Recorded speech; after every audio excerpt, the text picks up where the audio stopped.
Yi Fan, once the most formidable rookie king and the most anticipated professional player, experienced an unforeseen incident that transformed him from the center of attention into a discarded member of his team. However, a year later, a burgeoning team emerged with great vigor, becoming a source of dread for their opponents across numerous arenas. This time, nothing could possibly impede his ascent. Chapter 1. The Discarded. Standing before the entrance of KJ Club, Yi Chun hesitated for a considerable time before finally entering, supported by Kane. Returning to this familiar place felt surreal. Everything appeared unchanged except for himself. Upon seeing Yi Chun, a woman clad in professional attire approached him with a look of astonishment. "Yi Chun, you've been discharged from the hospital?" she exclaimed with delight.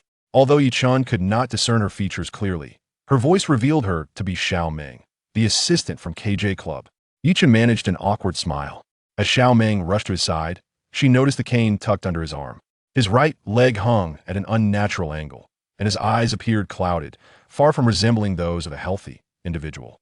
Furthermore, his hands, which gripped the cane, were marred with burn scars.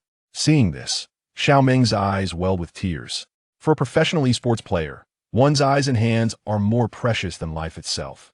Xiao Meng attempted to speak, but her throat tightened, stifling her words. Yi Chun chuckled softly, saying, "It's all right, it's all in the past. Is the manager here?" Upon hearing his inquiry, Xiao Meng quickly composed herself, replying, "The manager left this morning and hasn't returned yet." Yi Chun shook his head in resignation. At that moment, laughter erupted from behind, revealing several members from the KJ Club's PUBG department, former teammates of Yi Chun. In the past 3 years, KJ Club had risen to prominence in the esports realm, achieving commendable results in competitions such as PUBG and CSGO. Yi Chun had once been a member of the PUBG department. Though his tenure at the club was brief, he had significantly contributed to its successes and was even hailed as the strongest rookie king. However, following a devastating fire, Yi Chun had vanished for an entire year. All discussions and accolades regarding him had faded with the passage of time. "Ah, isn't this our strongest rookie king, Yi Chun?" boomed a high-pitched voice. "What rookie king? That was ages ago," scoffed another. "Look at him now, he should be called the most unfortunate rookie king instead." Yi Chun's expression remained unchanged, betraying no emotion as he listened to their remarks. Xiao Meng, her face flushed with anger, felt compelled to retort against them. "Hey, you lot, don't you have anything better to do? Hasn't training concluded yet?" came a stern voice. It was Daxin, the coach of KJ Club. Daxin approached Yi Chun with measured steps, observing him for a considerable time before finally speaking. "Come with me." Yi Chun's vision was somewhat blurred as he followed Daxin into his office. Coach Yi Chun hesitated. "Can I still remain with the club?" he inquired tentatively. "What do you think?" Daxin poured himself a cup of coffee and took a sip. "Given your current condition, what position do you believe you could hold within the club?" Daxin countered. Yi Chun fell silent. Daxin's words rang true. The club was a business, not a charitable organization, and in his present state, he could hardly hope to return to the field, let alone be of any use, even in menial tasks. "Then what about my salary?" Yi Chun asked softly. "I'm afraid I can't assist you with that. You know well that your incident did not occur during working hours, and thus the club bears no responsibility. However, the club did cover your medical expenses." Daxin's meaning was unmistakable. Yi Chun sighed deeply, pondering fate's cruel jest. Why must it play tricks on him? "Yi Chun, if you encounter any difficulties in life, feel free to reach out to me," Daxin said, finishing his coffee. He retrieved his wallet, extracting several crisp 100 yuan bills and extending them towards Yi Chun. Yi Chun felt a sudden rigidity overcome him. The vibrant hue of the banknotes was almost blinding in his blurred vision. Was he to rely on the charity of others for his sustenance? A bitter smile crossed Yi Chun's face as he shook his head, leaning on his crutch before turning to leave. Yi Chun Daxin sighed, but did not attempt to retain him. Upon exiting Daxin's office, Yi Chun unexpectedly encountered Xiao Meng, who was waiting by the door. "The manager has returned and wishes to see you," Xiao Meng exclaimed excitedly. Yi Chun's eyebrows raised in surprise as he hurriedly followed Xiao Meng to meet the manager. The manager of KJ, Zhang Haoren, was around 30 years old. At that moment, he was in the club's training room, engaged in lively conversation with several members. Upon seeing Yi Chun and Xiao Meng enter, the manager's smile faded. The other members fell silent, their gazes fixed on the unfolding scene. "Out of the hospital?" the manager inquired flatly. "Yes." The manager nodded, showing no intention to elaborate. Yi Chun sensed an unsettling atmosphere. Can I return to the club?" he asked softly. Indeed, the spirit is commendable. However, regrettably, KJ does not accept the unfit. The reason I called you here is to inquire when you plan to repay the debt you owe to the club, the manager replied with a cold smirk. His words fell upon Yi-chan like a bucket of icy water, shocking him to the core. When did I ever owe the club money? You haven't even paid me my salary. Yi-chan's emotions flared. Hey. Yi-chan, do you understand? Just your hospitalization alone has consumed all your wages. Moreover, your year-long stay has seriously violated the agreement signed with the club.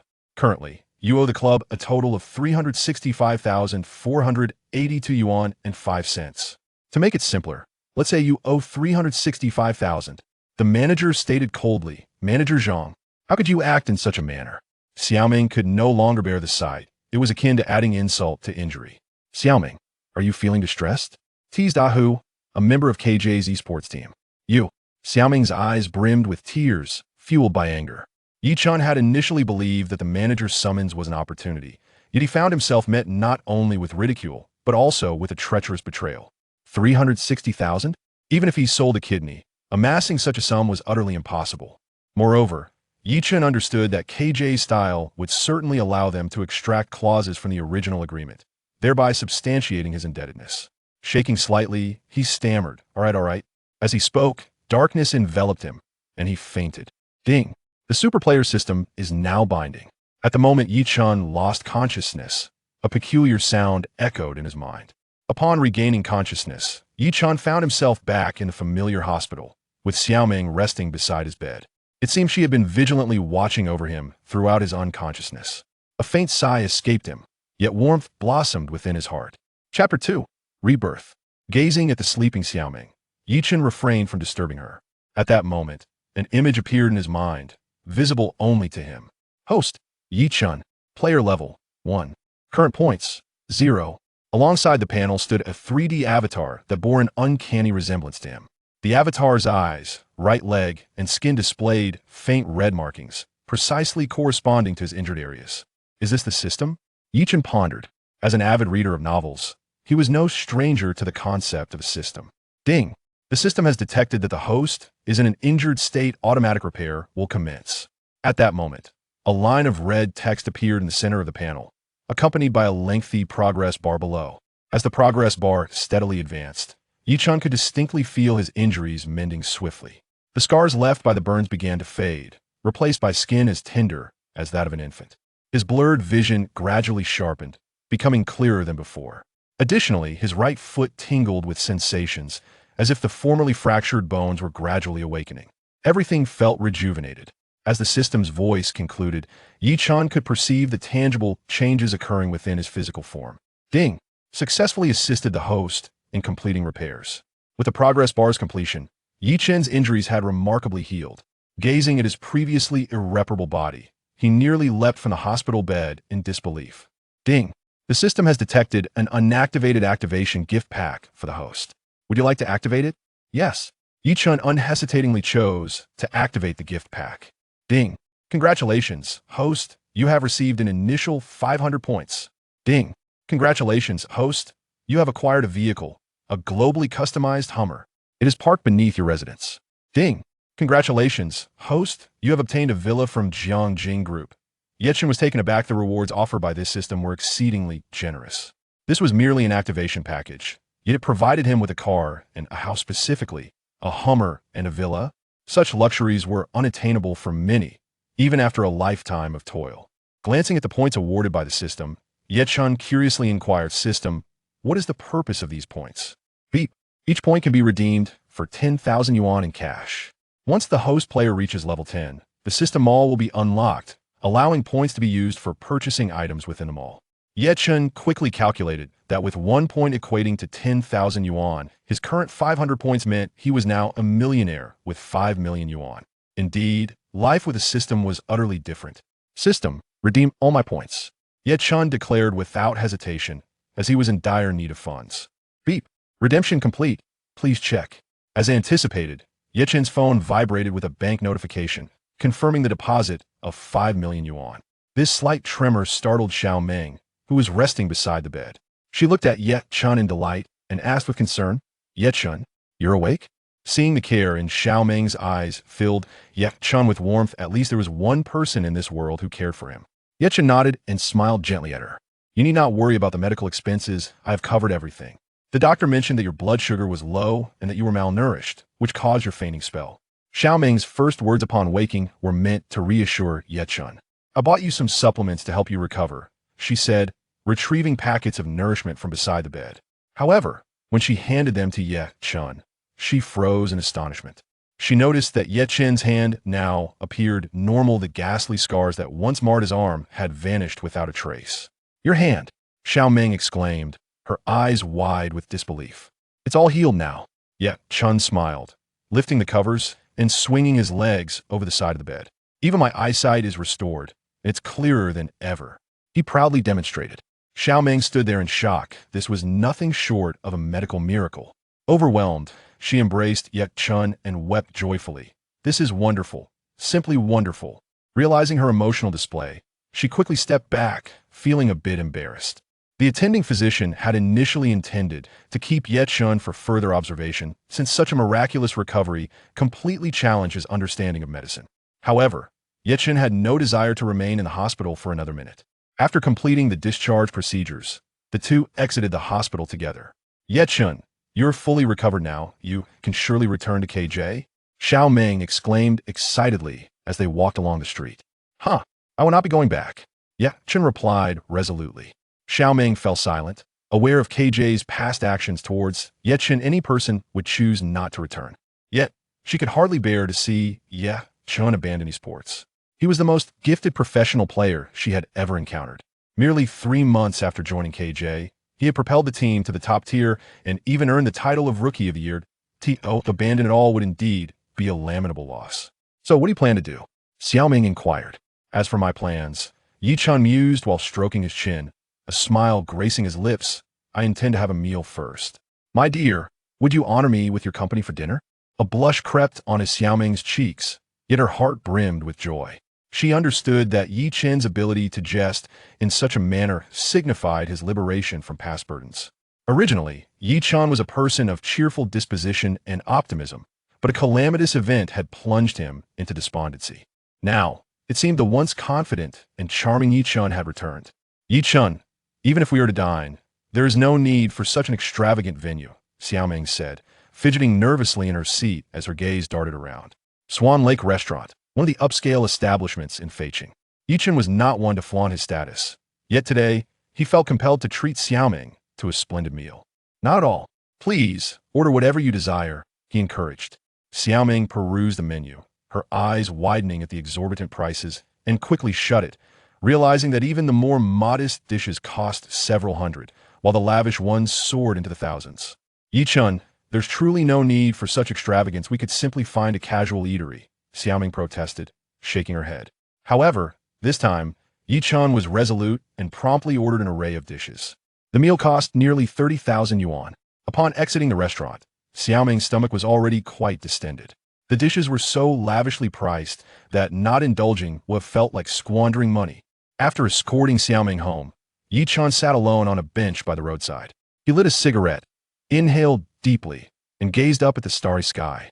KJ, what you have taken from me, I shall reclaim one day. Ye Chun's eyes glistened with a fiery determination.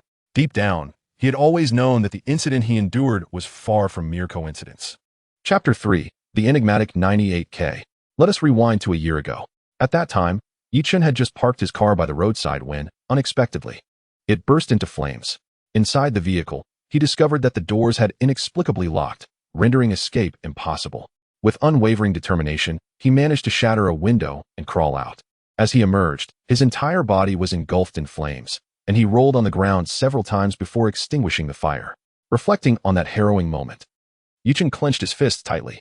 However, it was peculiar. Ye Chun had always driven his own car, and just the day before the incident, he had lent it to manager Zhang of the team. Apart from him, no one else had access to the vehicle, which had recently undergone a thorough inspection and maintenance. How could it have suddenly ignited? Yet, where was the evidence? Consequently, after his discharge from the hospital, Ye Chun resolved to leave the club. In a world where one lacks strength, facing injustice often necessitates submission. Upon returning home late at night, he washed up briefly and succumbed to slumber. The following day, Yichen began to explore the system. System, what is the purpose of my player level? He inquired, observing his solitary level 1 status. Beep. Responding to the host, the higher the player's level, the more skills are unlocked, and correspondingly, more substantial rewards are acquired. And how does one level up? Beep. The host may enhance their level by engaging in games and achieving corresponding milestones. Leveling up through gaming? Yichen chuckled. Was this not his forte? Without delay, he powered on his computer. He had once claimed the title of Rookie King and had assisted KJ in successfully advancing to the PCL as a professional player. Naturally, his first choice was PUBG. Although it had been a considerable time since he last played, the moment he entered the game, the muscle memory, almost ingrained in his very being, surged back to life. Beep. The host has entered the game PUBG. System prompt. For each kill, 1 point will be awarded. As Yichen entered the game, he heard the system's voice. 10,000 for a kill. It's akin to receiving money for free. He resolutely opted for the solo squad competition mode, where he could maximize his kill count.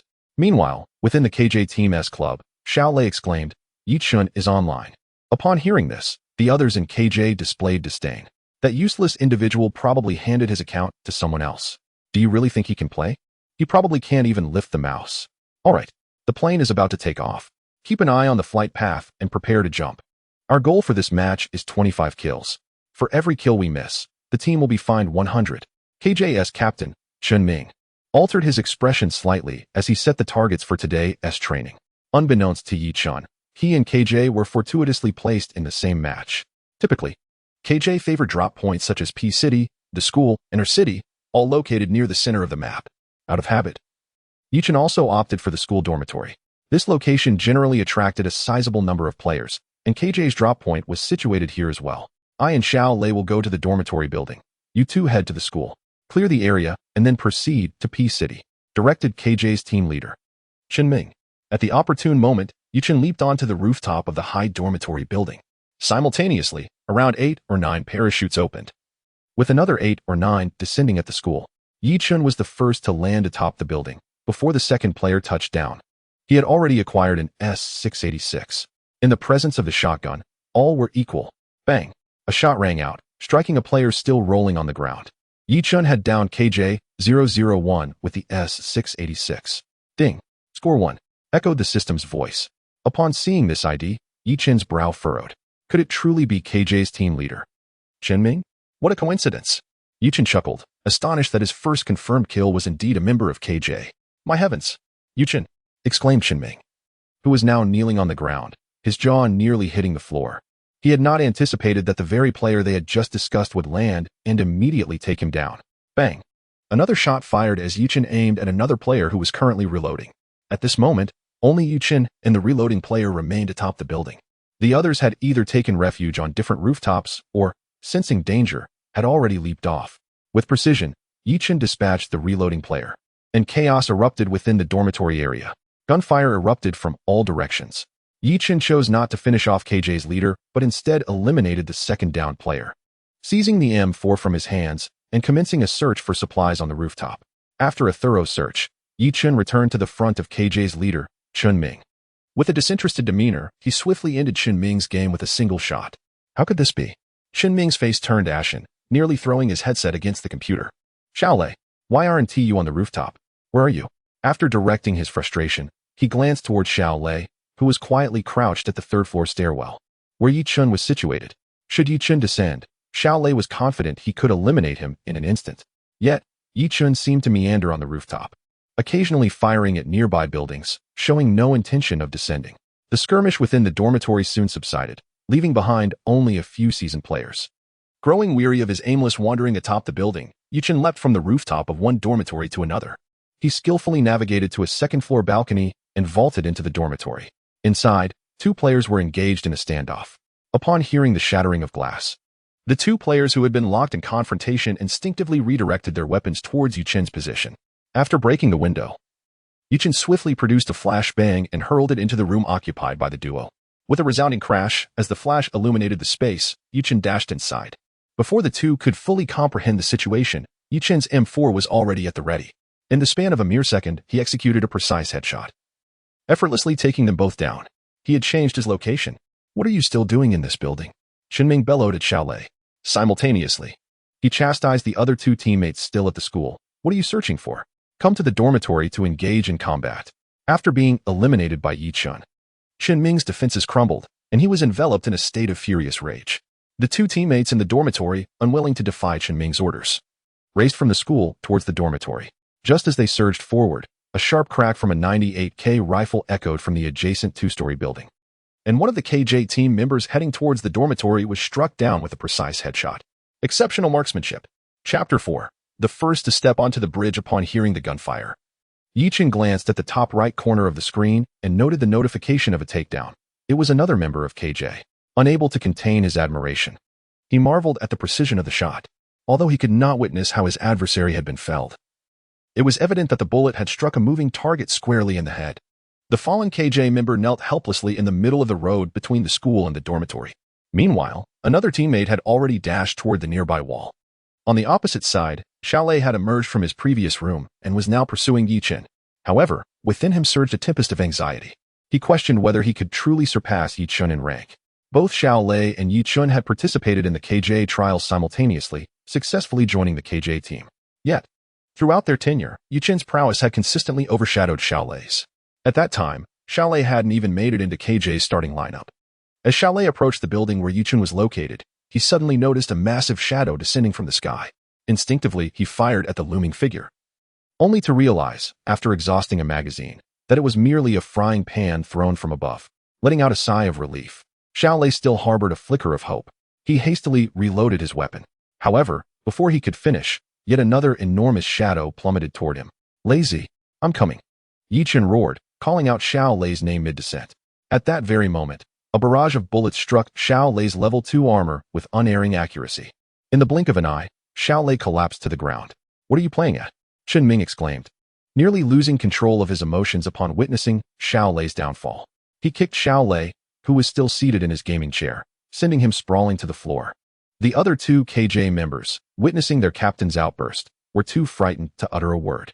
"You useless fool, what good are you?" The captain berated Xiaolei, who struggled to rise, too intimidated to speak, standing quietly to the side. At that moment, Coach de Xin could no longer bear the scene. He cleared his throat and approached Chen Ming, placing a hand on his shoulder. "Enough, Chen Ming.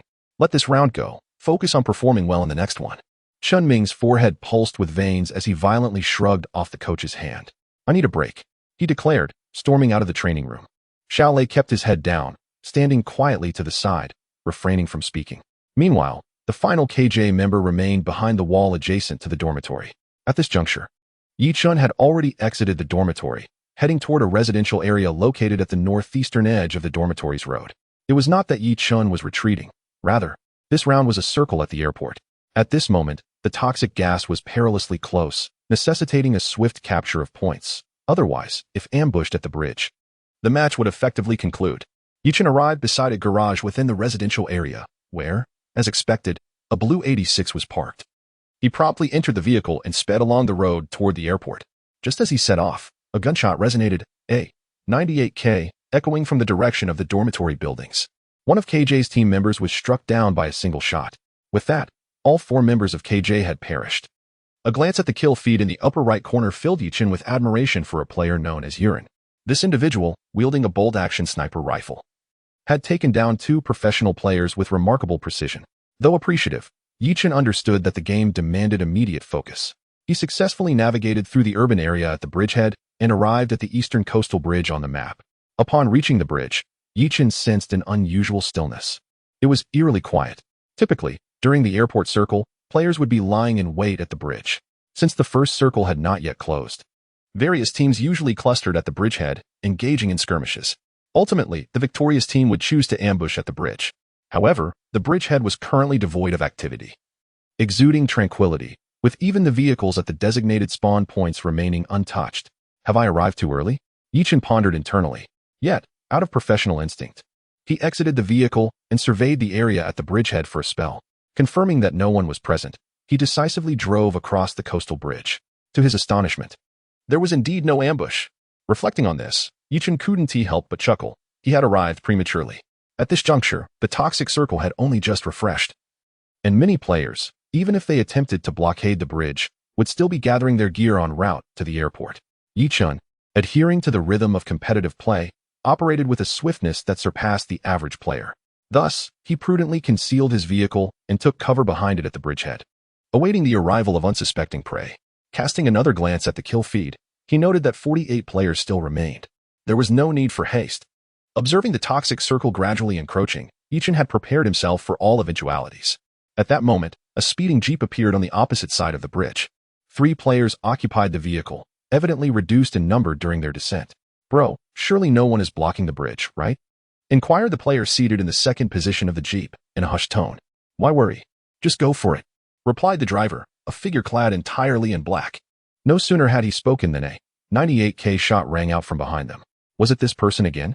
Yi Chun, through his high-powered scope, observed one of the players from the jeep collapse, now kneeling in the center of the bridge. The fallen player was none other than Yurin, the one he had encountered earlier at the dormitory. Yi Chun glanced at the kneeling player but chose not to fire, instead waiting for the optimal moment to strike. The 3 individuals were speeding along in a jeep when, astonishingly, one was struck in the head by a single shot from a 98K sniper rifle. Such marksmanship is indicative of an exceptional marksman. Meanwhile, the 2 remaining players in the vehicle, witnessing their comrade fall, swiftly maneuvered the car to the side of the bridge. There, amidst the wreckage of several abandoned vehicles, they found temporary cover. Upon disembarking, their immediate action was to provide smoke cover for their downed teammate. As the smoke began to envelop the fallen player, Yichin understood it was time to act. With a decisive shot, he fired just as the mist was about to dissipate, successfully eliminating the threat to his teammate. "What should we do, boss?" The player who had occupied the second position in the vehicle was beginning to panic. The original strategy for this round had been to land, scavenge for weapons, and play cautiously. However, they had barely landed before engaging in combat with another team. Although they had managed to eliminate the opposing squad, they had also lost one of their own. Now, as they were on the brink of entering the airport, yet another teammate had been taken down by a single shot from the jeep. The situation had become truly surreal. Chapter 5. Searching for a city is inferior to blocking a bridge. At this moment, it was evident that there were others on the opposite side of the bridge. The 2 individuals at the center of the bridge were in a state of panic. "What are you afraid of? From our position, that person behind cannot reach us. Let us eliminate the one at the back and hold our ground here." The leader, true to his role, always managed to devise a solution promptly. However, he was mistaken. If Yi Chun had remained in his original position, he would have been unable to launch an attack on the 2. Yet, at this moment, Yi Chun had already maneuvered to the outer edge of the bridge and, climbing along the railing, ascended to the top. Scaling this steel bridge was no small feat now. From his elevated vantage point, Yi Chun could clearly observe the backs of the 2 men. Concealed by the iron railing, the 2 were completely unaware of his presence. Bang! Yi Chun fired his weapon, delivering a precise shot that struck the player who was administering painkillers, instantly bringing him to the ground. What the hell? The fallen man was the leader of the squad. He had been gearing up for an intense confrontation, preparing to engage in a fierce bridge blockade. Just as he was halfway through taking the painkillers, Yi Chun's bullet shattered his skull. "Boss, are you all right?" The younger brother was truly alarmed. How could it be that in an instant, all his teammates had fallen? "Stop shouting. Quickly help me up." The leader was at a loss for words, bewildered by the presence of such a foolish younger brother in the team. "Smoke grenade, help." The younger brother, in a panic, rushed to assist, causing the leader to completely lose his composure. "Why don't you think? If the enemy can shoot me in the head, they can certainly take you down as well." The younger brother, who had already pressed the F key, hesitated and released it. He hurriedly opened his backpack, preparing to retrieve a smoke grenade. "Boss, I don't have any smoke." Upon inspecting his backpack, the younger brother discovered the absence of smoke grenades. "Just let me die." The leader's frustration reached its peak, spiraling into a fit of impotent rage. "This is a competitive mode. Why didn't you bring smoke grenades?" Yi Chun observed the frantic movements of the younger brother on the ground, unable to suppress a chuckle. Even through the screen, one could sense the palpable panic and helplessness of that individual. Bang! Suddenly, another gunshot rang out, a single shot from a 98K striking the frantic younger brother's head. In an instant, both men transformed into mere boxes. "Get lost. I will never play games with you again. If I play with you again, you are my boss." In an internet CAF in a certain city, a burly man abruptly erupted, flinging his headphones off his head. He pointed at a scrawny younger brother nearby, berating him, while the younger brother could only shrink helplessly in his chair before the computer, appearing feeble, pitiful, and utterly helpless. Meanwhile, for Yi Chun, this warm-up to the bridge blockade had finally reached its conclusion. Before long, 4 vehicles appeared simultaneously in Yi Chun's line of sight. A convoy? Yi Chun smiled. This team was evidently not foolish. They understood the significance of vehicles in competitive mode. Unlike the previous team, which comprised 3 men and a single vehicle. Even if it were not their own, anyone could easily block the bridge and dislodge the occupants of the car. 480 SIXS roared towards him. Yet the sound of the 98K had not echoed until the convoy reached the bridge's midpoint. Yichin speculated that the player known as Fishman must have fled upon seeing someone obstructing the bridge. Moreover, there had been no gunfire from the direction where Fishman was situated, suggesting he might be the sole survivor of his team. If this were the case, opting to take a boat to the airport would indeed be a prudent choice. At that moment, the 4 vehicles had arrived at the bridge's entrance. Upon reaching their position, the 4 were pleasantly surprised to discover that no one was blocking the bridge. What were they waiting for? They promptly parked their vehicles behind a truck, deciding to set an ambush. Yichun had already ascended to the pinnacle of the bridge. This spot required considerable climbing skill and was rarely noticed by others. At that moment, he stood atop the bridge, observing the 4 below eagerly preparing to block the passage. Silently, Yichun retrieved a grenade, waiting for the opportune moment when the 4 gathered closely. Even if he could not achieve a 4-fold detonation, he could still inflict significant damage on the team. Finally, he identified a fitting moment and hurled the grenade he had been holding. The spherical explosive landed precisely among the 4, resulting in a thunderous explosion. The upper right corner of the screen displayed a series of kill notifications. Through the grenade, Yichun had directly eliminated the 4-man team. The screen lit up. Just as he dealt with the 4, another vehicle approached from the opposite side. Perhaps alerted by the kill notifications in the corner of the screen, the vehicle paused momentarily before completely shutting off its engine. The opposing team chose to stop and observe. Surely, there were foes on the other side of the bridge. At that moment, a player, peering through an 8x scope on a 98K, spoke gravely. His 3 teammates were also monitoring the bridge from various angles. Let us see if there are any boats beneath the bridge. There are still 33 individuals in play. Subtracting our 4 leaves us with 29. Let us aim for a chicken dinner this round, commanded the team leader, maintaining his composure. As a seasoned player, he consistently devised the most optimal strategies. There's a boat at the double warehouse. Another teammate pointed out the vessel's location. The 4 immediately hopped into their vehicle, racing towards the designated spot. Although Yichun felt a twinge of disappointment upon seeing the 4 not rush the bridge, after all, a single kill could yield a bounty of 10,000. He resolved not to pursue them any further. The moment the 4 boarded the boat, the poison circle began to encroach. The number of players remained at 33. In such a critical circle shape as the airport zone, players typically dropped off at a faster rate. After contemplating, Yichun chose not to continue blocking the bridge and instead looted the bags of the 4. He obtained an 8x scope, a sniper rifle suppressor, an M24 ammunition, small medkits, a large package, and various throwable items. Having thoroughly scavenged the surroundings, Yichun opted for a vehicle with ample fuel and departed with great satisfaction. Indeed, the act of searching an entire city pales in comparison to the strategy of obstructing a bridge. Shortly after Yichun's departure, a player wielding a sniper rifle emerged from beneath the bridge. This individual, known as the Fishman, had audaciously chosen to swim across the bridge. He arrived at the location where Yichun had previously scavenged and proceeded to gather supplies. It was simply unavoidable. The 4 players were too bountiful for Yichun to loot alone. Casting a glance at the circle, he chose to pursue along the path that Yichun had taken. He sensed that the greatest threat in this match was Yichun himself, and thus he prepared to follow closely, intent on eliminating him.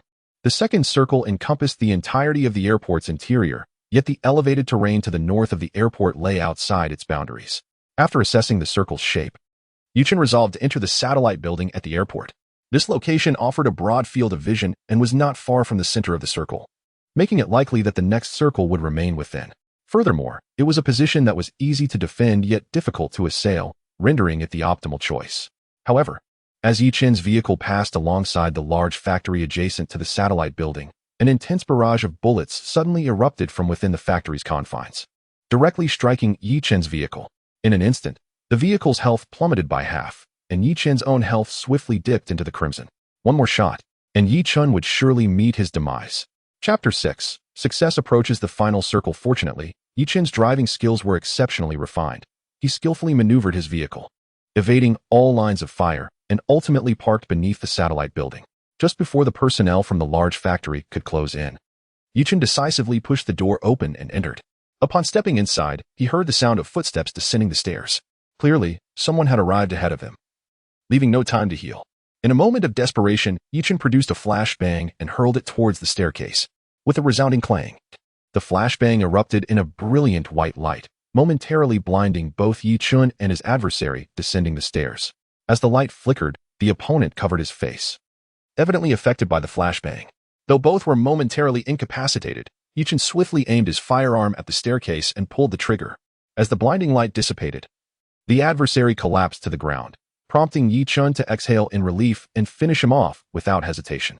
Ignoring the loot, he ascended to the second floor, aware that the fallen player was part of a team with others who would soon arrive. Upon reaching the second floor, Yi Chun positioned himself at the staircase, applying a mechit. The sound of hurried footsteps echoed in his earpiece, accompanied by the ominous sound of bowstrings being drawn. Prior to their assault, the opponents had unleashed a barrage of grenades, smoke bombs, flashbangs, and Molotov cocktails. Fortunately, Yi Chun had chosen his position wisely, and none of these projectiles inflicted significant harm upon him. With their throwing weapons depleted, the trio entered the satellite building, intent on eliminating Yi Chun. Having restored his health, he braced himself at the staircase corner, awaiting their advance.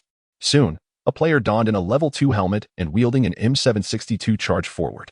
In their first encounter, both fired simultaneously. However, Yi Chun's advantageous position allowed him to absorb only a single bullet to his shoulder, while his shots found their mark on the opponent's head, bringing him down instantly. Witnessing their teammate fall, the remaining 2 players pressed on, fully aware that hesitation could prove detrimental in their assault. Yet, the second player barely took 2 steps before he too was met with Yi Chun's bullets, collapsing in a similar fashion as the first. In an instant, 2 teammates lay defeated, significantly impacting the morale of the last charging player, whose resolve began to waver. Despite his trepidation, he felt compelled to advance. However, as he laid eyes on Yi Chun, he had yet to fire before Yi Chun delivered a precise headshot, eliminating him. In this encounter, the opposing team had rushed in a futile attempt to rescue their fallen comrades, and Yi Chun couldn't help but smile. In truth, they need not have acted with such urgency. Yi Chun had successfully dispatched and after clearing the battlefield. Yi Chun restored all his status and even adorned himself with a level 3 helmet. As the third circle approached, he remained within its confines, with only 22 players left alive. However, the gunfire around the airport had become less intense. Each team had secured their positions and refrained from exposing themselves. Everyone was waiting for the final circle to materialize. Nevertheless, a few players were still being eliminated and subsequently finished off. In the fourth circle, he remained safe. The next circle was likely to be unfavorable. With only 18 players still standing, Yi Chun surveyed his surroundings from the satellite building and chose to head towards the wreckage of a plane.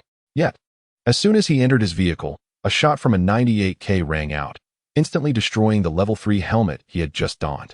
His health plummeted to near zero. Damn! Yi Chun cursed, hastily starting the vehicle. That shot nearly extinguished his hopes of claiming victory as a lone wolf. It must have been that fellow known as the Fishman. Yi Chun speculated the opponent's location, pinpointing him above an air defense bunker to the east of the airport. How had that person managed to reach such a position? Had it not been for his level 3 helmet, he would have surely been finished. Yi Chun drove recklessly, realizing that another shot could spell his doom. Fortunately, his position was on the weak side, and he evaded any further gunfire. Ultimately, he arrived at the site of the plane wreckage, using his vehicle as cover. He quickly applied healing items, adjusting his perspective to scan the area where the 98K shot had originated. However, even as the poison circle moved past, he saw no sign of the shooter. The player had vanished like a ghost, likely opting to relocate after failing to eliminate Yi Chun. As the fifth circle emerged, intense gunfire erupted around him once more. Yi Chun made his way to a high ground near the plane wreckage, witnessing plumes of white smoke rising from various locations where skirmishes were occurring. He drew his silenced M24 and began to intervene in the conflicts, taking advantage of every opportunity his line of sight afforded him. Many times, after a skirmish, opponents were unable to secure their kills in time and were swiftly dispatched by Yi Chun. Scoring kills was one of the greatest joys of the game. By the sixth circle, only 10 players remained, and the area had shrunk considerably. Yi Chun had reached the edge of the circle, lying prone on the slope of the southern airport road. This position provided ample cover, shielding him from any incoming fire. At that moment, he noticed a player, burdened with a 98K, struggling in the poison zone, inching forward. Ahead of him lay a corner of the airport ring road, where a team was attempting to corner him. This had to be the very player who had nearly taken him down with a single shot. Yi Chun drew his M24, aiming it at the fishman's head, smirking. "So you enjoy shooting at me, do you?" The silenced M24, colloquially known as the stapler, produces a melodious sound once equipped with a suppressor. With a single shot, Yi Chun can effortlessly obliterate an opponent's head. Indeed, a notification of his kill echoed from the upper right corner. A player, ensconced by the window, was swiftly taken down. Yuchin's target was not the fishman, but rather a group that had ensnared the fishman, preventing his entry into the safe zone. Initially, Yuchin intended to gift this bullet to the fishman. However, in a fleeting moment, he felt a sense of camaraderie towards him. Consequently, those who should have taken refuge within the house were unfortunate enough to bear the brunt of Yuchin's shot. This action afforded the player known as the fishman a significant opportunity, allowing him to swiftly deploy a smoke wall and ultimately secure his entry into safety. Meanwhile, the player Yuchin had downed was revived by another teammate within the room. Witnessing the slip of what was once a certain kill, the players in the area were incensed. This time, they set their sights on Yuchin's concealed position. However, Yuchin's vantage point was too advantageous, leaving them without a chance to retaliate. Bang! The player previously downed by Yuchin was struck again, this time by a 98K. After entering the safe zone, the fishman, neglecting to heal, aimed directly at the window of the room. The player from the area, having just been revived, was caught off guard and fell once more. Their morale shattered, they questioned whether the two were indeed allies. As the seventh circle closed in, only 6 players remained on the field. Based on the available information, 2 more were likely hiding. Yuchin switched to the M24, surveying his surroundings. After an extensive search, he finally caught sight of a pair of long, fair legs behind a large rock. Chapter 7. Duos in the Abyss. These legs, fair and elongated, vividly reveal the dedication of the modeler. At this moment, they were captured in their entirety by the eightfold scope, presenting a sight of exquisite beauty. However, Yuchin refrained from firing, as there was no opportunity for a headshot. Shooting would be futile. After a moment's contemplation, he produced a smoke grenade and hurled it towards the large boulder. Although it did not land perfectly, it was a clear indication to the other players on the field that someone was concealed behind that rock. Indeed, before the smoke had dissipated, the player hiding behind the boulder was swiftly eliminated by a single shot from a 98K.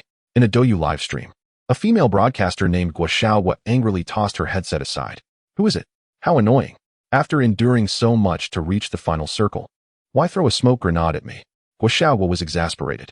As a well-known streamer in the realm of PlayerUnknown's battlegrounds, her defining traits were her lack of skill and her knack for survival. While all her teammates had perished, she had painstakingly navigated from G-Port to the airport, enduring significant hardship along the way. Though she had not secured a single kill, she had glimpsed the possibility of victory.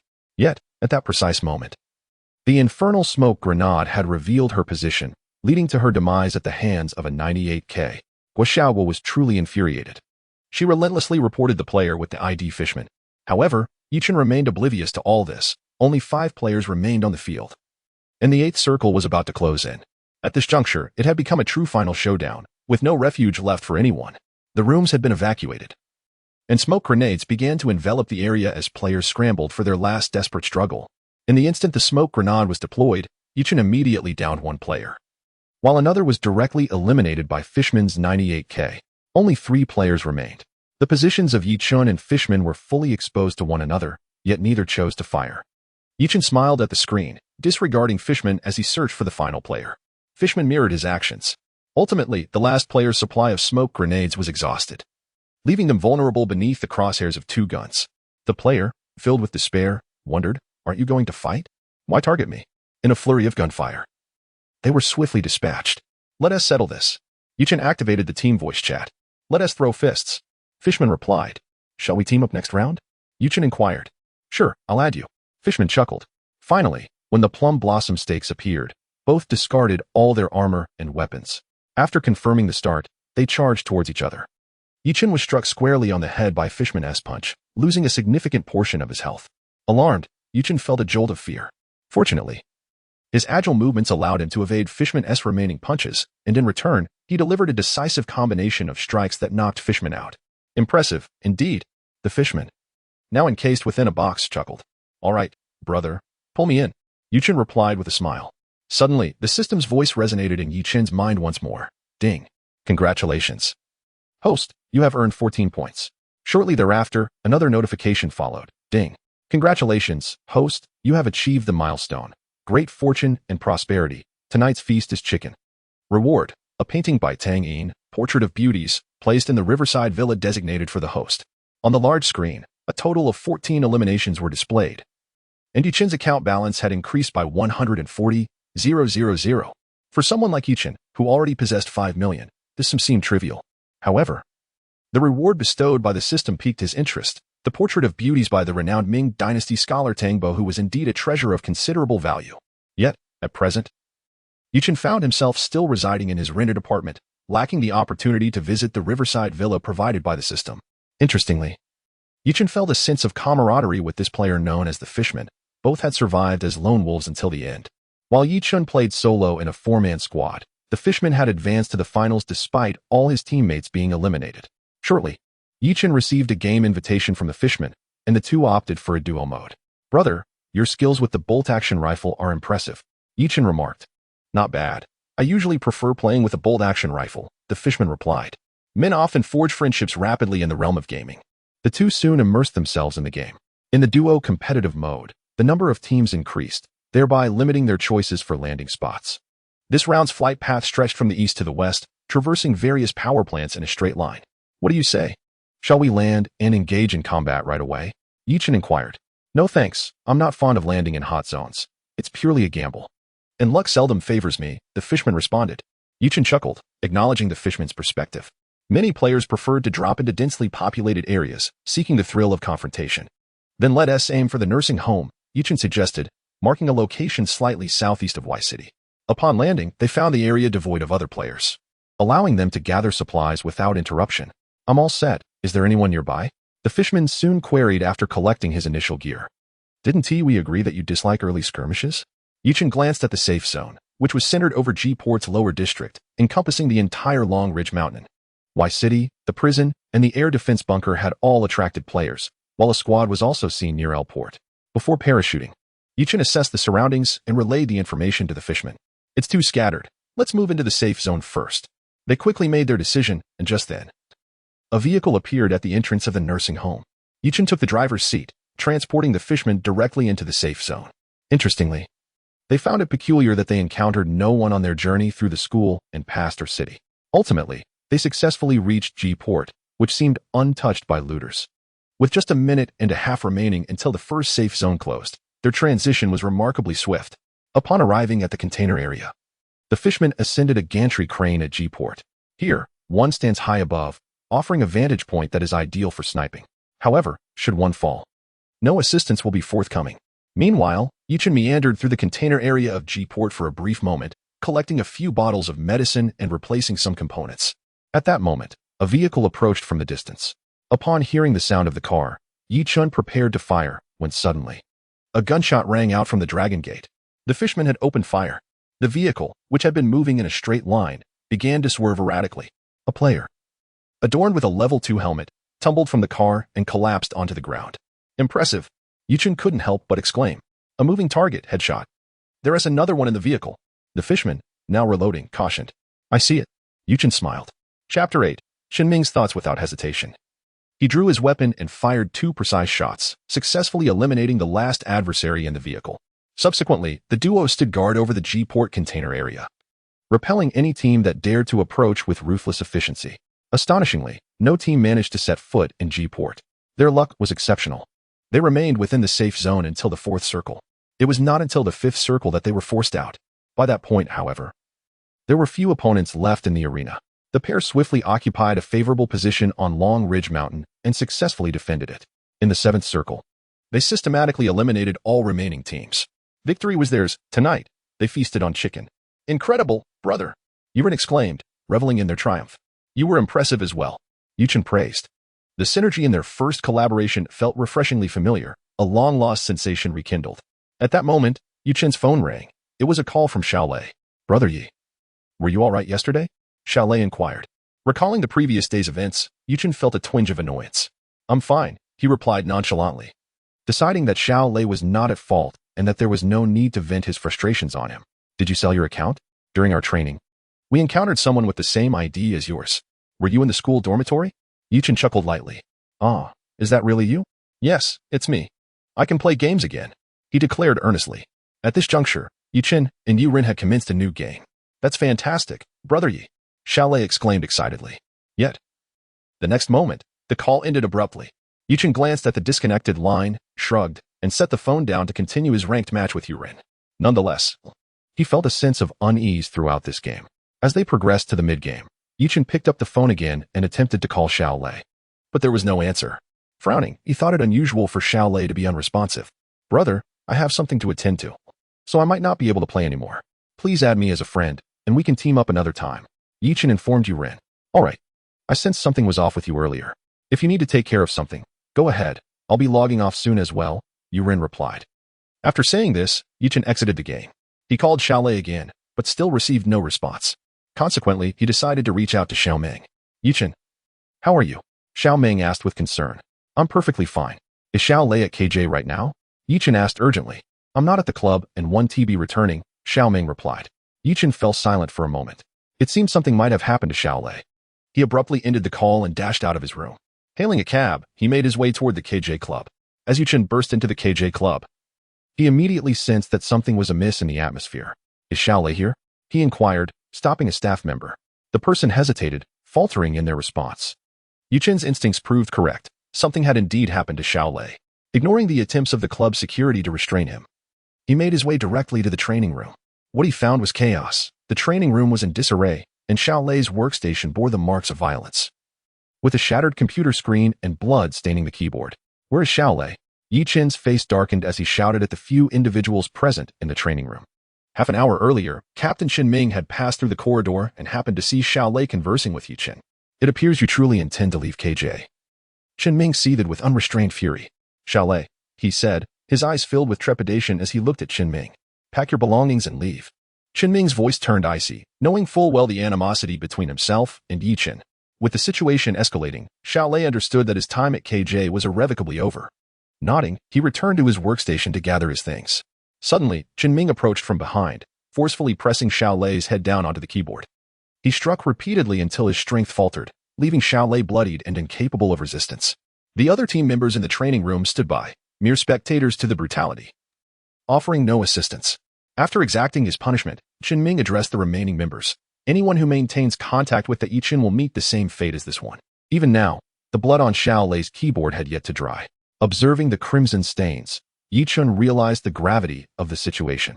"Very well," he sneered, feeling the sting of abandonment as no one responded to him. "What Xiao Lei has endured today, I shall reclaim tenfold." Frustrated and aware that remaining was futile, he decided to leave.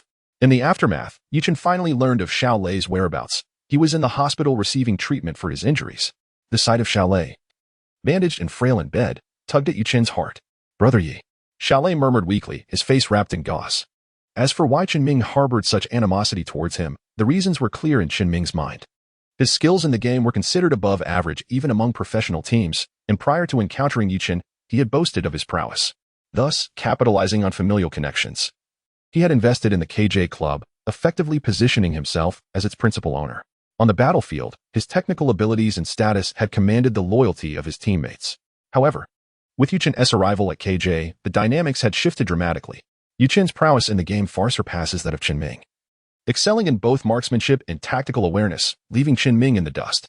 Moreover, Yichen played a pivotal role in helping KJ secure a spot in the PCL, a prestigious tournament reserved for the elite teams in the nation, a battlefield coveted by many. All of Chen Ming's previous accolades were overshadowed by this relatively unknown player. Yichen. What further fueled Chen Ming's ire was the club's manager, Xiao Ming. Before Yichen's arrival at KJ, Chen Ming had persistently pursued Xiao Ming. Yet his efforts yielded little progress. However, after Yichen appeared, Xiao Ming's thoughts seemed entirely consumed by him. It was evident to any discerning observer that she harbored feelings for Yichen. The flames of jealousy burned ever more fiercely, and eventually, Chen Ming could no longer contain himself. Thus, he orchestrated an incident involving a car fire, believing it would claim Yichen's life. To his astonishment, Yichen not only survived but also re-emerged in the realm of PlayerUnknown's battlegrounds, driving Chen Ming to the brink of madness. Chapter 9. Masters among the people. Upon arriving at the hospital, Yichen gradually quelled the indignation within him. He understood that, at present, his strength was insufficient to confront Chen Ming. Therefore, he resolved to accumulate his power, biding his time for the opportune moment. His greatest asset was the super player system he possessed. "I plan to establish a team. Would you care to join?" Yichen inquired with a smile at Xiao Lei. "Establish a team?" Xiao Lei gazed at Yichen in disbelief. "Indeed. Does Chen Ming believe that we are without refuge after leaving KJ? He may leverage his connections to ensure other teams do not accept us. But if we form our own team, he will find himself powerless." Yichen articulated his innermost thoughts. Previously, he had longed to possess a team of his own, yet lacked the financial resources and connections to support such an endeavor. Thus he had joined the KJ team. All right, I shall join. Xiaolei did not hesitate, decisively choosing to participate. Good. Now, focus on your recovery. Xiaoming has also departed from KJ. I shall inquire if she is willing to join my team, Yuchen said calmly. Sister Xiaoming? Upon hearing Yuchen's words, Xiaolei immediately laughed, well aware of the relationship between Xiaoming and Yuchen. Very well, focus on your recuperation. Yuchen patted Xiaolei on the shoulder and departed the hospital. Subsequently, Yuchen contacted Xiaoming to discuss his plans for forming a team. You intend to establish a team? Xiaoming looked at Yuchen in astonishment, her expression one of incredulity. Indeed. I would like to formally invite you to join our team as an assistant. I wonder if our beautiful Xiaoming might be interested, Yuchen jested. And what salary are you offering me? How many members does the team currently have? Where will the training take place? What will be the team's name? Xiaoming shot several questions at him. Yuchen shook his head. As for the salary, let us say it will be twice what you earned at KJ. Currently, it is just Xiaolei and myself. The address is yet to be determined, and the name has not been chosen. Xiaoming shot Yuchen a disapproving glance. So, you are proposing to form a team without any preparations whatsoever? Thus, I must trouble you, Xiaoming. Could you assist us in selecting a striking name for our team? Meanwhile, I shall procure computers for training in the coming days. As for members, I am confident that our numbers will grow significantly in the near future. Seeing Yuchen's confident demeanor, Xiaoming smiled. Such a smile was one Yuchen had only witnessed on the competition stage before. It was this innate confidence that deeply captivated her. Very well, I shall reluctantly agree to assist you, Xiaoming chuckled. Over the next few days, Yuchen and Xiaoming busied themselves with their respective tasks. Xiaoming took charge of selecting the location for the team, while Yuchen handled the registration and procurement of computers. Among other matters, on the day Xiaolei was discharged from the hospital, Xiaoming and Yuchen went together to welcome him. Brother Yi, how's the progress of the team? Xiaolei's first question after leaving the hospital was this. The address has been selected, and the company has been successfully registered. All that remains is a good computer. A high-quality computer tower costs nearly 30,000, and when including the monitor and gaming chair, the total expenses soar into the hundreds of thousands. We must wait a little longer, Yuchen remarked softly. To be honest, his current financial strength is not very robust. He can only save gradually. I happen to know someone who specializes in assembling computers at the computer market. Perhaps he could assist us. Xiaolei suggested to Yuchen after some contemplation. The computer market is not far from where they are, and in less than 10 minutes. They arrived at the shop of the person Xiaolei had mentioned. Upon reaching the store, Yuchen was taken aback. This shop is located at the very back of the first floor of the computer market, quite obscure and seldom noticed by passers-by. Moreover, not a single computer in the shop appeared to be new. Motherboards, mice, keyboards, and monitors were haphazardly piled everywhere in a state of utter disarray. And a thick layer of dust blanketed the floor. Inside the store, a disheveled young man sat on a greasy chair, engrossed in playing a game. That must be him. His name is Daniel. I previously contacted him for help when my computer had some issues. Xiaolei pointed at the young man named Daniel. Is this person reliable? Looking at Daniel's unkempt appearance, Yuchen felt a wave of unease. However, out of consideration for Xiaolei, he stepped inside. Not at all flustered by the arrival of customers, Daniel remained absorbed in his game. At that moment, Yuchen noticed that Daniel was playing a game called CSGO, which, like PUBG, is also a first-person shooter. What caught Yuchen's attention was not Daniel's gaming skills, but rather the device he was using. The screen was an old black and white television, and the computer tower lacked a case entirely, with the green motherboard fully exposed. A white radish was plugged into the center of the motherboard, emanating a pungent odor. Furthermore, his keyboard was only half of a complete one, not a specialized half keyboard for gaming, but rather a standard keyboard that had been severed in two. The mouse, however, was quite impressive, a model from the latest series of the Muma brand. Yuchen let out a long sigh. To play games with such rudimentary equipment is indeed commendable. Xiaoming stood outside, frowning. The shop was filled with an overpowering stench reminiscent of boiled radish, which was quite off-putting, preventing her from entering. After a while, Daniel's game finally concluded. Just one more kill. Daniel slammed his hand on the table, causing dust to cascade down. It was evident that he had lost the game. Only then did Daniel notice Xiaolei and Yuchen standing nearby. Ah, Lazy, you're here. How did you find the headphones I recommended last time? Daniel greeted Xiaolei with a smile. After a brief exchange of pleasantries, Yuchen explained their purpose for visiting. In truth, Yuchen harbored little hope. None of the computers present were worthy of his esteem. How many are you planning to assemble? Daniel inquired. Lazy cast a glance at Yuchen. I wish to first observe the performance of the assembled computer. Yuchen replied with subtlety. Fair enough, Daniel responded as he rose and began to tinker amidst a heap of dilapidated computers. In no time, a cloud of dust erupted, causing both Yichen and Xiaolei to cough incessantly. This was not merely assembling computers, it resembled a construction site engulfed in dust. Before long, the dust settled, and Daniel returned to his chair. He gestured towards the recently assembled computer and said, "All right, give it a try." Upon looking in the indicated direction, Yichen's expression darkened. This completely subverted his understanding of computers. It was hardly a computer at all, merely a heap of scrap metal. "What? Are you unwilling to try it?" Daniel was unperturbed. "Allow me." Xiaolei finally stepped forward to the machine, mustered his courage, and pressed the power button. To be honest, Yichen was genuinely concerned that the moment Xiaolei pressed it, it would explode. In the next instant, the familiar boot screen appeared before Yichen. What astonishingly swift booting speed. Chapter 10. A dog's eye view. Yichen possessed only a rudimentary understanding of computers. To him, the swifter a computer booted, the superior its performance. "Let us take a look at the benchmark scores," Yichen murmured. Xiaolei launched the benchmarking software on the computer and opened the score display. "My heavens! A perfect score of 100. Xiaolei exclaimed, staring incredulously at the screen. "Is this for real?" Yichen leaned in, equally astonished. A computer boasting a perfect score was a sight he had never encountered before. "Incredible!" Yichen marveled, eager to test the gaming performance. Upon hearing this, Xiaolei promptly downloaded a game. Moments later, the download completed, and he initiated the game. Yichen's gaze remained fixed on the computer. Judging by the current trajectory, it seemed that this machine would run smoothly without any issues. Sure enough, when Xiaolei launched the game, he was in within a second. The game metrics were impressive: a packet loss rate of 0, high FPS, and extraordinarily smooth frame rates. This computer, which initially appeared as scrap, outperformed the machines at the KJ Club, thereby entirely reshaping Yichen's perception of computers. "How much does such a computer cost?" Yichen inquired.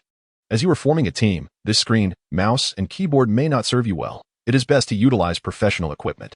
For a computer of this configuration, I would charge you." Daniel began calculating. 800. It cannot go any lower. The figure Daniel quoted was one Yichen had never anticipated. "All right, I will take 10. Yichen responded without hesitation. In truth, this price point was trivial for Yichen, yet he was deeply impressed by Daniel's assembly skills. It was astonishing that such a collection of seemingly worthless components could be assembled into such a formidable machine. For this reason alone, Yichen resolved to forge a friendship with Daniel. "Understood. At this moment, there are no additional components available. Do come back later," Daniel stated, returning to his game without a backward glance. Upon exiting the computer market, Yichen chuckled. That fellow is truly a master of his craft. I wasn't he lying? Was I? His skills in computer repair are exceptional, and programming and data processing are mere trifles for him. I heard he is a graduate student at the University of Science and Technology," Xiaolei remarked. "Such a high-caliber talent. How could that be?" Yichen pondered. "Who knows? Geniuses are often misunderstood," Xiaolei replied with a smile. After leaving the computer market, the group ventured to a furniture store to procure desks and chairs. Upon entering the furniture market, every shop exuded an air of sophistication, showcasing their latest and finest offerings. There seems to be something promising ahead. Yichen spotted a store named Herman Miller, an imported furniture establishment. The overall decor of this shop could easily be considered upscale within the entire market. Yet the number of customers was sparse, with several sales associates engaged in casual conversation. Upon witnessing the arrival of Yichen and his companions, a female sales associate was about to approach them. However, upon noticing the ordinary attire of the trio, including the sole female among them, Xiaoming, who wore no designer labels, her expression shifted. She directed her gaze toward another sales associate, saying, "Hey, Xiaoqin, you should attend to them." "But Li Jie, it's not my turn. This group is yours to handle," replied the young man named Xiaochun, who had also taken note of Yichun and his friends and was disinclined to step forward. "Enough of the chatter. Are you going or not? If you refuse to attend to them, I will inform the supervisor of your lack of initiative in customer service." Li Jie's demeanor changed instantly. Hearing this, Xiaoqin grimaced but ultimately acquiesced, recognizing the ambiguous relationship Li Jie had with the store's supervisor, one he could not afford to offend. Reluctantly, he steeled himself and approached them. "Good day, gentlemen. What can I assist you with today?" Xiaoqin managed a stiff smile as he regarded Yichun and his companions. "We're interested in your gaming chairs. Could you tell us the price?" Before Yichun could respond, Xiaolei had already plopped down onto a khaki chair, spinning around twice. Noticing this, Xiaoqin hurried over and yanked Xiaolei up. "This is genuine leather, and it costs over 50,000. If you're not buying, please refrain from touching." Xiaoqin admonished him with irritation. Upon hearing the price, Xiaolei's face paled, and he stepped aside, head bowed. Yichun frowned slightly and remarked, "How can one ascertain the suitability of a chair without trying it?" "Well, that doesn't permit you to test it in such a manner. If it gets damaged, can you afford to compensate for it? Xiao Chen shot Yichen a displeased look. Xiao Ming tugged at Yichen's sleeve and whispered, "Forget it, Yichen. This chair is over 50,000. It's too expensive." Yichen waved his hand dismissively and continued, "Opening a business means being receptive to clientele. We merely wish to test your chairs, and your reaction suggests that there may be issues with the quality of your $50,000 chairs. What are you implying?" Li Jia, who had been standing nearby, overheard Yichen and immediately bristled. She approached with an air of indignation, arms crossed, scrutinizing Yichen from head to toe before retorting sarcastically, "Our chairs are sold to esteemed clients. Who do you think you are to question their quality? Why must you speak so harshly, regardless of the circumstances?" "We are still customers," Xiao Ming interjected, her face reddening with embarrassment. "Customers? What a joke. Just look at you. Are you not just a bunch of impoverished freeloaders seeking to bask in the air conditioning?" Li Jie scoffed. In such establishments, it was common to encounter salespeople peddling credit cards or gym memberships, often of a similar age to Yichen. Thus, Li Jie instinctively categorized Yichen and his companions as mere sales representatives. What is all this commotion about? At that moment, a calm voice resonated from a distance. A middle-aged man clad in a suit approached with a measured gait. "Supervisor, these salespeople, who seem to have appeared from nowhere, are meddling with our belongings." Sister Li remarked upon seeing the man. "Are you the supervisor here?" Upon hearing Sister Li's inquiry, Yichen replied with a tone of indifference, "Indeed, I am. My dear colleagues, I understand the rigors of business. I too have experienced such challenges in my youth. If you are weary, please feel free to come in for a glass of water. However, I must emphasize that the merchandise in our establishment carries a considerable price, should anything be damaged. It would be a burden too great for us all to bear. I kindly ask for your understanding. As a seasoned figure in the marketplace." The supervisor's words were relatively palatable. Yichen shook his head, sighing, "You, as a supervisor, seem quite reasonable, yet your subordinates, well, never mind. Today, you have incurred a loss of 500,000 to 600,000 in sales." With that, Yichen turned and exited the store without a backward glance. The supervisor merely chuckled at Yichen's remarks, perceiving them as nothing more than the youthful bravado of someone trying to save face. He chose to disregard the comments and instead turned to engage sisterly and the others in matters of work. Chapter 11. Taoist? Coach? However, an hour later, an unexpected message circulated within the WeChat group of the shopping mall. "Congratulations to the Direct store for achieving a sales figure of 700,000 in a single transaction." Instantly, the sales representatives who had been casually chatting were astonished. A single order of 700,000 could translate to several million if all was completed. A significant client had arrived. Sister Li quickly inquired in the group, "Which major client is this? Such a generous expenditure?" It turns out it was 3 young men who purchased the 10 most expensive gaming chairs that had just arrived at our store.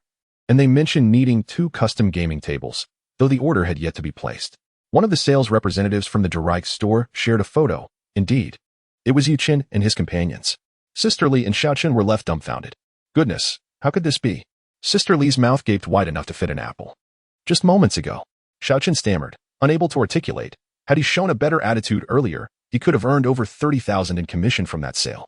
As Sister Li and Xiao Chen wallowed in regret, the supervisor stormed over to them with a fierce demeanor. Slap. Without uttering a word, the supervisor struck Sister Li across the face. "You wretched fool. I have given you so many conveniences, and you let such an important client slip away. Pack your things and leave at once."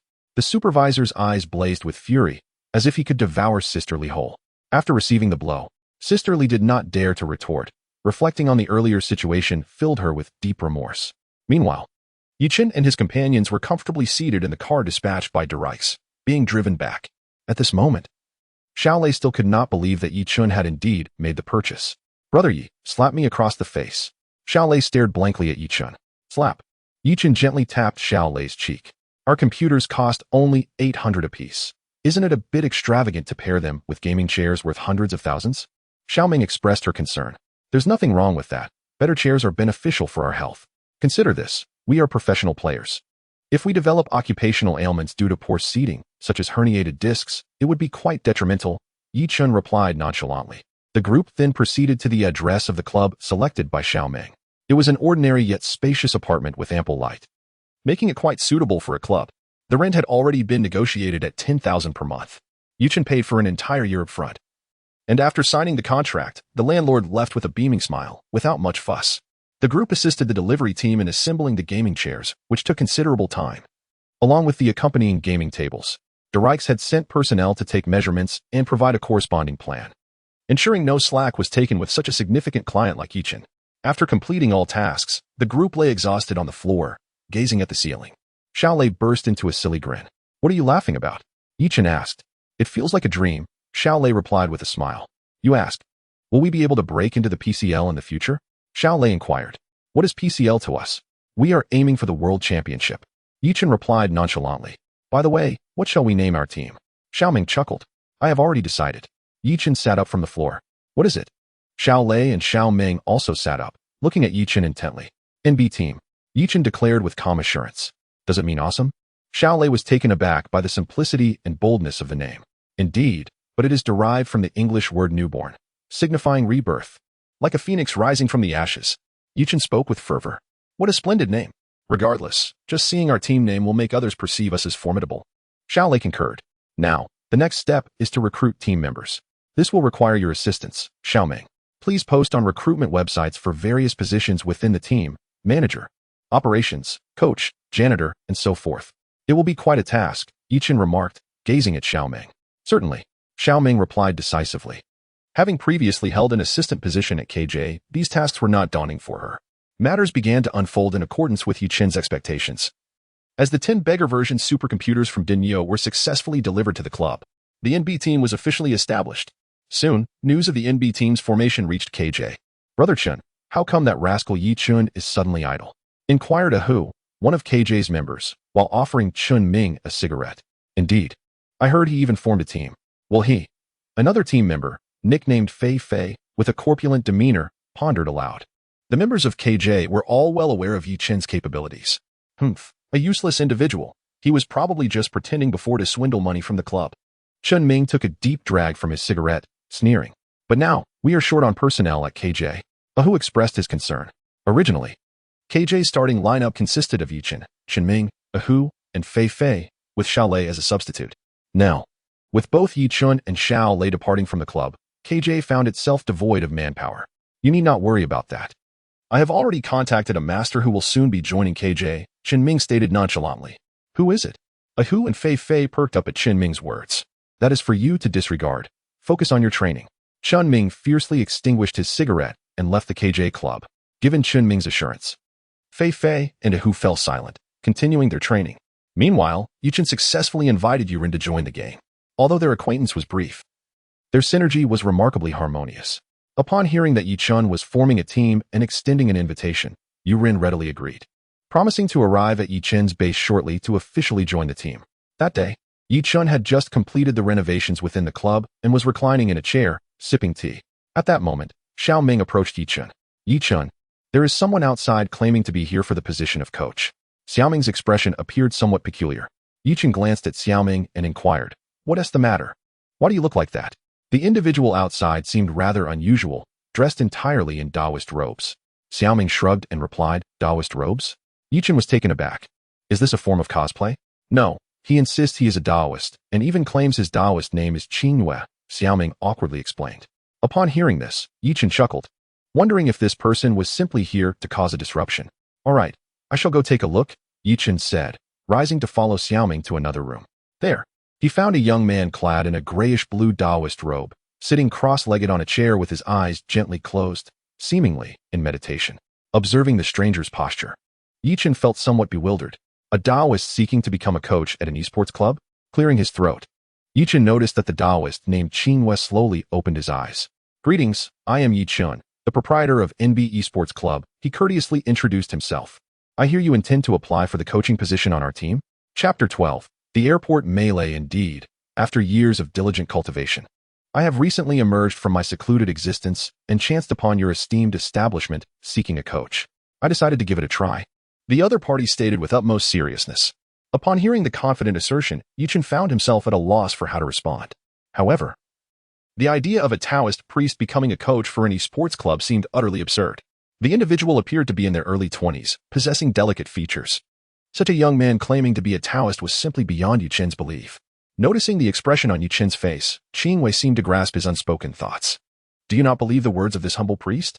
she inquired softly. No, it's not that," Yi Chen replied awkwardly with a smile. "It's just that, After years of ascetic practice, being distant from the mundane world, I fear that you may find it challenging to fulfill the role of a coach in this esports industry. He endeavored to express his thoughts more delicately. Your recruitment notice did not state that a Taoist could not apply. Qingwei countered with unwavering determination. That is true, but... Yichen struggled to articulate his thoughts, unsure of how to proceed. How about this? Allow me to demonstrate my skills first. If you find my abilities satisfactory, you may then decide, Qingwei suggested calmly. Well, Yichen scratched his head, recognizing that the other party would not relent until her objective was achieved. In that case, let us have all the team members log in, and you can direct them. If you manage to secure 3 consecutive victories in the desert and island maps, we shall retain you as our coach, he proposed, setting a rather stringent condition. Agreed. Qingwei responded without a hint of hesitation, seemingly unfazed by the challenge. Having reached this point, Yichen felt compelled to proceed. He subsequently contacted Xiao Lei and Yuren, and the 3 logged in simultaneously. After explaining the situation, both Xiao Lei and Yuren were left speechless. A Taoist coming to serve as a coach for the club? Was this for real? What are your designated drop points? Qingwei inquired once the trio was prepared. Designated drop points? Yichen was taken aback. All professional teams have their specific drop locations during competitions, yet his team had just been established and lacked such a strategy. After contemplating, he replied, "We generally drop at the airport." This was, in fact, a deliberate trap set by Yichen for Qingwei. The airport was a low-tier location, attracting numerous players, making it exceedingly difficult to secure a win. He was eager to see how she would manage this challenge. Understood, Qingwei replied, showing no signs of trepidation. Before long, the group boarded the plane from the Quality Plaza. The flight path for this match formed a diagonal line from N-port to G-port, not far from the airport. Seizing the opportune moment, Qingwei commanded, "Jump." At her words, the 4 leapt from the cabin, gliding towards the airport. From this angle, we'll have a better chance to seize the advantages at the factory and police station. Let us go directly to the police station, Qingwei declared as they soared through the air.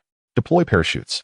At the moment the parachutes opened, the surroundings were densely packed with parachutes, cascading down like dumplings. Wow, so many people? Xiao Lei exclaimed in astonishment. Although the airport was a robust stronghold, the sheer number of individuals present seemed excessive.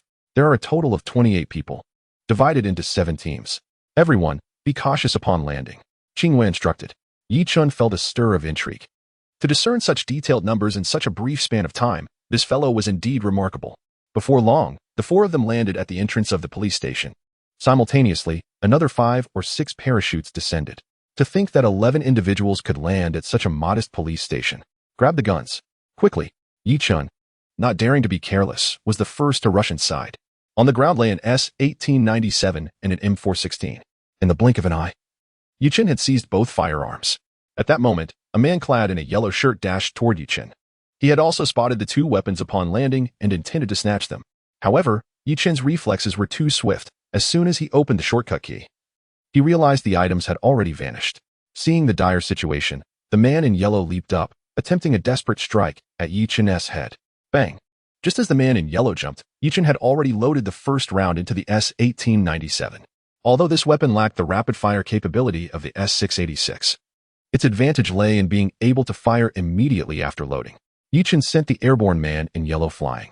"I have no weapon here," came Xiao Lei's frantic shout through the headset.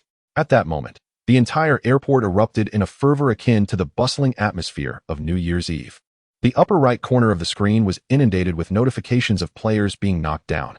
Among them, a red notification indicated that Xiao Lei had been downed.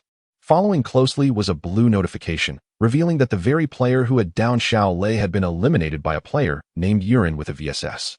These 2 messages flashed by in an instant. Yichen could not afford to linger. 2 adversaries were already charging towards him. One of them was unarmed, wielding a machete with a menacing demeanor reminiscent of a gangster. Beside him was another player armed with an AKM, both intent on targeting Yichen. At that moment, the player with the AKM began firing. Yichen swiftly took cover behind a barrier. Just as he crouched behind the cover, he witnessed Qingwei leap into action. In his hands was an S-686 double-barrel shotgun. Qingwei soared through the air, unleashing shots mid-jump. The confined space within the police station allowed the shotgun's power to be maximized at such close range. Bang bang, 2 shots rang out, and the player wielding the AKM was swiftly taken down by Qingwei's aerial assault. "Is that a crossfire strategy you're employing?" Yichen chuckled, acknowledging the prowess of this Taoist. Upon finishing his words, Yichen swiftly drew his weapon, bringing the man wielding a large machete crashing to the ground. A crimson notification appeared in the upper right corner. Xiaolei had been knocked down once more. Oh my heavens! I just picked up a gun. And those from Building C have already taken me down from a distance. I can save him, Xiaolei exclaimed, having already crawled behind the wall. He was quickly aided by Yuran, who had been the first to assist him moments ago. However, to their astonishment, within mere seconds of being helped up, Xiaolei collapsed again. We need to position ourselves and prepare our guns. It is likely that those from Building C will be upon us soon. Qing Yu swiftly reloaded her S-686, hurrying to finish off the previously downed adversary. She then scavenged the fallen foe for ammunition. This fellow had an entire magazine. Qing Yu remarked, a hint of dissatisfaction in her tone. While rummaging through the bag, she discovered that apart from an AKM, only 12 rounds of ammunition remained.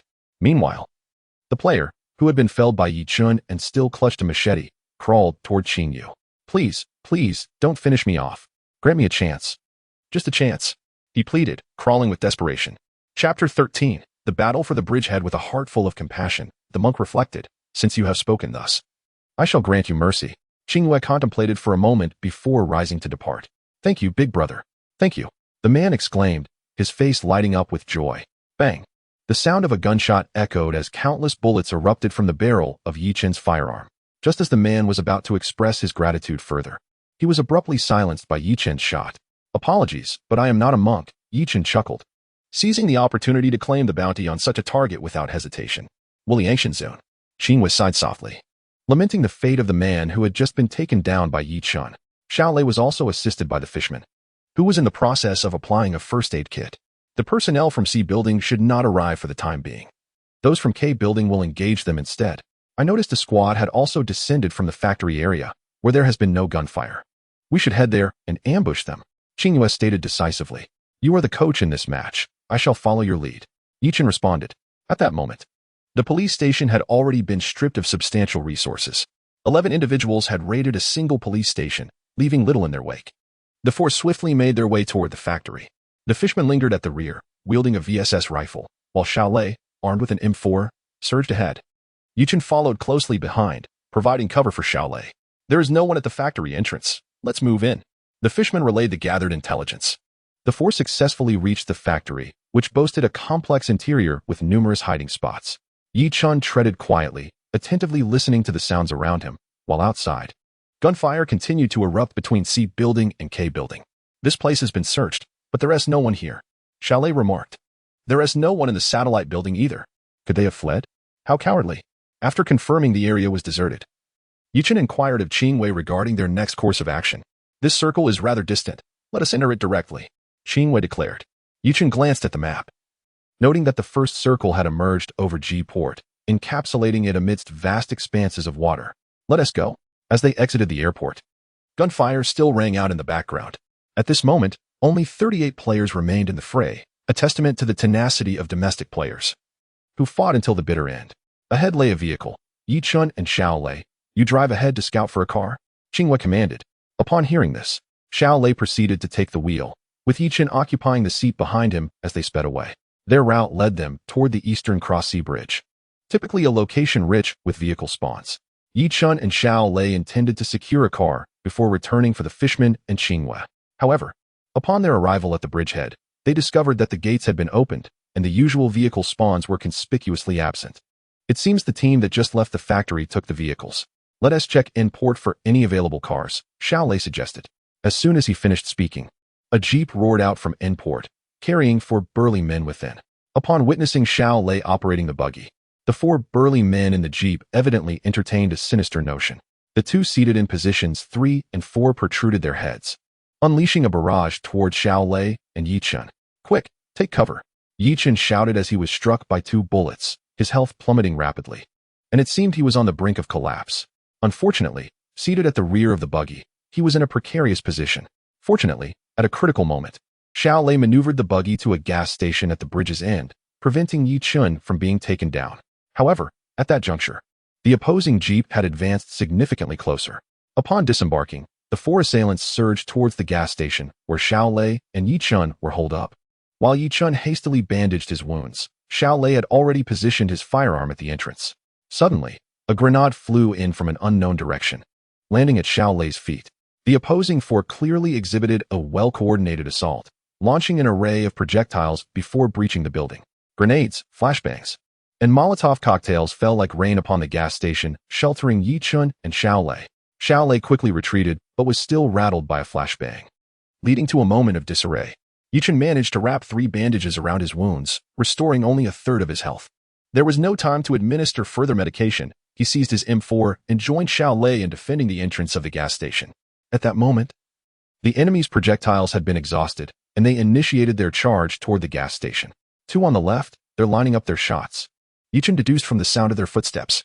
At this point, Qingwei and Yuren were still some distance away, and without any nearby vehicles, expecting their support was futile. I'll smoke the left side to obstruct their line of sight. If I go out, I can take one down instantly. You cover me. Yi Chun swiftly strategized. Without hesitation, he dashed out, with Xiao Lei following closely behind. Indeed, as Yi Chun burst forth, the adversaries had already arrived. The moment their eyes met, gunfire erupted. Aware of his dwindling health, Yi Chun knew engaging head-on could prove disastrous. Thus, in the instant of firing, he ducked back behind the wall. With a deft maneuver, he evaded unscathed while the opposition lacked his agility and awareness. In the chaos, one enemy was felled by a headshot. The other, caught off guard, hesitated upon seeing Yi Chun retreat. It was in that fleeting moment of confusion that Xiao Lei also fired. Their teamwork was impeccable as Yi Chun executed his evasive shot. Xiao Lei seamlessly took his position.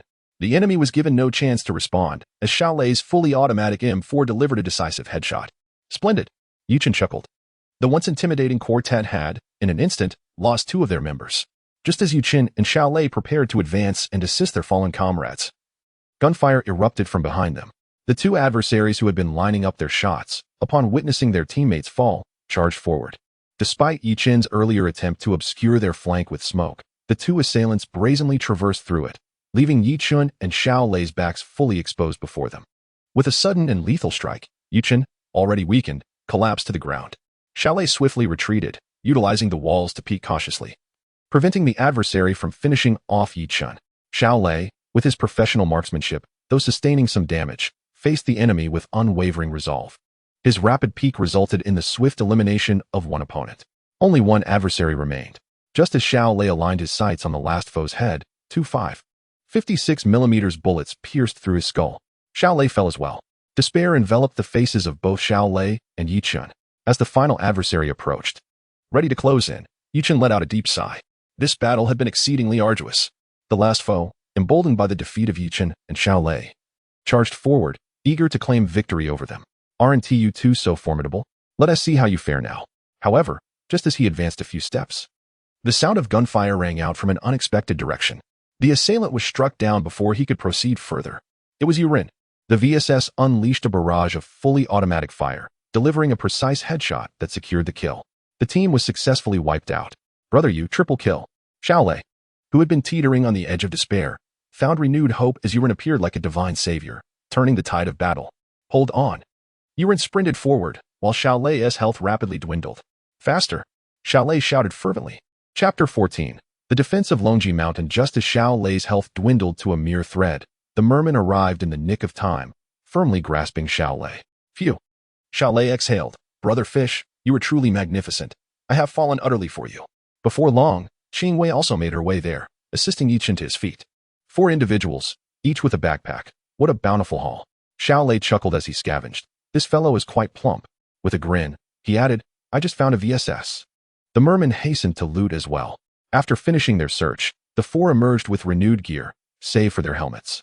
The merman acquired his cherished bolt-action rifle, a gilded 98K, complete with a skin. Yi Chun, on the other hand, secured an SKS along with a powerful shotgun. Let us move. The poison is closing in. After finishing her looting, Qingwei drove up in a jeep. Yi Chun, you take the lead in the buggy.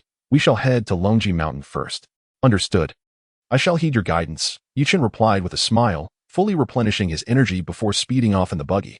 At this juncture, the first safe zone had yet to materialize, and only 21 players remained in the match.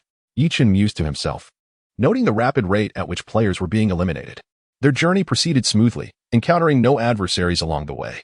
The 4 reached the summit of Longji Mountain with ease. As the circles closed in 1st, 2nd, 3rd, 4th, by the time they reached the 5th circle, Longji Mountain remained well within its bounds. One must commend Qingwei for her astute choice of location. After half a day, the group was nearly lulled into slumber. Remarkably, by the fifth circle, 20 players still persisted in the game. After several circles, only a single player had been eliminated, and Yichen noted that the one who fell had perished outside the safe zone. The path chosen by the Taoist is indeed commendable. Yichen chuckled. I must admit, this position is quite advantageous. I initially thought Longji Mountain would be excluded by the second circle, yet it has remained inside, he observed. It is quite typical. Although the first circle centered on G-Port, the second circle had a high likelihood of shifting southward, making the occupation of Longji Mountain the wisest decision. Qingwei replied with a calm demeanor. Taoist, are you truly a practitioner of the Tao? Yichen inquired with curiosity. I have been studying the craft since I was 8. Qingwei replied. Wow, you are genuinely a Taoist? Impressive, the merman exclaimed. Despite having joined Yichen's formidable team, at that moment, their interaction was limited to their online exchange. Can a Taoist marry? Xiaolei asked, intrigued. Indeed, Qingwei responded with a chuckle. Taoist, can you predict my future? When will my single days come to an end? The merman pressed eagerly. That would require your birth date and time, Qingwei replied earnestly, leaving the merman's reaction unknown on the other end. Thus, the group engaged in light-hearted banter atop Longji Mountain, awaiting the next circle to emerge. This match, aside from the initial life and death moment, had otherwise been rather monotonous. Enough idle chatter. The next circle is about to appear, and I suspect we may soon find ourselves in combat. Yichen, keep a watchful eye on the eastern ascent. Qingwei stated, adopting a more serious tone. Yichen curled his lips, regarding the young man in Taoist attire, Qingwei, with newfound caution. This individual exhibited no traits typical of a monk. His comprehension of the game and mastery of its rhythm were remarkably precise. Yet, despite these two factors, Yichen remained somewhat apprehensive about hastily inviting him to take on the role of coach. However, the subsequent gunfire abruptly interrupted his train of thought. Several bullets landed perilously close to him, the distinct sound of an SKS ringing in his ears. Yichen swiftly repositioned himself, commencing a search. Soon, he spotted two figures not far down the hill, located in a small housing area south of G-Port Hospital. However, that area was no longer within the safe zone. Yichen chuckled softly, choosing to disregard them. The nearly 800 or 900 meters of distance, compounded by the elevation difference, rendered any attempts to fire at such a range futile. It would merely expose his position without any strategic advantage. We can hold this position for 1 to 2 waves. And we'll secure a chicken dinner in this match, Qingwei remarked calmly. I see the target, Yuren exclaimed, gripping a bolt-action sniper rifle. Directing his gaze towards a decoy garage situated in the northern part of Longji Mountain. That decoy garage was indeed an excellent location, surrounded by open space, making it easy to defend yet difficult to assault. Bang! Just as Yuren finished speaking, his M24 fired, and the notification of a successful hit appeared in the upper right corner. Marvelous! Xiaolei praised sincerely. Most of what he knew about Yuren came from Yichen. He was the third player invited to the team, serving as the sniper. Can we secure the kill? Xiaolei inquired. Not possible. That housing area is already out of the circle. The poison has begun to spread, and even if we manage to revive him, he won't have time to heal before the poison takes effect. We can shoot again afterward, Yuren analyzed coolly. At that moment, gunfire began to erupt around them, echoing chaotically in the vicinity of Longji Mountain. Let us see if we can score some headshots to weaken them, Qingwei suggested, simultaneously firing at a smoke grenade area below with his mini. The number of opponents in the upper right corner gradually dwindled as the poison circle crept closer. Yichen observed that the two who had previously fired at him from the housing area were now on the move, heading directly toward Longji Mountain. Yichen had been waiting for this opportunity, unleashing a barrage of shots with his SKS. 2 bullets struck the rear tire of a nearby Jeep, causing it to veer uncontrollably, swaying erratically. This spectacle quickly drew the attention of other players, who began to concentrate their fire on the vehicle. Consolidate your positions. Enemies are approaching. Qingwei swiftly delineated a line on the eastern side of Longji Mountain. Keep them suppressed. Upon hearing this directive, the others ceased their fire and rushed towards the marked position. Indeed, they spotted a fully equipped squad laboriously making their way toward them, struggling against the steep terrain like a mountain climbing team. With the advantage of their position, Yichen and his companions unleashed their fire. The fishmen swiftly eliminated the adversary stationed at the rear with a single, precise shot to the head. Xiaolei, positioned against the wall, utilized the stones for cover and executed a series of well-timed maneuvers. Only one opponent remained, their location already secured in the crosshairs. Calmly, Qingwei retrieved a grenade, gripping it firmly in hand. After carefully aiming at the enemy's position, she pressed the R key and began to silently count down in her mind. 3 seconds later, she hurled the grenade towards the remaining foe. Boom! The instant detonation was executed with pinpoint accuracy, leaving the enemy no chance to escape. As they were swiftly taken down by the explosive, impressive Taoist, Xiao Lei exclaimed while healing himself. At that moment, Yi Chen felt like an outsider. He hadn't fired a single shot, yet the battle had already concluded. Come on, at least leave me one kill. Yi Chen complained. Next time, next time. Xiao Lei chuckled. The team's rhythm had been established, and only 9 players remained in the arena. Chapter 15. In ECL competition, the arena had shrunk to a mere 7 circles, and Yi Chen and his companions remained within its confines. The fishman was stationed at a high vantage point, rifle at the ready, while Yi Chen and Xiao Lei ventured forth to eliminate adversaries. After surveying the area, Qingyu made a decisive choice. The recent skirmish had altered the positions of the players, yet the general direction remained clear. Yi Chen and Xiao Lei took the initiative, beginning their sweep from the narrow edge outside the safe zone. This was akin to a thorough purge. The synergy between Xiao Lei and Yi Chen was impeccable. And soon they discovered 2 players prone behind a pile of stones at the edge of the safe zone. One must commend the strategic placement of these 2. Had Yi Chen and his team lingered at their previous high ground, they would have remained oblivious to their presence. Both players had already infiltrated the safe zone, biding their time for an opportunity to advance further as others engaged in combat. However, they had not anticipated that Yi Chen and his group would proactively draw them out. The moment Yi Chen and Xiao Lei spotted the duo, the latter became aware of their presence as well. At this juncture, it was a contest of speed, precision, and ruthlessness. Yi Chen fired first, his aim flawlessly aligned with the forehead of his target. A burst of bullets rang out, and before the opposing player could retaliate, he was swiftly dispatched. The second adversary, however, managed to take down Xiao Lei in their exchange of fire. Severely wounded, just a drop of health left, cried Xiao Lei as he collapsed to the ground. Given that Yi Chen and Xiao Lei had engaged without any cover, being downed was to be expected. Upon hearing Xiao Lei's exclamation, Yi Chen charged forward. The opponent, as Xiao Lei had indicated, was left with but a sliver of health. At that moment, the enemy attempted to utilize the stone pile as cover for a counterattack. Yet, confronted with overwhelming superiority, any such maneuver was futile. With a single shot, Yi Chen eliminated the foe. After securing the kill, Yi Chen hastened to Xiao Lei's side. This marked Xiao Lei's 4th downfall. Fortunately, they were not far apart, and Yi Chen managed to stabilize him before he lost 2/3 of his health. Only 3 opponents remain. Yi Chen observed with a faint smile, confident that victory was within reach. Just then, a gunshot from an M24 reverberated overhead. Yi Chen distinctly felt a bullet was past his head, causing his heart to skip a beat. He quickly looked up to find the fishman standing at the high point, his rifle aimed directly at Yi Chen's location. In the upper right corner, a kill notification for the fishman appeared. Following the line of sight, Yi Chen spotted a body clad in a ghillie suit sprawled amidst the grass. Beside the ghillie suit lay a yellow box. Yi Chen's heart raced with astonishment. The fishman's shot had undoubtedly saved his life. Had the ghillie-suited player executed a backstab while Yi Chen was tending to Xiao Lei, both of them would have met their demise. After assisting Xiao Lei, the toxic zone began to close in, prompting the 4 to regroup in one location. Currently, there were 6 players remaining on the field, and with the 8th circle closing in, victory seemed assured. I see someone, Qingwei remarked calmly, marking a point approximately 10 meters ahead. However, she could only identify one player, leaving the whereabouts of the other uncertain. Let's take him down. After healing, Xiao Lei surged forward with determination. The player, who had been spotted by Qingwei, felt a wave of despair wash over him, especially as he heard Xiao Lei's footsteps drawing closer. In a panic, he pulled out a smoke grenade and deployed it at his position. But before the smoke could fully envelop him, Xiao Lei was already upon him. In their first encounter, Xiao Lei fired without hesitation, swiftly reducing his opponent to mere pixels. Is that all? Xiao Lei scoffed with disdain. The scene quickly evolved into a 4-on-1 scenario, with the 4 players recklessly scouring the area. Xiao Lei darted between the hills, firing continuously. Come out. Stop hiding, he shouted, activating his voice chat to amplify his taunts. Hiding won't save you now. You're in a corner, he continued to yell. Soon, the final circle began to shrink, and the last player finally revealed his position, having been tucked away where the fishman had previously been. Unfortunately, the fishman had focused his attention on Yi Chen and Xiao Lei, inadvertently neglecting the last player. In the face of 4 gun barrels, the player's resistance was futile, and he was swiftly eliminated.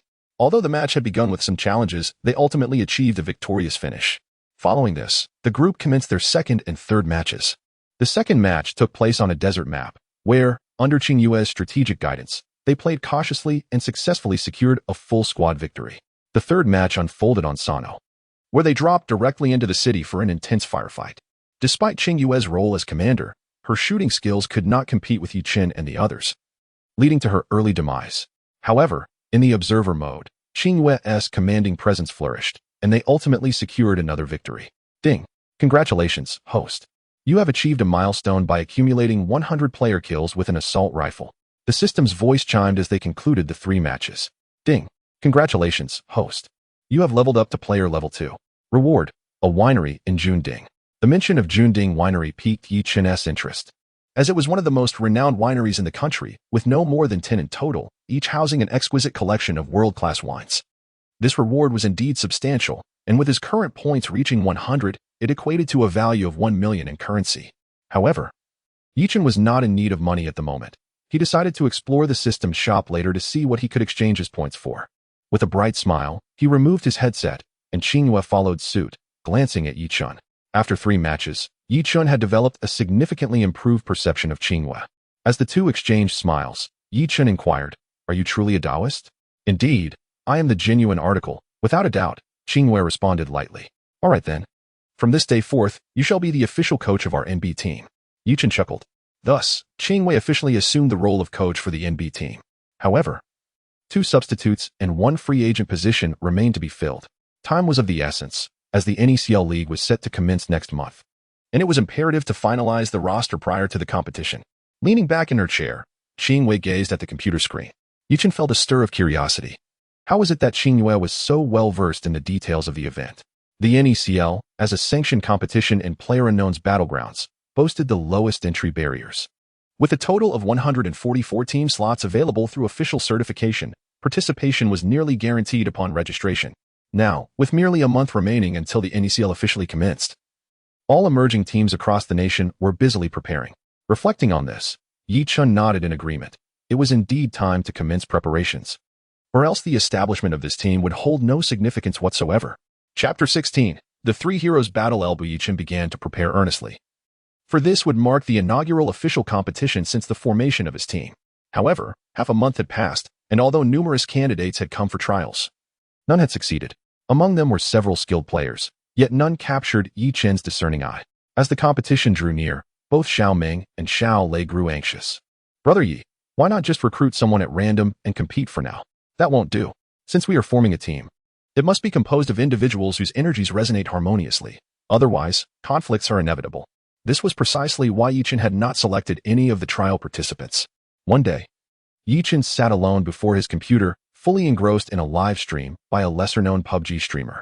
The streamer's popularity was rather modest, garnering only a few dozen viewers, and the followers were predominantly bots generated by the platform, an utterly dismal situation.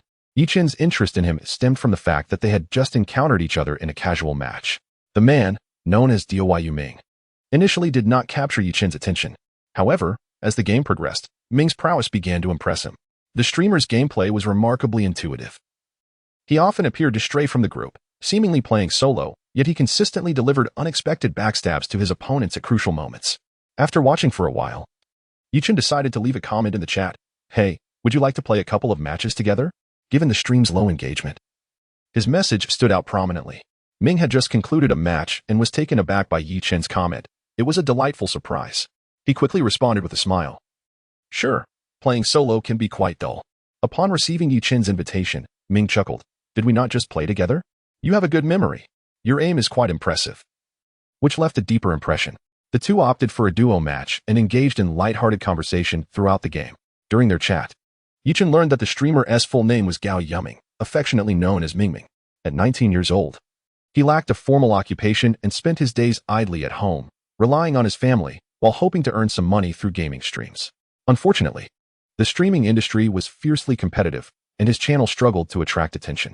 As Yi Chen and Ming Ming enjoyed their conversation, a sudden crack of SKS gunfire echoed from a distance. Before Yi Chen could react, he was struck in the head twice, collapsing instantly. Even before he could rise from the ground, he was taken down by another 2 shots. Forever use the SKS to knock down Yi Chen. Forever use the SKS to eliminate Yi Chen. All of this transpired within the blink of an eye, swift and decisive. Forever?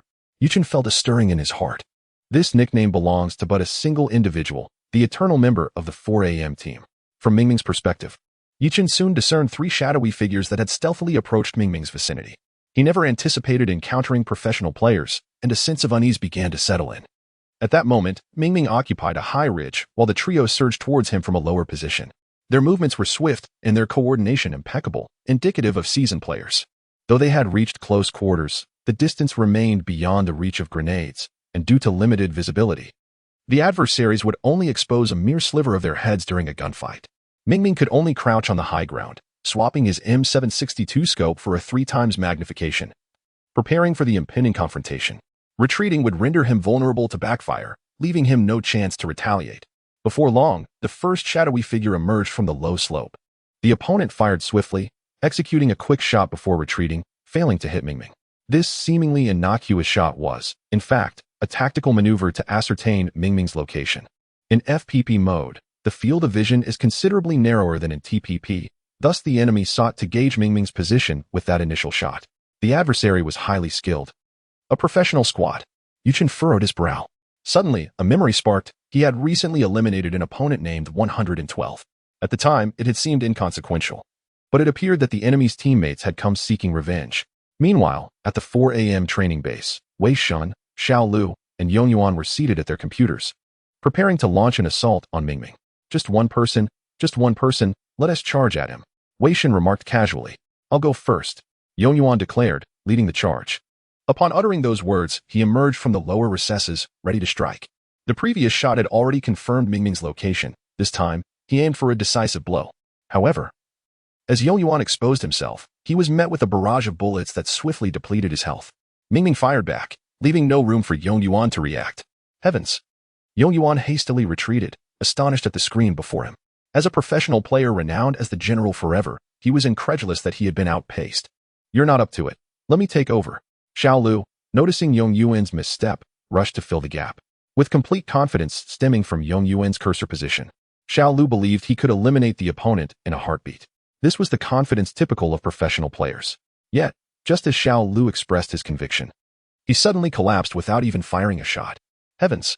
Xiao Lu clutched his chest, scrambling towards Yong Yuan, who was still healing. This person must be cheating, Yong Yuan remarked as he crawled. What is going on? We're just playing a casual match and getting wrecked like this? Wei Shun expressed his displeasure, noting that the opponent's ID resembled that of a streamer. As the team's owner and a core member, he held high expectations for his squad. In the midst of continuous setbacks in this fish pond, a sense of humiliation enveloped Wei Shun. With determination, he leaped forward, thinking to himself that this time, he would demonstrate the prowess of a true professional player. He also harbored the desire to showcase his skills before his teammates, proving that he, as a veteran professional, was not merely a name of renown. However, just as he revealed a hint of his position, he was taken aback as his health plummeted instantaneously, leaving him in shock. Heavens! Wei Shun trembled, his body quaking in fear, and he quickly retreated. Incredible! Exclaimed Yuchen from the OB perspective. At that moment, Ming resembled a war god, single-handedly challenging 3 top-tier professional players. Yuchen could not help but recall the historical scene from the Three Kingdoms, likening it to the esports version of the 3 heroes battling Elbu. Meanwhile, Yuchen was astonished to discover that the once unremarkable live stream had suddenly been inundated by a surge of viewers. This group seemed organized, and upon entering the stream, they unleashed a torrent of vitriol. Sniper dog. Peeping dog. Trash. Disgusting. Observing this spectacle, Yuchen chuckled. Hey buddy, your stream is heating up. In truth, Yuchen understood that these were likely extreme fans from Wei Shun's stream, fervently supporting their streamer. Such fans exist in every team, passionately backing their idols. And upon spotting Ming's ID, they traced the connection to his live stream. At that moment, Ming was entirely engrossed in the unfolding battle, oblivious to the barrage of comments. Chapter 17. Personnel Allocation. The battle commences. Within the game, Wei Shun and Yong Yuan had just finished their medication, and Xiao Lu had been helped back to his feet. We have lost, Wei Shun remarked in a somber tone. Let us try again. Revitalized by the medication, Yong Yuan felt a surge of energy and, filled with determination, pressed forward, eager to prove himself. I refuse to concede, Yong Yuan declared vehemently. However, this time, fortune did not favor him as it had before. The moment he exposed himself, he was swiftly taken down by Ming, who lay in wait. Come on. Ming activated the team voice chat and shouted with fervor. Yuchen recognized that Ming was in peak form, unstoppable in his pursuit. The roar was akin to a thunderclap, invigorating all present, stirring even Yuchen's blood. Upon Yong Yuan's fall, Wei Shen, concerned that Yong Yuan might be eliminated, hastened to provide cover. Yet this time, Wei Shen was notably more cautious. Xiao Lu, throw a vision smoke. Wei Shen commanded before opening fire. A torrential barrage of bullets erupted from Wei Shen's firearm. This was the technique of pre-firing, shooting before the enemy is visible and controlling the trajectory upon their appearance. Such a maneuver could only be executed by professional players. Xiao Lu promptly deployed a smoke grenade, which landed right in front of Wei Shen. When I said to throw vision smoke, I meant to obscure the enemy's sight, not our own. Wei Shen was taken aback, prepared to control his aim only to be enveloped in a cloud of white smoke. In an instant, his resolve faltered. The smoke entirely obstructed his line of sight. The coordination was utterly dismal. It hardly resembled the teamwork one would expect from professional players. Even during a casual match, such blunders would be unacceptable.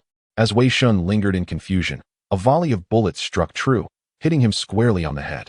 He collapsed. In that moment, the live stream room where Wei Shen was broadcasting erupted in chaos. Who are those opponents? They are ferocious. This is quite the spectacle. What is this? 3 heroes battling Elbu? It appeared that a streamer known for his comedic antics was involved. Let us go and roast him. The viewers flooded the chat with fervent comments. Seeing Wei Shen fall, Yichen quickly suggested, now that the enemy is down to 1 wounded and 2 eliminated, and their vision is obscured by smoke, we could throw a grenade.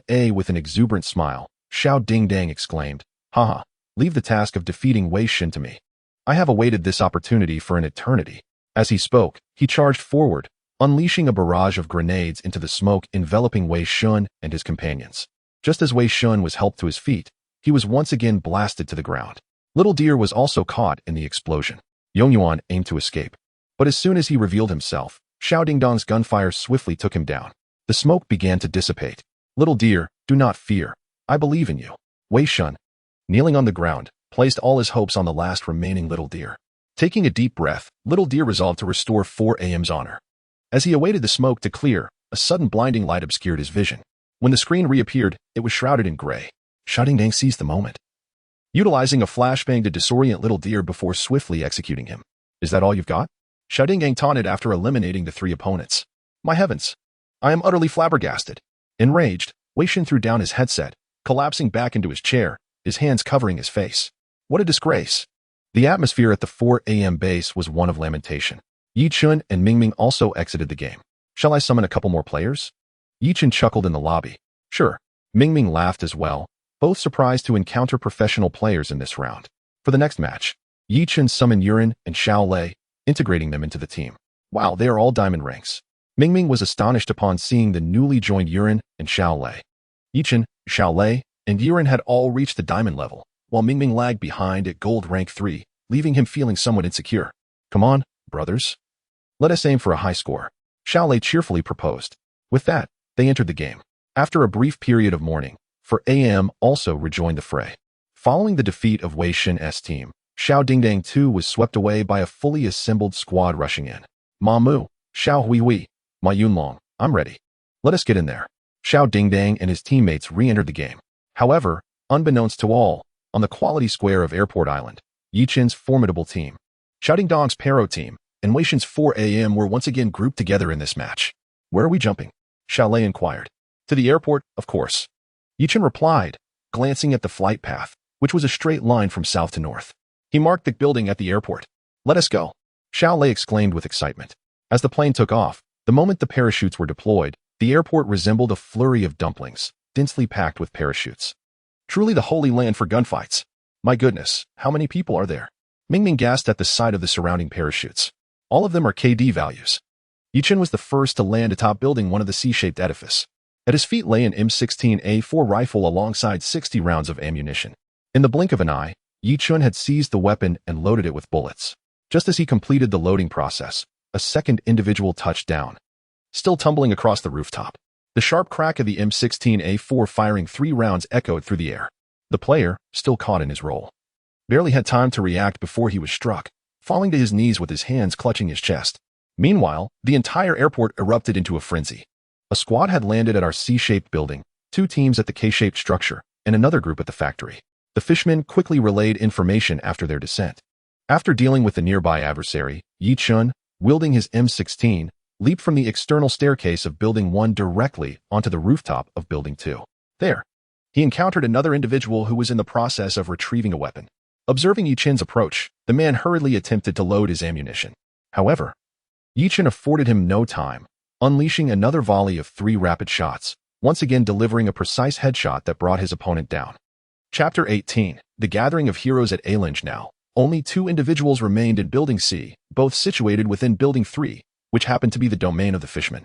After dispatching an adversary, Yichen swiftly eliminated him, scavenging the area with alacrity and gathering pertinent information. The defeated foe had just acquired an M762. Meanwhile, Fishman and Xiao Lei had convened and were making their way into Building 3. Yichen, unfazed, was methodically searching the rooftop of Building 2. Before long, the top right corner of the screen displayed kill notifications for both Fishman and Xiao Lei. Within less than a minute, Yichen and his companions had thoroughly cleared the entirety of Building C. Wait a moment, where's Mingming?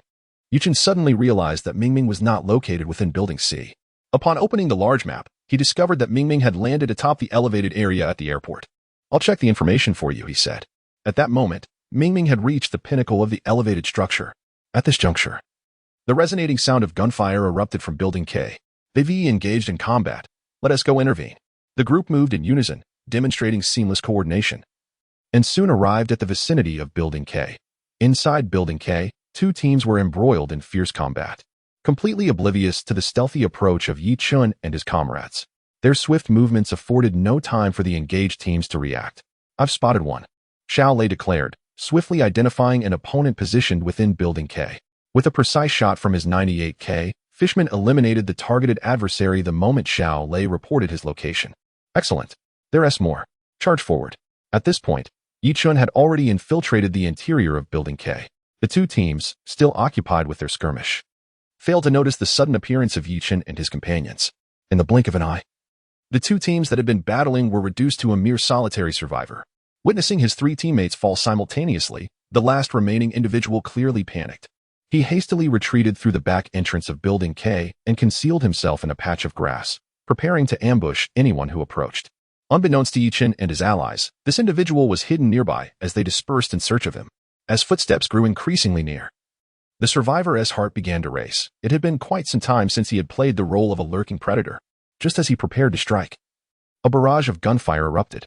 Tat tat tat. From above the elevated area, the sound of 3 SKS shots rang out. Mingming had been attentively monitoring the situation, and in the precise moment the last individual took cover, 3 SKS rifles were aimed at his prone form. He down. There's no one left here. After dispatching the final adversary, Mingming shifted his focus toward the direction of the factory. At this moment, he observed a fully equipped team approaching from the factory's direction. They're coming, and their gear looks formidable, Mingming noted from his vantage point atop the elevated structure. Due to Mingming's gunfire, the team advancing from the factory became acutely aware of the elevated position, recognizing it as the highest point on Airport Island, thus necessitating caution. Despite several attempts to pull the trigger, the opportune moment eluded him. The marked location had already reached Building 3 of the C complex. Once the lines were drawn, Mingming decisively descended from the elevated platform, realizing that there was no longer any value in lying in wait. After reporting the information, Yichen immediately began to stealthily advance towards the C complex. Upon reaching the outskirts of 5 small white structures near Building C, he heard footsteps approaching. 2 beside me, and 2 in uncertain positions, Yichen remarked, marking the locations on the map. I will draw the gun line.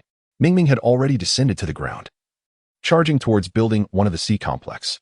The footsteps near Yichen grew increasingly closer.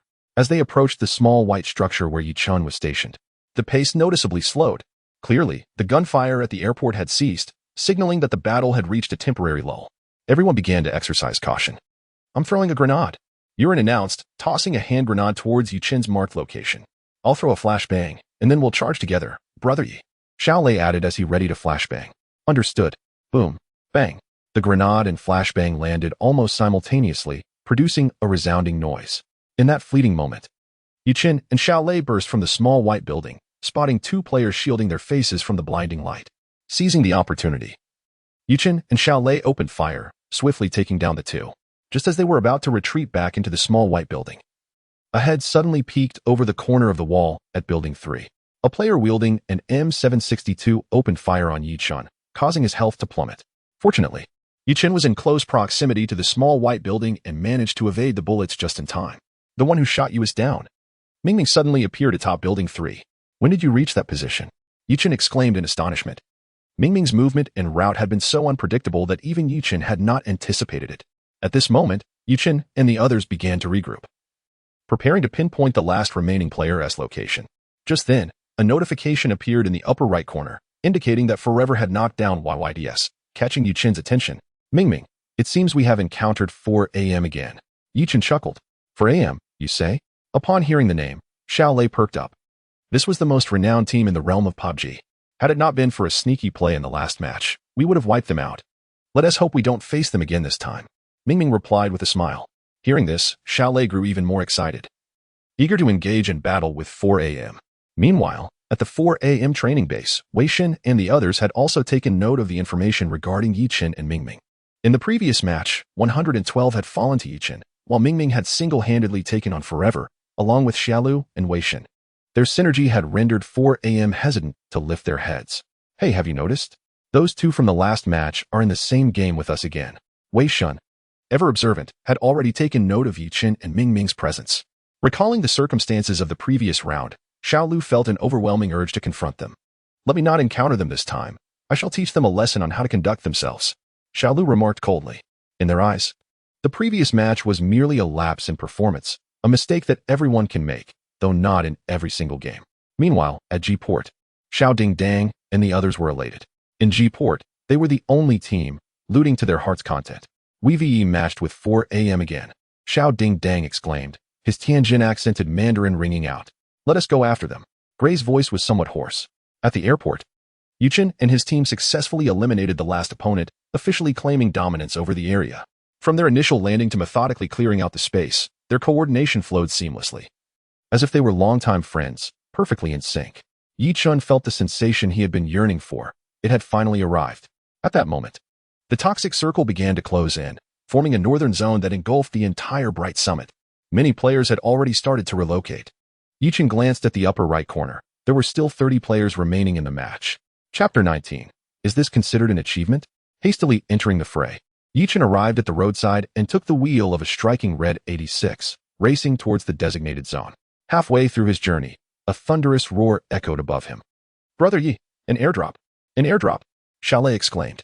Upon hearing this, Yichen disembarked to observe. The airdrop had landed not far away, in the wheat fields east of Peace City. With the location locked in, he set off in his vehicle, driving with the fervor of a wild stallion. Yichen sped towards the airdrop, encountering no obstructions.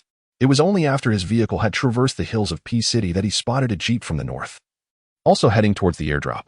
The driver of this jeep was none other than Wei Shen, the captain of 4 a.m., who had just left the school. While the other 3 members of 4 a.m. had already entered the zone, Wei Shen had noticed the airdrop and altered his direction accordingly. Is someone actually trying to contest the airdrop with me? Wei Shen scoffed with disdain, calmly steering closer to the prize. Yichen's vehicle was now only a few dozen meters from the airdrop, both cars racing parallel towards it. Upon seeing Yichen gain an edge, Wei Shen swiftly switched seats and, while still in motion, aimed his firearm at Yichen's vehicle, confident in his prowess. He believed he could swiftly eliminate Yichen within the 86. What Wei Shen did not anticipate was that Yichen, too, had switched seats and drawn his weapon, unleashing a barrage of gunfire towards him. The 2 vehicles exchanged fierce volleys of bullets, and amidst the ensuing chaos, Wei Shen was dislodged from his jeep. Wei Shen's heart raced, recognizing his adversary. Not again. Our boss has fallen. As the most astute member of 4 a.m. in terms of workplace dynamics, Yong Yuan, who had already positioned himself advantageously within the zone, immediately jumped into a vehicle and sped towards Wei Shen's location upon witnessing his fall. Come on. You've gone too far. Even if you reach him, it won't change the outcome, Xiaolu said, casting a disdainful glance at Yong Yuan. Seemingly swayed by Xiaolu's words, Yong Yuan climbed back out of the vehicle. This Yichen fellow better not cross my path. Don't worry, boss. I will avenge you. Yong Yuan resolved, showcasing his professional demeanor once more. I truly appreciate it, Wei Shen lamented as he removed his headset. He had realized that the one who had taken him down was none other than Yichen, the same individual who had eliminated 112 in the previous match. I suspect this person is specifically here to target us, 112 remarked. As the most popular professional team, 4 a.m. always found themselves facing off against enthusiastic fans eager to snipe them during their broadcasts of PlayerUnknown's battlegrounds. However, Yichen was not there to hunt them. He was simply there to collect an airdrop. Yuren, do you want something good? Yi Chun inquired with a smile, eyeing the AWM within the airdrop. Yes, yes, yes. Yuren instantly understood Yi Chin's implication. Call me Daddy. Yi Chin teased with mischief. Dad, you are truly my biological father. Yuren exclaimed without hesitation. At this point, it was nearly impossible for Yi Chin to deny him. The allure of the AWM sniper rifle was simply irresistible for a marksman. Having just looted an airdrop, Yuren, Xiaolei, and Mingming had also arrived by car. Yi Chin tossed the AWM before Yuren and reverted to his SKS. Hey, brother Yi. Was that person you just knocked down Weishan? Xiaolei inquired. Oh my, I almost forgot. Yi Chin suddenly remembered that after knocking down Weishan, he had been too preoccupied with looting the airdrop to finish him off. Meanwhile, in the same match, Xiaodingdang visibly flinched upon learning of Wei Shen's elimination. No way. Wei can't be that unlucky. He hasn't even run into me yet. He better not be dead. Xiaodingdang and the others had already made their way into the safe zone. On the other side, after looting the airdrop, Yi Chin and his companions hastily drove towards the circle. To be honest, our pace of entering the circle is far too slow. This wouldn't matter in a casual match. But in a competition, it could severely hinder our ranking, Yi Chin remarked while driving. True. In a tournament, the airport wouldn't be this crowded. Xiaolei chuckled in agreement. Are you guys playing professionally? Mingming quickly asked upon hearing Yi Chin's words. We haven't officially started yet. Our team has just been formed. Would you like to join us? We're currently looking for a free agent, Yi Chin tentatively proposed, considering that Mingming was a rather skilled streamer, though not particularly popular at the moment. His talent would undoubtedly be recognized eventually. Sure. I have nothing much going on at home, Mingming replied, clearly excited. Where's your team's base located? In Feiqing. Yi Chin laughed. I'm in Yingzhou. Do you know 17 Beast? He's from Yingzhou too. We're practically hometown buddies, Mingming said with a smile. If you join our team, one day you'll surpass him, for 17 team has yet to win a world championship, while we are destined to be the next champions, Yi Chin stated calmly. One cannot deny the allure in Yi Chin's words. Coupled with Mingming's lack of serious engagements, he readily agreed. In that moment, Yi Chin's formidable team was officially established. And a slight smile graced his lips. Ding. Congratulations to the host for achieving the milestone, successfully forming your own team. Reward. Points 50. Yi Chin paused, astonished. Was this truly considered an achievement? 50 points for this? With each point worth 10,000, that amounted to 500,000. To put it into perspective, the champion of the domestic PUBG League, PCL, only received 300,000. Yi Chin chuckled, and the four of them continued towards the center of the circle, where the bright summit awaited. Will there already be people there if we go now? Yuren asked. Our chosen spot will likely be contested. If they dare to occupy our chosen location, they must not care about their gaming experience. With that, the four of them drove forth like untamed steeds, racing towards the bright summit. As they approached the 5 dormitory buildings in city-wide, they found themselves at the edge of the safe zone. The sound of gunfire echoed from the vicinity of the dormitories, where a team trapped at the perimeter began firing at Yi Chin and his companions. Should we charge in? Xiaolei inquired from behind the wheel. No need. The next circle will shift, and the team at 3+2 will certainly be out of the zone. We'll head directly to Bright Summit, to the marked point, Yi Chin replied. Meanwhile, a team of players at the 3+2 position, who had been taking potshots, ceased fire upon seeing Yi Chin and his group move away. One player, reloading by the window, was suddenly struck in the head by a bullet, collapsing instantly. In the upper right corner, a notification appeared stating that the fishman had downed a player with his AWM. Wow, Fish brother, are you hacking? Exclaimed Xiaolei, who was positioned behind Fishman's vehicle and had witnessed the remarkable scene clearly. Just moments earlier, Fishman had shifted from the driver's seat to the 4th seat while driving uphill, then leaned out to take a shot with the AWM. Remarkably, that single shot found its mark, hitting the opponent squarely in the head and taking him down. Such skill seemed almost beyond belief, as if it defied the very notion of fair play. Chapter 20. The Downfall of 4 AM Luck. Luck? The Fishman replied calmly, continuing to drive forward. What a hassle. Yi Chin chuckled. Let us turn it off. It's rather pointless, Mingming agreed. I was even the one driving. The Fishman retorted, a bit speechless. Wasn't it merely a matter of scoring a headshot with a bolt-action sniper while driving? How difficult could that be? Yet, such an explanation felt somewhat feeble, for that shot was indeed extraordinary. As they conversed, they were nearing the summit of Bright Peak. At that moment, the 4 AM team, consisting of Forever, Little Deer, and 112, had just concluded a skirmish at the peak and were scavenging for loot. With divine prowess, Wei Shen had demonstrated remarkable combat ability. And after his fall, the remaining trio displayed astonishing fighting skills. In this encounter at Bright Peak, they emerged almost unscathed, much to Wei Shen's chagrin. Before long, upon hearing the sound of Yi Chin's vehicle approaching, The three ceased their looting and began moving in the direction of Yuchen's car. Yuchen's vehicle halted before reaching Bright Peak, as it was evident there were enemies present. Recklessly driving up would expose them to a dangerous crossfire. It was wiser to stop and maneuver around, retaining some fighting capability. Upon noticing the sudden silence from the vehicle, Forever and the others were momentarily taken aback. They wouldn't dare come up, would they? Forever inquired. Let us confront them head on. 112 replied decisively. They've parked and are circling. There are only two of them. Little Deer reported, having spotted Yuchen and Ming Ming ahead. Suddenly, a heavy and muffled shot from an AWM rang out nearby Bright Peak. Just moments ago engaged in conversation, 112 collapsed instantly. One down. The fishman exclaimed as he loaded another bullet into the AWM. That very shot had been fired by him. What on earth? How could this happen? 112 gasped, scrambling towards Forever's position. As a professional player, 112 was acutely aware of the implications of an AWM shot. Especially since Fishman had just taken someone down. Logically, they should have been engaged in a fight at the 3+2 position in Y City. How could a sniper suddenly appear? This left 112 perplexed. Seeing 112 on the ground, Forever rushed to assist but halted after just a couple of steps. Someone's coming closer. Forever's keen senses detected the approaching footsteps. He was correct. Ming Ming was stealthily advancing. Had it been Wei Shen on the ground instead of 112, Forever, well-versed in the intricacies of the battlefield, would have rushed to aid him regardless of his own safety. However, in this moment, he abandoned the idea of helping 112, opting instead to position himself strategically, waiting for the footsteps to draw near. With a stun grenade already in hand, Forever prepared to throw it at the opportune moment. Finally, he spotted Ming Ming's figure charging forward. Now, without hesitation, Forever hurled the stun grenade towards Ming Ming. In that instant, Ming Ming fired back at Forever. Rat-a-tat-tat. Bang. The sound of gunfire mingled with the thunderous blast of grenades, creating a cacophony that enveloped the scene in a blinding white. In that instant, the character Ming Ming emerged. Gun drawn, swiftly incapacitating Yong Yuan, who had just thrown a stun grenade and collapsed to the ground, clutching his abdomen. The speed at which Ming Ming fired was astonishing. Leaving Yong Yuan to kneel behind cover, his teeth clenched in disbelief. How could it be that the enemy's shot was so much faster than his own? After all, he was a professional player. Once again, the observer Wei Shen, witnessing from the spectator's perspective, felt a wave of frustration wash over him upon recognizing Ming Ming's ID.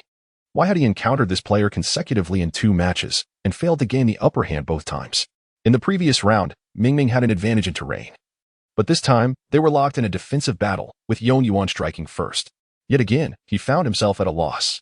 Forget it. You should all find a factory job. Wei Shen slumped in his esports chair, the once promising defensive position crumbling in mere seconds, leaving his face drawn and despondent. The eliminated players 112 and Yong Yuan could only pin their hopes on Xiao Lu. You must avenge us. Don't worry, brothers. Leave it to me. Despite witnessing his teammates fall apart, Xiao Lu felt a surge of determination. This was his moment to prove his worth. Yong Yuan, remember, being the first to revive the leader doesn't make you the best in the workplace. We are a professional team. True value lies in turning the tide of battle. Xiao Lu's thoughts raced as he concealed himself beside the ruins at the summit, waiting for the opportune moment. Just give me a chance, and you will all perish. At last, he heard the approaching footsteps, inching closer to his hidden position. With only one target in sight, he felt ready to strike. Now, Xiao Lu sprang to his feet, aligning his sights perfectly on the advancing Ming Ming. However, before he could pull the trigger, a series of M762 gunshots erupted. Yuchen had fired. While Xiao Lu lay in ambush, Yuchen had also chosen his moment to wait, aware that the opponent was down to his last player. He anticipated a fierce counterattack. As Xiao Lu's position was revealed, Yuchen acted decisively. 3 bullets, each finding its mark on Xiao Lu's head, deprived him of any chance to retaliate. Ding. Congratulations, host, you have achieved the feat, eliminated a full professional team. Reward, 50 points. Ding. Congratulations, player level has increased. Current level, 3. Skill unlocked, master level Wing Chun. In the instant Yuchen eliminated Xiao Lu, a notification resonated in his mind, and a profound martial art technique surged into his consciousness. In that fleeting moment, Yuchen felt an inexplicable surge of warmth coursing through his body, as if his meridians were ablaze. It turned out that when he acquired this set of martial arts, the system had conveniently assisted him in unblocking his energy channels. Which was the source of this sensation? It seems we have annihilated 4 a.m., exclaimed Xiao Lei, brimming with excitement. Pray tell, which one did you eliminate? Inquired the fishman with a sly grin. I didn't even get the chance to fire my weapon, Xiao Lei retorted, doused in disappointment. Do not fret. Soon we shall engage in PCL, and there will be ample opportunities, Yuchen chuckled before beginning to loot the spoils. Thus, the quartet successfully secured the entire Bright Summit. Just as they were occupied with their loot, a plane roared overhead, and simultaneously, a supply drop descended nearby. The supply drop isn't far. Shall we seize the opportunity? Let us go. Without a second thought, the four abandoned their recent conquest of Bright Summit and hastily drove towards the location of the supply drop. It was indeed within proximity, situated at the eastern edge of Bright Summit, near Cape Port. The four drove swiftly towards their destination, with Xiaolei leading the charge. As the supply drop neared the ground, he parked in anticipation. This supply drop is mine for the taking, Xiaolei mused. Finally, when the drop landed, he rushed over, ready to claim it. However, due to the terrain, the drop landed on a slope and began to roll away as if it had sprouted legs. Hey, hey, hey. Don't run away, my precious, Xiaolei exclaimed, taken aback by the unexpected turn of events. He took off in pursuit. Chapter 21. A bloodbath triggered by an airdrop. At this moment, Yuren and Mingming's vehicle had also arrived. Brother Yu, let's compare hand speeds. Mingming laughed as he drove. You surely cannot compete. I have been single for 20 years, Yuren replied with a chuckle. Then let's seize it, Mingming declared confidently. The airdrop continued to slide down the slope, while Xiaolei, in a state of desperation, pursued from behind. However, the inertia of the airdrop was too great for him to catch up. Meanwhile, Yuren and Mingming had surged ahead of Xiaolei. Mingming was the first to exit the vehicle, rushing to the front of the airdrop. Just as he opened the shortcut key to inspect the contents inside, a sudden sharp sound echoed, and the airdrop box vanished. It turned out that Yuren, noticing Mingming was one step ahead, had rammed the airdrop with his vehicle. The airdrop, which had already slowed down, was propelled forward again by the impact. Yuren, are you even human? Mingming exclaimed, exasperated. Hiki, all's fair in war. After colliding with the airdrop, Yuren positioned his vehicle to block the box and dashed to its front. This airdrop is mine, he thought, filled with elation. Just as Yuren was about to loot, a barrage of gunfire erupted from the side. Yuren fell to the ground. Ake's left had used an M762 to knock him down, and a notification appeared in the upper right corner indicating that Xiaoding had secured the elimination. Did I tell you to loot? Kneel before me, Xiaoding shouted, appearing within Yuren's line of sight. It turned out that Xiaoding was not the only one who had taken notice of the airdrop. He had also pursued it. It's him, Mingming exclaimed upon seeing Xiaoding's ID.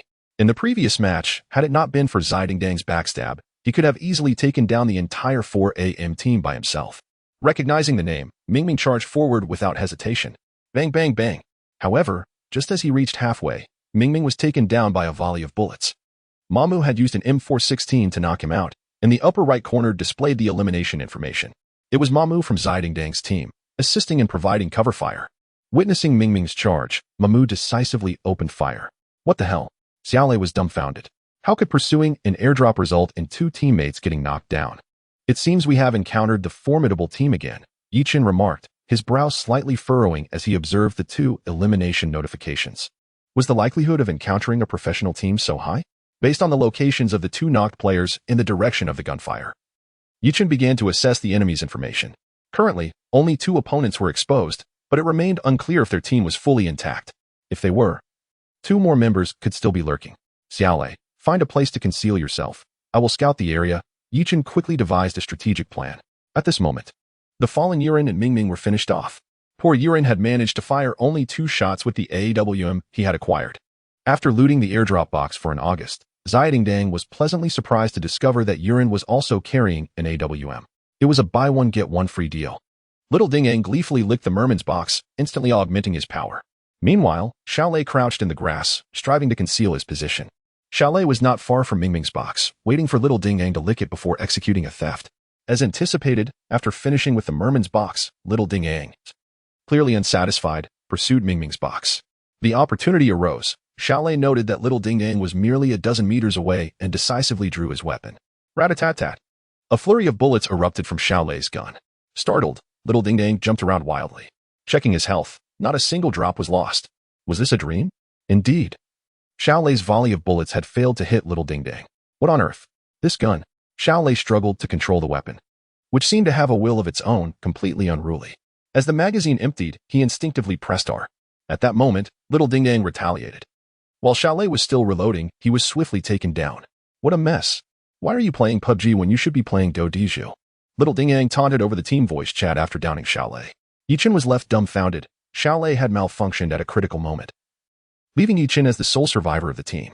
Xiaolei, completely defeated, silently exited the game and opened Doujiju. Although Yichen briefly lost focus, he quickly regained composure and fired, taking down the numbskull who was approaching Xiao Lei's box. However, Yichen's gunfire revealed his position. The fluffy team, consisting of Little Ding Dang, Little Gray, and Ma Yunlong, launched a fierce counterattack. Quick, go and eliminate him. I remember that ID. He is the one who killed Wei Shun. Little Ding Dang commanded while charging towards Yichen's location. Simultaneously, Little Gray and Ma Yunlong spread out, encircling Yichen. 3 different lines of fire locked onto his position.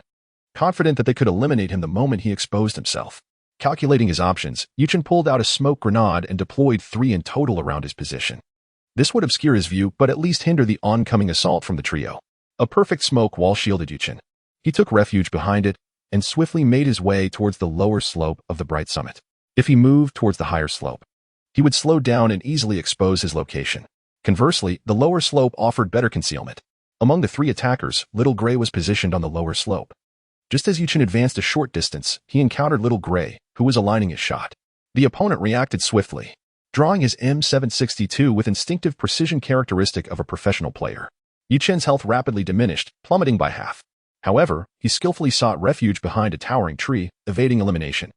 It's over, Little Gray reported anxiously as he proceeded towards Yichen's direction, searching for an opportune moment to unleash his projectile. Given Yichen's current health, a single grenade would suffice to dispatch him. Oh dear, the spectators, Fishman and Mingming, began to fret, while only Xiao Lei remained obliviously engrossed in a game of landlord. Not so fast, Yichen chuckled. No sooner had he spoken than he swiftly repositioned himself and drew his weapon. The M762 fired with astonishing rapidity, severely wounding the advancing Little Gray, who hastily took cover behind the nearest barricade, a prominent boulder. As he ducked behind the stone, Little Gray's screen suddenly went blank, obscuring his view. It turned out Yichen had deliberately forced Little Gray behind that rock, placing him within range of the thrown grenade. Once the effects of the flashbang subsided, Little Gray's screen was rendered a dull gray. Yichen afforded Little Gray no opportunity for retaliation after tossing the flashbang. He charged forward, incapacitating him and securing the kill. Is a mere scratch on my health enough to rattle you? Yichen remarked with a smirk after eliminating Little Gray. Chapter 22. The Final Circle. Bright Summit. Upon witnessing their comrade fall, Xiao Dingdang and Ma Yunlong swiftly recalibrated their offensive strategy, once again charging towards Yichen. However, before them loomed yet another dense wall of smoke. Come on, can we play already? Seeing their adversary conjure smoke once more, Xiao Dingdang felt a surge of frustration. I'll throw a grenade. Ma Yunlong, positioned at a height, immediately declared. Tossing grenades from an elevated vantage point offered a distinct advantage. Furthermore, the enemy's location was essentially pinpointed, concealed within that very fog. Thus, a grenade launch was likely to yield results.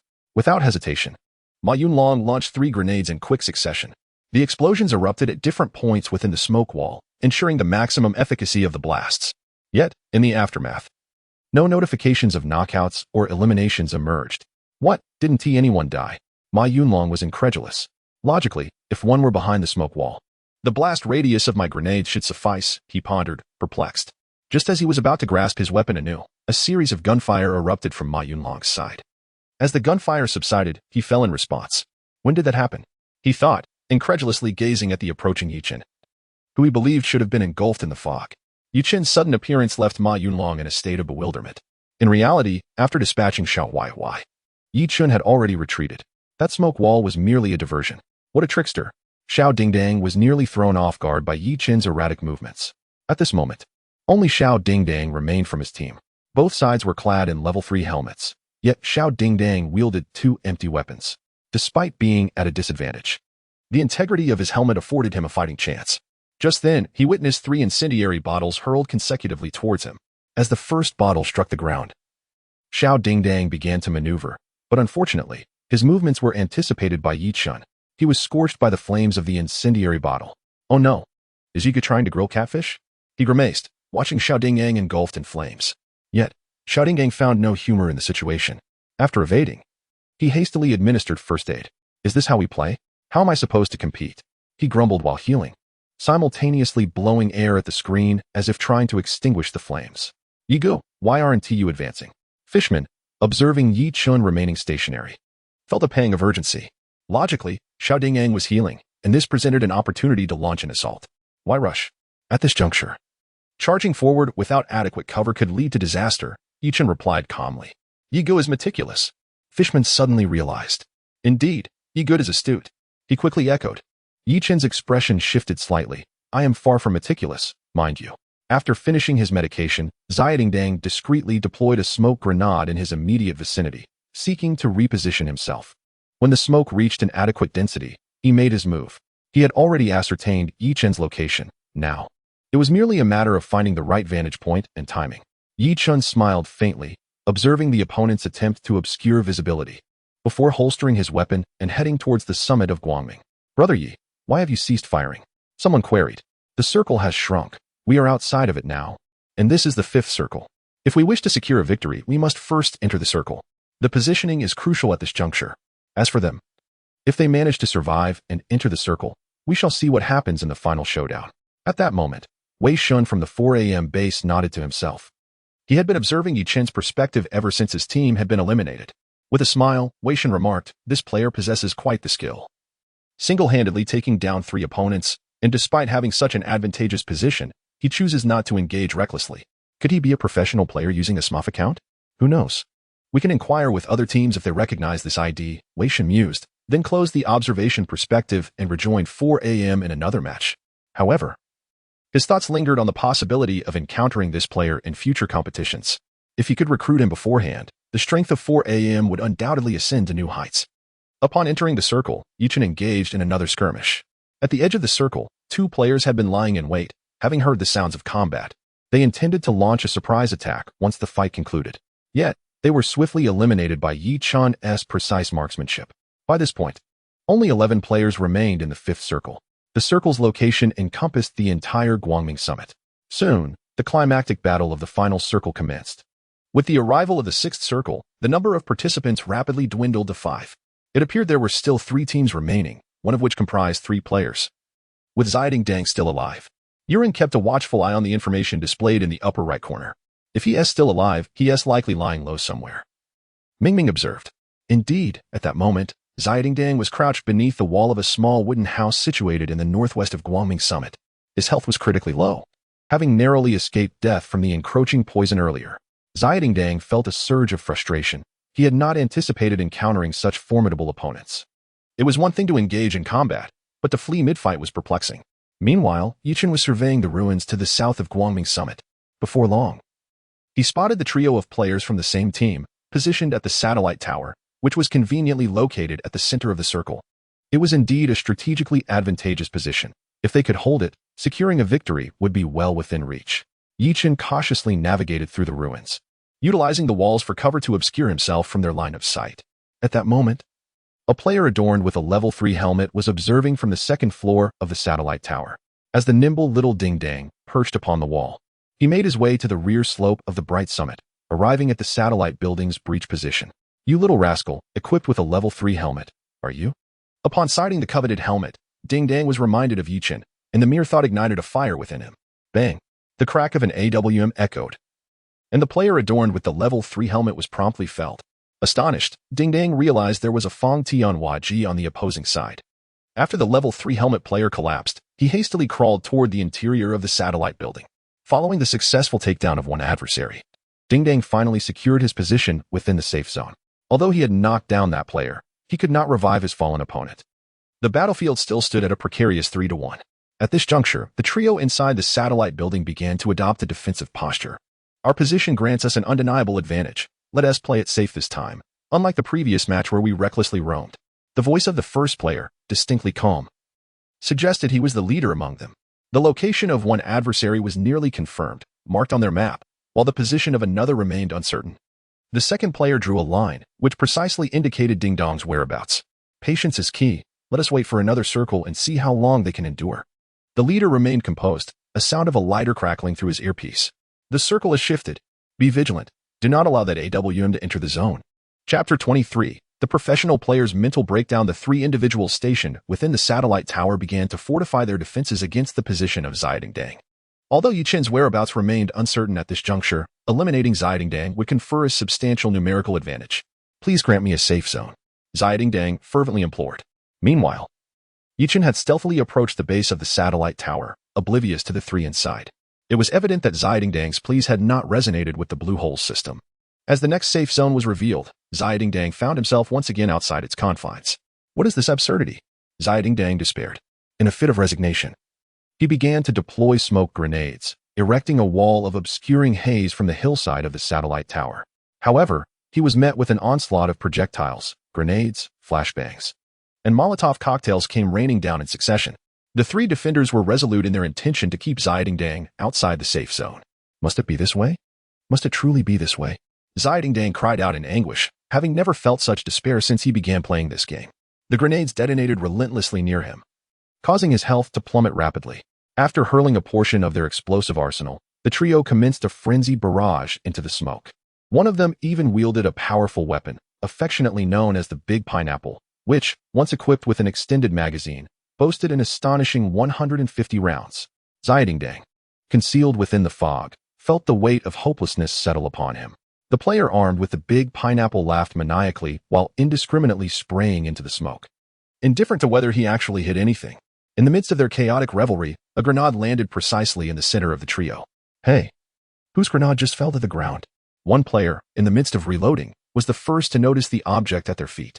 How could a grenade end up on the ground? Whose throw was that? Queried the wielder of the Big Pineapple, still firing away. Yet, in the following moment, all three simultaneously sensed something amiss. Oh no, oh no, boom. The explosion echoed thrice, and a notification appeared in the upper right corner. Yichin had secured a kill with a grenade. Excitement surged through the Fishman team. Meanwhile, Dang, hidden within the smoke, fell silent upon seeing the notification. This individual was utterly terrifying. It wasn't merely about superior marksmanship. Among professional players, proficiency with firearms was commonplace. Everyone had similar skills. What truly unnerved Dang was Yichin's mastery over the game's tempo. Had Yichin thrown the grenade earlier, perhaps the trio could have evaded it. However, at this point, the three were caught up in their frenzy, rendering their reactions to the sudden interruption somewhat sluggish. Why do I feel like I can't compete with him? Dang hastily deployed another smoke grenade, seeking refuge to heal himself. Meanwhile, Yichin, having dispatched the three adversaries, stood triumphantly atop the satellite tower. Oh, this position is indeed advantageous. It was as if history was repeating itself, with the high-low dynamic once again materializing. Yet this time, the situation felt even more despondent for Dang. At present, Dang finds himself enveloped in smoke, utterly unaware of Yichin's whereabouts. Should Yichin approach and hurl a couple of grenades towards the smoke bomb, Dang might very well meet his demise. Yet, Yichin appears remarkably unperturbed, patiently awaiting the dispersal of the smoke, a stun grenade poised in his hand. Gradually, the density of the smoke begins to wane. Yichin then releases the stun grenade from his grasp. Dang had initially intended to execute his final maneuver once the smoke had cleared, but what awaited him instead was a screen entirely shrouded in white. After throwing one stun grenade, Yichin, approximately 2 seconds later, cast another. At this moment, he possessed a total of 9 smoke grenades in his backpack, 9 stun grenades. The screen was utterly obscured. This was clearly a deliberate attempt to unsettle Dang's mindset. Being repeatedly blinded, Dang's defenses crumbled entirely. I'm done playing, he exclaimed, hastily pressing the escape key, ceasing all resistance, and swiftly exiting the game. Meanwhile, viewers of Dang's live stream were in stitches, laughter causing them considerable discomfort.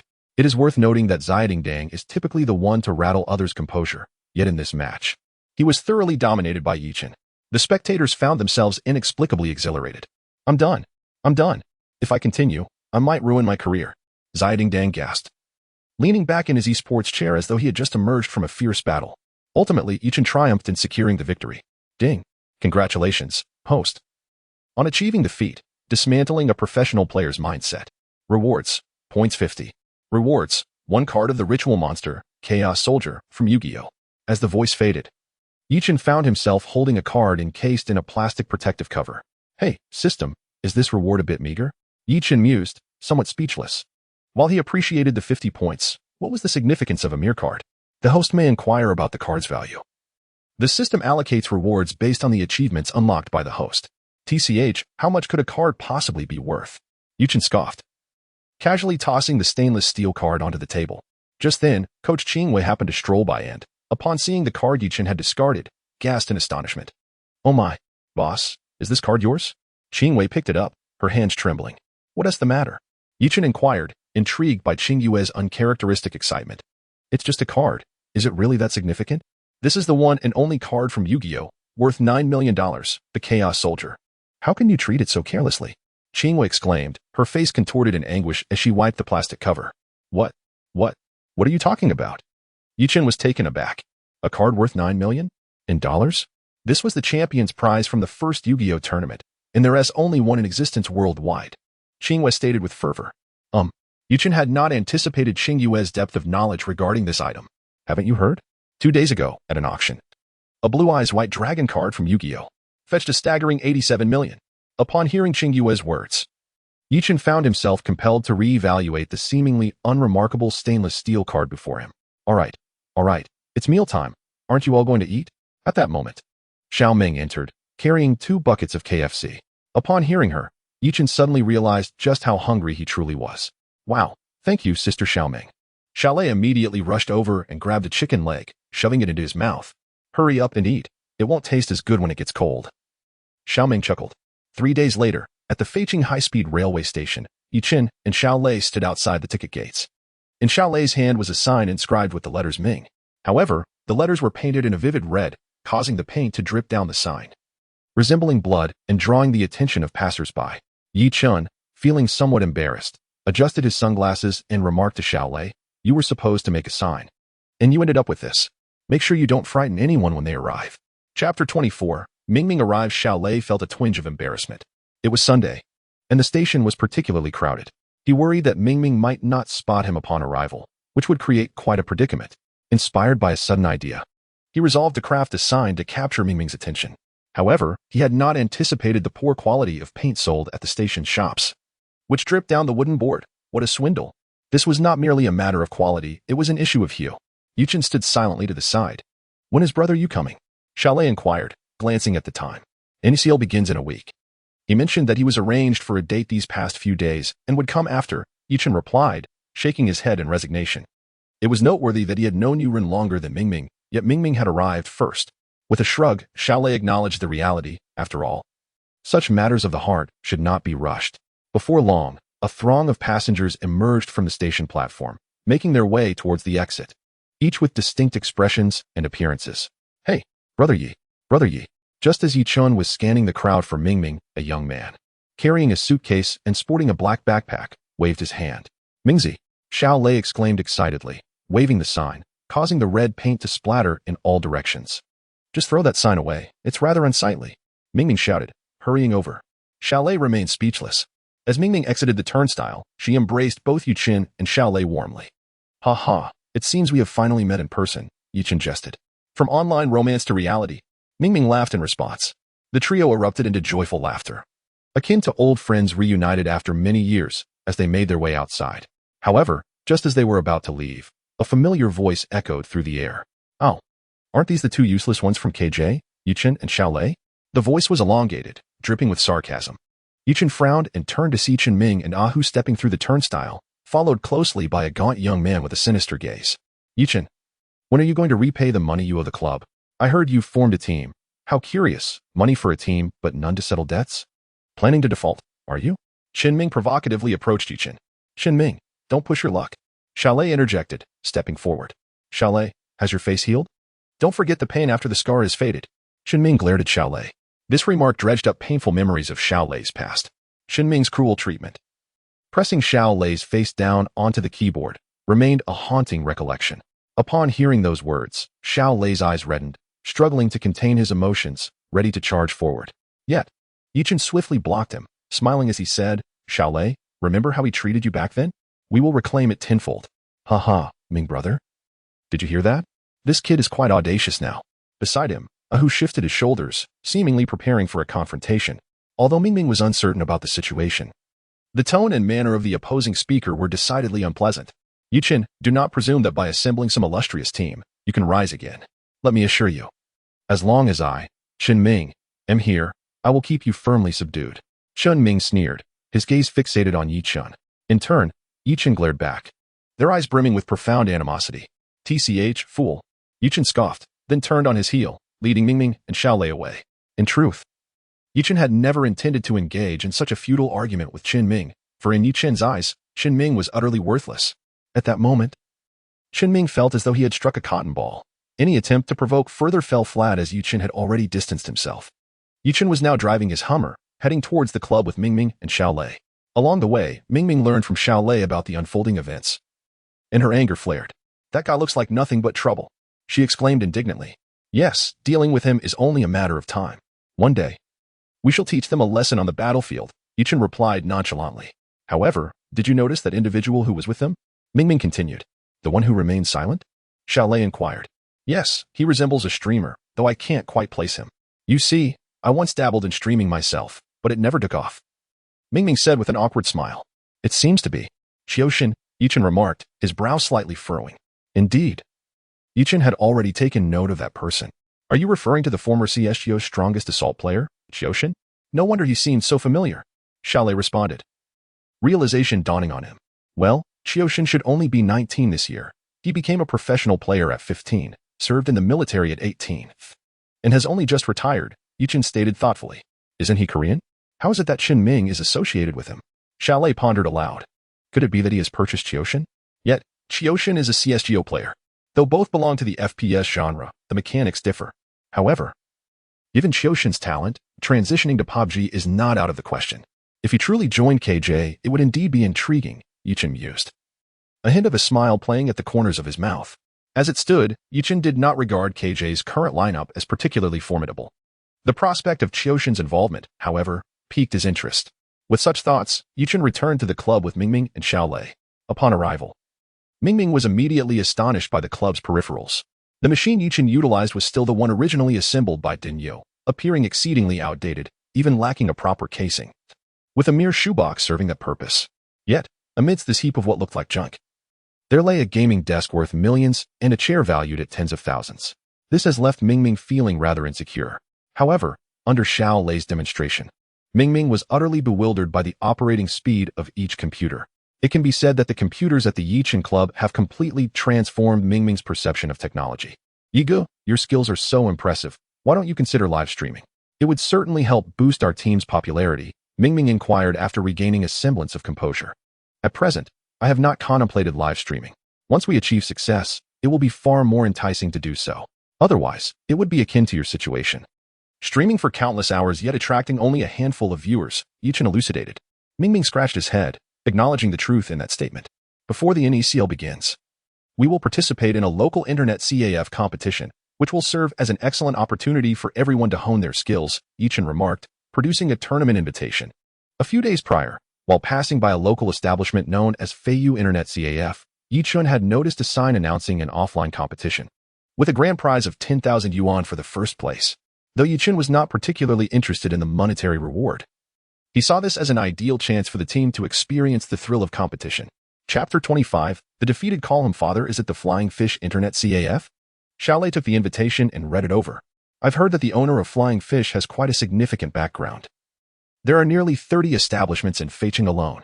Indeed, and their competition format is rather impressive, utilizing a point system where each kill earns a point. A chicken dinner yields 15 points for the team, and the top 8 receive ranking points," Yuchen remarked with a smile. "Now, we simply await Brother Yu's arrival." Mingming concurred. With just a day remaining before the Internet CAF tournament commenced, Yuren finally arrived. However, his spirits appeared notably low. Upon inquiry, it was revealed that he had suffered a setback in a matchmaking endeavor. The woman in question was over 30, divorced with a child, significantly older than him. And after their brief liaison, she discarded him, Yuren lamented, tears streaming down his face. The group expressed ample sympathy for Yuren's unfortunate plight. Yet they understood that he must ultimately find a way to cope with his distress. At last, the Internet CAF tournament began.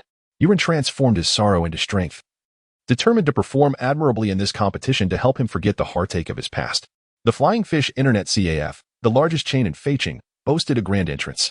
Inside, not far from the front desk, was an expansive central lounge area adorned with 4 luxurious sofas, complemented by a colossal LED display screen. Any remarkable feats achieved during gameplay would be showcased on this screen. When Yuchen arrived, the venue was still in the process of being set up. So the group decided to wait in the central lounge. Curiously, Yuchen noticed an elderly man with a head of white hair seated in the lounge. Despite his age, the old gentleman appeared quite vigorous, dressed in a well-tailored white martial arts uniform and holding a polished cane. Upon noticing Yuchen and the others, he shifted to the edge of the sofa and greeted them with a polite smile. Yuchen nodded in return, acknowledging the gesture. Are you here to compete? The elderly man inquired with a smile as he gazed at Yi Chen and his companions. Yes, indeed, old sir. Given your age. I wonder if you two have come to join the excitement?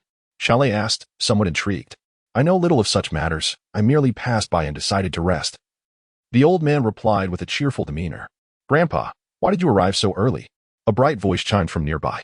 Yi Chen turned to see a young girl in the uniform of the Flying Fish Internet CAF approaching. This girl, Xiao was the cashier at the CAF. And Yi Chen recognized her from when he registered earlier. Didn't you mention that there was an event today? I feared arriving late would mean missing it. The elderly man remarked warmly to the girl, his eyes filled with affection. At that moment, the girl noticed Yi Chen and the others. Ah, I remember you. You're here to participate in the competition, aren't you?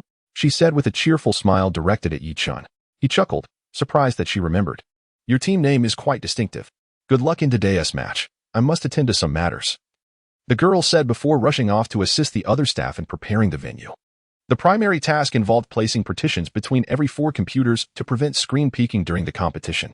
Despite this, the sounds of teammates calling out scores could still be heard. Such was the nature of the Internet CAF environment, where perfection was unattainable. At that moment, a number of young individuals arrived, all eager to participate in the Internet CAF competition. One man, grinning broadly, surveyed the scene and remarked to his companions, Today, our tyrant team must claim first place. Brother. With our marksmanship, winning the championship is a mere formality, one of the others chimed in. Indeed. The rest echoed in agreement. The leader of the group then glanced at Xiao, who was busy arranging the venue, and approached her with a mischievous grin. Upon reaching her, he playfully slapped her backside and asked with a smirk, Hey there, need a hand? Startled by the sudden action, Xiao spun around, her face clearly showing her anger. Wang Dalong, show some respect. She scolded. Yi Chen noticed that the elderly gentleman beside him appeared somewhat displeased, yet he remained silent, continuing to observe the unfolding scene. Oh.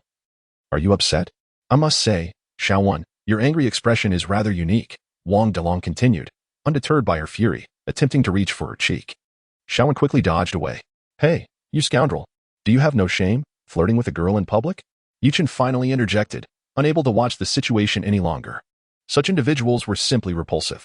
Wang Dalong paused, turning to assess Yi Chen. After scrutinizing him for a moment, he scoffed. What is it to you? Just then, the CAF manager arrived, having heard the commotion. He positioned himself protectively in front of Xiao and said with a smile, Let it go, let it go. It's no big deal. The match is about to start. Yi Chen noticed the manager occasionally glancing at the elderly gentleman nearby, yet the elder showed no sign of reaction. Kid, are you here to compete? Tell me where you're jumping. I want to see how I'll deal with you. Wang Dalong, now somewhat bored, shifted his focus to Yi Chen. If you're truly formidable, let us settle it at G-Town. The loser calls the winner daddy. Yi Chen boldly retorted, unafraid. Anyone who dares not come to G-Town today is a coward. Wang Dalong spat before storming off. The manager quickly ushered Xiao back to the cash register, and the matter seemed resolved. Brother Yi, that was impressive. Xiao Lei gave Yi Chen a thumbs up. Are you really going to challenge those guys at G-Town? He asked eagerly. Why not roll? Are you afraid? Yi Chen chuckled. Afraid? That's not the case. But will it affect the rhythm of the match? If both the circle and flight path are not in G-Town, it might disrupt the tempo, Mingming explained. In truth, Mingming's concern was valid.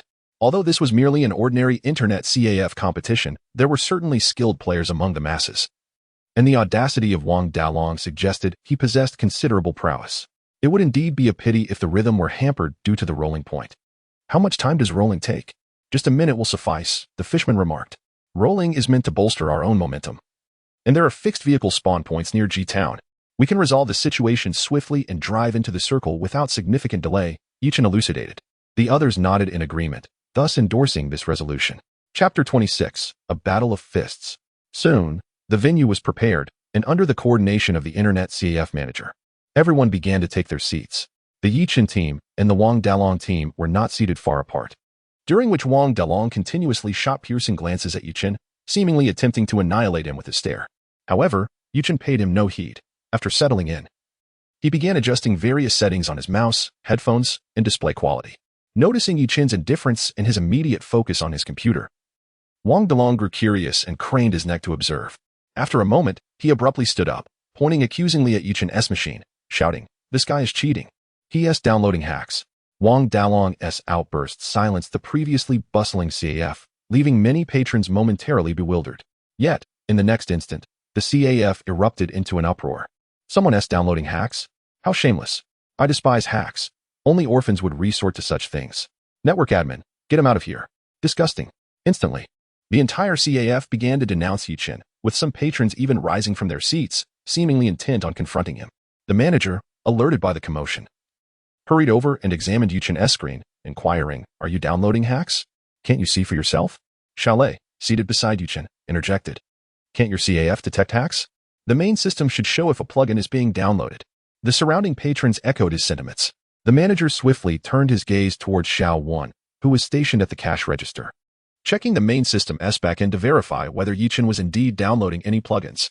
After a thorough inspection, Xiaowan shook her head. The manager exhaled deeply. If news of this incident spread, it would tarnish the reputation of Feiyu Internet CAF. Everyone, please do not misunderstand. I have confirmed that this gentleman is not downloading hacks. The match room has been created. Let us prepare to enter, the manager announced, sharing the room number with the crowd. Wang Dalong, with a disdainful pout, reluctantly took his seat. I thought he was up to something shady.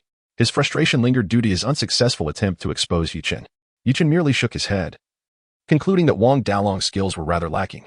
The crowd ceased their discussions and proceeded to enter the match room. At last, the first match on the island map commenced. The flight path was set from Esport to the airport, positioned centrally. After calculating the distance, Yichin realized that flying directly to G-Town would pose some challenges. Just as he pondered the most suitable landing spot to find a vehicle, Wang Dalong's voice rang out once more. "Come on, G-Town, let us roll. Whoever backs down is a coward." His proclamation echoed throughout the CAF. Yichin responded with a cold smile, choosing to remain silent. "Come on. The loser calls the winner daddy." Clearly lacking the refinement of Yichin, Ming Ming retorted directly. As the plane took off, Yichin marked the location at the western part of P City, specifically at the large warehouse. "Let us search for a vehicle here. Flying over would prove to be quite challenging," he instructed. Approaching P City, Yichin and his companions synchronized their parachute jumps at the opportune moment, heading straight towards the designated point. "I see a vehicle, right at the entrance of the warehouse," exclaimed Yurun, spotting a jeep. "Those people might attempt to seize the vehicle from us. I'll land at the warehouse first." Ming Ming noted a squad descending alongside him. "All right." At the moment of deploying their parachutes, indeed, 4 parachutes descended simultaneously towards the jeep. Meanwhile, many others had also landed in P City. "Someone's making a move for the vehicle," Wang Dalong shouted from the other side. "It's them for sure." Xiaolei chuckled, having heard Wang Dalong's call. "Can we beat them to it?" Yichin inquired. "I'll be the first to land. I can definitely secure it," Yurin declared, already on the ground and swiftly entering the vehicle, taking the driver's seat. "Wow, he got in." Wang Dalong panicked upon witnessing Yurin's quick action. Nonetheless, he instinctively pressed the key. Others, however, were not as fortunate. At the moment Wang Dalong entered the vehicle, Yurin had already started the engine, charging directly at a newly landed player. This individual, presumably Wang Dalong's teammate, hurriedly tried to reposition, hoping to evade the impending collision. However, the distance was far too short for any escape. Simultaneously, gunfire erupted from the nearby warehouse. Xiaolei's health rapidly diminished, and midway through, a notification of his defeat appeared in the upper right corner. "You worthless fool. An AK can't outmatch my little pistol," Xiaolei taunted, reloading his weapon as he approached Wang Dalong's teammate. Earlier, another of Wang Dalong's allies had jumped at the warehouse with Xiaolei, arming himself with an AKM, while Xiaolei had only managed to grab a P92 pistol. Yet, with remarkable skill, Xiaolei landed a headshot with his pistol. Wang Dalong, seated in front of his computer, wore a grim expression. At this moment, jumping from the vehicle would likely result in a fatal fall, and his 2 teammates had already turned into loot boxes upon landing. "What about the last one?" Yurin asked while maneuvering the vehicle around the warehouse. "It seems he drifted back to P City. He should be near the church by now," Yichin replied, scavenging for supplies on the rooftop of a fake garage behind the warehouse. "What should we do about the one in the car?" Yurin inquired with a grin. "Come on, drive to the fake garage." By now, Yichin had acquired an M4 and a Mini. Upon hearing the vehicle stop beneath him, Yichin descended the stairs, aiming his weapon at Wang Dalong, who was seated in the passenger seat. "Get out," Yichin shouted, brandishing the M4 at Wang Dalong. Clenching his teeth, Wang Dalong felt immense frustration. If it weren't for the vehicle dispute, he would have long since eliminated Yichin. "I said get out. Didn't you hear me?" Xiaolei had also rushed over, clutching an AKM in his hands. "Let's settle this with our fists." Wang Dalong gritted his teeth and declared fiercely. Meanwhile, Wang Dalong's last teammate whispered into his earpiece, "Brother Long, hold on for a moment. I have a weapon now." It was upon hearing this that Wang Dalong proposed the challenge to fight. At that moment, P-City had already erupted into chaos. The intense gunfire conveniently masked the footsteps of Wang Dalong's teammate, who was stealthily approaching his position. Fight with fists? Yuchen inquired, perplexed. Yes, fight with fists. Are you brave enough? Wang Dalong insisted defiantly. Huh, who would engage in a fistfight with a fool like you? Yuchen retorted, before unleashing a volley of bullets that sent Wang Dalong crashing to the ground. He then hopped into a jeep. Xiaolei dashed to Wang Dalong's side, spat contemptuously, and joined him in the vehicle. Subsequently, the jeep sped out of the fake garage, heading towards P-City. Chapter 27. Invincible. At this moment, Wang Dalong, kneeling on the ground, was still somewhat bewildered. After a brief pause, he finally came to his senses. What on earth? They've left. They didn't finish me off. This bunch of fools, come help me. Wang Dalong, whose temper had already flared, was suddenly filled with excitement as he called out to his approaching teammates. Coming, Brother Long. Wait for me. The last teammate exclaimed, hastening to his side. Wang Dalong quickly began to crawl toward the false garage, just as his health points dwindled to half. His teammates finally managed to stabilize him. These imbeciles, once I recover, I will definitely take them down. They've gone to P-City. When Brother Long gets back up, we'll heal first. I have a med kit here, one teammate reassured him. Wang Dalong replied with a silence that spoke volumes. Brother Long, don't be disheartened. It was just bad luck this time. If we had secured a vehicle, we would have dealt with them swiftly. The teammate continued to offer words of comfort. Noticing Wang Dalong's quiet demeanor, Brother Long, what's wrong? The teammate, puzzled by Wang Dalong's unusual silence, felt that this was not characteristic of him. You, there? Is someone behind you? Wang Dalong gritted his teeth and whispered. At that moment, a man holding an S-12K, clad in a level 2 helmet, stood behind Wang Dalong's teammate. Upon hearing Wang Dalong's words, the teammate's hand, which had been supporting him, trembled as he quickly turned around. Indeed, someone had appeared beside them without their notice. But when? How could this happen? 1,000 questions swirled in Wang Dalong's teammate's mind. Surprise! Just as the opponent turned, a shotgun blast rang out, striking him squarely in the forehead. In an instant, both Wang Dalong and his teammate transformed into mere boxes. What the hell? Wang Dalong erupted in a fit of rage. Hey, still not calling me daddy. Xiaolei, already in P-City, couldn't resist, adding to the mockery. The entire internet CAF, filled with competitors, stifled their laughter, eagerly anticipating the ensuing chaos. This round was just unfortunate. Let us see if we can perform better in the next one. Although Wang Dalong's composure had shattered, he clearly refused to accept defeat. Fine. If it's the next round, just wait and see. The teammate retorted loudly. Loser. Loser. The chant echoed through the CAF as other players joined in. The word loser reverberating throughout the establishment. Wang Dalong's face turned a deep shade of purple, wishing he could devour the computer before him in frustration. Yet, there was no outlet for his anger. A loss was a loss. Soon, Yuchen and his team swept through P-City with the ferocity of a tempest, eliminating all players within. Let us secure some territory. After savoring the last loot, Yuchen marked the center of their circle. This strategic position, located in the northern part of the air defense base, encompassed parts of Y-City, the entire retirement home, and a section of the air defense shelter. It was an advantageous location, perfect for target practice. However, reaching that spot from P-City would require traversing a fair distance. Without delay, the group set off, driving towards their new destination. When a few individuals arrived, the first circle had just been completed. A glance at the circle revealed that, although they were not near the center, they remained within its bounds and could still engage in combat. Brother Yi, should we push further inward? Xiaolei inquired. After all, they were still in the second circle, and occupying the center early on would significantly benefit their position in the later stages. Not just yet. Let us hold our ground here. Someone will inevitably come crashing in, and we can counter them, Yuchen replied with a smile. Indeed, before long, a red 86 car charged towards the flying sky tower. It's a full squad, Xiaolei reported from the rooftop of the tower. Without hesitation, Yuchen took aim as the vehicle approached, firing directly at the driver's seat of the 86. The car, initially brimming with aggression, seemed to falter as Yuchen and his team opened fire, causing the driver to panic and swiftly alter course. However, as the vehicle rounded a corner, Yuchen's shots brought it down with precision. Next, the players in the second and fourth positions were also eliminated by Yuchen and Xiaolei, leaving only one bewildered player in the third position. This is outrageous. How could we lose 3 teammates so quickly? The third player thought, hastily switching to the driver's seat to turn the vehicle around. Suddenly, a shot rang out from a 98K, a 7.62mm bullet launched from the flying sky tower. striking the turning 86. A splatter of green blood erupted from within the vehicle, followed by a player being ejected, only to transform into a box midair. No way. Is he cheating? In a corner of the internet CAF, someone removed their headphones, cursing in disbelief. They couldn't comprehend how they had been headshot while their vehicle was in motion. Urine, with a calm smile, ejected the spent cartridge from his 98K, remaining silent like a seasoned hunter. This squad had been entirely reduced to boxes even before nearing the Flying Sky Tower.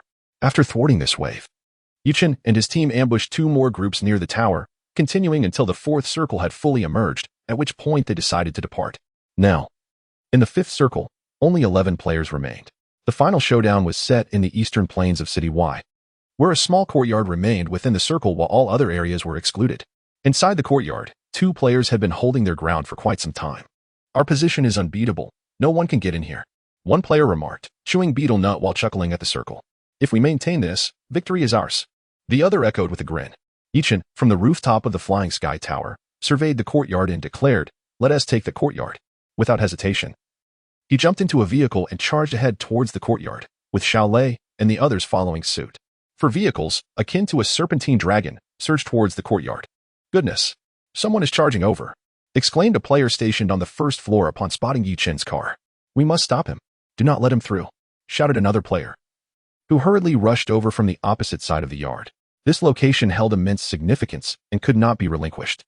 The 2 swiftly focused their fire on Yuchen's vehicle. Despite the concentrated assault, Yuchen remained unfazed.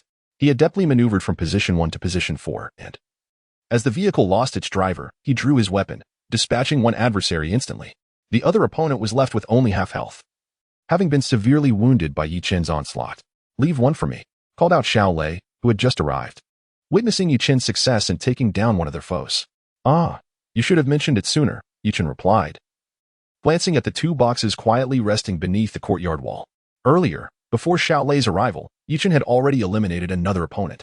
"Brother, your skills are truly remarkable," exclaimed the 2 individuals who had become boxes, activating their voice chat. They were supposed to defend the room but had been outmaneuvered by Yuchen's impressive tactics. Such feats were rather astonishing. The Fishman and Mingming soon made their entrance. "Fishman, it's your turn to shine. You've only managed to kill 1 person up till now, haven't you?" Yuchen jested. "All right then," Fishman replied, promptly parking the vehicle beneath the eaves and then climbing atop it to reach the rooftop. "Actually, it should be 2. I ran over one with the car," Fishman mused while standing on the roof. Chapter 28. Let us roll again. At this moment, the Fishman stood atop the building, clutching a 98K, prowling like a nightmarish sentinel of the sea. The match had reached a point where, as Yuchen had observed, it was entirely under the Fishman's dominion. Everywhere one looked, there was the unmistakable crack of the 98K, and with each shot, another adversary succumbed, marked by the tally in the upper right corner. The Fishman commanded the entire arena, leaving Xiaolei in a state of envious admiration. "Why don't you take a break, Fish brother? Allow me to cover for you." Xiaolei jested with a grin. "Sure, but can you assure that every shot from the 98K will hit?" The Fishman replied. "You may proceed, you may proceed." Xiaolei awkwardly chuckled. "I lack your extraordinary prowess." As the next circle closed in, only one adversary remained on the battlefield, making it a 4-to-1 scenario. This lone figure trembled on the hillside to the west of the courtyard. Initially, he had a chance to eliminate the Fishman stationed on the rooftop. However, witnessing the Fishman's precise shots, he hesitated, beginning to doubt his own capabilities. What if he failed to take him down and ended up being eliminated instead? In the midst of his indecision, he found himself the last survivor. If he couldn't secure a kill, would he risk revealing his position? What if he faltered in a gunfight? Countless thoughts swirled in his mind, oblivious to the encroaching circle. Meanwhile, Yuchen appeared to be an unconcerned spectator, leisurely sipping cola and even browsing Douyin on his phone. By this point, the outcome of the match seemed inevitable. Finally, under the persistent urging of his teammates, the last man took aim, wielding a 98K as well. The moment he lifted his weapon, a blue electric net swiftly swept by him. Poison was closing in. In that instant, a jolt of fear coursed through him, and his previously steady aim faltered. Bang! The screen before Yuchen displayed the triumphant message, "Victory! Chicken dinner!" In the fleeting moment of hesitation from his opponent, the Fishman fired, though the shot did not find its mark on the head. Surprised by the presence of an adversary in that position, it was merely a desperate shot that struck the opponent's chest. Yet, with the poisoned circle encroaching, the damage was substantial, and coupled with the Fishman's shot, it was enough to seal the adversary's fate. With a total of 9 kills. Yuchen glanced at the kill count on his screen and shook his head. The intensity of this match was far too low. Could they not put forth a stronger effort? As the first match concluded, Yi Chun and his team accumulated a total of 33 points, signifying that aside from the 15 points awarded for the chicken dinner, they had eliminated 18 opponents. Meanwhile, the second-place team had garnered a mere 9 points. It seemed the championship was firmly within their grasp. Stretching languidly, Yi Chun began to prepare for the second match. "Let us roll again." He heard Wang Dalong's voice resonate once more. He sat and watched an entire match, observing the game from the perspective of the Yi Chun team.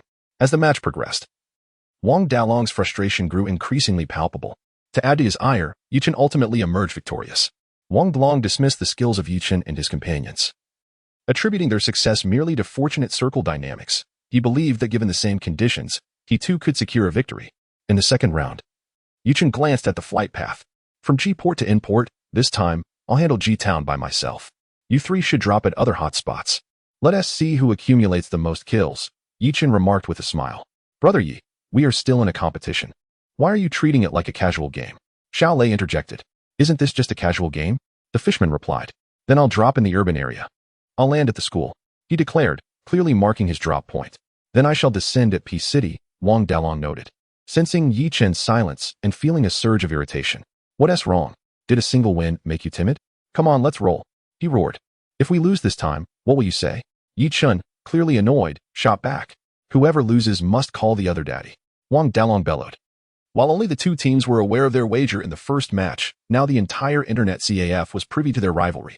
What kind of grudge could these two harbor? Perhaps it was a vendetta of epic proportions. It would be best if both teams were equally battered, thus increasing the likelihood of our victory. Whispers filled the CAF until the plane took off, and discussions about Yi Chun and Wang Dalong continued. Seizing the opportune moment, Yi Chun leapt from the aircraft. Wang Dalong vowed internally to redeem himself from the previous disgrace. However, as he deployed his parachute, he was taken aback to see only one parachute descending alongside him. "Are you too cowardly to join me?" Wang Dalong jeered. "Are you blind? Can you not see my parachute?" Yi Chun retorted sharply. "I alone am enough to take down all four of you." Wang Dalong pressed the W key with such force that it seemed he might drive the entire keyboard into the table. Yi Chun's words were undoubtedly a profound insult to him and his dragon team. "Brother Long, he is all alone. Let us take him down. This guy is too arrogant." The audacity of Yi Chun even distracted some competitors from their focus on the match. His bravado was beyond belief. 5 parachutes descended almost simultaneously onto G-Town. Yi Chun landed on the roof of the easternmost white building, a position that offered a clear vantage point and immediate access to supplies for combat. One other player landed at the same location, intending to contest Yi Chun for the spot. Unfortunately for him, while Yi Chun reached the rooftop, he landed elsewhere and had to rush into the building to search the first floor. On the rooftop, Yi Chun found only a VSS with 60 rounds of 9mm ammunition and a level 1 backpack. Yet, these were more than sufficient for him. Yi Chun, having discovered a firearm, leapt directly from the rooftop. Just in time, he spotted an individual competing for the same vantage point entering the ground floor. Upon rushing inside, the sight of an AKM lying on the floor filled his face with elation. He hurried forward, eager to seize the AKM. However, awaiting him was a swift and calculated backstab from Yi Chun. "This AK belongs to me. Who gave you the right to touch it?" With a fully automatic VSS, 10 bullets found their mark, and in the very moment the man was about to grasp the AKM, he was struck down by Yi Chun. After incapacitating his adversary, Yi Chun promptly retrieved the AKM from the ground. At that moment, a flurry of hurried footsteps echoed from behind. The other members of the tyrant squad had already arrived. Yi Chun hastily reloaded his weapon. As the sound of gunfire erupted, bullets pierced through the window, striking the wall behind him. Had he been even a fraction slower, that volley could have claimed his life. "Kid, don't run," came the voice of Wang Dalong, who was charging forward, clutching an M416. Meanwhile, 2 other players, one wielding a Mini and the other an UMP-45, rushed toward Yi Chun's position. Faced with a simultaneous assault from 3 opponents, Yi Chun remained unperturbed. He had ascended to the second floor of the white building, clearly hearing Wang Dalong's footsteps below. However, Yi Chun had no intention of confronting Wang Dalong just yet. Instead, he aimed his weapon towards the window. At that moment, Wang Dalong's teammate, armed with the Mini, was sprinting towards him. Upon catching sight of Yi Chun peeking from the second-floor window, the player instinctively halted, preparing to fire. Yet, before he could even press the right mouse button, a barrage of gunfire erupted. Yi Chun had fired first. The AKM discharged thrice, and the player wielding the Mini fell to the ground, struck down with unerring precision. Having dispatched one foe, Yi Chun found Wang Dalong charging up from the first floor, having essentially pinpointed Yi Chun's location. This time, Wang Dalong had learned from his previous losses. In the blink of an eye, having lost 2 teammates, he was compelled to adopt a more cautious approach. Crouching as he advanced, he aimed at the doorway of the room where Yiqin was situated, confident that should Yiqin emerge, he would swiftly eliminate him. The situation remained a 2-on-1 standoff. Hold steady, we can win, Wang Dalong reassured himself. Chapter 29. Waste is waste at that moment. A sound of shattering glass echoed from the room where Yiqin was situated. Did he jump out the window? Wang Dalong furrowed his brow and quickly inquired, determined to prevent Yiqin from making an escape. No, he merely shattered the glass. The player who had been previously defeated by Yiqin was still kneeling in the center of the 2 rows of houses in G-Town. Upon hearing Wang Dalong's question, his teammates swiftly reported the information. With a smile, Wang Dalong reacted to his teammates' words. Such a rudimentary trick. Do they think they can deceive me? He scoffed coldly and began to advance slowly toward the room where Yiqin was located. Brother Long, hold steady. I have a grenade here. I'll prime it for an instant explosion. A teammate, armed with an UMP-45, produced a fragmentation grenade. Pressing the R key, he removed the pin and began to mentally count down. Wang Dalong chuckled inwardly, thinking, let us see how you evade this. Just as Wang Dalong contemplated this, Yiqin's figure suddenly emerged, unleashing a flurry of bullets towards him. The speed was astonishing. In that fleeting moment, Yiqin retracted back into the room. Wang Dalong barely had time to react, suffering significant damage as his health plummeted. Terrified, he dared not raise his weapon and hurriedly retreated to the staircase to bandage himself. In the very next second, Yiqin peeked out once more, charging directly toward the staircase. Faced with Yiqin's sudden onslaught, Wang Dalong grew increasingly flustered and fled down the stairs as if being pursued by Yiqin. Boom! A tremendous explosion erupted in the very room Yiqin had just occupied. Why are you running? Yiqin laughed heartily while in pursuit. Wang Dalong had already reached outside and regrouped with his teammates. At this moment, his expression was grim, glaring at the screen where he saw himself bandaging up. Damn it. Why does it take so long to wrap a bandage? Upon noticing Wang Dalong had exited the house, Yiqin chose not to follow but instead turned back to the rooftop of the white building. You too, go gather some supplies and return. I will wait for you here, Yiqin called out from the rooftop. This proclamation served as the utmost mockery towards Wang Dalong and his teammates. Damn. I can't take it anymore. Brother Long, let us go up and take him down. His teammate's face had turned a shade of crimson. Shut up. At this moment, Wang Dalong had regained his composure. He retrieved a painkiller, administering it while declaring, all right, just wait. With that, having finished his medication, Wang Dalong plunged into the adjacent house in G-Town. True to his word, Yiqin refrained from pursuing and waited atop the building. Chalet. How many kills do you have? Yiqin inquired. At that moment, Chalet was in P City, his eyes ablaze with excitement. As a professional player, his shooting skills were undoubtedly precise. Upon hearing Yiqin's question, he chuckled. Not too many, just 6 kills. What about you, Yurin? I also have 6. Mingming. What about you? Oh, how did you end up down? Yiqin then noticed that Mingming was already eliminated. I, chuckling softly, realized I was a beat too late during the rush and met my demise. Embarrassed, I scratched my head. Although my words were few, those around me understood perfectly, as many had already fallen victim to the onslaught of the fishmen and Xiaolei. This squad was truly extraordinary. They had separated to leap, competing for kills. Could it be that they were professionals? Before long, Wang Dalong had regrouped and returned to the entrance beneath Yiqin's building. This time, Wang Dalong was fully equipped with a level 2 helmet and armor, along with a generous supply of grenades. He had even upgraded his weaponry to an M762 and an S686. At this moment, he felt utterly fearless, even in close combat. Let us go. Charge at him.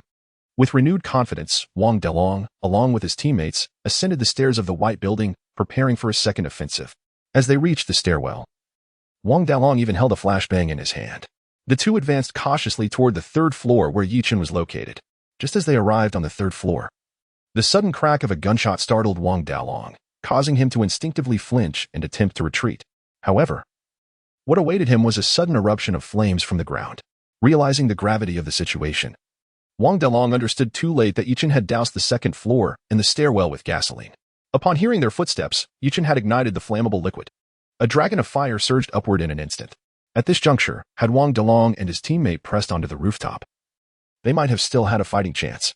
Yet, confronted by the roaring inferno, they turned and fled, leaving behind a trail of flames in their wake. Before they could even reach the ground floor, they collapsed, their bodies reduced to mere boxes. They were horrifically burned alive, gazing at the now gray screen. Wang Dalong remained silent for an extended period. Beneath his calm exterior, a tempest raged within. Hey, you're dead. Why aren't you shouting? Yuchen had approached Wang Dalong's box, looting while mocking him. Strangely enough, after rummaging through the loot, he found quite the bounty, saving himself further searching time. Upon hearing Yi Chen's taunt, those around understood that Yi Chen had triumphed. Incredible. Did he truly secure 4 kills all by himself? How ruthless. I heard he even allowed the opponents to gather their gear before engaging again. Is he really that terrifying? Forget the championship this time, with such a monstrous player around. We stand little chance. Well, let's south aim for second place, as even the runner-up receives an 8,000 prize. At that moment, the atmosphere in the internet CAF shifted. Originally eager to contend for the championship, the teams began to focus their efforts on securing the runner-up position. Shout. I've taken off my headphones. And you're not shouting. Yuchen turned, now glaring at Wang Dalong. Wang Dalong's face alternated between shades of green and white, his teeth grinding audibly. At this point, his teammate seated beside him could no longer remain composed. He abruptly stood up and strode toward Yuchen, his demeanor suggesting an impending confrontation. The manager of the internet CAF had been closely monitoring the unfolding situation. Sensing the hostility from the approaching individual, he quickly intervened. Blocking his path with a smile and stating, "Let us discuss this after the match," outside the CAF. The man attempted to shove the manager aside, only to discover that he was utterly immovable. With an air of nonchalance, the manager gently restrained the man's hand and guided him back to his seat. Yuchen narrowed his eyes, realizing that the CAF manager was also a skilled martial artist. The man had initially tried to resist, but once the manager had him in a grip, he found himself unable to muster any strength. Previously, Yuchen had been rewarded by the system with master-level Wing Chun skills. This mastery not only encompassed the profound techniques of boxing, but also enabled him to gauge the martial prowess of others through their movements. At the master level, where martial arts transcend into a philosophy, Yuchen could discern that the manager was indeed a practitioner of internal martial arts. You are quite formidable. We shall see. Wang Dalong refrained from voicing his thoughts. TCH. Useless is simply useless. Yuchen donned his headphones once more, immersing himself in the game, utterly unfazed by the threat posed by his adversary. In this round, Yuchen's team achieved victory again. However, midway through, Yuren and Xiaolei were eliminated, leaving Yuchen as the lone survivor to claim victory. After 2 rounds, Yuchen's NB team had amassed a remarkable score of 70 points, effectively securing their position as champions of the competition. Chapter 30 The curtain rises. The match swiftly progressed to the 3rd round, during which Wang Dalong fell silent. No longer shouting role, but instead focusing intently on the game alongside his teammates. It was evident that Wang Dalong had recognized his inferiority to Yuchen and others, prompting him to strive for a comeback.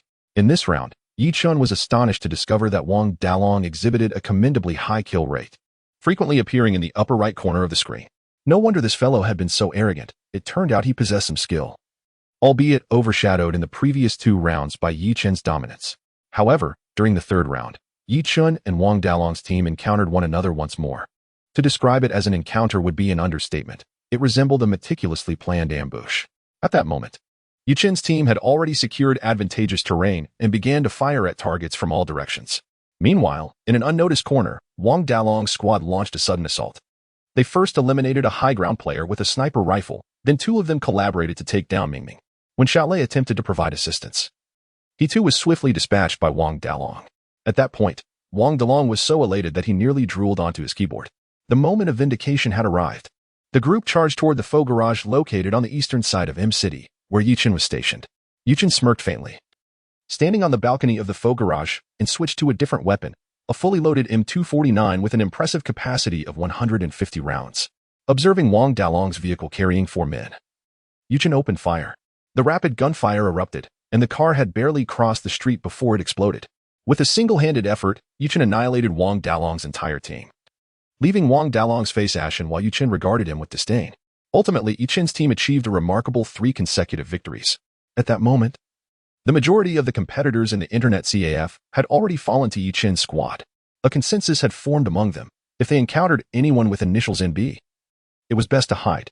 As the 4th round in the desert map commenced, everyone had hoped to showcase their skills, only to be met with another wave of chaos and slaughter from Yuchen's team. The internet CAF had transformed entirely into a hunting ground for Yuchen and his companions, while Wang Dalong's team had fallen silent, thoroughly subdued. The atmosphere in the CAF was filled with lamentations, and the participants wore expressions of despair. They finally grasped the terror of being dominated by Yuchen. In the ensuing 2 rounds, Yuchen and his team further unleashed their potential. Xiaolei and the high ground player even procured a glider. Xiaolei piloted the glider through the air while the high ground players sat in the back, firing a 98K at the people below. As the gunfire rang out, players fell to the ground, leaving everyone too frightened to venture outside, cowering within the confines of their shelters. By the conclusion of the 6th round, Yi Chen's NB team had amassed an impressive total of 399 points. Alas, they were just shy of the coveted 400-point mark. Gazing at the final score, Xiaolei pounded his chest in frustration. Oh well, it doesn't matter. We're still the champions. Yi Chen remained unfazed. In truth, the subsequent matches held little significance for him. Only the first 2 matches held significant importance for Yi Chen. The first was a reflection of team synergy, while the second showcased individual prowess. Upon contemplation, Yi Chen felt a deep sense of satisfaction regarding these 2 aspects. Achieving this outcome was sufficient. Congratulations to those who claimed victory in this competition. The manager of the Internet CAF cheerfully approached. Our owner wishes to meet you all, he announced, guiding the group to an office on the 3rd floor of the CAF. Upon meeting the owner, Yi Chen was taken aback. Wasn't this the cashier, Xiaowen? Hello, I am Lu Jingwen. This Flying Fish Internet CAF is my father's enterprise, she stated straightforwardly with a smile. Congratulations on winning the Internet CAF championship, Lu Jingwen said, her expression radiating warmth. Yi Chen nodded slightly, but refrained from speaking, curious about her intentions. Recently, our Flying Fish Internet CAF is planning to establish a professional team to serve as our public image. Thus, we organized this CAF competition. Our aim was to select outstanding players from it. I observed your gameplay, and it aligns perfectly with our requirements. Therefore, I would like to invite you to sign with us as members of our team. Regarding remuneration, you need not worry. We will compensate you according to the standards of top-tier teams, she elaborated. Yi Chen settled onto the sofa, quietly observing Xiaowen. As she concluded her pitch, he remained silent. Xiaowen recognized that Yi Chen was the core of the group and awaited his response. However, as silence lingered, she began to feel anxious, occasionally glancing down at her palms. Yi Chen chuckled. You need not recite your lines. He had discerned immediately that her words were premeditated. While she initially appeared assertive, her delivery was rather stiff. Caught off guard by Yi Chen's insight, Xiaowen's face flushed momentarily before she regained her composure, stating, your skills are indeed impressive. Such talent deserves a grander stage. At this juncture, Xiaowen adopted a much more sincere tone. All right, I understand your intentions. Perhaps we can revisit this opportunity later. We have other matters to attend to, so we shall take our leave. Yi Chen smiled and exited her office. Upon leaving the Flying Fish Internet CAF, Yi Chen intended to return to the club with his companions. However, as they passed a nearby alley, they were suddenly met with a cacophony of anguished screams. The sound was eerily familiar, and Yi Chen's brow furrowed as he stepped into the alley. As he approached, the cries intensified. Upon nearing the scene, he discovered a group of individuals surrounding a few young men, mercilessly assaulting them. Among the victims were some he recognized, namely the members of the Tyrannosaurus team from earlier at the Flying Fish Internet CAF. The one enduring the most brutal beating was none other than the boisterous Wang Dalong. Not far from this group, Yi Chen noticed 2 individuals. One was the manager of the Feiyu Internet CAF, currently standing respectfully beside an elderly man. This elderly gentleman was none other than the grandfather of Xiaowen, whom they had encountered earlier at the CAF. Observing Wang Dalong, who had been thoroughly beaten into an unrecognizable state, the old man displayed an expression of calm indifference, as if he had grown accustomed to such scenes. After a while, the assailants finally ceased their assault. The manager of the CAF slowly approached Wang Dalong, his voice icy as he inquired, which hand did you strike with? His gaze bore down on Wang Dalong as if he were merely a lifeless dog. I, Wang Dalong stammered, his words barely coherent due to the beating he had received. At that moment, he came to realize the reason behind his brutal punishment. I'm asking you a question. Which hand? The manager reiterated his query. Left hand. Wang Dalong replied, his voice trembling. The manager nodded and produced a heavy, rusted hammer from his coat.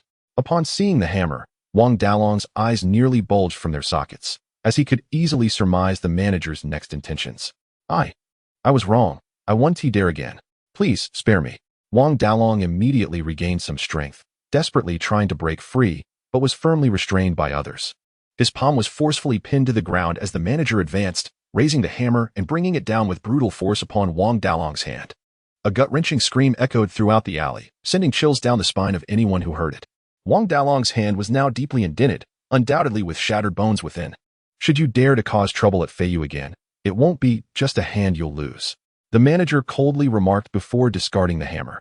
He then turned and assisted the elderly gentleman as they made their way out of the alley. Witnessing this scene, Yi Chen furrowed his brow. It was clear that the Feiyu Internet CAF was not to be trifled with. Who would dare commit such acts in broad daylight? However, he felt no sympathy for someone like Wang Dalong.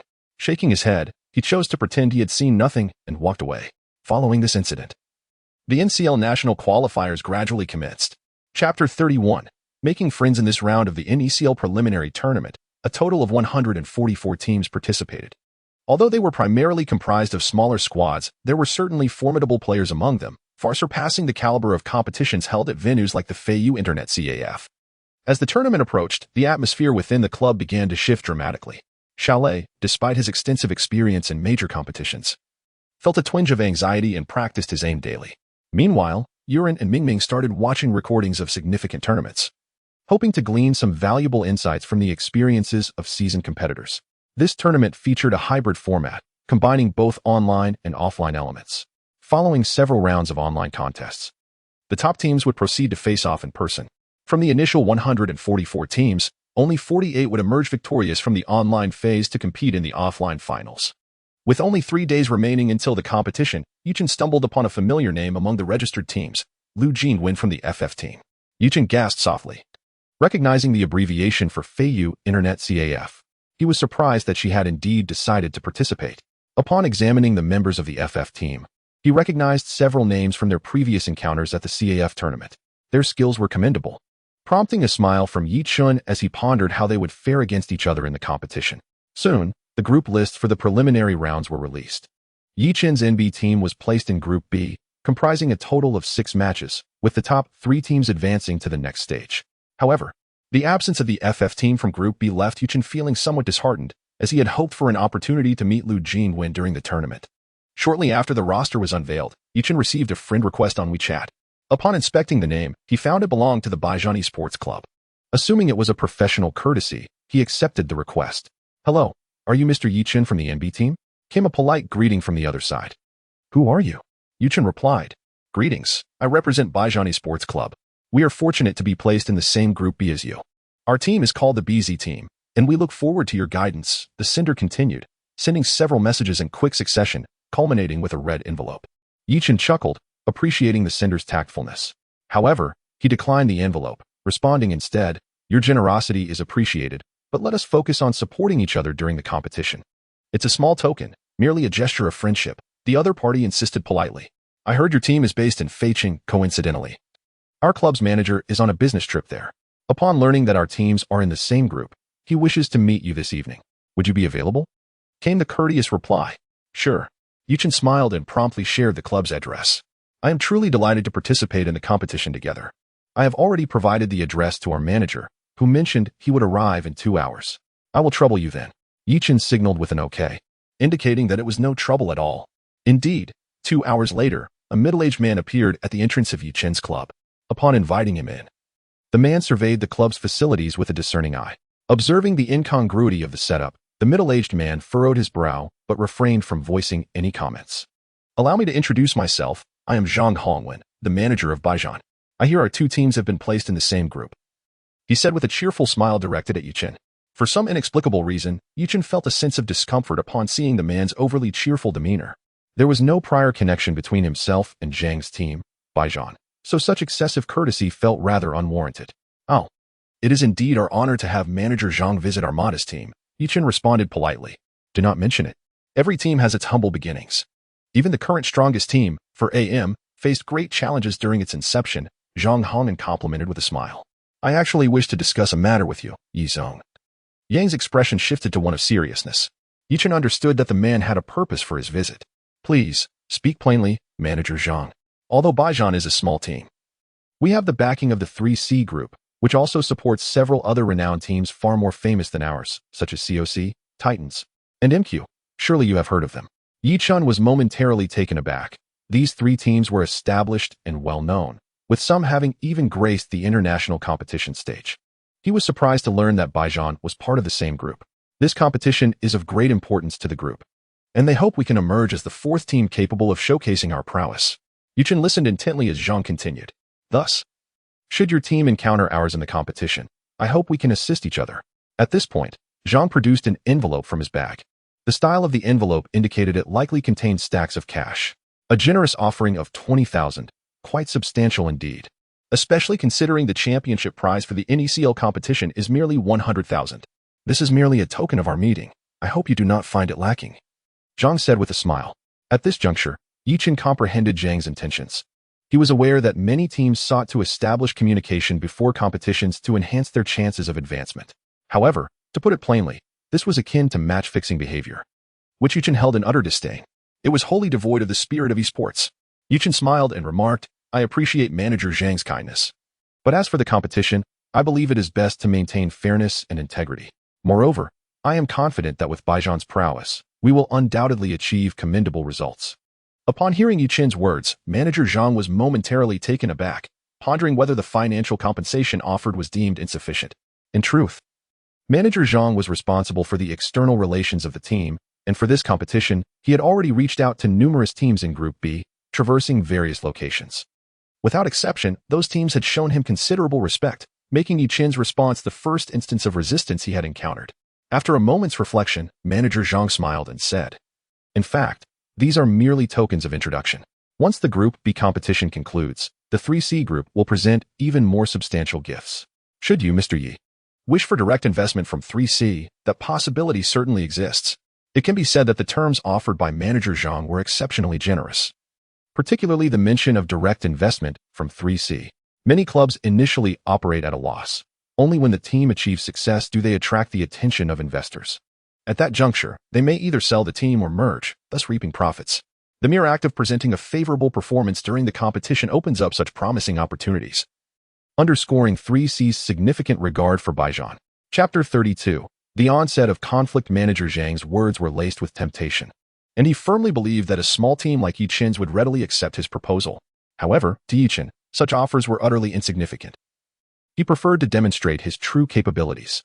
Regardless of others' actions, he was resolute in rejecting any benefits offered by 3C. With this thought in mind, Yichen spoke up. Manager Zhang, I believe you have mistaken the person you are seeking. I have other matters to attend to, so I kindly ask you to leave. Upon saying this, he adopted a demeanor that clearly indicated it was time for the guest to depart. Seeing Yichen's blatant disregard for his overtures, the previously jovial Zhang Hongwen's expression shifted, revealing a hint of embarrassment, akin to a warm face pressed against a cold rear. He did not expect such ungratefulness from the other party. Yichen, do not overestimate yourself. With such a modest club, even your equipment is merely assembled. How do you intend to compete with me from 100 battles? I advise you to accept our proposal willingly. Otherwise, you shall face the consequences on the battlefield. As the manager of 100 battles, Zhang Hongwen had the backing of the 3C group, and being rebuffed by an obscure figure like Yichen was a blow to his pride. Witnessing Zhang Hongwen's anger, Yichen's gaze instantly turned icy. Leave, he uttered coldly, not wishing to exchange another word. You. Zhang Hongwen's face flushed crimson. Yet he was acutely aware that he was on Yichen's turf and could not retaliate in that moment. With a disdainful snort, he picked up his bag and departed in frustration. Brother Yi, by rejecting him like this, we might become targets during the competition. Xiao Lei expressed his concerns. His worries were not unfounded. 100 Battles had already communicated with numerous teams in Group B. With their considerable financial resources, many teams had acquiesced to their influence, and it was likely that they would target Yichen's team during the competition. Are you afraid? Yichen chuckled, having contemplated these issues himself. Fear is not the matter. It's simply that this approach is grossly unfair, Xiao Lei retorted indignantly. Then let us demonstrate to them what true fairness entails with our prowess. At long last, the day of the competition arrived. The initial matches were online group contests, employing a point system, where the top 3 teams would advance to the next round. At 100 Battles Club, Manager Zhang Hongwen clapped a young man's shoulder with a smile. Do you remember everything I told you before? The young man, possessing delicate features, nodded in affirmation. This individual was the captain and commander of 100 Battles, named Shun Mo, who was typically reserved in speech. Prior to the match, Zhang Hongwen had briefed him on the list of all cooperative teams, instructing him to remain vigilant during the competition.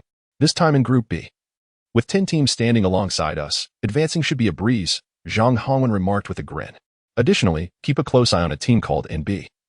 I am curious to see what merits they possess to be so arrogant, Zhang Hongwen declared, shaking his head in irritation. Regarding Yichen's unwillingness to cooperate, Zhang Hongwen has already conveyed this to Shun Mo and others. Reflecting on Yichen's demeanor at that time, Zhang Hongwen felt a surge of indignation. Who did that person think he was? Shun Mo chuckled coldly within, pondering how a nameless contender could be so audacious. This time, let him truly comprehend what professional prowess entails. Shinimo possessed unwavering confidence in his skills. Moreover, standing alongside him were 10 other teams, bolstering their strength. On the other side, Yi Chun and his companions visibly adopted a more serious demeanor.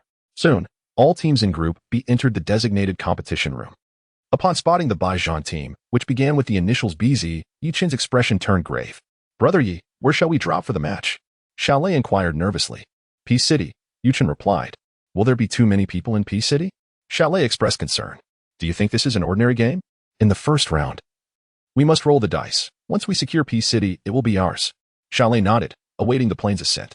The flight path for this round was a standard route from the airport to Esport, adequately allowing every team to land at their desired locations. The conflict commenced. The moment Yi Chun leapt from the aircraft, he noticed a squad descending towards the same area. "Brother Yi, they're SA team. How should we engage?" Ming Ming inquired. "All on the city heights, 3+2. Eliminate them first." Yi Chun designated a point at the city's vantage position. He was the first to land at the heights. As he touched down, he observed another individual landing beside him. Xiaolei followed closely behind.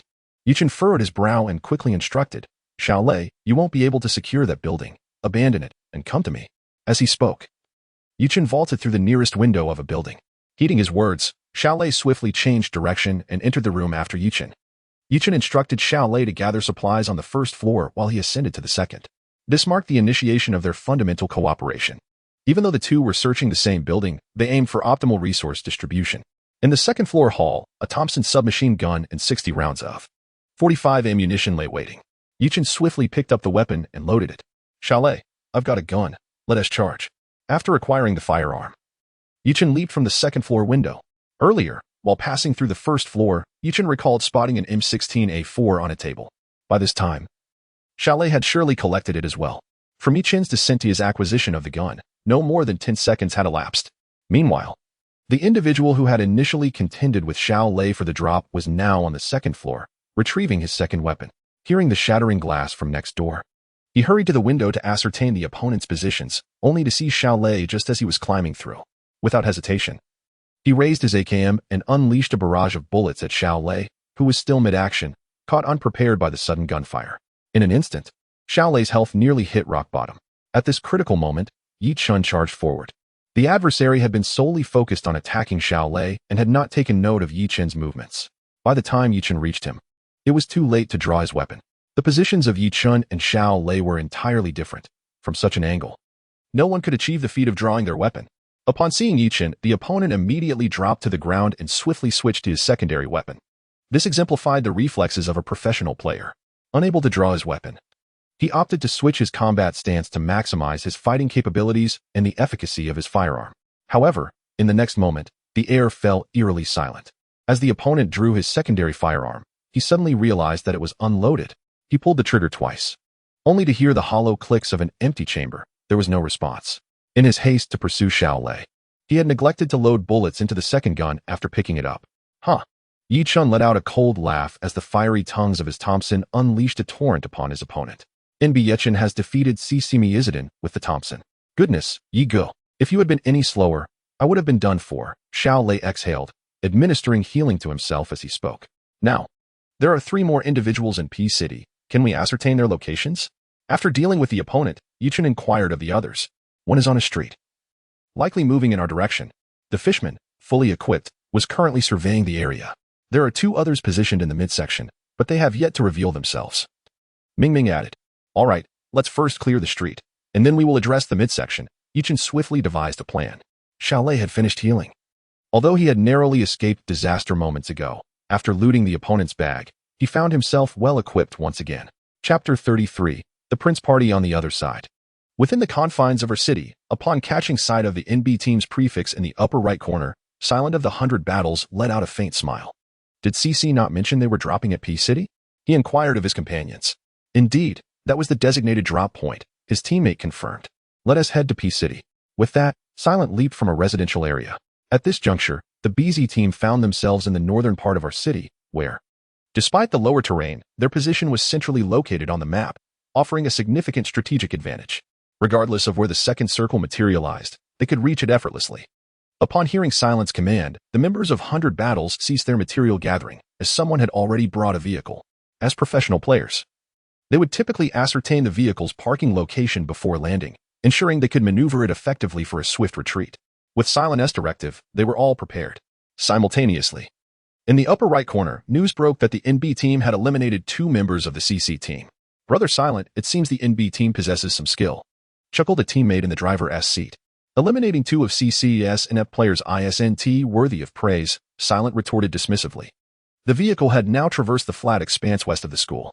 At this moment, the team stationed at the school fired a few shots in a symbolic gesture towards Silent's vehicle. They were in collusion with 100 Battles and had no intent of genuinely shooting at Silent's crew. Where is 100 Battles headed? P City? That's not near the Circle S Center, questioned a member from the dormitory building. The player who had just fired from the rooftop of the school responded with a grin. What does it matter where they go? As long as we don't provoke them, we're fine. In no time, Silent's team reached the northernmost part of the fake garage in P City. Just as they arrived, news of CC's annihilation echoed from the upper corner. Meanwhile, on the NB side, only Yurin had been downed and was being revived by Mingming, while Yuqin and Xiaolei were busy healing. Just as Yuqin was halfway through applying a first aid kit, the sound of an approaching vehicle caught their attention. Brother Yi, it seems someone is coming to the fake garage. Xiaolei quickly marked the location on the map. Such audacity, coming here so openly. They didn't even turn off their engine? Yurin, now revived, remarked. Experienced players typically have a habit of shutting off their vehicle while storming a building to reduce the chances of being detected. There's a 98K and a scope here. Yurin, pass me your SKS. Once we're on the rooftop, Xiaolei and I will push forward, while Mingming flanks from the side. Yichun had finished applying his first aid kit and approached Yurin to swap out the SKS he was carrying before heading towards the north exit of the fake garage. Yichun understood that the incoming adversaries were not to be trifled with. They were clearly targeting him. Without hesitation, he opted for the strategy that would maximize their advantage. The group found themselves in the middle section of P City, with a residential area separating them from the fake garage. After parking the vehicle at the fake garage, Silent did not linger. If one were to arrive in P City merely to linger in a false garage, it would only serve to hinder the pace. However, he did not allow his teammates to remain idle. Instead, he aimed to rattle the opposition and impose psychological pressure upon them. At this moment, the 100 Battles team had reached the outskirts of the false garage's vicinity, methodically advancing in formation. Suddenly, footsteps were detected. Shinmo's ears perked up, and his gaze sharpened. His weapon was already aimed at headshot level, poised for the opponent's appearance. Meanwhile, the 3 teammates beside Shin Mo began to tread carefully, flanking left and right. Shin Mo waited in silence, akin to a cat anticipating its prey, his eyes filled with expectancy. As Shin Mo remained vigilant, a teammate stealthily advancing from the east was abruptly felled by a barrage of gunfire. NB Ming had utilized an AKM to take down BZFEY. The sudden fall of his comrade caught Shin Mo off guard. Fei, what happened? Shin Mo hastily stowed his weapon and took refuge behind a wall.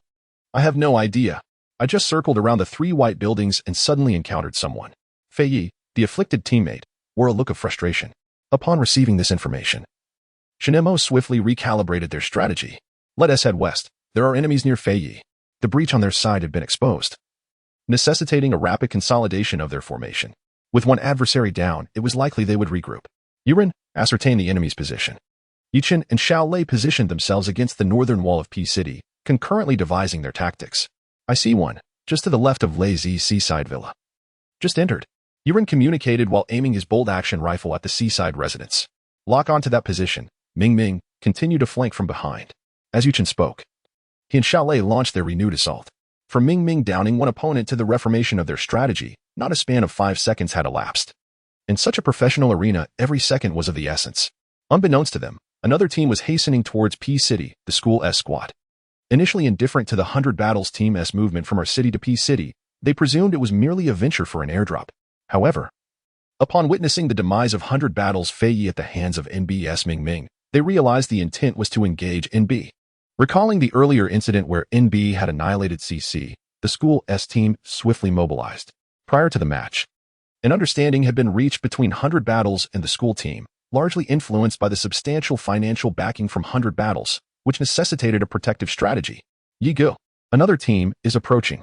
Ming, now at the northernmost point of P City, spotted the school team having fully arrived at Widow Village. Is P City truly that desirable? It's not even at the center of the circle. Yichun scoffed. The first circle delineated a western boundary, with P City merely skirting the edge. The school team had no compelling reason to venture here. It was evident that they were indeed targeting their side. Moreover, it is reasonable to surmise that players situated to the east of the map, such as those at various power plants, M-City, and even the prison's air raid shelter, would soon converge. If the battle were not resolved swiftly, the likelihood of casualties within the team, or even being halted at P-City, would significantly escalate. Contemplating this, Yuchen furrowed his brow. Yuren, go fetch the vehicle at the 3-2 position. Mingming, you take a detour. Yuchen declared decisively. The opposing team now outnumbered them. A head-on confrontation would only lead to losses. Brother Yi, are we not engaging? Mingming expressed a hint of frustration, as it was evident to any discerning observer that the rival teams were targeting them. Waijian is currently akin to a royal faction, having eliminated one of their members. We have undoubtedly attracted the attention of numerous squads. It is not difficult to predict that other teams will soon intrude. Retreating is our best course of action. Yuchen calmly assessed the situation. Before long, Yuren's vehicle arrived behind Xiaolei and Mingming. Xiaolei hastily boarded, while Yuchen chose to bypass it. Brother Yi, let us go, Xiaolei urged, noticing Yuchen's reluctance to enter the vehicle. The sound of the car had surely alerted BZ, who would be hastening towards their direction. You drive ahead. But not too far, just reach the church up ahead. Yuchen smiled, a new plan brewing in his mind. Chapter 34. The adverse winds of 100 battles. Upon hearing the words, the fisherman swiftly grasped Xiaolei's hand, turning the vehicle's direction and hastily heading toward the church. They were set to drive away. A member of the 100 battles team, alerted by the sound of the vehicle, leaped from a room in pursuit. Wait. Shun Mo furrowed his brow, sensing the situation was more complex than it appeared. Yet, before he could finish his thought, the teammate who had jumped down was struck down by a hail of bullets. NB Yechen felled BZ Fumo with an AKM. Damn it. Shin Mo's expression darkened. Couldn't they hear him? As the soul of BZ, his combat experience far surpassed that of others. When the enemy's vehicle roared to life, Shin Mo pondered whether they were intentionally luring them in. Just as doubt clouded his mind, his teammates rushed forward in a panic, unwittingly playing into Yichen's hands. After taking down the opposing side, Yichen tossed a Molotov cocktail to finish them off and retreated swiftly from the scene. Their objective was achieved, and their position was fully exposed. There was no need to linger. A glance at the mini-map revealed they had maneuvered close to the garage. All team members began to exit P-City in an orderly fashion. Meanwhile, the poisonous gas circle began to close in. If Yichen had a divine perspective, he would have seen 5 or 6 teams relocating in unconventional paths. They originally had better routes into the zone, yet now they were converging toward P-City. These teams were all part of the alliance formed by 100 battles before the match. Upon witnessing the loss of 2 members from 100 battles, these teams instinctively rushed to provide reinforcement. Shin Mo, however, was filled with frustration. He had intended to deliver a decisive blow to the recklessly bold NB team. To his dismay, he had not even fired a shot before losing 2 members. Soon, the sound of a vehicle echoed from the garage, then gradually faded away. Captain Shin, should we pursue? The last remaining member of 100 battles inquired, glancing at Shin Mo, whose expression was as dark as a stormy sea. Pursue what? Prepare to withdraw. Just as he finished speaking, a disturbance was heard from the faux garage in P-City. Humph, they think they can deceive me. Shin Mo seethed with rage. Did the NB team truly consider him a fool? Without hesitation, he quickly made his way to the slope beneath the faux garage. Soon, he spotted 2 individuals approaching from that direction. Their movements had completely revealed their positions. Shin Mo wasted no time and opened fire. The 2 players at the forefront were instantly taken down by Shun Mo's barrage of bullets. Bizishin used an M416 to knock down Tiao Shuaba. Bizishin used an M416 to knock down Tiao Shuazhang. Shin Mo was taken aback upon seeing the knockdown notifications. How are they here? Weren't they supposed to be at school? Should I revive them or not? In the competitive arena, the teams of the Alliance were unexpectedly eliminated by their own members in the initial circle, which seemed rather unreasonable. To refrain from reviving them would inevitably draw the scrutiny of the event judges, branding them as blatant cheaters. With a resolute heart, Shin Mo decided to revive the 2 fallen teammates. This TO team had been dispatched by the school to support Shin Mo. They too were feeling frustrated, having encountered a setback when one of their players inadvertently flipped their vehicle back in Widow Village, which delayed their arrival. Yet, upon their arrival, they were met with the shocking sight of Shun Mo eliminating 2 of their own, one of whom was the captain known as Academic Overachiever. Realizing that it was Shin Mo who had taken him down, the captain fell silent for a moment before urgently commanding the remaining 2 members. No need to head to P-City, you both move into the circle. As the teams, initially converging from various directions, experienced a noticeable halt in their movements, confusion reigned. Shin Mo's 2 eliminations left everyone bewildered. How could Shin Mo kill his own teammates? Even if it was accidental, according to their pre-match agreements. They were supposed to refrain from reviving each other. This combination of kills and revives left them questioning how they could proceed. Ultimately, these teams had to alter their routes to re-enter the circle. However, this disruption shattered the original rhythm and order of the professional match, leading to encounters between teams that would not have crossed paths otherwise. The number of survivors on the battlefield dwindled rapidly. In the backline, Zhang Hongwan, the manager of Baijian, watched the continuous kill notifications in the upper right corner, his heart bleeding. These were players he had invested heavily in to ensure coordinated efforts in the competition, only to find themselves embroiled in severe internal conflict. Baijian was left with only 2 remaining members, significantly diminishing their chances of victory in this match. Brother Yi, this rhythm feels off, one remarked, driving while chuckling. Heh, as long as you're aware, Yichen replied with a faint smile.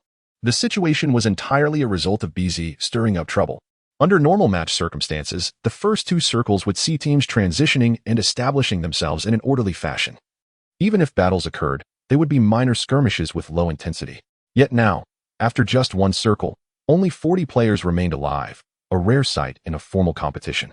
At that moment, the center of the circle was located in G-Town, while Yichen's marker was set in the southern part of G-Town, near a wooden house. Without penetrating further into G-Town, Yichun and Mingming parked their vehicle firmly at the designated spot, forming a strategic 2-2 formation with Xiaolei, who had already taken position in the wooden house, awaiting the arrival of the second circle. Meanwhile, the attrition on the battlefield continued. By the time the second circle refreshed, only 33 players remained. Soon, the second circle emerged, featuring an extreme cutback. P City, which had originally been within the circle, surprisingly still held most of its area. Conversely, Yichen and his team, who had worked hard to reach this point, found themselves relegated to the edge of the circle. Oh no, the circle! Xiaolei exclaimed in disbelief. Let us head to the housing area in Kuaizigo. Yichun decisively marked their new position in the northern section of Kuaizigo, which was currently at the heart of the safe zone. The 2 vehicles set off simultaneously, swiftly making their way towards the designated position marked by Yichun. Someone's trying to seize the point, shouted the fishman.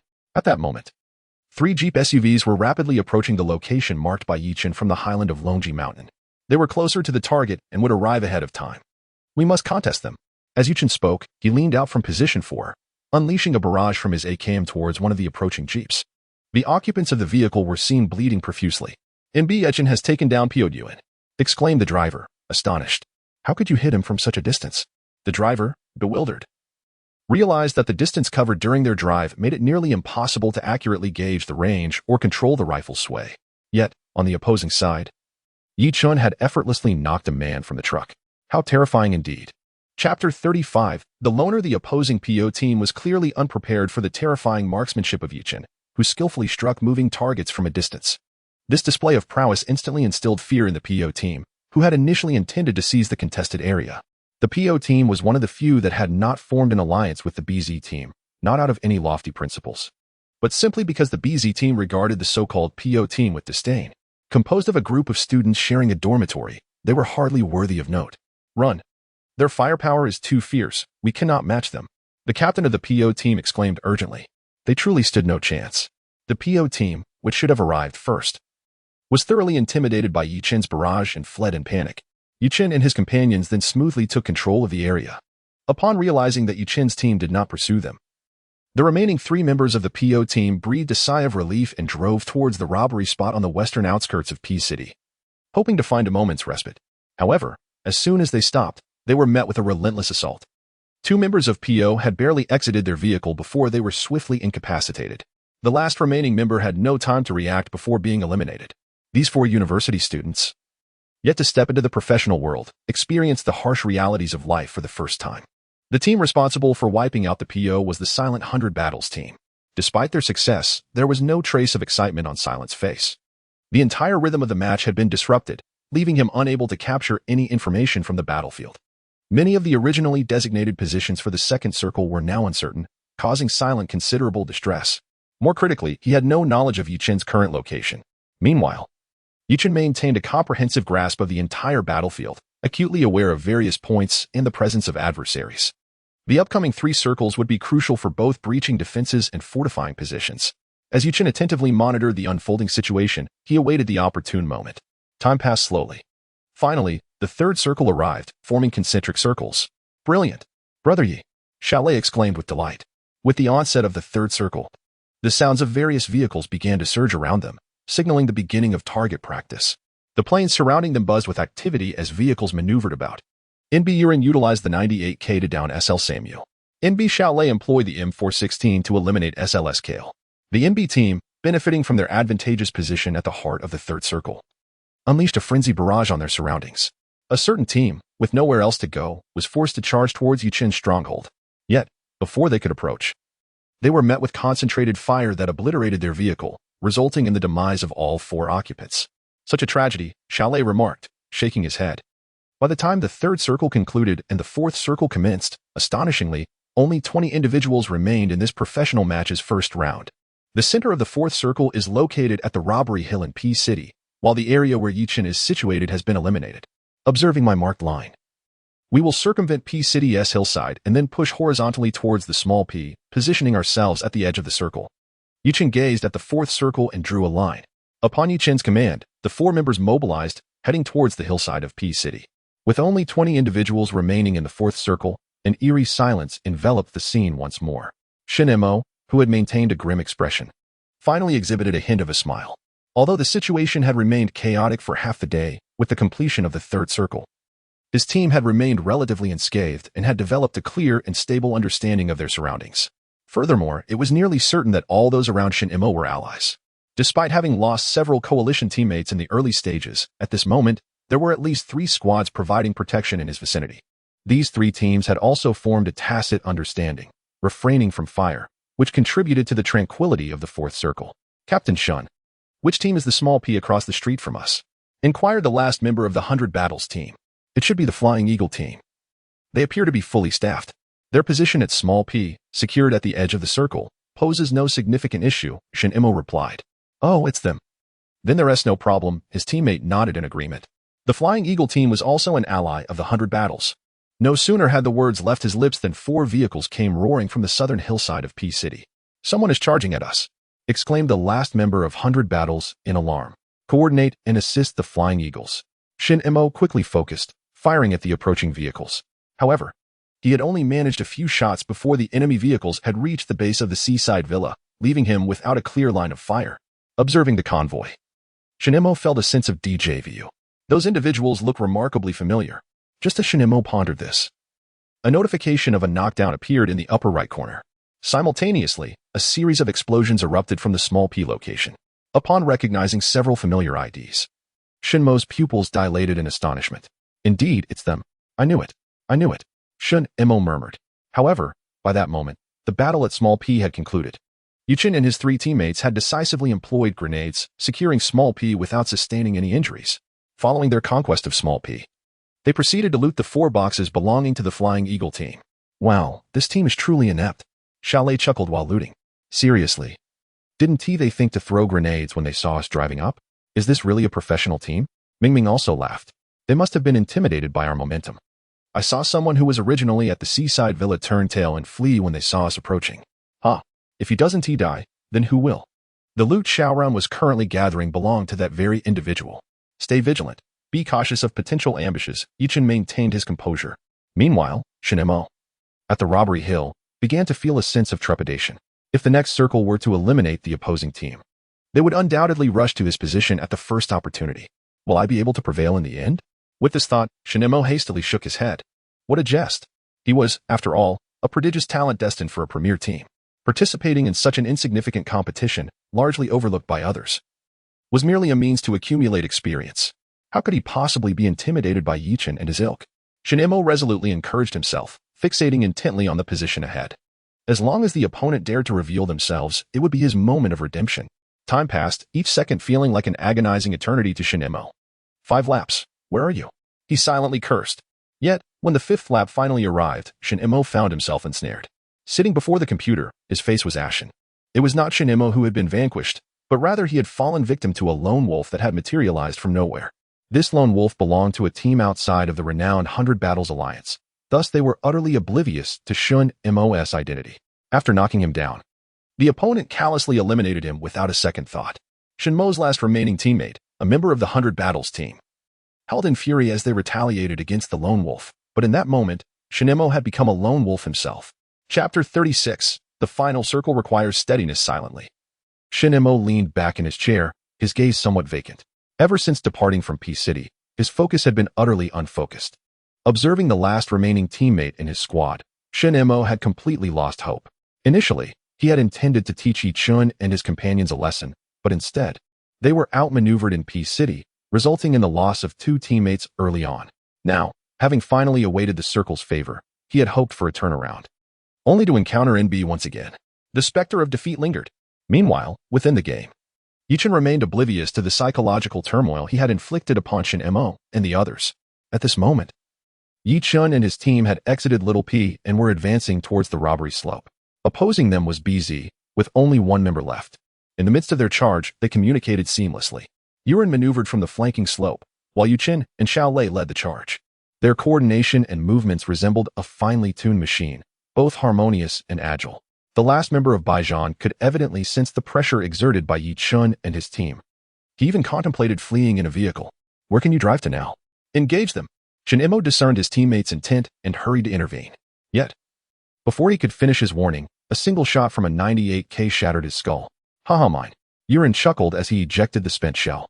At this juncture, Baijian had vanished from the scene, leaving only 12 players remaining in the match.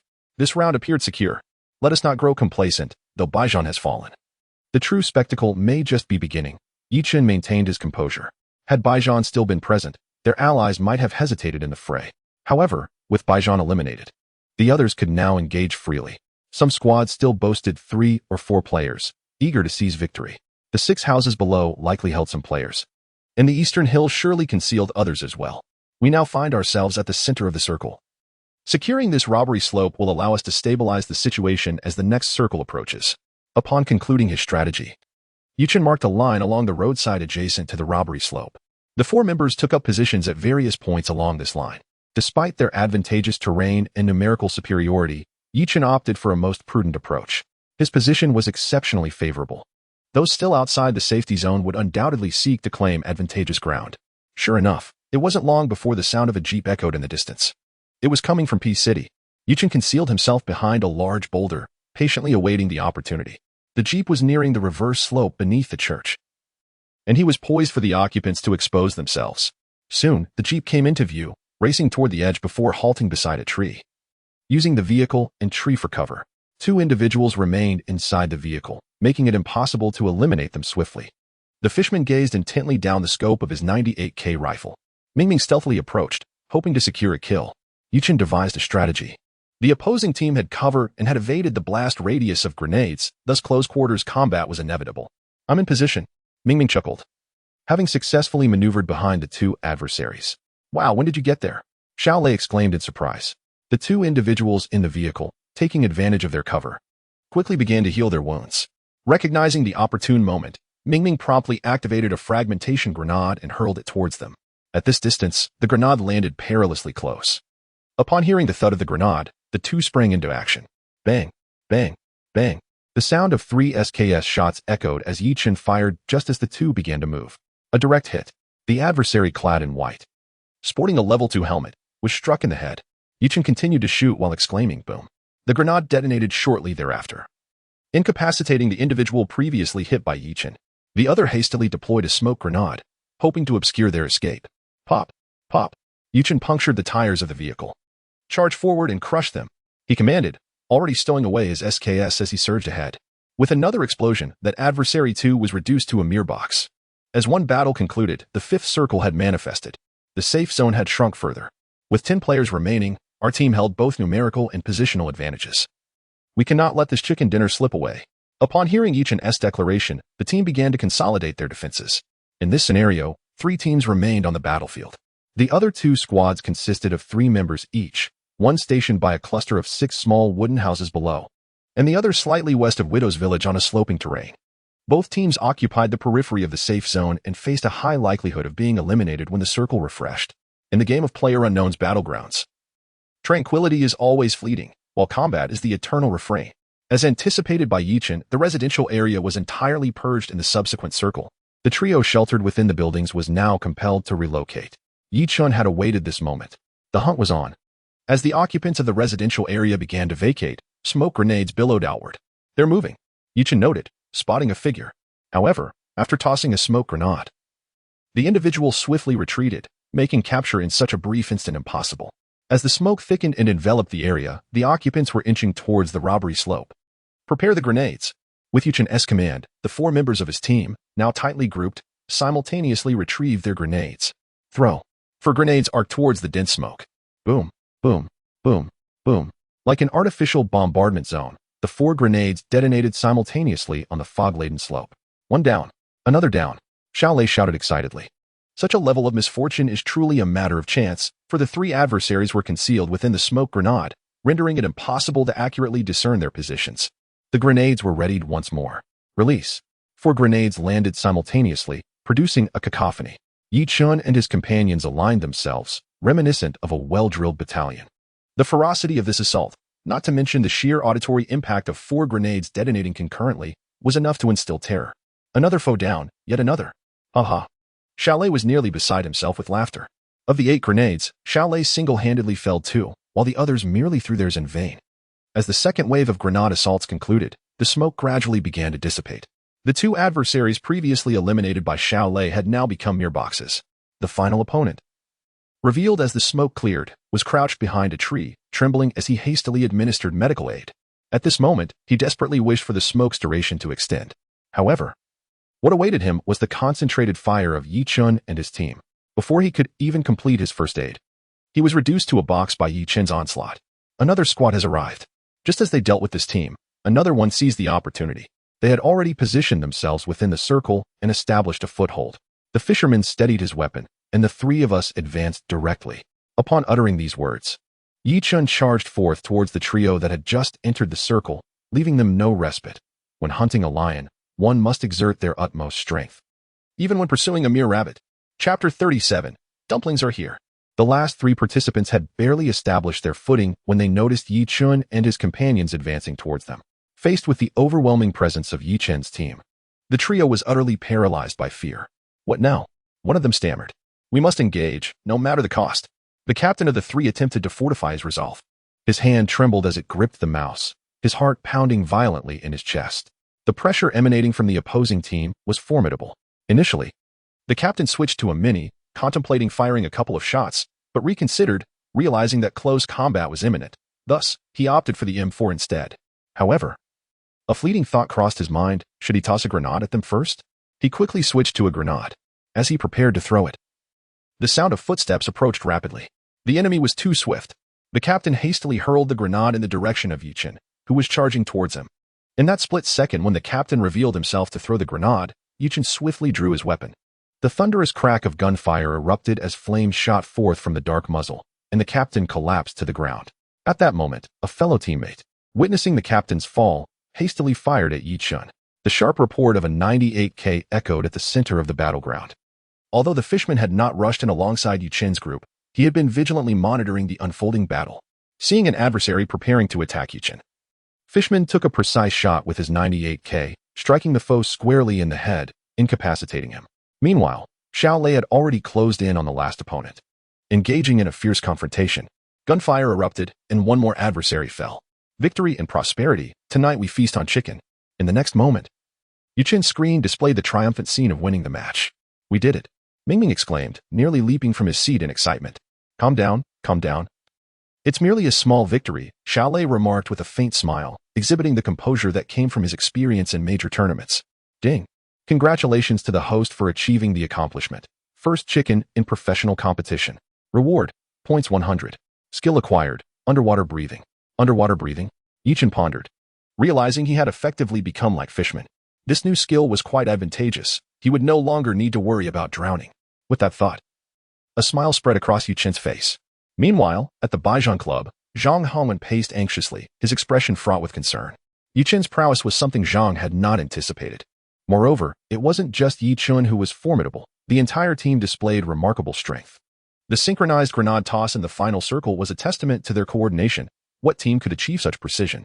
It was no wonder they had previously been reluctant to cooperate. This team was clearly gunning for the championship. Based on their performance in this round, the prospect of claiming victory seemed exceedingly promising. No, we must devise a strategy to eliminate the NB team first. Fortunately, this is merely the first match. And there are still 5 more to come, Zhang Hongwen murmured. Silent wore a grim expression, remaining taciturn as he replayed the image of Yi Chun triumphantly claiming victory in his mind. Finally, with a resolute bite of his lip, Zhang Hongwen retrieved his mobile phone. Within his contacts, there existed a WeChat group comprised of all the team leaders he had previously persuaded. Everyone, in the next round? Let's all land in P City. We must eradicate NB in the early stages, Zhang Hongwen declared. Before long, responses began to flood in. With so many teams dropping into P City, it might raise suspicions, don't you think? This plan is rather blatant, isn't it? Manager Zhang. We are already taking a significant risk by cooperating with you, and now you propose such an excessive demand? Dissent echoed throughout the group, stirred by Zhang Hongwen's audacious suggestion. Observing the screen, Zhang Hongwen sneered coldly before responding, if any team agrees to drop into P City in the next round, I will add an additional 20,000. Upon hearing this, the group fell silent. Moments later, the captain of the first opposing team to voice dissent signaled an OK gesture. Subsequently, the other teams followed suit, all displaying their approval. Seeing this, Zhang Hongwen exhaled a long sigh of relief. It seems that money still holds sway, and fortunately, it is still early in the competition. If we were in the semifinals or finals, 20,000 would hardly suffice to sway a single team. 10 teams will simultaneously drop into P City, each understanding the unspoken agreement. NB, this time, you shall find no escape. Having resolved this matter, Zhang Hongwen patted Silent on the shoulder with a smile, saying, the situation is settled. Make sure to perform well in this round. Silent glanced back at Zhang Hongwen but chose not to respond further. Since the initial matches were conducted online, each team participated from their respective clubs. Some even resorted to internet cafes if they lacked a club affiliation. Thus, Zhang Hongwen was able to make timely adjustments. Moreover, he was acutely aware that in this competition, BZ's greatest adversary was Yuchin's NB team. Although it came at a cost, Zhang Hongwen deemed it worthwhile. After all, if BZ could achieve favorable results, what did a small price matter? As the second match approached, Coach Qing Wei approached with a furrowed brow. He spoke solemnly to Yuchin, this round may be foreboding. Yuchin responded with confusion, what do you mean? Seemingly unfazed. Qing Wei continued, I just had a calculation. If you drop into P City again, the pressure will likely be immense. Perhaps you should consider an alternative. Yuchin, puzzled, replied, you performed a divination? Are you serious? Wow, Taoist, is it true? Can you predict the outcome of the match? Can you tell us if we will claim victory? Yurin looked at Qing Wei in astonishment. Just moments ago, I drew a hexagram, which turned out to be the tuning hexagram, with Kan above and Jin below, symbolizing the water and thunder of tuning. It carries a connotation of being besieged, and in terms of the hexagram's imagery, it portends ominous tidings, remarked Qing Wei with utmost seriousness. Yuchin shook his head, deeming it excessively metaphysical. However, considering that the other party is indeed the coach, any adjustments may fall within their purview. If, as you suggest, jumping into P City proves to be a formidable challenge, we can always redirect our course. Yet, if we refrain from jumping, the role points from our previous round would lose their significance, Yuchin articulated his concerns. Indeed. Where can one find a role point that yields victory without securing a position? Moreover, even if P City presents genuine difficulties, it is merely a matter of rolling again. There is no cause for trepidation, Chalet asserted confidently. Coach, fret not. We are merely in the preliminary rounds. A game or two cannot dictate the overall outcome. Furthermore, we secured 12 kills and a chicken dinner in the last match. Even if we were to falter this round, our points remain among the top few, and the impact would not be substantial. Yuchin spoke gently. Upon hearing this, Qing Wei let out a soft sigh and replied, very well. Let us exercise utmost caution in this round. Do not overexert yourselves. It's as if the Taoist speaks as though we are truly heading into battle. Fear not. We shall prevail. Mingming chuckled heartily. Meanwhile, the competitors were already gathered on the island map, awaiting the countdown. Suddenly, a man clad in a blue jacket dashed to Yuchin's side, making a gesture of beheading towards him, quite provocatively. Yuchin couldn't be bothered to acknowledge him, retorting silently that if he truly possessed the skill, he should eliminate him in the arena. As the plane took off, following a central flight path that soared directly over P City, crossing G-Town before reaching the coastline, a frown creased Yurin's brow. Why do I see so few parachutists? He inquired. In previous instances, this flight route would have seen players parachuting into the small electric plant, M-City, the air raid shelter, and the prison. Yet, as they neared P City, hardly anyone appeared to be leaping from the aircraft. Without time for further contemplation, the group already leapt from the plane. Oh no, Xiao Lei exclaimed as he exited the aircraft. He noticed that 7 or 8 others had jumped out alongside him, as they awaited the moment to deploy their parachutes. The skies above Peace City were nearly obscured by a multitude of parachutes. So many people? It seems one house per person may not suffice for looting. The group then grasped the essence of Qing Yue's earlier words. It appeared that Peace City was indeed inundated with players. Chapter 38. The Peace City of 40 players at this moment, within a professional competition of modest renown, an unprecedented scene unfolded in the history of the Battle Royale. Peace City had descended with 40 players. What should we do, Brother Yi? Perhaps we should change our drop point. Now I finally comprehend why the Taoists spoke thus. The fishermen, alongside Xiao Lei, gazed at the densely packed Peace City, their hearts racing with trepidation. Fishman, you shall defend the outermost 2-story red building on a street. Use that red building as your fulcrum, while we leap to the 3 houses directly opposite it. Remember, be precise. Yi Chun surveyed the multitude with not a hint of retreat in his demeanor. Rather, a fervent desire for battle ignited within his eyes. He swiftly marked a line on the map, soaring directly towards the designated point. It was evident that these players were converging upon them. Any attempt to alter their drop point now would only serve to expose their position further. Instead, it was wiser to advance into Peace City first. As Yi Chun spoke, he had already landed at the specified location. The remaining trio, though filled with anxiety, followed Yi Chun's directives and descended at the marked spot. The sound of parachutes landing reverberated throughout Peace City, as countless figures rushed towards the nearest buildings. Yi Chun had also arrived at his designated area, a 2-story red building. The street of Peace City was not particularly affluent, but it was fortunate to have a road that separated it from the main district. Anyone crossing the road would completely expose their position. Simultaneously, Yi Chun noticed a squad had landed on a 3-story building at the far end of the street. Nearly 100 meters away from him. Tap, tap, tap. Soon, Peace City echoed with sporadic gunfire. With so many players having landed, the limited gunshots were strikingly insufficient. Is this not blatant bullying? Xiao Lei grumbled as he loaded bullets into the rifle he had just picked up. Quite normal, really. These fellows are currently unable to discern who stands opposite them. They can only fire a couple of shots as a warning. If they realized we weren't the formidable ones, they wouldn't even bother to revive their teammates. Yi Chun replied coolly. Indeed, while the upper right corner indicated players were being knocked down, there was a conspicuous lack of revives. This is so blatant, I must report it. Mingming seethed, her teeth clenched in frustration. Although she held the position of a free agent within the team, she now found herself ensnared in a dire situation, devoid of freedom. What will you report? They could always claim there was no opportunity for revives. Fishman sighed. What do we have to fear? We're already here. Yi Chun's tone remained remarkably calm. Today, let them witness who the true sovereign of Peace City is. Indeed, let us take them down. Come. First, we play the fool, then we become the master. Let us see who truly holds the power. Yi Chun's words instantly ignited a fervor among the group, and thus the true bloodbath of Peace City commenced.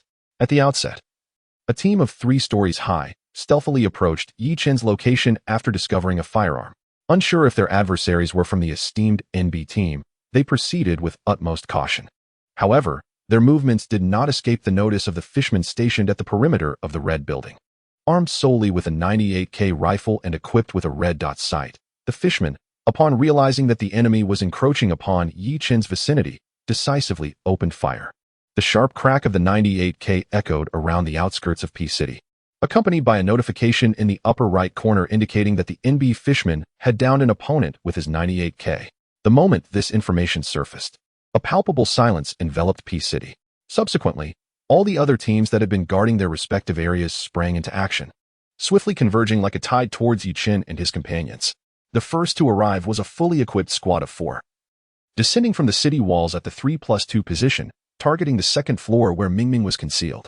The conflict ignited as Mingming, stationed on the second floor, set his sights through the window, preventing the opposing team from crossing the street. A barrage of bullets ensued, resulting in an immediate casualty in the middle of the road. Xiao Lei, positioned centrally between Mingming and Yi Chun, was ideally situated to assist Mingming in providing cover. However, as Xiao Lei glanced towards Mingming's position, he was struck by a shot from an adversary in a glass house directly across. This shot depleted a third of Xiao Lei's health. He quickly retreated, applying a bandage. Can you hold your ground, Lei? Yi Chun inquired, frowning. I can hold, but I intended to assist Mingming with cover fire. And now another team has appeared across from me, Xiao Lei replied. Stop providing cover for me. Focus on your own. Mingming, now with only half his health remaining, urged. The upper right corner of the screen displayed that Mingming had already downed 2 opponents, alongside the initial casualty in the middle of the road, leaving only one assailant attempting to breach Mingming's position, who had now reached the base of his building. Meanwhile, Xiao Lei faced a dire situation as a team charged directly toward him. Boom. A grenade exploded where Xiao Lei had just been, a momentary detonation. Had he not just repositioned to bandage his wounds, that grenade would have likely claimed him. Tap, tap, tap. A hail of bullets struck the glass beneath Yi Chun's position, causing him to lose a fraction of his health as he ascended the staircase. At this juncture, the trio was besieged by 3 different teams. The adversaries facing Yi Chun were notably better equipped, all donned in level 2 helmets and armor, wielding M762 rifles. It was perplexing how this squad had managed to procure such superior equipment in such a brief span amidst the chaos.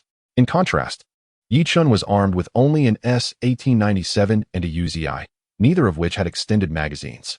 Being close-range weapons, they necessitated proximity for effective usage. Meanwhile, the enemy, emboldened by their numerical superiority and advanced gear, brazenly crossed the street. Bang! The first individual to rush to Yi Chun's building was met with a blast from his shotgun. The shot striking squarely on his forehead, causing him to collapse to the ground before he could even draw his weapon. A flurry of bullets soon followed. As the assailant's comrades retaliated with their rifles the moment their teammate fell. Fortunately, Yi Chun, displaying his quick wit, chose to ascend the stairs immediately after taking down his adversary. Be cautious, he wields a shotgun, urged the fallen man from his kneeling position. He.s. using an 1897. We should charge together, he won't have time. Meanwhile, his teammates had already stormed into Yi Chun's building. The 3 of them formed a straight line, rapidly advancing towards Yi Chun. Bang! Bang! The distinct sounds of the shotgun echoed as Yi Chun fired twice in succession, downing the first 2 attackers with precision. ISNT, he using an 1897? One of the fallen men, sprawled on the staircase, was taken aback. Just moments ago, Yi Chun had clearly wielded an S-1897. So how had he now switched to an S-686? Surprised, aren't you? Yi Chun chuckled. At that moment, a S-1897 lay on the second floor, while Yi Chun had indeed transitioned to the S-686. In the presence of a shotgun, all are equal. After all, there happened to be 2 shotguns on the ground, and one was a deliberate trick on my part. Meanwhile, the last assailant attempting to ascend was thwarted by his 2 fallen comrades, unable to proceed and forced to retreat back to the ground floor. Bang! The sound of a 98K rang out once more, striking the retreating man in the head, transforming him into a lifeless box. The rifleman from the second-floor red building had shot down the final opponent who dared to confront Yi Chun. Well done, Fishman, Yi Chun praised, hastily moving to the nearest 2 loot boxes to gather supplies. The 2 downed individuals were quite affluent, each equipped with fully outfitted M762s, while the SKS and SLR were similarly well equipped. This squad was excessively rich. Yi Chun muttered as he looted. He replaced his Uzi with an M762. Another squad is coming my way. As he finished looting, Xiao Lei began to curse. His initial skirmish was not yet over, as he spotted yet another group advancing toward his position. The squad that had previously targeted Xiao Lei had already lost 2 members to his fire. The remaining 2 had deliberately created space, awaiting the arrival of their allies. Yi Chun wished to assist him, yet he found himself in a similar predicament, as another squad had stealthily approached during the skirmish. Fishman fired a shot, successfully downing a pedestrian crossing the street, but 3 more adversaries charged forth. Moreover, as these 3 advanced, yet another squad was hot on their heels. The relentless waves of attack afforded Yi Chun and his companions no respite, plunging the scene into an intense stalemate. Chapter 39. Leave dealing with Yi Chun. To me, our city, the very heart of the island map, is a place of convenience. With its well-connected transport and abundant resources, it is also the battleground for the 100 Battles team. At this moment, the team captain, Shinemo, furrowed his brow as he stared at the screen. The incessant notifications of knockdowns and kills in the upper right corner only deepened his concern. Thus far, not a single member of the NB team had fallen, while 3 or 4 other teams had already succumbed to their firepower. Captain, this NB team is indeed formidable, murmured one of the 100 Battles team members, glancing at the fluctuating data in the corner. Their kill score has likely surpassed 15 by now, another teammate whispered.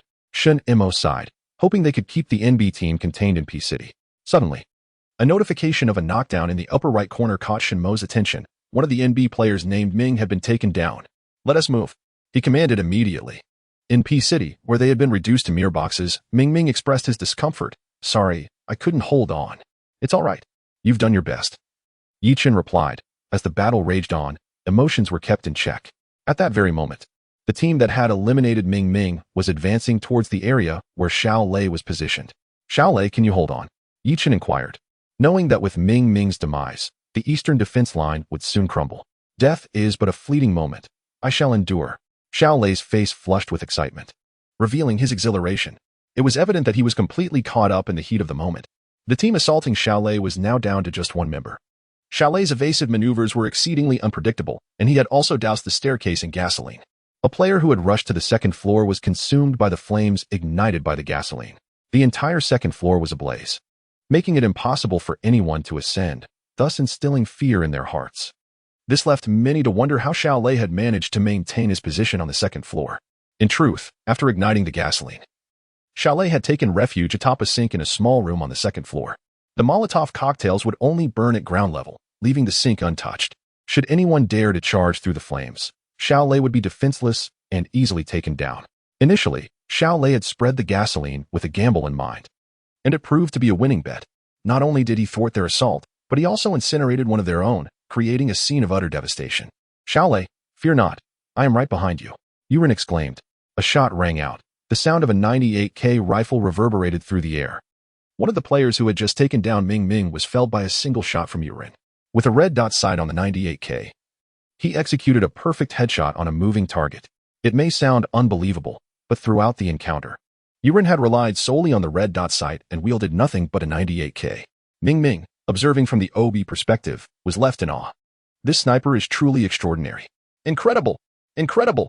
Yuchen and Xiao Lei offered their perfunctory praises. At this moment, distraction was simply not an option. Boom!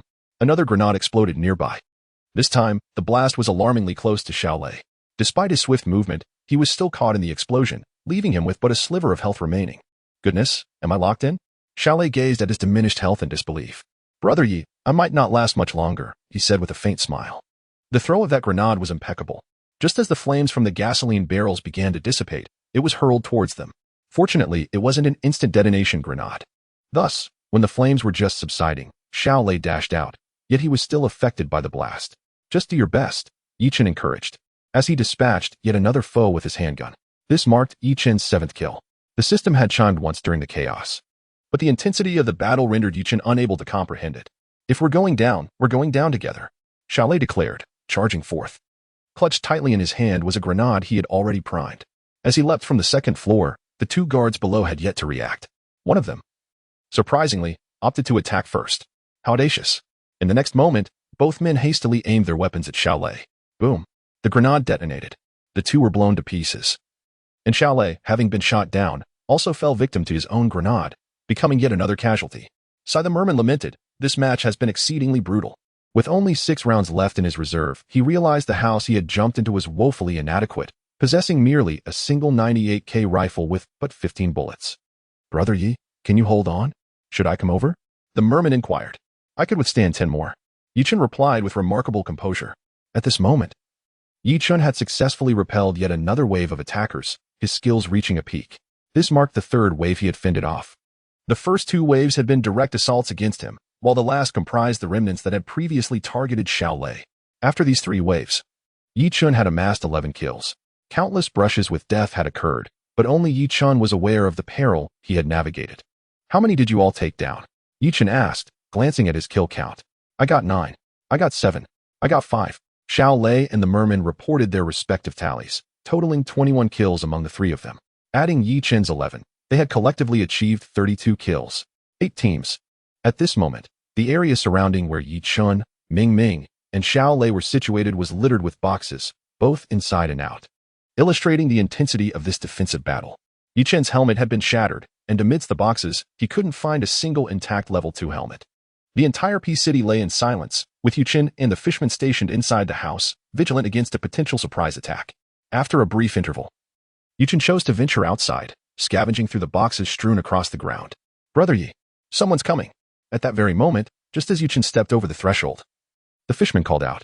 Immediately, the sharp crack of a 98K rifle echoed as a bullet was fired from the fisherman's gun. The shot struck the window of a glass house across the street, erupting in a spray of crimson, yet no one fell.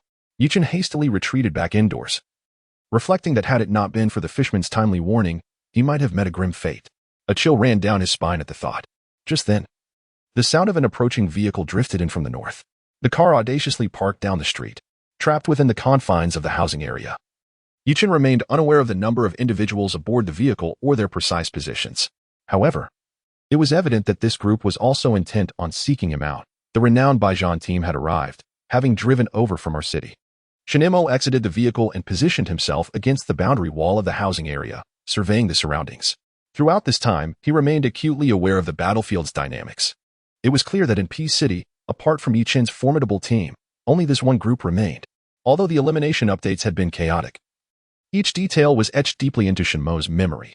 His own squad could have arrived at the battlefield sooner, but upon passing the school, they had spotted an airdrop landing nearby. After a moment of contemplation, Shinemo deemed it prudent to secure the airdrop before pursuing the NB team, resulting in their slight delay. Despite his proud demeanor, Shinemo recognized that caution in the face of Yichen was always a wise choice. By the time Shinemo and his comrades reached their destination, the battle was nearing its conclusion. 8 squads had been deployed, yet only 2 adversaries had been eliminated, a casualty ratio that exceeded both Shinmo's and the Baijan members' expectations. Now it was time for me, Shinemo, to tie up the loose ends. Leave dealing with Yichen to me. With a cold huff, Shinemo stealthily made his way toward the housing area where Yichen was located. Chapter 40, Is This What Humanity is Capable of? Meanwhile, in Peace City, another team finds themselves engaged in a standoff with Yichen and his companions.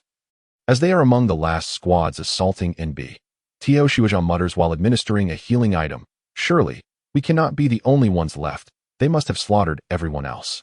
The thought chills him, realizing the ferocity of their opponents. It is no wonder that Baijan has expended such tremendous resources to eliminate them. Perhaps we should retreat. We seem outmatched, he sighs. However, we have already accepted payment. We must stand our ground in Peace City. Otherwise, our prospects in future competitive matches may be bleak.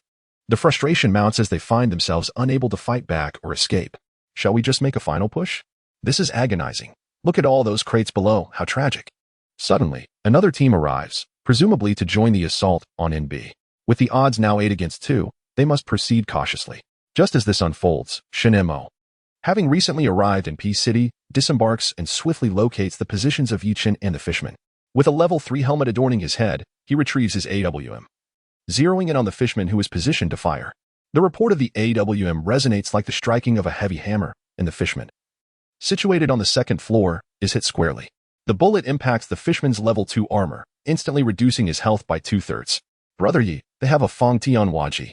The Fishman retreats hastily, bandaging his wounds. Observing the Fishman under pressure, Shinemo smiles with satisfaction, albeit slightly disappointed at not landing a headshot. You were quite fierce with that sniper last round. Come on, let us have a duel. Confidence radiates from Shinemo as he instructs his team. You all move forward slowly. I'll provide cover. Upon hearing the distinct crack of the AWM, Yichen's expression darkens. Is it necessary to scavenge an airdrop just to engage us? How fearful must they be? He assesses the situation calmly, recognizing that their enemies are likely advancing. What now? We charge. Yichen grins, determination shining in his eyes. Meanwhile, Tio, who had been facing off against Yichen, is invigorated by the sound of the AWM. We can charge now, the team leader declares, beginning to lay down smoke cover across the road. In an instant, 2 different teams converge swiftly towards Yichen's location from both the front and the side. Yichen, unable to clearly discern the situation on his flank due to the obstruction of buildings, is taken aback by the audacity of the frontal squad. Do they think I lack grenades? Just because you've obscured my view doesn't mean I can't see you. He scoffs. With resolve, Yichen leaps from the room and positions himself at the edge of the smoke. The moment an enemy emerges from the haze, he is poised to eliminate them with ease. The smoke grenade before Yichen gradually obscured his vision. The sound of footsteps began to filter through his earpiece. Yichen listened intently as the footsteps became clearer. 2 individuals were approaching him from the front, while the whereabouts of the other 2 remained unknown. After a moment's contemplation, Yichen produced a grenade, pressed the R key, and tossed it at his feet. He then fired rapidly into the smoke, aiming at the source of the footsteps. At that moment, the smoke had not yet fully dissipated, and his volley of bullets failed to incapacitate anyone. However, the gunfire revealed his position. Within the smoke, the 2 closest to Yichen, hearing the gunfire that indicated he had vacated the building, swiftly dashed out of the haze towards his location. As they charged forward, they cautiously fired their weapons. Where is he? One of them wondered, glancing down to spot the grenade at his feet. Instinctively, he reached to pick it up. But upon realizing it was unresponsive, his face turned pale. It's a grenade, run, he shouted, just as the words left his lips. The explosion of the grenade echoed through the air, knocking both of them down. Yichen's move was indeed impressive, delayed detonation. Observers watching the scene were left in awe of his skill. At this point, only 2 members of TIO remained, hesitating and somewhat at a loss.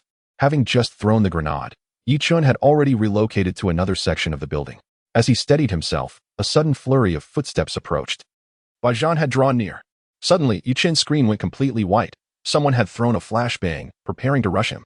Upon seeing TIO's 2 members fall before they even reached the battlefield, Shin Imo cursed under his breath, useless. With his screen blinded, Yichun dared not move, fearing that any motion would reveal his position. Yurin, can you see my location? I'm blinded, Yichun inquired. I can't expose myself right now. The AWM over there has me pinned. Yurin replied, anxiety evident in his voice. Since landing, he had only acquired a 98K with a red dot sight, while his adversary wielded an AWM. It was sheer luck that he hadn't been shot in the head earlier, and now, if he recklessly attempted to aid Yichun, he would likely be eliminated in an instant. Seizing the moment while his screen was still white, Yichun organized his thoughts and stood once again as the visuals returned. First, toss your grenades to compress the enemy's survival space. Shin Imo commanded while bracing his weapon. This time, he was determined to decisively defeat the NB team. In the brief interlude of Shin Imo's words, Yurin's silhouette re-emerged in the scope. Boom. Almost as if on reflex. Shin Imo squeezed the trigger the moment Yurin exposed himself. However, that shot did not strike the fishman. After a brief sway at the window, the fishman swiftly retreated. Upon hearing the crack of the AWM, the fishman returned to the window once more. This time, he aimed to counter the AWM with a red dot-equipped 98K. Meanwhile, Shin Imo cursed under his breath, compelled to reload his weapon. The fishman's feigned shot had cost him the prime opportunity to eliminate his opponent. It was evident that the adversary would seize this moment to launch a counterattack. With a level 3 helmet, would he be intimidated? Shin Imo scoffed inwardly, pondering how a slight advantage could alter the course of fate. With this in mind, he reloaded his firearm. He aimed down the scope, and within his sights appeared the silhouette of the fishman. He fired a shot, simultaneously pressing the left key. A burst of flames erupted from the muzzle. In a flash, the air crackled with intensity. Bang! Thud! Almost simultaneously, the sounds reverberated. Shin Imo's health plummeted. His level 3 helmet reduced to half. Fall! Shin Imo gritted his teeth and shouted furiously. The upper right corner displayed the message of a downed opponent. Yichun had taken down Bziafiawai. Yet, it was not the elimination that Shin Imo had anticipated. Fei, what on earth are you doing? Shin Imo exclaimed in exasperation. Bang! Another shot from the 98K rang out. Just as Shin Imo's words faded, an ominous feeling washed over him. How could this be? Impossible. The opponent had just fired a shot. There was no way they could aim again so swiftly. Could it be that they possessed 2 98 Burmese shots? That was inconceivable. Switching between 2 weapons would require time. NB Yurin had taken down Bziafiawai. What on earth was happening? Chapter 41. New achievements. How is this possible? Silence. Having fallen to the ground, violently hurled his mouse aside. The opponent's 98K could actually fire twice in quick succession. Silence simply could not accept this reality. It's impossible. They must be cheating. Manager Zhang, I must report to the tournament committee that they are using hacks. Silence stood up and grabbed Zhang Hongwen's sleeve. Zhang Hongwen, who had been observing the match from a distance, found himself momentarily speechless. He stared in disbelief at Silence's screen, as the most outstanding member of the team. He was keenly aware of Silence's situation. He had witnessed the events unfold just moments ago. The opponent fired 2 shots from the 98K, which defied all logic. Moreover, at almost the same instant, another assault player, Fei Yi, who had charged ahead, was also taken down by Yichun. The situation had taken a sharp turn. How could this happen? How could this happen? Silence was utterly infuriated by the shot from the fishman. Incredible, brother fish. Meanwhile, Mingming, who had been observing the match from an overhead perspective, was also exhilarated. Since things had taken a turn for the worse, Mingming focused intently, fearful of missing any thrilling moments. Silence was oblivious to how he had fallen, but Mingming observed everything with clarity. In the instant of the sniper exchange, although the fishman had exposed his position, he quickly withdrew just as he fired. That shot was a flick of the wrist. The 98K struck true, hitting the head. And as the fishman released this shot, he swiftly leapt, firing again before the reticle had even appeared on the screen. This second shot relied entirely on the muscle memory from the first, instinctively unleashed. Yet, it struck true. Not only did it hit, but it was a headshot. This was utterly astonishing. Mingming watched, dumbfounded. Is this the kind of maneuver a human can execute? A monster indeed. On the other side of the arena, Yichun, now at half health, was fully unleashed. At this moment, 2 surviving members from the 100 Battles team remained, and Yichun had already locked onto their positions. Grasping the M762, He vaulted over the courtyard wall and charged forth. Brother Yi, stay calm. You're at half health. After escaping the threat of being targeted, the fishman hurriedly assisted Yi Chen in providing cover. In a narrow confrontation, the brave triumph. Don't say I'm at half health. Even with a single drop of health, I shall instill fear in my opponents, Yi Chen declared as he closed in on the last two adversaries. The two members from 100 Battles had yet to comprehend Silence's sudden fall. They could not fathom why Silence, equipped with level 3 gear, had lost to the 98K in a sniper duel. They were equally perplexed as to how the opponent's 98K could fire twice in succession. In that moment of bewilderment, Yi Chen had already arrived. The two quickly regained their composure. Not even bothering to scope in, they fired from the hip at the approaching Yi Chen. Yi Chen, not bothering to aim, charged directly into their faces with reckless abandon. Aren't you also impressive? Didn't TU say you needed us to carry you? Hadn't they dispatched so many people to encircle us? Where are their strength, their skills, their courage? Come forth.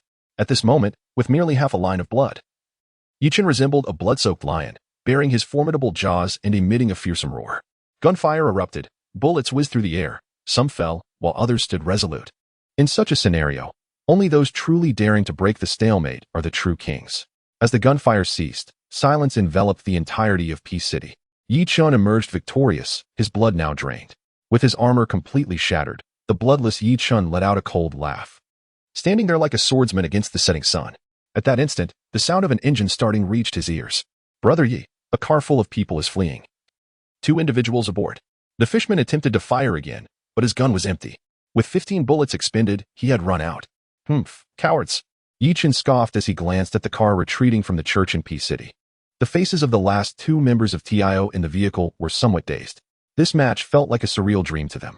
From the outset, TIO had opted for the most conservative strategy. While other teams charged relentlessly at the NB team, TIO chose to wait, gathering supplies to fill their backpacks with weapons and grenades. Only then could they confront the NB team with maximum advantage. Yet, despite their meticulous planning, they still could not prevail. Moreover, while engaged in battle with them, the opponents had even managed to annihilate the newly arrived Baijian team. They truly could not compete. Ultimately, the 2 members of Baijian, completely terrified, decided to flee. Forget the rewards. They had no intention of continuing if it meant losing the game altogether. At that moment, the encroaching blue circle was nearing Peace City, with only 18 survivors remaining in the match. In a typical game, one might suspect foul play. The team name beginning with NB, continuously scrolling in the upper right corner, sent shivers down the spines of all remaining teams.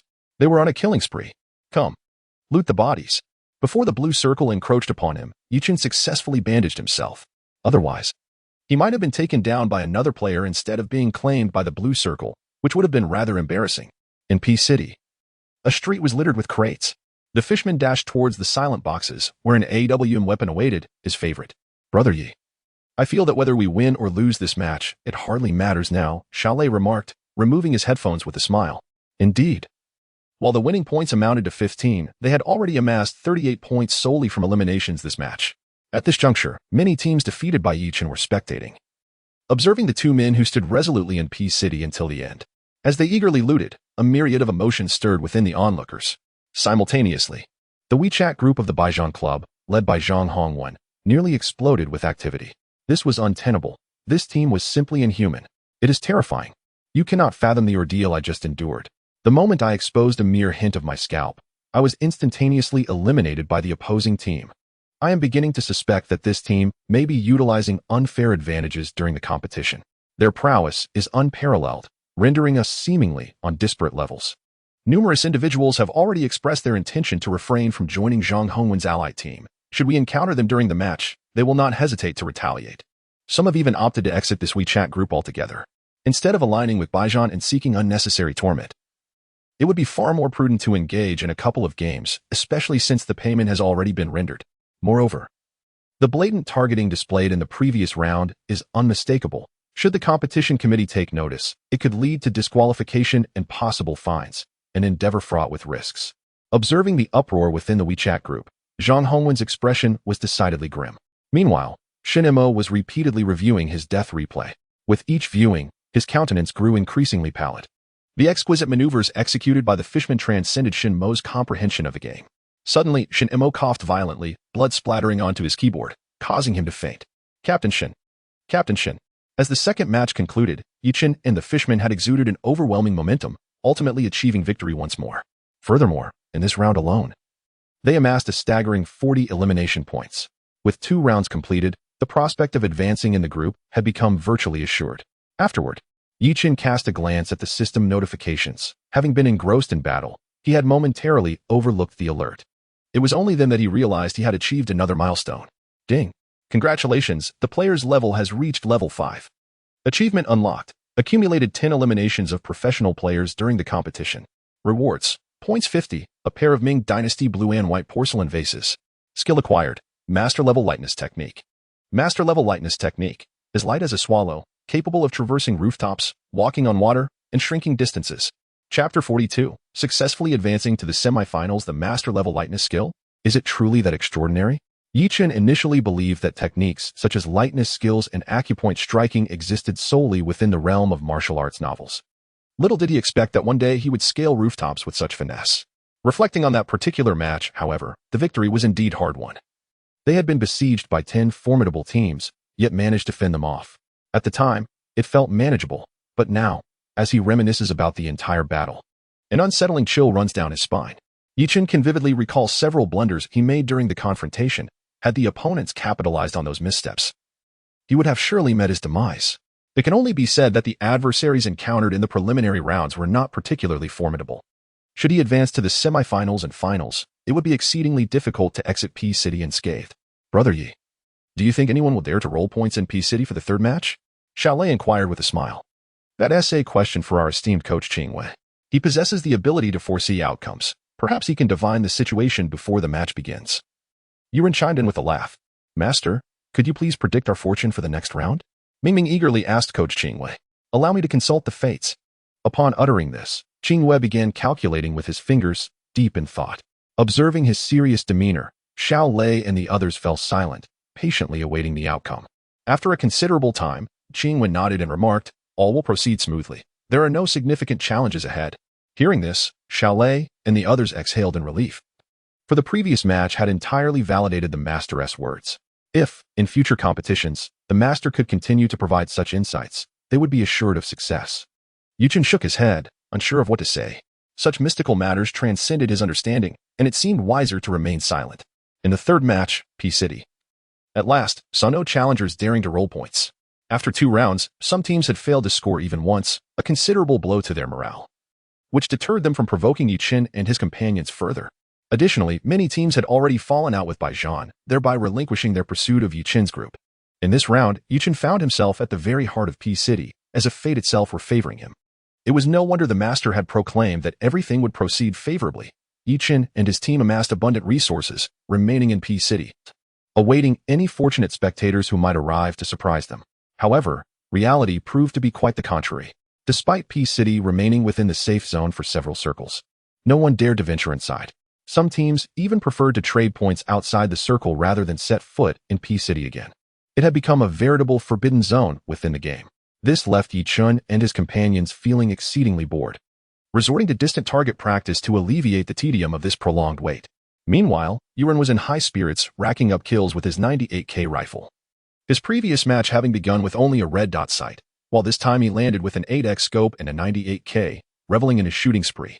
As the final circle approached, P-City was finally eliminated. In this decisive moment, they encountered their old rivals, the 100 Battles team. Although 100 Battles had a slight positional advantage, when Yi-Chin initiated the attack, it was evident that they were thrown into disarray.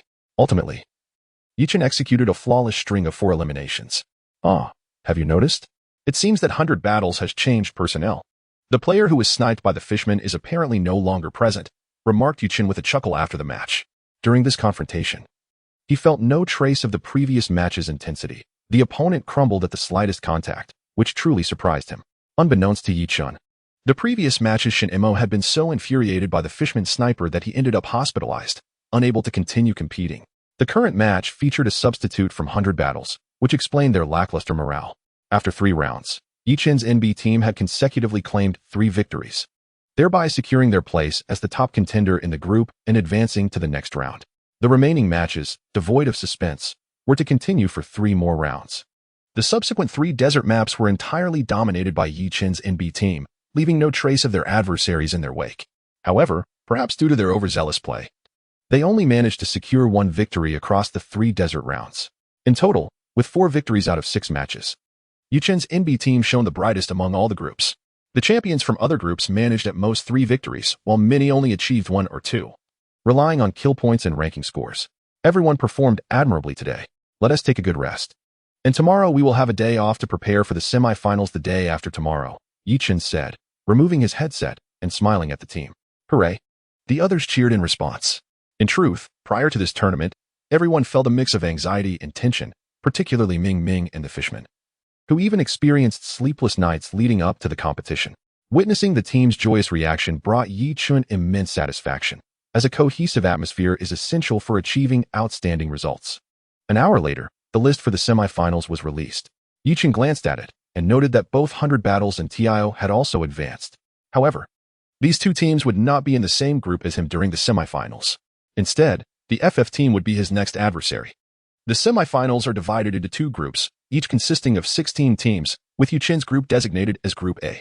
The FF team, a temporary assembly formed by Liu Jingwen from the Flying Fish Internet CAF, advancing was quite surprising to Yuchen.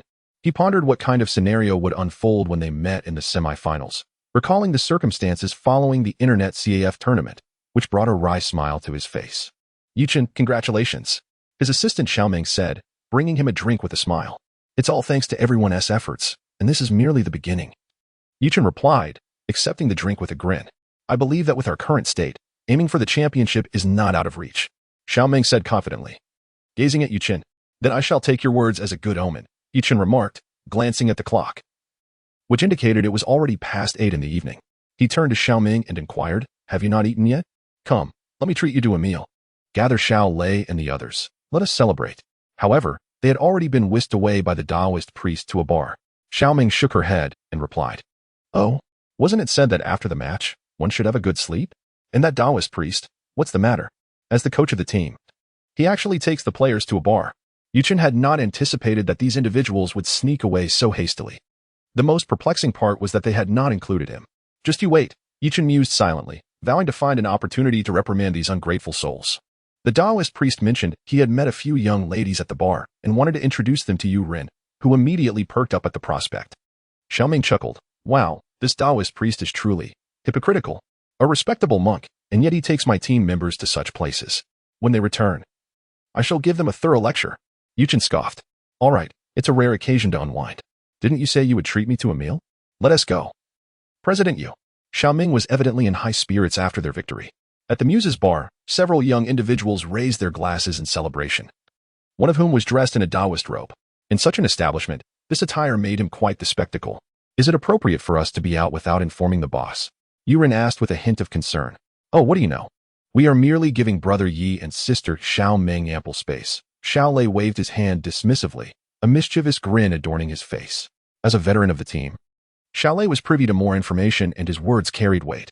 The others quickly grasped the implication of Xiao Lei's remarks, responding with a collective "oh," before raising their glasses in unison.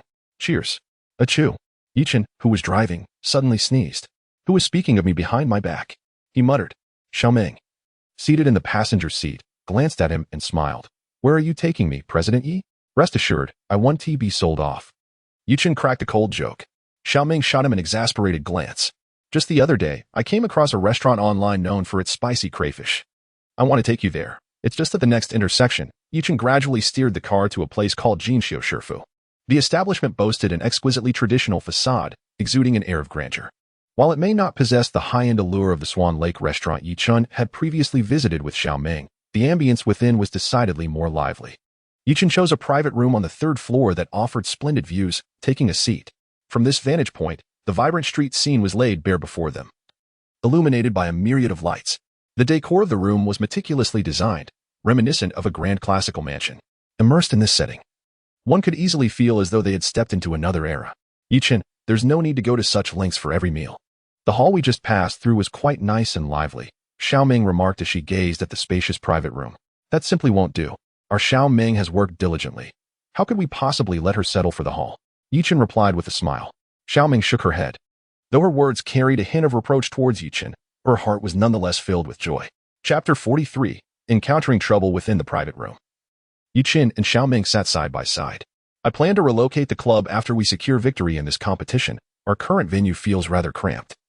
Yichun remarked, skillfully peeling a small lobster and placing the tender meat delicately onto Xiaoming's plate. It seems our Yichun is brimming with confidence, Xiaoming chuckled. Given the intensity of the NECL competition, claiming the championship should be rather straightforward. My primary concern is for future plans. We aim to expand the club and establish more branches. With the influx of participants in games like League of Legends and CSGO, our modest establishment may soon become insufficient.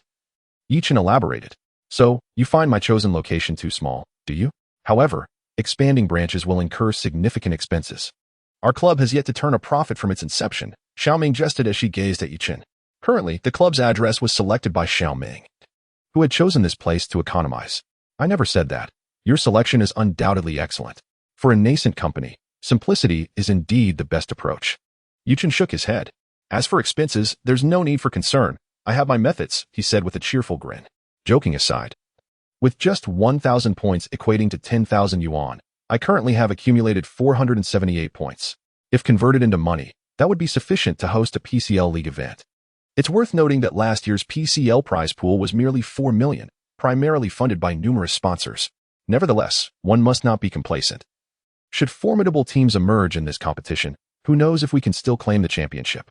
Xiaoming, observing Yichun's unwavering confidence, felt compelled to remind him. With me around, even 4 a.m. would be subdued, Yichun declared with an air of assurance. Merely boasting, yet you do possess that capability, Xiaoming nodded in agreement. The two engaged in conversation within the private room, gradually sharing their aspirations for the club's future. Xiaoming gazed at Yichun's beaming confidence, feeling a profound joy for him. After all, when they first reunited, Yichun's circumstances were quite dire, and now, it was hard to believe that he had truly founded his own club and recruited several exceptionally talented players. Everything seemed almost surreal, and at times, Xiaoming questioned the reality of it all. Suddenly, amidst their lively discussion, a coarse voice erupted from outside, cursing loudly, and in an instant, the door to the room was kicked open. Yichun frowned. This was quite the unwelcome disruption. Xiaoming jumped at the abrupt change. Turning her head, she beheld a burly man with a menacing expression, a deep scar etched across his right cheek. He strode in, flanked by several young men who appeared to be his underlings, one of whom had a bandaged hand. Master C, did you not say you wouldn't come today? We only dared to release the private room because of that. Please do not be angry. A staff member, likely the manager, hurriedly approached the scar-faced man known as Master C, wearing a forced smile. Get lost, Master C bellowed, delivering a sharp slap to the man's face, causing it to swell instantly. Despite this, the staff member maintained a conciliatory demeanor, blocking Master C's path and saying, Master C, please calm down. I will speak with them and have them relinquish the private room. He was keen to avoid any unpleasantness that might disrupt other patrons. As he spoke, he gingerly approached Yichun, clutching his face. Xiaoming, witnessing the man's ferocity, felt a twinge of fear and tugged at Yichun's sleeve, whispering, Yichun, perhaps we should leave.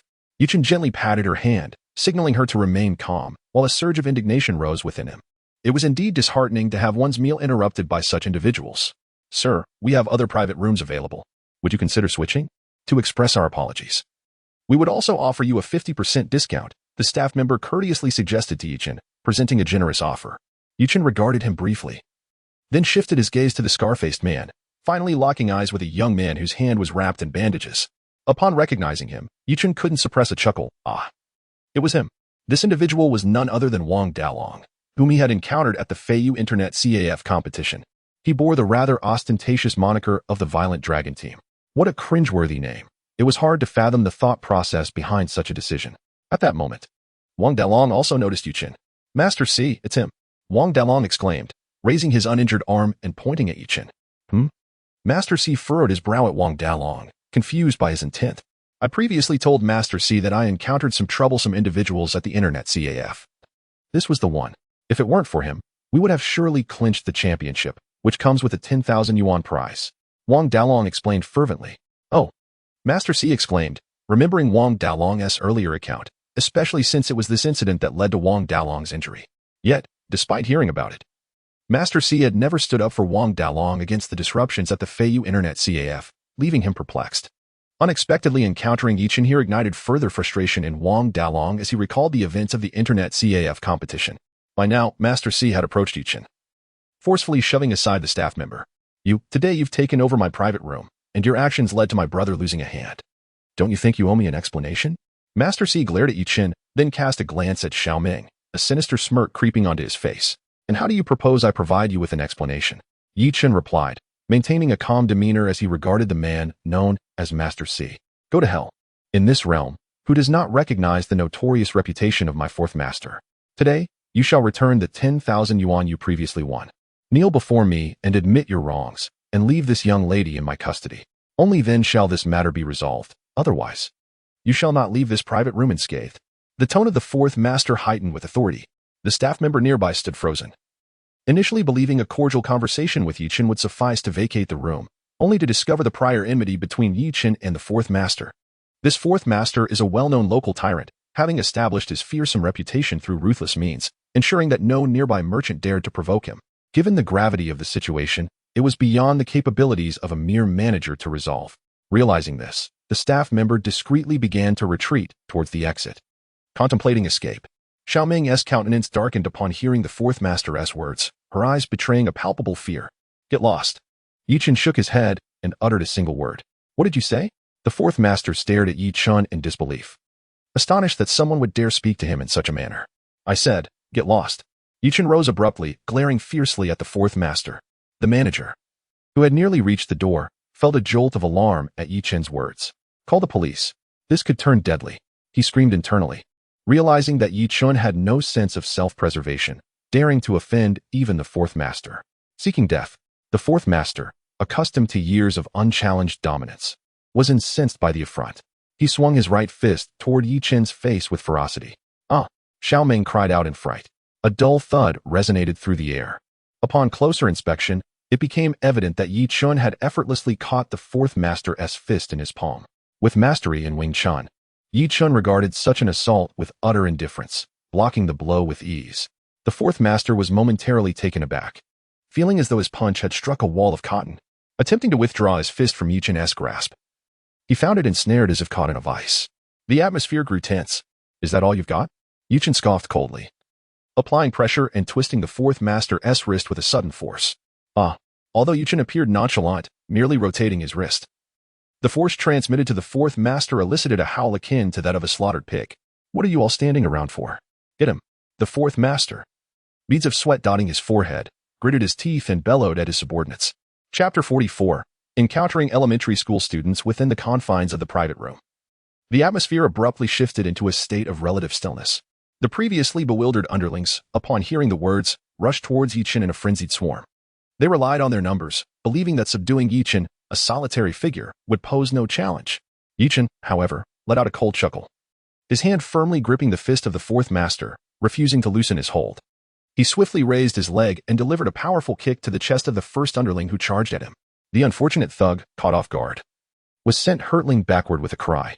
Following this, Yi Chen tightened his grip into a fist, unleashing a flurry of punches while deftly evading the assaults from the fourth master's minions.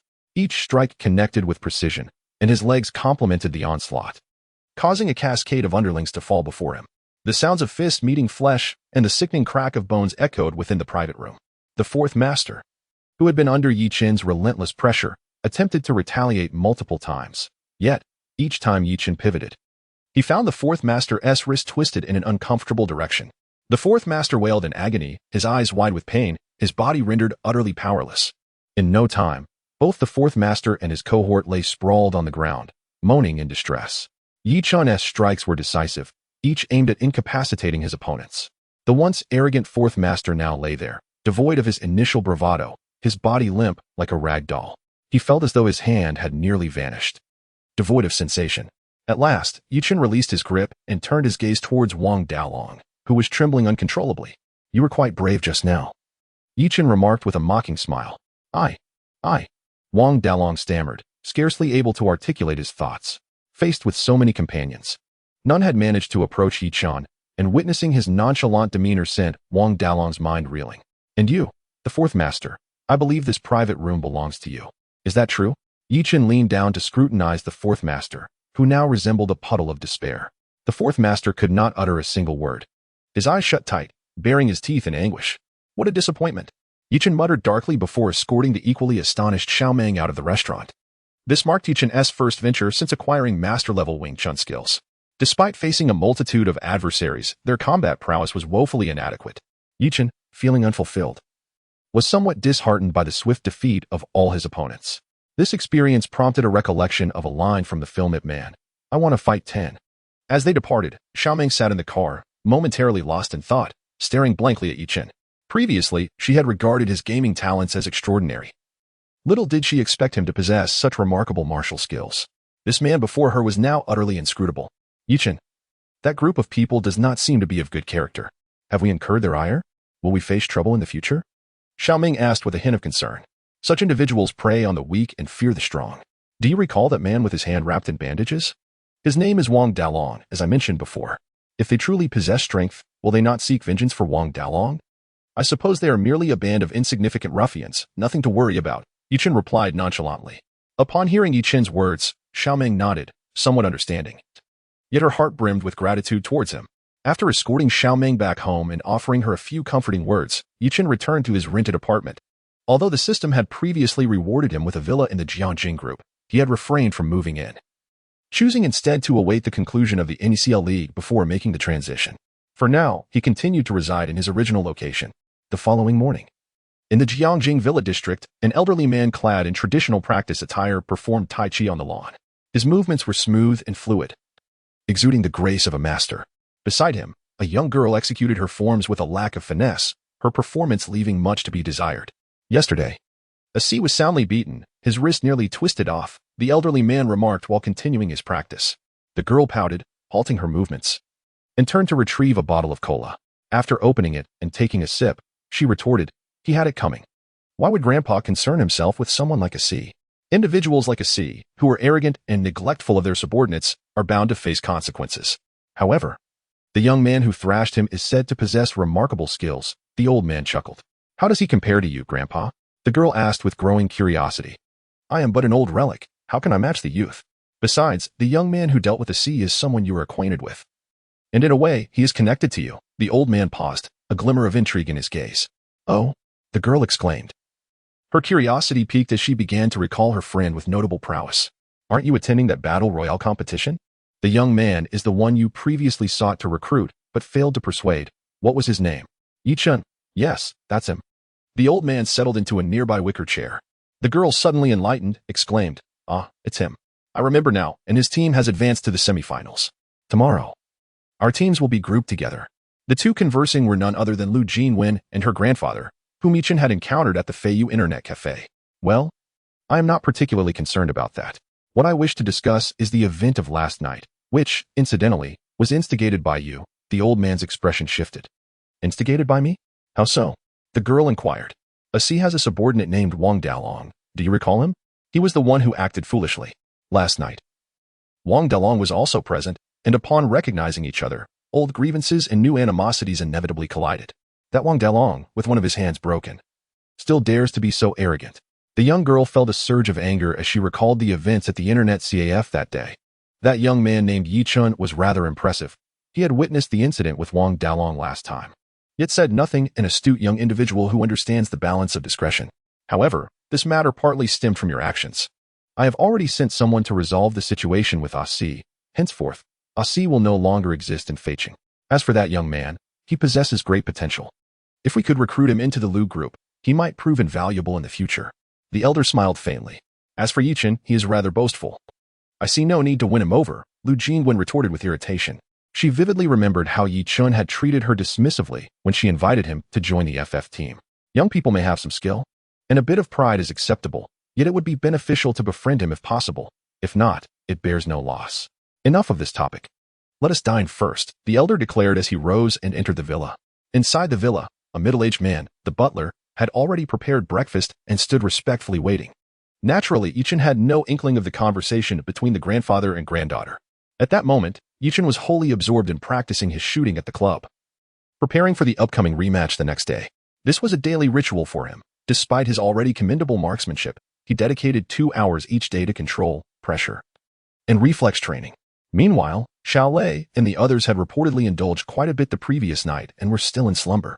Reflecting on this, Yichen shook his head. It seemed imperative to address the disciplinary issues within the club. with the competition looming. It was outrageous that they had chosen to revel at a bar instead. Well, what would happen if it affected their performance? Most infuriating was the fact that they had not included him in their revelries. After finishing his shooting practice, Yuchen found himself quite bored and decided to launch a game of PUBG solo, with Xiaolei and the others still asleep. He was left to contend with random teammates. "Ah, may I not encounter two incompetent partners," he silently prayed. The first match began on the Sandhawk map, and Yuchen's spirits lifted. It had been a while since he had played on that terrain. He decided to jump into the city of Zhaoang. Suddenly, a high-pitched voice resonated through his headphones, calling out excitedly. One of his teammates was shouting, "Is it a boy or a girl? A primary school student?" The child's immature tone darkened Yuchen's expression. To be matched with a child in the first game, was it truly necessary? Chapter 45, The Battle of Painan in the game. The first player, with the voice of a primary school student, incessantly shouted for Mai, creating a cacophony that gave Yuchen quite the headache. Stop shouting, stop shouting. I can hear you. It's ear-piercing." Player 3 could no longer endure it and finally responded. His voice was rather coarse, with a strong accent, suggesting that he resembled a robust northern man. Player 1 slightly restrained himself upon Player 3's exclamation, yet the very next moment, he spoke again. "Is Player 4 here?" With the same childish tone, Player 1 referred to Yuchen. Despite Player 1's apparent youth, Yuchen politely replied, "Yes, I'm here. We're in Team 3. Players 2 and 3 are my companions," Player 1 declared with great pride. All right, got it," Yuchen replied dismissively, cradling his head in exasperation. It turned out Player 3 was chosen by Player 1 to be his companion, and since Yuchen occupied the position of Player 4, it followed that Player 2 was also part of their group. So it seems I am the outsider here. Players 2 and 3, I've chosen you for this round. You must protect me well. Player 1 spoke once more, his voice still childlike after a brief pause. Whatever the boss says goes, Player 2 replied nonchalantly. Oh dear, fine. Understood. Player 3 was growing increasingly irritable. Where shall we land? Player 2 inquired. We must jump to the closed city. Watch me raid it 7 times. Player 3 immediately marked the center of the closed city on the map. No, my goodness. That place is swarming with people. Can't we land somewhere more secluded? Player 1 quickly interjected to halt Player 3. Then where do you suggest we jump? Player 3's tone turned somewhat displeased, likely due to his chosen location being rejected, leaving him feeling frustrated at not being able to showcase his skills. How about we land here? Player 1 marked a position in the outskirts of the map where a few scattered houses stood. For a moment, everyone, including Yuchen, fell silent. Such a sparse area. Is there enough for anyone to loot? What's wrong? Isn't this a good spot? Player 1, noticing the lack of response, awkwardly inquired. Do you not possess any common sense? With 4 of us landing in one place that has only 2 houses, one of which is a restroom, what can we possibly loot? Player 3 retorted angrily.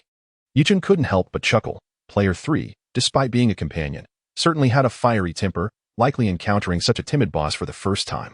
But, I'm afraid of crowded places, Player 1 said, feeling a bit wronged, not anticipating that the companion he had chosen would dare to confront him. If you wish to go there, then go. I refuse. If you're scared of crowds, let us land at this location, Painan, close to the center of the map. And not many will jump there. As he spoke, Player 3 adjusted the marker to Painan. All right then, we shall go to the point you marked. Player 1 reluctantly agreed, canceling his own marker and seemingly forgetting his position as the boss. Yuchen found it amusing. Indeed, elementary school students were quite easy to intimidate, though he chose to remain silent. As the aircraft ascended, due to the Sano map, the parachuting commenced rather early. Oh dear, it seems they're SA squad. Shall we relocate? Number 1 tentatively inquired. Relocate? Let us just engage. It's merely one squad. Let's take them down.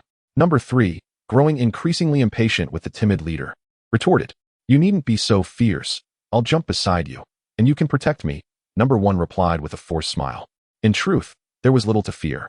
Perhaps the adversaries were even more frightened than they were. Yuchen chuckled and remarked. Precisely. Number 3 echoed. Yuchen was the first to touch ground, landing in the southwestern corner of the large warehouse in Painan. The area was abundant in supplies and easy to loot. Yuchen executed a roll upon landing, and beside him lay a QBZ assault rifle. He pressed the shortcut key, already grasping the weapon and ammunition even before completing his landing roll. Shortly thereafter, he heard the sound of another player landing nearby. My grandmother parachutes faster than you. How dare you come here to loot? Yuchen laughed, and before he could finish speaking, he had loaded his weapon. The player who had landed next to him clearly heard the sound of Yuchen loading his gun and, taken aback by the swift readiness of his opponent, fled outside without daring to look back. However, a person cannot outrun a bullet. With a rapid succession of shots, Yichen eliminated the fleeing player. Meanwhile, at number 3's location, why are you constantly following me? Go loot somewhere else. Number 3 suddenly shouted. Shouldn't you be the one protecting me? Yichen glanced and realized that number 1 had indeed landed in the same spot as number 3. The two were rummaging through a room together. Go on, go play over there. If I can't find good supplies, how can I protect you? Soon, gunfire erupted around them. It was number 2 from their team engaging in combat. However, due to the complex terrain of Painan and number 2's distant position, Yichen was unable to provide assistance. He observed as number 2's health rapidly diminished, while the upper right corner indicated that number 2 had downed an opponent. Yet, the opposing team's firepower was evidently superior, and within 3 seconds, number 2 succumbed. The enemy is severely wounded, with barely a sliver of health left. I've taken one down. The other is right in front of me. Downed, number 2 urgently called out to his teammates. We're coming. Number 3 responded, hastily making his way towards number 2's location. However, midway there, number 2 was eliminated, as the opposition, wary of reinforcements, seized the opportunity to finish him off. Yichen arrived just in time, witnessing the assailant reloading. Spotting Yichen, the enemy sought refuge behind a wooden crate. Hiding, are we? Yichen would not allow such an escape. He swiftly drew his weapon, unleashing a barrage of bullets that accurately struck the adversary in the head, bringing them down instantly. At that moment, Yichen had taken down 2 opponents, while number 2 had eliminated 1, leaving only a single enemy still concealed within Painan. Yichen recalled that during the parachuting, he had deliberately switched to a full view and noticed that the landing spot of that individual was not far from No. 1 and number 3, marked by a pink rabbit hoodie. Additionally, there seemed to be another near number 1. Number 1, pay attention. Yichen intentionally warned in a faint tone. Number 1, who had been hiding indoors and dared not venture out, quickly emerged upon hearing Yichen's words and joined No. 3. Just as number 3 was about to loot the backpack, he pressed the shortcut key and instantly found the contents of the backpack completely emptied. What the heck? How come you weren't this proactive during the fight? You loot faster than a dog. The speed at which number 1 looted left number 3 utterly astonished. Even Yichen, who stood nearby, found it difficult to bear. Upon hearing this, number 1 had no choice but to obediently stand aside, refraining from looting the remaining 2 bags until No. 3 finished. After the trio completed their looting, they began searching for the last player in Pine South, yet despite a thorough search, the individual remained elusive. Yichen shook his head, preparing to leave, when suddenly his gaze narrowed. So you're hiding here. A cold smile escaped his lips as he pinpointed the last player's location. It turned out that this final player had parachuted a tad late, landing atop the roof of a building in Pine South. Before he could descend, all 3 of his teammates had already fallen. The rapidity of this skirmish had been staggering. Startled, the player, who had initially approached the roof's edge to search for equipment, retreated once more.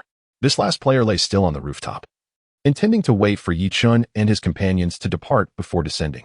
However, by an unfortunate twist of fate, a tiny glimpse of a pink ear from the rabbit hoodie caught Yichen's eye. Now that I've seen you, you might as well not leave, he mused.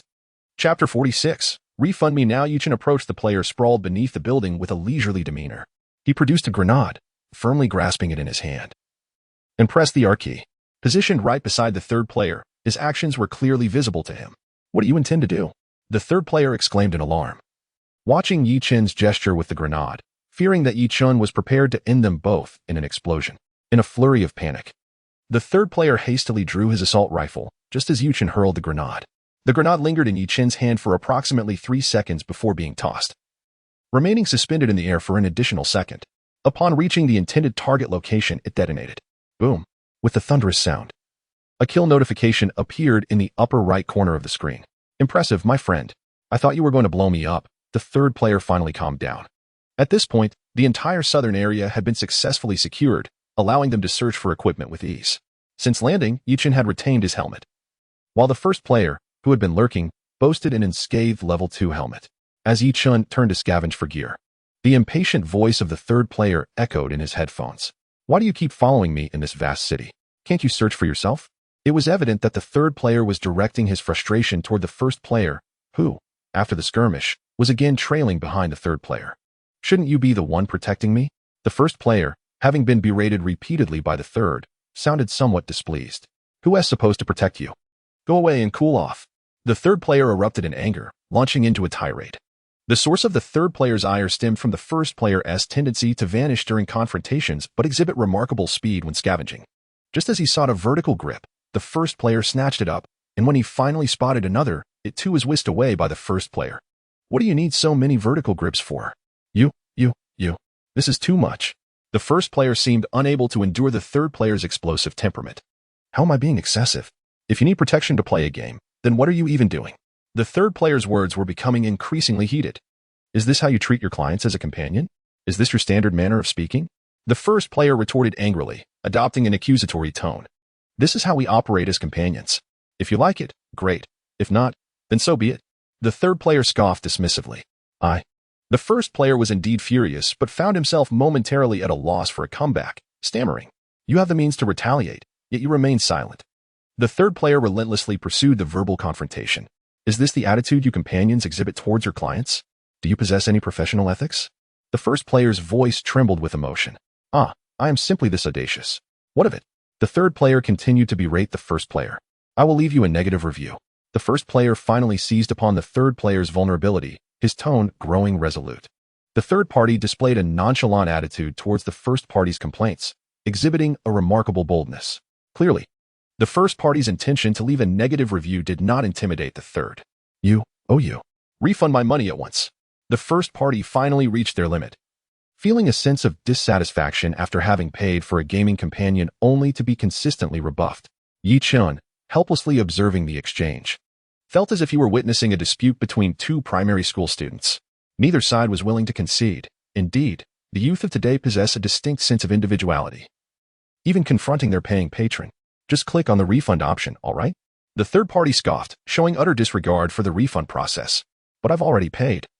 Can't you at least adopt a better attitude? Why are you being so fierce? Am I the boss, or are you?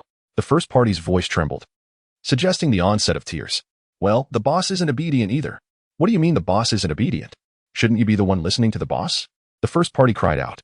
Overwhelmed by sorrow, the first party sniffled, producing an odd sound. Why does it sound like a pig squealing? The third party was momentarily taken aback by the noise. I don't wish to converse with you. Just return my money. With the third party's remarks, the first party's tears flowed uncontrollably. This matter is not my concern, the third party retorted, steadfast in refusing a refund. You are a terrible person. Even deceiving elementary school students. Elementary students should not place orders. Refund through the back end. The third party obstinately persisted, leaving one to wonder if they were also a child. I haven't ordered takeout for 2 weeks. I saved up and finally chose you. You are nothing like the description. What happened to the gentle, warm gentleman? The dashing charmer? Liar. The first party sobbed and shouted, their words becoming increasingly disjointed. They were likely referencing the description provided when booking the gaming companion. Hearing this, Yi Chun felt a chill run down his spine. That was the second party. They are no longer with us. My profile states a fierce player with a powerful presence. If you do not wish to play with me, simply click the refund option. If the platform refuses to process it, there's nothing I can do. The third party ultimately relented, revealing the refund method to the first party amidst their tears. Ugh. Well, upon hearing this, the first party's sorrow intensified, akin to a tempest. Yi Chun shook his head, noting that the first party's emotional resilience was indeed lacking. Just as he pondered this, the first party suddenly inquired, fourth party, do you have a scope? And resumed crying. Yi Chun, drenched in cold sweat, marveled at the absurdity, even in such distress. They were still fixated on acquiring a scope. He sighed and said, all right, stop crying, come here, and I will provide you with a scope. The first party continued to weep into the microphone, prompting Yi Chun to wonder, couldn't they set the game to voice activation? With all this crying, he could hardly hear any footsteps. This matter has nothing to do with us, the companions. If you wish to seek a refund, you should contact the platform's customer service or directly apply for a refund. Number 1 became even more agitated, crying out louder. Your attitude is utterly despicable. I must say, I will file a complaint against you. I will report you to the Consumer Association. I will expose you on the 315 Anti-Fraud Day. I will report you to the Neighborhood Committee. I will take this to the Women's Federation. I am serious. As number 1 wept, they bombarded number 3 with a flurry of accusations. You intend to report me to the Women's Federation? Number 3 seemed momentarily bewildered, questioning whether such matters fell under their jurisdiction. Why not bring Iron Man into this as well? Oh, number 1 cried even more fervently. Yi Chun, overwhelmed by number 1's tears, chose to mute the microphone. At that moment, a sudden shot rang out from a hillside in the southern region. With the sound of the gunshot, number 1's sobbing abruptly ceased as they collapsed to the ground. Oh, this.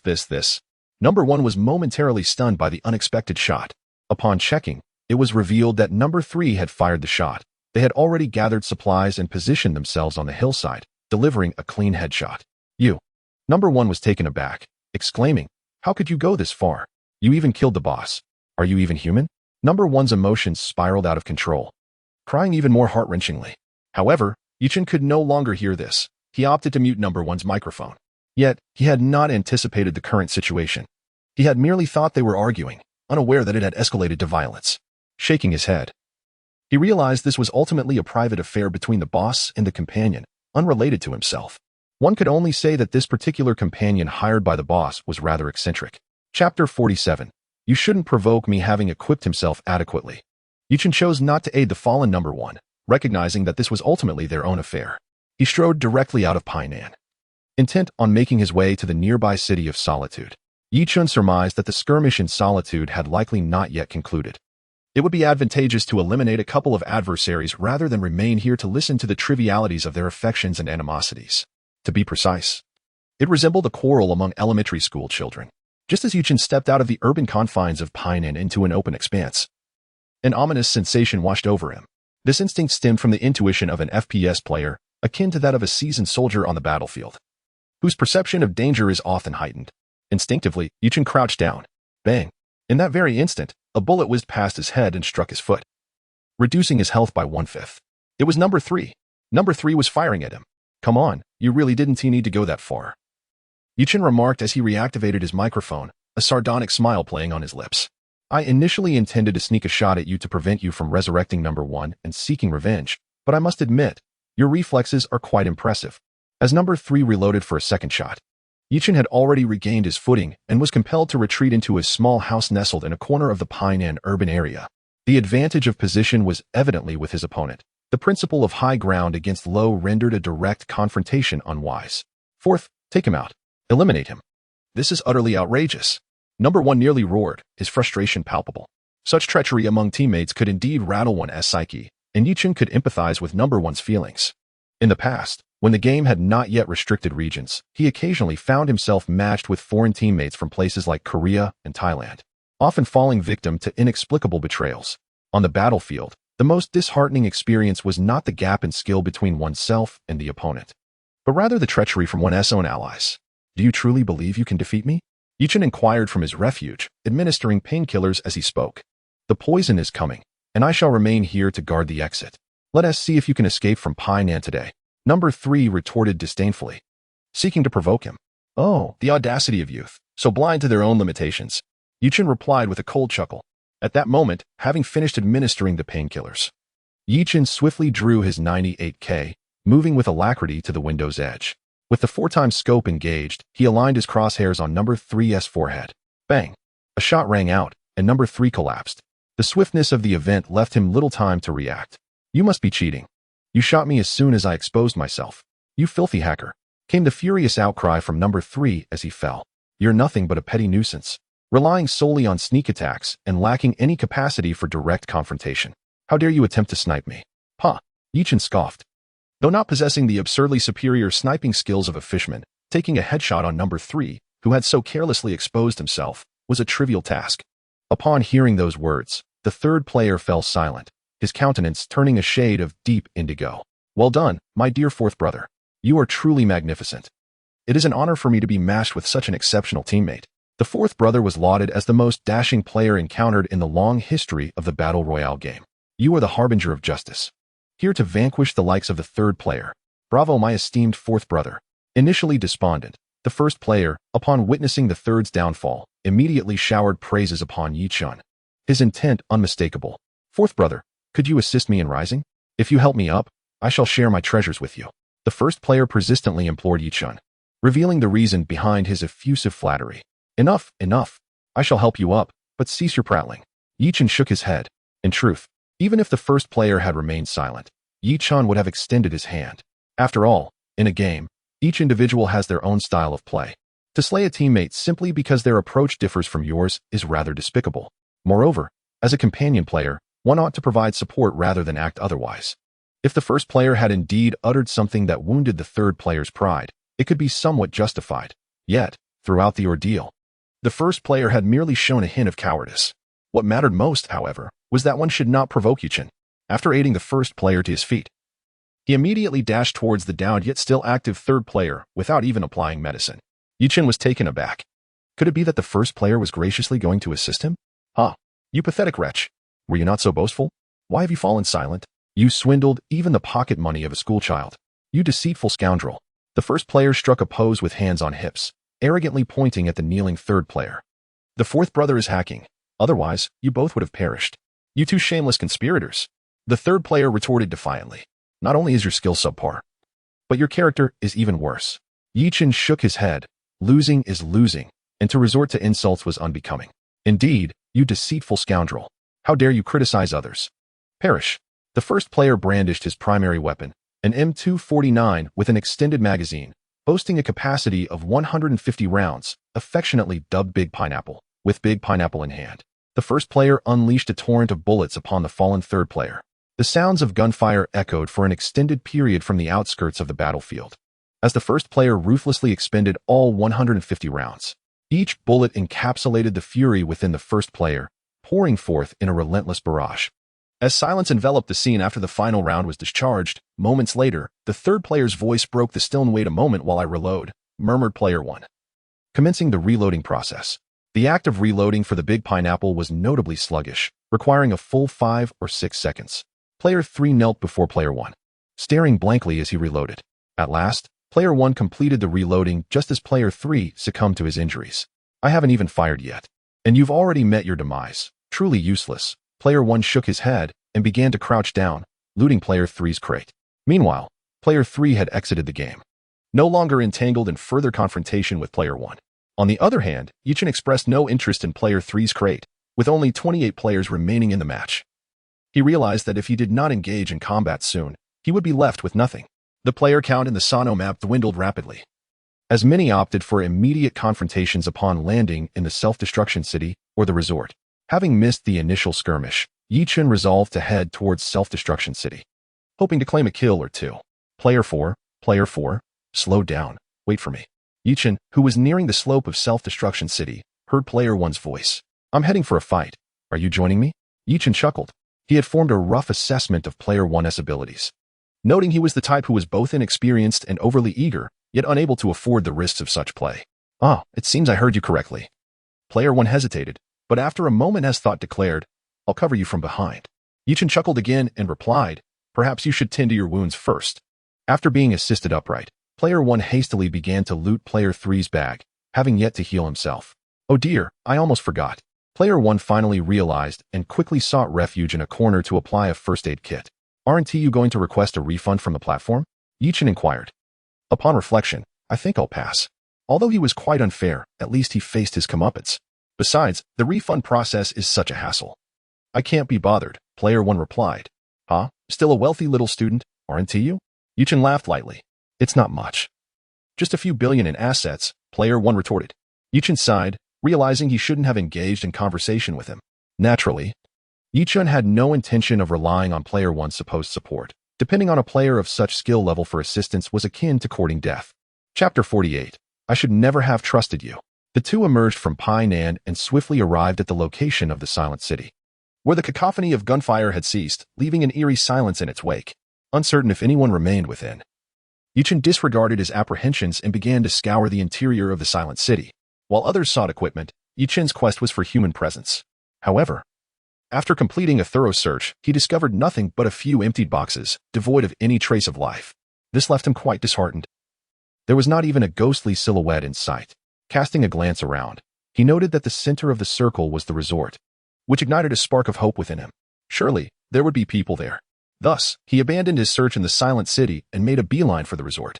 As Yuchen exited the Silent City, he was suddenly met with a resounding roar from behind. Turning to look, he saw a 3-wheeled vehicle approaching, emitting a cacophony of noise. The driver, known as Number 1, leisurely navigated the vehicle to Yuchen's side. "Where are you headed?" "Hop in.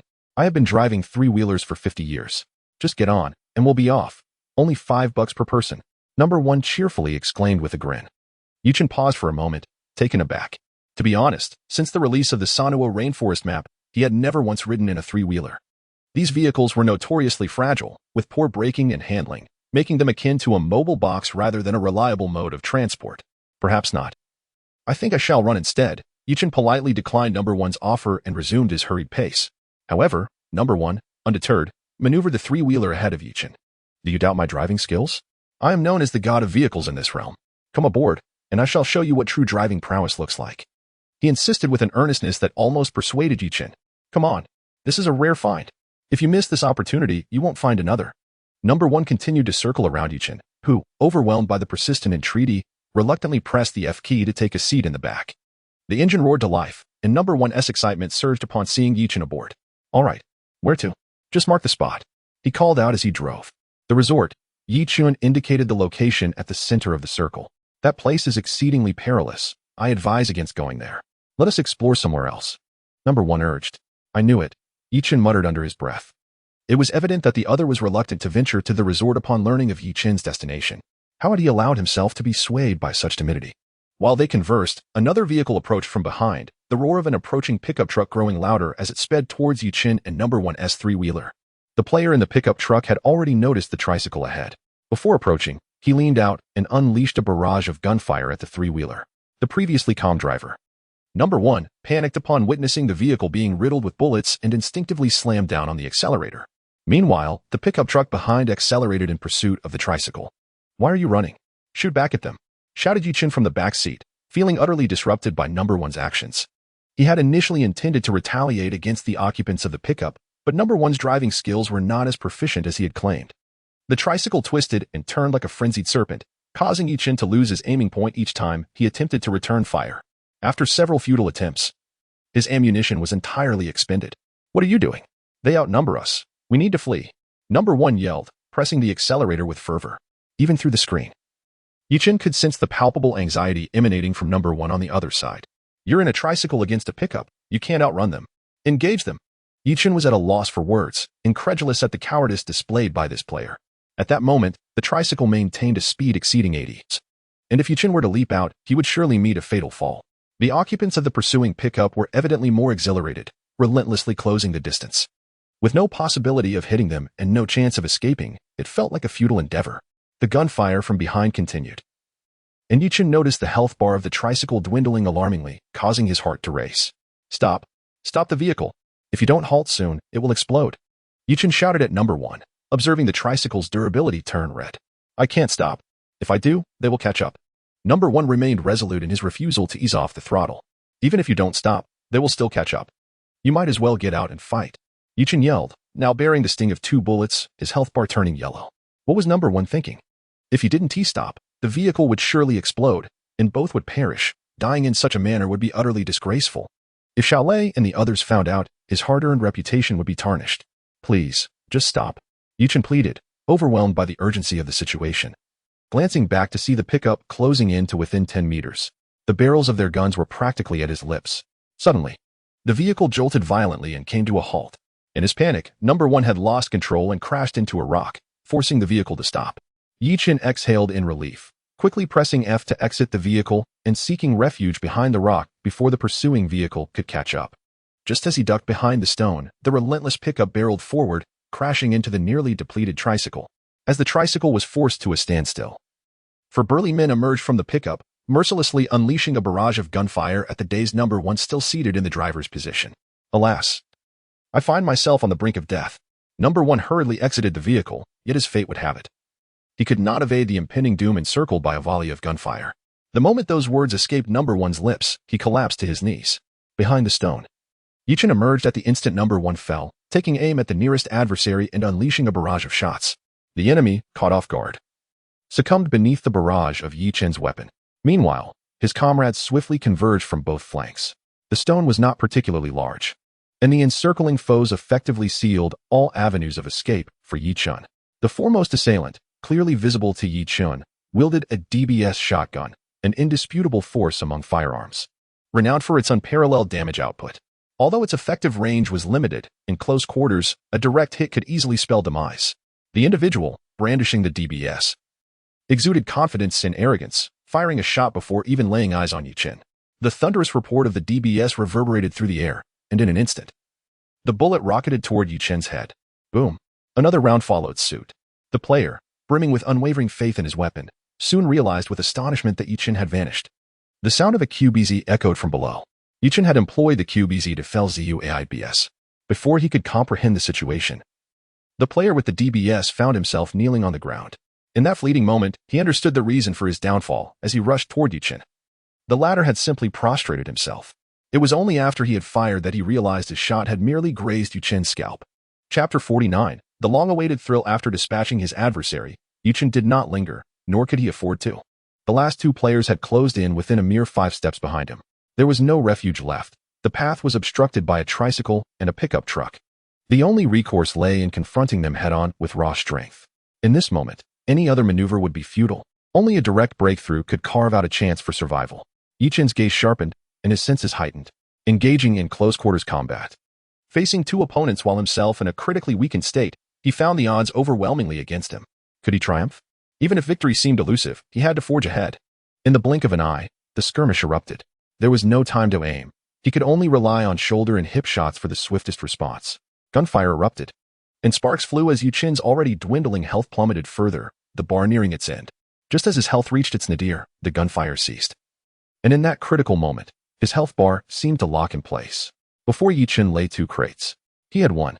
A sigh of relief escaped him as he realized that through sheer determination and shoulder shots, he had managed to score headshots, annihilating the 2 assailants who had charged at him. Miraculously, he had survived by the skin of his teeth. Placing a hand on his chest, he felt his heart racing, beads of sweat forming on his forehead. How long had it been since he felt such exhilaration? There was no time for contemplation. He quickly crouched to administer first aid. "Wow, you took them down single-handedly," exclaimed Player 1, who had just regained consciousness. "Impressive. So stylish." As Player 1 crawled closer, he lavished praise upon Yichin. Yichin understood that Player 1 was anxious for his attention, having already been down twice. If Yichin took his time healing, Player 1 would likely bleed out. Driven by an instinct for survival, Player 1 crawled to Yichin's side, continuing to flatter him. After a moment's thought, Yichin paused his treatment, moved to Player 1's position, and began to heal him just as Player 1 was teetering on the brink of collapse. After all, he was but a schoolboy. The future of the nation, a little warmth would be beneficial. Fortunately, during the healing process, no one fired a shot. A single bullet could have swiftly claimed both their lives. "Player 4, would you like to team up after this match?" Player 1 inquired tentatively. "I'm going to log off after this game," Yichin replied coolly. Upon hearing this, Player 1's disappointment was palpable. "Then I'll add you as a friend, and we can play together sometime," he suggested eagerly. Well, I don't usually play games. This account belongs to a friend," Yichin gently declined. "Do you think my skills are lacking and that's why you don't want to play with me?" Player 1 asked, now fully revived and administering his own healing. "Not really. Just playing a game. Though I don't play often due to work and other commitments." Yichin chuckled lightly, internally musing, "Why ask if you already know? All right then. Let me know when you play next time, and if I'm online, I can join you," the first player replied, unable to hide his disappointment. However, that disappointment was swiftly replaced by the sight of 4 boxes on the ground. Yichin hurriedly went to loot the damaged helmet and armor. After that last encounter, his gear was completely shattered. After searching around, he found that none of the helmets in the 4 boxes were intact. Surely, these 4 wouldn't report me for securing a kill, would they? Yichin couldn't help but chuckle to himself. Before he could finish looting, a plane roared overhead, heralding the arrival of an airdrop. Yichin glanced up to gauge the plane's position. As he looked up, the first player suddenly fired a volley of bullets at the aircraft. "What are you doing?" Yichin exclaimed in surprise. "I'm trying to hit the airdrop. A friend once told me that if a plane flies over, shooting at it can increase the chances of bringing the drop down," the first player asserted confidently, firing another burst. "Your friend is quite the character," Yichin remarked. Indeed, when the game first launched, there had been such a notion that shooting at planes could cause airdrops to fall. Back then, some players performed this ridiculous act, firing at planes the moment they appeared. However, it was astonishing that such a belief still persisted today.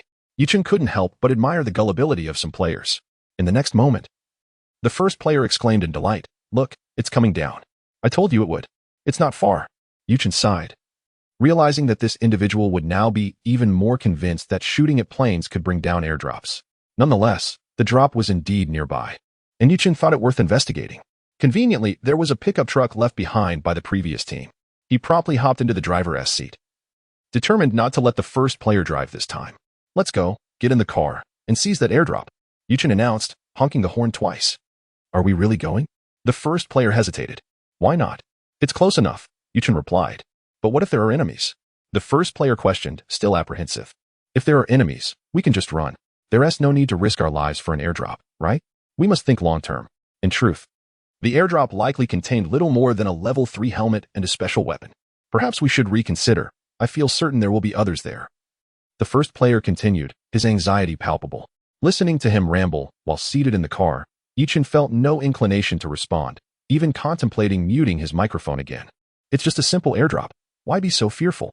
If there are enemies, we face them. Why play this game if you're so timid? The airdrop descended slowly as the vehicle sped toward its landing site. As the vehicle approached the location of the airdrop, a sudden barrage of gunfire erupted from a nearby house. Bullets rained down upon the pickup truck driven by Yichin, sparking bright flashes upon impact. Alarmed by the gunfire, Number 1 exclaimed in a panic, "Let us go, let us go. They're shooting at us." Fortunately, aside from some bullets striking the vehicle, neither Yichin nor Number 1 sustained any injuries. Yichin chose to disregard the assailant guarding the house and maneuvered the truck directly beneath the airdrop, awaiting its descent. Although there was some distance between their position and the house, making it somewhat challenging for the shooter to land a hit, Number 1 disembarked and, clearly flustered, spun around in confusion before crouching on the opposite side of the truck. His fear of death was palpable. Meanwhile, the shooter in the house, undeterred by Yichin's presence, had switched to an SKS and was taking aim at Yichin's position. However, his marksmanship was lacking, resulting in only a single bullet grazing Yichin's foot, while Number 1 remained safely concealed on the other side of the vehicle, beyond the shooter's reach. Irritated by the continued harassment from the room, Yichin reluctantly retrieved his 98K rifle, aligning his sights on the window from which the shots had originated. "Come on, take another shot," he taunted. The player behind the window was busy reloading his weapon, initially intending to claim the airdrop himself, but caught off guard by Yichin's arrival. With his teammates still far away, he thought to intimidate Yichin from the safety of the room, unaware that Yichin was undeterred and still advancing towards the airdrop. After taking a couple of shots that missed their mark, the player reconsidered his options, thinking that perhaps he could forego the airdrop. He reloaded his SKS and prepared to peer outside. As he aimed, he spotted Yichin, poised with his 98K, taking aim at him. Just then, a red crate descended slowly beside Yichin. Stunned, the player in the room momentarily froze. Then, with a sharp crack, the 98K fired, the bullet striking with the force of a hammer upon the player's forehead. The player collapsed, defeated. Yichin utilized the 98K to deliver a headshot, taking down W1NK1GTOU. Chapter 50. Are you a professional player? After knocking the opponent down, Yichin retrieved his firearm, preparing to turn and loot the airdrop. However, upon opening it, he was dismayed to find it utterly vacant. A quick glance revealed that Player 1 had already acted, and with astonishing speed, had completely cleared the airdrop of its contents. Goodness! Yichin was taken aback by Player 1's swiftness. Such speed could only be honed through years of solitary practice. Return everything from the airdrop. Yichin's voice turned icy. Player 1, hearing this, quickly donned a smile and replied, "I thought you didn't want it since you hadn't looted it yet. Enough of your nonsense. Hand it over." Yichin was at a loss for words. What did Player 1 mean by thinking he didn't want it? If he truly didn't want it, why would he have driven all this way? "How about I give you my level 3 armor in exchange for the airdrop as contents? I'll wear the level 3 helmet instead," Player 1 tentatively suggested, seeking to negotiate. "Give me everything." Yichin enunciated each word with a firm tone, his demeanor growing increasingly stern. All right then, could I at least keep the gun? No one uses the MG3 anyway," Player 1 made a final request. "I said, give me everything," Yichin declared, shooting a barrage of bullets at the ground beside Player 1. While the bullets did not strike Player 1, the intimidation was palpable. All right. Player 1, frightened by the volley, hurriedly removed his level 3 helmet and armor, along with the rather unpopular MG3 from the airdrop. He then stood aside, silent and submissive. Once donned in the level 3 gear, Yichin picked up the MG3. To be honest, he wasn't particularly fond of this weapon. Among the contents of the airdrop were the AWM, MK, Gatsa, August, and this MG3, the least favored by players. While the MG3 had a decent rate of fire, its power was lacking, and the recoil could be quite unruly. Yichin couldn't quite comprehend the difference between this gun and the DP-28. It was merely a matter of having a few more bullets. Nevertheless, he chose to keep the MG3. Originally, he might have left the gun for Player 1. Had they not been so inconsiderate. "I may not want it, but you cannot simply take it." After looting the airdrop, Yichin returned to his vehicle, heading towards the player who had fallen in the house. Since that player had collapsed in the residential area, Yichin aimed to finish him off. "Wait for me," Player 1 shouted as he chased after Yichin's departing vehicle. Take your time catching up, Yichin replied, without glancing back, parking his car in the vicinity of the house. Once he confirmed that no one was inside, Yichin confidently strode in, finding the player still kneeling on the ground. He shook his head. So much time had passed, and the player's teammates had yet to arrive for a rescue, indicating he was far removed from his team. How can you be so bold as to shoot at me? Yichin questioned. What gives you such confidence? Casting a glance at the circle, it dawned on me that this was already the third wave, and the number of survivors on the field had dwindled to a mere 19. Due to the rapid pace of the Sano map, players were falling swiftly, and Yichin had remained within the safety zone.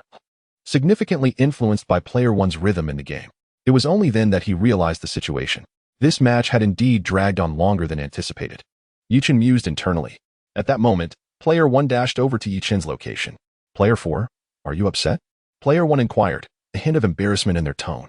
Yichin felt a bit overwhelmed by Player 1's presence, contemplating whether it was a mistake to have rescued them earlier. Just as these thoughts crossed his mind, he heard the faint sound of footsteps outside. Someone was approaching. Player 4, would you like some of my supplies? I have 8 first aid kits. I could share a few with you, so please don't be upset. Yichin remained silent, instead picking up his MG3 and positioning himself at the door. Straining to hear the movements outside, the footsteps had ceased, evidently approaching quietly. I also have painkillers and drinks. Would you like some? Player 1, noticing Yichin's silence, felt a twinge of discouragement and regret for having relied on someone who seemed now to be irked. Shoo, Yichin finally spoke. Stay low. There are people outside. What? I didn't hear anything. Player 1 instantly panicked, running around the room. The sound of their hurried footsteps drowned out everything for Yichin. Stop moving. Hide. Yichin shouted, his voice firm. Oh, Player 1 finally quieted down, crouching in a corner of the room, trembling slightly. Just at that moment, a grenade was thrown in from outside.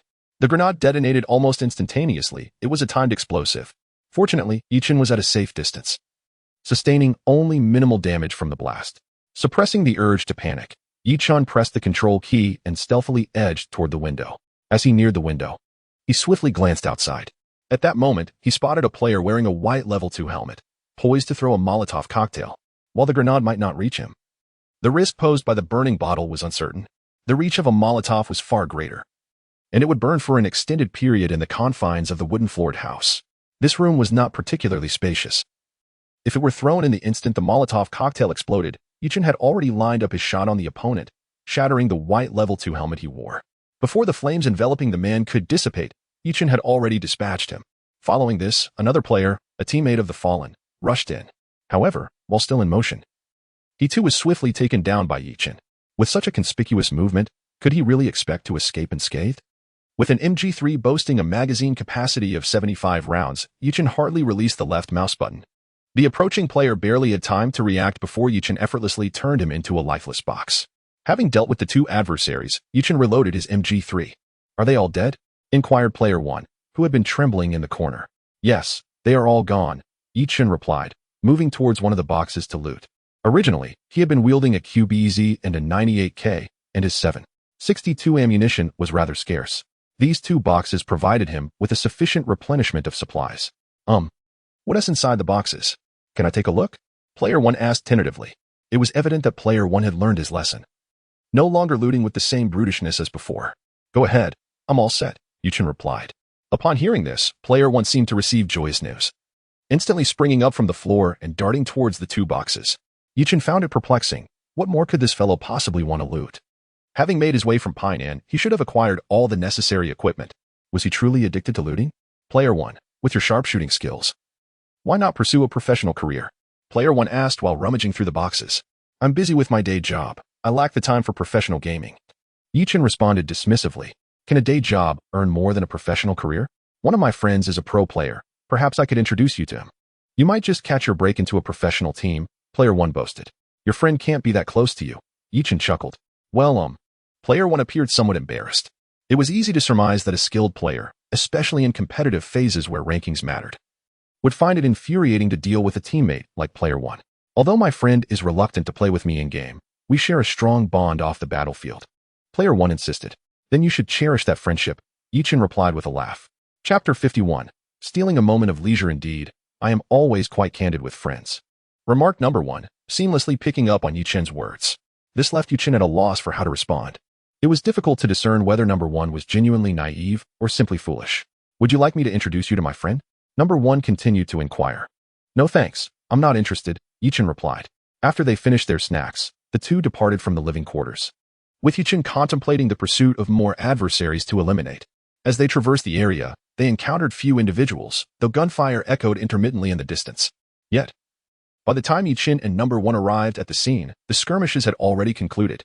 They continued their search, but encounters remained elusive, and before long, only 5 players remained in the match. Yichen sighed deeply, while Number 1 appeared quite pleased, for the lack of encounters meant he was safe.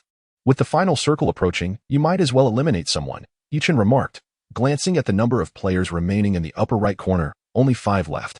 Remarkably, throughout the entire game, Number 1 had not fired a single shot. He had merely been coasting along, a feat in itself. The position of the final circle materialized at the eastern slope of the resort, specifically at the entrance near the eastern gate.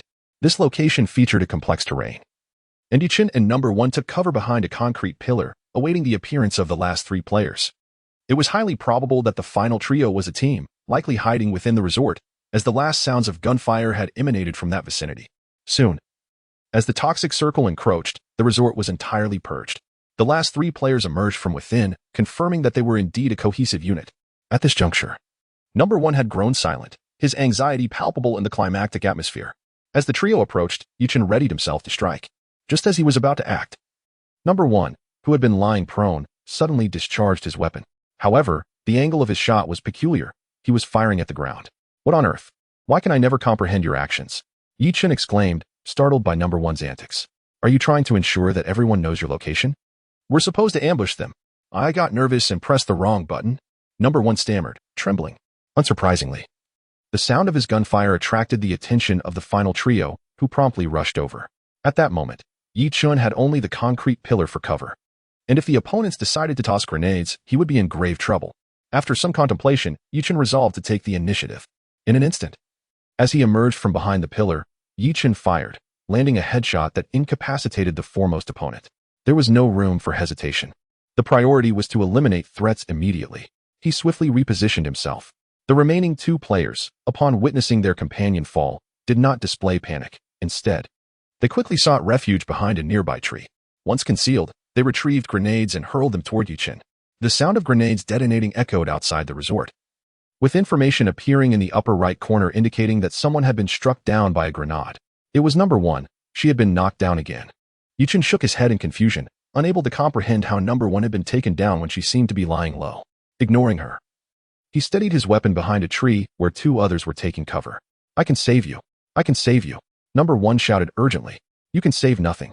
With such a wide gap in the middle, you'd be turned into a sieve if you tried to run across. Yichen warned sharply. Upon hearing this, no? 1 promptly fell silent, kneeling quietly in her position. Ultimately, lying in the grass, Number 1 succumbed to her wounds and became incapacitated. The situation on the field had turned into a 2-against-1 scenario. Come on, Number 4.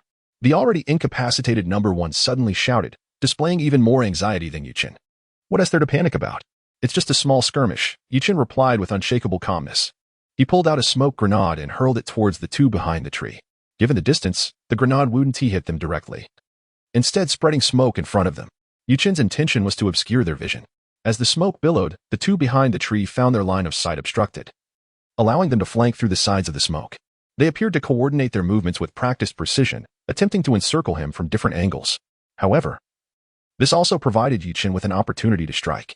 He seized the moment the smoke dispersed and lunged at one of them. The adversary, clearly taken aback by Yichen's audacity in the face of adversity, was unprepared for such a bold advance. As Yichen closed in, he fired at point-blank range, incapacitating the enemy before they could even draw their weapon. Nice one, brother. 1 versus 1, 1 versus 1. No. 1 could no longer contain her excitement and began shouting again. I told you to be quiet, Yichen exclaimed, distracted by her noise and losing track of his surroundings. Suddenly, a figure dashed through the smoke. Shoot him. Shoot him. If we take him down, we win. Number 1 screamed, completely losing her composure. She wanted to remain silent, but her excitement was uncontrollable. The last adversary wielded a Gatsa, equipped with a full set of level 3 gear, and faced Yichen without fear.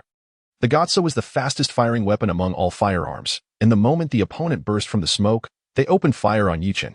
Unfazed, Yichen retaliated with his MG3.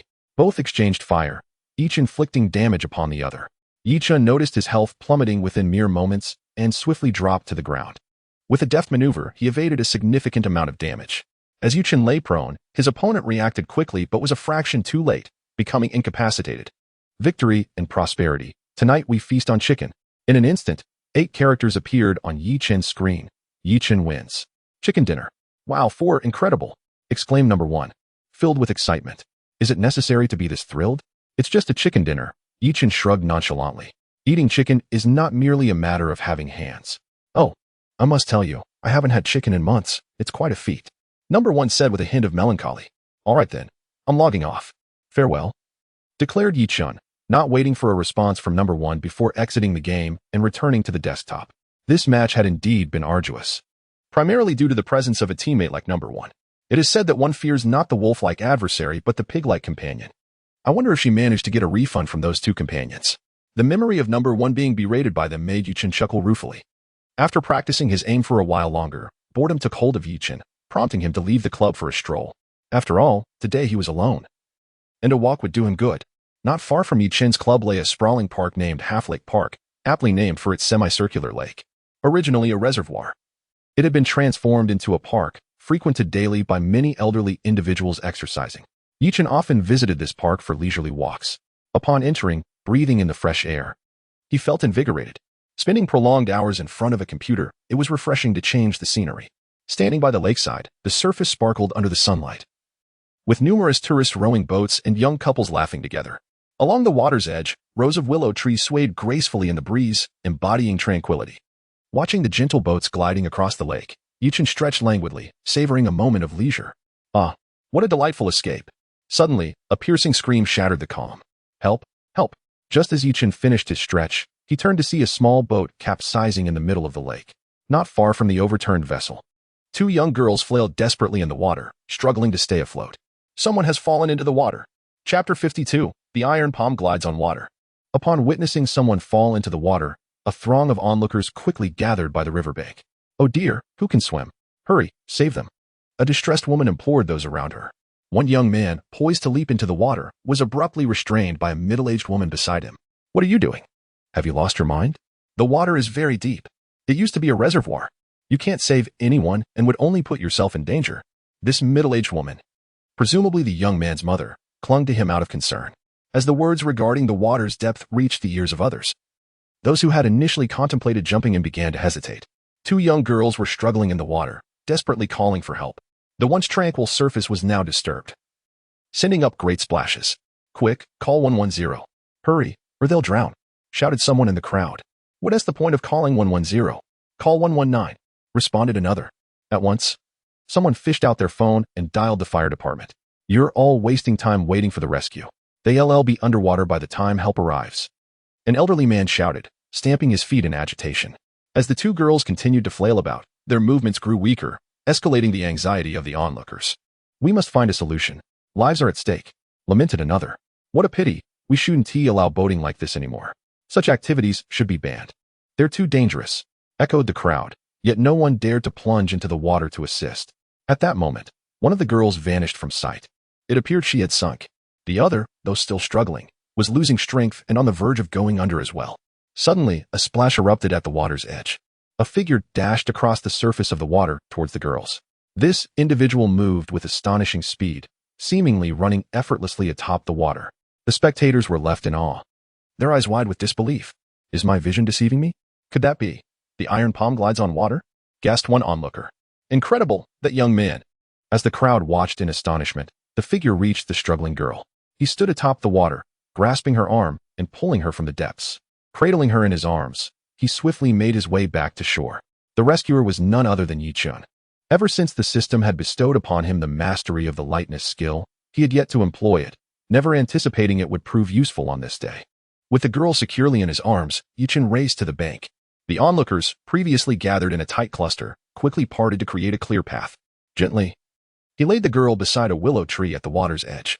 She was still conscious, and she grasped Yi Chen's arm, whispering urgently, "Please, save my sister." Yi Chen patted her shoulder reassuringly, saying, "It's all right, do not panic." After Yi Chen spoke, he rushed back towards the water's surface. However, the surface had already returned to tranquility, and it was evident that another girl had sunk to the depths below. Yi Chen gazed at the water for a moment before plunging in, Time passed, yet Yuchen did not resurface. The crowd on the shore grew increasingly anxious. With the young man, sighs of helplessness escaped from the onlookers.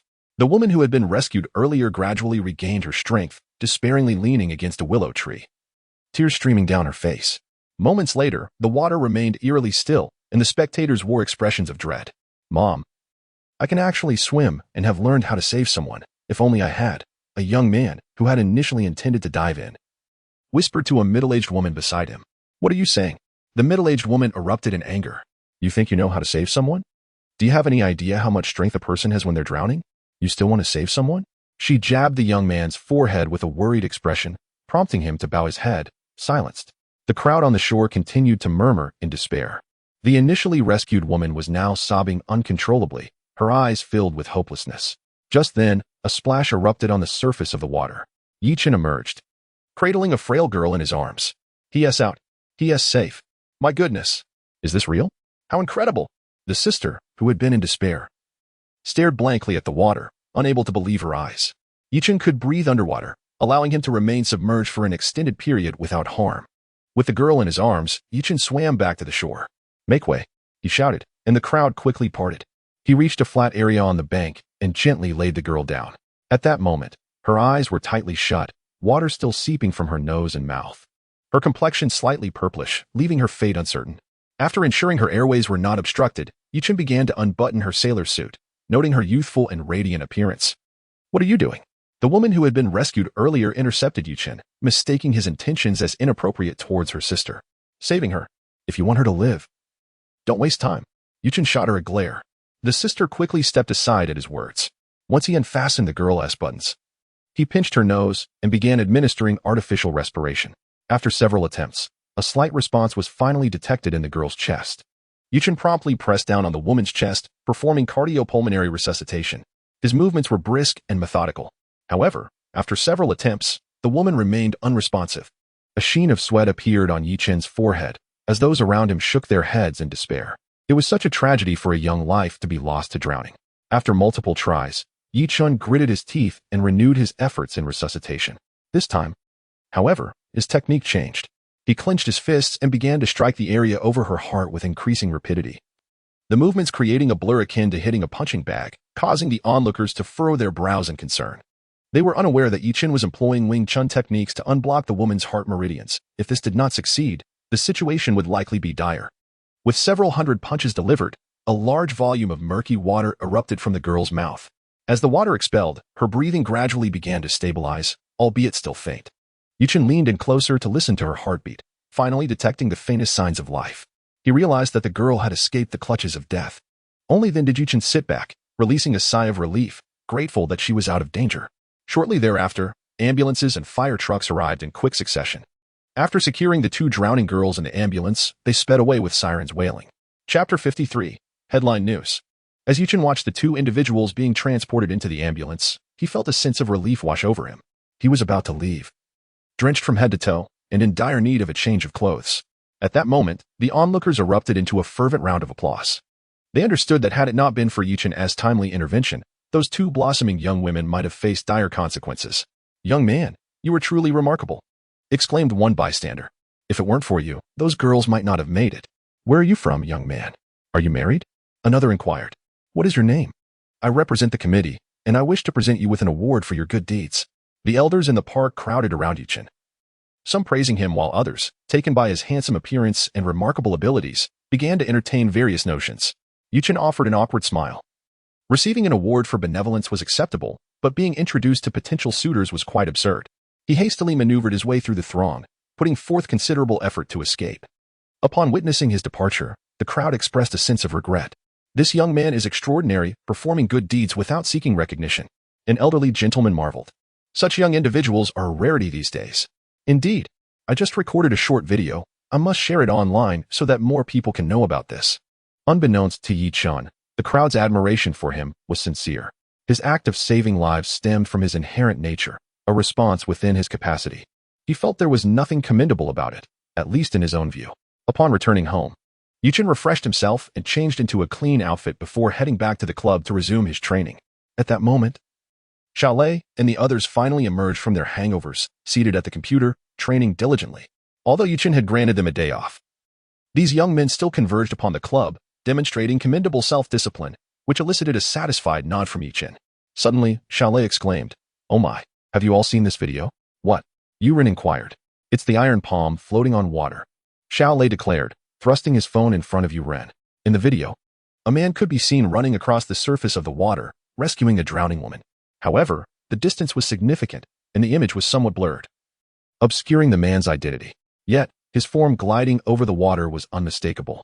The video's view count had surpassed 12 million and continued to rise. "This can't be real." The others gathered around, captivated by the footage. "This appears to be from our nearby Banu Park. It just happened," one remarked, eyes wide with disbelief. "Oh no. I was asleep during that time. Had I known, I wouldn't have consumed so much alcohol and missed such an exhilarating event. I had planned to wake up early for a jog at Banu Park, but it was all Daozhang's fault for insisting we go drinking. Alas, how does this individual bear such a striking resemblance to Brother Yi?" The merman once again picked up his phone, scrutinizing it for a moment before his gaze fell upon Yichen. "Brother Yi, is that you?" Several individuals hurriedly approached Yichen, their eyes sparkling with curiosity as they observed him. "No, it's not me. Don't speak nonsense." Yichen shook his head, firmly denying the claim. "But I can't help but see the similarity, Brother Yi. Can you walk on water? Please teach me." Mingming interjected eagerly. "I've already said it's not me." "What do you mean walk on water? That's utterly ridiculous." Yichen hastily waved his hand, continuing to refute the notion. "If I were to admit it, with all your incessant chatter, would we ever get to training?" Realizing this, Yichen straightened his expression and commanded the group. "Originally, I intended to give you a break. But seeing your exuberant spirits, we shall commence training now. Each of you will train for 2 hours today." "Oh, Brother Yi, surely you jest." "Brother Yi, I was mistaken." "Brother Yi, please, I have a date with a girl today." In a high-end hospital room in Feiqing, a girl clad in a patient gown with raven black hair lay on the bed, her expression one of discontent. "Sister, that person, he touched me." The girl exclaimed angrily to another girl in a similar gown sitting by her bedside. "Enough, Susu. He was merely trying to save you. Without him, you might not have made it. Now, you're complaining about being touched?" The other girl shot her a disapproving glance. These two were the sisters whom Yichen had rescued today at Banu Park. The elder sister, named Jiang Hanhai, and the younger sister, Jiang Susu, were both daughters of the renowned Jiang group in Feiqing. Today, the sisters had ventured to Banu Park, where the enthusiastic Jiang Susu had insisted on rowing, leading to the day's unfortunate incident. "But, my first kiss, just like that, it's gone." Jiang Susu pouted, her voice dropping as she expressed her grievance. "You are just a child. What do you know about first kisses? Focus on recovering. After this ordeal, wait until you get home and see how father handles this." Jiang Hanhai poked her sister's forehead playfully. In a fit of annoyance, Jiang Susu buried her head under the blanket. Beneath the covers, Jiang Susu's face flushed red. In truth, she had begun to regain consciousness while in the ambulance and had caught a glimpse of her rescuer's face. That boy was rather handsome. "Are you going to hide like this?" Jiang Hanhai asked, exasperated, as she looked at her sister curled up in the blanket. "Humph," came an indignant response from within the covers. "Today he saved us. Shouldn't we express our gratitude?" Jiang Hanhai inquired. Upon hearing her sister's words, the previously cocooned Jiang Susu immediately threw off the blanket. "Sister, do you know who saved us?" she asked, her big eyes wide with curiosity. Jiang Hanhai shook her head gently and murmured, "At that moment, my mind was rather unclear, and I forgot to inquire about the other person's name." "Oh." Jiang Susu responded with a look of disappointment, retreating back beneath the covers. "However, once we are discharged from the hospital, we can ask father to send someone to investigate. It should not be too difficult." Jiang Hanhai replied nonchalantly, "I can only place my hopes in that." "Really? Will father agree?" Jiang Susu inquired again, lifting the covers to ask, "Hey, why are you so excited? Were you not furious that someone touched you and stole your first kiss?" Jiang Hanhai gazed at Jiang Susu with a puzzled expression. "Humph. If I find that rogue who took advantage of me, I shall retaliate with a sharp blow to his head, causing him great pain. Let us see if he dares to do it again," Jiang Susu declared resolutely. At that moment, footsteps echoed from outside, and a girl entered the hospital room. "Jingwen, what brings you here?" Jiang Susu exclaimed, quickly sitting up in bed. The visitor was Lu Jingwen from Feiyu Internet CAF. "I heard you had an accident, so I had to come and check on you. Honestly, why would you go boating in the first place?" Lu Jingwen chided Jiang Susu with a disapproving look. It was evident without guessing that it was the mischievous Jiang Susu's idea to go out, and the mishap was likely due to her antics. This little girl had never been easy to manage. Lu Jingwen and Jiang Hanhai had been close friends since childhood, and the Liu and Jiang families were business partners, which kept their ties strong. Thus, upon hearing of the Jiang sisters' mishap, Lu Jingwen rushed over immediately. As they recounted the day's events, Jiang Susu still appeared indignant. Despite having faced a life-threatening situation, she seemed remarkably unfazed and brimming with energy. "Do you know what the hottest video on Douyin is today?" Lu Jingwen asked with a mischievous smile directed at the Jiang sisters. "What?" they both exclaimed, their eyes wide with curiosity. Since they had fallen into the water and their phones had been soaked, they obviously could not scroll through Douyin. "Look at this," Lu Jingwen said, pulling out her phone and opening the trending section on Douyin. Chapter 54, Danger, an Unexpected Arrival. In the video, a young man strides across the water, reminiscent of a martial arts master from a wuxian novel, rushing toward the increasingly fatigued Jiang Hanhang. The sight leaves the two sisters utterly astounded. Is this truly real? Jiang Hanhang, with a faint recollection, feels more convinced of its authenticity after watching the video. My goodness, is this for real? Jiang Susu stares incredulously at the scene before her.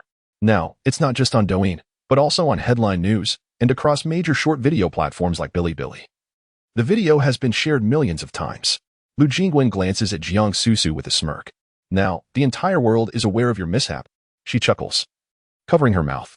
However, the pressing question remains. Who is this young man who performed the rescue? It's unfortunate that the video was filmed so carelessly that his face remains indistinct. Lu Jingwen shakes her head. I still have a vague memory of him. He saved us both, and I feel we should express our gratitude. Jiang Hanhang gently remarks. Gratitude for what? Look at the humiliation we've brought upon ourselves. Now the entire internet knows about it. A wave of embarrassment washes over Jiang Susu as she recalls the moment, her face flushing crimson with anger. What if my embarrassing moments were also witnessed by so many? Jiang Susu thinks to herself, her cheeks burning even more. Just let me find out who this guy is, or else I'll make him pay. Humph. Jiang Susu seethes with frustration. I've told you countless times, he acted to save you. Jiang Hanang retorts, exasperated. Lu Jingwen chuckles softly, saying, I find him quite familiar. He resembles someone I know. Oh, who is it? Really? Please tell me who this rogue is. Meanwhile, Yi Chun, intent on not disrupting the upcoming match, urged everyone to return home early to rest and prepare with vigor for the next day's competition. Although he suggested a 2-hour practice session, in the end, Yi Chun let everyone off the hook, allowing them to slacken their efforts. The following day, the NCL semifinals commenced. The format included 3 rounds on Arangel and 3 on Miramar, utilizing a point-based scoring system, 1 point for each kill and 15 points for a chicken dinner, with ranking points for the top 4. After 6 rounds, the top 8 would advance to the finals, vying for the championship. Brother Yi, where shall we drop? Are we still heading to P-City? The fisherman inquired as they entered the preparation lobby. Yes, we're still dropping at P-City. Yi Chun replied nonchalantly. If anyone contests, we'll take them down. Brave and fearless, don't shy away from challenges. Chalet shouted. The flight path for the first round was quite balanced, stretching from the lower left P port to the upper right K port, allowing access to nearly all desired locations. The team chose the opportune moment to parachute. During their descent, they noticed no one else was parachuting alongside them. Brother Yi, it seems no one is following us, the fisherman remarked, observing their surroundings. Recently, a team found themselves in a secluded area of the school, surrounded by an absence of others. After a thorough scan of their surroundings confirmed their solitude, they dispersed within the confines of P-City, commencing a search for supplies. Why is there no one rolling the dice? Are they all playing so conservatively? Chalet mused, glancing at the upper right corner where no notifications of fallen players appeared. It seemed everyone was intent on survival, aiming for a respectable position in the finals. I heard they invited GODV as a guest commentator for this final. Yi Chun remarked with a smile. What is the matter? Are you planning to give him a haircut? The memory of Ming Ming's audacious 3 against Elbu lingered vividly in Yi Chun's mind. Not at all. Last time was merely a stroke of luck, my skills were hot. But who knows what would happen upon a rematch? Ming Ming humbly replied with a grin. Yi Chun shook his head, pondering how unexpectedly modest Ming Ming had become. Just as these thoughts occupied his mind, Ming Ming spoke up. If the opportunity arises, I'll wipe out their team. You're quite audacious, aren't you? Chalet chuckled. What youth without a little bravado?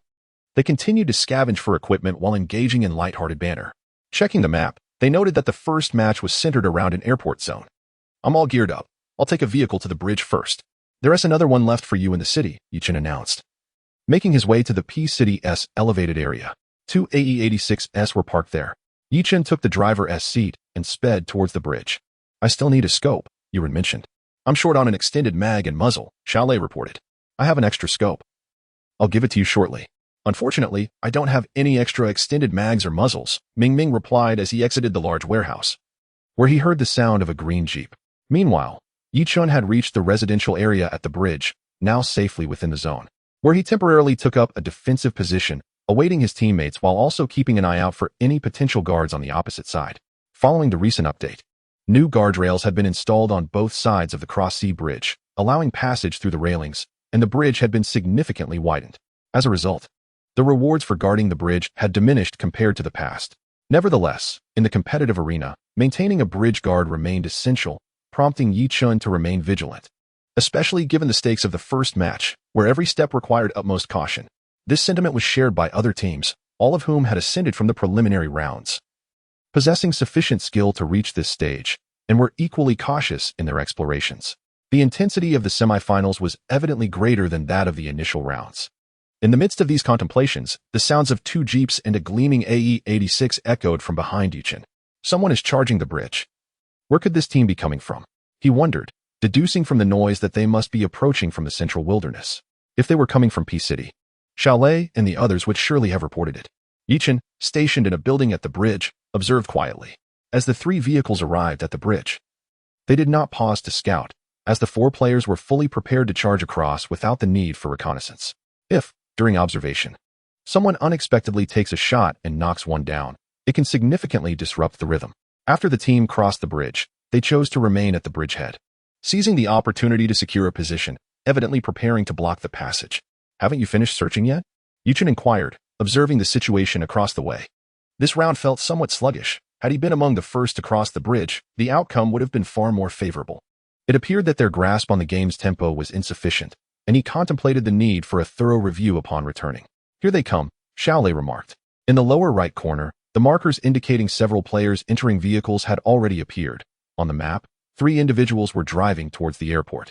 To be candid, this movement was rather delayed. Typically, when departing from P City to the airport island, one should commence their journey a minute and a half before the first circle closes. However, at this juncture, the poisonous gas had already begun to encroach, and only now were they setting off, which was evidently too late. If Xiaolei and his companions had been a tad swifter, they could have outpaced that previous group and secured the airport island first. Just as he pondered this, Xiaolei's health suddenly plummeted, turning red as he was knocked down. In the next moment, Xiaolei was eliminated. What astounded Yichun even further was that the player responsible for Xiaolei's demise bore the name FFWN. It was Lu Jingwen from the Flying Fish team. Chapter 55. Mysteriously stolen away. What happened? Has P City been infiltrated? Yichun, due to the distance, had yet to ascertain the situation. No. This person just came over and took me away. They have already driven off, Xiaolei said, visibly agitated. At that moment, Xiaolei had transformed into a mere box. Yichun let out a wry smile. Lu Jingwen certainly possessed a distinctive character. It was likely that she had observed his previous match and had come specifically to undermine him.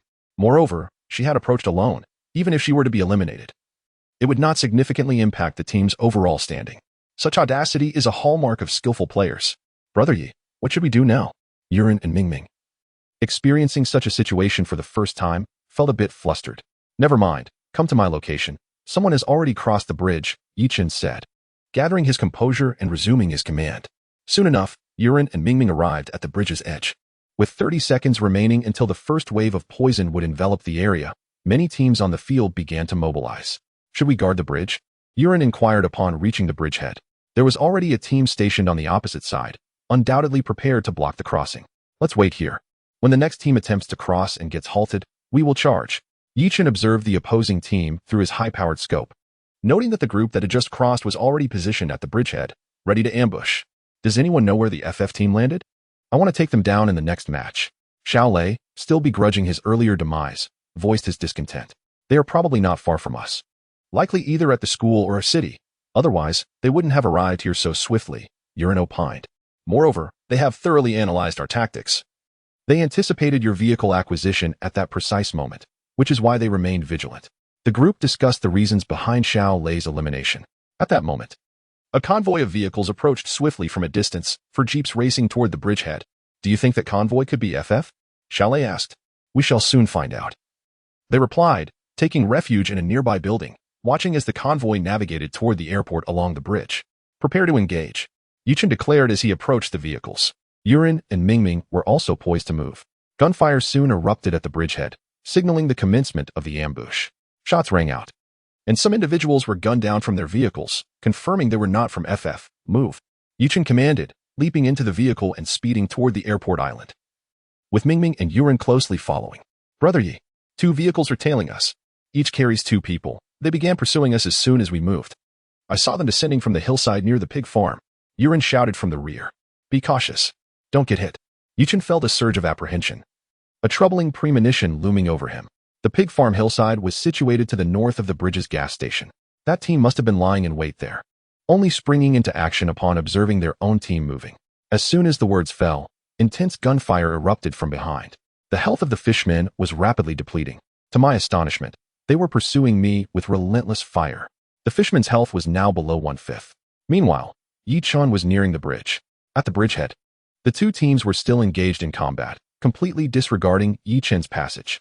They were too preoccupied to pay him any mind. Following closely behind Yi Chun, 2 vehicles swiftly exited the large bridge. The fishmen, however, faced a dire fate as they reached the center of the bridge. Both rear tires of their vehicle were shot out. Subsequently, they came under concentrated fire from the 2 relentless pursuers, who opened fire from their vehicles. FF Hunzi used an AKM to down NB Yuren. Once again, it was FF. Yuchen's gaze turned icy. Their spirits were unyielding. His 2 teammates had fallen victim to their onslaught. After eliminating the fishmen, the FF team continued their advance, having already noted the direction in which Yuchen was heading. In an unexpected maneuver, FF took a longer route to evade him, deliberately honking their horns in a display of mockery. Brother Yi, why do I feel that the FF team is deliberately targeting us? Mingming remarked from the hilltop.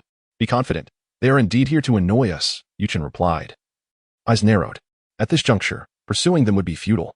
Meanwhile, Lu Jingwen drove her vehicle, a slight smile gracing her lips.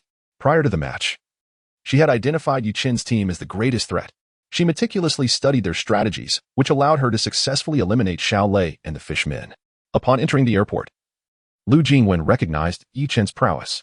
Although his NB team was reduced to 2 members, she had no intention of confronting him head-on. After all, it was only the first circle. With 2 of his men down, she would maintain her distance and let other teams wear him down. We shall meet in the final circle, she mused. How dare you refuse my invitation? Allow me to show you my might, and see if you dare continue to be arrogant. With this triumphant thought, Lu Jingwen sped away, even pressing the horn a few times. Yi Chun and Mingming exchanged glances, their expressions darkened. In the following circles, they endured several brutal encounters, barely managing to hold on.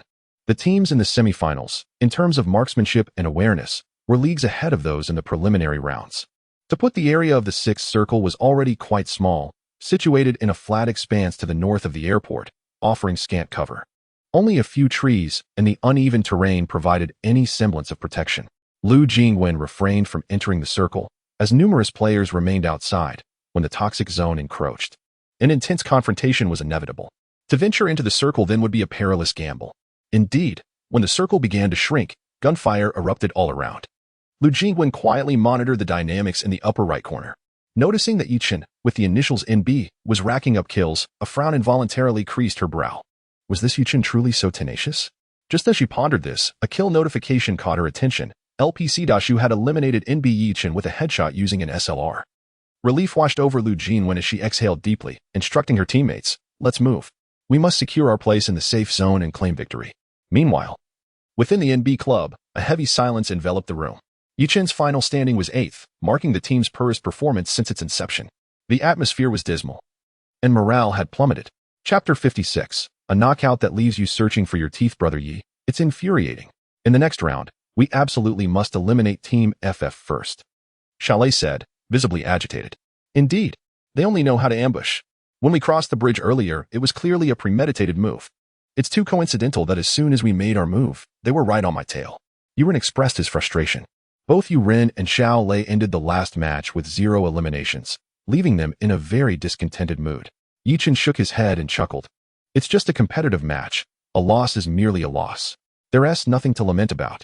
Besides, we still have 5 more games ahead. Why the rush? Yichen maintained a positive outlook, believing that a single defeat would not wield a significant impact. Moreover, having previously performed exceptionally well, experiencing a setback now could be beneficial. Otherwise, when they faced formidable teams like 4AM, 17, or MCG on a grander stage, wouldn't their mentality be completely shattered? As these thoughts lingered, the The current round concluded with Team FF claiming victory in a full squad.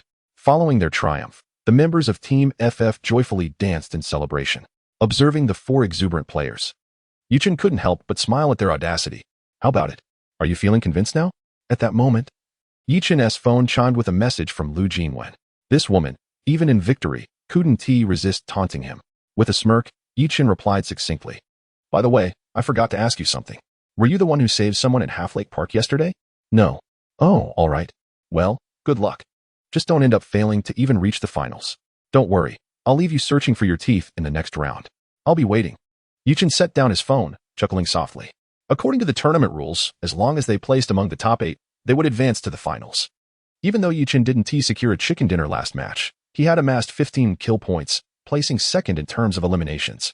It was inconceivable that they wouldn't qualify. In the second round, Yichen and his team returned to drop at Peace City. Brother Yi, do you think Team FF will try to ambush us again? Xiao Lei, who had gathered a complete set of equipment, hesitated as he eyed the jeep atop the city walls. I don't know. Just be cautious, Yichen replied, shaking his head. It seemed Xiao Lei had developed a psychological barrier from their previous encounter. It's fine, Lei Gu. This time I'll accompany you, Yuren reassured, joining Xiao Lei to drive the jeep. Both harbored immense animosity towards Team FF, thus they decided to band together. Should they encounter Team FF, they would ensure a fierce retaliation. As they drove, no ambush came their way. When they gradually exited Peace City toward the center of the circle, Xiao Lei's anxiety finally eased. They've left. What are we still doing here? Just as they moved a short distance from Peace City, an AE-86 came to a halt at the city's edge, driven by none other than Lu Jingwen from Team FF, following them from a distance. She plotted to see where they would head next, and then ambush them. With a smile, Lu Jingwen reflected on the confidence that their previous victory had instilled in her. Regrettably, Yichen's team maintained a remarkably close score, having ascended to second place solely through kill points. If they were not vigilant, they could easily be surpassed in this match. Thus, Lu Jingwen consistently regarded Yichen's team as her primary adversary. As she spoke, Lu Jingwen gradually activated her vehicle and followed at a distance. After several laps, Lu Jingwen's FF team maintained a steady distance from Yichen's MB team. It was as if the two sides had formed two central points, gradually closing the gap. By the sixth circle, only 15 players remained in the match. At this juncture, Lu Jingwen's team occupied the sole building located on the west side of the air defense tunnel, positioned centrally within the safe zone. This advantageous location offered an unobstructed view, making it easy to defend but challenging to attack. Meanwhile, Yichen, who had originally been in the northern warehouse of the air defense tunnel, had been eliminated. Let us go, Xiao Lei. Charge the building and avenge you. Yichen marked Lu Jingwen's location. The team was well aware of the information regarding the battlefield and knew that the FF team was stationed there. Let us go. I've been wanting to do this. Xiao Lei replied eagerly. We'll make them regret it. Let us see if they dare to ambush us again.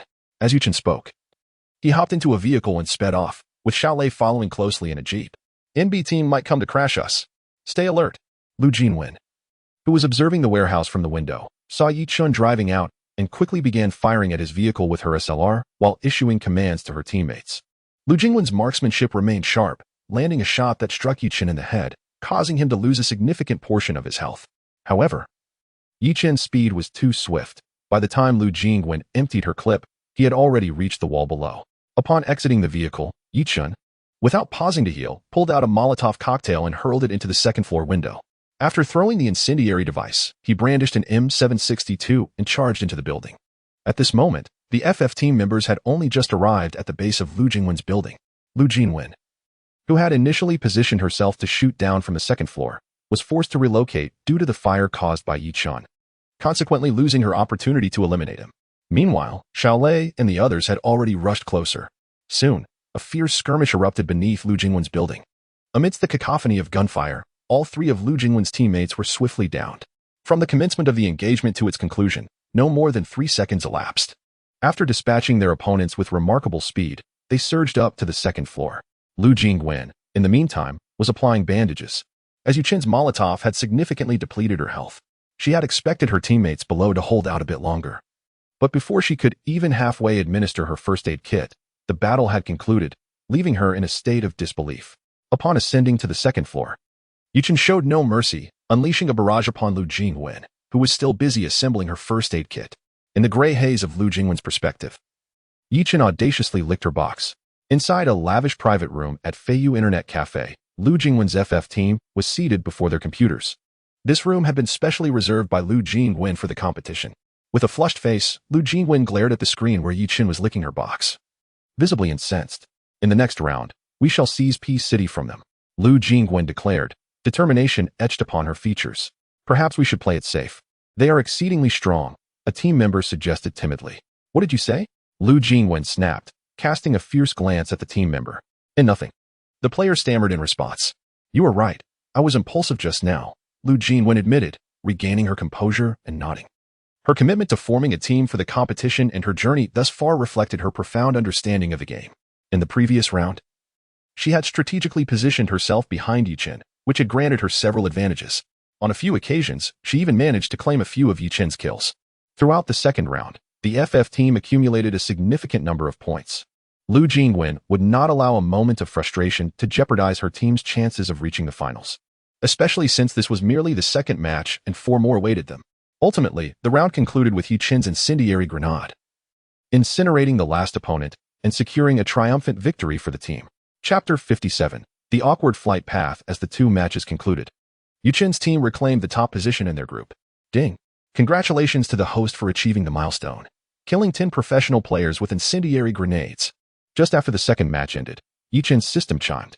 Player level, LV5 rewards, points 50 acquired skill, immune to intoxication. Once activated, the host becomes completely immune to alcohol's effects. This was indeed a commendable skill. Yi Qin glanced at his newly acquired ability, and his spirits lifted. His original tolerance for alcohol was rather modest, merely 2 taels, which had often been a source of ridicule from Xiaolei.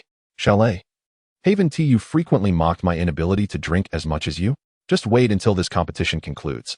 I shall show you the true meaning of being bested. Yi Qin chuckled to himself. The competition swiftly progressed to the third match, and to Yi Qin's surprise, this round featured an extreme northern flight path. The plane would journey from K Port to G Port, a wholly northern route. It was evident that the flight from P City, where Yi Qin was situated, would not make it. Moreover, it wasn't just Yi Qin. Many teams aiming for the southern regions, including those from the airport, P Port, the mines, and M City, found themselves unable to reach their intended drop points. It was predictable that a significant number of players would be eliminated in the early stages of this match. Oh, this flight path is rather excessive. Where shall we parachute? Xiaolei inquired. Y City. Yi Qin examined the map thoughtfully and marked a point at the coordinates of 3+2 in Y City. On the other side, Lu Jingwen, upon seeing this flight path, was momentarily stunned. Where would Yi Qin and his team choose to drop? After a brief contemplation, she marked her point at G Port. Uncertain of Yi Qin's decision, as the plane ascended, Yi Qin and his team adhered to their plan, heading towards the designated point in Y City. This time, 5 or 6 teams were aiming for Y City alone. There's competition for the spot. Yuren observed a player clad in a yellow outfit flying parallel to him. Go for it, Yi Qin declared without hesitation. Indeed, upon landing, another team descended at the same 3+2 location. However, this team concentrated their drop near a building adjacent to the urban area. Yi Qin and Yu Ren landed in a middle building, while Xiaolei and Mingming took a position closer to the periphery. As the opposing team landed, they swiftly acquired weapons and immediately opened fire towards Yi Qin and Yu Ren. Upon realizing there were no firearms on the rooftop, Yi Qin decisively entered the building. Unfortunately, Yu Ren remained on the rooftop and was caught in the crossfire from 3 guns, one of which was a P92 pistol. Despite Xiaolei and Mingming attempting to cover him, Yu Ren was ultimately eliminated. Meanwhile, the opposing team lost 2 members as well. Seeing this information, Lu Jingwen at G-Port understood that the likelihood of encountering Yi Qin's formidable team in this match was minimal, as her own team was the only one that had landed in the upper areas of G-Port.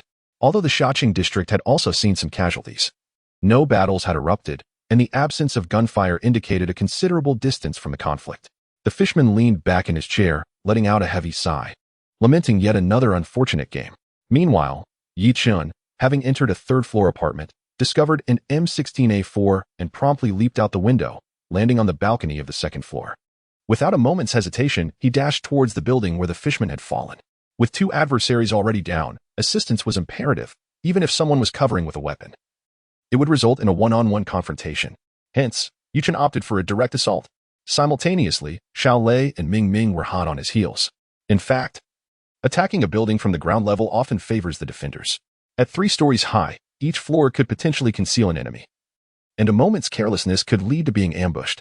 The two remaining foes, instead of rushing to aid their fallen comrade immediately, chose to fortify their position at the staircase of the third floor, allowing their incapacitated teammates to crawl down. This strategy afforded them both time to guard the staircase and prepare their firearms, a rather flawless plan. Before long, the sound of Yichen's footsteps echoed from below. The two defenders, wary of their allies, steadfastly held their ground at the staircase. Armed with the M16, Yichen ascended slowly. Just as he reached the third floor, one of the defenders opened fire, wielding a PP-19 Bison submachine gun, rapid in its firing rate, yet somewhat lacking in power. Despite Yichen being without a helmet or armor, he was not instantly eliminated, allowing him to take cover. He's severely injured. No helmet, no armor. Charge him. The player with the PP-19 quickly relayed this information to his teammate. Without hesitation, they both surged towards Yichen. Their movements synchronized. They pursued him downwards. Aware of his dwindling health, Yichen refrained from confronting them directly and continued to flee, his retreat appearing somewhat frantic. However, his initial intent was never to engage them head-on. With insufficient gear and weaponry, even the most skilled marksman could easily fall victim without proper protection. Yichen's rapid descent aimed to delay the adversaries from reviving their teammate, while he awaited the arrival of Ming Ming and Xiao Lei. Upon realizing that both opponents were in pursuit, Yichen recognized his plan had succeeded. At this point, he had stowed his weapon on his back and swiftly made his way down. Each time the two assailants attempted to shoot, Yichen had already evaded them. Upon reaching the ground floor, Yichen encountered Ming Ming and Xiao Lei as they approached. There are two of them. They haven't revived their teammate. It's all yours. Yichen brushed past Xiao Lei, informing him and Ming Ming of the remaining foes. Just as he finished speaking, Xiao Lei and Ming Ming confronted the two pursuers who had followed Yichen. The attackers were momentarily stunned upon seeing Ming Ming and Xiao Lei on the first floor. How did they arrive so quickly? With a rapid succession of shots, both Xiao Lei and Ming Ming fired simultaneously, leaving no opportunity for their opponent to react, and promptly taking them down. Ultimately, the trio successfully secured the advantageous position of 3+2 in Y City. At this moment, approximately 5 teams remained in Y City, all fully staffed, except for Yichen's team, which opted to seize the point. The other teams remarkably positioned themselves in different locales, rendering Y City eerily silent. Yichen understood that this tranquility concealed imminent peril. A moment's carelessness could lead to a devastating ambush from one of the lurking teams within the city. Quickly search the 3+2 and eliminate all these lurking threats, Yichen thought, casting a glance at the map, a flicker of disdain dancing in his eyes.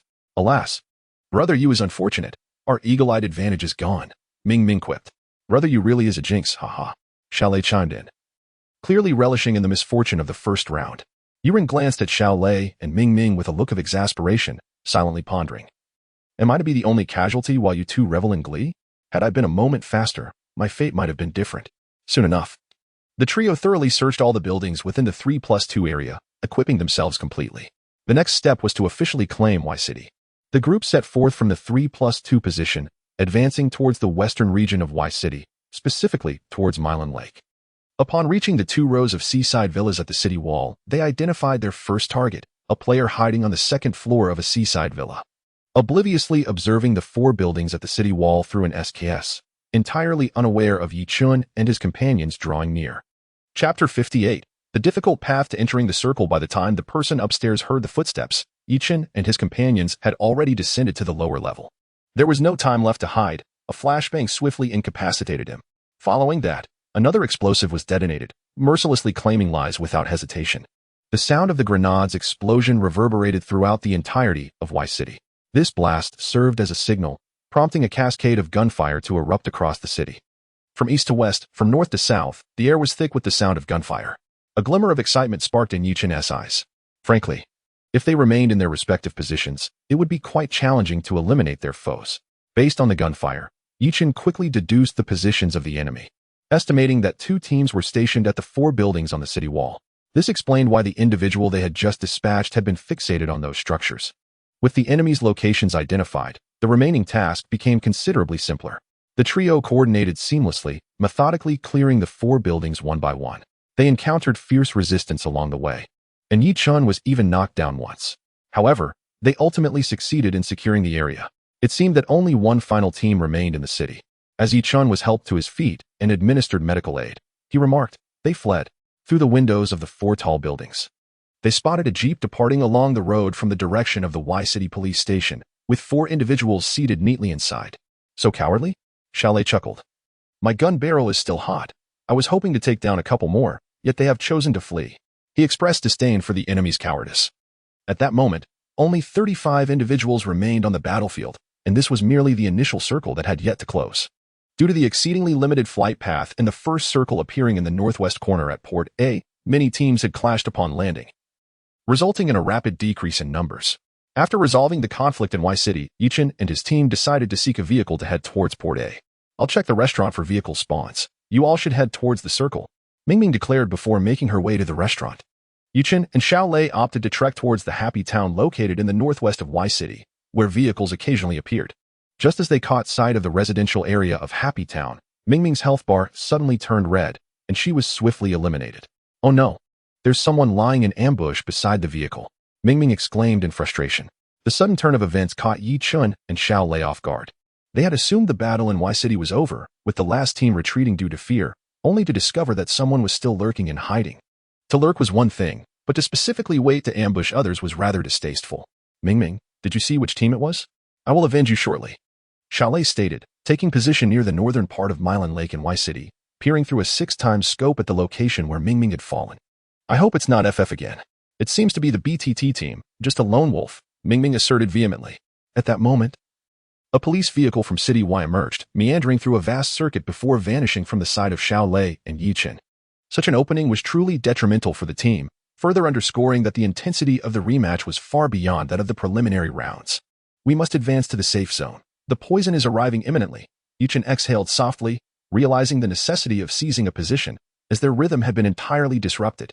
If they delayed any longer, their chances of victory would significantly diminish.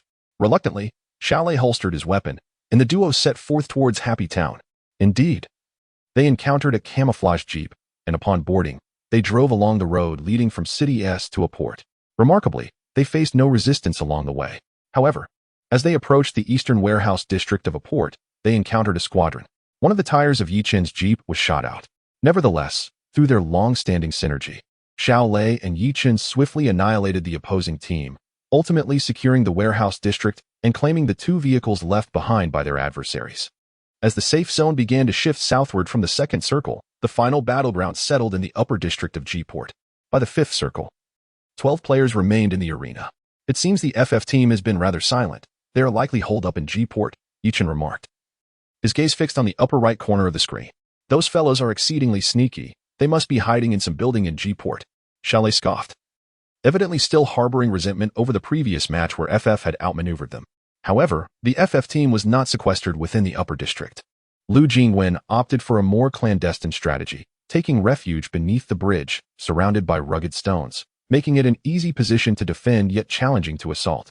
As the next circle emerged, it took an extreme southern shift, with half of the bridge remaining within the zone.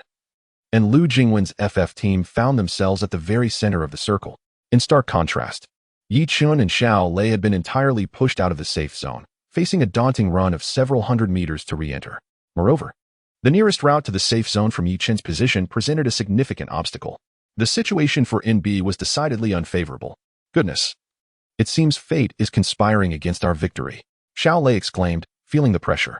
Then we shall defy destiny, Yi Chen declared, pulling out a smoke grenade and tossing it onto the nearby road. Xiao Lei followed closely behind, and as the smoke billowed, they concealed themselves within its embrace. In an instant, a barrage of gunfire erupted around them.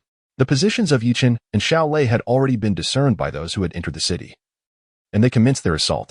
Gunfire erupted, and bullets rained into the smoke as if disregarding their worth. Despite being shielded by the smoke, both Yichen and Xiao Lei were occasionally struck by stray shots. They could only navigate cautiously within the smoke, inching forward and waiting for the opportune moment to deploy another smoke grenade. This match had proven exceedingly arduous. As Yichen deployed the third smoke grenade, Xiao Lei unfortunately fell to the ground, simultaneously bombarded by a hail of gunfire from several weapons, leaving no time for rescue. The gunfire was so intense that there was no room for maneuver. Yichen, crouched within the smoke, administered first aid, sheltered by a concrete pillar that afforded him some protection. Otherwise, he too would have met a grim fate. However, this location was still a considerable distance from the safety zone. Oh no, Xiao Lei sighed as he leaned back in his chair. Realizing this round was exceedingly challenging for NB, Yichen's gaze remained calm. His health was almost restored, and he still had 3 smoke grenades at his disposal. Given the distance, it was feasible to navigate through the smoke towards the safety zone. Yet, he feared that after managing to slip through, he might fall victim to a grenade from the opposing side. What a daunting prospect. As the toxic circle inched closer, Yuchen had no choice but to deploy another smoke grenade and cautiously advance. Bullets continued to rain in from the opposite direction. Although Yi Chun was concealed within the smoke, the enemy indiscriminately sprayed fire into it, causing him to lose health from stray shots. At that moment, a sudden barrage of gunfire erupted from the enemy safe zone. FF1 had downed LPC Daozi with an M416, and FF Hunzi had taken down LPC Changjin with an AKM. The upper right corner of the screen flashed with 2 lines of downed information, and with this revelation, the pressure of fire on Yi Chen's side was instantly alleviated. Well, Brother Yi, 2 of their players just went down, Chalet exclaimed, his earlier despair dissipating as he and Yuren straightened up in their seats. What a fantastic strike by FF. Chalet nearly leaped with excitement. I'm truly grateful to FF for this. What a good brother. Naturally, Yi Chen would not let such an opportunity slip away. He quickly deployed another smoke grenade and sprang to his feet, dashing into the nearest restroom at the edge of the safety zone. He had finally made it into the circle. Chapter 59. No one survives meanwhile. The battle between the FF team and the LPC team raged on. LPC, a fully staffed squad, suffered unexpected casualties after FF executed a surprising ambush, resulting in the downfall of 2 of their members. However, reinforcements from LPC arrived swiftly, and Lu Jingwen was taken down by one of their members, who subsequently finished her off. Ultimately, it was the combined efforts of the remaining members of FF that led to the elimination of LPC's last 2 fighters. The camaraderie among FF was commendable, exemplifying selflessness. Yi Chen was profoundly moved. Had it not been for FF's calculated betrayal, he would never have made it into the safe zone. Meanwhile, another team, originally targeting Yi Chen, began to alter their strategy. The restroom where Yi Chen was holed up was now the closest point to them, and they deemed it essential to eliminate this lone wolf before engaging FF in a direct confrontation for a chance at victory. Without hesitation, the 2 swiftly exited the building and charged towards the restroom. As they approached the tightly shut restroom door, one of them pulled out a grenade, while the other readied a Molotov cocktail, both preparing to launch their attacks. At the moment they were about to throw, the restroom door swung open. Yi Chen, armed with an M762, crouched at the entrance and swiftly dispatched one of the attackers with a precise headshot. The second assailant, caught off guard, hastily threw his Molotov cocktail. However, in that very instant, Yi Chen's aim was already trained on him, and another burst of accurate gunfire resulted in a fatal blow. The 2 adversaries were instantly vanquished. Regrettably, Yi Chen found himself engulfed in flames. In a state of urgency, he dashed out of the restroom and sought refuge on the other side to tend to his wounds. With the odds now 3 against 1, and with Yi Chen likely gravely injured, Lu Jingwen, observing from a spectator's perspective, immediately commanded the 3 surviving teammates to converge on Yi Chen's location. The trio swiftly advanced towards the restroom, their weapons aimed at the entrance. Victory was seemingly assured for FF. Lu Jingwen's gaze remained fixed on the screen. Though the uncertainty surrounding the lone wolf, Yi Chen, began to heighten her anxiety. Once more, incendiary grenades were hurled towards the restroom, accompanied by flashbangs and other projectiles. Yi Chen had retreated back inside the restroom, his health nearly depleted, struggling to bandage his wounds. After the harrowing rush to reach the safe zone, his supply of medkits had been entirely exhausted, leaving him with only 2 bandages remaining. Even if he managed to apply them, he would only recover a third of his health, with merely 1 grenade left in his arsenal. He found himself in an utterly desperate situation. In the preliminary rounds, he had never faced such dire straits, even when surrounded by 10 teams, as he had at least been able to scavenge supplies from fallen foes. Now, he was left with nothing. The bandages had been used, and the footsteps of the 3 members of FF grew ever closer. 1 to the left, 2 to the right. Yi Chen concealed himself in the restroom, meticulously gauging the positions of his final 3 adversaries. The 3 adversaries across the way evidently did not let their numerical advantage lull them into complacency. Judging by the rhythm of their strides, they were steadily advancing, guns drawn. Beads of sweat began to form on Yi Chen's forehead. Chalet, observing from a distance, dared not even breathe in the presence of the enemy. Time seemed to stretch unbearably for Yi Chen and his companions, each second a tormenting eternity. Meanwhile, Lu Jingwen of the FF team ceased issuing commands to her teammates. This was the final phase. It was imperative to rely on her team's instinctive reactions. Any misstep in her guidance could lead to a grievous loss. At this moment, Lu Jingwen felt a twinge of regret. Why had they opted to engage LPC instead of allowing the NB team to exhaust themselves? Perhaps facing LPC would have been less daunting, especially considering they were up against Yi Chen. The more she pondered, the deeper her regret grew. The trio from FF continued to inch closer to Yichen, both sides treading cautiously, unwilling to afford the other even a sliver of opportunity for retaliation. As the situation worsened, Yichen made his move. From the sound of footsteps, he deduced that there was only one opponent to his left. Thus, he darted out to confront that side first. With a swift sidestep, he aimed and fired. The barrage was directed at the enemy's head. Conversely, the opposing player, having remained locked onto Yichen, was well prepared and opened fire the instant Yichen exposed himself. A fierce exchange ensued. Yichen's health plummeted, ultimately stabilizing at a precarious sliver. Meanwhile, the FF player was struck down by a headshot, severely injured. The fallen FF teammate urgently called out to the remaining two. Yichen retreated into the restroom. The exchange had been so rapid that the other FF members had no time to rush to his aid upon hearing the gunfire. Upon receiving their comrades' warning, the remaining two FF players surged forward. 5, 4. The footsteps grew increasingly urgent. 3, 2. They were almost upon him. 1. Boom. The explosion of a grenade suddenly shattered the tension, and silence enveloped the scene. Victory was declared. The screen before Yichen displayed the triumphant message of success. Victory. Lu Jingwen's screen echoed the same message, yet both screens appeared in shades of gray. Yichen, you scoundrel. Lu Jingwen glared at her screen in disbelief. This was a battle with no survivors. With his last grenade, Yichen chose to take down the two advancing foes alongside himself. How could one exhibit such tenacity? Even as the last standing, opting for a mutual demise? Lu Jingwen exhaled deeply. Upon reflection, she realized that she had indeed suffered defeat in this match. On the other side, at the NB club where Yichen was, Xiaolei, Mingming, and Yuren stared in astonishment at the screen. They could hardly believe the astonishing scene unfolding before them. It was simply incredible. Yigu, this is amazing. Is it really possible to play like this? They exclaimed, absorbing the experience. Yichen chuckled, realizing that in such a situation, if one did not take a risk, the outcome would surely be futile. He felt grateful that the last two teammates from Team FF had charged in simultaneously. Had only one of them advanced, this round would undoubtedly have been lost. Ding. Congratulations to the host for achieving defeat, surviving a match with no one left standing. Reward, 50 points. Skill acquired, immune to all poisons. Reward, 1 kilogram of gold and 10 carats of diamonds, to be securely stored in the host's safe at the Riverside Villa. 1 kilogram of gold, 10 carats of diamonds? Is this for real? Yichen was taken aback. Based on current gold prices, that kilogram would be worth over 300,000, and 10 carats of diamonds? That would be as large as a pigeon egg. The rewards from the system this time were exceptionally extravagant. Yet, what Yichen valued even more was the skill bestowed by the system, immune to all poisons.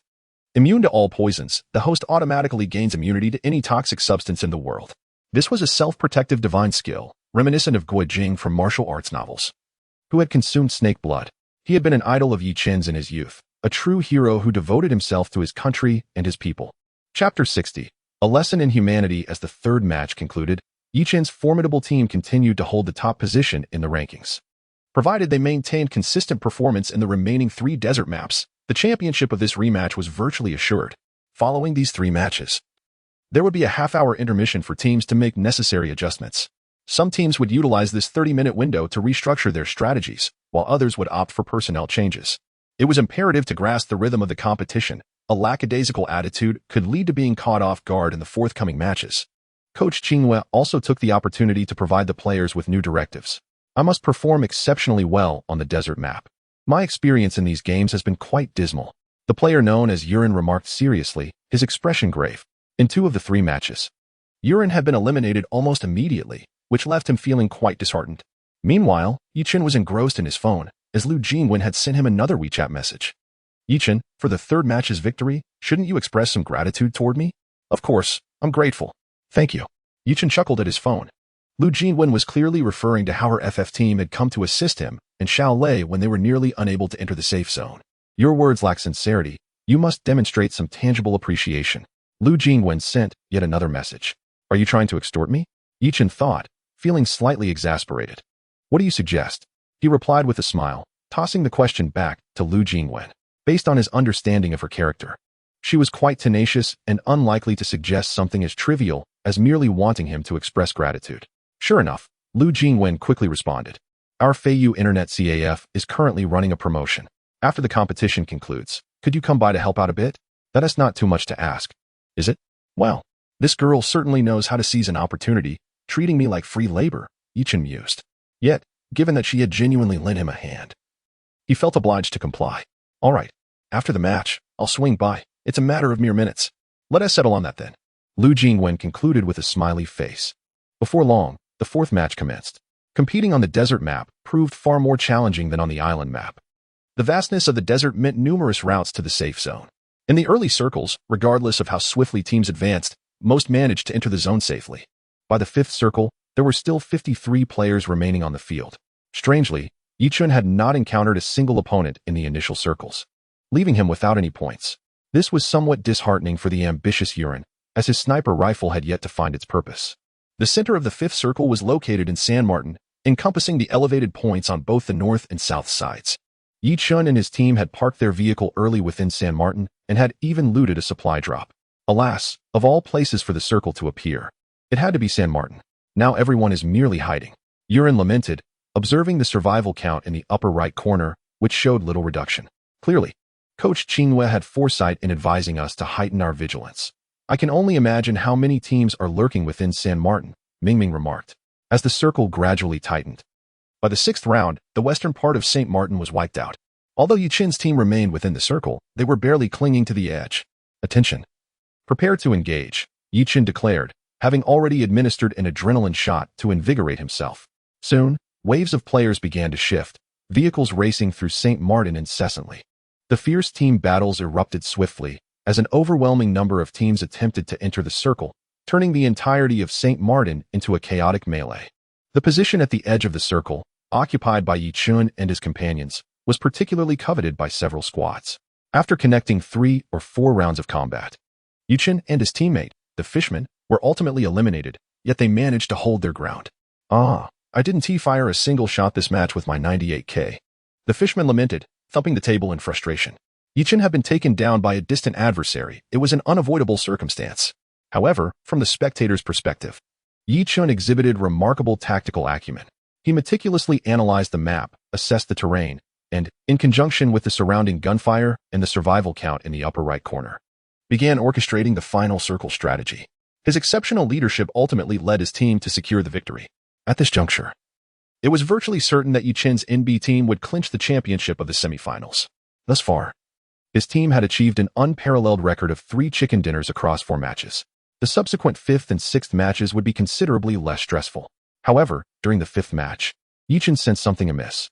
The LPC team, currently in 3rd place, began to surge in the 5th round, even before the second circle had formed.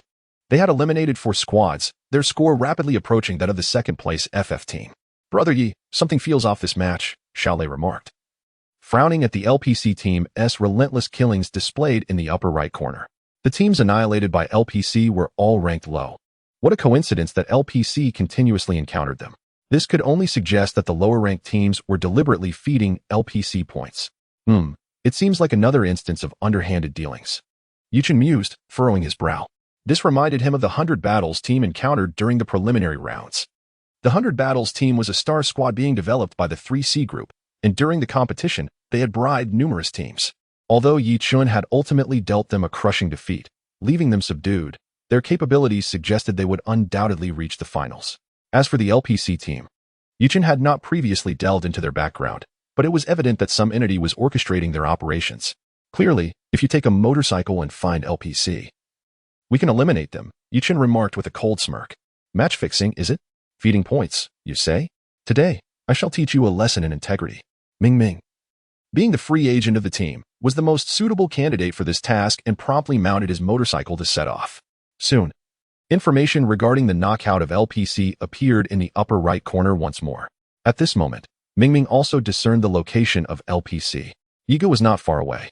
Situated at the large warehouse in the eastern part of D City, Ming marked the position of the LPC squad based on the gunfire and the knockout information. Meanwhile, Yichun and the others began to drive towards the scene. At this juncture, the LPC squad was in the midst of a frenzied rampage, calculating their scores in their minds. Aware that they were no match for Yichun's formidable squad, they opted to secure more kills to mitigate the gap in points.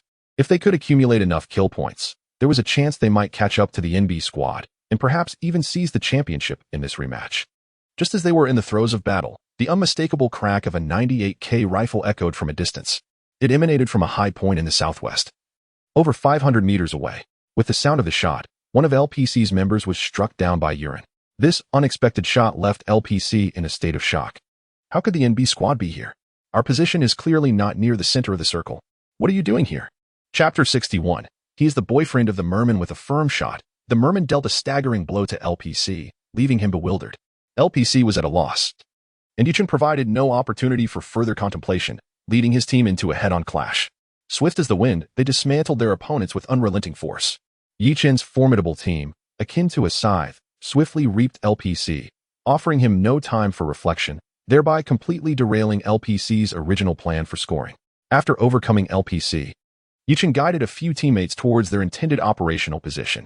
However, their pursuit of LPC had disrupted their rhythm, resulting in numerous assaults along the way.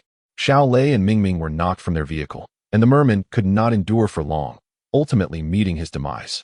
In the end, Yichen's team secured a commendable 4th place. Yet, Yichen was taken aback to discover that during the final circle, Lu Jingwen's FF team remained at full strength. It seemed that FF had a significant chance of securing victory in this match. However, to Yichen's astonishment, FF faltered during the crucial battle, falling victim to another trio, which was indeed unfortunate.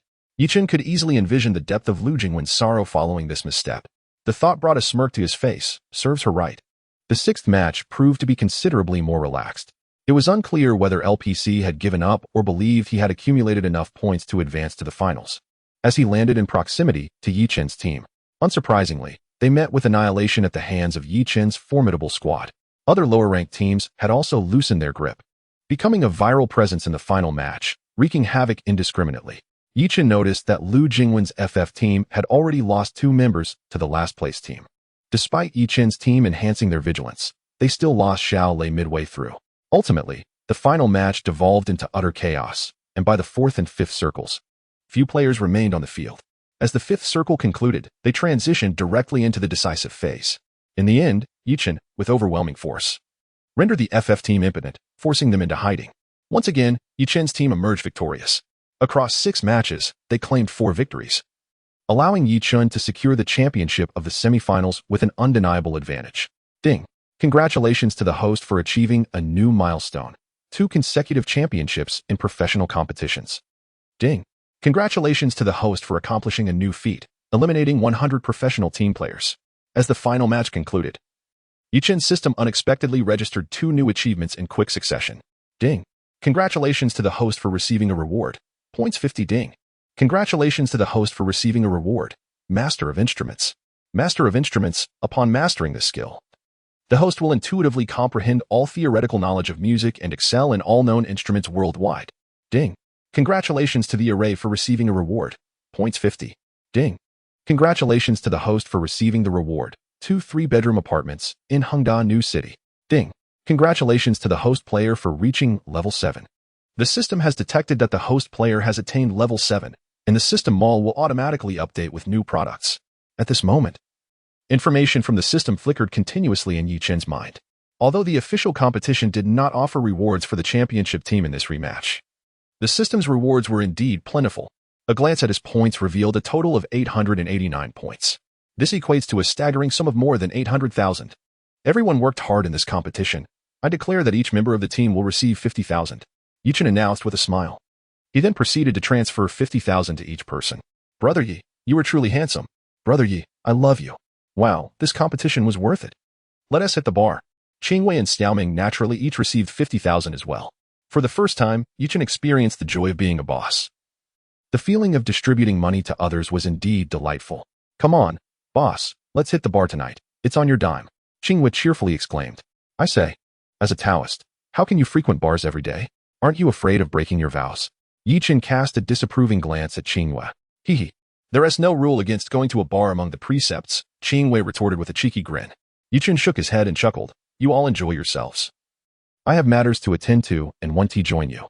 The matters he referred to were, of course, his promise to help Lu Jingwen set up the Feiyu Internet CAF. He had not mentioned this to Xiao Lei and the others, as they had just won a match, and it was only natural for them to go out and celebrate. Ultimately, he bore the weight of everything alone. Yichen sighed inwardly. Upon arriving at the Feiyu Internet CAF, Yichen was indeed taken aback. In just a few days, the environment and layout of the CAF had transformed completely. The decor had become more avant-garde and fashionable, with brighter lighting. The main hall of the CAF, which had been emptied, now appeared quite spacious. While Yu Qin was in a daze, Lu Jingwen approached him. "You were quite punctual," Lu Jingwen said with a smile, pointing to the newly renovated space and asking, "What do you think of our new style? Isn't it beautiful?" Yu Qin nodded and replied with a smile, "It's indeed quite impressive. The overall design is much more upscale and elegant than before. Of course, this is designed by me personally, so it cannot be anything less," Lu Jingwen said proudly, puffing out her chest. "Now, what do you need my help with?" Yu Qin asked with a wry smile. "For this CAF upgrade, I've ordered a new batch of tables and chairs. I need your help moving them inside shortly," Lu Jingwen explained. "Looks like I'm really taking on the role of laborer. Well, I suppose it's a good way to exercise," Yu Qin thought. Fortunately, Lu Jingwen did not rely solely on him. She had also hired many workers. Under her command, everything seemed to proceed in an orderly fashion. Yu Qin was amidst the laborers, tirelessly assisting in lifting tables, arranging chairs, and placing flower pots. "Wen, this place is so filthy. How can you engage in such menial tasks? Surely, you could leave it to these subordinates," just as everyone was engrossed in their work. A gentleman clad in an elegant suit arrived. He appeared to be in his early 20s, yet his gaze seemed to tower above. As he deliberately stepped aside while passing by the dust-covered workers, as if repulsed by the thought of dirt touching him. The internet CAF was undergoing renovations, undoubtedly requiring supervision. "Jiang Chengwu, what brings you here?" Lu Jingwen remarked with indifference. "Oh, I happened to pass by today and thought I would come to see you," replied the man, named Jiang Chengwu, with a smile adorning his face. "There's nothing to see. I still have much to do. You should attend to your own matters," Lu Jingwen replied, adjusting a table to align it properly. "Oh, Wen, I actually came specifically to see you. It has been quite some time since we last met. I would like to invite you to dinner this evening to celebrate your advancement to the finals." Jiang Chengwu persisted in his pursuit of Lu Jingwen. It was evident that he held deep affections for her and was actively courting her, as he was well informed about her progress, knowing that she had indeed reached the finals. Chapter 62. There is something amiss with this painting. Lu Jingwen appeared disinterested in Jiang Chengwu, deliberately creating distance between them. She said softly, "I'm sorry, but I have an appointment today. Who are you meeting? Male or female? Do I know them?" Jiang Chengwu asked, his tone becoming anxious. "Wen, I must warn you. There are many unscrupulous individuals around these days." Lu Jingwen was taken aback by Jiang Chengwu's persistence. Her earlier comment about having an appointment was merely a feeble excuse to deflect him, and now she couldn't recall who she had supposedly arranged to meet. At that moment, Yu Qin walked by, carrying 2 gaming chairs. Upon seeing Yu Qin, Lu Jingwen's face lit up. She hurried over to him and gently said, "You must be exhausted. Please take a moment to rest. I told you not to help, yet here you are." Yu Qin responded, "What is going on? What are you talking about?" Lu Jingwen then produced a chilled bottle of cola, unscrewed the cap, and offered it to Yu Qin, saying tenderly, "Have a sip of this." "Ah, this?" Yu Qin took the cola she handed him, perplexed, and took a sip. "There's a scheme afoot," Yu Qin thought to himself. Witnessing Lu Jingwen's concern for Yu Qin, Jiang Chengwu was momentarily stunned. What was happening here? To him, Yu Qin seemed merely a laborer. And while Lu Jingwen might show consideration for workers, her affection seemed excessive. Could it be that they were? "Wen, who is this person?" Jiang Chengwu asked, suppressing the bitterness rising within him. "This is my boyfriend, Yu Qin. We are going to watch a movie together tonight," Lu Jingwen replied, affectionately linking her arm with Yu Qin's. "Since when did I have a girlfriend?" Yu Qin suddenly felt as though he were being used as a shield. "Wen, please don't jest. He is merely a laborer. How could he possibly be worthy of you? You must be deceiving me." Jiang Chengwu struggled to accept the reality before him. "I'm quite busy and cannot afford to indulge in your jokes. All right, we've nearly finished moving everything here, and I need to close the shop. You should head back now," Lu Jingwen said, pulling Yu Qin along as they headed for the exit. "You." Jiang Chengwu was momentarily at a loss for words, glaring at Yu Qin with a burning resentment. Who was this interloper? Was it possible that Lu Jingwen and he were truly in a romantic relationship? What a farce. Lu Jingwen was the daughter of the Lu family conglomerate. How could she ever be interested in a mere laborer? Meanwhile, Lu Jingwen paid no attention to Jiang Chengwu, who stood there in shock. As she and Yu Qin moved far away. Once they were a distance away, Lu Jingwen released her grip on Yu Qin's arm, her expression shifting as she spoke. "I'm sorry about earlier. It seems you were merely a decoy for me." Yu Qin chuckled and shook his head. "There's no need to apologize. It was merely because Jiang Chengwu was being particularly troublesome. I understand. Let it go, it's no big deal. I'm not at a loss here. In fact, I've gained a partner in this charade," Yu Qin replied with a light-hearted smile. Lu Jingwen was taken aback by Yu Qin's audacity to joke about the matter. Yet she found herself smiling in relief. "Where are you headed?" Allow me to accompany you, Yichen inquired. That would be wonderful. My car is currently at the service center, and I was planning to take a taxi, Lu Jingwen exclaimed with delight. All right, let us be off, Yichen responded, approaching his Hummer and opening the door. Lu Jingwen gazed in astonishment at Yichen's Hummer, incredulous at its presence. This top-tier, high-spec vehicle exuded a robust aura. With sharp angles and smooth lines, it was a rarity in Feiqing. She never expected Yichen to possess such an automobile. It seems Master Yi hails from a wealthy background. This Hummer must be worth several million, Lu Jingwen remarked with a smile.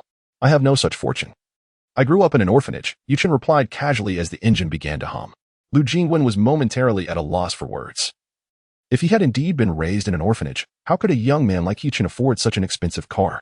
You haven't mentioned your destination yet. Yichen prompted with a grin. Could you take me to Duobao Xian on Antique Street? Lu Jingwen requested. Duobao Xian? Going to purchase antiques? I didn't realize this little girl had such a penchant, Yichen mused. I'm not particularly knowledgeable about antiques, but my grandfather's birthday is approaching, and I wish to buy him a gift. I would be grateful for your discerning eye, Master Yi, Lu Jingwen explained with a smile. Yichen nodded. It was indeed fitting to present elderly gentlemen with antique jade artifacts on such occasions. Upon arriving at Duobao Xian, Yichen realized that it was the largest antique shop in Feiqing. The manager, Yang Bin, was already waiting at the entrance.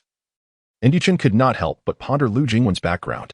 A young girl commanding such respect that the manager of the city's foremost antique establishment would personally greet her suggested a remarkable status, or perhaps she was a prized client.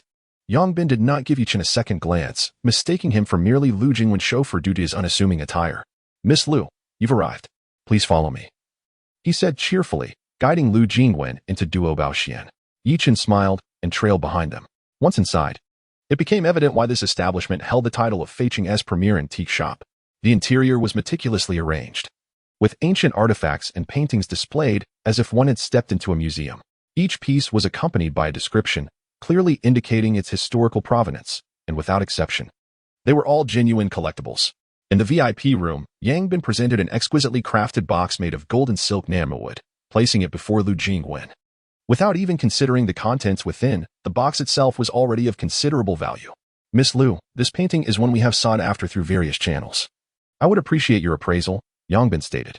Upon hearing this, Lu Jingwen smiled and opened the golden silk box, revealing an ancient, faded painting inside.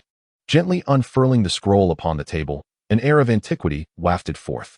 This is a landscape painting depicting a spring outing, wherein the interplay of foreground and background is executed with remarkable finesse. Beneath the gentle flow of water, one can discern a few individuals leisurely enjoying their time under umbrellas. The generous use of negative space in the center further enhances the painting's profound ambience. It can be said that the craftsmanship and essence of the entire scroll are of the highest caliber. One corner of the painting bears a collection of seals, each belonging to former collectors, some of which are from illustrious historical figures. Manager Yang has truly put in great effort. How much is this painting? Lu Jingwen inquired with a smile. If Miss Lu fancies it, we can offer it to you at the acquisition price of 7.5 million. Yang Bin replied with a grin. That is agreeable. As long as the painting is authentic, the price is negotiable. Lu Jingwen did not linger on the cost. Miss Lu certainly knows how to jest. The items at Duobao Pavilion carry a guarantee of authenticity, Yang Bin chuckled. Since its inception, Duobao Pavilion has claimed never to have sold a single counterfeit. And it is precisely this seemingly impossible standard that has elevated it to the status of the largest antique shop in Feiqing. Yichen was taken aback. Purchasing a painting worth 7.5 million with such ease, Lu Jingwen truly possesses a wealth of confidence. With this thought, Yichen cast another glance at the painting, only to furrow his brow. There is something amiss with this painting. Chapter 63. A remarkable woman in truth. Yichen was not particularly knowledgeable about antique paintings and calligraphy. However, upon noticing that the signature on the painting was by the illustrious Ming Dynasty talent, Tang Yin, he was filled with curiosity. Previously, Yichen had received a reward from the system for achieving a certain milestone, a painting of a lady by Tang Yin. He had seen the signature of that artwork on the system's interface. From the strokes and the seal, there seemed to be no substantial difference. Yet, the color of the seals revealed a stark contrast. The seal on Yichen's lady painting was vibrantly red, reminiscent of fresh blood, while the seal on the current painting, although also red, appeared significantly duller. Contemplating this, Yichen couldn't help but furrow his brow. How could there be such a discrepancy with the same seal being used? Could this be a forgery? When Lu Jingwen agreed so readily, Manager Yang Bin's face broke into a broad smile as he prepared to have the painting rolled back into its box. Noticing this, Yi Chen hurriedly interjected, "Wait." The group, caught off guard, turned to look at Yi Chen in surprise. Yang Bin frowned, questioning the lack of decorum in today's drivers. "What is it?" Lu Jingwen asked, glancing at Yi Chen. "This painting." Yi Chen gestured towards the still unpacked scroll. "Seems to have some issues." "What did you say?" Yang Bin's expression darkened instantly as he glared at Yi Chen. Duobao Pavilion was the largest antique trading establishment in Feiqing, boasting a reputation for never having sold a single counterfeit item since its inception. You, a mere driver, might not understand the rules. But how dare you claim there is something wrong with our merchandise? Do you comprehend the consequences of your words? Yi Chen's statement only intensified Yang Bin's ire. Lu Jingwen regarded Yi Chen with curiosity, inquiring, "Do you have any expertise in antiques and paintings? You, a mere driver, are speaking nonsense." Although Miss Lu is present, Duobao Pavilion does not allow just anyone to voice such claims. Yang Bin's tone grew increasingly severe. Lu Jingwen then directed her gaze towards the landscape painting, examining it closely but failing to detect any anomalies. Moreover, as a VIP customer of Duobao Pavilion, she held their credibility in high regard. Considering this, Lu Jingwen said to Yi Chen, "Enough. Duobao Pavilion has the best reputation in Feiqing. Their items cannot be counterfeit." Yi Chen waved his hand, smiling. "If you observe this scroll closely, don't you find it peculiar that the seal's cinnabar is not as it should be?" As he spoke, he pointed to the area of the seal on the painting. Lu Jingwen promptly leaned forward to scrutinize the seal's signature. Meanwhile, Yang Bin scoffed. "A mere driver thinks he understands seals. Let me assure you, we at Duobao Pavilion have more than just this one Tangyin painting. If there were any issues with the seal, we would be well aware of it. You cannot simply spread baseless claims here." Lu Jingwen tugged at Yi Chen's sleeve, shaking her head. Though she was a VIP client of Duobao Pavilion, the owner behind the establishment had connections with the Lu family's business.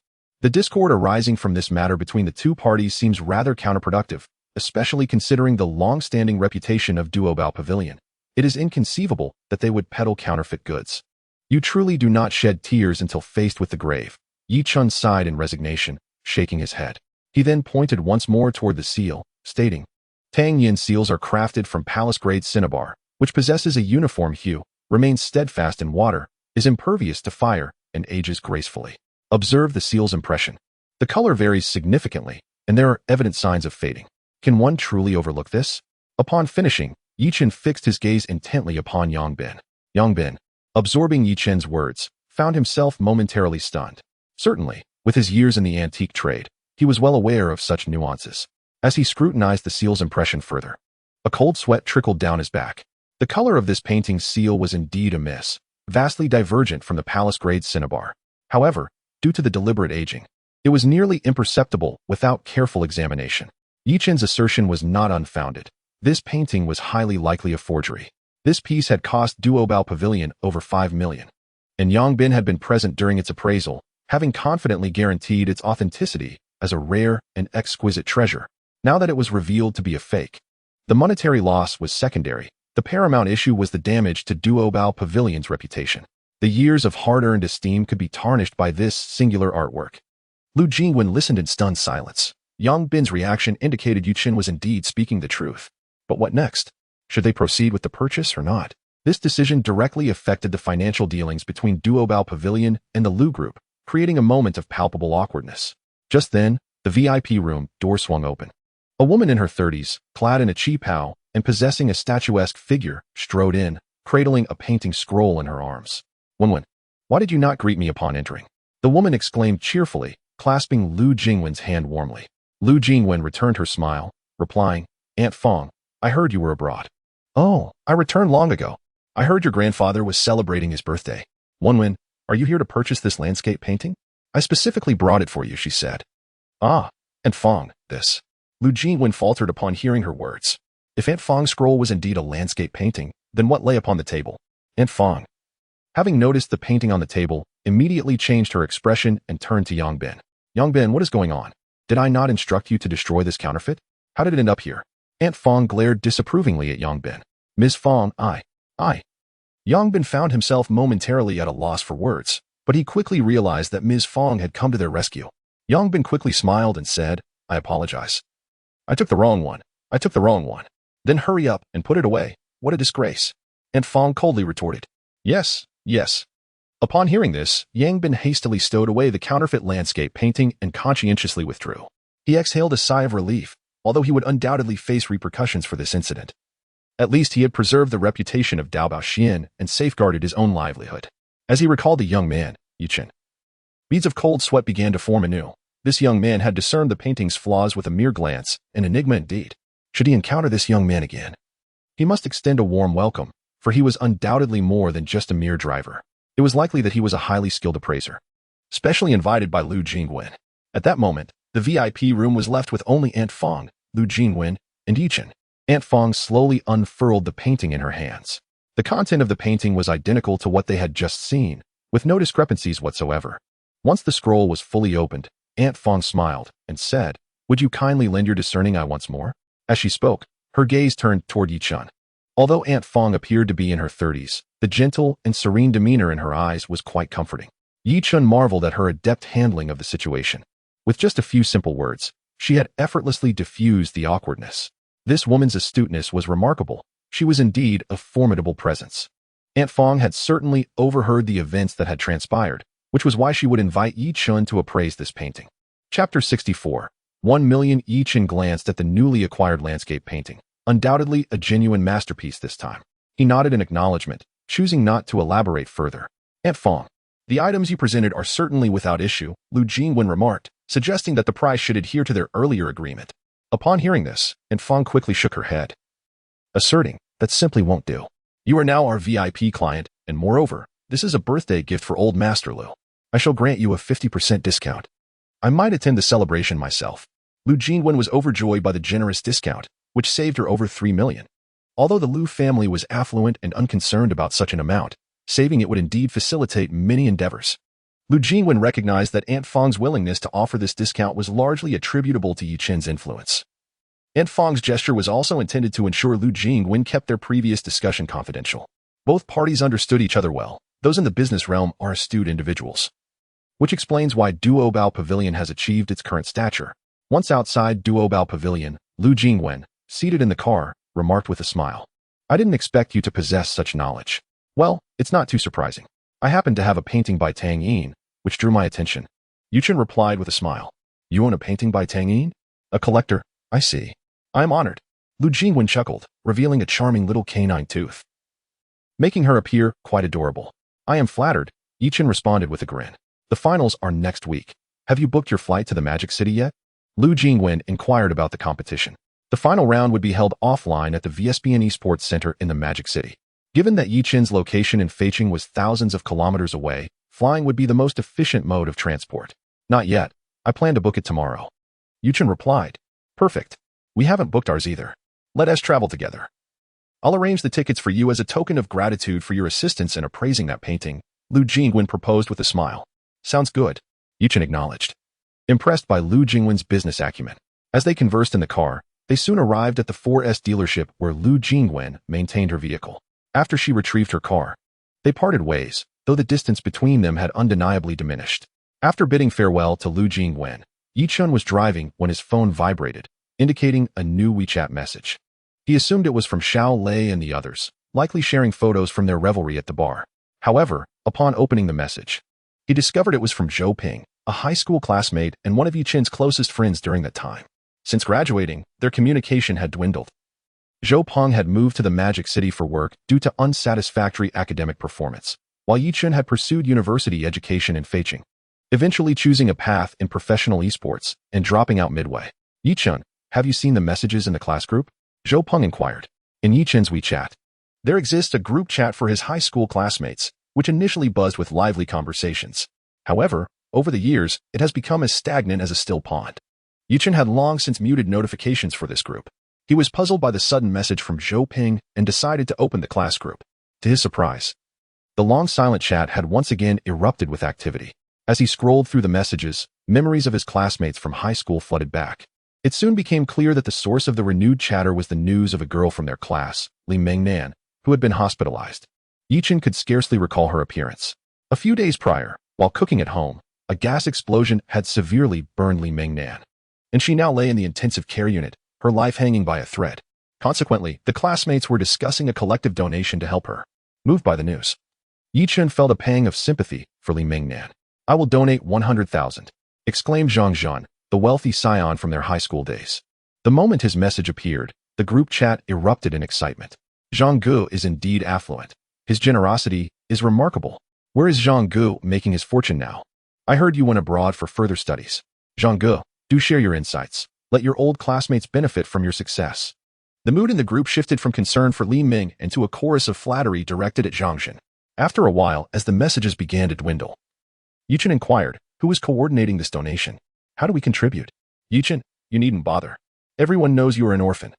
It's been a tough journey for you over the years, so you are exempt from this donation," Zhang Zhan replied.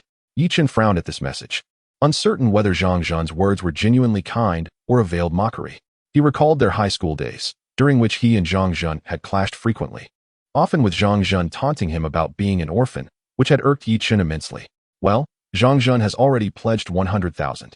Surely that will cover at least half of Mingnan's surgical expenses," someone chimed in. "Yi Chen, look at Zhang Zhan. I remember you two often fought back in high school." "Haha, it seems mere brawn is insufficient." Zhang Zhan sent another message. "Those were naive times. Yi Chen, an orphan, everyone knows." The atmosphere in the group grew increasingly uncomfortable, veering towards a cynical commentary on Yi Chen's background. "That's not fair. Yi Chen also wishes to contribute in his own way," interjected Ai Shui, the class beauty from high school. Upon seeing her name, Yi Chen felt a fleeting tremor, though it quickly faded. Ai Shui had been the acknowledged belle of the class, admired by many boys. Numerous male classmates from various other groups had once actively pursued Ai Shui, yet all were met with her rejections. What remained unknown to others was that Ai Shui had once confessed her feelings to Yi Chen, only to be turned down.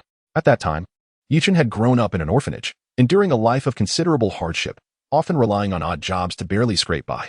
He felt unworthy of Ai Shui and resolutely declined her confession, thus missing out on a period of exquisite beauty. Reflecting on it now, it has been 2 or 3 years since those events transpired. How swiftly time flies. At this moment, Ai Shui sent Yi Chen a private message on WeChat. "Hello, Yi Chen. I am coordinating the donations for Li Mingnan this time. Mingnan and I are close friends, and I am quite saddened by what has occurred." Upon reading Ai Shui's message, Yi Chen was momentarily taken aback, but soon replied, "I understand. Please send me the account details. Thank you so much. I will send you the account shortly. How much are you planning to donate? I need to record it for verification." 1 million. After a long pause, Ai Shui had yet to respond to Yi Chen's message, leaving him perplexed. He subsequently sent 3 question marks in reply. "Yi Chen, whether the donation is large or small, it is a matter of personal intent. There is no need for you to jest with me." It became apparent that Ai Shui interpreted Yi Chen's declaration of a 1 million donation as a deliberate joke, and one could sense a hint of irritation in her words. Chapter 65. The obsession with ghosts. Yi Chen shook his head, offering no explanation, and replied, "All right, please give me your account details, and I will donate 100. Wait a moment." With that, Ai Shui resumed their normal conversation. Before long, she sent a string of bank account numbers. Without hesitation, Yi Chen transferred 1 million. He then stated, "I have completed the donation. Please verify it." Silence ensued, with the recipient taking a considerable time to respond. Yi Chen shook his head, preparing to restart his vehicle and head home. Suddenly, his phone vibrated. It was a video invitation from Ai Shui. As he glanced at the incessantly vibrating device, his hand trembled slightly, but ultimately he answered the call. Through the video, Ai Shui's visage became clear. After years apart, she had blossomed into an even more enchanting beauty, though her eyes bore the weight of exhaustion. It seemed she had been tirelessly occupied with matters concerning Li Mingnan. At that moment, Ai Shui stood in a hospital corridor, the ICU behind her. "Yi Chen, was that 1 million truly your donation?" Ai Shui inquired, disbelief evident in her voice. "Indeed. If it is insufficient, please inform me, and I shall contribute further," Yi Chen affirmed with a nod. "That will suffice." Tears glimmered in Ai Shui's eyes as she spoke. She then turned to a middle-aged woman beside her, whose skin was darkened by the sun and whose face bore the marks of hardship. "Auntie, a classmate of mine donated 1 million to Mingnan, so you need not worry about the medical expenses." The video shifted to the middle-aged woman's trembling hands. This woman was undoubtedly Li Mingnan's mother, her hair streaked with gray and her face etched with deep lines, exuding a sense of simplicity and sorrow. As she beheld Yi Chen through the video, she could not contain her tears, prompting Ai Shui to rush over and comfort her. "Benefactor, you are my great savior. I could toil endlessly and still be unable to repay you. I bow to you." Li Mingnan's mother sobbed uncontrollably on the video call. She knelt before the screen, her forehead touching the ground in reverence to Yi Chen. This unexpected display left Yi Chen somewhat flustered. And I Shui, quickly stop Annie. Tell her it's all right. Mingnan will be fine, he urged. And I Shui, upon hearing this, hurriedly held Li Mingnan's mother, soothing her for a considerable time until her sobs began to subside. The video returned to An Shui, whose eyes were now red, her hand frequently brushing away tears from the corners of her eyes. Yichun, thank you so much. I apologize for my earlier tone. Please do not be upset. What are you saying? I do not understand. Just take good care of Annie.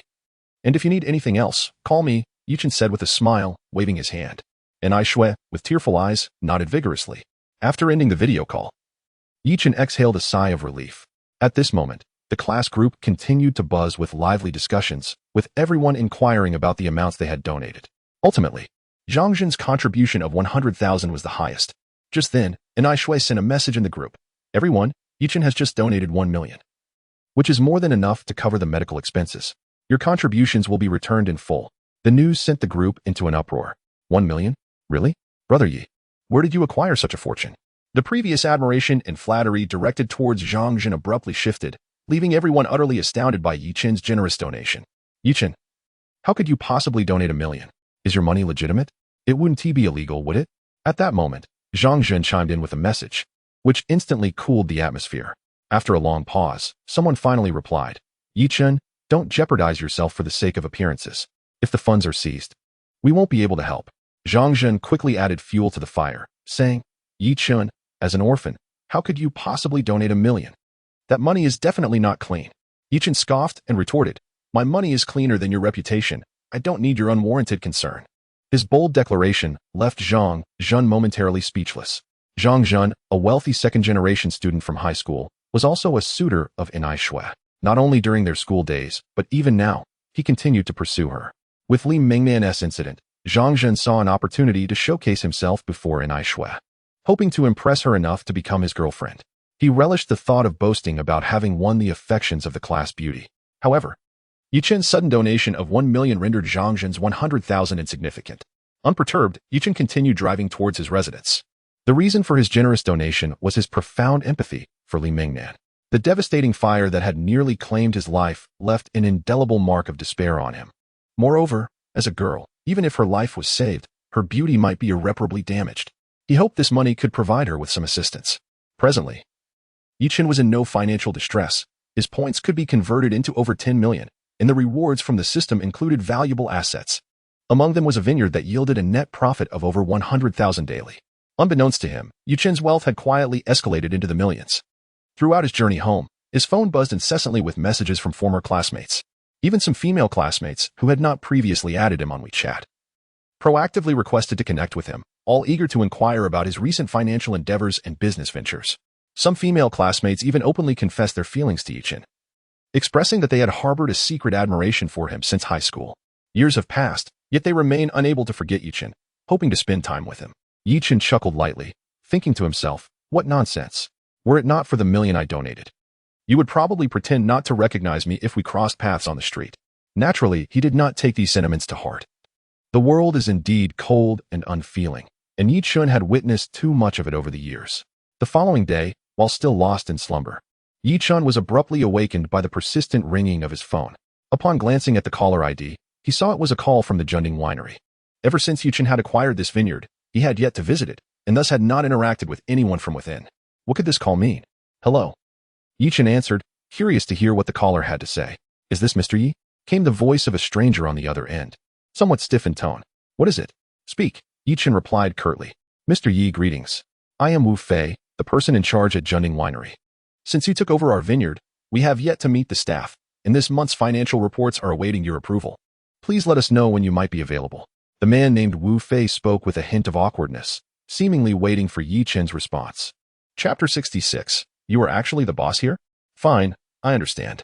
I will pay a visit shortly. Yichun shook his head, initially believing that owning such a prestigious winery merely meant being a hands-off proprietor.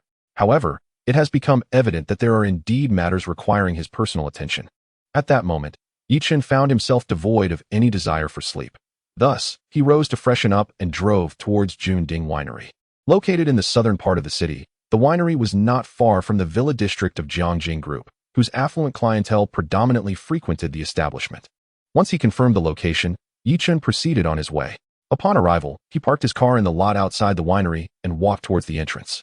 Observing the winery's exterior, Yichen couldn't help but nod in approval. The architectural design was indeed exquisite. The building, a charming three-story structure predominantly styled in French architecture, boasted a spacious courtyard. The ground was adorned with a soft lawn, interspersed with grapevines, evoking the ambience of a French vineyard. Yichen, as the proprietor of this winery, took a moment to relish the elegant exterior before stepping inside. Upon entering, he was greeted by a subtle yet intoxicating aroma of wine wafting through the air.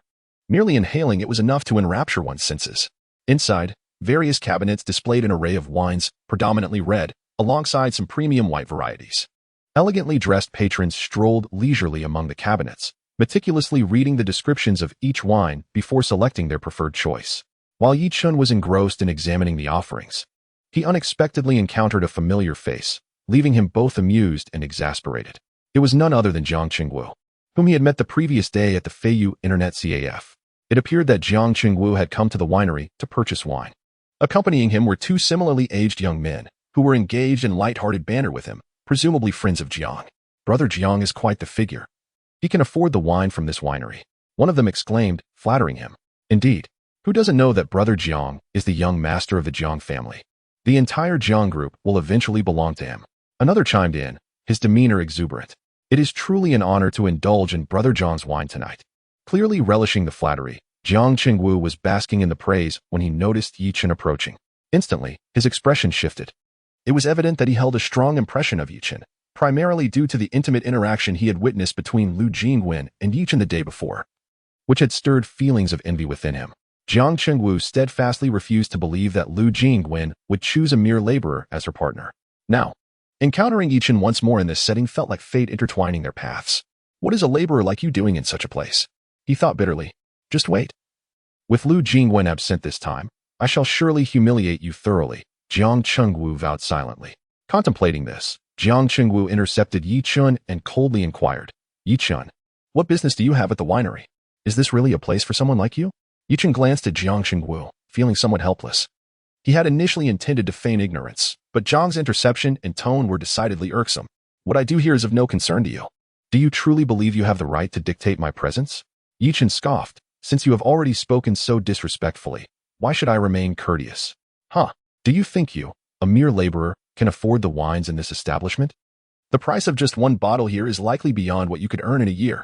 Jiang Qingwu mocked while gesturing towards the array of exquisite wines on display. Indeed, how could someone like you possibly belong here? Just look at your pitiful appearance. Should you accidentally break a bottle, can you afford the cost of replacement?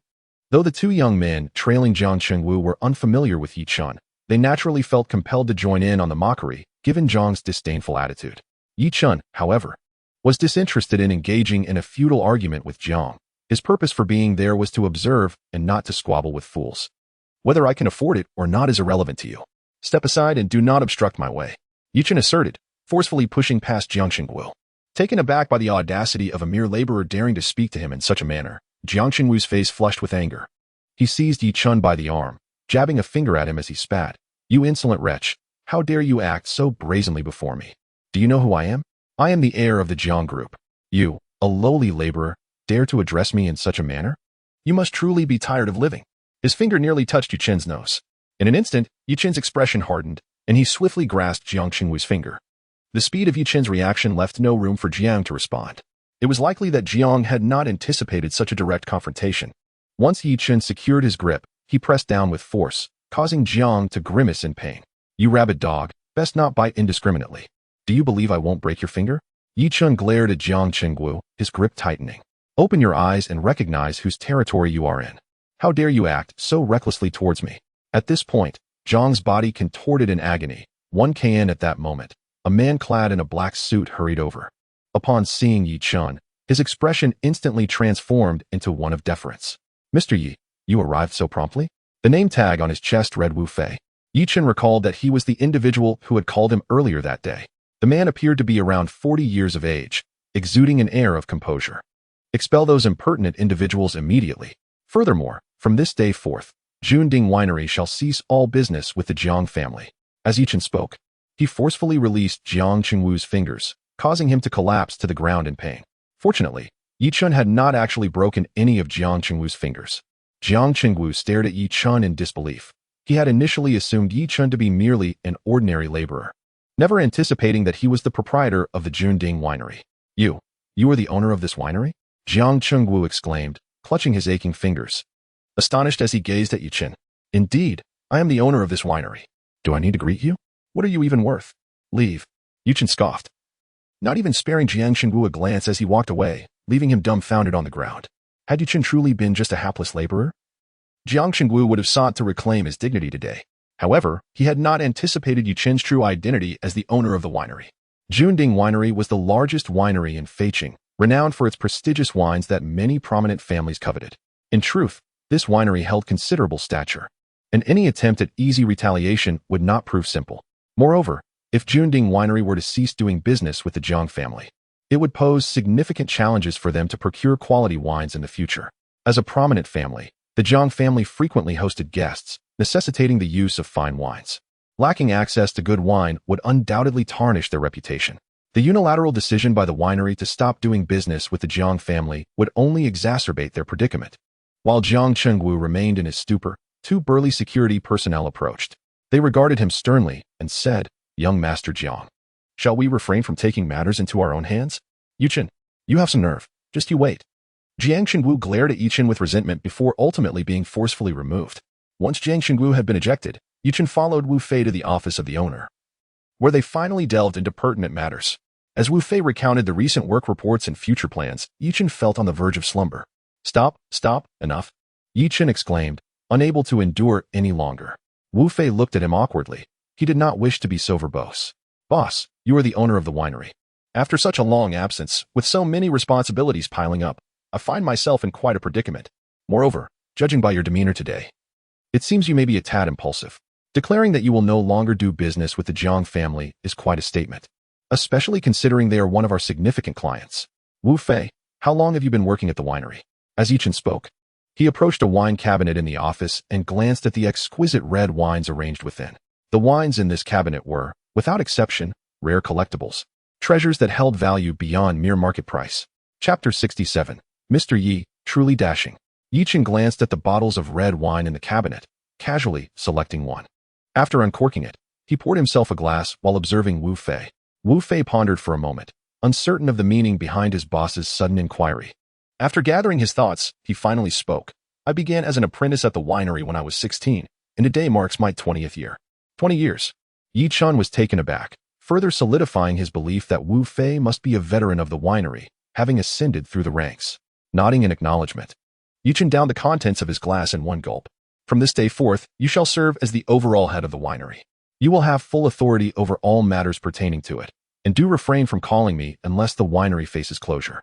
Additionally, your salary will be tripled." As he spoke, Yi Chun took another sip of the exquisite wine. Indeed, such premium vintage was a delight to the senses. Contemplating, Yi Chun retrieved several more bottles to take home for Xiao Lei and the others to savor.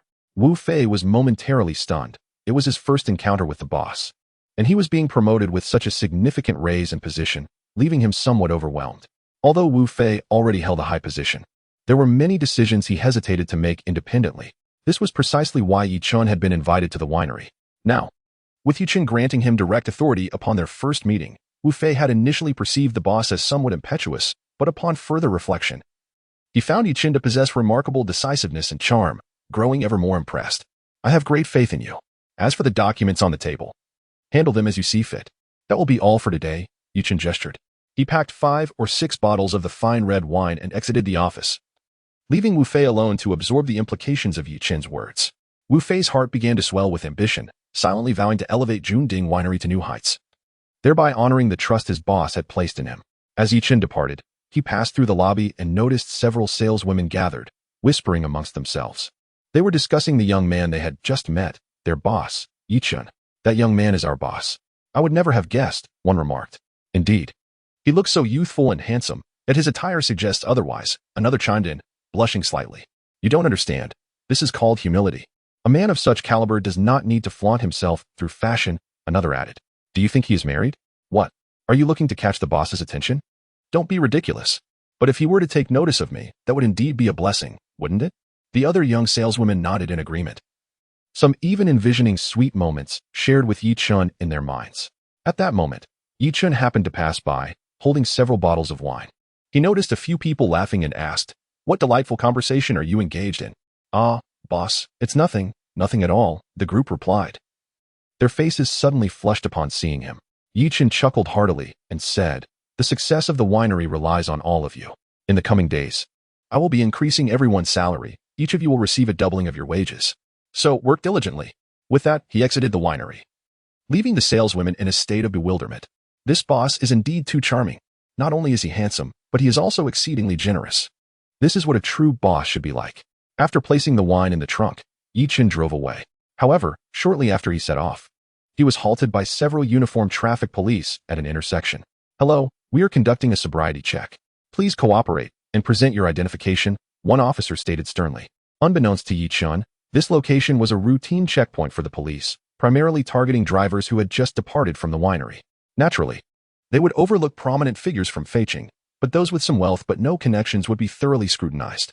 Many patrons at the winery would indulge in a drink or two, making sobriety checks quite certain to yield results, thus enhancing the officers' year-end bonuses. To the officers' delight, they could faintly detect the scent of wine lingering on Yichun, reminiscent of high-end red wine evaporating in the air, much like perfume clinging to fabric. Ah, the aroma of wealth. As Yichun took the breathalyzer from the officer, he smiled and exhaled into the device. Observing him, the officers exchanged subtle smiles, anticipating a hefty fine. However, to their astonishment, the breathalyzer indicated that Yichun had no alcohol content in his system. What is going on? Is the device faulty? They wondered, glancing at Yichun before replacing the breathalyzer with a new one for another test. The result remained unchanged. Ultimately, they had no choice but to let Yichun pass. Once he was on his way again, Yichun chuckled, thinking, "What a joke. I am impervious to inebriation. Any alcohol in my system dissipates in an instant. You won't catch me." His next destination was the villa district of Jiangjing Group, not far from the winery. Since acquiring the villa, Yichun had yet to visit.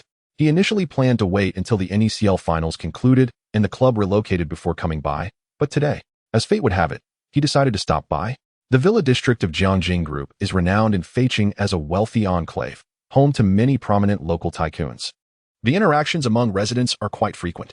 The district derives its name from the stunning views it offers, overlooking the picturesque riverside. With its broad riverbank, verdant trees, and rippling waters, it is a sight that uplifts the spirit. The villa owned by Yichun stands as the finest property within the Jiangjing Group, designated as Villa No. 1. As Yichun parked his vehicle at the entrance, passers-by glanced at him with astonishment. Since the establishment of Jiangjing Villas, this particular villa had remained uninhabited. Its prime location not only offers an unparalleled view of the river, but also towers above the other residences in the entire estate. Consequently, the construction costs of this villa are exorbitantly high. Even the wealthiest magnates in Feiching find the price daunting.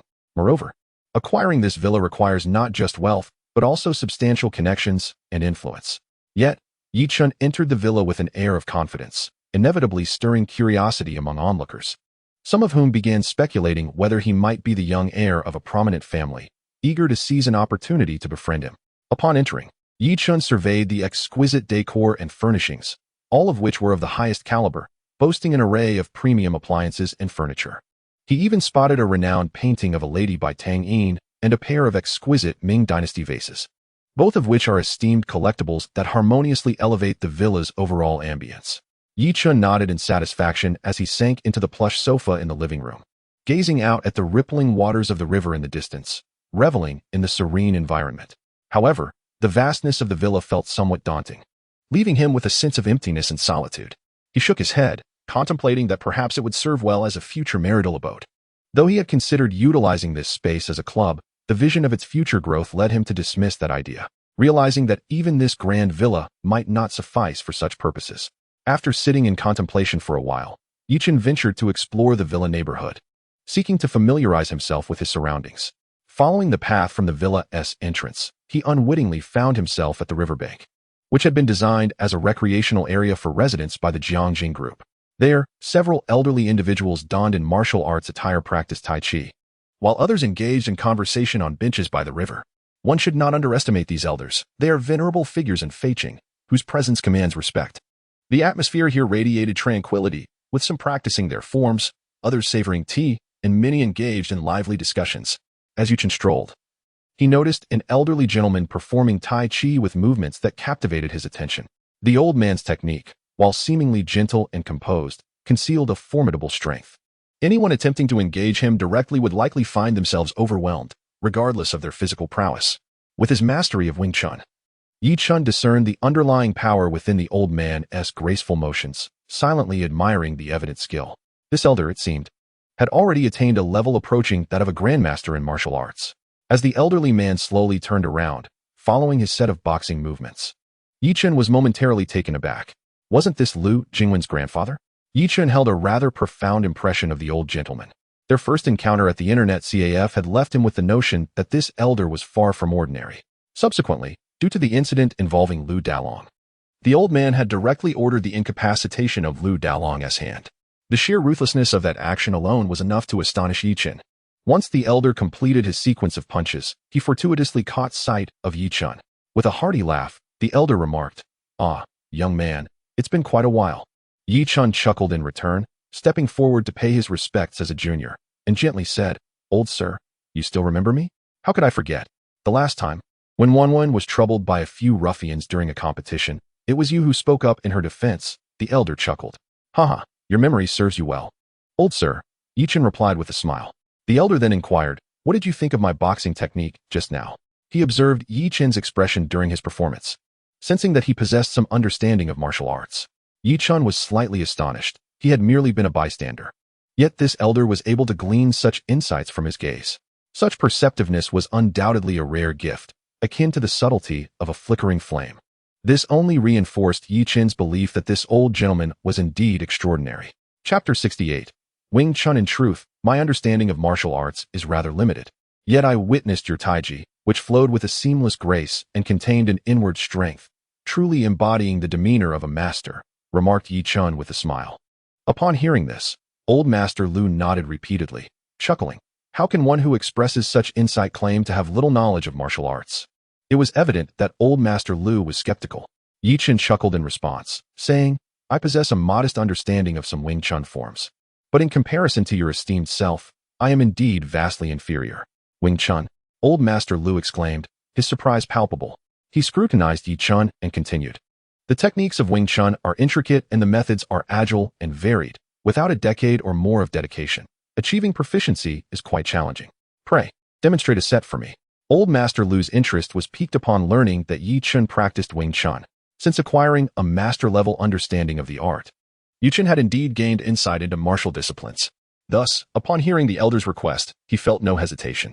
"Then allow me to perform a set for your guidance," he replied with a smile.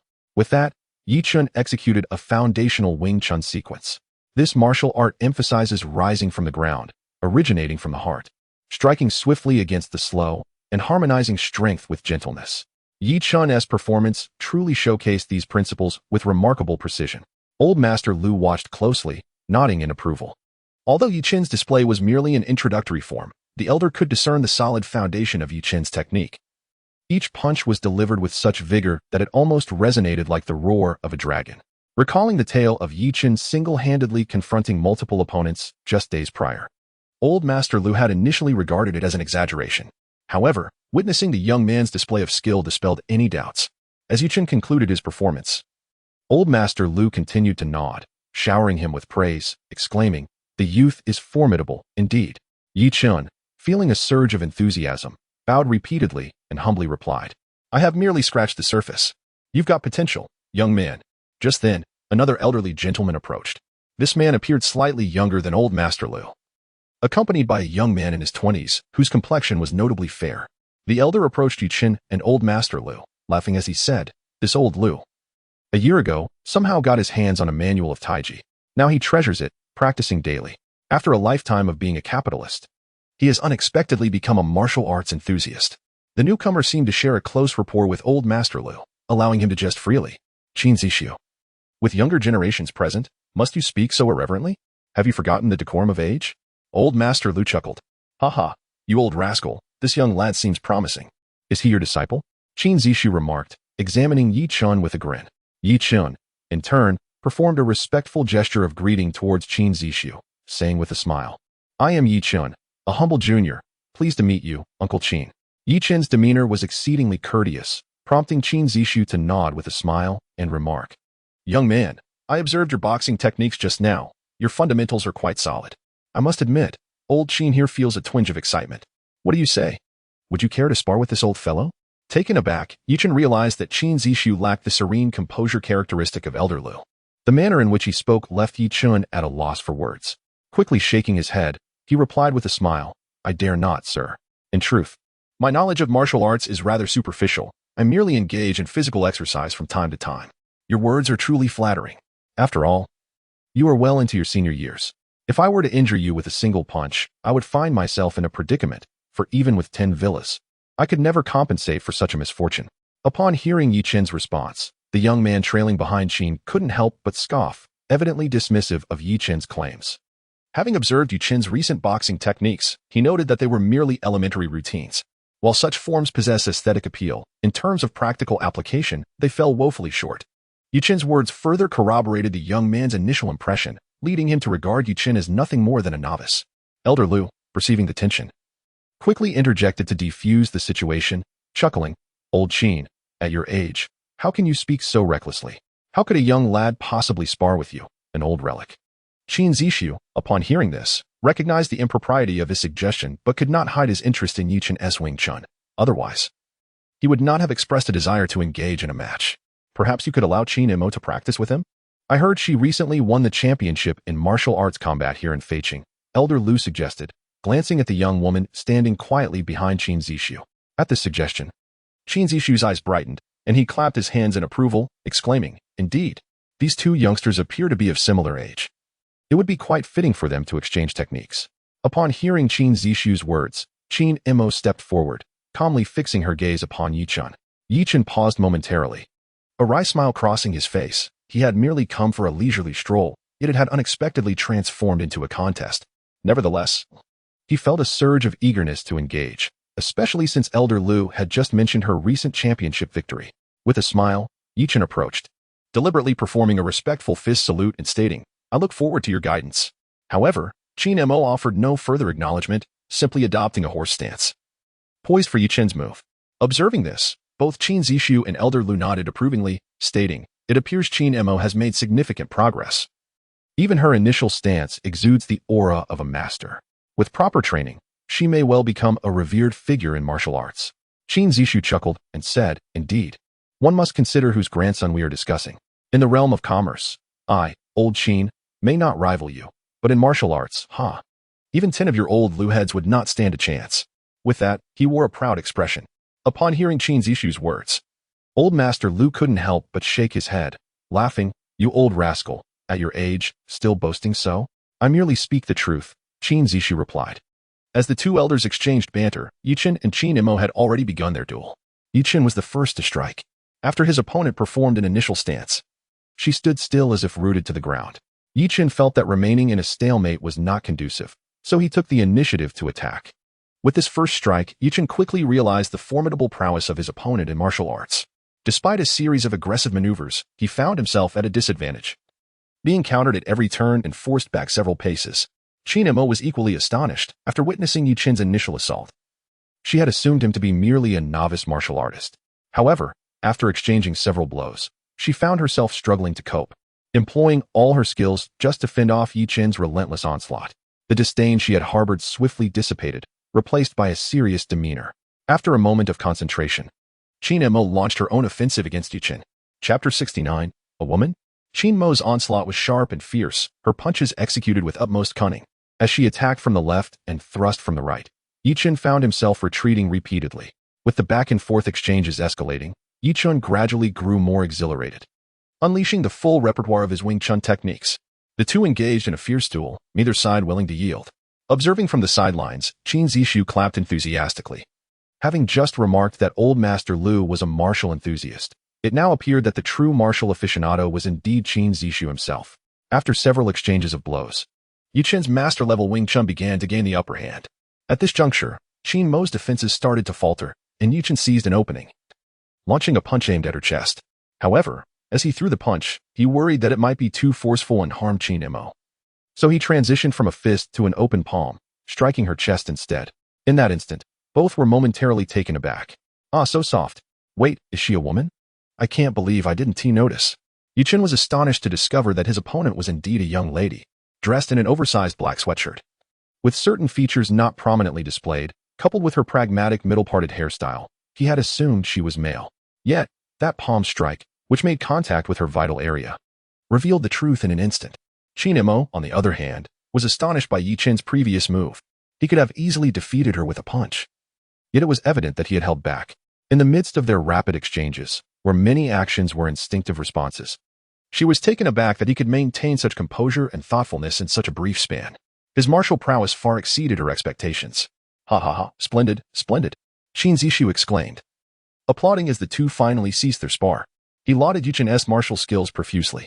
Yichen cupped his fists in respect towards Qin Mo, his expression slightly awkward as he chuckled. Thank you for the lesson. Qin Mo simply nodded, seemingly unfazed by Yichen's earlier palm strike, and returned to stand beside Qin Zishu. Old Master Lu nodded and smiled at the group, saying, all right, you all seem to have exhausted yourselves. Why not come to my place for a cup of tea and some rest? Yichen intended to decline, but Qin Zishu had already grabbed his arm, grinning, young man. Quite impressive. Come, let us enjoy some tea with old Lu and discuss further. Thus, under old Master Lu's guidance, Yichen and the others proceeded to the Lu family's villa. The Lu residence was not far from Yichen's own villa, visible to one another. Yet the decor was entirely distinct. The overall aesthetic was an elegant traditional Chinese style, with furnishings crafted from precious solid wood rosewood. Once seated, old Master Lu instructed the butler to prepare tea for the guests, and during this time, the group began to familiarize themselves through conversation.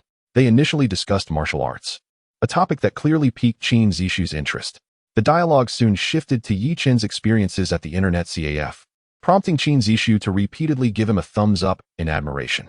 Qin Mo had remained rather taciturn, a trait that aptly matched her name.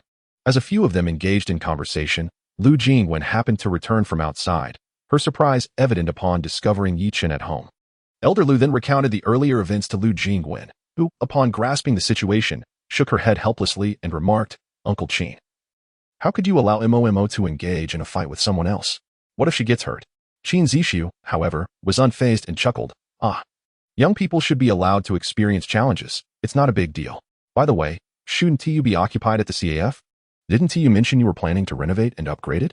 At this, Lu Jingwen appeared somewhat dejected, lamenting, don't even mention it. Today was supposed to be the final machine debugging, but for some unknown reason, none of the machines are operational. Oh, have you called in professionals for an inspection? Elder Lu inquired. I did, but to no avail. They claimed there's a programming glitch in the system, and fixing it will take quite some time. It's so frustrating. Everything was planned meticulously, and now it's bound to be delayed. Upon hearing Lu Jingwen's plight, both Elder Lu and Elder Qin exchanged resigned glances, recognizing that such matters were beyond their expertise.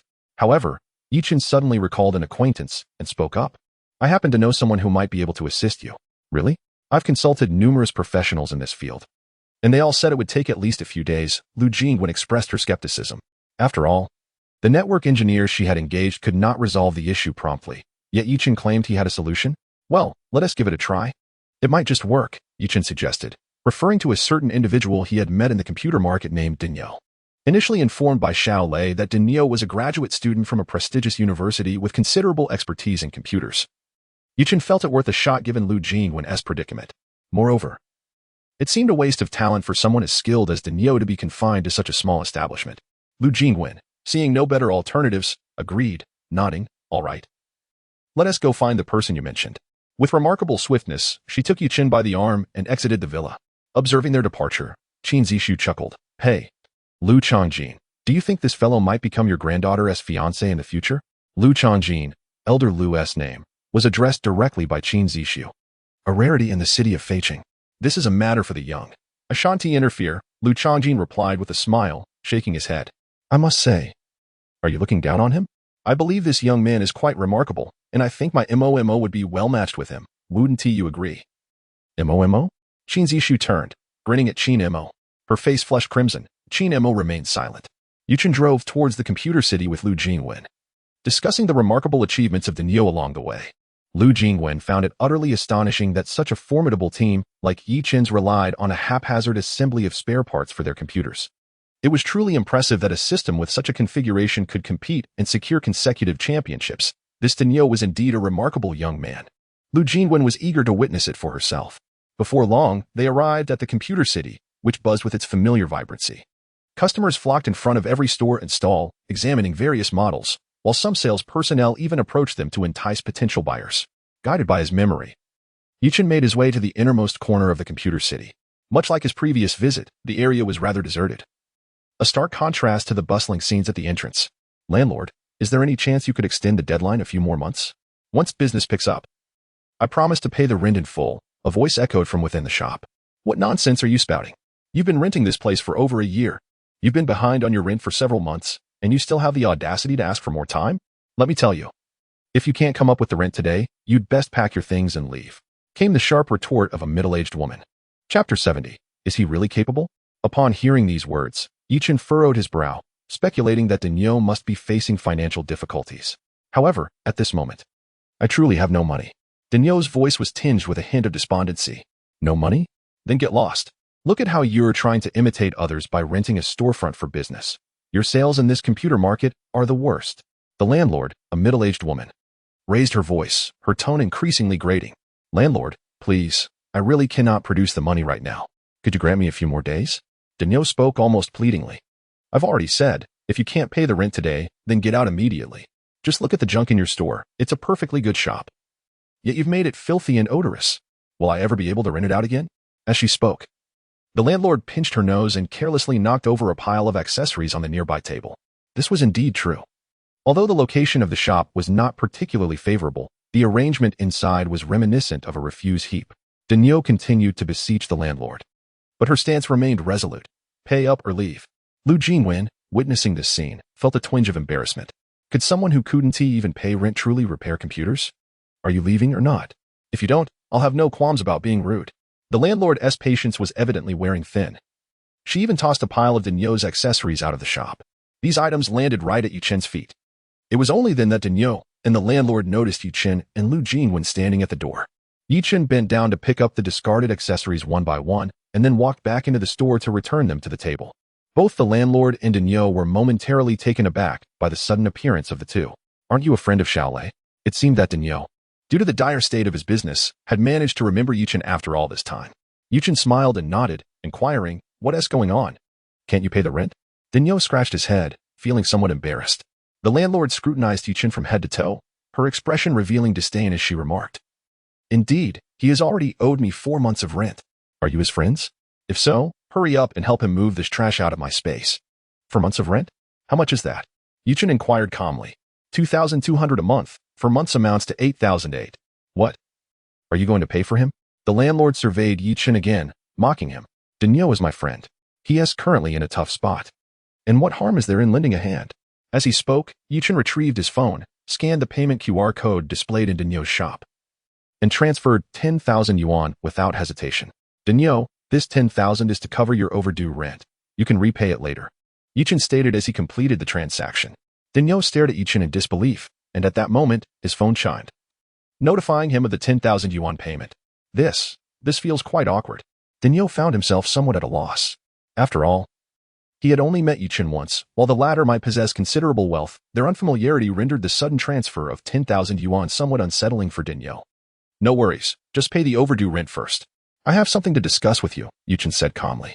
Meanwhile, the landlord, taken aback by Yichen's willingness to assist, eagerly awaited Daniel to promptly transfer the outstanding 8,800 yuan to him.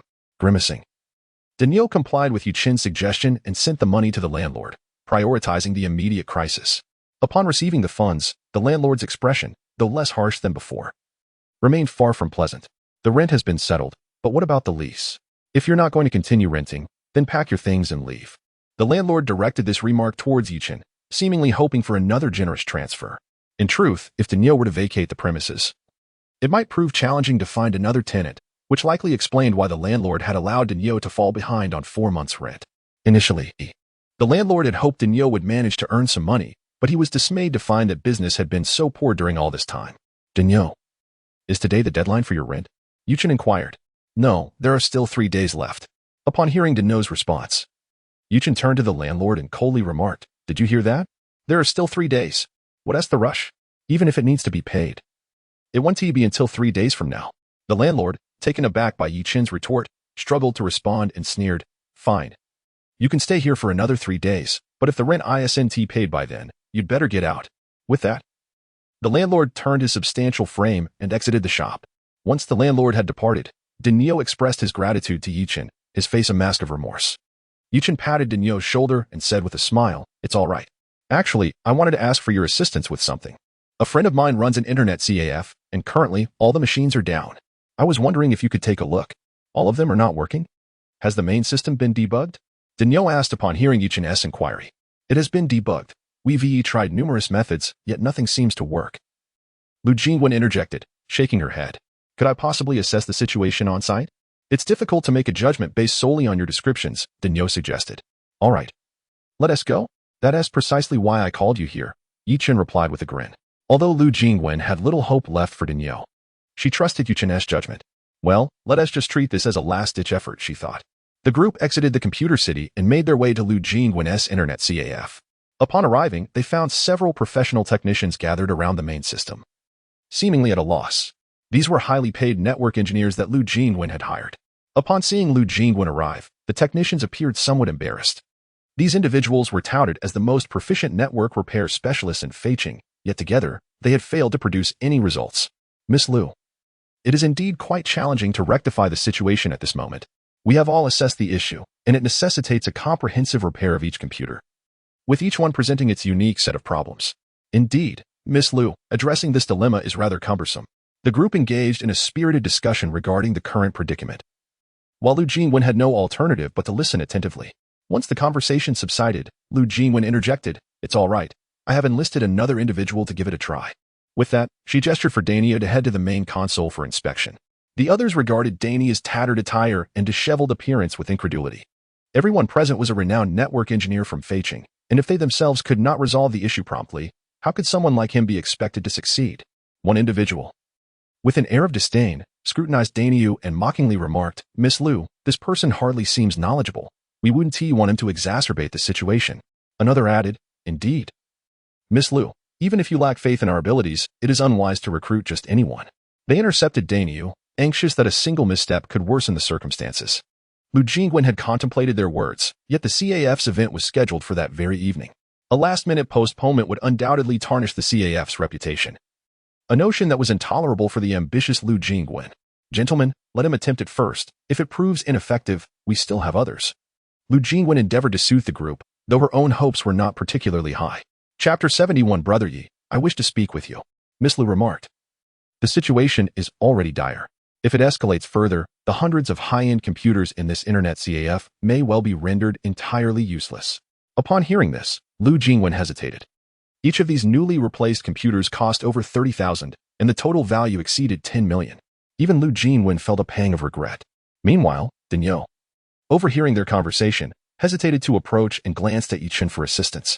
"If he truly damages them, I shall bear the cost," Yichin replied calmly.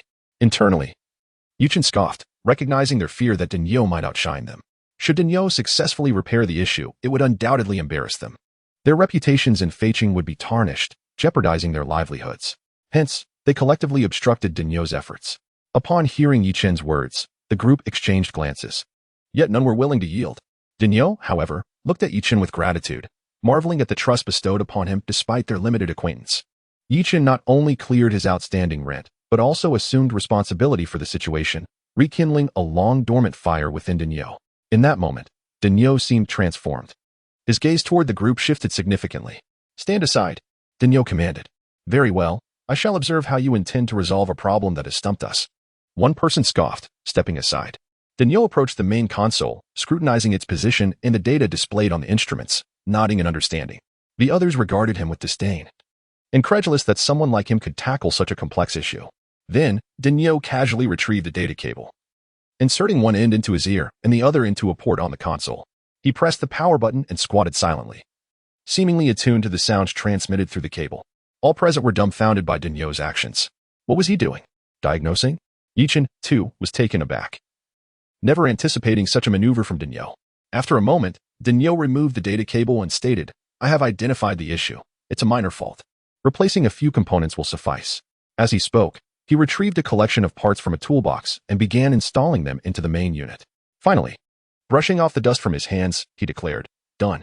The others stared at Daniel in disbelief. "Is that all? Brother, you must be jesting. Do you think this machine has a heartbeat? Are you just listening? Young man, do not be overly arrogant. If you succeed, I vow to leave the computer industry forever." Indeed, what was that just now? Spare me the pretentiousness.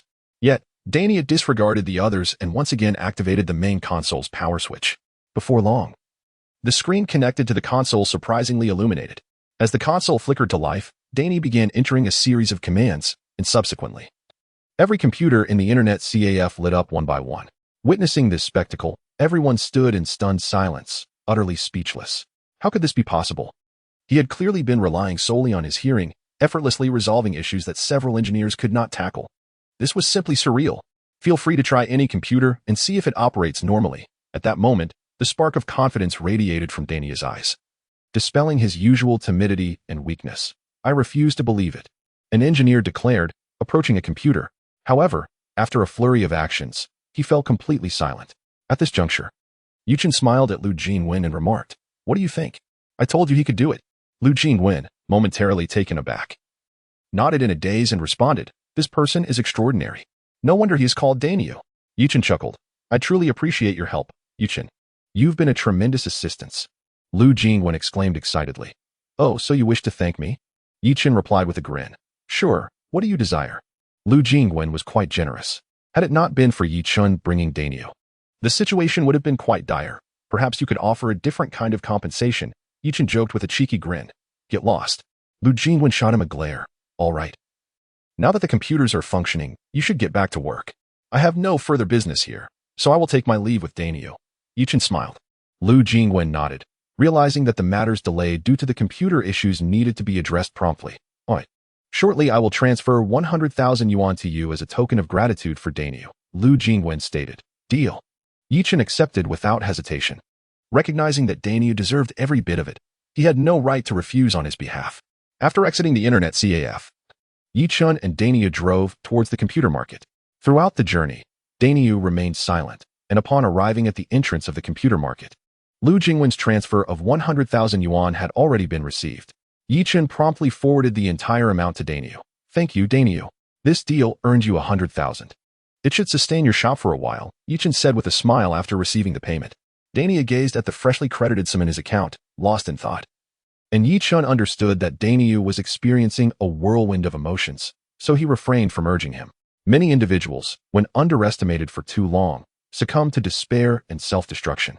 When faced with a glimmer of hope, they may even hesitate to seize it. Daniel was currently in such a state. The car was parked at the entrance of the computer market, remaining motionless. "Why, Yigo? I wish to speak with you." After a prolonged silence, Daniel finally lifted his head to look at Yichun. "Goodness, I am not part of the underworld. What is this talk of affiliations? If you are disinclined to continue managing your shop, you are welcome to join me in our endeavors. To be candid, your establishment holds little promise." Yichun chuckled softly. "So, Brother Yi, you are in agreement." Daniel gazed at Yichun with palpable excitement. "You, my friend, are like a dragon confined to shallow waters, tormented by shrimp.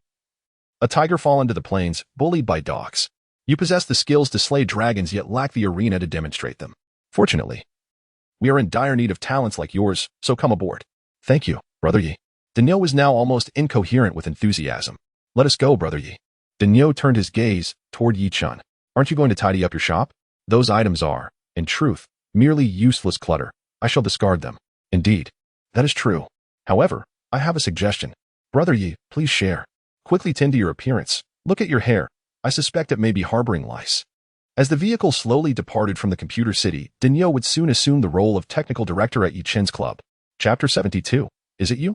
The arrival of Danita brought immense joy to Xiaolei, who harbored a fervent passion for electronic products. In terms of this field, Daniel was undoubtedly the most compatible person with whom Xiaolei could engage in meaningful discussions. After a day of rest, the following day marked the beginning of earnest preparations for the NCL finals. This final event was crucial, as it determined whether the team could secure a place in the PDL. It is well known that the PDL serves as a stepping stone to becoming a premier team in the country. Only those who enter the PDL can later qualify for the PCLP and PCL. Consequently, the competition for the finals would be particularly fierce. Many teams that had advanced to the finals began to reorganize their members.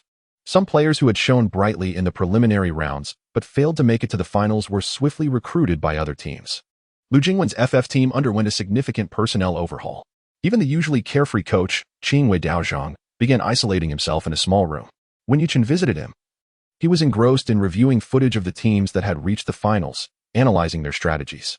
I have calculated that our team faces considerable challenges if we aspire to win the championship, Qingwei Daozhang remarked, shaking his head. Do you have any effective strategies or approaches in mind? Yichen inquired. I have been researching over the past few days. Before the competition, I will finalize several tactical plans for us to discuss, Qingwei replied, focused on the video on his computer. Yichen nodded, choosing not to intrude further, as this was the responsibility of the coach, and he preferred not to interfere excessively. Meanwhile, various capital groups began to take an interest in the teams entering the finals. Some previously small teams, having received investment, began to emerge prominently, gaining significant exposure. Beneath this surface brilliance, many undercurrents began to stir. In recent days, numerous professional managers sought out Yichen, hoping to collaborate or invest in the NB team. The team's impressive performance in the preliminary and semi-final rounds had garnered considerable attention from various investment groups, eager to back Yichen for greater gains. However, Yichen declined all offers, asserting that the team should remain under his control. He feared that accepting capital could turn him into a mere puppet. As time passed, the intensity of training at the club escalated daily. Everyone was tightly wound as the day of the finals approached. Yichen, I will be flying to Modu tomorrow. How are your preparations? Lu Jingwen messaged Yichen. After her FF team underwent personnel adjustments, they had been training secretly. Today was the first time he had received news from her. There is not much to prepare. I can handle the other teams during the competition. Yichen replied with a smile. Lu Jingwen sent a rolling eyes emoji. I have already booked the tickets. As we agreed, I booked yours as well. Tomorrow morning at 8, let us meet at the airport. Yichen gestured an okay. The following day, at Feicheng Airport, Yichen arrived, still bleary-eyed. After parking the car, he roused Xiao Lei and the others, who were still asleep, and together they trudged towards the waiting hall. Each sporting panda eyes from insufficient sleep due to the intense training over the past few days. Inside the waiting hall, Lu Jingwen had already arrived early with her team. Besides Lu Jingwen's FF team, several others were engaged in cheerful chatter with her. We're going to have a splendid time in the magical city, exclaimed a little girl in a Lolita dress, dancing atop a bright yellow suitcase. Susu, remember, Wenwen and her team are here for a competition, not for leisure, reminded an older girl who bore a striking resemblance to the little one. Lu Jingwen replied with a smile. It's all right, let us treat it like a vacation. Once the competition is over, we can enjoy a few delightful days in the magical city. The girl conversing with Lu Jingwen was none other than Jiang Susu, who had been saved by Yichen not long ago, alongside her sister Jiang Hanhua. Accompanying Lu Jingwen was a woman named Qin Mo, who sported short hair and wore a black hoodie. Upon learning about Lu Jingwen's offline competition in the magical city, Jiang Susu had insisted on joining her for a visit to Disneyland. Qin Mo, upon hearing this, decided to accompany them, not only for enjoyment but also to ensure the safety of the group, as they had all been playmates since childhood and were naturally thrilled to be together. At that moment, Yichen arrived with his group. As soon as they met, Jiang Susu and Jiang Hanhua simultaneously exclaimed, "What are you doing here?" Previously, Lu Jingwen had mentioned waiting for a few friends from the team that advanced to the finals, but they were unaware that it would be Yichen. Their encounter here caught them by surprise. Jiang Susu, who had previously vowed to give Yichen a piece of her mind if they met again, now hid behind her sister, clinging tightly to her clothing. Qin Mo remained as impassive as ever, standing there with her usual demeanor. After a brief moment of astonishment, Jiang Hanhua quickly regained her composure and stepped forward, saying, "Thank you so much for last time. We had quite the challenge trying to find you." Lu Jingwen's FF team and Xiao Lei looked on, amused, as they observed Yichen. "Hey, what do you think her relationship with our brother Yi is?" Xiao Lei nudged the fishman beside him, whispering, "Not sure, but didn't you hear her say they searched for him for a long time? Perhaps brother Yi has some romantic entanglements." The fishman nodded in agreement. Of course, with brother Yi's good looks and wealth, it's no wonder. Lu Jingwen from the FF team even bought the tickets for him. Another chimed in. "Wow, if that's the case, brother Yi might be in for some trouble." Xiao Lei furrowed his brow. "Maybe I should help him out. This matter is certainly not within your purview." The fishman and Ming exchanged a knowing glance at Xiao Lei. However, Coach Qingwei shook his head and remarked, "By my calculations, our brother Yi is destined for romantic entanglements." This time, Qingwei chose not to accompany them to the Magic City, but instead came to bid farewell and to drive Yichen's Hummer back. This suited Qingwei perfectly, as he began to fantasize about cruising in the Hummer to a bar, certain that he would attract countless gazes. "Brother Yi, you scoundrel." Meanwhile, members of the FF team, not far away, overheard the conversation and instinctively wandered over to join the discussion. The two teams, once rivals, found themselves becoming quite familiar with one another. Yichen wore an expression of embarrassment, wishing he could turn around and deliver a few playful punches to Xiao Lei and the others. Could you all keep your voices down while discussing? It feels like we're in a full team voice chat. On the other hand, Lu Jingwen had learned the backstory. It was indeed Yichen who had saved the day. When she had previously inquired, he had deceived her. Unable to resist, she shot Yichen a glare. However, time had passed since that incident, and it gradually faded from memory, leading everyone to refrain from further discussion on the matter. Chapter 73. Arrival in the Magic City. Jiang Hanhang expressed her intention to sincerely thank Yichen upon their return from the Magic City. Meanwhile, Jiang Susu seemed to harbor a certain trepidation towards Yichen, persistently hiding behind him, which rendered him somewhat awkward. As the group entered the departure hall, Daoist Qingwei waved farewell to them. Boss, do not forget the strategy one mentioned to you. This time, we must navigate the waters and fire together. Please be cautious, Qingwei said while waving her hand. Yichen nodded in acknowledgement. Lu Jingwen inquired with curiosity, what does water and fire coexist mean? Yichen explained that it was a tactic invented by their coach, which should not be disclosed, prompting a roll of the eyes from Lu Jingwen. As the airplane took off, the members of Team FF and Xiao Lei found themselves seated in a row, facilitating their conversation. Do you guys know that for this final match, we have invited Wei Shen as a special guest? Xiao Lei remarked. Having become quite familiar with the members of Team FF. Of course, I know. I'm a 10-year fan of GODV. A member of Team FF enthusiastically responded. I say. We once encountered Team 4AM. Do you believe it? Mingming chimed in. Is that for real? Wouldn't you have been beaten to a pulp? Another questioned. Not at all. We ended up eliminating them. Yurin declared with pride. You're just bragging. With our skill level, encountering 4AM would surely result in a crushing defeat. A member from Team FF clearly expressed disbelief. It's not as terrifying as you think. Just watch God's live stream. You'll see them often meet an untimely demise upon landing, Xiao Lei explained. That's because of stream snipers. However, if we manage to get Wei Shen's autograph, it would surely be quite impressive. Both teams were engrossed in discussions about the special guest, Wei Shen. Yichen and Lu Jingwen, seated in the row in front, found themselves in a rather uncomfortable position, with Yichen being the only male among them. On Lu Jingwen's left and Qin Mo's right, he felt somewhat out of place. Are you all rolling for this final match? Lu Jingwen asked. That depends on whether anyone attempts to seize the point. If someone does, then we will certainly roll. Yichen replied nonchalantly. I suggest we take a more cautious approach. There are only 4 spots available for PDL this time. If we roll and fail to secure a top 4 finish, it would be a great pity, Lu Jingwen remarked, shaking her head. Let us just see how it goes. Yichen replied. Thus, the group continued their discussion about the upcoming match as they touched down at the airport in the Magic City. Upon exiting the airport, several Audi A6 vehicles awaited them at the entrance. Noticing Lu Jingwen and Qin Mo emerging, a middle-aged man promptly approached them, bowing slightly. Miss Lu, Miss Qin. Lu Jingwen nodded, while Qin Mo remained unresponsive. The cars have been prepared for you. I will take you to the hotel, the man spoke with great deference, indicating the importance of this pickup. Eventually, under the guidance of the middle-aged gentleman, Lu Jingwen and Qin Mo settled into the frontmost car. Yichen reprimanded his teammates for crowding into the same vehicle with Jiang Susu and Jiang Hanhang, suggesting it was time for Yichen to repay his past debts of romance. Yichen shook his head in disbelief, pondering the nature of the people surrounding him. The vehicle gradually departed from the bustling airport of the Magic City. It appeared that the Lu family wielded considerable influence here, given the multitude of cars awaiting their arrival. What a sight, Yichen remarked with a smile. Jiang Susu, nestled in the innermost seat, discreetly cast glances at Yichen, remaining silent. Conversely, Jiang Hanhui chimed in. Do not underestimate the Lu family.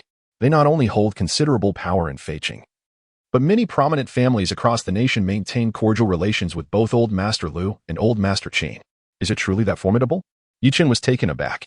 In earlier years, Grandfather Lu and Grandfather Qin had indeed visited the Magic City, where they had established significant territories, though they eventually returned to Feiqing for reasons unknown. As Jiang Hanhui elaborated, and how does your Jiang family compare to them? Yichen inquired with curiosity. The Jiang family is certainly not without strength. Yet our primary operations lie with my uncle. The one likely to inherit the Jiang family business is my uncle's son, who is currently fervently pursuing Wenwen. You should make an effort as well, Jiang Hanhui teased, casting Yichen a knowing glance. Are you referring to Jiang Qinwu? Yichen was surprised. According to Jiang Hanhui's words, Jiang Qinwu must indeed be their cousin. Do you know him? Jiang Hanhui asked, puzzled. Ha ha. Yichen chuckled, shaking his head, neither affirming nor denying the claim. That cousin of ours is the most insufferable. Jiang Susu suddenly interjected, only to fall silent again. It seemed that the two sisters shared a mutual disdain for Jiang Qingwu, evidenced by their remarks. Yichen felt little inclination towards the intricate grievances among these prominent families. His current visit to the Magic City was considerably alleviated by Lu Jingwen's arrangements covering all accommodations. The vehicle halted near a luxurious villa district not far from Viaspian. This area was surprisingly more opulent than Yi Chen's riverside villa in Feiqing. This particular villa had been specifically designated for their respite by the elder. A middle-aged man respectfully addressed Lu Jingwen. "Thank you, Uncle Wan. I will visit you after the competition," Lu Jingwen replied graciously. The man nodded, handing Lu Jingwen 3 sets of car keys before departing with deference. After receiving the keys, Lu Jingwen passed one to Yichen, facilitating their travels within the Magic City. Considering the fatigue of the group, Lu Jingwen promptly assigned rooms for everyone to rest. This 3-story villa boasted ample rooms, sufficient to accommodate even more guests.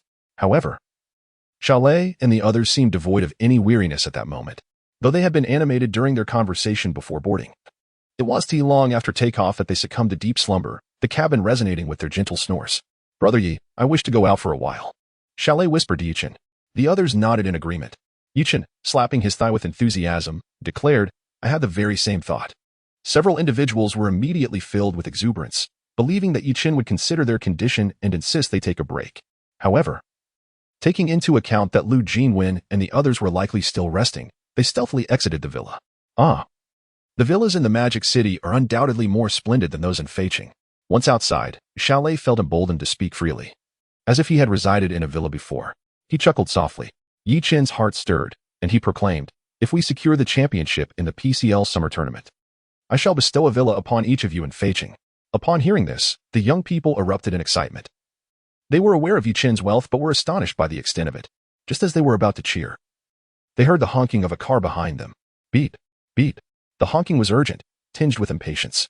Xiaolei and the others quickly stepped aside, turning to see a Cadillac approaching from behind.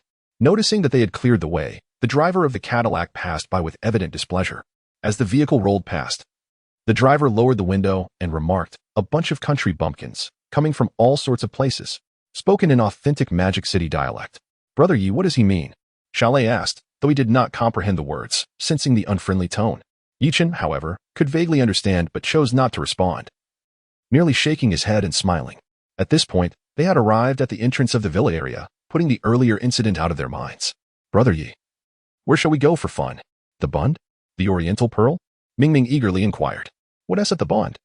I went there once as a child just to see muddy waters." "Let's south head to Nanjing Road Pedestrian Street," suggested Yuren. Yichen, not being very familiar with the Magic City, found himself at a loss. Ultimately, they ended up in a rather upscale internet CAF. Yichen's expression darkened. Having traveled all the way from Feiqing to the Magic City, it was absurd that they had come to an internet CAF. Nevertheless, the ambience of the CAF was indeed enjoyable. Chapter 74. A chance encounter in a foreign land. The internet CAF that a few individuals chose to visit was not far from the Villa District. To complement the upscale ambience of the area, the CAF's decor exuded an air of opulence. It was evident that the proprietor took considerable pride in managing the establishment. Yi Chen, observing their enthusiastic decision to engage in gaming at the CAF, felt a tinge of helplessness. 15 minutes later, a crisp announcement echoed through the CAF's hall. "Congratulations to players 12, 13, 14, and 15 for successfully achieving a chicken dinner. You have earned an exclusive reward from our CAF." The recipients of this commendation were none other than Yi Chen and his companions, who had triumphed in their first match. To their surprise, the CAF offered rewards for such victories. Before long, a waitress approached, carrying a tray adorned with 4 glasses of lemon beverage. Approximately 30 minutes later, the announcement rang out once more, echoing the previous message. Once again, Yi Chen and his friends had secured another chicken dinner. This time, the other patrons began to murmur among themselves. Have they really won twice in a row? As the waitress delivered another round of drinks, they noticed that they had yet to finish the previous ones.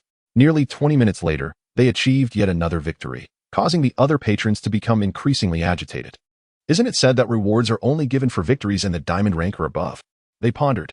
If that were the case, the ranks of these players must surely be above diamond, and to win 3 times consecutively seemed implausible.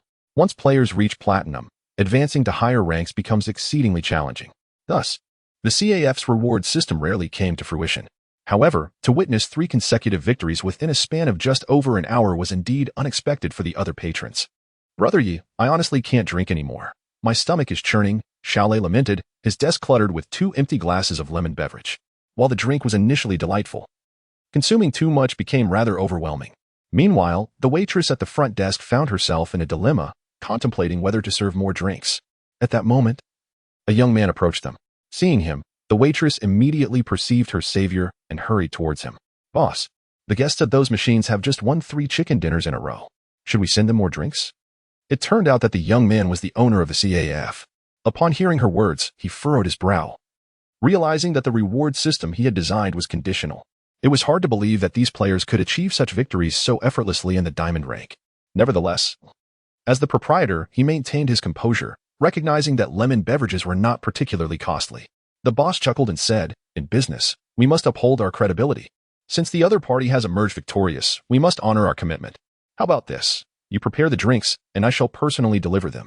The server, upon hearing this, could only nod in agreement and began to concoct the beverages. Before long, 4 cups were placed upon a tray. The boss picked up the tray and walked towards the machines where Yi-Chen was seated. Upon seeing Yi-Chen, the boss was momentarily taken aback and exclaimed in delight, "Oh, Yi-Chen." Yi-Chen, startled by the sudden call, turned to look and was equally astonished. Oh, Zhou Ping. He never anticipated encountering his good friend from high school. Zhou Ping in this bustling metropolis. Just a few days prior, they had exchanged a few words regarding Li Meng'an, during which Zhou Peng had mentioned his modest endeavors in the city. At that time, Yi-Chen had jokingly remarked, "After all, Li Meng'an was your crush back in high school. Now that she is in need, shouldn't you be more attentive?" Zhou Peng had replied, "The pressure of my current business is substantial, but I've donated around 50 or 60,000 to Meng'an. While it may not be as grand as your generosity, it's still a decent gesture." Subsequently, their conversations had dwindled due to their respective obligations, and he never expected to cross paths here.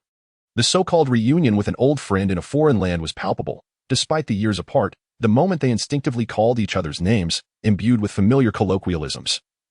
The bond of their long-standing friendship surged forth, a feeling unattainable through mere online chats. "You rascal, you come to the city and don't even let me know," Zhou Ping exclaimed, giving a hearty slap on Yi-Chen's shoulder after setting down the drinks. Yi-Chen laughed and replied, "I didn't expect to run into you here either. All right, we must celebrate with a couple of drinks today." Zhou Ping's joy was evident. Yi-Chen glanced at the time and said, "Fine, after this match, we'll head out. I intend to make you thoroughly inebriated." "That's right. I'm currently a senior who wants to get drunk." Zhou Ping nodded, placed the drinks down, and returned to the bar to attend to his duties. Meanwhile, Yi-Chen joined Xiaolei and the others in their gaming session. With the competition approaching, every round was crucial for the group. Attention, we're in the final circle. The opponents across the street might be approaching. Yi-Chen observed the number of surviving players. It was already the 6th circle, and astonishingly, there were still 35 players remaining. One must admit, when players in the diamond tier choose to play cautiously, it can be quite exasperating. Soon, as the circle shrank, players emerged from all directions. Yi-Chen and Xiaolei provided cover for each other, reporting their positions with precision, despite encountering fire from various angles. Their seamless teamwork enabled them to counter every attack effectively. Ultimately, they once again triumphed in this round. Ding! Congratulations, host, for achieving the milestone. 1,000 kills accumulated. Ding! Congratulations, host, for completing the achievement. 100 chicken dinners with lightning strikes. At the very moment the game concluded, the system's voice resonated repeatedly, unexpectedly, without realizing it. He had amassed a total of 100 victories since acquiring the system. Reward, points 100. Reward, 1 volume of the sacred medical canon. Reward, points 100. Reward, a heavenly pearl blessed by a living Buddha. The system's voice continued to echo in Yi-Chen's mind. The heavenly pearl blessed by the living Buddha wards off evil, calms the meridians and invigorates the blood, prolonging life by 10 years. Hearing the rewards bestowed by the system, Yi-Chen was momentarily taken aback, achieving 2 milestones in succession. The rewards offered by the system were exceedingly generous. Chapter 75. Individual Paths in Life within Yi-Chen's system interface, a tome adorned with a violet cover materialized, inscribed with the ancient characters proclaiming, "The sacred classic of medicine." Yi-Chen recognized this book, for it was listed in the system's marketplace at a staggering price of 5,000 points. To his astonishment, upon achieving a significant milestone, he had received it free of charge.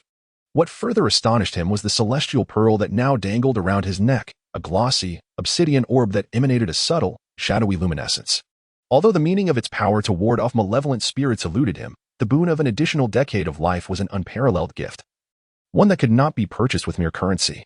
Contemplating this, Yichen found himself caressing the pearl, its warm, smooth texture melding into his palm. Ye go. At that moment, the voice of Xiaolei broke through Yichen's reverie. You don't need to be this ecstatic over a mere chicken dinner. The jovial remarks from his companions brought him back to reality, as he leaned back in the plush leather chair of the internet CF. A blissful grin plastered across his face, leading others to speculate he was indulging in something inappropriate online. With their playful teasing, Yichen stretched languidly and chuckled. All right. It's time to wrap up. I have some matters to attend to.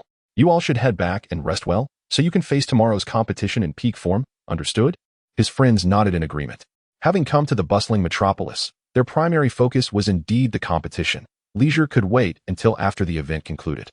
They had all witnessed the exchange between Zhou Ping and Yichen earlier, hinting at an evening of light revelry ahead. Yet, they were confident in Yichen's ability to handle himself, knowing he would not jeopardize the upcoming match due to excessive drinking. One by one, they rose and departed, leaving Yichen to saunter over to the bar with a grin. Before he could speak, Zhou Ping chimed in, impressive. I've been running this internet CAF for nearly a year, and since introducing the rewards, no one has managed a 4-game win streak until now. Huh. That's simply because you haven't encountered us yet. Yichen replied, not feigning humility over such an accomplishment.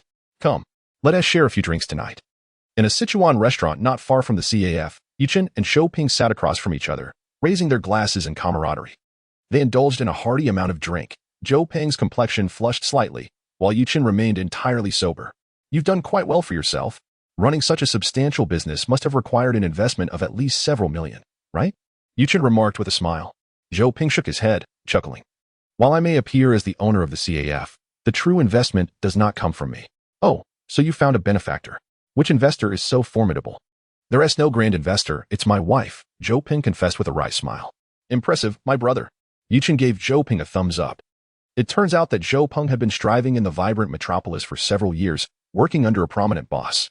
Over time, the boss grew to trust Zhou Ping's character and introduced him to a woman. The two had developed a joyful relationship and were on the verge of obtaining a marriage certificate. The woman appeared to be quite affluent, funding Zhou Ping's establishment of a cyber CAF in this affluent area. As Zhou Ping spoke, he pulled out his phone to show Yichen a picture of his future wife. The woman in the photo had captivating eyes and was stunningly beautiful, which left Yichen envious. You've certainly done well for yourself. After Ming Nan's incident, you donated $1 million. What have you been doing to prosper all these years? Zhou Ping asked with curiosity. You might find it hard to believe, but not long ago, I won $5 million in the lottery. Yichen chuckled. Is that true? Zhou Ping's eyes widened in disbelief, gazing at Yichen. Such winning stories were typically only seen in newspapers. Why would I lie? Yichen laughed lightly. Still, you have the upper hand. At least that money is yours to spend as you wish. Frankly, it's akin to living off someone else's earnings. Zhou Ping remarked with a tone of envy. Upon hearing Zhou Ping's words, Yichen shook his head. Being able to enjoy such a lifestyle also signifies your capabilities.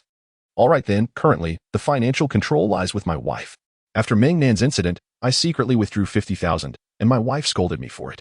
Zhou Ping, seemingly intoxicated, began to lament, and Yichen merely smiled. This was Zhou Ping's chosen path. Life was not always smooth sailing. With his eyes glazed over from drink, Zhou Ping raised his glass again, looking at Yichen with a grin. You know, in a couple of days, your old acquaintance will also be in the metropolis. Zhou Ping, who was quite tipsy, glanced at Yichen with a wide grin. Which old acquaintance are you referring to? Yichen was puzzled by Zhou Ping's words. My goodness, how many old acquaintances do you have? Of course, it's Ai Shui. She is now the belle of the Shanghai Drama Academy. Oh, it's her. But she is not my old acquaintance. Please don't tarnish her reputation, Yichen chuckled, firmly placing his hand over Zhou Ping's glass to prevent him from drinking further. This guy had already had enough. He could not drink anymore. As for Ai Shui, those were merely fleeting memories from high school, which had ended before they even began. Eventually, seeing that it was getting late, Yichen helped Zhou Ping to his feet, preparing to settle the bill and leave. Observing Zhou Ping in his drunken stupor, Yichen intended to pay, but Zhou Ping insisted vehemently that he should treat. Yichen, feeling helpless, thought to himself that he would be in the metropolis for a few more days and could treat him later. Finally, at Zhou Ping's insistence, they did not head to Zhou Ping's home. Zhou Ping was aware that he was inebriated and that his wife would be extremely upset. So they returned to the cyber CAF instead. This CAF had a lounge with a bed and bathroom, evidently a personal space for Zhou Ping. After ensuring Zhou Ping was settled, Yichen asked the front desk attendant to keep an eye on him before he finally departed. As Yichen walked along the path, he couldn't help but reflect on the fact that each individual possesses their own unique journey through life. The once valiant Zhou Ping, who exuded heroism, had now succumbed to the depths of inebriation, too fearful to return home. Upon arriving at the villa, the clock had already struck 9:30 in the evening. Many had succumbed to slumber, while Qin Mo remained in the courtyard, diligently practicing her martial arts. Upon noticing Yi Chen's return, she merely nodded in acknowledgement, remaining silent. Understanding Qin Mo's naturally aloof disposition, Yi Chen offered a smile and prepared to retire for the night. At that moment, however, Qin Mo's voice broke the stillness. Mr. Yi. Yi Chen paused, turning back to Qin Mo, surprised that she would initiate a conversation with him. May I? Qin Mo hesitated. Could I request you to teach me Wing Chun? Finally mustering her courage, she expressed her heartfelt desire to Yi Chen, observing her bashful demeanor. Yi Chen briefly entertained the notion that Qin Mo might be seeking to confess her feelings to him. Chapter 76, The Female Thief. After a brief moment of astonishment, Yi Chen smiled. Although the other party was not confessing her feelings, it was still a positive development that this typically frosty beauty had taken the initiative to approach him. All right, once I finish my competition, I will have time to teach you, Yi Chen responded with a grin. Upon hearing his words, Qin Mo nodded and with a soft acknowledgement, returned to the villa. Seeing her merely acknowledge him with a sound, Yi Chen felt a twinge of disappointment. At the very least, she could have said thank you. With a resigned shake of his head, he stretched languidly and prepared to retreat to his room for some rest. Just then, a faint sound of wind caught his attention, piquing his curiosity. With his master-level agility, Yi Chen quickly discerned that the sound was not that of a natural breeze, but rather the sound produced by someone using light body techniques. Following the sound, he spotted a shadow clad in black, concealed in the darkness of the villa district. This area was mostly enclosed by iron fences, allowing a glimpse of the outside world. Although the shadow moved only slightly, Yi Chen quickly identified it as a human figure. In the dead of night, lurking in the villa area and exhibiting such lightness of foot raised Yi Chen's suspicions. The presence of someone so skilled in light body techniques in this vicinity intrigued him. After a moment's contemplation, he quietly employed his own techniques, slipping out of the villa and stealthily trailing the shadow. As he followed, the individual remained completely unaware of his presence, weaving through the villas with the grace of a whisper, leaving no trace of sound. What impressive skills, Yi Chen thought to himself, quickening his pace. He also noted that the person's movements seemed deliberately designed to evade surveillance. Before long, the figure arrived at the front of a villa that was devoid of lights, suggesting it was unoccupied. The shadow lingered in the darkness, observing the house for a considerable time before swiftly darting into its yard.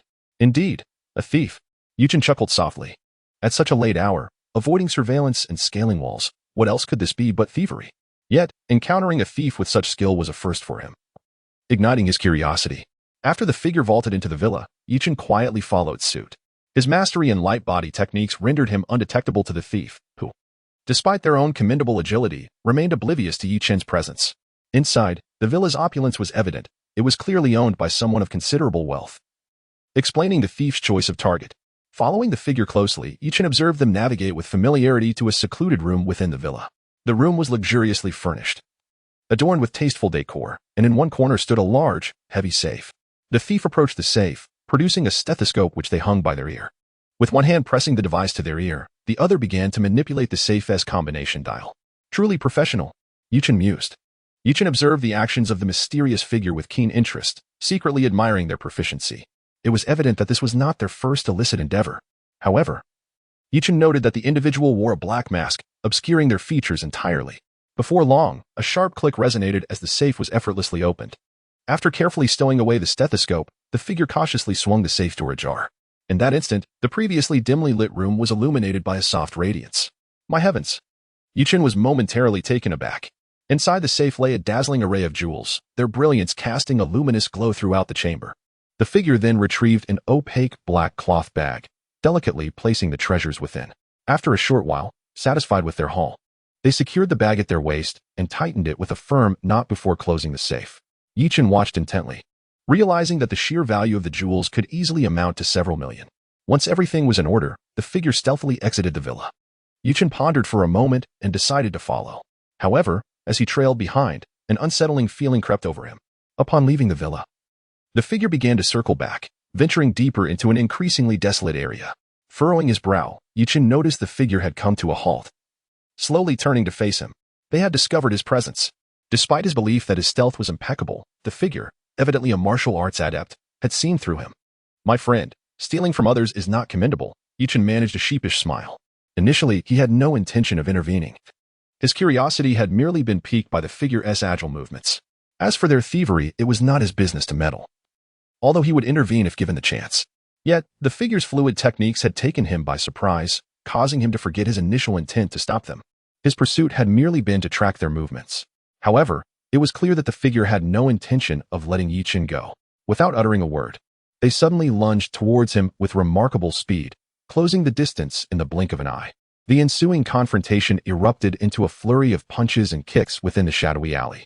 Yi-Chin, unwilling to underestimate his opponent, engaged in a direct confrontation using Wing Chun. To his astonishment, the figure not only possessed exceptional agility, but also demonstrated formidable martial skills. Yet, despite their prowess, they fell short compared to Yi-Chin, whose mastery of Wing Chun was at a grandmaster level, and elite few could claim such a title in this world. Before long, Yi-Chin had gained the upper hand. Yi-Chin made his move, attempting to seize the opportunity to remove the mask from his opponent's face. However, just as he was about to make contact, the individual deftly evaded him. In the darkness, a packet was hurled towards Yi-Chin's face. Reacting instinctively, he raised his hand for protection, only to be met with an overwhelming stench. It was chili powder. Cough, cough, cough. A pungent cloud of chili powder burst in the air, compelling Yi-Chin to retreat repeatedly. This cunning vixen was truly devious. From their recent skirmish, Yi-Chin had surmised that his adversary was a woman. As certain techniques of Wing Chun required considerable proximity to one's opponent, he had not anticipated such a tactic. At this point, the other party had vanished without a trace, and any thought of pursuit was futile. Shaking his head, Yi-Chin abandoned the idea of further investigation, deeming it merely the misfortune of the owner. After brushing the remaining chili powder from his clothes, he returned to the villa. Inside, the others had already succumbed to slumber, weary from a day of travel. After taking a shower, Yi-Chin also retreated to his room, collapsing into a deep sleep. Chapter 77, The Draw on the following day. Yi-Chin rose early and began his morning exercises in the villa's courtyard. Nowadays, he dedicates an hour each morning to physical training. After the fierce battle the night before, Yi-Chin became acutely aware of the wisdom in the saying that there are always greater mountains beyond the mountains. The female thief, though relatively young, possessed skills that surpassed his own by a narrow margin, even exceeding those of Qin Mo. Moreover, Yi-Chin's appearance had been revealed to her, essentially laying his cards on the table. Should he inadvertently fall into her trap one day, the consequences could be dire. As he practiced, Yi-Chin contemplated how to defend against potential ambushes, for while a direct assault may be evaded, a hidden strike is much more treacherous. Given the ferocity with which his opponent had acted the previous night, he could not guarantee that she would refrain from launching a sneak attack. Once he had completed his training, Lu Jinwen and the others had also risen. The group was set to register at the VSBN Esports Center today and discuss drop points with other teams. As the finals approached, every team was becoming increasingly cautious. Thus, rolling for drop points at this stage would be unwise. A significant focus of today's meeting would be the draw for these points. Naturally, if one were dissatisfied with their assigned drop point, they could negotiate swaps or even forego their designated location altogether. Only those who placed great value on specific points would choose to roll. Upon arriving at VSBN, Yi-Chin noticed a considerable gathering of individuals, consisting of players and staff from various teams participating in the finals. After registering, he entered the venue and was met with a wave of nostalgia. Reflecting on the time he had led the KJ team to successfully qualify for the PCL. Today, he was poised to begin anew in the same place. A glimmer of determination sparkled in Yi-Chin's eyes as he observed the layout of the venue. Each set of 4 machines formed a small cubicle, with every 2 cubicles aligned in a row, totaling 8 rows and 16 teams. The names of each team were displayed prominently in front of their respective cubicles. Yi-Chin's NB team was situated next to the TL team. After confirming his seat, he proceeded to check the machines for any malfunctions before returning to a conference room to meet with the captains of other teams. Upon entering the conference room, several teams had already gathered, awaiting the proceedings. Yi-Chin recognized a few familiar faces from the competitions of the preceding days, and he noted a hint of respect in their gazes as they acknowledged his arrival. Soon, all 16 team captains had assembled. Once everyone was present, a member of the NECL event committee approached with a box in hand. "Welcome to the NECL finals," he said, dressed in a formal suit, his name tag reading Wang Yishan. "We hope everyone achieves their desired results in the finals." His tone was authoritative, and he was accompanied by the member carrying the box. "Several individuals, let us commence the drawing. Should anyone be dissatisfied with the results, feel free to exchange among yourselves." As he spoke, a man cradling a box approached, placing it upon the table. The crowd, adhering to the instructions, began to draw lots in turn. After Yi-Chin drew his lot and returned to his seat, he opened it, only to furrow his brow in dismay. K-Port and the military base? These two locations, one being a port situated in the northwest of Arangel, and the other located in the northwest of Miramar, were hardly appealing. Setting aside the supply conditions of these places, in terms of positional advantages, both were among the worst. Merely traversing the area would consume a considerable amount of time, and should those ahead malfunction their vehicles or obstruct the path, it would complicate matters significantly. Is anyone dissatisfied with their draw? Inquired Wang Yishan, a staff member of the tournament committee, glancing at the group.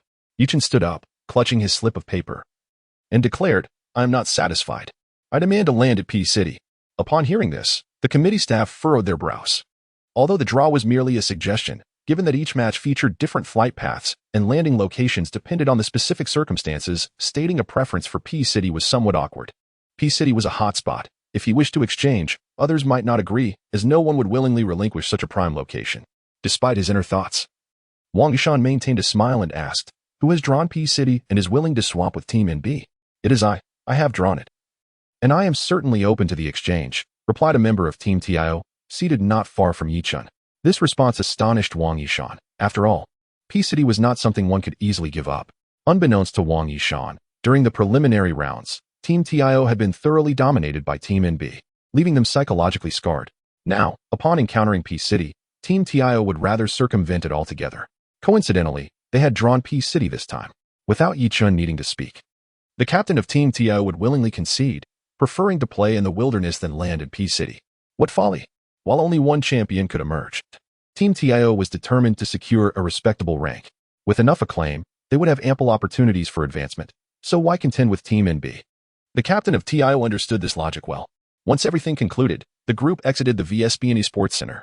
"Where did you draw?" Yuchen asked Lu Jingwen as they left the center together. "How could I possibly tell you?" She replied with a playful toss of her head, indicating her refusal to disclose her draw. "Suit yourself. Regardless, it feels like playing a game against you." Yichun waved his hand dismissively, not giving it much thought. Lu Jingwen's face flushed with anger upon hearing this, yet she found herself unable to refute the truth in Yichun's words. As the final afternoon before the finals approached, a palpable silence enveloped the entire villa. Lu Jingwen meticulously outlined strategies and tactics for her team within the confines of their room, simulating various scenarios that might arise in different circle formations. This exercise was one they had undertaken countless times before. However, it served merely to reinforce the team's understanding. She emphasized one vital principle: aside from engaging formidable opponents during the final circle, they should prioritize evasion at all other times. Lu Jingwen reiterated this point with unwavering insistence. Meanwhile, in another room, Yichun was engaged in discussion with his team members. He recalled the words of Daoist Qingwei, who had foretold that their participation in this competition would be a harmonious convergence of water and fire. "Should we encounter a circle with water, we must make a concerted effort to move towards its edge," Yichun declared. "Is that so?" According to the blue hole's circle mechanism, the second and third circles are designed to exclude water, Xiaolei remarked, puzzled by the notion. "The circle is immutable, yet the players are dynamic. If the situation unfolds as the Taoist predicts, we shall adhere to his guidance." Yuren expressed his unwavering confidence in Daoist Qingyue's prophecy. "Moreover, the top 4 teams will qualify for the PDL. Our objective is to claim victory," Yichun said, pausing momentarily before adding, "If we have the opportunity to elevate FF, then we shall do so." Upon hearing Yichun's words, the others chuckled knowingly. "What does your laughter imply?" Yichun rolled his eyes at them, inquiring with mild exasperation. Chapter 78. Guesstation. This year SNECL continues to adopt a points-based competition format. 15 points for a victory, 1 point for each kill, and ranking points decrementing for the top 8 positions. Concurrently, the Tigerya live streaming platform will provide real-time broadcasts. As this event is not particularly large, it does not attract a high level of attention. However, with the special guest appearance of Wei Shun, also known as GODEV, the competition has gained a measure of influence. Among the fans of domestic PUBG teams, for AM boasts the largest fan base, which likely influenced the decision to invite Wei Shun. Additionally, since the event is hosted on Tigerya, it is more convenient for 4AM's fans to engage. At the VSB and Esports Center in Shanghai, members of various teams have started to arrive, and staff members are taking their positions. Upon seeing Wei Shun arrive, the commentators for this event respectfully invited him to take his place. The male commentator remarked on the honor of having Wei Shun as a special guest. Wei Shun smiled. Initially, he had declined the invitation to be a special guest. However, upon seeing the appearance fee offered by the organizing committee, he ultimately agreed, as the compensation was simply too generous to refuse. Of course, Wei Xin did not pay particular attention to the competing teams, believing that there would be little intersection between himself and them. The scale and popularity of these teams pale in comparison to that of 4AM. And even if some teams possess exceptional talent, they would still need to undergo selection for the PDL and PCLP tournaments after this competition to have a chance at entering the PCL arena. It is quite possible that none of the teams present would ever meet on the competitive stage. While there is a chance that some outstanding team members might be acquired by PCL teams, once those players are taken, the NECL teams would effectively cease to exist. At this moment, the Tiger Ya Live platform has commenced its broadcast of the event. A surge of 4AM fans floods into the live chat. Do you know what competition this is? Why is Pighead a guest?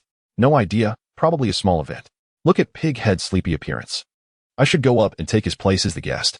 Various comments begin to populate the chat, referring to Wei Xin as Pighead. Alright, dear viewers. Welcome to the NECL Finals. I am your commentator for today, Xiaobin. This competition is generously sponsored by the XXX brand. The male commentator at the booth begins to introduce the event. Meanwhile, the chat grows increasingly impatient. Please, just get on with it. What kind of ridiculous event has sponsors? Anyway, it's just for entertainment. Hey, did you notice? The FF team even has a girl. As the camera zooms in on the participants, Wu Jingwen's image is projected onto the live broadcast. Initially, there was not much of a barrage of comments, but suddenly it surged. Ah, is there a girl? Well, this girl is stunning. I'm a fan. To be frank, I have been a devoted supporter of the FF team for a decade. The broadcast naturally showcased Lu Jingwen, the standout amidst a sea of flowers. On the commentary stage, the male commentator Xiaobin appeared a bit nervous as he turned to Wei Xin and inquired, "What are your thoughts on this NCL competition? I think they're all quite formidable and full of vigor." Wei Xin replied nonchalantly, "Which team do you believe has a better chance of clinching the championship?" The male commentator continued with some rather mundane topics. Wei Xin mused internally, "How would I know? I'm not well acquainted with the strategies of these teams." However, he maintained a courteous demeanor and stated, "I believe every team possesses great potential and hope for victory." The male commentator chuckled lightly, glancing at the list of teams before him, and continued, "Teams like NB, BZ, FF, and TIO, which performed well in the preliminaries, are all frontrunners for the championship. What do you think about this, Wei Xin?" The awkwardness of the male commentator's style incited the fans of 4AM to unleash their frustrations. Does this guy have any brains? Go home and feed pigs instead of commentating. Is there no other topic to discuss? I'm done watching. What a rubbish competition. With these teams, don't even talk about making it to PCL. They face a brutal challenge just to enter PDL. Wei Xin nearly smiled. In front of him was also a list of teams, and he glanced at the ones the male commentator had mentioned. The list recorded the average kills and damage for each team. Wei Xin remarked, "Indeed, take a look at the NB team. Their performance in the previous matches was commendable. So they should also." His words faltered midway. Upon seeing the names of the members of the NB team, Wei Xin was taken aback. Yesen? Xiale? Yuren? Mingming? Why do these names sound so familiar? After a moment, he recalled having encountered these individuals in a previous game, where they had utterly dominated him. With this thought, Wei Xin swallowed hard. Observing his sudden pause mid-sentence, the audience in the live stream was left perplexed. What is wrong with Wei Xin? Did he forget his lines? Truly impressive. Just then, the first match of the NECL Finals officially commenced. The live broadcast transitioned to the game interface. The first round featured the Arangel Island map, with the flight path slanting from P-port towards K-port. The camera switched back and forth among the various teams. The opening shot focuses on Shin Imo from the BZ team, as they are the first squad to parachute down, landing in P-port. At this moment, Shin Imo's expression is grim, his brow tightly furrowed. Initially, he possessed unwavering confidence in securing both the championship and the title of the top killer. However, the emergence of Yichen's formidable NB team has completely disrupted his plans. This NB team is a force that even the 3C group cannot easily contend with. Moreover, prior to the finals, Zhang Hongwen had conveyed the sentiments of the 3C group's leadership, indicating that if they fail to reach the PDL in this competition, the group will withdraw their support for BZ. Although Shun Mo had anticipated this outcome, the typically proud player felt a sense of frustration. This time, I must reclaim my honor. With that determination, Shun Mo landed and began to gather supplies in the third warehouse of P-port. Meanwhile, Yuchen and his team were also soaring towards P-City. It seems that there is no one around us. Despite having surveyed the surrounding area from the air, he chuckled. At this moment, the closest school in our city to P-City were devoid of any parachutists, clearly indicating that everyone was deliberately avoiding Yuchen's SNB team. Even the highly coveted our city and school had no one landing there. Yuchen smiled quietly. Choosing to remain silent, He had already landed and was collecting supplies at the 3+2 position atop P City. Wow, am I seeing things? No one jumped at the school? What kind of divine match is this? Don't they realize the school has the highest ranking? Smaller matches are just that small. And they must be afraid of the initial skirmishes at the school, hence their reluctance to land there. Haha. The viewers in the comments were equally astonished, finding it utterly illogical. In the commentary booth, male commentator Xiaobin glanced at Wei Shen, eager to see his reaction. Especially since 4 a.m. is a team known for landing at the school. Wei Shen, noticing that Gov had been silent for quite some time, the male commentator gently nudged him. At that moment, Wei Shen finally came to his senses, offering an awkward smile as he replied, my apologies, I was lost in thought. Let us continue to watch the match. Chapter 79, The First Blood. Wei Shen forced a smile, directing his gaze towards the match unfolding on the screen. The broadcast was currently showcasing Lu Jinwen from the FF team, positioned among the containers at G-Port. Naturally, the topic of no one dropping at the school was swiftly bypassed. As each team gradually settled into their landing spots, the first circle was on the verge of appearing. Here it comes, shouted Xiaolei, startling Yi Chun, who was busy gathering supplies. On the commentary platform, male commentator Xiaobin continued to provide real-time insights into the movements of each team. Although he was not particularly renowned, it was evident that he had invested considerable effort into this commentary. Having familiarized himself with each team's dynamics, his commentary had become less rigid than at the outset. However, the guest commentator, Wei Shen, seemed noticeably distracted, piquing the curiosity of viewers watching the live stream. What could be occupying Wei Shen's thoughts? Perhaps he had not slept well the previous night. It was understandable. After all, such minor competitions lacked significant allure. Well, the first circle spawns at the airport. This just got interesting. The first match had unexpectedly yielded an airport circle, catching many off guard. Yet, it was precisely this unpredictability that rendered the game all the more captivating. Perhaps even Bluehole felt the need to inject a bit of excitement into the competition.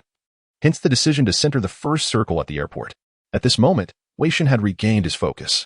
As the owner of a top-tier team, his ability to recalibrate was commendable, and he was keen to observe how Yi Chun from the formidable NB team would fare in the face of an airport circle.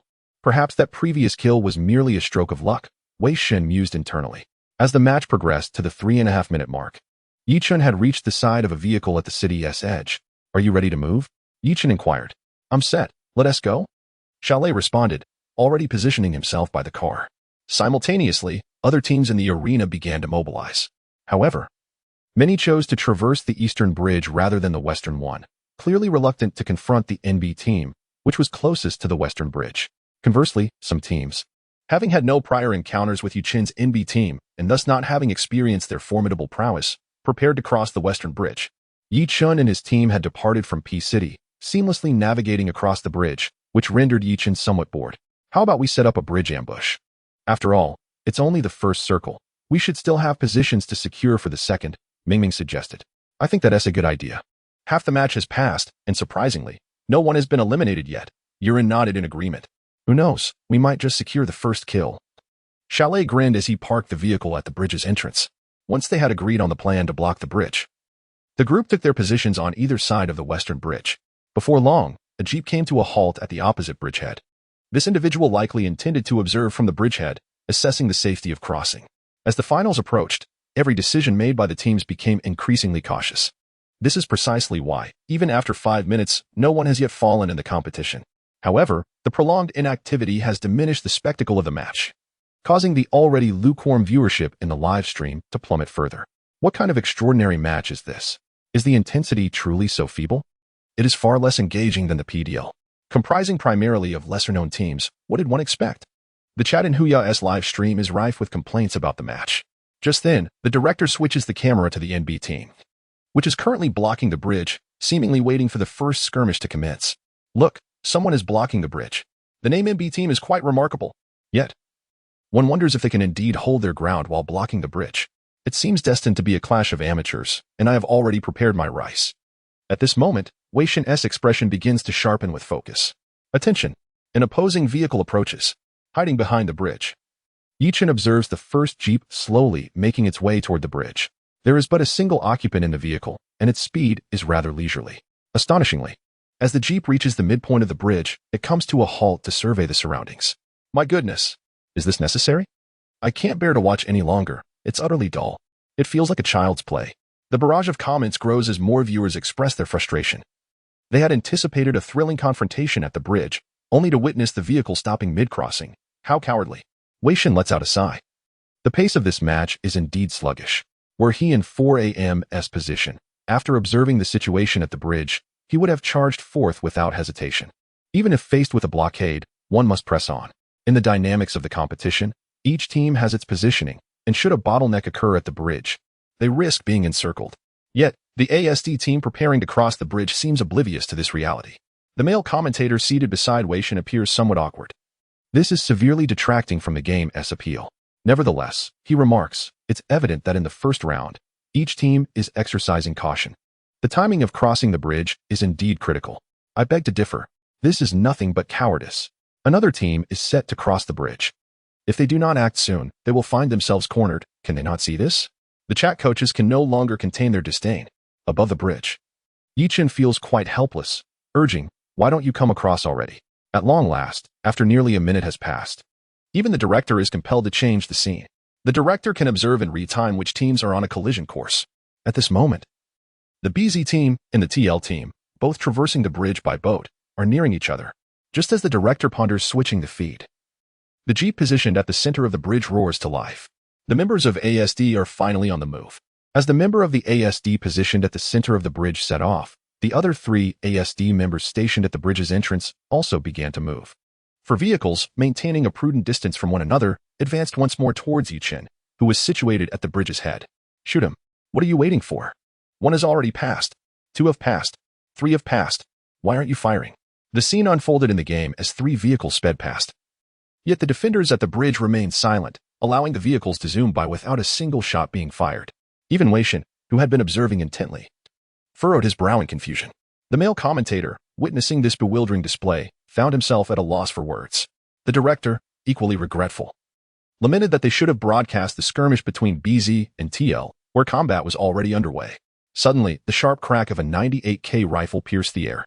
The final member of the ASD attempting to cross the bridge, having seen the first 3 members safely pass, felt a moment of relief just before a shot rang out, striking him down from his vehicle. NB Urin had wielded the 98K to deliver a headshot, taking down ASD Fangxing. With that shot, the entire live stream fell into silence. After 2 seconds, the barrage of comments erupted. Wow, 666. Incredible. Moving target headshot from the vehicle. First blood. 666. As the comments flooded in, the battle at the bridge commenced in earnest. Chapter 80. How could he be there? After suffering the loss of a member on the bridge, the remaining 3 members of ASD had positioned themselves on the high slope behind the bridge, preparing to launch a counteroffensive against the defending NB team. In the face of the adversary's counterattack, Yi-Chen and the Fishman remained composed, using the bridge's railing as a cover. Yi-Chen occasionally exchanged shots with an ASD teammate positioned at a higher vantage point, clearly unfazed by their counteroffensive. The exchange of fire between the 2 teams was reciprocal. However, apart from inflicting minor wounds on each other, no one fell. The scene seemed to devolve into a turn-based game. This truly resembled a lackluster confrontation. What nonsense. I thought they were formidable. That shot was probably just luck. The barrage of comments from viewers, observing the lackluster skirmish between the NB and ASD teams, quickly turned to mockery. Nonetheless, the volume of comments noticeably increased after the Fishman's impressive sniper shot, and the overall excitement in the live stream began to rise steadily. The ASD team, positioned at a height, grew increasingly frustrated. The positions of the Fishman and Yi-Chen were less than ideal, and it was evident that their opponents were more skilled in marksmanship. Of the 3 ASD members, 2 had already lost their helmets, and 1 had exhausted all medical supplies. Let us not waste time here, said the ASD member without a mecha to the other 2, realizing that this stalemate was unproductive. The other 2 agreed and prepared to leave in their vehicle. It seemed that this lackluster blockade at the bridge would come to an end. Wei Shen shook his head, remarking, this blockade offers little reward, and they even lost their advantageous position. It's hardly worthwhile. Indeed, this blockade by NB was a clear display of subpar execution. The male commentator quickly echoed Wei Shen's sentiments, elaborating further. Wei Shen chuckled inwardly, realizing that the NB team was not as formidable as he had initially thought. Their earlier victory over them had merely been a stroke of luck. Just as Wei Shen contemplated this, the situation at the bridge underwent a dramatic transformation. The 3 ASD members, who had just entered their vehicle, were suddenly taken out in a matter of seconds by a player named Mingming, wielding a formidable weapon. In the span of just 3 seconds, ASD became the first team to be completely eliminated from the match. Even at their demise, ASD could not comprehend how Mingming had appeared before their vehicle. His strike was so swift that it left the three members no time to react. They didn't even exit the vehicle upon seeing him before they were obliterated. 6. Incredible! That recoil control is phenomenal. How could anyone be there? The comments that had previously criticized the NB team turned in a moment, now lauding their prowess. Wei Shen found himself at a loss for words. Just moments ago, he had derided the NB blockade, and in a blink of an eye, they had annihilated ASD, undoubtedly delivering a resounding slap to his own face. Everyone was caught off guard, unsure of when the opposing team had managed to sneak so close. What is going on? I demand a replay. To be honest, I am utterly bewildered. After resolving the situation with ASD, Yuchen shifted his focus to the bridgehead. There, a team was poised to cross the bridge. However, upon hearing the gunfire from NB, this group wisely halted their advance. Lu Jingwen, peering through her eightfold scope towards the opposite end of the bridge, remarked to her teammates. That team at the bridgehead must belong to NB. This complicates matters. Shall we take the eastern bridge instead? One of Lu Jingwen's teammates suggested. No rush. They too need to seize the point and secure their position. They won't linger for long. We'll wait until they pass before moving, Lu Jingwen responded, shaking her head. As the first circle concluded, Yichen observed that the team at the bridgehead remained reluctant to approach, rendering their vigil utterly futile. Let us move. We need to secure a position. Yichen glanced at the terrain for the second circle. The second circle had formed a southern cut, eliminating the northern part of the airport island, which now included Yichen himself, who was no longer within the circle. Do you see the housing area I marked? Let us go for it. Yichen marked a section of housing located by the roadside in the southern part of the airport island, which was precisely at the center of the circle. Without hesitation, the group hopped into their vehicle and sped towards the designated location. Meanwhile, skirmishes erupted across various spots on the airport island. After all, this was an airport circle, and given the extreme nature of its layout, the available space on the airport was exceedingly limited. The director switched back and forth between different battle scenes. Following the recent bridge blockade, the viewership in the live broadcast surged to a staggering 100,000. It is worth noting that the viewership had only been around 20,000 at the start of the match. This surge in interest was primarily directed towards Yichen's formidable NB team. However, the point Yichen marked was already occupied by another team, Baijian team. They had landed on the airport island directly from the southern dock after crossing from P Port, and after securing a vehicle, they swiftly entrenched themselves in this area. Silent, stationed inside a labyrinthine building by the roadside, surveyed the surroundings. Upon receiving news of the annihilation of the NB team, Silent's eyelids flickered, noticing the name beginning with NB. He glanced around at his current housing area, which comprised a labyrinthine building, 2 small houses, and 2 barns. From within the labyrinth, he had a clear view of his surroundings. Should an attack occur, the resistance would be significant, even if NB were to approach. They might not succeed in breaching the defenses. As Silent contemplated this, reassured by the seeming safety of his location, a convoy of 4 jeeps approached the area directly. Watching the increasingly close vehicles, Silent found himself momentarily entranced. However, in the next moment, the silence was abruptly shattered as he regained his senses and hastily fired at the jeep through the window. The members of the Baijian team, taking advantage of the cover, began to unleash a barrage of gunfire at the vehicle. Alas, this squad is doomed. How could they choose such a reckless position? Surely, there must be someone there. They should have observed the area first. Observing Yichen's 4 vehicles advancing directly towards the residential area, a flurry of bullets erupted once more. Wei Shen, do you believe that NB has a chance to seize this residential area? The male commentator inquired, glancing at the footage provided by the director. I think. Wei Shen began to respond, but midway through, he shook his head and replied, it's hard to say. If the defense is lacking, this area is indeed quite vulnerable to attack. Vulnerable? This place could withstand 4 pigs. Just give each one an M4 and they could easily hold it. Are you referring to 4 AM? You must be a fan of 17. In the realm of PlayerUnknown's battlegrounds, the most vocal rivalries are undoubtedly between the fans of Team 17 and those of 4 AM. Whenever the 2 teams compete in the same match, their supporters fixate on each other, seizing every opportunity for mockery. In fact, one can frequently observe heated exchanges between the fans of both teams on various forums. At this moment, the focus shifted to the NB team as they charged headlong towards the residential area, while the defending BZ team prepared to engage in combat. Chapter 81. A textbook assault. At the forefront was the assault trooper, Xiaolei, who bore the brunt of the overwhelming firepower. In the face of fierce suppression, Xiaolei remained unfazed, boldly charging to the front. Upon disembarking, he found his health reduced to a mere 1/6. Following closely behind were Yichen and Ming Ming, who almost simultaneously reached the nearby wall. Boom! The sound of a grenade explosion erupted. Xiaolei, with his already diminished health, was caught in the blast and fell to the ground. Given the positional advantage of the building, BZ's performance under attack was commendable. One down on the opposite side. "It's NB," shouted a seasoned member of the 100 Battles team from the outer perimeter of the building to his teammates. Suddenly, the gloom that shadowed Shenmo's face transformed into one of exhilaration. The moment for retribution had arrived. With one enemy down in the assault on the building, the situation now heavily favored them. As this realization dawned, Shenmo's excitement surged, prompting him to leap from the second floor of the maze-like building. Thud! Less than 10 meters below, a shot rang out from a 98K rifle. Yuren had used the 98K to deliver a headshot that incapacitated Bizishin. The notification of the fishman's successful shot appeared in the upper right corner. In midair, Shinemo was unexpectedly struck in the head by the fishman. How could this happen? Kneeling on the ground, Shinemo struggled to comprehend the unfolding events, unable to believe his eyes. Can they really land a headshot under such circumstances? Is there no justice? Remarked the fishman, his tone remarkably nonchalant, as if discussing a trivial matter. However, on the guest panel, Weishin involuntarily twitched at the corner of his eye. The prowess of that sniper was indeed terrifying. Meanwhile, Ming Ming and Yichen had begun to hurl projectiles at the remaining members of 100 Battles still holed up inside the building. After launching several crucial grenades, Yichen swiftly rolled into the house. Once inside, he didn't even bother to look through his scope, unleashing a barrage at one of the defenders. The opponent, already low on health, faced an onslaught from NB and crumbled under the pressure, unable even to fire back before collapsing. At that moment, two other defenders from 100 Battles emerged from the rear of the barn.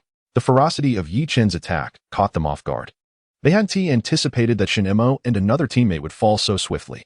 One of them, upon realizing that the assailants were from NB, felt a pang of anxiety.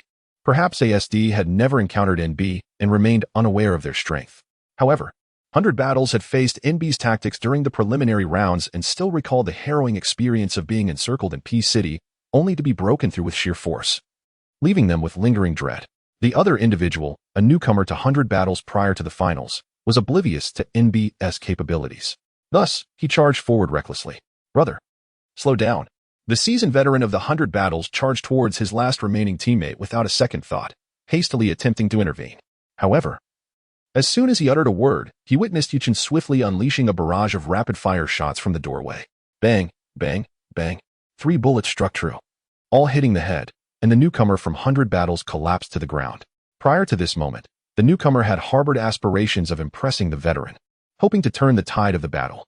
Instead, he found himself sprawled on the ground. The last remaining veteran was left speechless, realizing that his fate in this round had been unmistakably sealed. Indeed, before he could reach the area where Yichen was, he was taken down by a volley from the perimeter. This skirmish, from Yichen's decision to assault the building to its conclusion, lasted no more than 30 seconds. During this time, the fishman even managed to revive Xiaolei, contributing little to the fight apart from a single shot that felled Shinemo. Witnessing such a decisive and efficient offensive, Weishin, seated in the guest area, found himself at a loss for words. Fortunately, he had been diplomatic in his earlier comments. Otherwise, he would have been left embarrassed. The ferocity of NB's assault sent chills down his spine.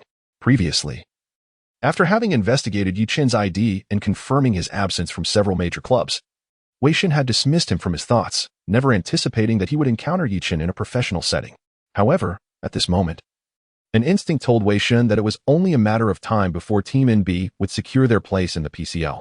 Meanwhile, the live chat was inundated with praise, the screen filled with 666 as viewers celebrated Yichen's textbook execution of the room assault.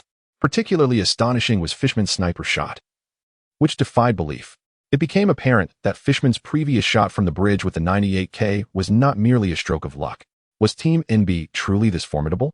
It was simply terrifying. Why had such a powerful team gone unnoticed until now?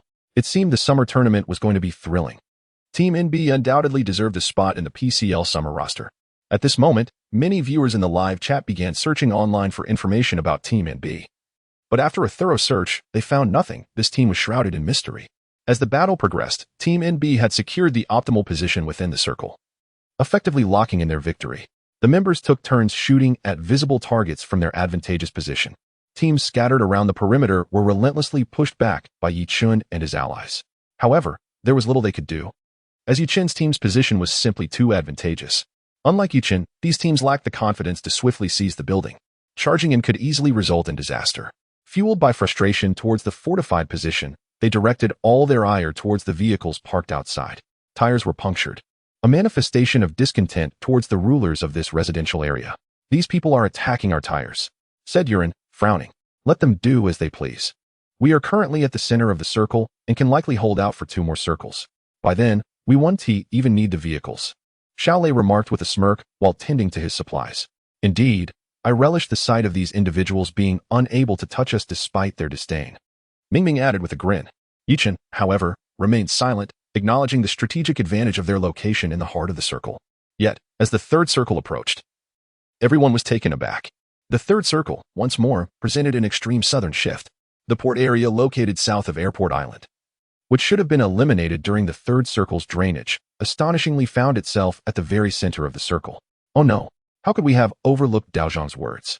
Yichen exclaimed, stunned upon seeing the circle's shape. Upon their arrival, Daoist Qingwei had predicted for the team that whenever encountering a water-adjacent circle, they should gravitate towards the water. However, during the competition, due to habitual tactics and the overwhelming advantage of their current position, they had completely disregarded this crucial insight. "Let us head to the seaside." Yichen swiftly adjusted their strategy, exiting the building to prepare for a drive towards the coast. "Our tires have all been punctured." Chapter 82. The Difficult Path to the Circle, Part 1. No one could have anticipated that the third circle would lack drainage, effectively expelling the NB team from the most advantageous position at the center. At that moment, the other players in the arena could hardly contain their laughter. They had harbored a disdain for that area of houses, yet they lacked the audacity of Yi Chun to launch an assault. The current shape of the circle, however, ignited a glimmer of hope among the other teams present. "Goodness, what an extraordinary circle. Alas, it seems the NB team is finished. With their vehicle lost and vast plains ahead, they would surely be mercilessly targeted." The audience expressed their deep sympathy for the plight of the NB team in the comments. What began as an inconspicuous match had showcased a promising team, much to everyone's delight. Yet, this circle's emergence threatened to stifle the budding potential of the team before it could flourish. Seated in the guest area, Wei Shen revealed a barely perceptible smile. "Brother Yi, all our tires have been shot out. What do we do now?" Xiaolei asked anxiously. To the south stretched a vast expanse of flat land, completely exposed. Other teams had already begun their vehicular exodus, and watching the vehicles speed away only heightened Xiaolei's anxiety. At that moment, Yichen found himself somewhat disheartened, regretting his forgetfulness regarding the instructions given by Daoist Qingwei. On another front, he began to reflect on his habitual gameplay. He had an impulsive tendency to seize advantageous locations. While this was manageable in a minor match, it could very well dictate the fate of the entire team in a major competition. Taking a deep breath, Yichen declared, "Deploy smoke. Let us push through." As he spoke, he drew a line on the map. This line extended from their current location to the western cliffside of the southern harbor at Airport Island. "Begin laying smoke along the route I've marked. Don't overdo it, 1 grenade at a time. If we can persevere and secure the cliff, we stand a chance to win," Yi Chun instructed after marking the line. Upon observing Yi Chun's line, the others fell silent. The distance was daunting. They feared that they might be eliminated midway. "What's wrong? Lacking confidence?" Yi Chun inquired with a light chuckle, noticing their silence. "Charge." Without responding, Xiaolei was the first to leap into action, deploying a smoke grenade at the entrance.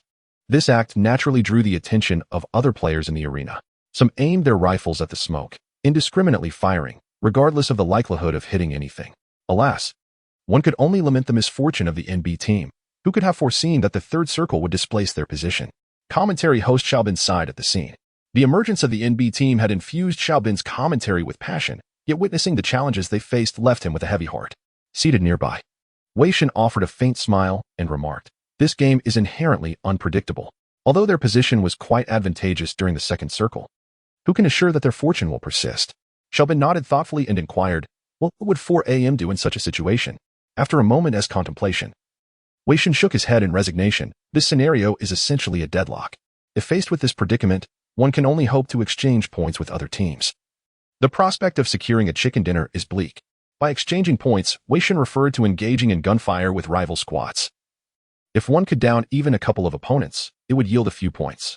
"Alas, that's all we can do," Xiaobin agreed, feeling a sense of helplessness for NB's plight. On the battlefield, Xiaolei had already deployed a second smoke grenade, with the 4 players seeking refuge within its cover to heal. Bullets rained down around them like a relentless storm, occasionally inflicting damage on the fortunate few. At this juncture, their movement had only advanced a mere 10 meters. Yurin, the team on the left high ground, is firing at us ferociously. Do you have confidence in taking one down? After finishing a first aid kit, Yichun was hit by another bullet. I can only give it a shot, Yurin replied, drawing out a 98K within the smoke. All right, don't push yourself. I'll join you. Xiaolei, prepared to deploy a third smoke. This one is about to dissipate. Yichun also readied an SKS. Understood. Xiaolei responded, producing a smoke grenade of his own. Prior to their movement, the group had scavenged all the smoke grenades from Team BZ's loot. Now, collectively, they possessed 33 smoke grenades, primarily in the hands of Xiaolei and Mingming. Meanwhile, the squad positioned on the left high ground, aware that NB was emerging from the buildings, intensified their fire. They recognized NB's formidable prowess, allowing them to enter the circle unscathed would yield dire consequences. Hence, their efforts were relentless, indiscriminately firing into the smoke. We cannot allow NB to enter the circle, otherwise we shall be the ones working for them, the team captain exclaimed, reloading his weapon. The already diligent teammates, upon hearing their captain's words, redoubled their efforts. Their smoke is dissipating. Wait for the right moment. The captain's gaze sharpened as he observed the fading smoke. Just then, a figure emerged from its edge, instantly aiming their weapon in their direction. No way. The captain could hardly believe his eyes, hastily centering his crosshair on the newcomer. Just as the captain's rifle was aimed, the opposing player S98K fired. I have a bad feeling about this, the captain muttered inwardly. Bang. The crisp crack of the 98K rifle resonated as the bullet, a .7.62 caliber projectile, surged forth from the barrel. It traversed the expansive plain, aimed directly at the forehead of the captain of the opposing team, perched at a vantage point. NB Yurin has taken down HUT Yaoyang swiftly. Concentrate your fire upon him. Do not assist me. Do not assist me. We cannot allow him to retreat into the smoke. The fallen captain urgently implored his 3 remaining team members. He understood that any attempt to aid him would diminish the firepower directed at the NB team. In that pivotal moment, a teammate who had been rushing to his side halted abruptly, swiftly re-aiming to focus fire once more on the adversary. Chapter 83, The Challenging Path to Entering the Circle, Part 2. After the fishman brought down the captain of HUT with a single shot, he too succumbed to the relentless gunfire that surrounded him. There was no escape. The barrage of bullets was concentrated in this area, and even in the absence of HUT, other teams were present. Although Yichun managed to eliminate 2 opponents with his SKS, he could not rescue the fishman and could only see with frustration as he took refuge in the smoke grenade that Xiaolei had recently deployed. This brought tears to my eyes. How tenacious. This is what it means to be a true man. Never surrender. The audience, witnessing the NB team being targeted by nearly the entire arena, was moved to tears by their unwavering resolve in such dire circumstances. Supportive messages filled the screen, urging the NB team onward. On the battlefield, thanks to the efforts of Yichun and the fishman, after taking down 3 enemies, the pressure from all sides lessened, albeit only slightly. However, that slight reprieve was short-lived, as the captain of HUT, whom the fishman had just downed, had been revived. This captain seemed to regain his confidence. Prior to this match, he had conducted thorough research on NB.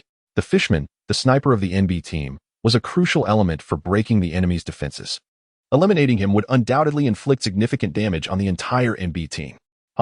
The NB team is not so formidable after all. The captain of HUT, like a rooster restored to its fighting spirit, began to fire wildly at the NB team concealed within the smoke. At this moment, he even contemplated unleashing a barrage with his rifle. Back in the smoke, Yichun's health was dwindling. As he wrapped his bandages, he inched forward. Due to the fishman's position at the edge of the smoke, he was exposed, making it impossible for Yichun to loot his supplies. The situation began to deteriorate once more. The fishman, now out of the game, observed Yichun's perspective in silence, a heavy expression etched upon his face. To be candid, the previous sequence of actions had been somewhat flawed. After firing that shot, the fishman had not immediately retreated into the smoke. Instead, he lingered to see if his shot had struck true, which prolonged his exposure outside the smoke and ultimately led to his downfall. Similarly, Xiaolei and Mingming, who were also advancing within the smoke, wore equally grim expressions. Having finished applying his bandages, Yichun furrowed his brow as he surveyed the map, noting that he still had nearly 900 meters to traverse. Just then, Xiaolei, who had been shrouded in smoke, suddenly collapsed. Weba had used a Mini-14 to headshot and down MBXILEI. A notification of the knockdown appeared in the upper right corner. TOS shot was essentially a stroke of luck, taking down Xiaolei amidst the smoke. TOS position was on the cliffs at the western seaside of the southern port of Airport Island. precisely where Yichen and the others intended to go. TOS teammates recognized that the NB team's target was indeed themselves, and the ferocity of their gunfire was on par with that of HUT. Little Lei cursed softly under his breath. At this moment, he had already been knocked down twice. He had rushed to help his companion, sustaining several gunshot wounds in the process. Are these people truly this ruthless? Whispered the fishman from the OB perspective. Don't let me through. If I get there, I'll scatter his ashes. After being helped up, Little Lei found himself without any significant gear, having consumed only 2 energy drinks. Once back on his feet, he resumed his role of laying down smoke, as all 3 understood that to secure victory, they must seize Tio's position. As Yichun began deploying smoke grenades, he approached the edge of the smoke once again. He fired several shots at Tio's location. With a series of rapid SKS shots, Tio's Shuaba was swiftly taken down by Yichun. The speed of his shots was astonishing. In less than half a second, Yichun vanished back into the smoke. Tio's Shuaba barely had time to comprehend the situation before he found himself on the ground. Emerging once more from the smoke, Yichun targeted HUT on the opposite side. Again, a flurry of shots rang out, even faster than before, and in an instant, Hut's captain collapsed. Yichun once again retreated into the smoke. Continuing this pattern, he reappeared on the other side of the smoke grenade, targeting another member of Tio who was still firing, and swiftly took him down. The commentators and Wei Shun were left astounded by Yichun's display of skill. If this weren't a professional match, I would suspect he was cheating. Incredible! Truly remarkable. I am in awe. Is this even possible for a human? I doubt even Snake Brother could achieve this. Not to mention, even old Lu wouldn't be capable. The audience erupted in excitement. Yichun's performance had left everyone speechless. His strategic prowess significantly diminished the concentrated fire from Tio. As with 2 of their members down, the remaining 2 could do little but assist their fallen comrades. On the other side, while HUT still had some vitality, they were too intimidated to expose themselves. The power of Yichun's maneuvers was overwhelmingly intimidating. Following Yichun's consecutive takedowns, Little Lei tossed 3 smoke grenades, creating a thick wall of smoke. The trio took advantage of this cover to advance significantly closer to Tio's position, now only a few hundred meters away. The director, captivated by the unfolding drama, neglected to switch the camera to any other scene, fixating solely on Yichun's formidable team. Commentary from Xiao Bin fell silent, while Wei Shen wore a furrowed brow. In these final meters, could NB break through? Wei Shen pondered, ultimately shaking his head. The challenge was too great. How many smoke grenades could they possibly have left? I have only 1 smoke grenade remaining. Xiao Lei gazed at the last smoke grenade nestled within his backpack and declared, You keep yours. It's my turn. At this, Ming Ming immediately sprang into action, deploying another cloud of smoke. The battle raged on, and after the 2 fallen members of Tio were revived, they intensified their firepower against the smoke grenades. Nevertheless, the trio persisted, inching forward amidst the haze. During this tumultuous exchange, Yichun was knocked down once, as was Ming Ming. After Xiao Lei was downed, he found himself devoid of any medical supplies. Having thrown his last smoke grenade, he resolutely dashed out from the cover of the smoke. In an instant, the majority of gunfire was directed at him, while within the smoke, Yichun and Ming Ming experienced a significant alleviation of pressure. Ultimately, Xiao Lei's box remained outside, a testament to his self-sacrifice in the quest to secure precious moments of survival for Yichun and Ming Ming. In the face of adversity, some individuals opt for compromise, while others choose to evade. Perhaps such responses are inherent to human nature. Yet, there exists a steadfast group, those who, with indomitable spirit, valiantly confront challenges, even when hope appears scant. This essence encapsulates the profound allure of the game. Amidst desperation, how does one strive for survival? I believe that this nascent team, NCL, epitomizes the very essence of this game. Commentator Xiao Bin, witnessing the unwavering resolve of the NB team amid overwhelming obstacles, found himself emotionally stirred. I am moved to tears. What are you waiting for? Let the tears flow. Show your love for NB. It's so touching. We must charge forward. The viewers, too, were inspired by the indomitable spirit of Yichun and his companions, and in this match, which initially garnered little attention, the NB team garnered a substantial following of new fans. Chapter 84, The Difficult Path to Entering the Circle, Part 3. The excitement within the live broadcast room was rapidly escalating, drawing many individuals who had heard of the combat situation involving the NB team, eager to witness the unfolding drama. In the bustling metropolis, Songchuandong, the head of the Magic City branch of the Huya live streaming company, was intently focused on the screen before him. Appearing to be in his early 30s, he had already ascended to the position of branch president at a remarkably young age. On the screen, Yi Chun and his companions were fervently pushing forward. Song Chuandong took a sip of coffee from a cup on his desk and instructed his assistant beside him, "Please summon Xiaoming, the manager of the PUBG division." Dressed in professional attire, the assistant nodded and exited the room. In a short while, a middle-aged man in a suit entered, following the assistant. Seemingly older than Song Chuandong. "Boss, you called for me?" Xiaoming asked, his expression one of eagerness as he gazed at Song Chuandong. "Take a look at this," Song Chuandong replied, gesturing for Xiaoming to approach the computer and pointing at the screen. "Have you heard of this NB team? Investigate whether they have signed with any other live streaming platforms. If not, reach out to them. They could become one of our signed teams at Huya." His tone was calm, his demeanor devoid of any discernible emotion. Upon hearing this, Xiaoming quickly nodded respectfully, saying, "Understood, I will take care of it. Are there any specific requirements?" "None, just handle it as you see fit," Song Chuandong replied, already shutting down the live broadcast. Xiaoming nodded and exited the office. Though he was puzzled as to why the president would show interest in such a small team, especially considering that Huya's currently signed teams were few in number. Moreover, from the live footage, it appeared that this team was struggling considerably. However, in Song Chuandong's perspective, teams like those emerging from NCL were fortunate to receive an invitation from Huya live streaming, and he anticipated no significant complications.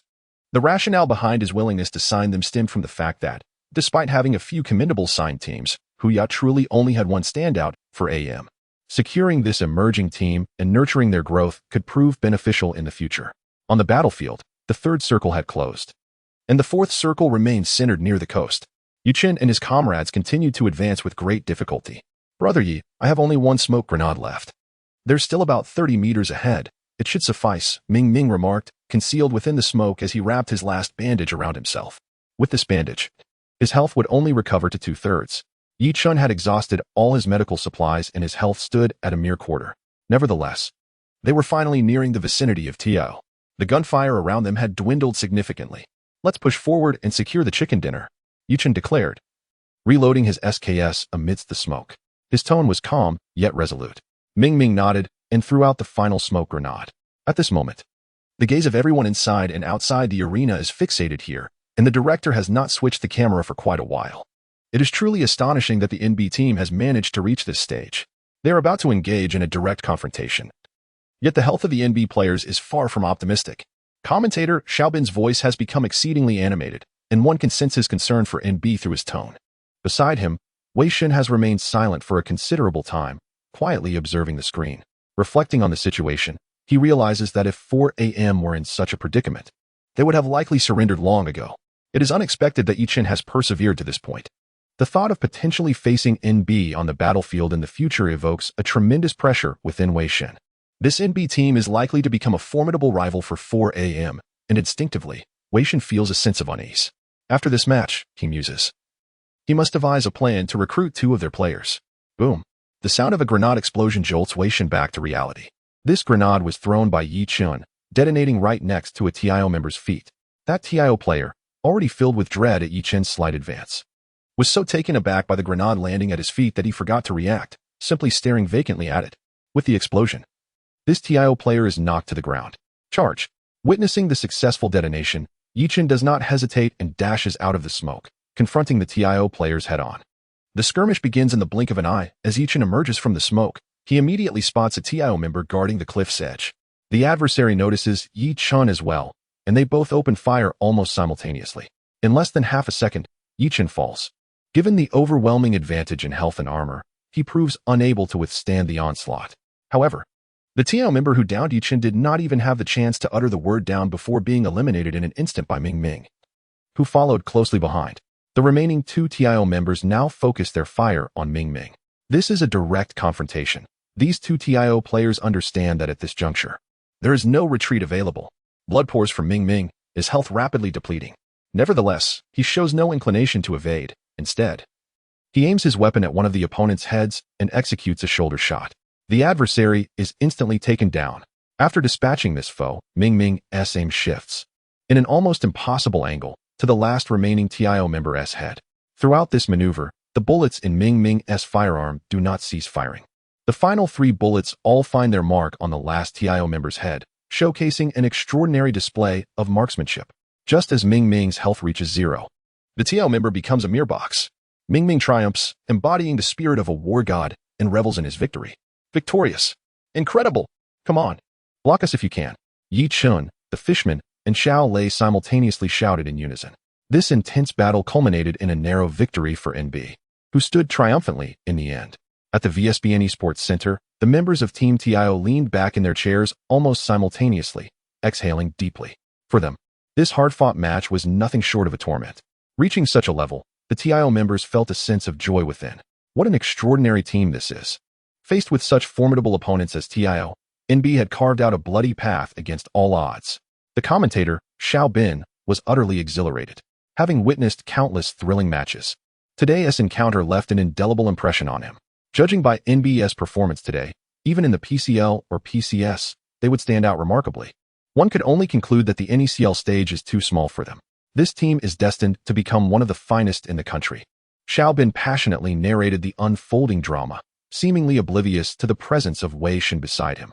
Sitting next to him was a bona fide member of a top-tier domestic team, yet Xiao Bin was unabashedly praising this obscure emerging team. Wei Shen felt a twinge of discomfort, but he could not deny the brilliance of the recent offensive maneuver. It was a situation of utter despair, nearly a deadlock. Yet NB had ingeniously revitalized the match. Chapter 85. Good Fortune and Prosperity. Tonight we feast.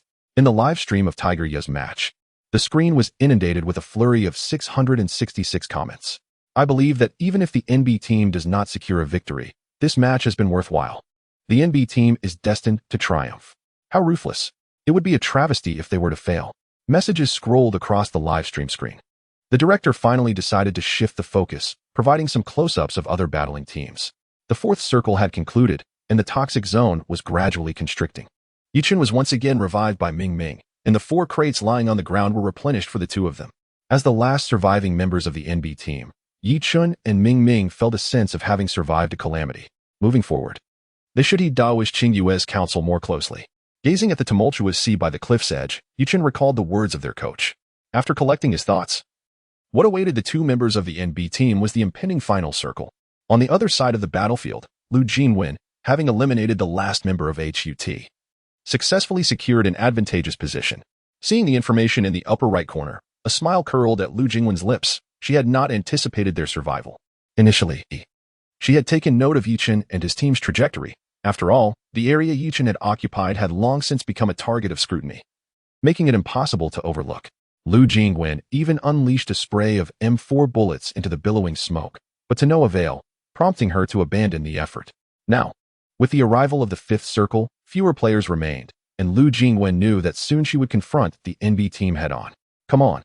This time you are down to just 2. Let us see how long you can endure. Lu Jingwen thought to herself. Simultaneously, she made strategic arrangements for her teammates.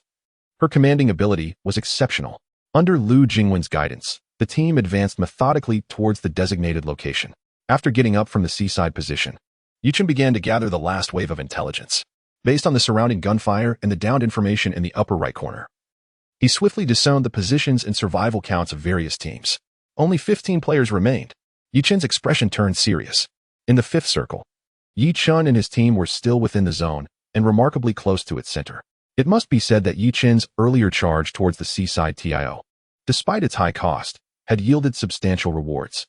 Yi Chun chose to flank, eliminating an entire squad that had stealthily approached from the cliffside.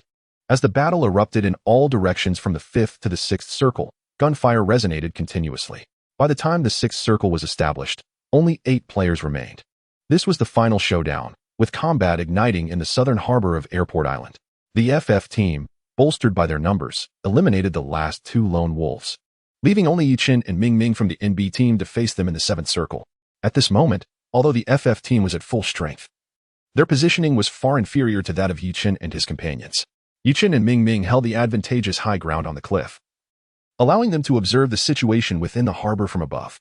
Meanwhile, after the FF team eliminated the last lone wolf, they found themselves confined within the confines of the harbor's large warehouse.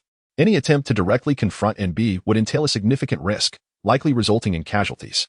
Only Lu Jingwen and her team remained. Yi Chun smirked, initially intending to lend support to the FF team. However, he was surprised to find them still at full strength in the first round of the chicken dinner showdown.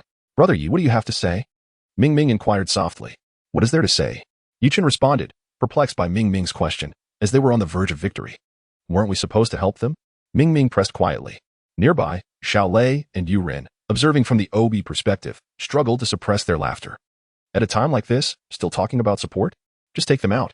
Yichen waved his hand dismissively and stepped forward, unleashing a hail of gunfire upon an FF player emerging from the building. The unfortunate soul was immediately downed. Yichen, Lu Jinwen, now kneeling on the ground, was furious. Her face flushed. She had intended to peek outside, but was astonished to find Yichen opening fire. "Oh, the first to go down is you." Yichen chuckled, firing again to secure the kill. "Brother Yi, you're incredible, truly incredible." Xiao Lei and Yu Rin teased, reveling in the intensity of the moment. Yichen paid no heed to their banter, steadfastly covering the large warehouse exit in the harbor. At that moment, 3 members of the FF team remained hidden inside. However, with the blue zone closing in, they were compelled to make a run for it. Yichen was determined to eliminate them one by one as they attempted to escape. Suddenly, a wall of smoke erupted from the warehouse. The last 3 members of the FF team chose to mix with the smoke as they exited. Yichen, emulating the TIO team, began to unleash a barrage of fire into the smoke. The roles had shifted dramatically. The final 3 members of the FF team found themselves in dire straits, experiencing the same torment that NB had just endured. Unfortunately for them, the final circle favored Yichen. Despite having a numerical advantage, their positioning was woefully inadequate. Upon witnessing Lu Jingwen being eliminated by Yichen, Ming Ming felt a weight lifted from her shoulders and began to fire into the smoke alongside him. 1 down, 2 down. The last one tossed grenades into the smoke. Ming Ming and Yichen simultaneously launched their final grenades. Boom, boom. Victory awaits. Tonight we feast on chicken. In the end, Yichen's NB team triumphantly secured the chicken dinner. My hands are sweating just watching this. Now this is what we call survival, exhilarating. The live chat erupted with excitement, celebrating Yichen's glorious victory. NB team, we love you. NB, you're the best. What a bizarre slogan. However, at this moment, Yichen exhibited an air of tranquility. Was it merely a matter of consuming a chicken? Surely, it couldn't be that challenging. Yet, it seemed indeed quite formidable. Just then, a notification resonated in Yichen's mind. Ding.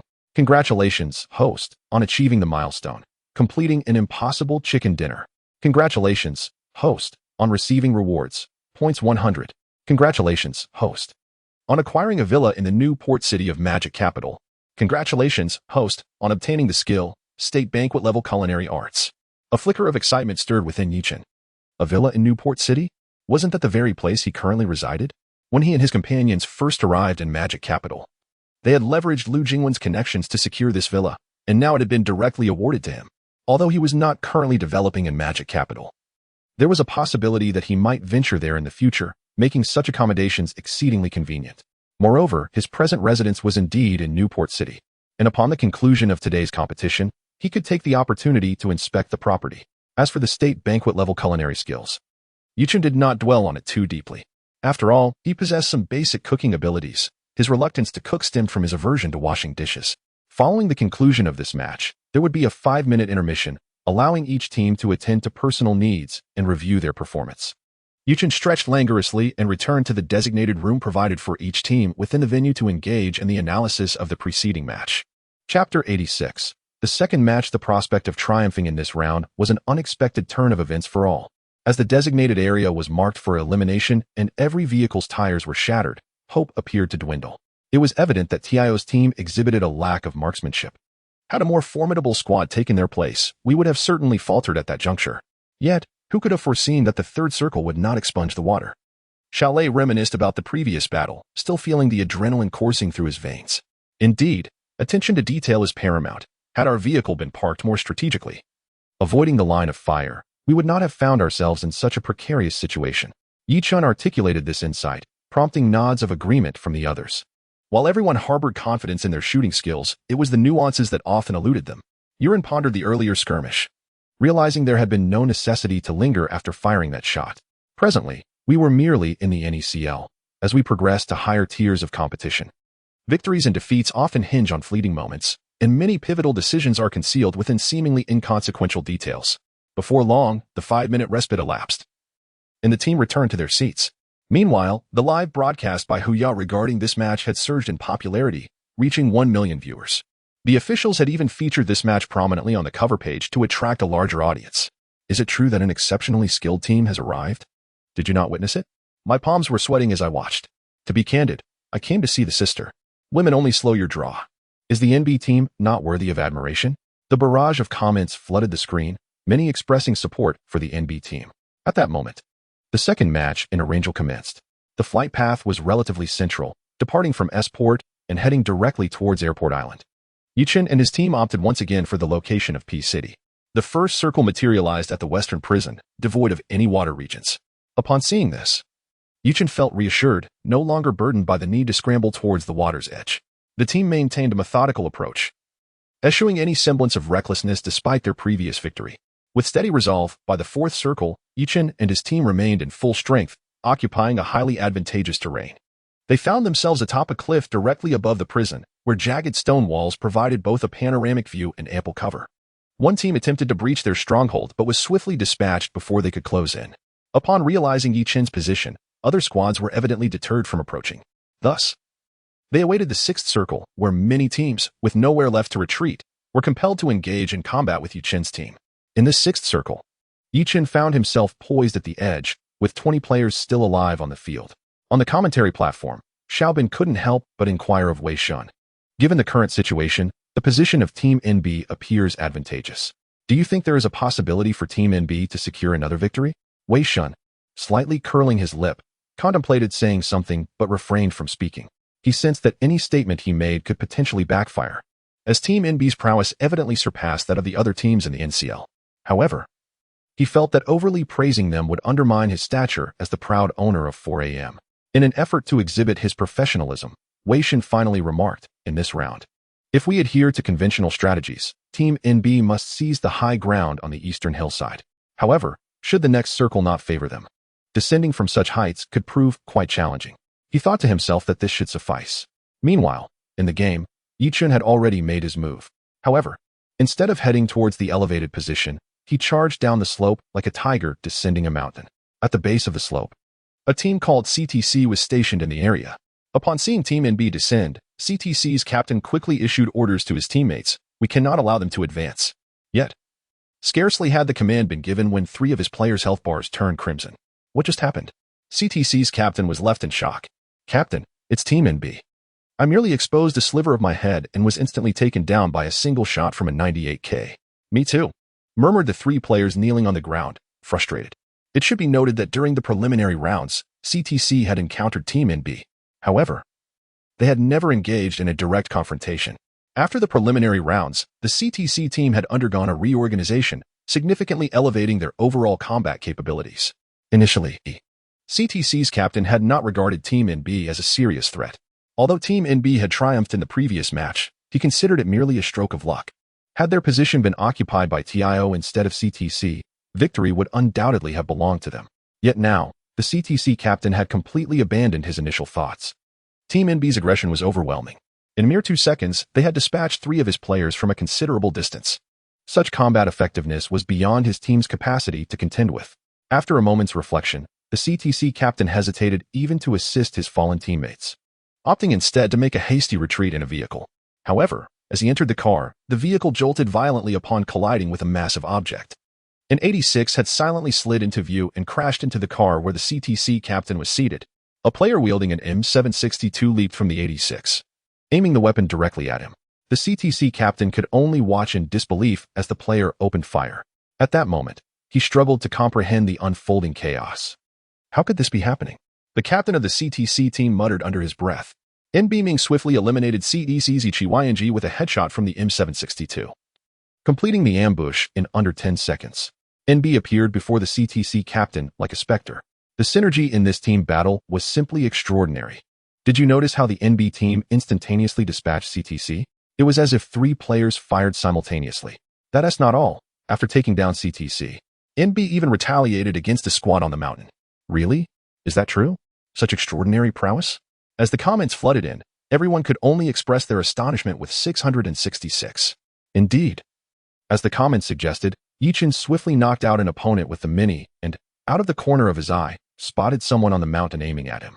Without flinching, Yichin remained in position, executed an 80-degree turn, and fired several shots at the mountain. However, upon realizing he had downed a member of the FF team, Yichin smiled and refrained from finishing him off. Chapter 87. 3 consecutive victories. At this moment, Lu Jingwen, kneeling on the ground, was on the verge of smashing the table before her. I merely glanced at you, and you brought me down. Yichen, you are utterly outrageous. Lu Jingwen seethed through gritted teeth, yet found herself powerless, left to await her teammates' rescue. By the time Lu Jingwen was aided to her feet, only 10 players remained in the match. Furthermore, her FF team was not at full capacity. They had already lost one member during an early skirmish with HUT. We cannot act recklessly. Yichen's team is still at full strength. Let them exhaust themselves against another squad, and perhaps we can secure a victory in this round. Despite her frustration at being taken down by Yichen's sudden assault, Lu Jingwen, as the core of her team, maintained her composure. With the only 2 remaining teammates, she cautiously advanced towards the safe zone. Just as Lu Jingwen reached the edge of the circle, a grenade exploded at her feet. NB Yichen has eliminated FFWN. Staring blankly at the notification of her defeat, Lu Jingwen was taken aback. Had they arrived so swiftly? The remaining 2 members of FF were now compelled to engage with NB. The outcome was disastrous, as NB's team swiftly dispatched them. The last 3 players were ultimately unable to escape their fate, falling to the relentless onslaught of NB. In this round, NB secured a remarkable 15 eliminations, triumphing once more. Incredible, 2 consecutive victories. At this rate, the championship of this year's NECL seemed all but assured for NB. All I can say about the NB team is that they are exceptional. Indeed, as anticipated by the audience, by the 3rd round, the members of NB had fully unleashed their potential. They demonstrated what it truly meant to be free in the arena, collecting information with remarkable precision. Yuren showcased his sharpshooting skills to perfection, while Xiao Lei and Yi Chun, as the Team S assault players, led the charge, maintaining firm control over the battlefield. Viewers in the live stream were in awe, exclaiming 666 in admiration. Faced with the unstoppable momentum of NB, many teams opted to retreat. However, the victory in the 3rd round on Arangel was all but secured. In this match, NB clinched yet another victory, with 3 consecutive wins. The championship was practically locked in for NB. After the 3 matches concluded, there would be a 15-minute intermission. Chalet and the others chatted jovially in the lounge, while Yuchen remained in another room, conversing with a middle-aged man. With such favorable conditions, what more could you consider? Join Huya Live and become a signed team. Your future prospects are boundless, spoke the middle-aged man, who was none other than Xia Ming from Huya. Following the orders of CEO Song Chuandong, Xia Ming had come here to await them. In his view, extending an invitation to a small team like NB was a significant gesture of respect towards Yi Chun and his companions, and his demeanor was notably haughty.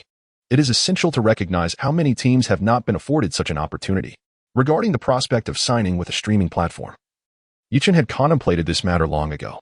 Previously, he was merely a small streamer associated with Douyu, and at that time, his visibility was rather limited. However, leveraging a streaming platform to promote and create a buzz for the NB team would undoubtedly aid in the future expansion of the club. Currently, Yi Chun has accumulated over 1,200 points, sufficient to enhance the club's operating funds. Yet, in the face of manager Xia Ming, Yi Chun furrowed his brow. Manager Xia, this contract contains numerous unreasonable stipulations. For instance, concerning the revenue share from gifts in the streaming room, the members of NB are entitled to only 30%, which seems rather inadequate, Yi Chun pointed out, referring to a clause in the contract presented by Xia Ming. One cannot frame it in such a manner. By joining Huya, we at Huya must also invest our resources and efforts to promote you, and these costs are borne by our company, Xia Ming replied with a chuckle. Though internally he felt a twinge of displeasure.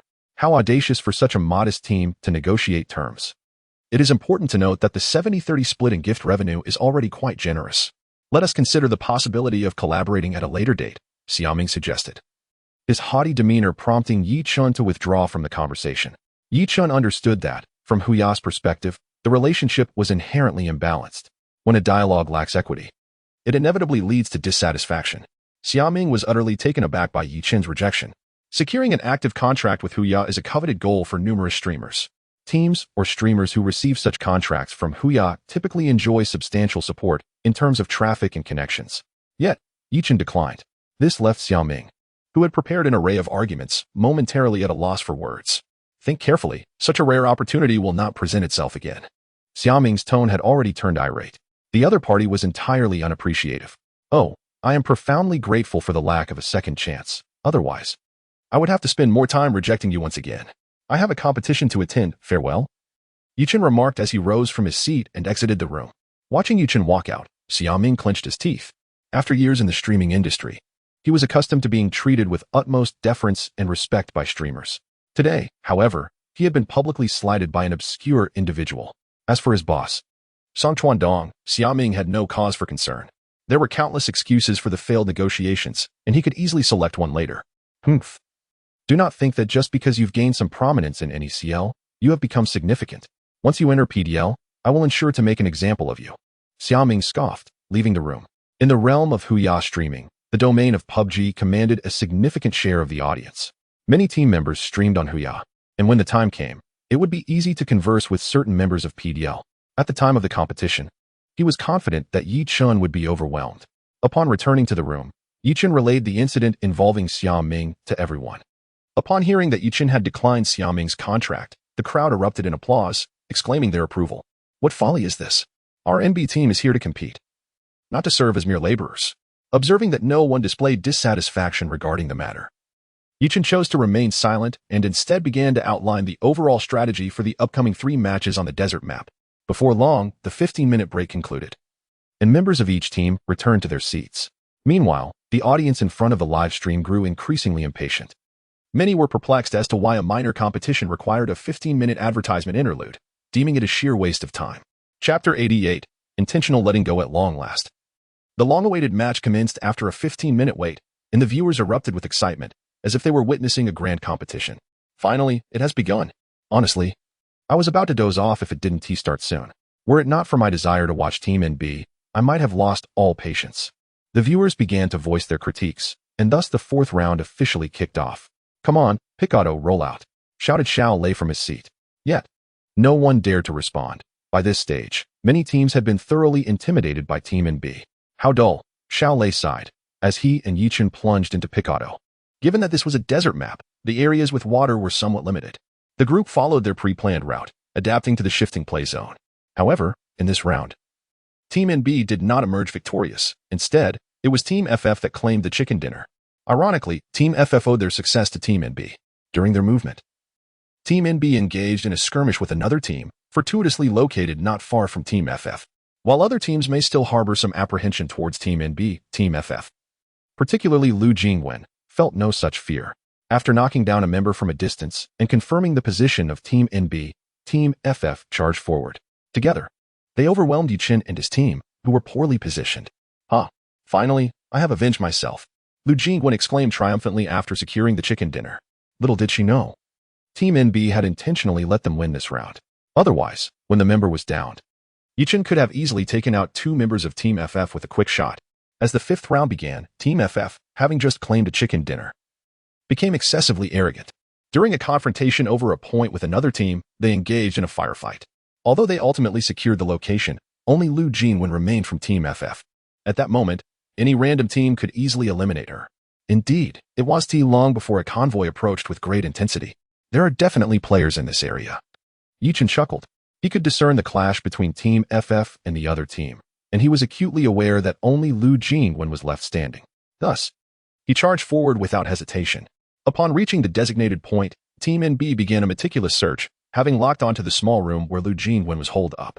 However, the members displayed remarkable synergy, refraining from assaulting that small room, as if it had been overlooked by everyone. At this moment, Team NB acted as if they were bodyguards, circling the vicinity of Lu Jingwen's hiding place. Xiaobin in the commentary booth began to sweat profusely, fearing that if the lone wolf Lu Jingwen suddenly emerged and eliminated someone, it would be a significant blow to Team NB. Lu Jingwen herself shared this concern. Yet upon hearing a gunshot from outside, she opted to remain quietly in her room. Throughout the entire competition, there were not many teams utilizing bolt-action rifles. In the FPP mode, most players opted for semi-automatic sniper rifles to enhance their margin for error. Only the player known as Fishman consistently used a bolt-action rifle from the very beginning, which led to the strong possibility that the formidable NB team was lurking nearby. With this thought in mind, Lu Jingwen decided to stay put, knowing she would be facing 4 muscular opponents from the NB team. Oh no, her safety was at stake. Please show mercy, NB team. Do not harm her. The audience watched with bated breath, torn between hoping that the NB team would clear the area and wishing for the sole female player in the match to survive a little longer. The NB team, however, behaved like gallant protectors of flowers, deliberately choosing not to eliminate Lu Jingwen. Remarkably, the circle continued to favor this area, extending all the way to the final zone.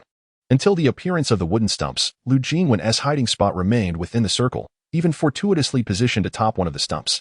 How considerate of the blue zone. Who would have thought she could last this long? Now, with a 4-1 situation at hand, it was inevitable that the NB team would commence their final assault. Indeed, the NB team began their last sweep across the battlefield. Xiaolei was the first to charge into Lu Jingwen's vicinity. Hearing the footsteps, Lu Jingwen aimed her weapon at the doorway through which Xiaolei was entering. As soon as he stepped through the door, Lu Jingwen appeared and unleashed a barrage aimed directly at his head. "Ah, someone!" Xiaolei exclaimed dramatically before collapsing to the ground. Lu Jingwen wasted no time. At this juncture, every point mattered, and she continued to fire relentlessly at Xiaolei. "Oh, no," he cried out, but it was too late for any further words. "I'm coming." Fishman rushed in upon witnessing Xiaolei's demise. As he entered, he even fired his weapon preemptively. Yet, that preemptive shot struck the wall behind Lu Jingwen, creating an almost comical outline upon the surface. As Fishman attempted to fire again, he realized his weapon was out of ammunition. Oh no! He felt a tinge of embarrassment, and right then and there, he began to reload in plain view of Lu Jingwen. This move appeared almost robotic, leaving the director and all viewers in disbelief. Heavenly mercy, Fishman was wielding an M249 at that moment, reloading in front of his opponent as if she were inconsequential. Lu Jingwen was momentarily stunned. Fishman's earlier shots had left her momentarily disoriented. It is worth noting that the M249 holds a staggering 150 rounds. However, Lu Jingwen quickly regained her composure and, taking advantage of Fishman's vulnerable position, aimed for a headshot to bring him down, securing another kill. Why do I feel that something is amiss? I feel it too. Could it be that the NB team is deliberately letting things slide? At that moment, the barrage of comments erupted, as some had already reported back. "Fishman, I shall avenge you." Mingming immediately took position after the Fishman's demise, swapping his weapon for an S-1897. When assaulting a building, a shotgun proves far more effective than a rifle. Outside, Yichen, with an air of determination, produced a fragmentation grenade and hurled it through the window. This time, the sister was surely doomed. Ultimately, the numerical advantage prevailed, and they emerged victorious. The viewers, witnessing this turn of events, collectively exhaled in relief. After holding the grenade for a few seconds, Yichen charged forward with an M4 in hand. The duo moved swiftly. Yet to everyone's astonishment, the grenade had failed to enter the building. It ricocheted off the window's edge and fortuitously landed between Yichen and Mingming. Boom. Victory and prosperity. Tonight we feast on chicken. At that moment, Lu Jingwen's screen was illuminated by 8 brilliant characters. As the grenade exploded, Lu Jingwen, who had been sweating in anticipation while hiding in the room, was left bewildered by the turn of events. She had secured a victory. "Oh my, this is quite the meal," she exclaimed. "I am utterly speechless. Is this for real? The more I watch, the more it feels off." Xiaobin at the commentary booth found himself momentarily at a loss for words, faced with the staggering 4-1 situation where one by one, the players from the NB team fell. He had harbored great hopes for the NB squad, yet in such a highly advantageous scenario, they had inexplicably committed grave errors. Chapter 89 The Final Showdown in the VSBN Esports Center's lounge. A sigh escaped Yichen's lips. "What a pity," he lamented. "It's all your fault. You shouldn't have rushed so recklessly." Yiren accused Xiaolei, his face flushed with anger. "Clearly, it was you who lagged behind in your aim. If you had kept up, would I have met my demise?" Xiaolei retorted. "Nonsense. You couldn't hit a thing with those 150 rounds. Now that's impressive." Yichen chuckled. "Boss, you have the audacity to speak. You are the one who should bear the blame. That grenade of yours was no different from committing suicide." Mingming interjected with indignation. The group engaged in a heated exchange, their voices clashing within the lounge. Lu Jingwen, standing outside the door, hesitated to enter. She had initially intended to question Yichen about whether he had intentionally allowed her to secure the victory. If that were the case, her sense of fairness would be further diminished. However, witnessing the fervor of their argument, it seemed evident that a significant blunder had occurred within the team. Could it truly be mere luck on my part? Lu Jingwen shook her head, lingering at the entrance, still grappling with disbelief. As the final match commenced, she had little time for further contemplation and hurried back to her seat. Moreover, a new thought began to form in her mind. The FF team had already secured 2 victories. If they could triumph in this last round, they might contend for the championship against the formidable NB team, which had achieved 3 consecutive wins. With this notion, Lu Jingwen's demeanor grew serious. Although the NB team was indeed powerful, her own FF team had developed exceptional synergy and cohesion through numerous matches, making them a worthy contender. The suspense of the final match mounted. Could the FF team rise against the odds, seizing the opportunity to secure victory? The anticipation in everyone's hearts began to build, especially since the FF team was the only one featuring female participants. Meanwhile, the live streaming room buzzed with excitement, reaching over 8 million viewers, making it the most popular stream of the day on Huya. Upon hearing Xia Ming mention the failed negotiations, Song Chuandong merely grunted in response, choosing not to elaborate. For him, the inability to reach an agreement with a burgeoning team was inconsequential, although he held high hopes for this squad. Recognizing their potential for immense profit if they maintained their trajectory, he refrained from dwelling on it. Many teams had dazzled upon their debut, only to fade away just as quickly. With that thought, he shook his head and dismissed the matter. Unbeknownst to Song Chuandong, his rival, Douyu Live, was closely monitoring the unfolding match. Investigate who is operating behind this NB team. We must secure them at any cost. In the Douyu Live headquarters office, a woman in her 30s stared intently at the screen. Young, it's merely a small team, perhaps just a fleeting moment. Is it really necessary? A man clad in formal attire whispered beside the woman. The lady referred to as Yang is none other than the newly appointed head of the Douyu Live headquarters dispatched to the Shanghai branch, holding the same position as Song Chuandong from Huya Live. However, unlike Song, who is an experienced veteran in the industry, Yang Tingting, the head of Douyu, is an outsider, although she has just arrived and lacks a solid foundation. Her professional intuition informs her that this team's prospects could undoubtedly surpass all the teams currently contracted by Douyu.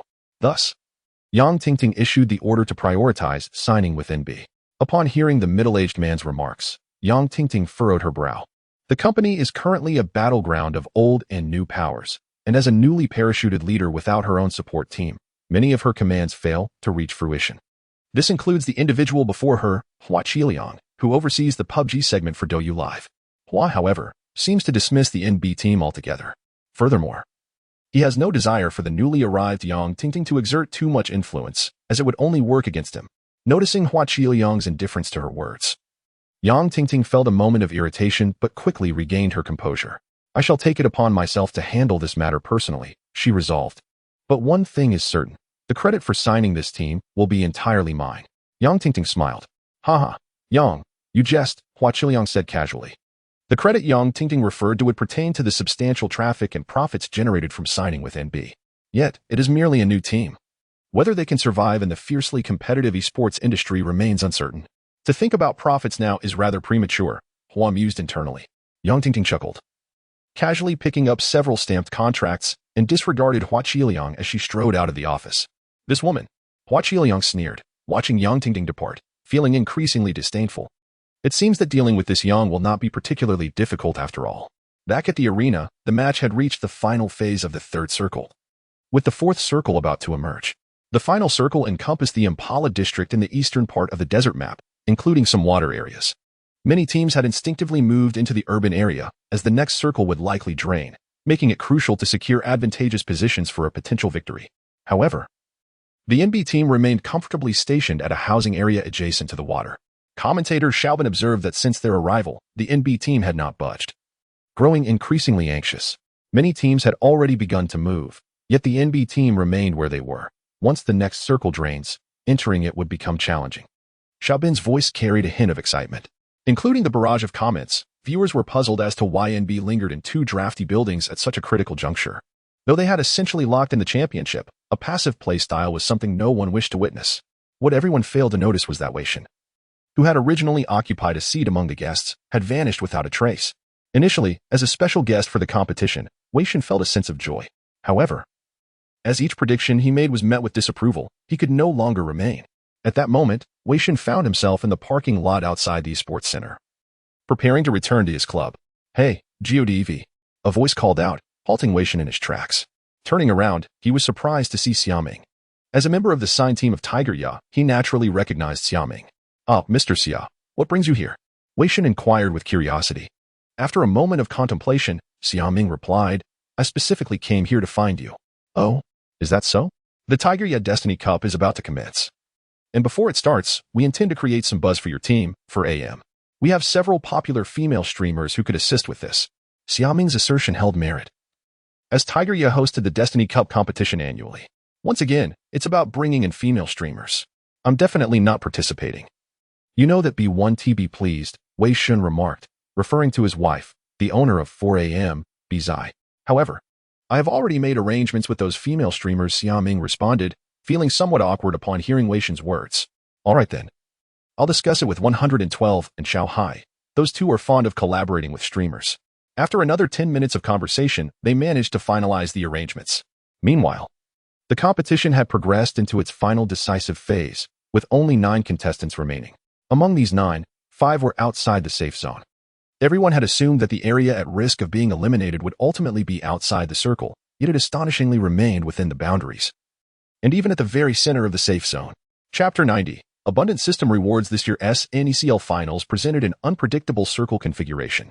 In the first match on Arangel, an airport circle emerged, and thereafter, all subsequent circles shifted decisively southward. Remarkably, the final circle culminated near the water's edge. What happened to the anticipated 3 or 4 circle drains? The remaining 5 players were left utterly astonished. Prior to this circle's emergence, their positional and cover advantages had been quite favorable. However, with the appearance of this circle, all their prior advantages evaporated in an instant. Meanwhile, Yi Chun and his companions, who had been strategically positioned by the water's edge, were grinning from ear to ear. "What a powerful circle!" exclaimed Xiaolei in delight. Indeed, Daozhong had astutely remarked upon their arrival that they should rely on the water when encountered. The fishmen now harbored an extraordinary admiration for Daozhong Qingwei. In the commentary booth, Xiaobin was equally overjoyed. Having followed the previous matches, he had become an ardent fan of Team NB. Observing this circle configuration, he felt compelled to congratulate Team NB in advance. This team might very well be the most astonishing squad in the history of PlayerUnknown's battlegrounds. In the past, few might have known their name, but I am convinced that from this day forth, their name will be etched into the annals of PUBG history. With fervent excitement, Xiaobin narrated the events, feeling privileged to commentate on this year's finals. As time ticked away, the remaining 5 players found themselves cornered, compelled to inch toward the circle's edge. Yet, before them lay a vast expanse of open plains. Advancing would surely turn them into targets. However, hesitating meant succumbing to the encroaching blue zone. Ultimately, they had no choice but to grit their teeth and push forward into the circle. Yichen, already impatiently waiting within the circle, was quick to act upon spotting them. "One down," he declared as he secured an SKS and dispatched his first target with a single shot. "Down, down, down," cheered the fishman, who also made his mark with a bolt-action rifle. Before long, a previously concealed player emerged from the building, flanking the enemies and taking down the last opponent. The battlefield now stood at a 4 versus 2 scenario. The final 2 adversaries, realizing they were up against a fully equipped Team NB, had completely lost their will to fight. One of them even discarded his weapon and attire onto the ground before breaking into a dance. Haha, this guy has given up. The ferocity of Team NB was overwhelming. They could at least offer their opponents a glimmer of hope. Dying in such a manner was, after all, a form of dignity. As the broadcast transitioned to the last player dancing, the chat erupted with excitement. In the end, Yi Chun and his team secured victory in the final match of this year's NECL Championships. With an undeniable advantage, Yi Chun achieved 4 chicken dinners, decisively dominating all other teams. All 4 members of Team NB made it onto the leaderboard. Yi Chun, having amassed a staggering total damage of 120,000, has emerged as the unrivaled champion of this year's competition. Ding. Congratulations to the host for achieving the title of champion at the NECL Finals. Ding. Congratulations to the host for becoming the kill king of this NECL event. Ding. Congratulations to the host for securing qualification for the PDL tournament. Ding. The system detects that the host has consecutively achieved 3 accomplishments, earning a bronze honor badge. Ding. Congratulations to the host for receiving a reward, 5,000 points. Ding. Congratulations to the host for obtaining a prop reward, a pair of demon wings. Ding. Congratulations to the host for acquiring a skill reward, a perfect singing voice. Ding. Congratulations to the host for being granted a fortune reward, charm increased by 50. Ding. Congratulations to the host for receiving a tangible reward, 100 shares in the Feiqing Binjiang amusement park. As the computer screen before Yi Chun displayed the jubilant phrase "Great Fortune." Dinner tonight is chicken. The notifications echoed incessantly in his mind. Even before Yi Chun could comprehend the specifics of the previous reward, the next one arrived in quick succession. To his astonishment, the points reward alone amounted to 5,000. It is worth noting that even a single point could be exchanged for 10,000 RMB. Coupled with his previously accumulated points, Yi Chun's total points now stood at an impressive 6,375. Gazing at his points, Yi Chun's attention shifted to the rewards he had just received. The demon wings. Upon unfolding, the host can soar freely within the Earth's atmosphere, with the wings able to morph according to the host's will. Reading this description, Yi Chun's mouth fell agape. To fly is a dream shared by humanity, and today, he had realized it. Perfect singing voice. The host can flawlessly perform any genre of music. Charm enhances the host's allure in the eyes of others. The 100 shares in the Feicheng Binjiang amusement park were a grand gift from the system. The amusement park's annual revenue promises a substantial income.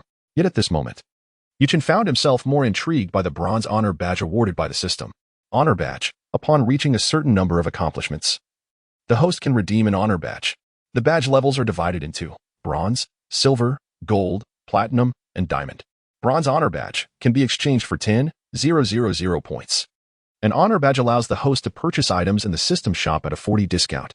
Wearing the honor badge also extends the host's lifespan by 50 years. Upon reading this, Yichen was taken aback. It had directly granted him an additional 50 years of life. At that moment, Yichen's mouth was agape with disbelief. As he sat there in a daze, Yi go.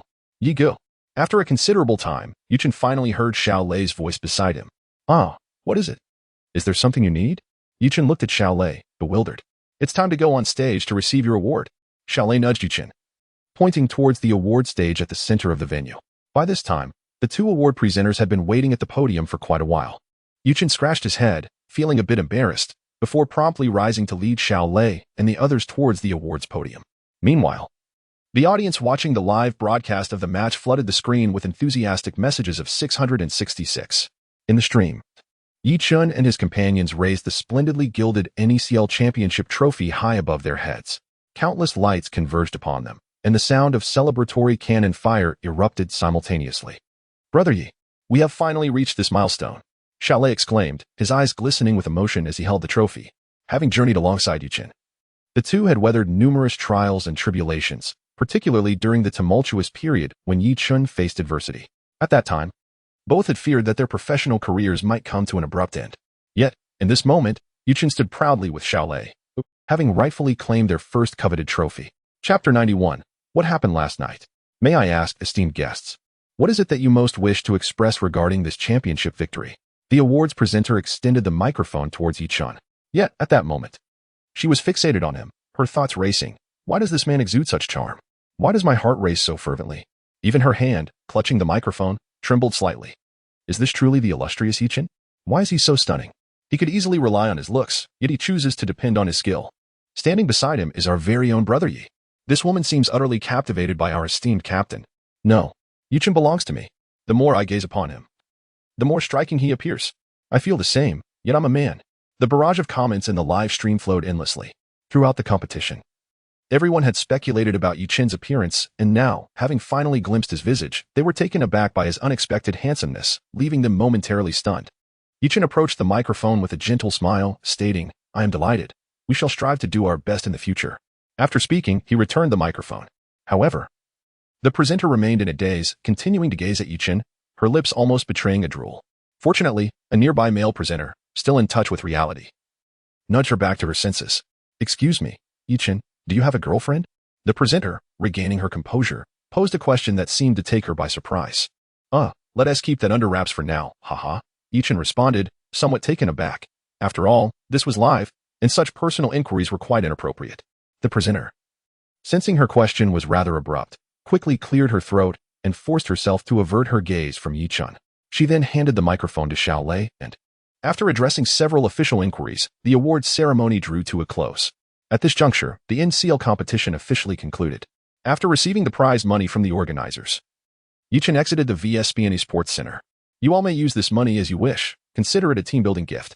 Moreover, tonight, I shall grant each of you an additional 100,000. Yichen presented the prize check to Xiao Lei. Upon hearing this, Xiao Lei and the others were nearly propelled into the air with excitement.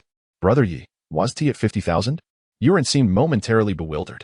Before the competition, Yichen had mentioned that if they secured the championship, each would receive 50,000 as a reward. Goodness, do you think I'm giving away too much? Then I'll cancel your share, Yichen jested. No, I wouldn't dare to say that. Who would ever complain about receiving more? Yuren quickly amended his statement, jokingly acknowledging that no one would refuse extra funds.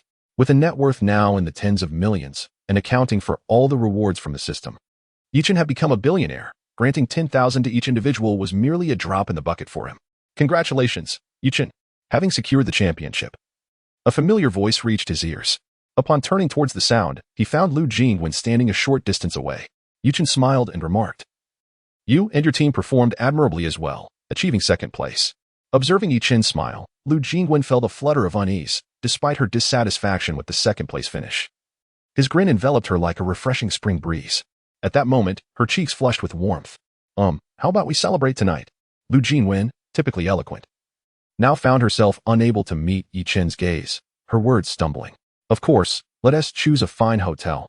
I'll treat you all tonight," Yichen declared grandly, waving his hand with confidence. Given the remarkable results of the competition, a celebration was indeed warranted. "Then we shall not hold back," Lu Jingwen responded, her reservations dissipated. That evening, Lu Jingwen reserved a table at a luxurious 5-star restaurant in the bustling metropolis, revealing her intent not to spare any expense for Yichen. The NB and FF teams had spent recent days together, fostering a strong camaraderie among the members. At the banquet, the two teams indulged in a lively exchange of toasts.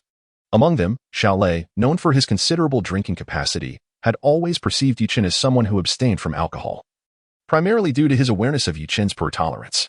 However, on this occasion, Yichen accepted drinks from the FF team without hesitation, downing glass after glass as if it were inconsequential.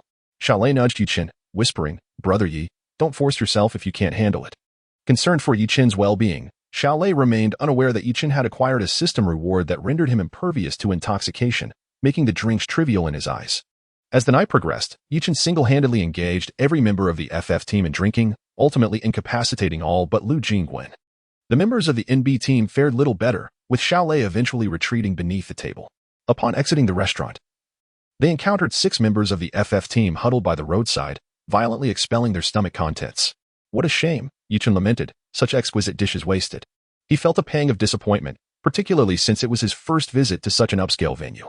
Lu Jingwen, now slightly intoxicated, leaned against Yichen for support as they stood by the street.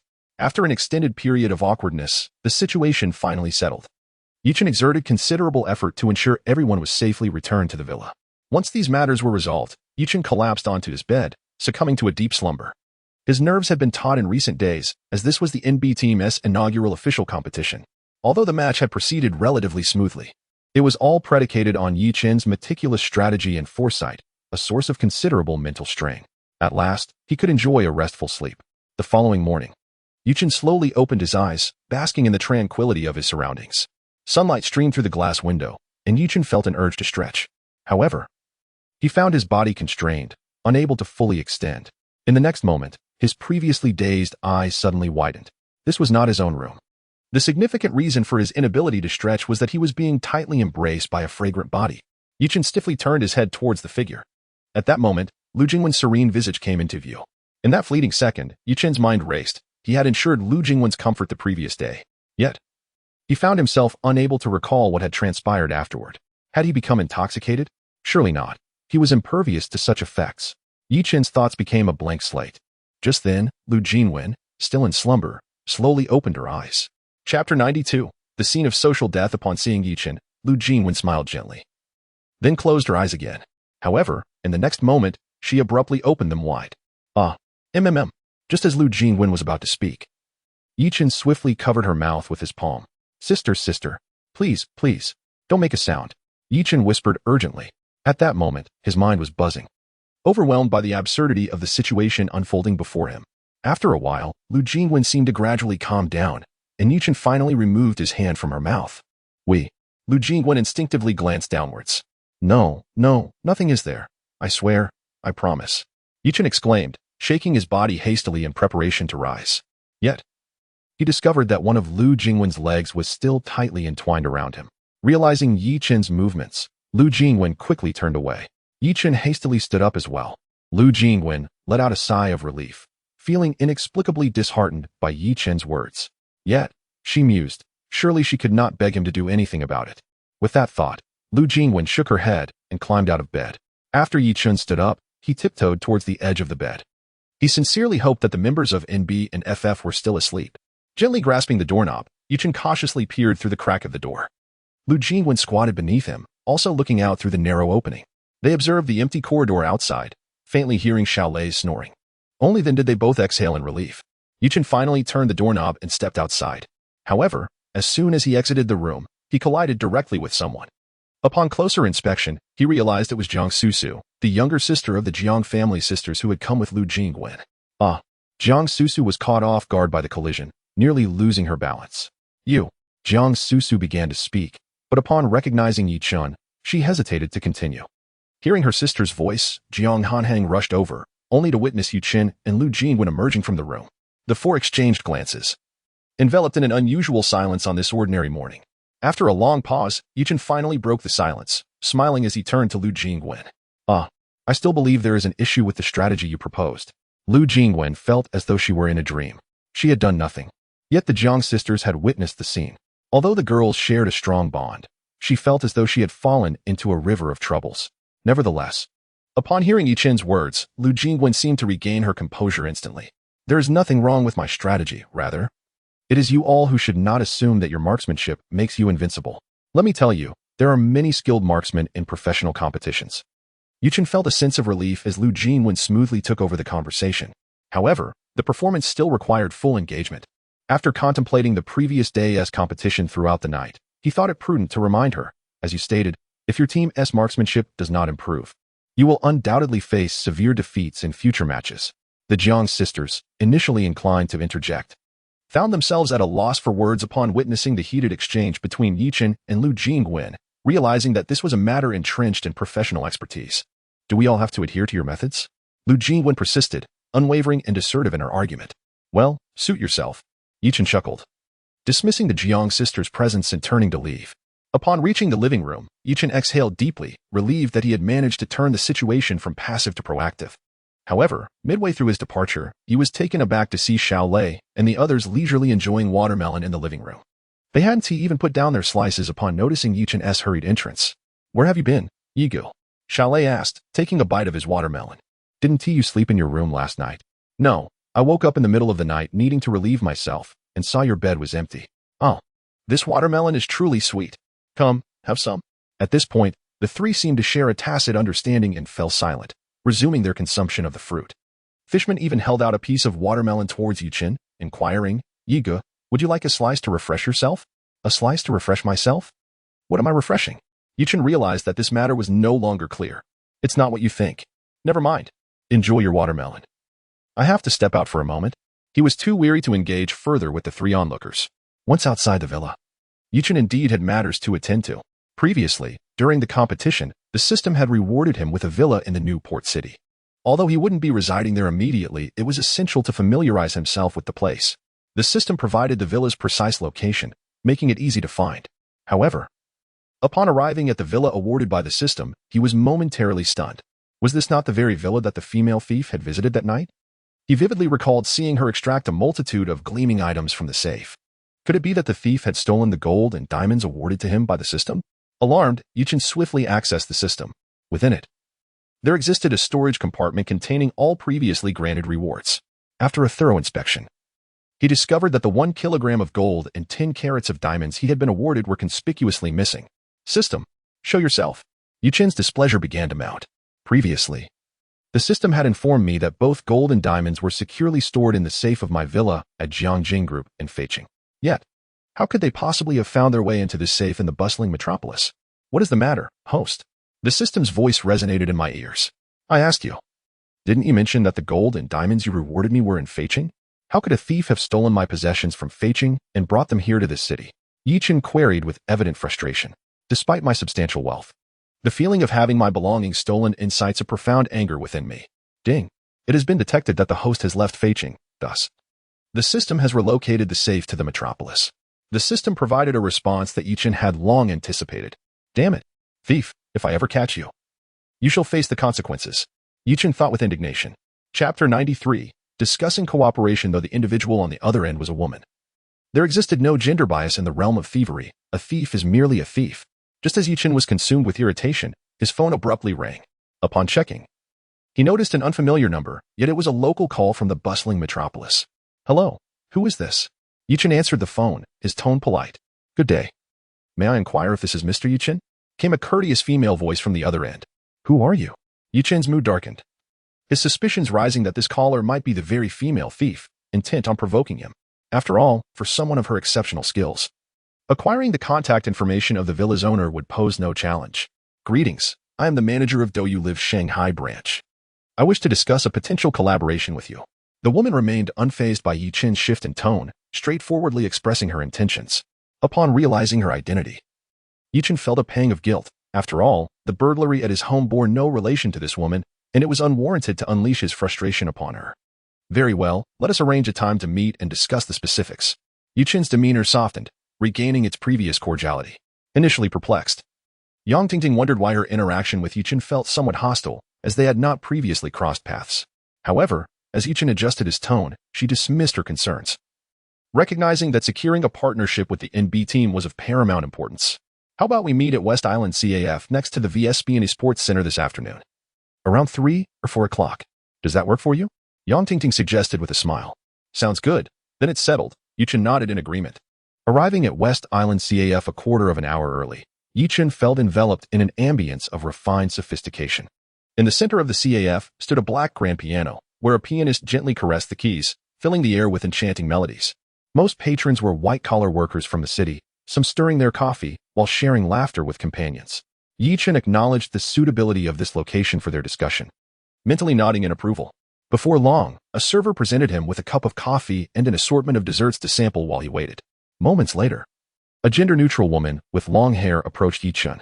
He was momentarily taken aback, despite sensing that she was likely in her 30s. Her aura exuded an intellectual and gentle charm, coupled with a sense of self-care that imparted an almost refreshing warmth. She emanated the comforting essence of a neighborly elder sister. Upon encountering Yi Chen, Yang Tingting felt a fleeting sense of astonishment. Although she had previously perused Yi Chen's profile and was acquainted with his appearance, the moment she laid eyes upon him, her heart inexplicably raced. Yang Tingting prided herself on her extensive experience in the professional realm, having encountered a myriad of personalities. Yet, the sensation she experienced in Yi Chen's presence was utterly distinct from any she had previously known. There seemed to emanate an enigmatic charm from Yi Chen, evoking a subtle joy within Yang Tingting. Nevertheless, both swiftly regained their composure, for Yang Tingting had business matters to address. After she took her seat and exchanged pleasantries with Yi Chen, she promptly got to the crux of the discussion, expressing her desire to sign the NB team as a contracted squad for Douyu. There is a boy in your team named Mingming. He was previously one of our streamers at Douyu, but it seems he hasn't been broadcasting lately. Yang Tingting broached the topic. Her assertion held true, as Yi Chen recalled that the first time he met Mingming, he was indeed affiliated with Douyu. However, it would be misleading to categorize Mingming strictly as a Douyu streamer, for no binding contract had ever been established between them. Moreover, at that time, Mingming's streaming sessions had been dismally low in viewership, rendering him virtually unnoticed. Previously, a certain Xiao from Huya approached me, seeking a contract with us, but I declined, Yi Chen remarked with a faint smile. Upon hearing this, Yang Tingting merely nodded, appearing unsurprised. She was certain that after today, various platforms would be vying for Yi Chen's attention. In contemporary society, traffic reigns supreme. The NB team had garnered significant attention during competitions, and should this traffic be monetized, it would yield immense profits for the platform. Surely, the terms offered by Huya did not meet your expectations, Yang Tingting remarked with a smile. What conditions does Douyu intend to present? Yi Chen inquired. Firstly, I can assure you that once you sign with Douyu, we will impose no restrictions on your streaming hours. Secondly, regarding gift revenue sharing, Douyu is willing to agree to an 80-20 split, with us retaining merely 20%. Thirdly, we will leverage all our resources to elevate your visibility. Lastly, should any unpleasant situations arise during our collaboration, the NB team may terminate the contract at any time without incurring any penalties, Yang Tingting articulated in one breath, then fixed her gaze upon Yi Chen, awaiting his response. From Yang Tingting's perspective, the sincerity and conditions she had proffered were exceedingly generous, leaving no grounds for refusal. After absorbing her words, Yi Chen felt a twinge of surprise. According to standard contractual norms, Douyu should be considered the party at a disadvantage. Yet, it became apparent that the NB team was the true party of significance. Yi Chen recognized that Yang Tingting's visit represented Douyu's vested interests. The fact that such considerable terms could be offered under the influence of substantial capital underscored the genuine intent behind their proposal. Yi Chen smiled and nodded, saying, certainly. If your claims hold true, we are inclined to collaborate with Douyu. In truth, Yi Chen had long harbored the desire to partner with various live streaming platforms. However, he was acutely aware that before engaging in any collaboration, one must possess sufficient strength. Otherwise, one risks facing a fate similar to that of Ming Ming, who, despite streaming for long hours daily, garnered little attention. In the realm of capital, the team's popularity serves as a symbol of its prowess. The current NB team, having made a name for itself after the NECL finals, is now poised for the next step to amplify NB's reputation to resounding heights. This would lay a solid foundation for Yichen's forthcoming plans. Chapter 94, Golden 98K. Upon hearing the news, Yang Tingting's face broke into a joyful smile. The two had essentially reached a mutual agreement regarding their collaboration, and they proceeded to discuss specific details, marking the meeting as a resounding success. After leaving the CAF, they exchanged a few more words before parting ways. Seated in her car, Yang Tingting began to contemplate how to elevate the NB team to prominence. Currently, Hua Chuliang, who was responsible for the PUBG segment, proved difficult to manage. Dismissing Hua without caution would send a negative signal to the rest of the company, potentially leading to more harm than good. This thought caused Yang Tingting to furrow her brow. Meanwhile, Yichen received a phone call from Zhou Peng. Yichen, you were truly impressive. I had no idea you were so skilled at gaming. Zhou Peng exclaimed, clearly already aware of NB's championship victory. Haha, my friend. It was merely good fortune, Yichen replied nonchalantly. For him, the triumph of NECL was not particularly surprising. I have something to tell you. Tomorrow is my fiancée's birthday, and I plan to gather everyone for a celebration. Zhou Peng explained his intent. Shouldn't you be spending quality time with your wife on her birthday? It would be quite inappropriate for us to be there as mere spectators, Yichen joked. Isn't it perfect that you are in Shanghai? It's settled then. Oh, by the way, I've invited a few others, so don't be shocked when you see them. Zhou Peng said with a hint of mystery. Who are they? Yichen inquired. You'll find out soon enough, Zhou Peng teased, refusing to divulge further. Yichen shrugged. His best friend from high school had always been like this, quick to share good news, yet tight-lipped about secrets. Who else could it be but some classmates from high school? Yichen chuckled, dismissing the thought. Nevertheless, he realized he needed to prepare a gift. After all, it was for his good friend's future wife. What kind of present would be appropriate? As he pondered this, he furrowed his brow. To be honest, Yichen had rarely given gifts throughout his life. In the past, due to limited means, during Christmas at school, students exchanged apples and oranges. However, during that time, he often received more fruit than he could keep, as his high school friends would invariably share in the spoils. Yichen was indifferent to that, but now he found himself in a quandary. While he was deep in thought, a burst of energetic music caught his attention. Following the sound, he noticed a newly opened jewelry store where the sales staff were dancing at the entrance to attract customers. This sight illuminated Yichen's mind. Not because the dancers were particularly captivating, but because the storefront of the jewelry shop sparked an idea within him. Indeed, presenting a piece of exquisite gold jewelry is both aesthetically pleasing and a wise investment. With this thought in mind, Yichen entered the store, intent on selecting a suitable piece of gold adornment. Good day, sir. How may I assist you? A staff member from the jewelry store approached Yichen with enthusiasm. Upon learning of Yichen's purpose, the attendant guided him to a specific section of the store. Within the display case lay an array of gold artifacts, each one more dazzling than the last. Yichen found himself captivated by these creations. Previously, he had only encountered conventional gold items such as bracelets and rings. However, the pieces in this display were refreshingly unique. Among them were representations of mythical creatures from traditional lore, such as the Pishio and the Qilin. What delighted Yichen the most was a meticulously crafted gold model of the 98K rifle. Every detail of this piece flawlessly mirrored the iconic weapon from the game PlayerUnknown's Battlegrounds. In addition to the 98K, the display featured models of the M4, AKM, M762, and more. Essentially all the items from the game were present. As Yichen admired these creations, he pondered the identity of the artisan responsible for crafting such masterpieces.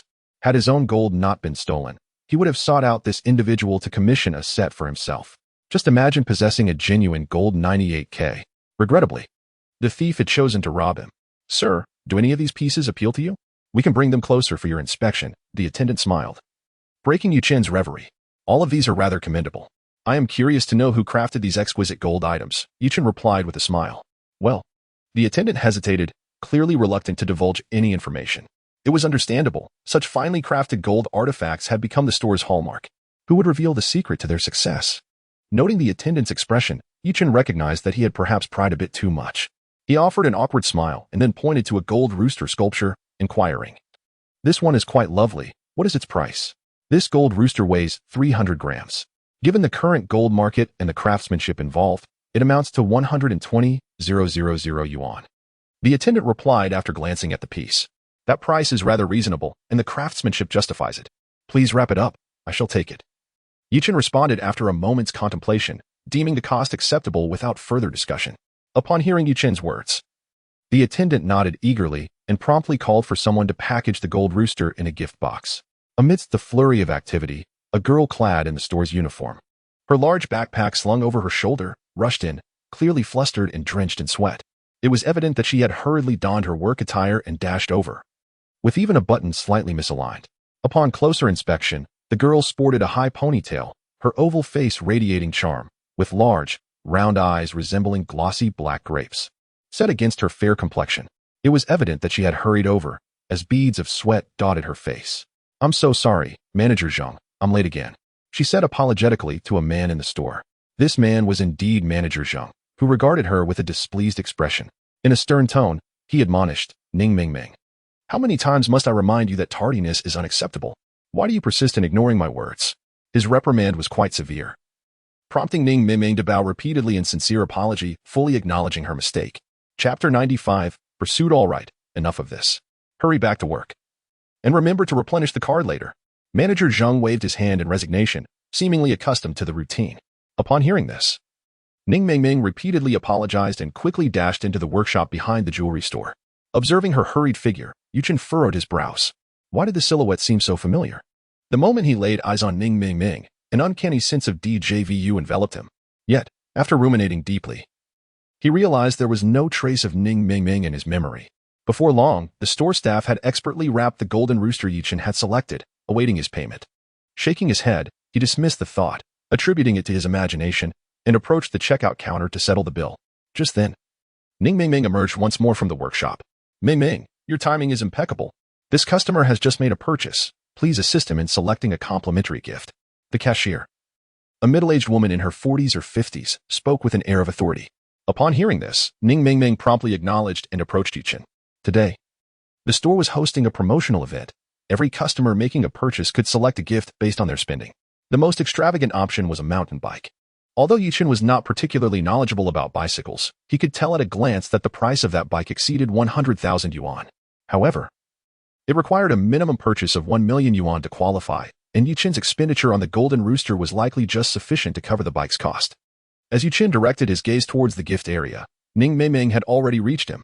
Upon seeing Yuchen, her expression shifted momentarily before she quickly regained her composure. "Hello, sir. Please follow me," she said, promptly turning and leading the way to the gift section. Watching her retreating figure, Yuchen's brow furrowed further. The familiarity only intensified. Finally, it dawned on him. She was the very woman who had stolen his gold and diamonds that fateful night. How utterly perplexing. Yuchen sought a fitting phrase to encapsulate his current emotions, but after a thorough mental search, found himself at a loss for words. "Sir, based on your purchase, you may freely choose one of these gifts," Ning Ming said, deliberately lowering her head to avoid his gaze, gesturing towards the array of gifts laid out before them. A faint smile graced Yuchen's lips as he chose not to expose her immediately, but instead took a leisurely look at the selection. The items were mostly small appliances. "This high-powered flashlight looks promising. I wonder how bright it is?" Yuchen casually picked up a well-crafted flashlight from the display. Indeed, this flashlight is quite impressive. It boasts a strong brightness for nighttime use, Ning Ming chimed in softly. "Oh, is that so?" As Yuchen spoke, he activated the powerful flashlight, despite it being daytime. The intense beam of light emanated from the flashlight's tip. This was splendid. At night, I often struggled to see clearly, but with this device, convenience was assured. With a chuckle, Yuchen jostled the flashlight in his hand. The weight of the strong flashlight felt substantial, and its grip was robust, akin to holding a section of iron rod. Ning Ming, upon hearing Yuchen's words, had already tensed up. Yuchen sensed that at any moment, Ning Ming might launch an attack against him. Surveying the surroundings, he deemed it prudent to refrain from engaging in conflict. After all, they were in unfamiliar territory. Should the other members of the shop be allies of this woman, the situation could become precarious. "All right, I will take this," Yuchen said with a smile, handing the flashlight to Ning Ming. She looked at him with anxiety, uncertain whether to accept the powerful flashlight he offered. "Ming, are you daft? Wrap it up for the customer quickly." The manager happened to pass by and hurriedly interjected upon witnessing the scene. Ning Ming seemed to snap back to reality, promptly accepting the flashlight from Yuchen and returning to the checkout counter to find a box in which to wrap it. Yuchen politely expressed his gratitude with a thank you before leaving the jewelry store with 2 bags in hand, seemingly not glancing back as he exited. Only after Yuchen had naturally made his way out did Ning Ming exhale a sigh of relief. This individual, based on his attire, did not appear to be someone who could afford to reside in that villa. It must have been mere coincidence, she thought to herself. However, Yichen did not venture far from the jewelry store. Checking the time, he noted it was nearly 7 in the evening. He decided to remain in the vicinity, hoping to draw closer to Ning Ming and reclaim his possessions at the opportune moment. Concealed in a narrow alley not far from the jewelry store, Yichen waited until after 9 o'clock, when the shop's rolling shutter began to close. Yet, even after the doors shut, the store remained open, likely due to the manager conducting a work summary with the staff. In service-oriented industries, such meetings typically occur post-closing hours. Thus, Yichen waited for nearly half an hour before observing individuals gradually exiting the store. However, Ning Ming's figure was conspicuously absent. Had she sensed something amiss and fled? Yichen pondered silently. Just as he was on the verge of giving up, he spotted Ning Ming swiftly exiting the jewelry store, her expression betraying a hint of tension. Once outside, she glanced around anxiously until her demeanor began to relax. "Little thief, you have finally emerged," Yichen sneered softly. With a leap, he landed on a nearby rooftop. Utilizing his master-level lightness skill, he executed a silent descent, making no sound upon landing, and went unnoticed by anyone nearby. Yichen stealthily followed Ning Ming from the rooftop as she moved away from the jewelry store. Upon her emergence, Ning Ming evidently remained vigilant. After traversing several hundred meters and confirming that Yichen was nowhere in sight, she swiftly turned and slipped into a secluded alley. This area resembled an urban village inhabited by migrant workers, characterized by its intricate layout and convoluted pathways. A stranger venturing in might easily lose their bearings.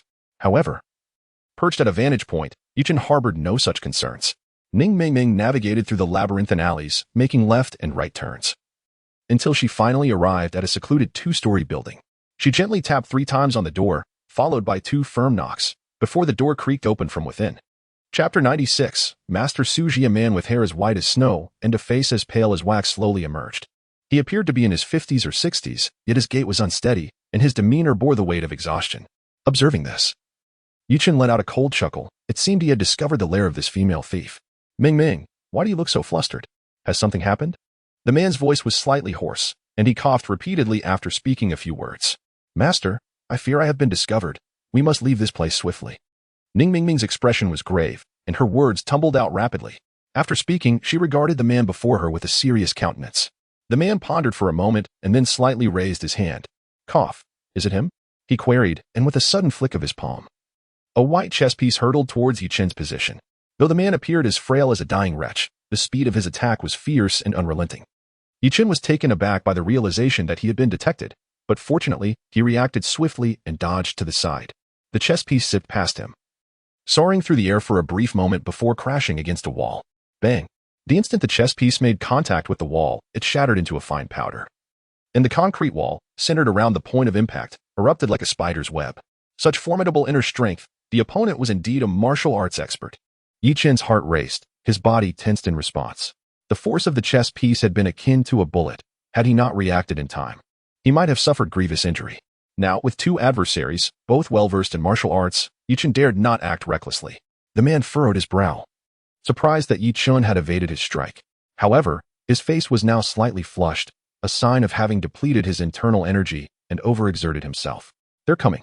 Ning Ming's brows knitted together as she gracefully leapt onto the rooftop where Yichen stood.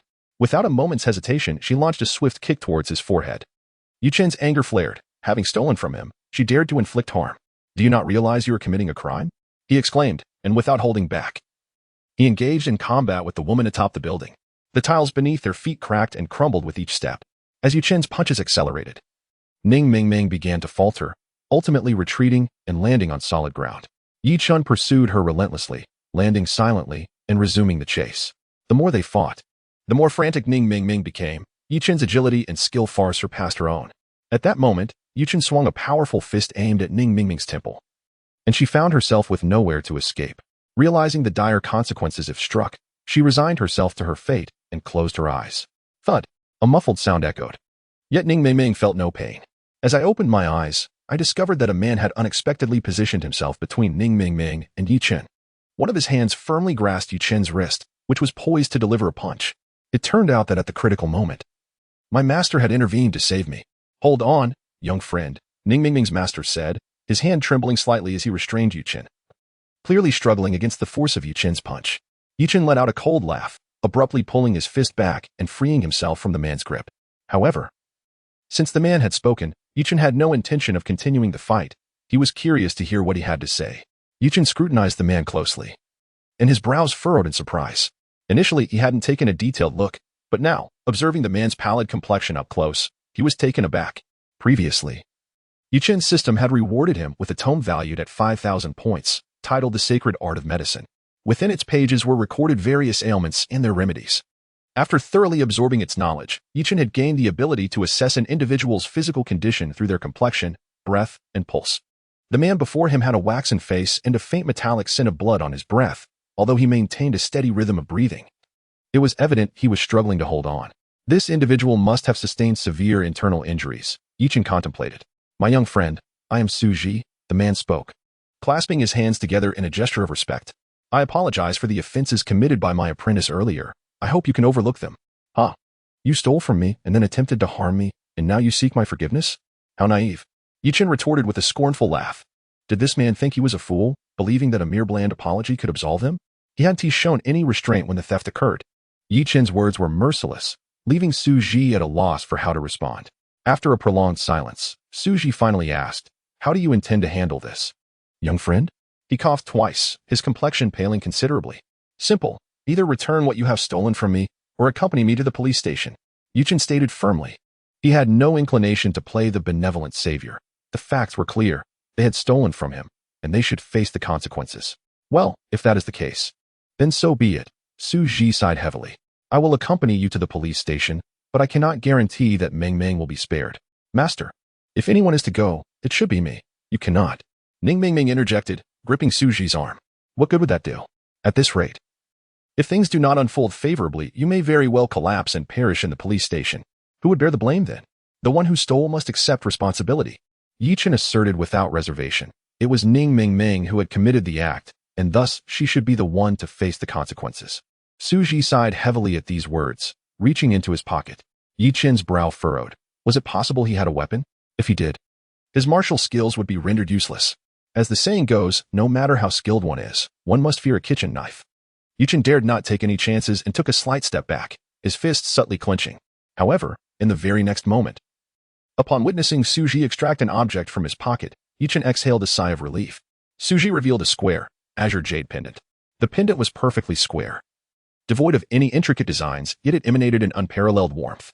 Young friend, this jade pendant holds some value, though it pales in comparison to your loss, Su Ji said, his palm trembling slightly, revealing his reluctance to part with it. Ning Meng Meng, upon seeing this, hurriedly interposed herself before Su Ji, her voice choked with emotion as she implored. Uncle Master, you cannot give this to him. I will find a way to compensate for his losses. Su Ji let out a bitter smile, shaking his head as he replied, All is destined. There is no need to force it further. With that, Su Ji placed the jade pendant into Yichen's hands. Instantly, a sensation of warmth coursed through Yichen's entire being, causing him to tremble with a sudden awakening. Chapter 97. Healing Remedies. After Su Ji handed the jade pendant to Yichen, his complexion visibly deteriorated.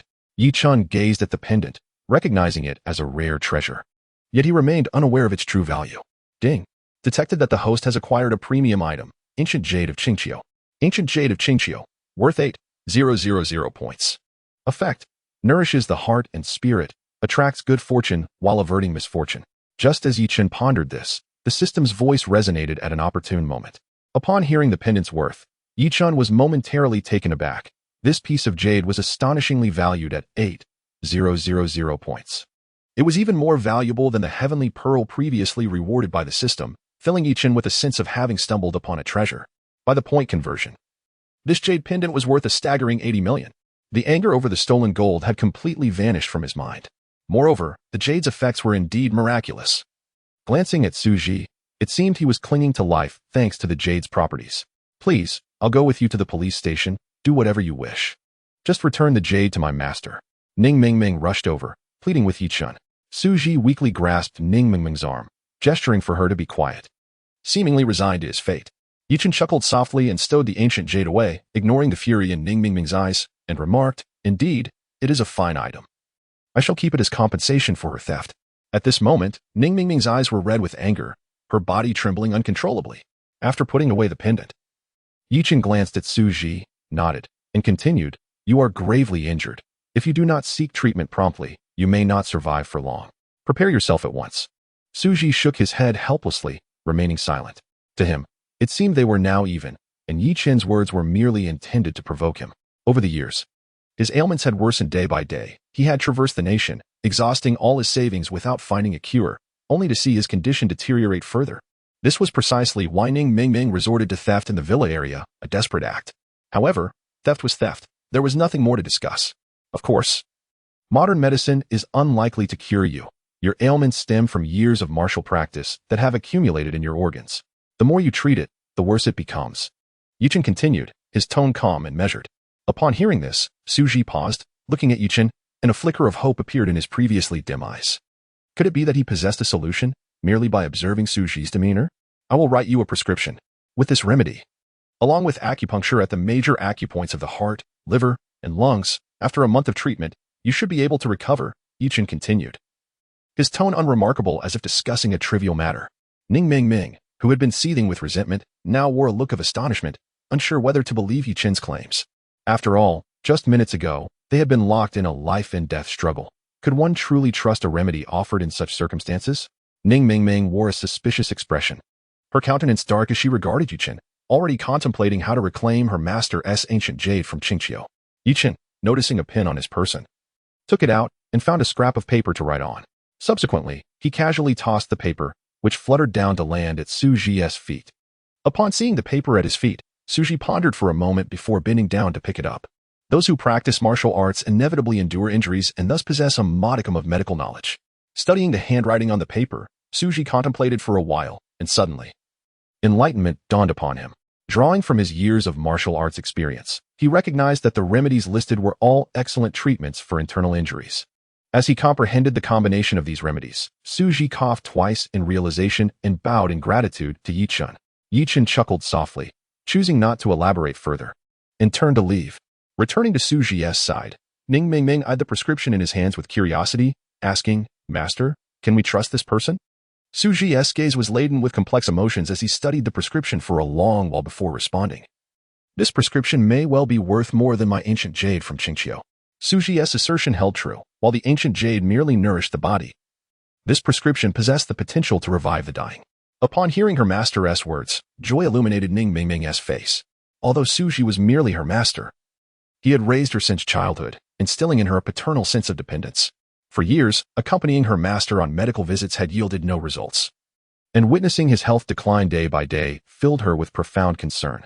Now, with the prescription in hand, hope blossomed, dispelling the previous clouds of despair.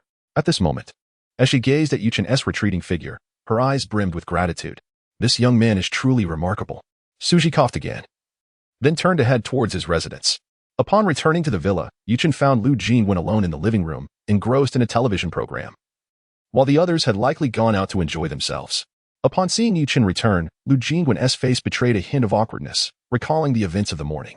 Yi Chen scratched his head, glancing at Lu Jingwen, at a loss for words. Lu Jingwen, too, racked her brain for something to alleviate the tension.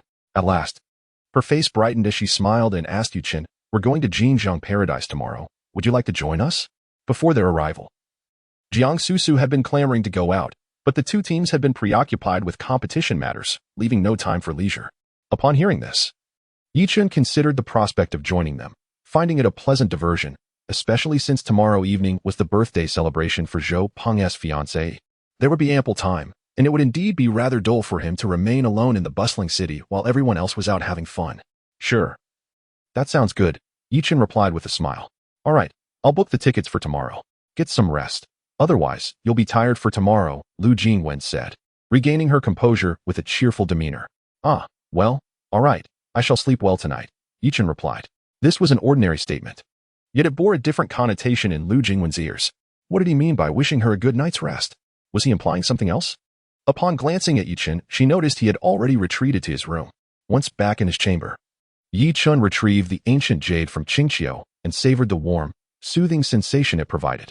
After admiring the jade for a while, he removed the celestial pearl that had been hanging around his neck. This was a reward bestowed upon him by the system, and he had kept it close ever since.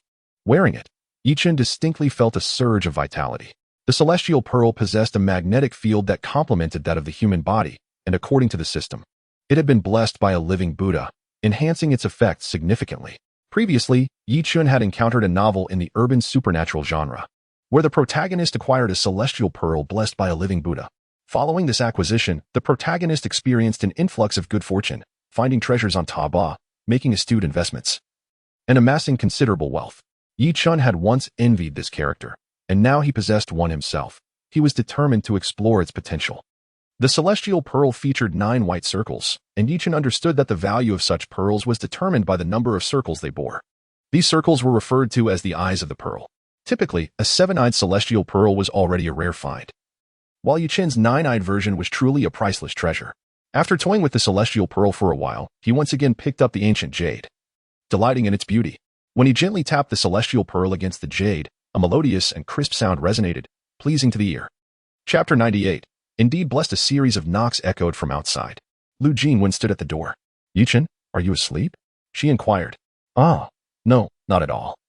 Yi Chun replied, startled, rising to open the door for Lu Jingwen. What brings you here so late? Could it be? A bold thought emerged in Yi Chun's mind. Lu Jingwen, she continued, in a couple of days, I will return to Feiqing to celebrate my grandfather's birthday. I would like to invite you to join us. My grandfather just called and insisted that you must come. Yi Chun was taken aback. Why are there so many birthdays this month? However, he was already aware of the celebration for the elder Lu. Yes, I remember, he said, feeling a hint of disappointment. It seemed that his assumption had missed the mark. The following morning, all members had gathered, including Qin Emo and the Jiang sisters. At that moment, a luxurious bus arrived at the villa's entrance. A middle-aged man, the same one who had greeted Lu Jingwen at the airport, descended from the bus. He bowed respectfully to Lu Jingwen and the others, saying, The vehicle is ready. Miss Lu, are you prepared to depart now? The members of the FF team in NB were left in astonishment by his demeanor. It was evident that the Lu family had significant connections. Although Yi Chun could afford such a vehicle, the level of deference and service was something rarely encountered by ordinary individuals. The interior of the bus was lavishly decorated, resembling a spacious mobile home, complete with a designated restroom. Soothing music played as the middle-aged man engaged in quiet conversation with Lu Jingwen, and the vehicle began to move. As the bus glided smoothly along the road, there was no hint of jostling. Brother Yi, the performance of this vehicle is remarkable. It's far more comfortable than riding the bus, Xiaolei exclaimed, looking around in awe, having never experienced such a luxurious ride before. Indeed. I wonder when I might be able to afford a vehicle like this, Mingming mused, a look of envy on her face. This bus likely costs a fortune. Don't even dream about it. Yuren leaned back against the leather sofa, feeling quite at ease. Yi Chun smiled, choosing to remain silent. Observing the expressions of Yi Chun and his companions, Lu Jingwen felt a swell of pride, having been overshadowed during the competition here. It was clear that they were beholden to her favor. With an unobstructed journey, the bus soon arrived at Jinjiang Paradise, the first large amusement park in Chinese history. Spanning over 170 acres, the myriad of attractions within was beyond count, welcoming millions of visitors each year. Although it was not the peak tourist season, the entrance of the park was still bustling with crowds. Jiang Susu was beside herself with excitement, resembling a jubilant bird as she pulled Jiang Hanhang forward. Here, a plethora of entertainment options awaited, including roller coasters, pirate ships, and merry-go-rounds. Surprisingly, what Jiang Susu longed to experience the most was the Ferris wheel here. The Ferris wheel at Jinjiang Amusement Park is reputed to be the 3rd tallest in all of Asia, resembling a colossal while standing majestically. Aren't you all joining us? Jiang Susu inquired of Yi Chun and the others as she, Lu Jingwen, Qin Emo, and the Jiang sisters boarded the attraction. Yi Chun, feeling somewhat exasperated, had to admit that he wasn't particularly fond of such rides, yet Xiao Lei and the others were brimming with excitement as they settled into an empty compartment. Only Yuren stood outside, seemingly bewildered. Observing that everyone was waiting for him, Yuren chuckled and said, I think I'll pass. It takes 45 minutes for a full rotation. And it seems rather pointless, haha. He laughed while scratching his head. You're not afraid of heights, are you? A member of the FF team called out loudly. Afraid of heights? What a joke. I am the strongest marksman of the esteemed NB team. How could I be afraid of heights? Yuren retorted, though his voice lacked conviction. Oh yes, you are afraid of heights. Xiaolei teased, grinning at Yuren's demeanor. I'll go. Yuren gulped nervously, feeling discontented by the group's derision, and trudged toward the compartment occupied by Yi Chun and the others. Each Ferris wheel compartment could hold 4 individuals. Lu Jingwen, Qin Emo, and the Jiang sisters occupied one, while the NB team and the FF team filled the others, perfectly fitting into the 3 compartments available. As Yuren reached the steps, He looked up at the towering Ferris wheel, and his initially resolute stride faltered slightly. Yichen couldn't help but laugh, surprised that the usually composed Yuren was indeed afraid of heights. Ultimately, with an expression of utter resignation, Yuren was ushered into the compartment amidst the laughter of Yichen and Xiaolei. This Ferris wheel moves so slowly. What is there to fear? In a moment, I'll take you on a roller coaster. Xiaolei reassured as the Ferris wheel began its gentle ascent. Yuren shivered at the pat on his shoulder and stammered, "Brother Lei, please spare me. If I've offended you in any way before, I sincerely apologize." As the Ferris wheel reached a certain height, Yuren was drenched in cold sweat. Too frightened to look down, Xiaolei and the others ceased their teasing. After all, everyone has their own fears. And they turned their attention to taking photos of the view, as such outings were rare and warranted capturing memories. "Brother Lei, at this height, is it really safe?" Yuren asked anxiously, gripping the handle inside the compartment tightly. How could anything go wrong? While the Ferris wheel is indeed tall, its safety measures are exceptional. You needn't worry. Yichen chuckled, dismissing Yuren's concerns as mere overreactions. Yet Yuren remained apprehensive, unable to lift his gaze outward. Suddenly, a thunderous noise erupted from the massive axle at the center of the Ferris wheel, accompanied by a blinding electrical spark. At that moment, the once slowly rotating Ferris wheel unexpectedly halted in midair. At this moment, the group found themselves elevated over 50 meters above ground. Acutely aware of the cabin they occupied beginning to sway violently. Goodness! The fishman! Could it truly be so coincidental? Panic seized the crowd, who had never anticipated that the fishman's jest about a potential calamity would manifest into reality.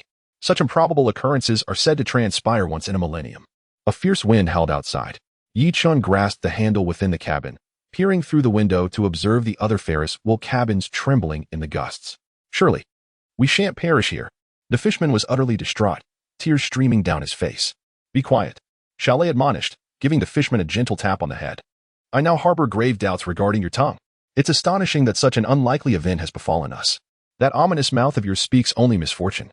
Meanwhile, the incident involving the Ferris wheel had already captured the attention of all visitors within the Jinjiang amusement park.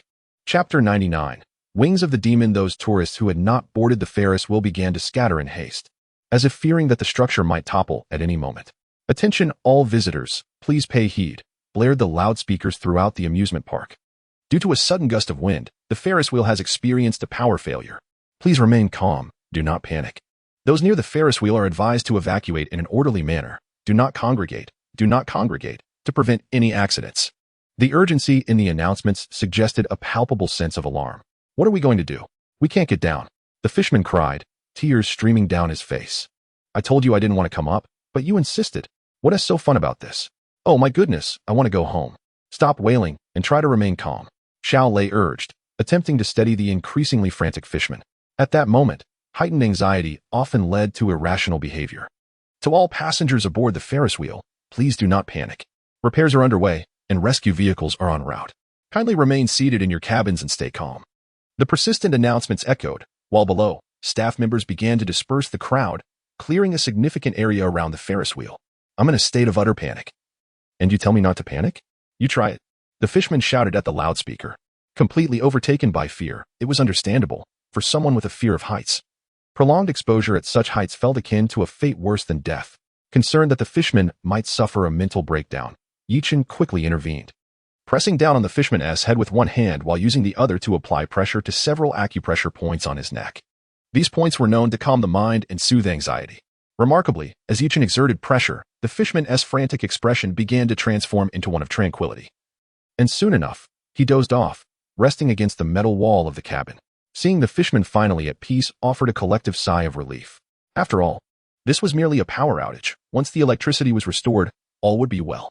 The fishman's initial panic was exacerbated by his acrophobia. The contagion of fear was palpable.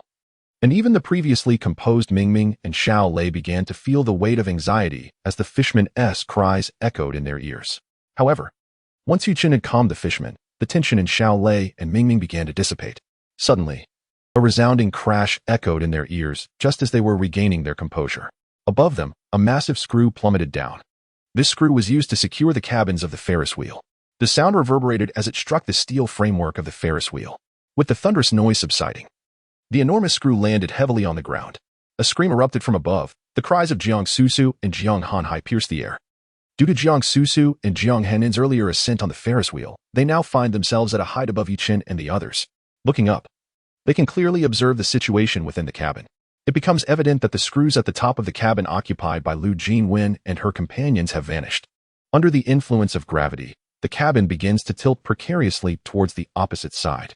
Crisis, Xiao Lei exclaims.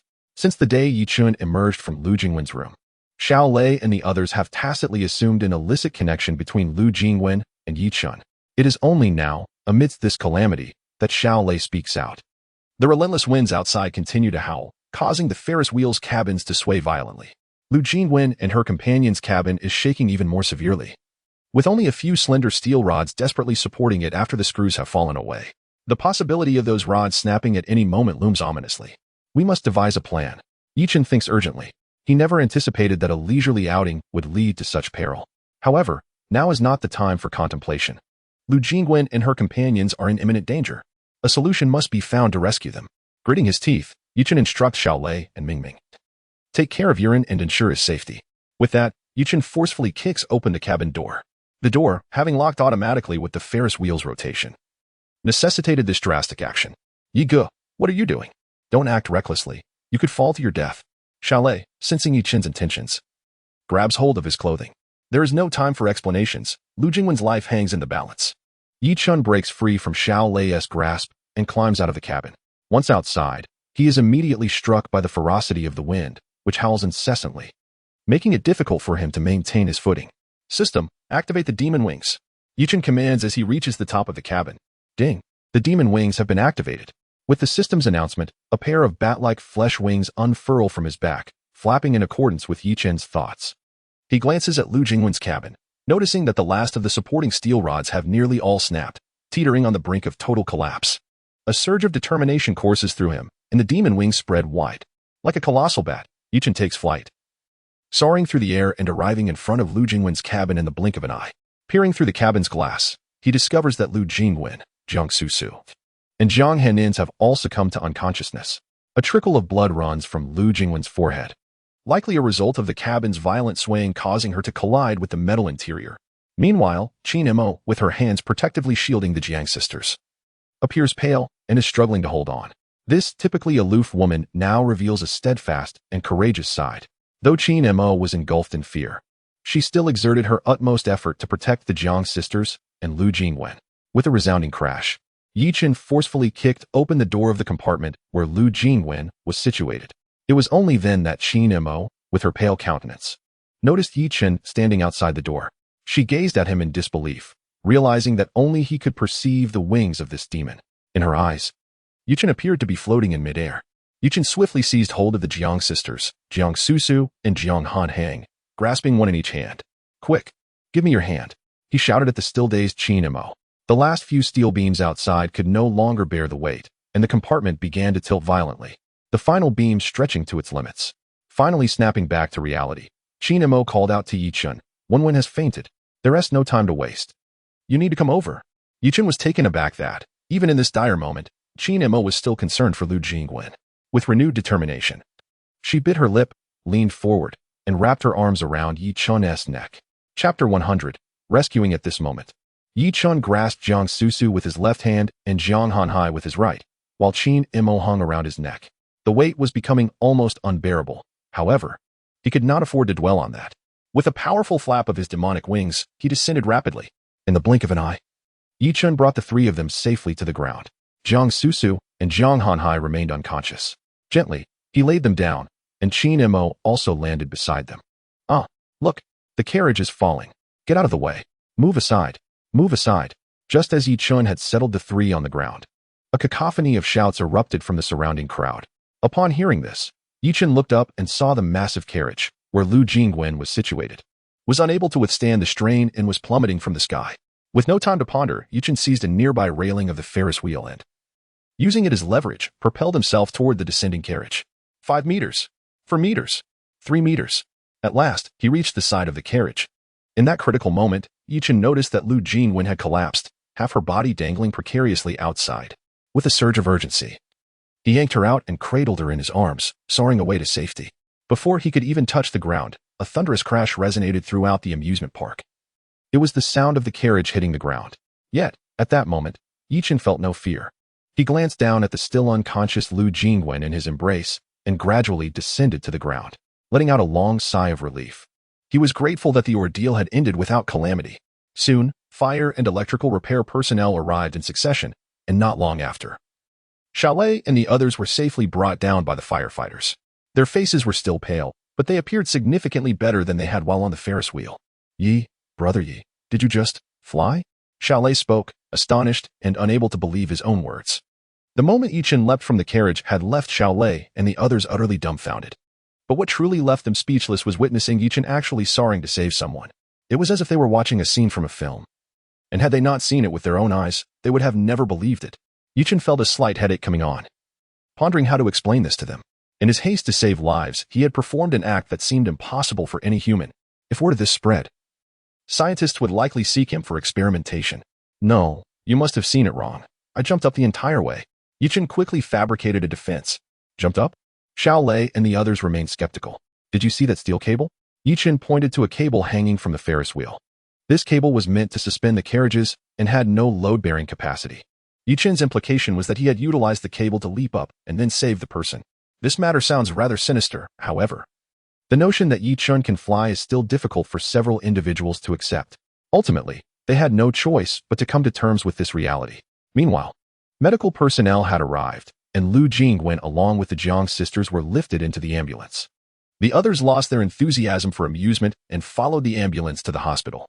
Yichen, wishing to avoid any unnecessary complications, chose to discreetly slip away. With his exceptional skills in lightness art, no one could hinder his departure. Lu Jingwen's injuries were not severe, merely a slight abrasion on her scalp, compounded by excessive fright, which led to her fainting. She soon regained consciousness. Yichen remained at the hospital with the others. And when he saw that Lu Jingwen and the Jiang sisters had awakened, a sense of relief washed over him. After confirming that they were indeed fine, they proceeded to complete the discharge formalities and return to the villa. What was meant to be a joyful outing had turned into an unsettling ordeal, leaving everyone rather discontented. Upon their return to the villa, they noticed a luxurious black business sedan parked at the entrance, beside which stood a middle-aged man. Upon seeing Lu Jingwen and the others return, the man promptly and respectfully opened the car door.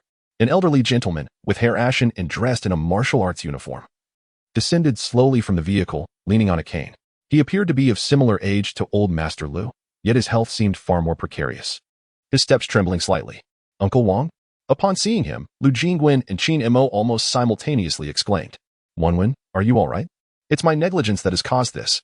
The elder, referred to as Uncle Wang, approached Lu Jingwen, scrutinizing her intently. It is my fault. I should have personally attended to you. Otherwise, this incident would not have occurred.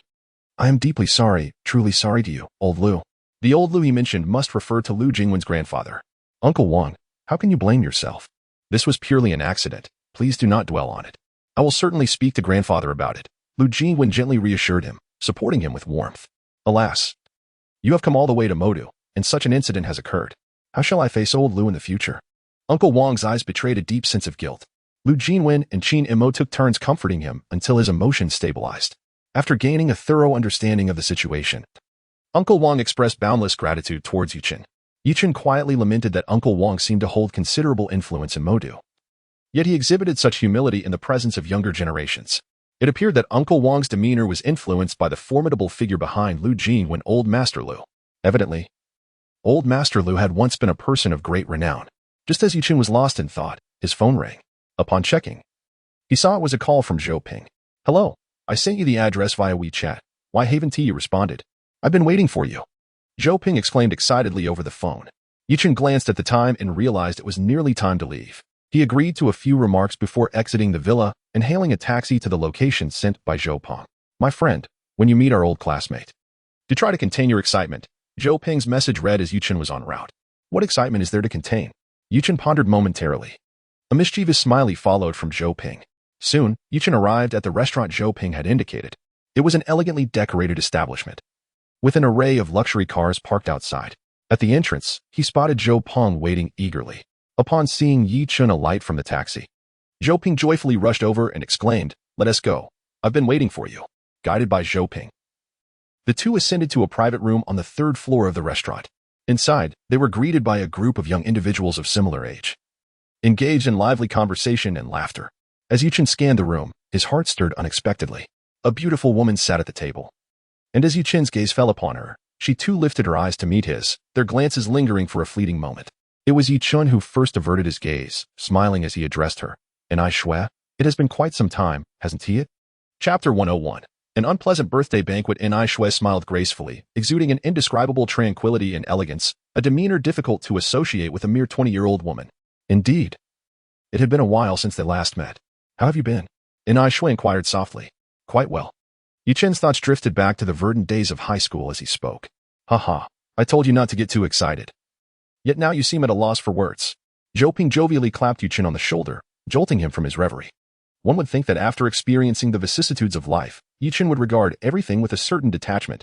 However, the moment he laid eyes on Ni Shui, he realized his perceptions had been overly simplistic. Some memories are etched into one's very bones, impervious to the passage of time. Haha. It's just that Ni Shui has blossomed into even greater beauty. Yu Chen chuckled, taking a seat and turning to Zhou Ping. So, where's the guest of honor? My fiancé is handling a few matters and will arrive shortly, Zhou Ping replied, his face alight with happiness at the mention of his beloved. The others could not resist teasing him, yet Zhou Ping appeared unfazed, clearly brimming with affection for his fiancée. After surveying the gathering, Zhou Ping decided to call his future wife. Hello, dear, most of the guests are here. Where are you? He asked. Shall I come to fetch you? Oh. Please don't rush me. I'm with a few girlfriends taking Wang Ji's car. We'll be there soon. Just a bit longer, don't push me. His fiancée replied, a hint of impatience in her voice. As the conversation reached Yu Chen's ears, he chuckled softly, realizing his friend seemed somewhat overwhelmed by his future wife. Just jesting, just jesting. Zhou Peng, however, seemed unperturbed, as if he had grown accustomed to such banter. Yi Chen, I heard from Zhou Ping that you are now a professional sports player. I must admit, that surprises me, Ni Shui remarked with a gentle smile. Before Yi Chen could respond, a man seated beside Ni Shui interjected loudly, professional esports? Which game? I know a few team managers in Magic City. Which team are you with? The man, clad in an expensive suit, frequently glanced at Ni Shui as if to showcase his status. Our team is called NB. And we are currently in Magic City for the NECL tournament, Yi Chen replied with a smile. Upon hearing this, the man's expression shifted to one of disdain. NECL? Ah. The PUBG tournament. But to be fair, those are rather insignificant team competitions. Of course, I'm not referring to you. Otherwise, I could introduce you to some top-tier teams in Magic City, LGE, GFY, QM. I know people in all of them. He spoke with pride. Yet it was evident that the teams he mentioned belonged to a different echelon than NCL. Under normal circumstances, once the NECL concludes and the slots for entering the PDL are confirmed, the top 8 from the PDL will still compete in the PCLP matches to have a chance to enter the PCL. Thus, for the PCL, the NCL is merely an introductory competition. The opposing party is evidently aware of this, as their tone carries a hint of disdain. A more pivotal factor lies in the fact that this individual, upon seeing Ni Shui, began to harbor ulterior motives. Consequently, in conversation, he continuously sought to overshadow Yi Chen, aiming to draw Ni Shui's attention more towards himself. Wang Yi, I didn't realize your connections were quite extensive, remarked Zhou Peng, chuckling from the side. Haha, not to boast, but the Wang family does hold a certain influence in the magical city. To be candid, I am considering investing in a few of those teams. If they perform well, the returns could be quite promising, Wang Yi replied with a smug grin. Those teams have not fared well this year, frankly speaking. Relegation or even dissolution is a possibility. I would advise against hasty investments, Yu Chen remarked calmly. He was well aware of the teams Wang Yi referred to, which, despite being among the elite, were indeed struggling at the bottom. Yu Chen's suggestion was made with Wang Yi's best interests in mind, for should the investment fail, the money would be lost. However, Wang Yi found Yu Chen's words somewhat irksome. You, a team competing in the NECL, dare to judge the PCL teams? Are you unaware of your own limitations? Wang Yi sneered. Let us see if you even make it to the PCL before you speak.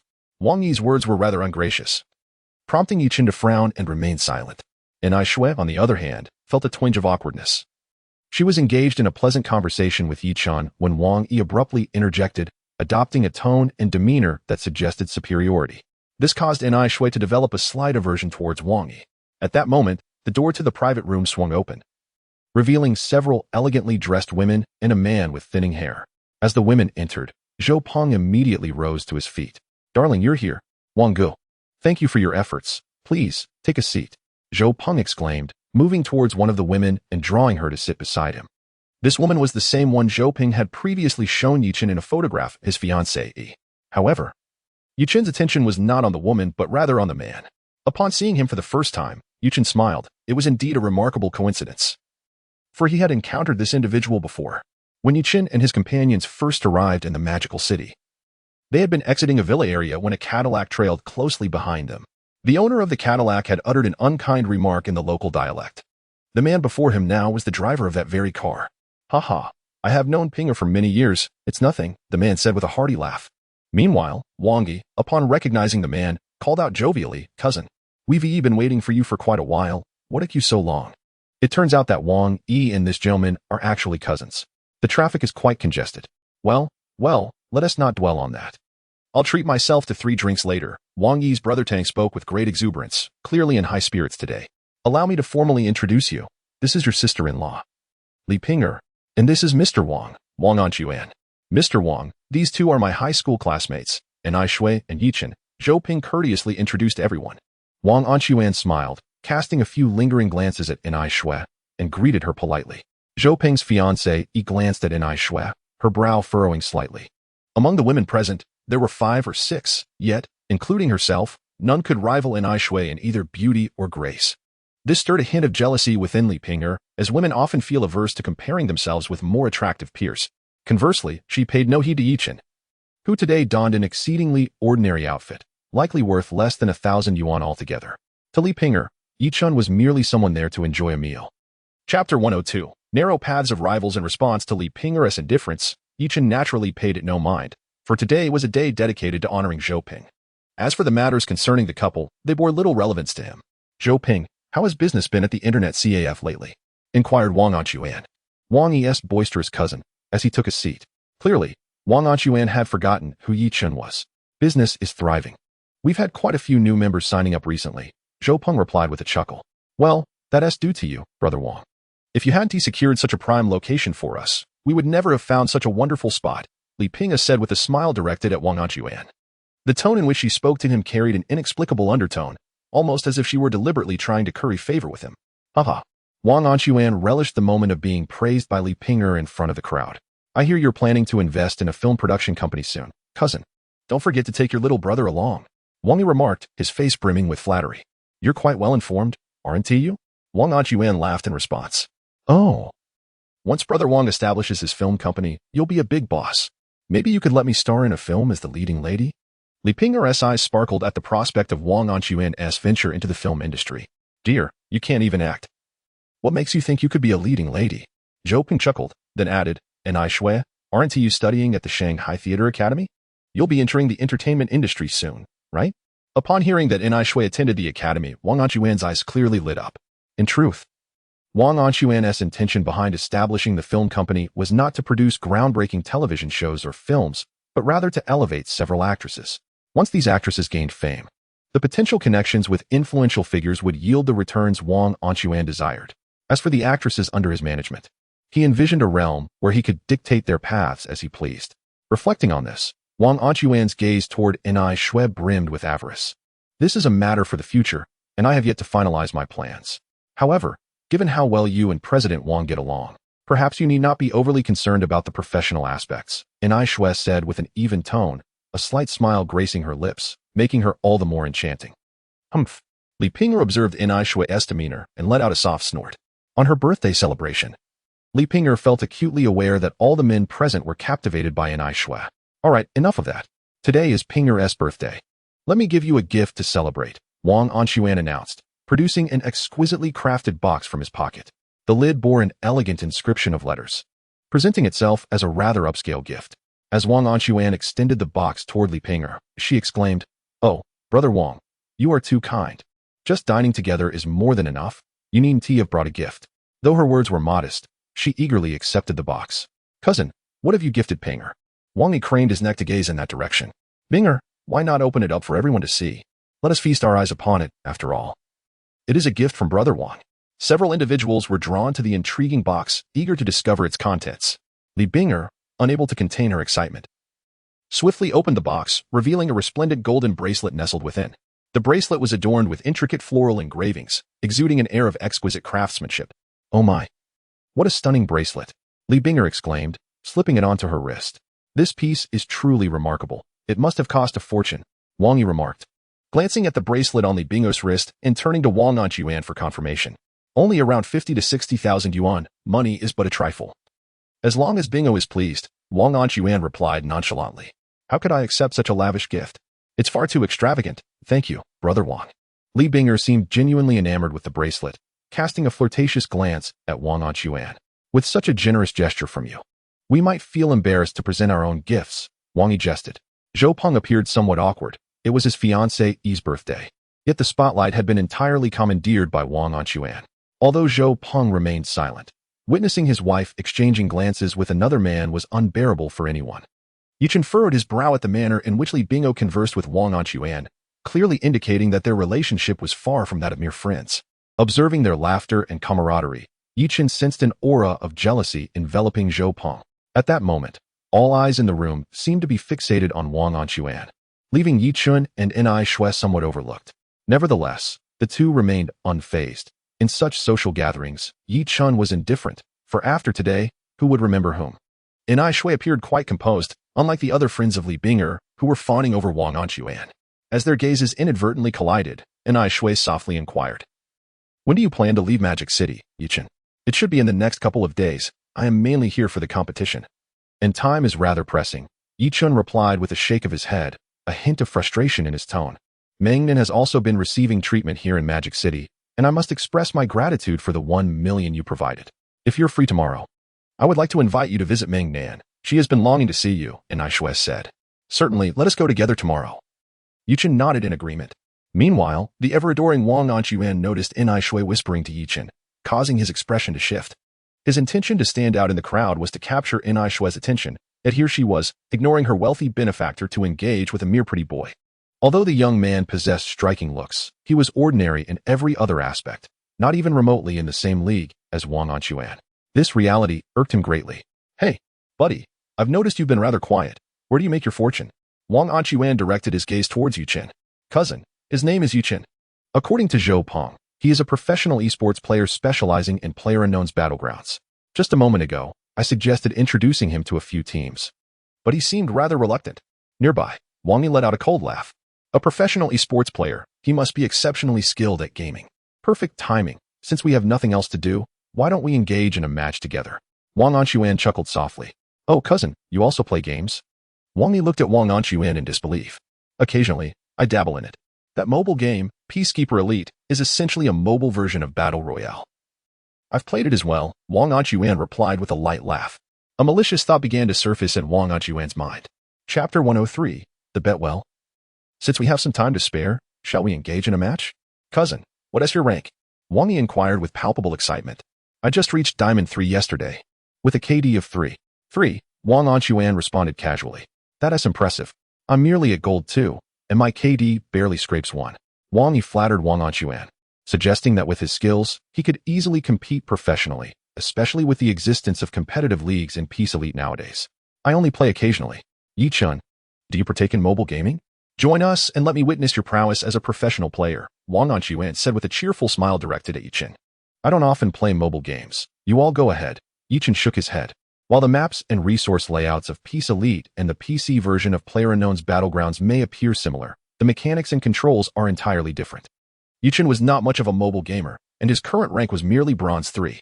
Are you really going to be this unsociable? Is it because a beauty is seated nearby, and you'd rather not engage with us old-timers? Wang Anquan sneered. Yichun, are you perhaps afraid you can't match my cousin's skill and are reluctant to play? Wang Yi provocatively remarked, observing Yichun's hesitance. How about this? Let us make it interesting and place a wager, shall we? Wang Anquan, noticing Yichun's reluctance, continued his taunts. Oh, what kind of wager? Yichun asked, amused, curious about the stakes Wang Anquan would propose. If the reward is enticing enough, he wouldn't mind participating. Let us see who can achieve more kills. The loser must smash their phone, and the one who loses will also foot the bill for today's meal. My phone is worth nearly 19,000 on the Matex 2 official website, Wang Anquan declared, producing his phone and glancing at Yichun. Brother Wang, let us not get carried away. That's a bit extreme, and I was supposed to treat everyone today anyway, Zhou Peng interjected, sensing the tension in the air. Brother Wang just wants to have some fun. Why are you interfering? Li Ping shot Zhou Peng a glare, rendering him momentarily speechless. Ni Shui tugged at Yichun's sleeve and whispered, There's no need to take him seriously. Just let it go. Yichen, you're not actually afraid. Are you? Aren't you a professional player? Wang Anquan leaned forward, pressing Yichen. All right then, let us see what happens, but your words must be binding. Yichen retorted, pulling out his phone. Yichen's phone was an older model he had purchased 2 or 3 years ago. Upon seeing the device Yichen produced, Wang Anquan chuckled incredulously. You can't be serious, using that relic to compete against me? Wang Anquan gazed at Yichen in disbelief. His own phone was worth over 10,000, while Yichen's was akin to a basic model. It felt as if he had wagered 100,000. Only for the opponent to counter with a mere 100. My phone may not be as valuable as yours, but I assure you, I will not be smashing it. Yichen replied with a smile, already launching the Peace Elite app on his device. The words of Yichen implied that Wang Anquan was destined to lose, which was quite evident to Wang Anquan. He might as well refrain from being overly attached to his phone in the event of defeat. Rest assured, if you lose, feel free to throw it. I will gladly provide you with 3,000 yuan to purchase a new one. By the way, your humble device surely cannot cost that much. Can it? Wang Anquan scoffed disdainfully. Indeed, it was less than that.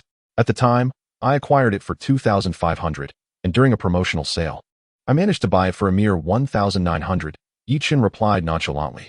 Although Yichen spoke in a calm tone, his words struck Wang Anquan's ears like a sharp dagger.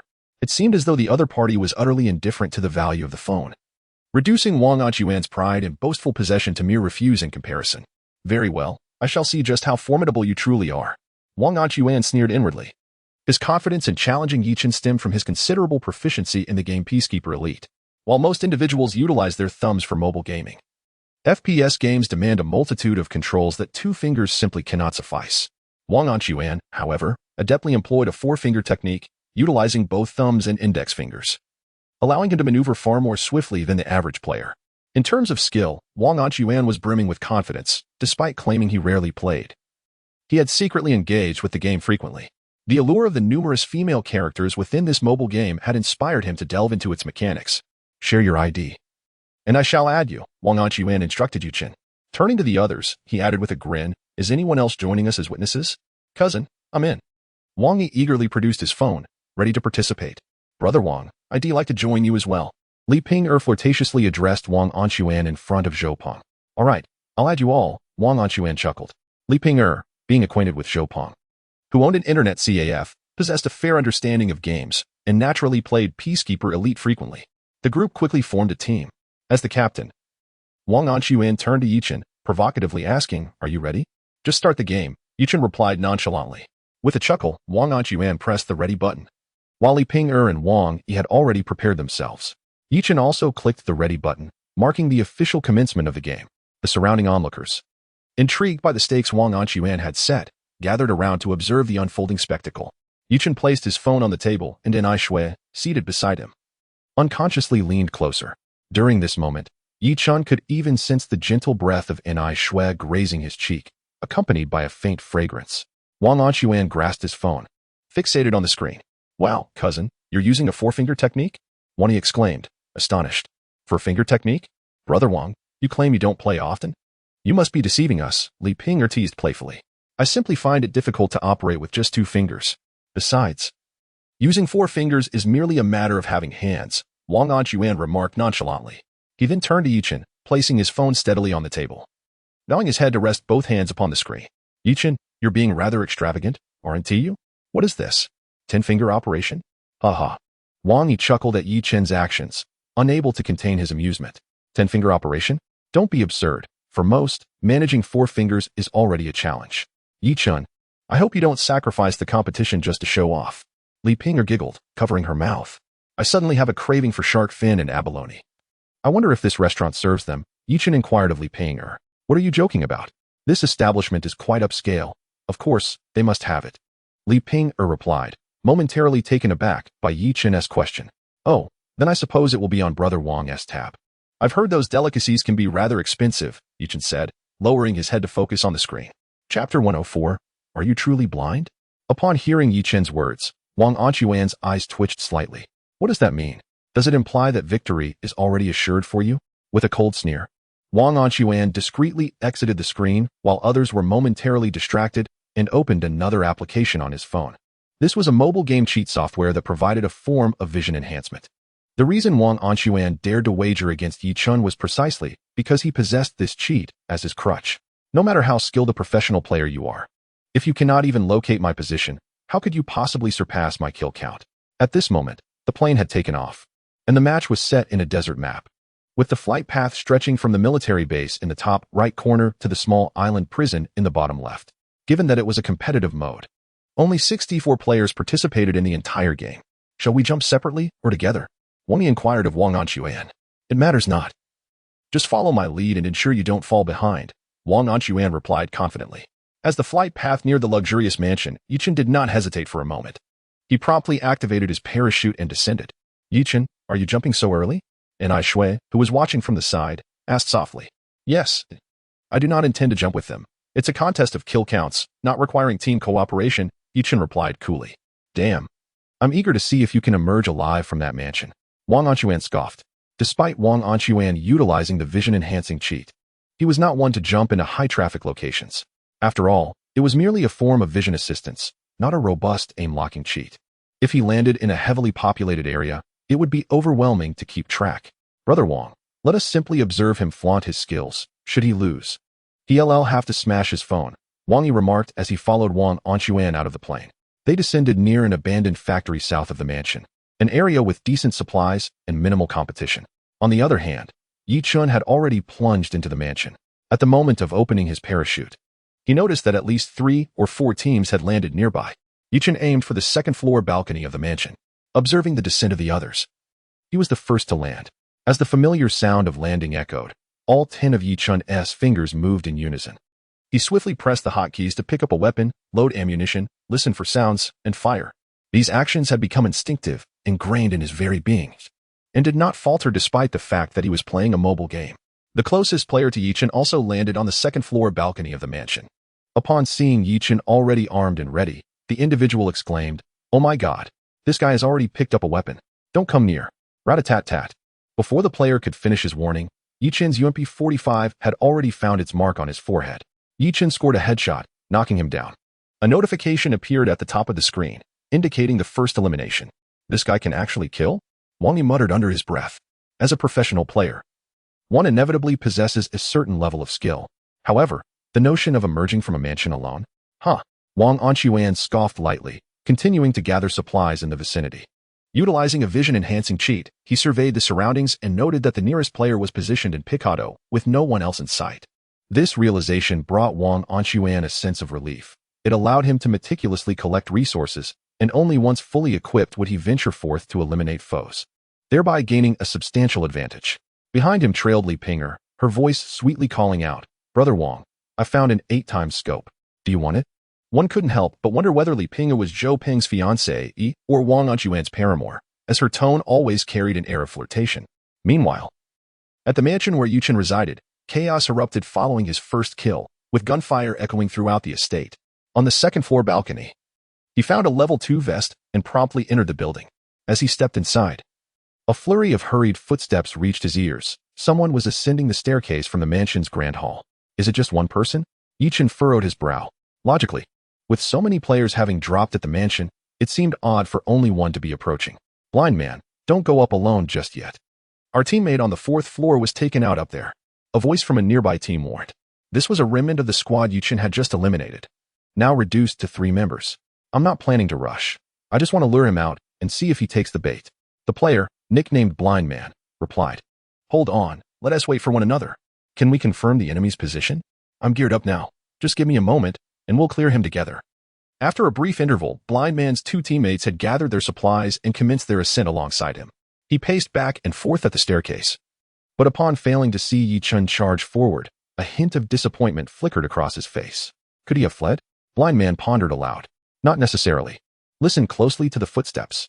The trio maintained perfect coordination, undeterred by the earlier loss of a teammate. In no time, they reached the 2nd floor simultaneously. Yi Chun, concealed behind the door of a small room, listened intently to the approaching footsteps. Initially, he had intended to confront Blind Man, but reconsidered. The mansion's staircase formed a sharp corner, making it easy to fall prey to an ambush from the rear. In light of the uncertainty surrounding the enemy's numbers, a reckless advance could lead to peril. Indeed, as Yi Chun suspected, the adversaries were not alone. The sound of 3 pairs of footsteps echoed in the second floor, causing the corners of his mouth to curve upward. He could distinctly hear one set of footsteps drawing nearer. Yichen awaited the approach of the individual, poised to ambush them. The footsteps grew increasingly audible, with only a door separating the two. Creak, the door swung open from the outside, revealing a player clad in pink attire. Upon surveying the empty room, the player hesitated and retreated. No one here? How peculiar, the newcomer mused, intrigued by the absence of occupants. Unbeknownst to Yichen, when the door was opened, he had inadvertently concealed himself behind it, his backpack fully visible. Despite the proximity, Yichen found himself unable to fire, as the door obstructed his line of sight. This unforeseen circumstance caught Yichen off guard. After all, he was not a frequent player of mobile games and had overlooked certain details. Even more astonishing was the fact that, despite being almost fully exposed beneath the opponent's gaze, he remained undetected. Had the player noticed him, Yichen would have lost his chance to practice shooting. In the realm of esports, vision is not a prerequisite. Holding back a chuckle, Yichen pressed the stealth key and quietly emerged from behind the door. At that moment, the player's back was fully exposed to Yichen's view. Chapter 105. Apologies, I have stolen your kill. As the blind man pushed open the door, Yichen's face turned a shade of green. At such a critical moment, he was unable to fire. However, to Yichen's astonishment, the opponent failed to notice his presence. The blind man was fully exposed, presenting a vulnerable back to Yichen. If he did not act swiftly, the opportunity would vanish. Without hesitation, Yichen aimed his UMP-45 at the moving blind man and fired. The precise headshot sent the blind man crashing to the ground. What the hell? There was clearly no one there. The blind man knelt in frustration. At that moment, the blind man's last 2 teammates rushed over upon witnessing their comrade's demise. Yet, Yichen had already secured a strategic position. As the two approached, he did not even pause to reload. He swiftly eliminated one with his remaining 5 bullets, leaving only one adversary standing. With a smooth motion, he drew his weapon and unleashed the final 5 bullets, striking the opponent squarely in the forehead. A flawless series of 4. With the UMP-45, Yichen executed the final 2 adversaries before they could even react. Observing the kill notifications in the upper right corner, Wang Anquan's expression shifted. Initially, his team had been ahead by 4 kills, which left Wang Anquan feeling the situation was spiraling beyond his control. Are you all set? Wang Anquan inquired of Wang Yi.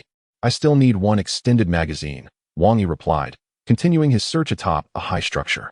Once engrossed in the thrill of scavenging, it became difficult to detach. Initially, Wang Yi was eager to hunt down enemies and compete with Yichen for kills. However, upon witnessing Yichen's ill-fated leap into the mansion, Wang Yi relinquished his ambitions. He believed that in a densely populated area like the mansion, survival would be exceedingly challenging. Thus, he began to joyfully gather supplies. At that moment, Wang Yi had an SKS missing only an extended magazine and a fully equipped M4, feeling quite pleased with himself. Meanwhile, Wang Anquan's tone shifted, but Wang Yi remained oblivious. With a rapid burst of gunfire aimed at Wang Yi's elevated position, Wang Anquan startled him. What the heck? Is someone there? Wang Yi exclaimed, jolting in surprise. Forget about searching. It's time to hunt, Wang Anquan said with a stern expression. Wang Ge, where are we going to kill? Li Ping'er asked, giggling as she covered her mouth. Pick auto, Wang Anquan declared, already making his way to the roadside where a jeep awaited. At this point, Wang Anquan was equipped with an 8x scope M24 and a fully outfitted M4, with ample supplies of ammunition and grenades. Thanks to his keen perception, he had a clear view of the resources on the battlefield. Originally, Wang Anquan intended to find a suppressor for his sniper rifle, but after surveying the surrounding supplies, he felt a twinge of disappointment. Driving over to Li Ping'er, he called, I want to sit in the passenger seat with Wang Ge. As she spoke, Li Ping'er hopped into the jeep, taking her place beside him. Wang Yi hurriedly ran over and hopped into the vehicle. Brother Wang, could you drive a bit forward and pick me up? He said, somewhat dejectedly. If you utter another word, I'll throw you out, Wang Anquan retorted as he drove. Wang Yi fell silent. As Wang Anquan maneuvered the car, he glanced around and noticed a solitary wolf heading towards the church from the vicinity of Picado. It seemed that the individual's teammates had all perished, leaving him with no choice but to flee. Upon spotting him, a cold smirk crept across Wang Anquan's face. Heads up, I'm coming for you. From his position, he drove directly towards the church, the distance being quite short. Meanwhile, the lone wolf, unarmed, had just reached the entrance of the church. After locking onto the target's position, Wang Anquan accelerated towards him. The rumble of the vehicle startled the lone wolf, prompting him to quickly change direction and sprint towards the roadside defenses. Having just escaped from Picado, he was not willing to surrender easily. Observing the frantic movements of his target, Wang Anquan felt a surge of exhilaration. He relished the sensation of being a lion stalking its prey. As the vehicle emerged from the church onto the road, Wang Yi, seated in the third position, became animated. "Brother, there's one up ahead." He leaned out, preparing to fire. "If you dare pull that trigger, I swear I'll end you." Wang Anquan scolded, recognizing Wang Yi's intentions. Instinctively, Wang Yi withdrew back into the vehicle. After all, this round was a training session orchestrated by his cousin and Yichen. Given the current scenario with only one lone wolf, it was best for Brother Wang to handle it. As Wang Anquan drove closer, he realized the adversary was running unarmed. No wonder he was so anxious upon hearing the vehicle's roar. The speed gradually increased, bringing them nearer to the target. Suddenly, a sharp crack echoed from a distance, the sound of a 98K rifle. Yichen, wielding the 98K, had headshot the unarmed player. Just as Wang Anquan was about to collide with the man, he inexplicably turned into a box right before his eyes. WTF? Wang Anquan had driven past. Yet there was no kill notification displayed, though the adversary had indeed become a box. Was it Yichen? In disbelief, Wang Anquan glanced at the map and saw that Yichen was still at the mansion. Although it was possible to see the area from atop the mansion, the distance was around 800 or 900 meters. How could he possibly take down the opponent with a single shot? This defied logic. At that moment, Yichen stood atop the mansion, shrugging in astonishment, barely able to believe what had just transpired. The sounds of gunfire had ceased within the mansion. After Yichen eliminated the last member of the blind squad, the skirmish on the other side of the mansion had concluded as well. As Yichen finished looting and prepared to leave, he glanced at the map and noticed Wang Anquan driving. He ascended to the rooftop for a better view and fortuitously saw Wang Anquan pursuing an unarmed player. Initially, Yichen had only intended to take a shot for fun. But to his surprise, that single shot had indeed resulted in the demise of the unarmed player. Heaven can bear witness, I truly did not intend to steal your kill. Wang Anquan quickly surveyed his surroundings and confirmed that no one was present. Yet, how could someone score a headshot from such a considerable distance? Wang Anquan could never bring himself to believe it. However, with no other option, he turned the vehicle around and headed towards Picado. There, two beleaguered teams were locked in a standoff. Together, they comprised merely 4 individuals, 2 stationed at the boxing gym and the other 2 at the Red Building. Occasionally, the two sides exchanged gunfire. Wang Anquan was well aware of their positions. After all, he had the advantage of a visual enhancement. With the sounds of gunfire still emanating from the boxing gym, it was likely that the number of opponents was dwindling. We should head to the boxing gym first. Wang Anquan steeled his resolve and drove towards the gym. After all, it was still early in the match, and there was ample time to pursue. This time, I shall truly engage with you. With a growing sense of confidence, Wang Anquan charged towards the boxing gym. Chapter 106, The Oil Bottle. At this moment, Yichen had achieved 5 kills, while in Picado, there were 4 individuals from 2 teams locked in a standoff. If he were to eliminate these 4, he would effortlessly match Yichen's kill count. Meanwhile, the individual closest to Yichen had already arrived at St. Martin, having just emerged from a lavish mansion as part of a dwindling team. Upon entering St. Martin, one could only speculate how Yichen, renowned for his marksmanship, would respond if the opponents were to remain hidden. With this thought, Wang Anquan felt a sense of assurance and had already glided his vehicle to the base of St. Martin. "Cousin, is anyone inside?" Wang Yi inquired softly. "There is. The gunfire just came from here," Wang Anquan affirmed confidently. Although he had activated a cheat to see through walls, he could not openly admit it. Revealing such a secret would be tantamount to confessing to cheating. Hearing Wang Anquan's certainty, Wang Yi cautiously exited the vehicle and stealthily approached the boxing gym's entrance, attuning his ears to the sounds of footsteps nearby. "Brother Wang, I'm so scared," Li Pinger said in a delicate tone. "Fear not, I shall protect you," Wang Anquan replied with a calm smile. "Indeed, Brother Wang, you are amazing," Li Pinger responded sweetly. At that moment, Zhou Ping's expression had turned quite grim. The others present exchanged glances. While they were intrigued by the unfolding duel, Li Pinger's behavior had become the subject of curiosity. "Yichen, are you just going to drive in like that? What if you get mowed down?" Ai Shui whispered anxiously in Yichen's ear. In Yichen's perspective, he was confidently maneuvering the golden supercar from the mansion into the heart of St. Martin. "I was just worried about finding someone," Yichen replied nonchalantly as the car entered St. Martin. "Headshot," Wang Anquan suddenly shouted from a short distance away. The game's upper right corner displayed the notification of Wang Anquan's M24 headshot. "Wow, Brother Wang, you're incredible. I didn't even see where the person was," Li Pinger exclaimed with excitement. Indeed, it was Wang Anquan's prowess that shone through. That headshot was nothing short of professional caliber. Wang Yi chimed in with flattery. "Such feats are basic operations. Although I am not a professional player, I am not intimidated even by them." Wang Anquan beamed with pride after taking down one opponent. "Brother Wang, Can I go loot the box? I really want to loot. Li Ping'er asked with a peculiar tone that raised suspicions about her true intentions. Patience. The individual has a teammate. Once we eliminate the teammate, you can loot to your heart's content. Heh, Wang Anxuan chuckled. Cousin. It seems the teammate is on the 3rd floor of the boxing gym. I believe I heard footsteps, Wang Yi reported while crouched at the staircase on the 2nd floor. All right, don't rush. I will come over and clear him out, Wang Anxuan assured, already aware of the last opponent's position. As they spoke, he had approached Wang Yi, and the two ascended the stairs toward the 3rd floor in unison. On the 3rd floor, a player was engaged in a fierce exchange of gunfire with adversaries in the red building using a 98K. Suddenly, without warning, a teammate on the 2nd floor collapsed, and the arrival of the enemy went unnoticed. At that moment, the player on the 3rd floor could no longer afford to ponder the situation. The enemy was advancing, and he could not remain passive. He swiftly retrieved a fragmentation grenade, gripping it tightly in his hand. As the footsteps grew increasingly closer, he hurled the grenade towards the staircase where Wang Anxuan and Wang Yi were ascending. Wang Yi, leading the charge, was startled by the incoming grenade, causing him to shout in alarm, "Fall back, fall back." He threw a grenade.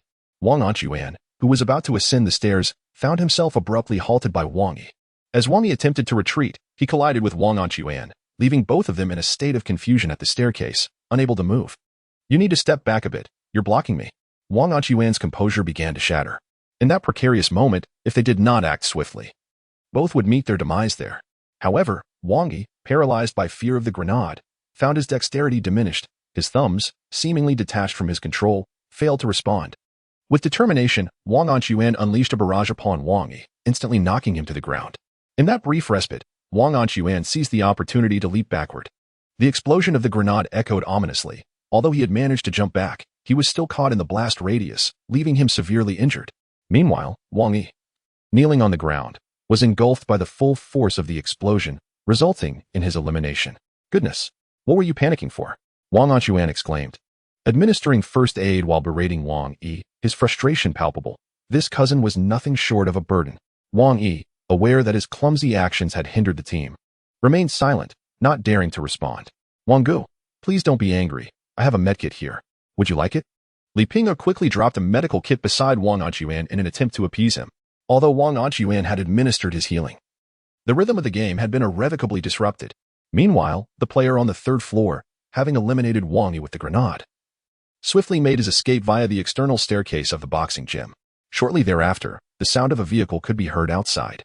Wang Anxuan, using his vantage point, clearly saw that the player from the 3rd floor was driving away in the very vehicle he had previously used.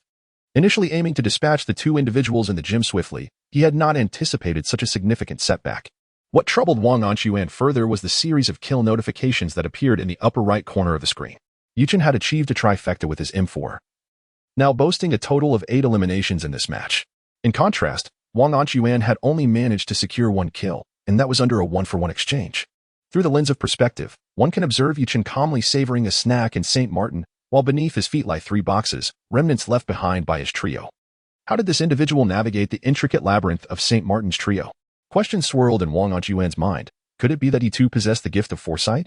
Wang Anxuan endeavored to steady his emotions. At present, with his sister having just completed her round, there remained 45 participants in the arena, still within reach.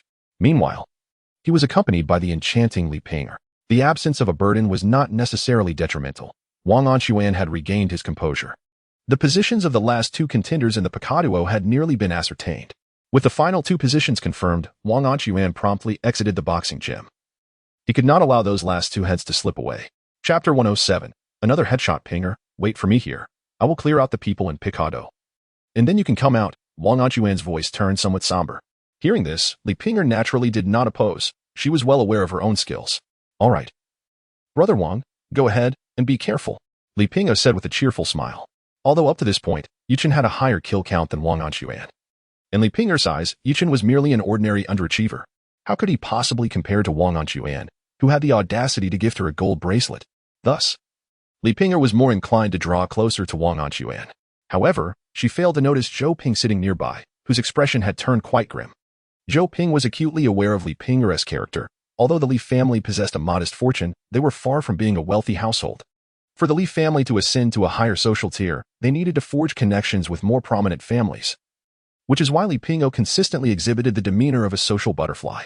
But today, I am present as well. Must you disregard me in such a blatant manner? Addressing him as Brother Wang without a second thought? Is my worth truly so insignificant? Zhou Ping seethed internally. Yet he could not afford to lose his temper in front of so many people, so he suppressed his frustration. At the same time, he silently hoped that Yi Chun would triumph in this wager, delivering a resounding slap to Wang Anquan's face. Returning to the game, Wang Anquan had made his way into the Picado Casino.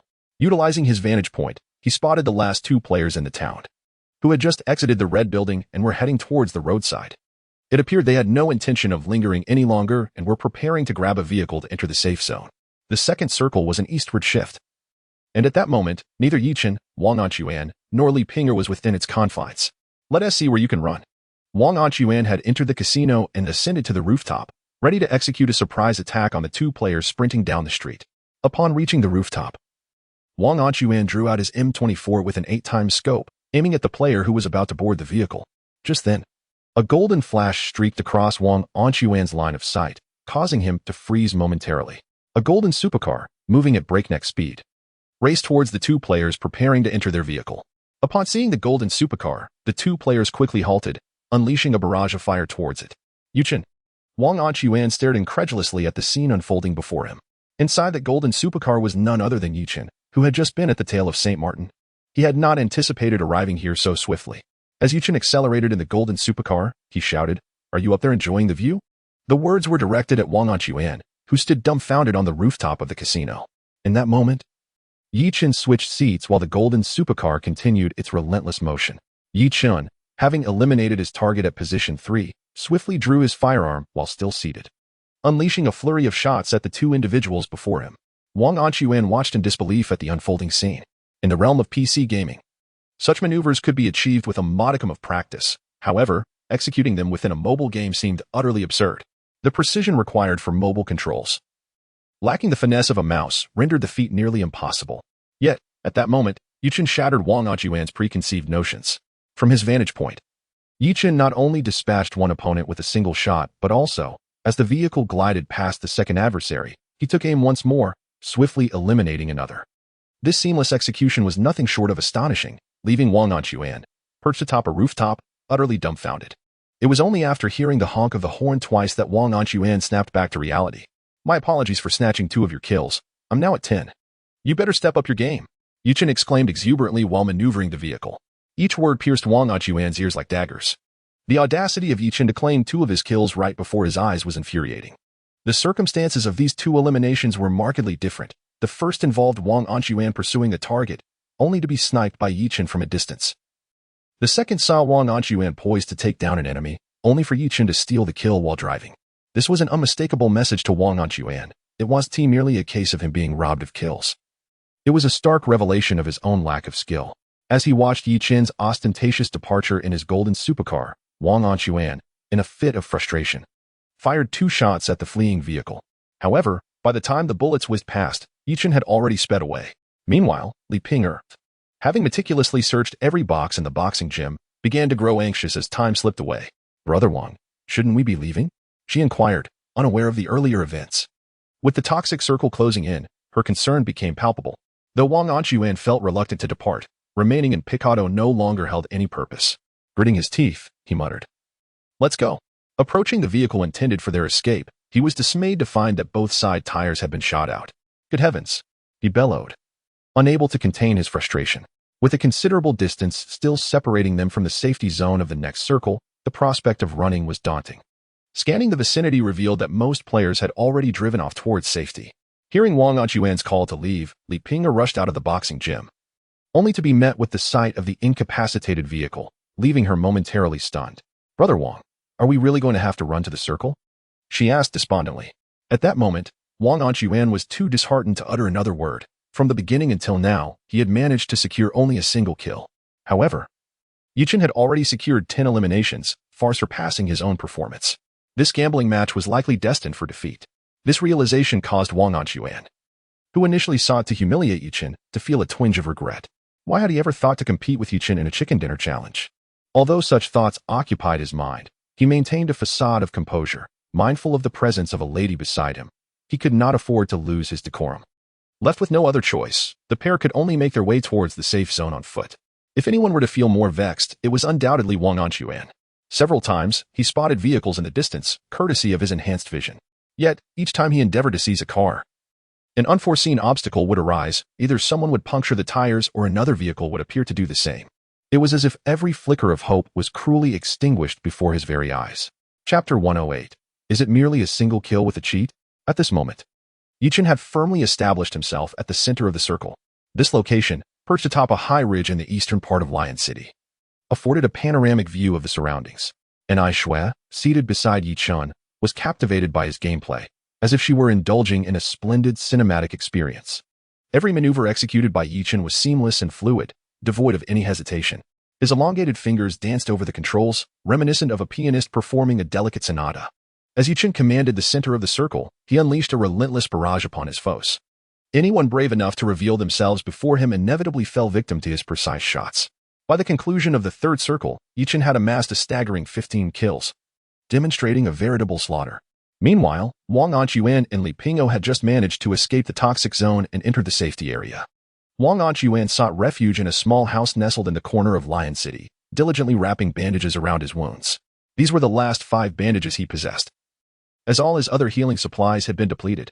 Li Pinger, on the other hand, had no bandages left and was down to a quarter of her health. Brother Wang, I need to find some medicine. My health is running low, Li Pingo said, her voice tinged with distress. During their frantic escape from the poison, she had generously shared nearly half of her supplies with Wang Anquan, leaving her with a shortage. It's best not to. The poison will start closing in again in 10 seconds. If we don't hurry into the circle, we won T last, Wang Anquan replied. His health had mostly recovered, and he still had 3 bandages left in his backpack, which he was reluctant to share with Li Pinger, in case they encountered enemies. Having some supplies left would be advantageous.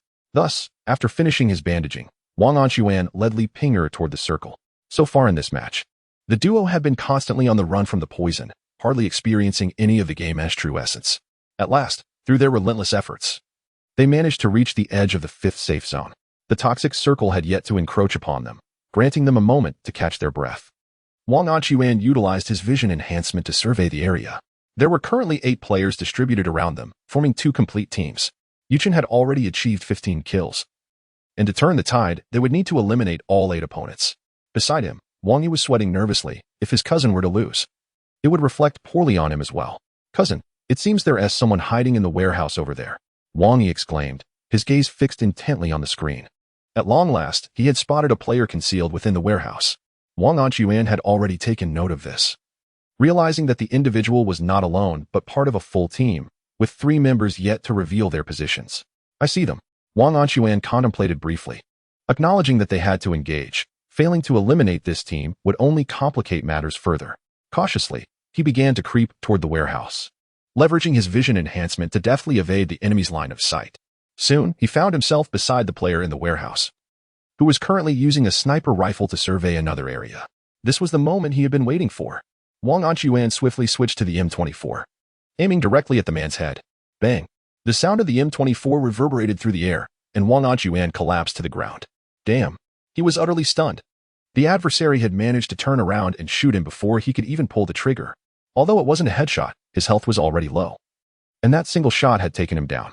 Brother Wang, Li Pinger exclaimed in panic upon seeing Wang Anquan fall, urgently calling out, "Can you help me up?" Just as her words left her lips, another shot from the M24 rang out, and Wang Anquan was eliminated. Li Pinger, at that moment, a group of players in the big warehouse erupted into laughter. This guy was using cheats and sneaked over here, chuckled the player who had taken down Wang Anquan with the sniper rifle. How did you know? One of his teammates asked, puzzled. Because I'm also using cheats. I have wall hacks and aimbot. This guy probably thought I was oblivious. Haha. I was just pretending. The cheating player declared proudly. Impressive. Only technology can defeat technology. One teammate exclaimed as he approached the cheat user. As he drew near, he inquired, Bro, is your cheat stable? Absolutely, it's rock solid. Do you want to buy one too? I can recommend a QQ account for purchasing cheats. The cheat user replied with a smug grin. Sure.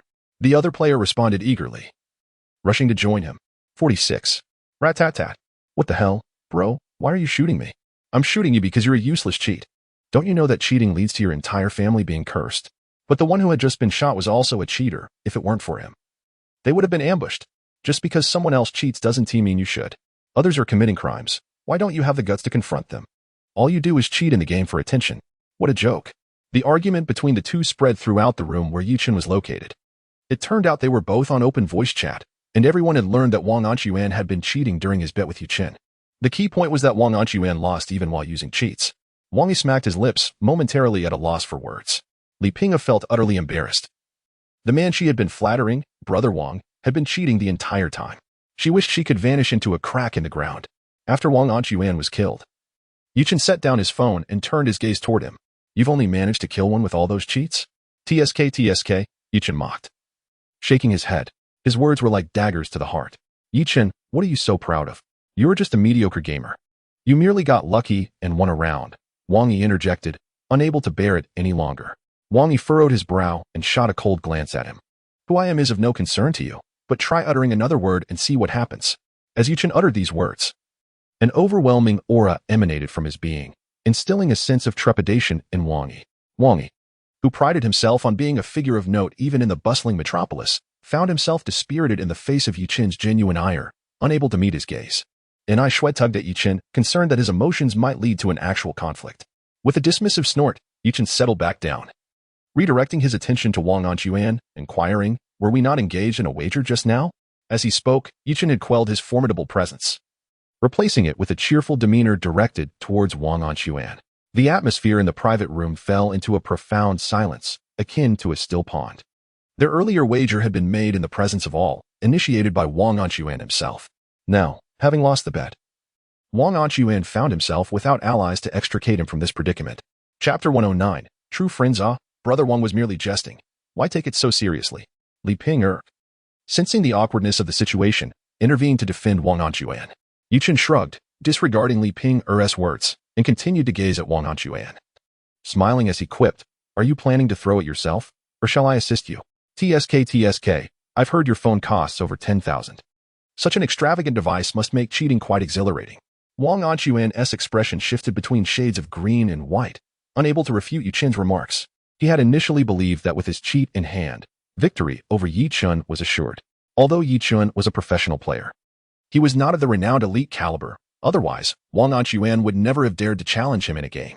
What? Planning to deny your loss? You, the illustrious Brother Wang, wouldn't resort to such pettiness, would you? Yichen continued to provoke him. Wang Anquan wasn't particularly concerned about the phone's cost. To him, a device worth 10,000 was hardly significant. It was the loss of face that troubled him. For he was a member of the Wang family. This loss would tarnish not only his reputation but that of the entire clan. If word of this incident spread, it would surely damage the family's standing. My phone is worth over 10,000. How about this? I'll hand you 20,000 as compensation. And we'll call it even. 20,000 is a considerable sum for you. Isn't it? An idea struck Wang Anquan. This way, he could save face while simultaneously flaunting his wealth, all the while subtly humiliating Yichen. Ridiculous. You think I would heed your words? Just 20,000? That's a mere trifling amount I could earn by eliminating a couple of opponents in the game. Yichen dismissed Wang Anquan's offer with disdain. Wang Anquan was taken aback by Yichen's obstinacy. Meanwhile, the onlookers had begun to murmur among themselves. Their voices were hushed. Yet Wang Anquan could sense that he was the subject of their discussions. Having already lost, to refuse acknowledgement of the defeat would be even more humiliating. Fine, Yichen. Consider this a loss on my part. Wang Anquan gritted his teeth and, with a sudden motion, raised his phone high before slamming it onto the tiled floor. Crack. The sharp sound echoed as the device shattered into countless pieces, silencing the chatter among the gathered crowd, who stared in disbelief at the spectacle before them. Bravo. How forthright. Yichen was the first to break the silence, applauding enthusiastically. Shall we serve the dishes now, Zhou Peng? Seeing the situation had reached a conclusion, Li Ping'e shot Zhou Peng a significant glance, eager to move on. Indeed, let us serve the food. Zhou Peng nodded, though his face betrayed little joy. He was perhaps the most humiliated among them, watching his future wife flirt with Wang Anquan right before his eyes. As a man, he could only endure it. For everything he had was provided by Li Ping'e's family. Enough. You all enjoy. I've lost my appetite. Yichen declared, feeling increasingly weary of the gathering. Originally, I arrived joyfully to attend the birthday celebration of my friend's fiancée, and my spirits remained high upon encountering An Shui. However, I soon found myself amidst a repugnant crowd, akin to a swarm of flies, and Yichen, unwilling to engage in superficial pleasantries, decided to leave. Yichen, Wait a moment, and Shui stood up as well. Yichen glanced at her, uncertain of her intentions. I will accompany you, she said with a gentle smile. In that instant, Yichen's earlier gloom vanished, swept away by her radiant expression. Together, they exited the private room, side by side, under the gaze of the onlookers. Yichen, how long will you stay in the Magic City? And Shui inquired, her demeanor appearing lighter as if she had shed a burden. Just a couple of days. Really? There's little significance in remaining here. I must return to enhance my training as there's a competition approaching, Yichen replied, his usual sunny disposition restored, completely shedding the demeanor he had earlier displayed at the gathering. Are you in such a hurry? I was hoping to treat you to a meal, and Shui remarked. A hint of disappointment in her voice. A meal sounds wonderful.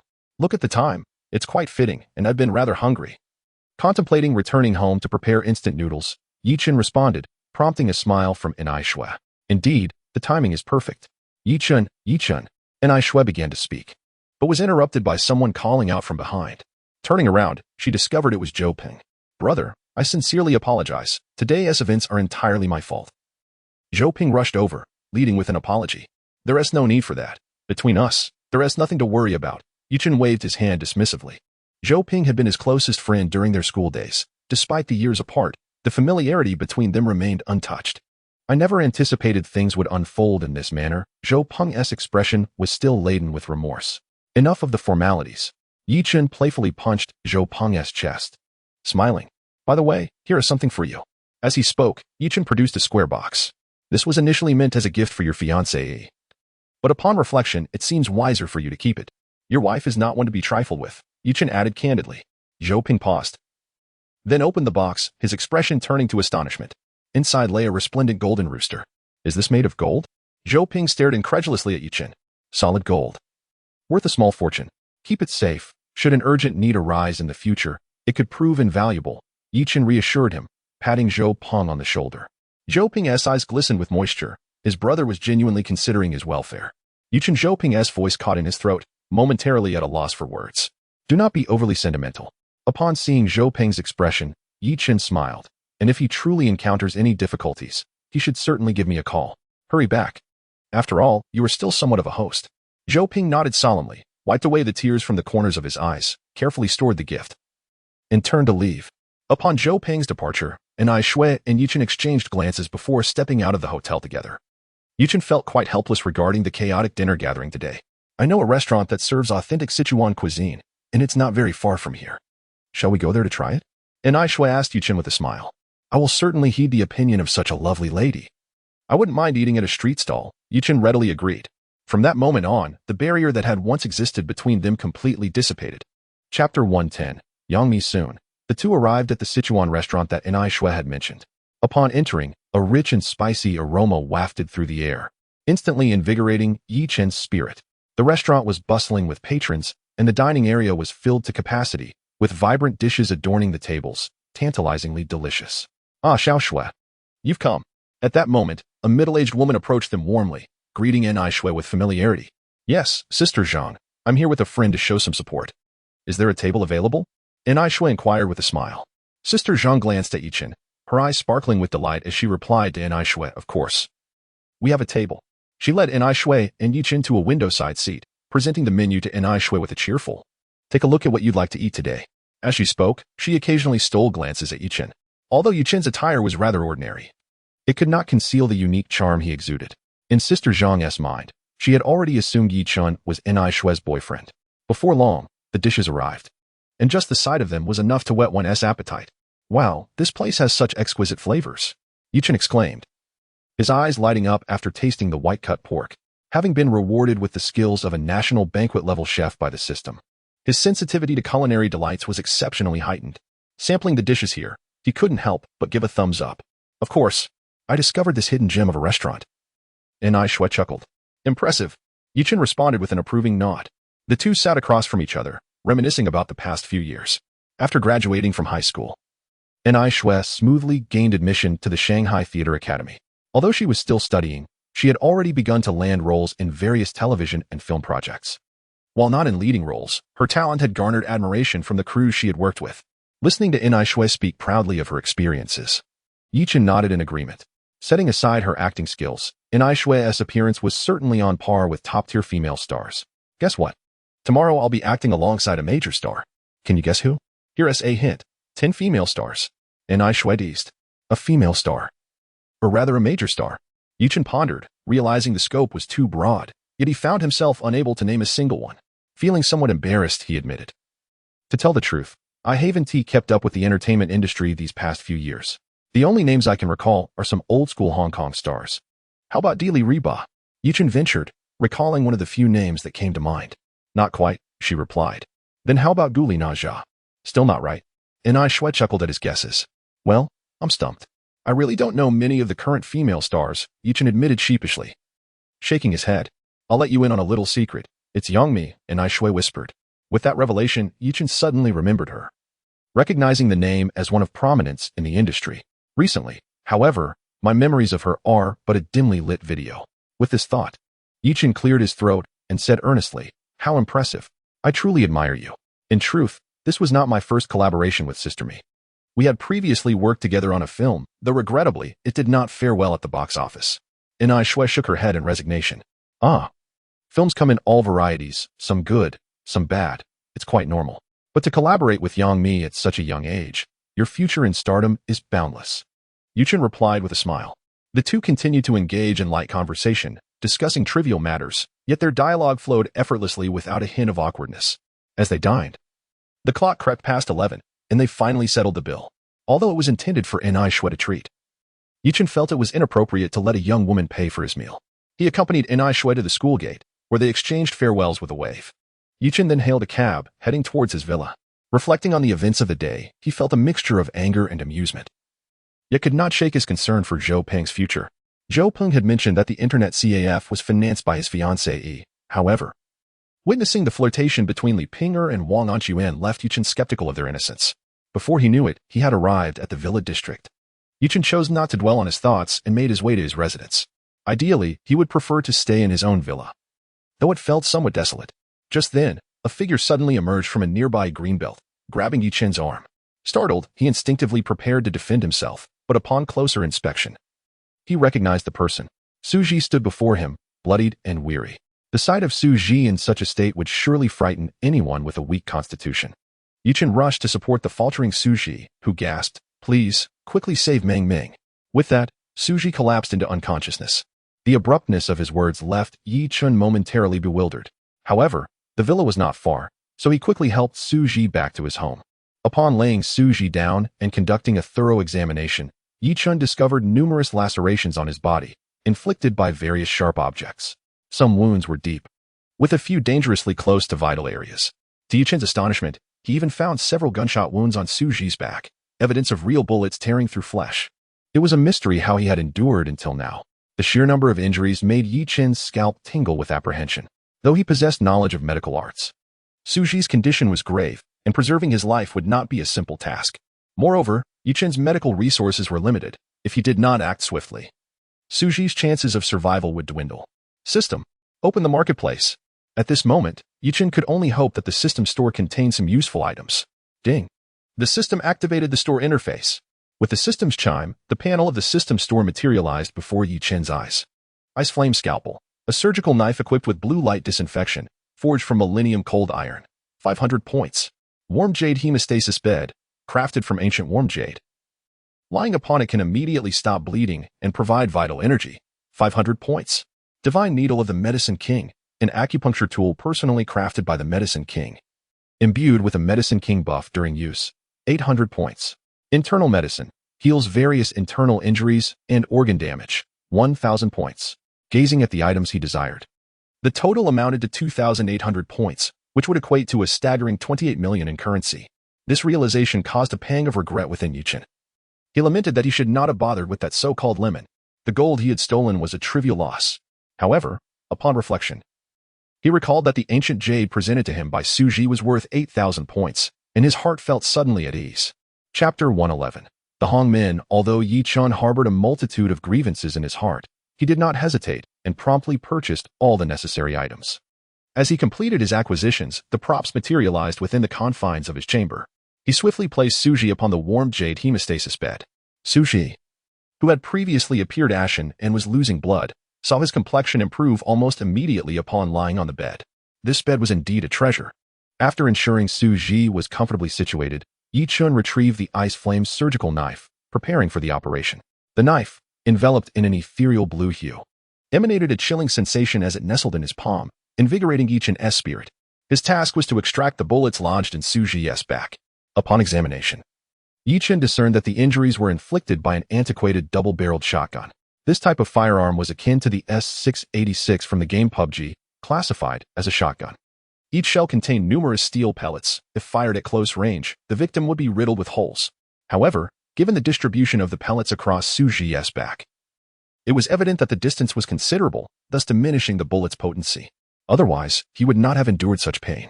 With utmost caution, Yi Chun meticulously extracted each steel pellet using the ice flame surgical knife. Fortunately, the advanced tools provided by the system alleviated Su Ji's suffering under normal circumstances. Such an extraction would be unbearable even for the toughest of individuals. After half an hour of diligent effort, Yi Chun successfully removed all the steel pellets from Su Ji's back, drenched in sweat from the exertion. Su Ji remained in a state of unconsciousness. After laying him flat, Yi Chun produced the divine acupuncture needles, commencing acupuncture treatment. This set comprised 108 needles, each corresponding to a critical acupoint on the human body, radiating a gentle, soothing glow. Through acupuncture, the congealed blood accumulating within Su Ji's internal organs and beneath his skin would gradually disperse, significantly aiding in his recovery. Once all 108 silver needles were applied, Yi Chun exhaled a sigh of relief, realizing that Su Ji's life was now secure. All that remained was to await Su Ji's awakening, after which he could administer a special medicinal packet for internal injuries, ensuring a complete recovery, perhaps even an enhancement of his physical condition. Before long, Su Ji's complexion had entirely returned to a healthy hue, even becoming rosy, and his eyes gradually opened. Upon regaining consciousness, Su Ji sat up abruptly, gazing around in confusion, his eyes filled with urgency. "You're awake. Take this medicine and rest for a few days. You'll be fine," Yi Chun calmly instructed Su Ji. "Mr. Yi, I beg you, please save Meng Meng. She has been captured by the Hall Min." Su Ji's first utterance upon awakening was a desperate plea for Yi Chun to rescue Ning Meng Meng. However, Yi Chun found himself bewildered by Su Ji's words. The Hall Min? What kind of organization was that? Was it not merely a figment of fictional narratives? Do not rush. Take a moment to calm yourself. Our priority is to save the person in need, and I must first comprehend the situation. Yi Chun attempted to soothe Su Ji. It was apparent that Su Ji held a deep concern for this young disciple. Otherwise, he would not have persevered until now. Yi Chun seemed to be the only hope Su Ji believed could save Ning Meng Meng. Upon hearing Yi Chun's words, Su Ji finally regained his composure, and Yi Chun grasped the entirety of the circumstances. The predicament originated from an incident of burglary involving Ning Meng Meng. Over the past few years, in her efforts to fund Su Ji's medical treatment, Ning Meng Meng had trespassed into countless homes, never anticipating that she would target someone of significant stature. However, every item she had stolen had been sold, leaving no means to reclaim them. A confrontation ensued, and Su Ji, risking his life, charged forward, only to be shot from behind. Yi Chun, having listened to the account, felt a sense of helplessness. They were up against an armed opponent. Despite possessing master-level martial arts skills, confronting a firearm rendered those abilities futile. "Mr. Yi, we acknowledge our past mistakes. I implore you, think of a way to rescue Meng Meng. If you can help save her, I'd be willing to toil endlessly," Su Ji pleaded earnestly. Such matters could not be resolved merely through servitude. They faced an armed adversary. "Perhaps we should consider notifying the authorities," Yi Chun suggested after some contemplation. "We cannot alert the police. If they investigate, Meng Meng would undoubtedly become embroiled in the situation, and her life could be ruined." Su Ji resolutely shook his head. Recognizing Yi Chun's predicament, Su Ji sighed and attempted to rise from the bed. Yet, his injuries were far from healed, and he grimaced in pain, nearly fainting. "Enough. Your attempt would be futile. Allow me to devise a plan," Yi Chun said impatiently, waving his hand dismissively. At that moment, Yi Chun's phone rang. It was Lu Jingwen calling. "Yi Chun, why are you still out so late? Where have you been?" Lu Jingwen inquired with a hint of displeasure in her voice. "There's a matter I must attend to. You all should rest," Yi Chun replied curtly. "Tomorrow, Uncle Wang is hosting a banquet to express his gratitude. Will you accompany me to Uncle Wang's house in the morning?" Lu Jingwen swiftly added, sensing Yi Chun's intent to end the call. "I have no interest in attending. You may go," Yi Chun dismissed, his mind too occupied to consider matters related to Uncle Wang or others. Noticing Yi Chun's agitation, Lu Jingwen shifted to a more concerned tone. "Is something troubling you? Uncle Wang holds some influence in Modu. Perhaps he could assist you." Yi Chun pondered for a moment, recognizing the validity in Lu Jingwen's words. After all, the Wang family was well respected in Modu, and individuals of their stature often possessed extensive connections. He then asked, "Could you inquire with Uncle Wang if he knows of an organization called the Haomin in Modu?" "Haomin? Yichen, are you jesting? That sounds like something from a martial arts novel," Lu Jingwen responded, unable to comprehend Yichen's inquiry. "Why don't we inquire right now, if we truly know?" "There's no need to wait until tomorrow. I can accompany you to seek out Wang Bo," said Yichen. Noticing the seriousness in his tone, Lu Jingwen smirked and replied, "All right, I shall ask at once." Yichen concluded the call and turned to Suji, gently stating, "Let us see if I can establish communication on my end.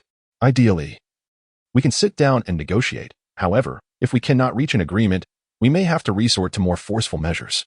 Suji gradually regained his composure. There was no use in being anxious, and it was best to wait patiently for the outcome. During the wait, Yichun prepared the royal internal medicine concoction and handed it to Suji. After undergoing surgery at Yichen's hands, Suji had been lying on the warming jade hemostatic bed for quite some time. With Yichen employing the miraculous acupuncture techniques of the Medicine King, he unknowingly felt the circulation of his vital energy and blood begin to normalize. Upon drinking the medicine handed to him by Yichun, Suji immediately sensed a comforting warmth enveloping him, and he could distinctly feel his long-standing internal injuries beginning to mend. Astonished, he gazed at Yichen, marveling at the youth's exceptional martial prowess and his unparalleled medical skills that seemed to transcend the ordinary.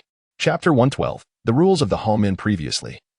After examining the prescription that Yichun had provided, Suji recognized it as a priceless treasure. Unfortunately, before he could procure the medicine, he found himself embroiled in an unforeseen predicament. Now, teetering on the brink of death, Yichun astonishingly pulled him back from the clutches of the Grim Reaper. Suji gazed at Yichen with eyes filled with wonder, pondering the origins of this remarkable young man. He was curious about Yichen's lineage and how, at such a tender age, he possessed such extraordinary skills. Suji deemed it prudent to inquire further. "Lineage? I have no such connections. I am merely a gamer." Yichen replied nonchalantly. "A gamer?" Suji echoed, a hint of skepticism in his voice. At that moment, Yichen's phone rang again. It was Lu Jingwen calling. "Yichen, Uncle Wang mentioned that he indeed knows about the Haomin you referred to. However, they are notoriously reclusive and rarely interact with outsiders. I'm concerned about your intentions in seeking them out," Lu Jingwen expressed apprehensively. Upon hearing Lu Jingwen's words, Yichen exhaled a sigh of relief. In this world, the greatest fear lies in unfamiliarity. Once one is acquainted, communication becomes possible. The dread of being in a situation where no one knows anyone else is far greater, rendering dialogue impossible. Thus, Yichen arranged to meet Lu Jingwen at the entrance of the villa community, intending to seek out Uncle Wang immediately. He reassured Suji to remain at the villa and stepped out. Upon reaching the entrance of the villa community, Yichen spotted Lu Jingwen waiting for him in an Audi A6. "What is going on?" Lu Jingwen inquired, puzzled by Yichen's anxious demeanor. "Words cannot convey the situation. You will understand once we arrive," Yichen replied as he opened the door and entered the vehicle. Under Yichen's urging, they reached Uncle Wang's residence in less than 10 minutes. To Yichen's surprise, Uncle Wang's abode was situated within an old district surrounded by dilapidated self-built homes, with not a single streetlight in sight. When Yichen arrived, Uncle Wang was already waiting at the door. "Youth, how do you know individuals from the Hongmen?" Uncle Wang's first question was direct. Yichen succinctly recounted the events and requested Uncle Wang to contact them without delay. After a moment of contemplation, Uncle Wang responded, "Very well, I shall attempt to reach out to them, though they seldom interact with the outside world. I cannot guarantee they will grant me this favor." Upon finishing his statement, Uncle Wang instructed a nearby individual to retrieve a red invitation plate, placing it on the table. He then picked up a fine brush and, after careful consideration, began to inscribe words upon the invitation. Observing Uncle Wang's actions, Yichen and Lu Jingwen exchanged puzzled glances, unable to comprehend the significance. There are numerous rules within the Hongmen. For outsiders to gain entry, one must first submit an invitation. Otherwise, they would be disregarded entirely. Noticing the confusion on Yichen and Lu Jingwen's faces, Uncle Wang explained, "This is how things operate." After a while, Uncle Wang completed the invitation, took out his personal seal, pressed it onto the document, and once the ink dried, he handed it to a nearby person. Holding the note, he handed it to the other party and waited at the door for a response, as instructed by Wang Bo. The young man nodded in understanding and swiftly departed. What remained was the exercise of patience. It was already the latter half of the night, and everyone's nerves were taut. Despite his advanced age, Wang Bo was determined not to rest, as he was about to meet with individuals from the Hongmen. After approximately half an hour, the young man returned. also clutching a note in his hand. Wang Bo took the note, glanced at it, and let out a long sigh of relief. "Gentlemen, please follow me. The Hamin is willing to engage in dialogue with us," Wang Bo stated, his tone tinged with weariness. "Thank you for your efforts, Wang Bo." Lu Jingwen repeatedly expressed her gratitude upon seeing his appearance. "It's no trouble. To speak truthfully, your esteemed grandfather had some connections with the Hamin in the past. And I am merely benefiting from Lu Lao Yizi's reputation, which is why they have afforded us this courtesy," Wang Bo replied, shaking his head modestly. Lu Jingwen nodded. Though her knowledge of her grandfather's past was limited, she had heard of some of his deeds. Yichen, however, seemed unfazed. Having witnessed Lu Lao Yizi's formidable demeanor when confronting Wang Daolong that day in the alley, he understood that the old gentleman was far from ordinary. Under Wang Bo's guidance, the group drove to the location of the Hongmen in the bustling metropolis. They had arrived at a somewhat remote suburban area where, shrouded in the night, fields of wheat could be discerned in the distance. The vehicle halted before a large traditional Chinese courtyard. At the entrance, several men clad in long Chinese robes were already waiting. Once they disembarked, the robed men stepped forward, bowing in greeting. Among them, the foremost figure in a long robe addressed Wang Bo, inviting him to proceed ahead and lead the way into the courtyard. This man stood approximately 6 feet tall, exuding an aura of dignity, his expression stern, and in his hand, he held a long string of Bodhi beads. Yichen followed closely behind, scrutinizing the man's silhouette, and was struck by a sense of astonishment. The man walked with a steady gait, his footsteps silent, and his gaze fixed ahead, never looking back, yet his pace was perfectly synchronized with that of the group. Yichen recognized that this individual was also a masterful martial artist. Observing the posture and demeanor of the other men at the entrance indicated that they too were formidable figures. Initially, Yichen had assumed that the so-called Hamin was merely a title adopted by some well-meaning individuals. However, it was now evident that the depth of their presence was undeniable. To claim they were not the authentic Hamin would be implausible. Guided by the man, they entered a grand hall where a towering statue of Guangong was prominently displayed. The statue depicted Guangong with dragon-like eyebrows and phoenix-like eyes. One hand gripping a Ynudo while the other gently caressed his long beard, emanating an imposing presence. At this point, the leading man retrieved 9 slender incense sticks from the incense holder beside the statue of Guangong and distributed 3 sticks each to Yi Chun and his companions. According to the customs of the Hamin, upon entering, one must first pay homage to Lord Guan. After presenting incense to the 3 figures, the man slowly began to speak. Mr. Wang nodded, raised the 3 incense sticks above his head, and bowed 3 times before the statue of Guangong, subsequently placing the incense into the censer. Lu Jingwen and Yichen followed Mr. Wang's example, paying their respects to Guangong. "Please, accompany me to the reception room. The young master is already aware of your intentions and awaits you there," the man spoke in a calm tone. Upon finishing, he led the group towards the reception room. Chapter 113. The Origin of Events. "Dear brother, may I inquire about the name of the young master you mentioned?" Yichen asked the guide. "Since you have entered the Hongmen, there is nothing to conceal. The young master's surname is Situ, and his full name is Situ Deng. The sole heir of the Situ family within the southern Hongmen," the man replied in a calm tone, leading them into the reception hall. Yichen felt a sense of embarrassment. He had not anticipated the existence of such a tightly knit organization as the Hongmen in modern society. It was quite normal for Yi Chun to be unfamiliar with it, as the Hongmen had largely retreated from the mainland when they migrated south. They primarily established branches in Hong Kong and Taiwan, with a unified overseas division known as Zhigongtang. It was only a few decades ago that the Hongmen returned to the mainland to develop, gradually regaining influence after years of diligent effort. However, the Hongmen operated discreetly, rarely interacting with the outside world except for essential business activities. Upon entering the reception hall, they found the lighting somewhat dim. A long conference table occupied the center of the room. At the far end of the table, there was a chair facing away from them, occupied by a person clad in a gray long gown. Although they could not see the individual's face, an overwhelming sense of pressure emanated from the figure, causing beads of sweat to form on their backs. Without needing to guess, it was clear that the person seated there must be Situ Deng. "I apologize for not being able to greet you at the door. It is my rudeness," Situ Deng spoke before any of them had taken their seats, his voice revealing a hint of weariness as he remained turned away from them. Yi Chun and the others exchanged glances, unsure of how to respond. "Let me share a story with you," Situ Deng continued, seemingly indifferent to their reactions. "Once, there was a couple who, in their old age, were blessed with a child, which should have been a joyous occasion. However, the newborn was frail and could only remain at home. Boredom soon set in. So the family bought a gaming console to bring some happiness to the child. Indeed, with the companionship of the games, the child no longer felt so lonely. But who could have imagined that one day, a thief would invade their home and steal the child's only source of joy, the gaming console?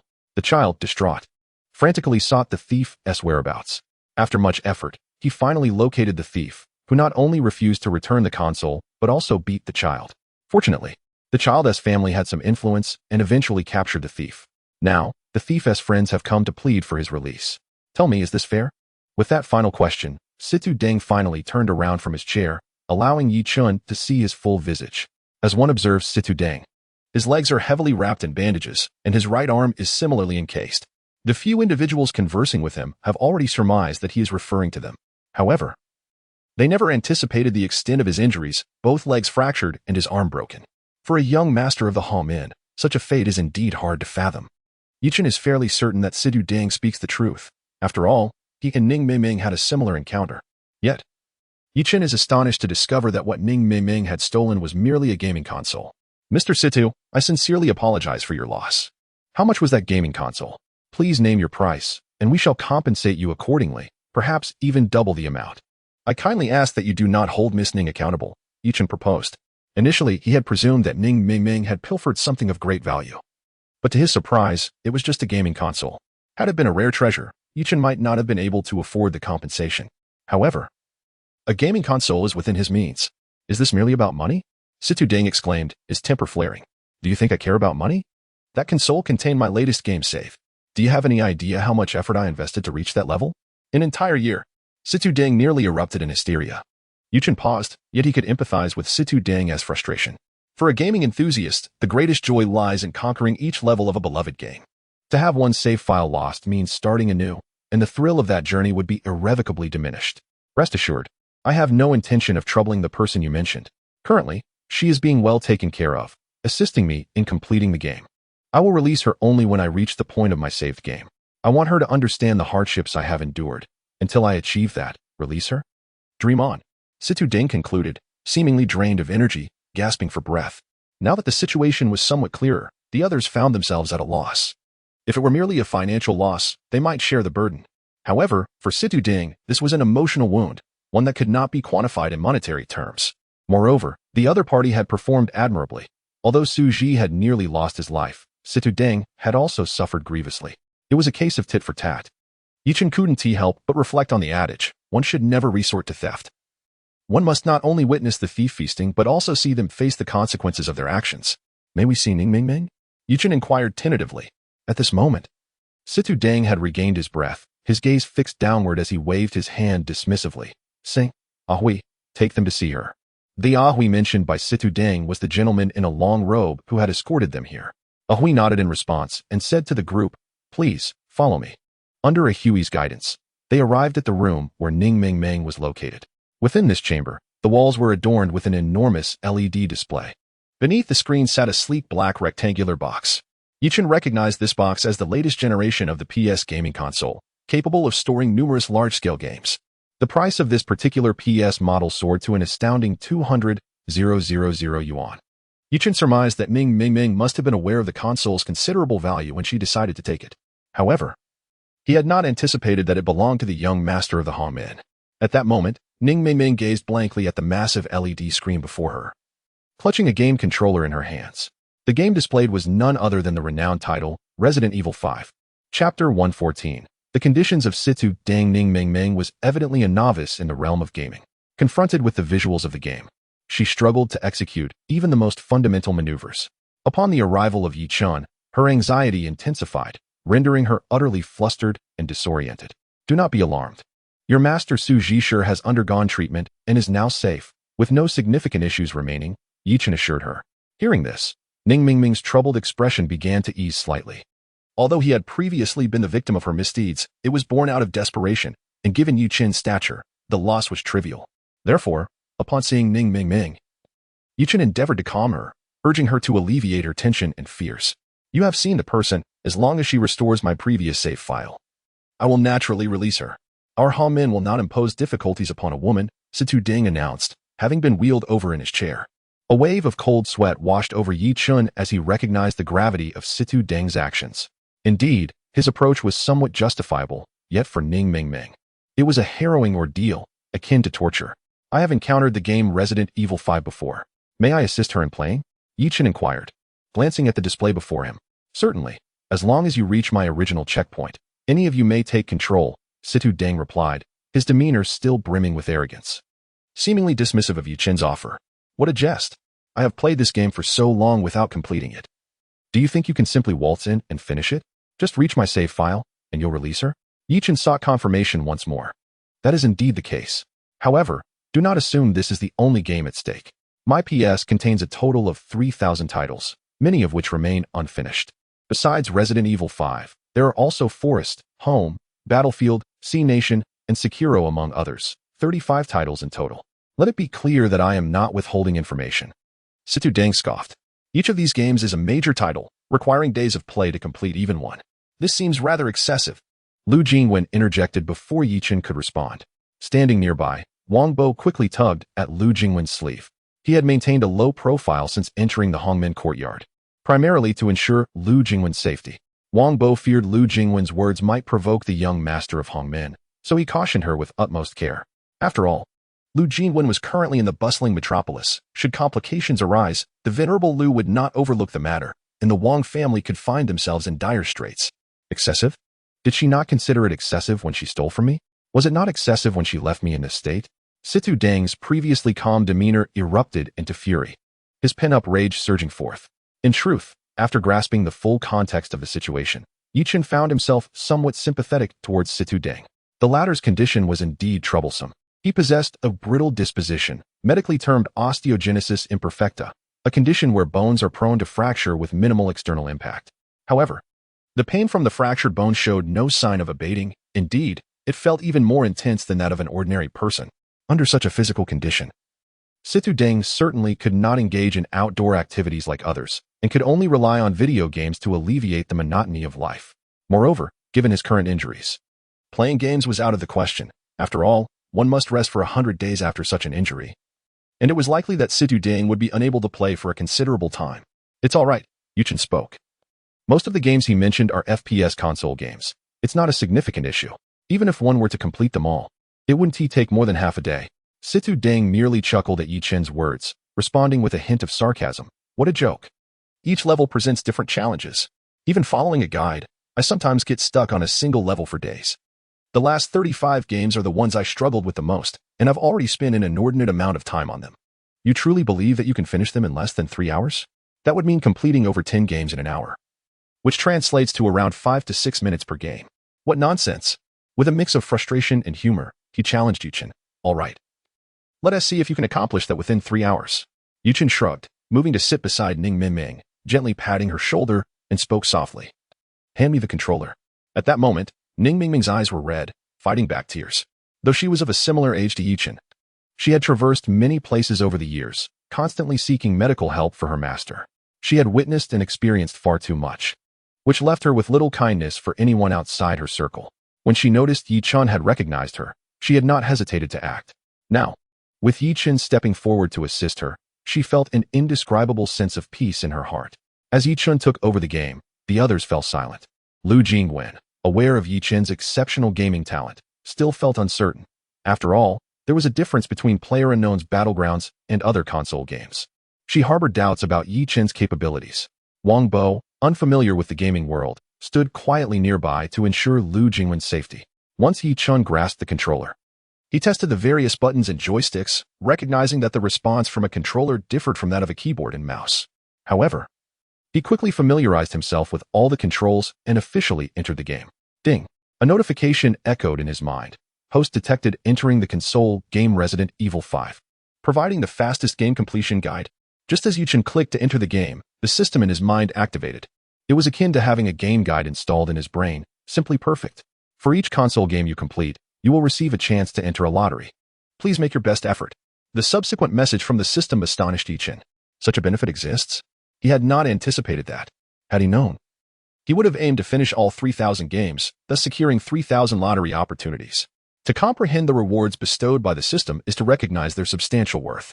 Observing Yichen, who exhibited neither trepidation nor anxiety, but rather an expression of eager anticipation, Situ Deng couldn't help but furrow his brow. Could it be that he truly is a master of the game? Before he could delve deeper into his thoughts, Situ Deng was left agape by Yi Chun's remarkable maneuvers displayed on the screen. Within a mere 30 seconds of entering the game, Yi Chun discovered a concealed map housing a formidable weapon, the heavy firepower gun. Armed with this weapon, Yi Chun unleashed a barrage of fire upon the game's minor adversaries. Each shot found its mark with pinpoint accuracy, resulting in a succession of headshots. The once overwhelming tide of zombie foes was utterly powerless against the might of the heavy firepower gun, collapsing as if doused with boiling oil upon snow. Situ Deng swallowed hard. This hidden map's heavy firepower gun was a secret known only to a select few seasoned players. Even he had only learned of its existence after extensive research into game strategies. He never anticipated that Yi Chun would acquire it so swiftly. With the powerful enhancement of this weapon, Yi Chun continued to uncover an array of advanced equipment, items that Situ Deng himself had never managed to procure, some of which he had not even encountered in any game guides. Remarkably, only 3 minutes had elapsed since the game commenced, and Yi Chun had already reached the third-to-last level, the very point where Situ Deng had previously saved his progress. At this juncture, Situ Deng ought to have instructed Yi Chun to pause and save the game. However, he found himself entranced by Yi Chun's dazzling display of skill, further captivated by the remarkable gear he had unearthed. Thus, he refrained from halting Yi Chun, eager to witness what maneuvers he would execute next. Chapter 115. The fastest completion time in undertaking this endeavor, Situ Deng harbored the intention of discreetly learning the nuances of gameplay. Witnessing Yi Chun sweep through the increasingly formidable bosses with the grace of autumn leaves caught in the wind, he soon arrived at the final stage to confront the ultimate boss, Weskier. Have you truly not completed this game, despite it being released many years ago? Yi Chun inquired, glancing back at Situ Deng during the preparation phase. Upon hearing this, Situ Deng's face flushed with embarrassment. In truth, he had engaged with the Resident Evil series for quite some time and had diligently completed every installment, even conquering Resident Evil 6. Yet, for some inexplicable reason, Resident Evil 5 had proven insurmountable. Despite countless strategies consulted, he found himself unable to prevail. The multitude of hidden levels and maps in Resident Evil 5 often ensnared him in side quests that consumed excessive time without yielding worthwhile equipment. However, Yi Chun, having traversed this path, reached this point in under 5 minutes, having deftly bypassed all inconsequential side plots and hidden levels. While this approach diminished the game's immersive qualities, it significantly enhanced efficiency. Now standing at the final stage, Yi Chun entered the volcano, facing the ultimate adversary, Weskier, without a trace of trepidation. His equipment was undeniably superior, primarily composed of heavy weaponry and armor. Even without firing a shot, the sheer resilience of Yi Chun's armor could undoubtedly withstand Weskier's onslaught. Situ Deng's eyes widened in disbelief. Was this truly the ultimate boss? The very one he had sought for over a year without success. For a devoted gamer, the final boss of a game embodies the allure of a long-awaited lover, enigmatic and captivating. Today, Situ Deng finally laid eyes upon this beloved figure. Although he had encountered images of Weskier in game guides, the visceral experience of this moment stirred an exhilarating wave of emotion within him. With a resounding boom, Yi Chun unleashed the RPG rocket launcher directly at Weskier's head, inflicting substantial damage that halved the boss's health. My heavens!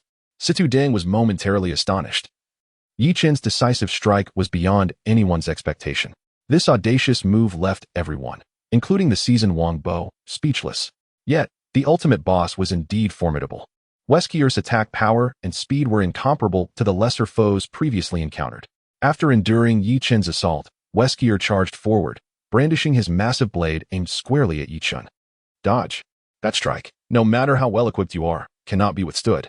Situ Deng nearly leapt from his wheelchair at the sight of the descending blade. If struck, all that splendid equipment would be rendered futile. Nevertheless, Yi Chun remained unfazed, raising another RPG before the blade was nearly upon him. Get out of the way. What are you thinking? As Situ Deng gazed in disbelief, he realized that the launch time of the RPG was certainly not quicker than the time it took for the blade to strike him.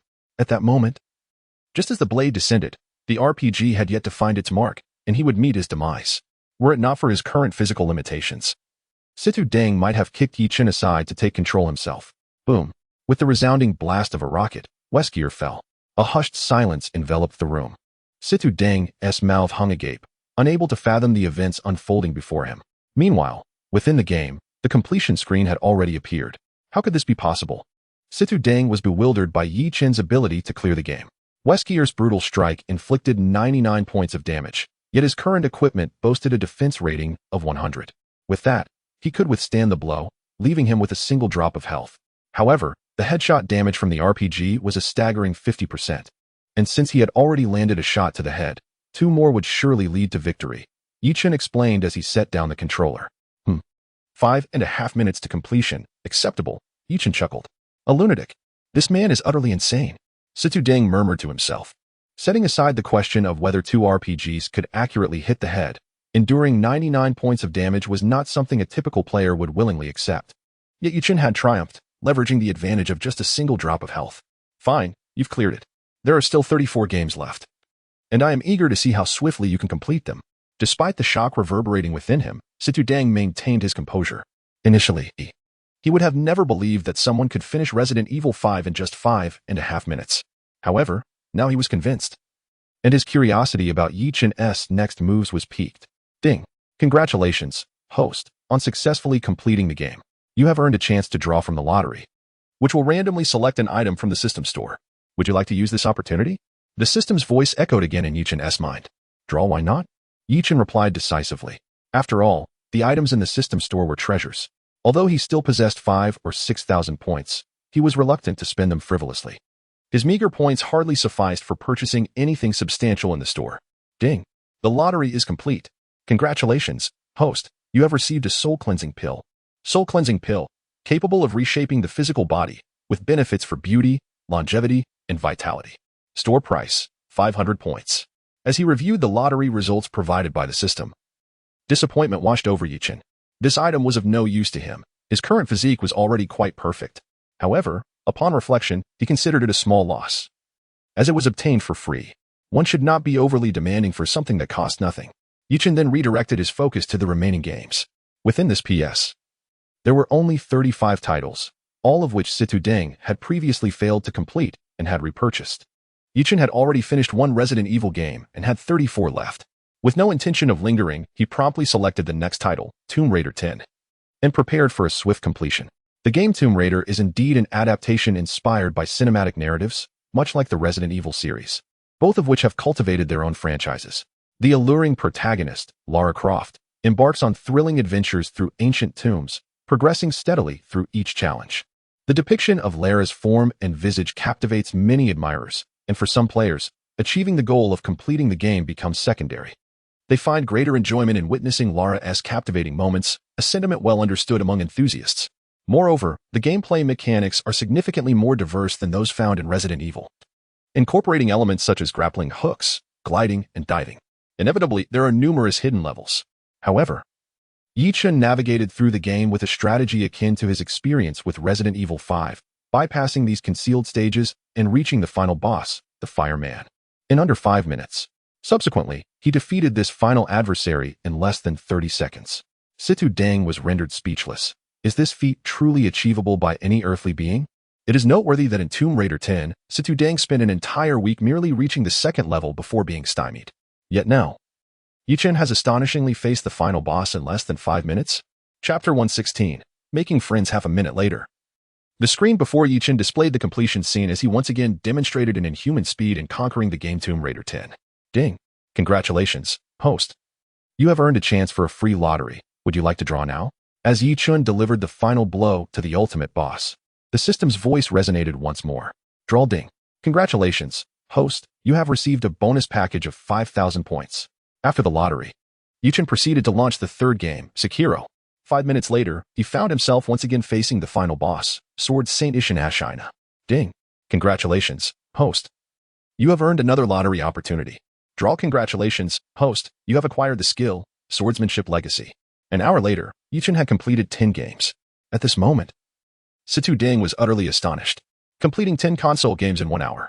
This is a prodigy. Situ Deng's eyes sparkled with realization. Initially, he intended for Yichen and others to share in his hardships, but witnessing Yichen's series of maneuvers, it became evident that he experienced none of the struggles. What were once considered challenging games became trivial in his hands. Now, Yichen was ready to embark on the 11th game. Together, B&B? I didn't expect you to enjoy this one as well. Yichen paused momentarily upon seeing this game. Rather than a conventional completion-style game, it would be more accurate to describe it as a welfare game.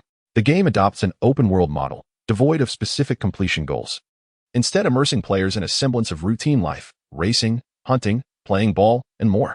Presumably, Situ Deng played this game to experience what he could not attain in reality. However, the reason this game is labeled as a welfare game lies in its unique premise. The protagonist, forced to take over his missing brother's bed and breakfast, becomes a landlord, which is a rather unconventional setup. As a landlord, players must manage the needs of various homeless single women, women who miss their rides, and soaked nurses returning from work. While these details may seem trivial, what truly matters is that the game employs motion capture technology, rendering the expressions and movements of each NPC with exquisite detail.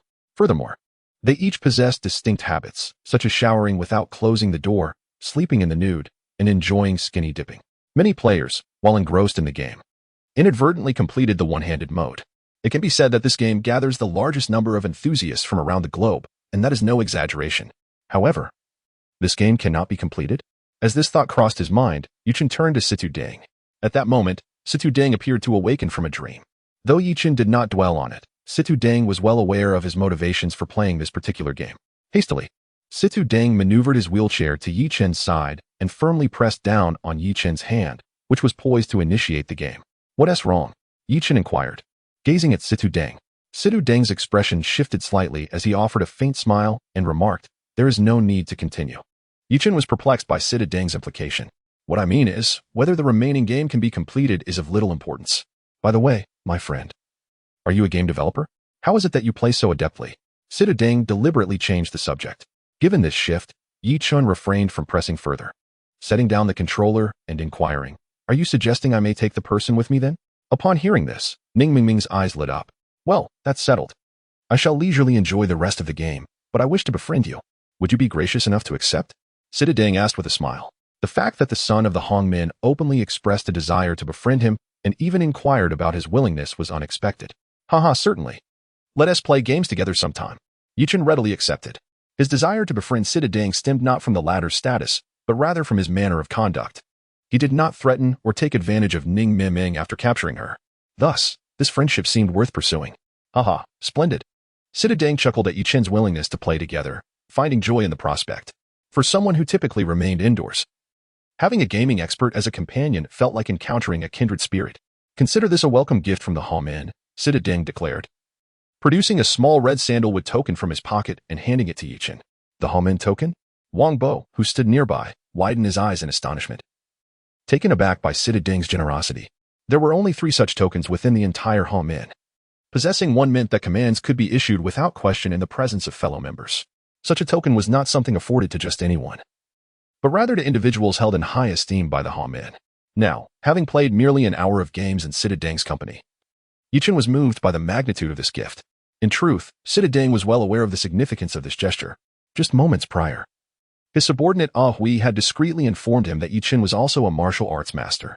The audacity Yichin displayed by daring to venture into the Hongmen at night to claim someone underscored his remarkable courage and resolve.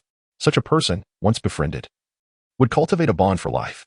With ability and character, Situ Deng was indeed eager to forge this friendship. Yichin examined the Hongmen token, nodded, and said with a smile, "It would be discourteous not to reciprocate. Since you have bestowed upon me such a valuable gift, I too shall offer something to express my sentiments." "Oh, is that so? I am quite curious," Situ Deng replied with a grin, eager to discover what Yichin might present. In truth, Situ Deng was not overly concerned with the value of the gift Yichin would provide. As the young master of the Hongmen, he could acquire anything he desired. Rather, he sought to experience the camaraderie inherent in the exchange of gifts. For the bond of friendship is indeed priceless. The members of the Hongmen society are renowned for their deep sense of loyalty and righteousness, a key factor contributing to the enduring legacy of Hongmen to this day. Before us stands Yichin, who, with a flourish, produces a small black pill from his bosom. This pill emanates a potent medicinal aroma, somewhat pungent in nature. What is this? Although Situ Deng harbors little hope regarding the gift presented by Yichin, the significance of such a pill eludes his understanding. This is a washing marrow pill. There exists but this one in the entire world. Should you dare to consume it, your physique will be rendered as normal, Yichin states with a smile. Is it truly? Situ Deng expresses disbelief. His glassbone condition, the pain he has endured throughout his life, is known only to him. He has visited countless hospitals and experimented with myriad methods, yet none have yielded results. In fact, his condition has only deteriorated further. Why not give it a try? There is only this one in existence, Yichin replies calmly, regarding Situ Deng with a steady gaze. Hesitantly, Situ Deng takes the pill, scrutinizing it meticulously from every angle. Chapter 117. Encountering the deadbeat. Although this item exuded a potent medicinal aroma, it bore a striking resemblance to the hawthorn pills found in pharmacies. "You're not afraid I might poison you, are you?" Yichen teased as he observed Situ Deng hesitating to take a bite. "Bah, I'll eat it. What am I afraid of?" Situ Deng retorted defiantly. "Then go ahead. I've swallowed it." Situ Deng proclaimed triumphantly after he took the washing marrow pill and gulped it down. "What now? I've done it." His expression radiated victory. "You're quite bold. Swallowing it without water." Yichen applauded, raising his thumb. The washing marrow pill was larger than his thumb, and if it lodged in his throat, it would be quite uncomfortable. Unbeknownst to Yichen, the moment the pill slid down Situ Deng's throat, it dissolved instantaneously, transforming into a warm current that surged toward his mind. Situ Deng felt a sudden clarity in his thoughts, followed by a tingling sensation throughout his body, and soon he felt nothing at all. "Seems like there is no remarkable reaction," Situ Deng mused, shaking his head. Deep down, however, he harbored a flicker of hope that the pill might indeed possess the miraculous effects that Yichen had described. After all, for someone plagued by illness for an extended period, every glimmer of hope was worth pursuing, though over the years, such hopes had dwindled significantly. Yichen understood that the medicinal properties had yet to fully manifest, so there was no need for haste. The washing marrow pill required time to permeate the very bones of the body. Its effects could not be instant. "Do not fret.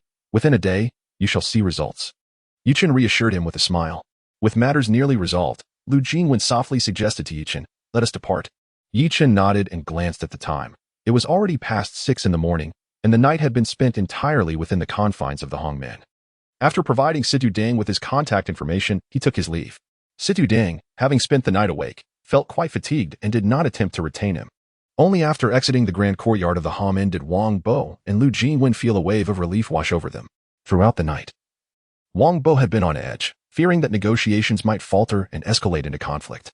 However, with the situation resolved satisfactorily, he was pleasantly surprised and had developed a newfound respect for the young Yichen.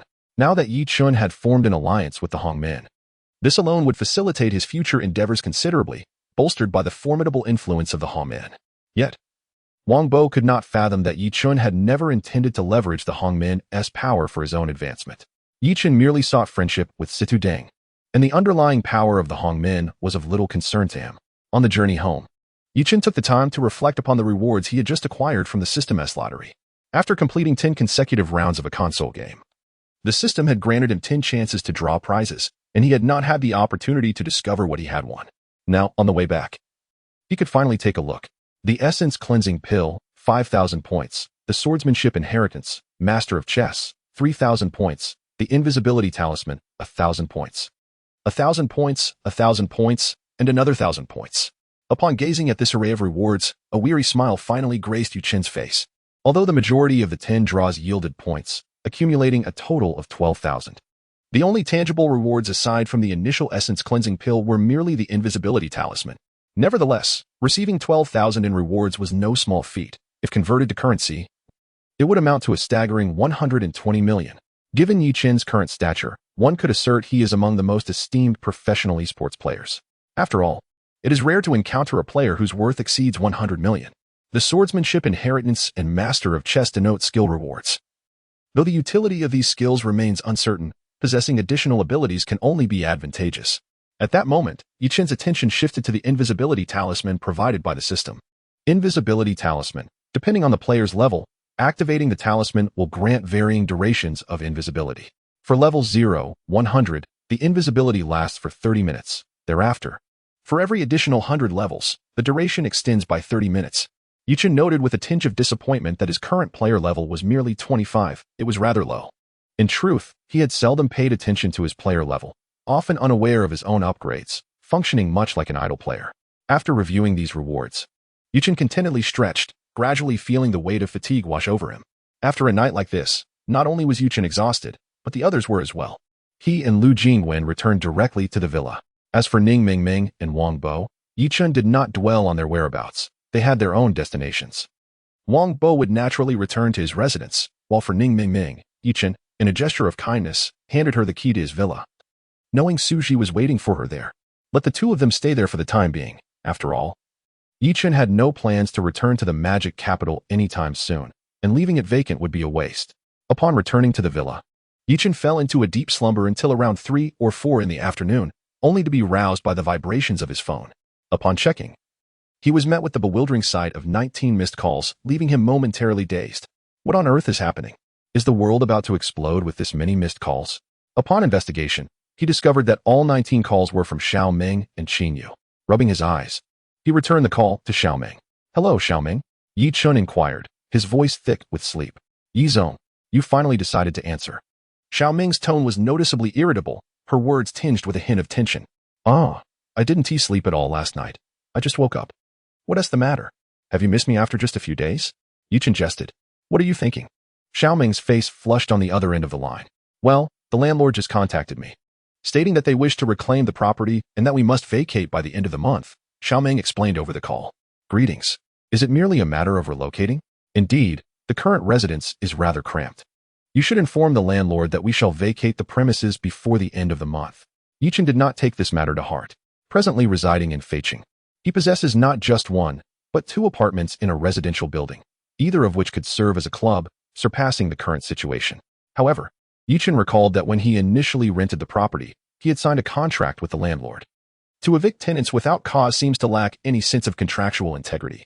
The situation is that the house we are renting has become a foreclosed property. Xiao Ming explained with a hint of exasperation. "Next month, a designated individual will come to conduct an inspection, and at that point, it will no longer be available for use." "A foreclosed property? So the landlord we are renting from is a defaulter?" Yi Chun responded, somewhat at a loss for words. This was an unexpected revelation. After receiving the rent, the landlord had simply disappeared. Yi Chun and his companions had never inquired about the property's ownership status. Expecting the landlord to return the remaining rent was essentially futile. If he possessed any integrity, he would not have become a defaulter in the first place.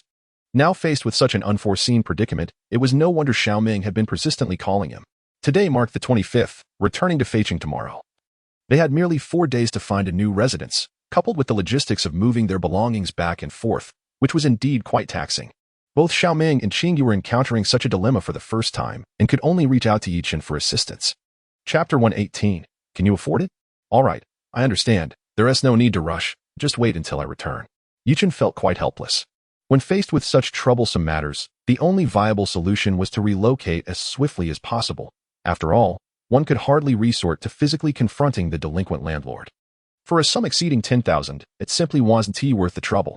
After ending the call, Yi Chun rose, performed a quick wash, and made his way to the living room. At that moment, Xiao Lei, Yu Run, and Ming Ming were all present, idly gathered around a table, playing cards with little enthusiasm. Their games lacked engagement, and the atmosphere was rather dull. Yi Chun broached the subject of returning to Feiqing the following day. "Oh, splendid! I've longed to go back," one exclaimed. "Indeed, staying here has lost its charm. What time is your flight?" "I'll pack my things." Upon hearing that they were returning to Feiqing the next day, the trio instantly perked up, evidently weary of their current surroundings. In the afternoon, Yi Chun ventured out again, contemplating purchasing some gifts to bring back. After all, it was customary to bring back a token for Xiao Ming, Qing Yu, and Daniel, who remained at the club. By the following day, Yi Chun and his companions were at the airport awaiting their flight. This journey to the bustling metropolis had come to a close. "Yi Chun, when are you leaving?" Lu Jingwen sounded displeased over the phone. Originally, they had agreed to return together, yet Yi Chun and his companions had unexpectedly departed early. There were matters at the club that required urgency, and you all happened to be out when we left. Having already disembarked, Yi Chun chuckled as he handed his luggage to Qing Yu, who had come to pick him up. Over the past few days, Qing Yu had been driving Yi Chun's Hummer, frequenting bars and other vibrant locales, and had lost quite a bit of weight. Her eyes slightly darkened. It seemed that during Yi Chun's absence, Qing Yu had led a rather carefree life. "Master, you're truly remarkable. How did you deduce that this final circle was determined by water?" Yu Ren and the others engaged Qing Yu in conversation about the competition. The details of what Qing Yu had mentioned prior to the event remained vivid in their memories. "Divine insight," Qing Yu replied with a mysterious smile. "Brother Yi, shall we celebrate tonight? After all, we VE clinched the championship, and our team's ranking has risen." Xiao Lei inquired with a grin. "Sure. Let us gather at Yuxian Lu for some seafood." Yi Chun readily agreed. "Let us not, though. I've had seafood every day here in the metropolis, and the sight of it makes me feel nauseous," Ming Ming interjected, shaking her head. "I propose we go for a barbecue tonight. You see, I purchased a complete barbecue set online, eagerly awaiting your return," Qing Yu said with anticipation. Although the barbecue set was initially intended for a night out with a girl she had just met at a bar. "All right, barbecue it is." Originally, Yichen had planned to view apartments with Xiao Ming upon returning, but the afternoon was consumed with preparations for the barbecue, leaving them no time. They would have to postpone it until the next day, but that would drag on another day, leaving them with merely 3 days left. Yichen contacted several real estate agencies and, under their guidance, spent 2 consecutive days viewing properties, only to find none suitable. It was at this moment that Yichen began to appreciate the difficulties faced by Xiao Ming. Renting a home was indeed no trivial task. An idea began to take shape in Yichen's mind. If all else failed, he could vacate his own riverside villa to serve as a club. After all, it was his property, and he could mold it as he pleased, without the risk of an abrupt termination of lease by a landlord. Another day passed without any fruitful results, and Yichen grew weary of accompanying the agents on their endless excursions. Before each viewing, the agents extolled the properties with grandiose descriptions, yet upon arrival, the reality was far from their claims. It seemed the agents had also lost interest in Yichen as a client. In the past, mere flattery would coax clients into parting with their money. But in the face of Yichen, no amount of persuasive rhetoric seemed to yield results. "Mr. Yi, what type of property are you truly seeking? We have scoured every corner of Feicheng over the past few days." The agent, surnamed Tao and named Tao Anju, had only recently entered the industry and thus maintained a courteous demeanor towards Yichen. Had it been a seasoned salesperson, they would have long ceased to indulge him. Tao Anju was also motivated by the desire to achieve results, which is why he patiently accompanied Yichen from one property to another. However, after several days, Yichen's pickiness had begun to frustrate Tao Anju, who berated himself internally for wasting time. "I need a quieter environment, a larger space, convenient transportation, and complete facilities," Yichen stated, listing several key points of concern. "Your requirements cannot be deemed modest," the agent chuckled. "In Feicheng, we are hard-pressed to find properties that meet your criteria. Who would rent out such a place unless they intended to occupy it themselves or reserve it for commercial use? You might as well wish for the moon." Although these thoughts crossed Tao Anju's mind, he maintained a cheerful facade. "I suppose it may be futile. Alas, I have my own villa, which I had intended for personal use, but will now have to repurpose as a club." Yichen sighed, shaking his head in resignation. "Mr. Yi, indeed. Finding a good property is quite challenging. Perhaps you could consider relaxing your criteria a bit?" Tao Anju made a final effort to persuade him. "Unfortunately, you know my situation. I am running a club. If it were for an ordinary company, I could easily find an office building. I need a place that serves as both workspace and residence. With parking, thus my requirements are naturally more extensive." Upon hearing this, Tao Anju recognized that he would likely not secure this deal, feeling a pang of discouragement. "Your demands are indeed quite high. I fear the only place that might suit you is the abandoned power plant in the south of the city." Tao Anju shook his head and began to gather his belongings to return to the office, thinking to himself that he could no longer tolerate Yichen's whims. "Wait!" Suddenly, Yichen called out to Tao Anju, startling him. "What is it, Mr. Yi?" Tao Anju, with a tone of feigned indifference, inquired. "What exactly is the situation with that South City power plant you mentioned?" At that moment, Yichen's eyes sparkled with enthusiasm. In earlier times, the development of Feicheng was far less advanced than it is today, and the power plant was situated not far from the urban center. However, as time progressed, the power plant was compelled to relocate to the outskirts of the city. Yet, while the equipment could be moved, the physical structures of the plant remained immovable. Consequently, last year, the plant's management decided to lease the site along with the unused buildings to external parties. The monthly rent was set at 120 million, amounting to an annual total of 1.2 billion. Numerous entrepreneurs had expressed interest in that parcel of land, but the exorbitant rent deterred them, as many feared they might not even earn that much in a year. Thus, the area remained unutilized. The speaker, oblivious to the implications, had unwittingly piqued the listener's interest. Yichen was well aware of the power plant's location. If he could secure that land, it would indeed alleviate many burdens. "What's this, Mr. Yi? You can't possibly be serious about wanting that piece of land?" Tao Anju shook his head in disbelief. "What a jest. So many individuals have their eyes on it. Yet how many are genuinely capable of taking the plunge? You, Yichen, with your esports endeavors. How much could you possibly earn in a year to even consider that land? Surely, you must be jesting." Tao Anju regarded Yichen as if he were mad. Chapter 119. I bought it off. Indeed, there is a thought. At this moment, Yichen's eyes sparkled with excitement. His contemplation was not for the present, but rather for the future. Although the derelict power plant's land may not offer much utility at the moment, in the future, as his esports club expands, the space will undoubtedly prove advantageous. If the area is insufficient, additional construction can always be undertaken. Realizing that Yichen appeared genuinely interested, Tao Anju swallowed hard. Could this person truly be contemplating acquiring that parcel of land? The monthly rent is calculated in the hundreds of millions. Should this deal go through, His commission alone would amount to several $100,000. With such an amount, why would he even need to continue as a real estate agent? Tao Enju, possessing a penchant for risk, figured that having already spent so many days considering it, he might as well invest a little more time negotiating. Perhaps it would yield fruitful results.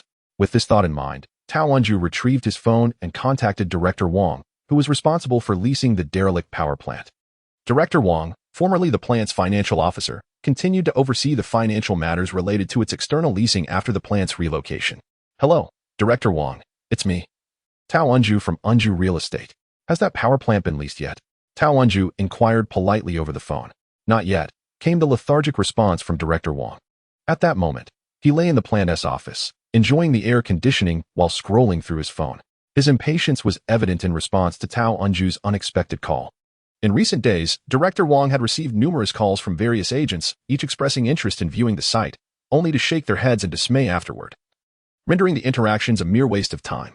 Consequently, he had grown weary of engaging with real estate agents. That's fine. I have a client who is interested in taking a look. Would you be available shortly? Upon hearing Director Wang's words, Tao Enju's spirits lifted. For reasons unknown, he felt that this time, he was closer than ever to becoming a millionaire. Although Yichen did not present himself as a billionaire, Tao Enju's intuition whispered that fortune was within reach this time. The two soon arrived at the abandoned power plant in Feicheng. To Yichen's surprise, this old facility bore a striking resemblance to the power plant depicted in the game PUBG on the Miramar map. It featured a large bakery to the south, two expansive warehouses to the east, and a two-story red brick building to the north. The area that once housed numerous electrical devices had now been stripped bare, leaving a vast expanse in between. This space could indeed be transformed into a football field, Yichen mused internally. He estimated that the overall area was nearly 10,000 square meters. No wonder the rent was so exorbitant, given such a substantial area. Calculating the costs, he realized that the monthly rent per square meter was just over 10,000. In fact, this rate was significantly more affordable than the shops along the bustling streets of the city center. However, Yichen's calculations were flawed. Although the prices of the shops in the city center are exorbitant, the monthly return on investment is equally substantial. For instance, if Yichen were to rent this space, it would be akin to throwing money away each month without any promising commercial prospects. This explains why the owners are reluctant to lease the premises. Director Wang scrutinized Yichen with a cold smirk, deeming him unlikely to be a person of wealth, and thus assumed that today would be a fruitless endeavor. Consequently, he offered little hospitality to Yichen, allowing him to peruse the space before retreating to his office in the red brick building to continue sipping tea. However, at that moment, a bold idea took root in Yichen's mind. Instead of spending over 100 million each month on rent, why not simply purchase the property outright? This notion struck Yichen as somewhat absurd, given that his current points totaled merely 16,543, amounting to approximately 165 million if converted to currency. This sum would barely cover a month's rent, and yet he entertained the thought of buying it outright. Wasn't he that a touch ludicrous? Nevertheless, once this thought had emerged, it clung to him like a persistent itch that could not be ignored. Finally, with a steely resolve, Yichen declared, if I'm going to buy it, then so be it. What is the big deal? I can always return home tonight and play a few more console games to earn additional points. He had already begun contemplating how to procure the funds necessary for acquiring the land.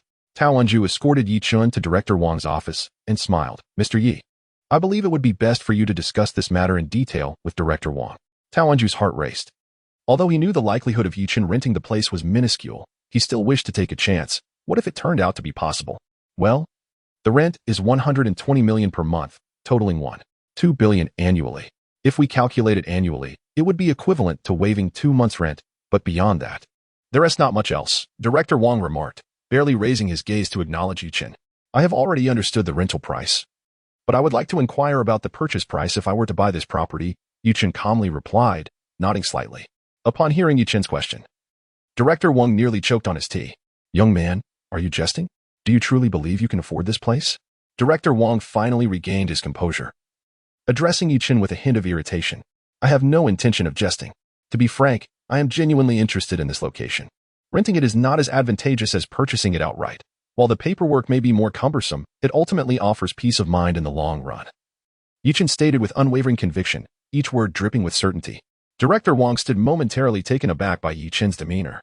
Meanwhile, Tao Enju was rendered utterly speechless. Lost in thought, did Yichen truly possess the financial means to make such a purchase? If he did secure the property, the commission from this transaction would amount to several million. Tao Anju was rendered speechless, ensnared in a reverie solely by a single utterance from Yi Chun. His mind wandered, imagining the myriad possibilities that would unfold once he became a millionaire. This time, I must win over the enchanting sales manager, Xiao Jie, Tao Anju secretly vowed. Clearing his throat, Director Wang composed himself to articulate his thoughts. This land is indeed available for transaction. All necessary procedures are in place. Furthermore, after the power plant's relocation, the manager indicated that if a businessman were genuinely interested in purchasing, the sale could proceed. The asking price was set at 15 billion yuan. Yet Director Wang remained uncertain about its marketability. Although the transportation links were relatively decent, the location was rather obscure. Most of the surrounding area was still designated for agricultural use, devoid of any supporting infrastructure. Who in their right mind would contemplate purchasing here? Yet today, Director Wang encountered such an individual. Taking a sip of water to calm his racing heart, Director Wang fixed his gaze on Yi Chen and declared, "The selling price is now 14.5 billion. He had strategically reduced the price by 5 billion, recognizing that the original figure of 15 billion was negotiable. Every commodity carries a price tag, subject to discounts and internal valuations, fluctuating in accordance with the item's inherent worth. After stating this figure, Director Wang suppressed his racing heart, intently awaiting Yi Chen's response. 14.5 billion. Yi Chen mused, resting his chin on his hand. At that moment, a profound silence enveloped the room. Both Director Wang and Tao Anju held their breath, eagerly anticipating Yi Chen's decision. Very well, I shall purchase it. Chapter 120. The club's new address, I have purchased it.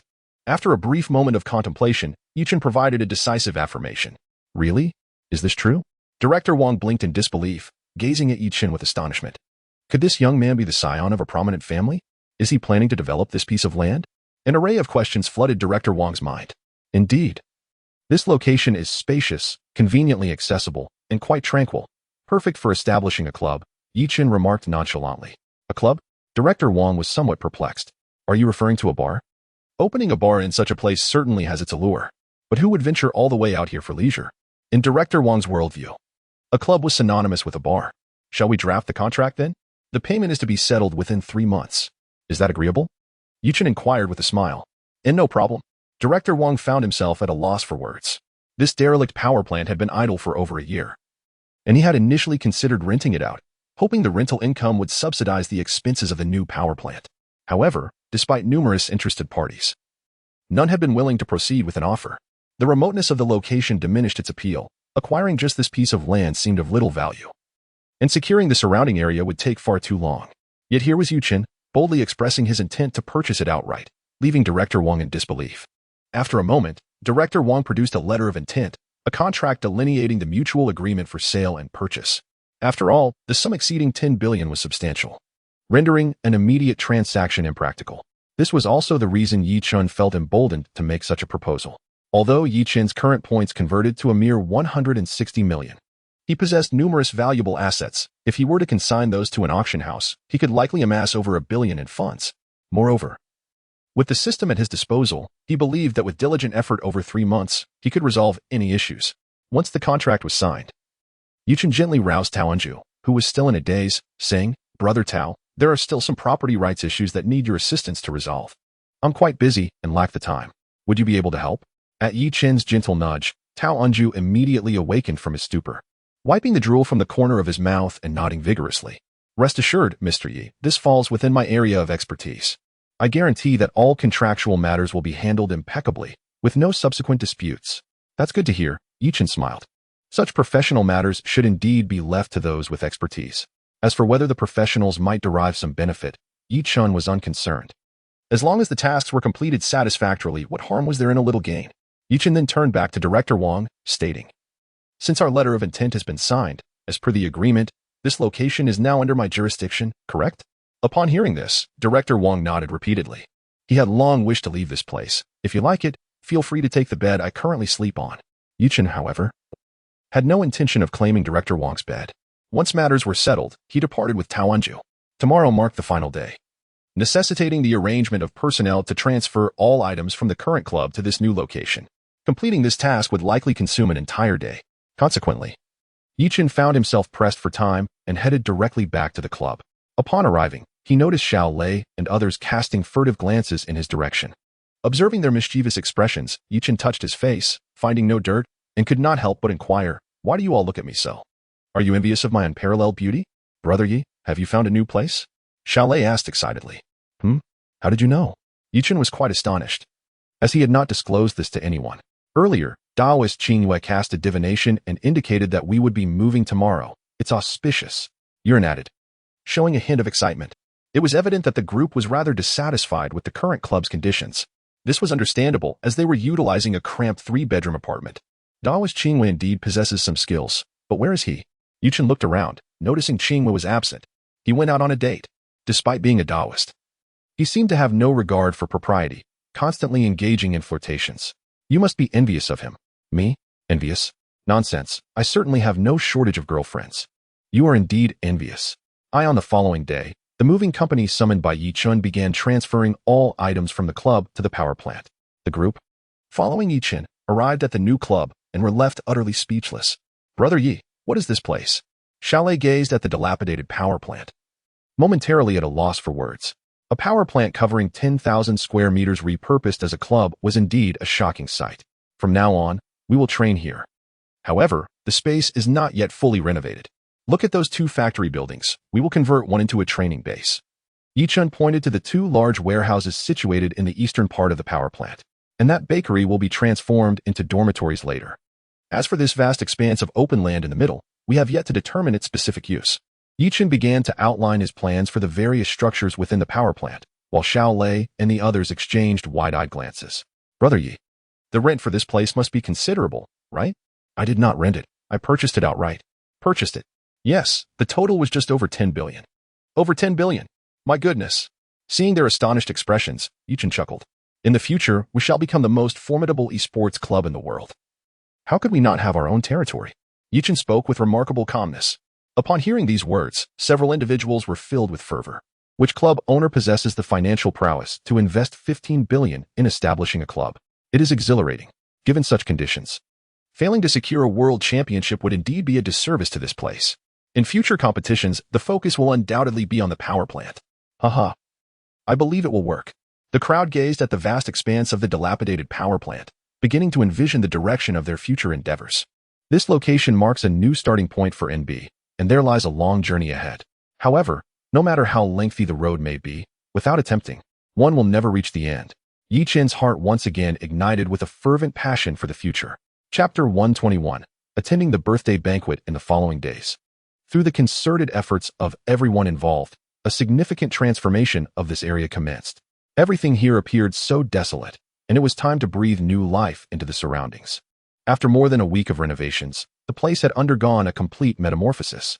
Firstly, the bakery located in the southern part of the power plant was repurposed into accommodations for the staff, demanding meticulous attention. Previously, at the old club, everyone was cramped into a single room with bunk beds, creating an atmosphere of extreme congestion. Now, each individual enjoyed their own private room, instantly enhancing both spatial comfort and personal privacy. Next, one of the two large warehouses in the east was temporarily organized to serve as a training room. This facility was equipped not only with specialized esports equipment, but also with weights, dumbbells, treadmills, and other exercise apparatus. At this juncture, Yichen aimed to provide a space for physical training amid the monotony of rigorous practice.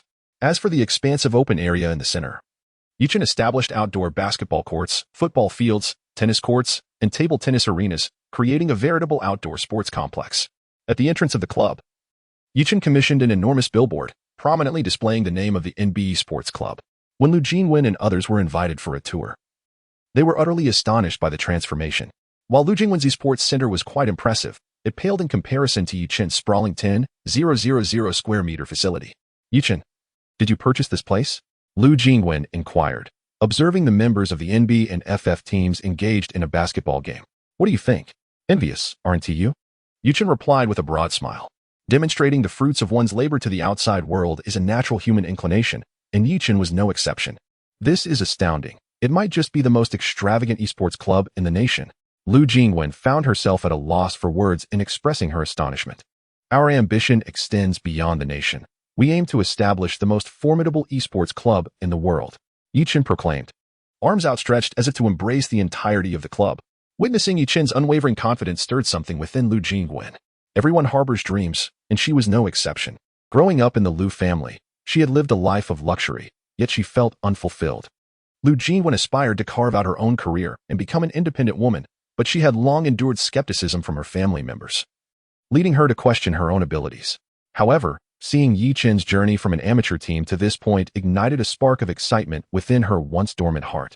As they departed, Lu Jingwen informed Yi Chen that her grandfather's birthday banquet would take place in 2 days, expressing her hope that Yi Chen could attend to extend his best wishes to the esteemed elder. It seemed that her grandfather held Yi Chen in high regard and wished to draw him into his own enterprise. In the past, there might have been a chance. But upon learning that Yi Chen had spent 15 billion to acquire a parcel of land, Old Master Lu relinquished that notion. Nevertheless, he remained eager to cultivate a friendship with Yi Chen. Sure, I will definitely attend. I wonder what the Old Master enjoys so that I may prepare a suitable gift. Yi Chen chuckled. No need for any elaborate preparations. Many prominent figures from Philadelphia will be in attendance, Lu Jingwen replied. By the way, have you heard of the Chen Group? She inquired.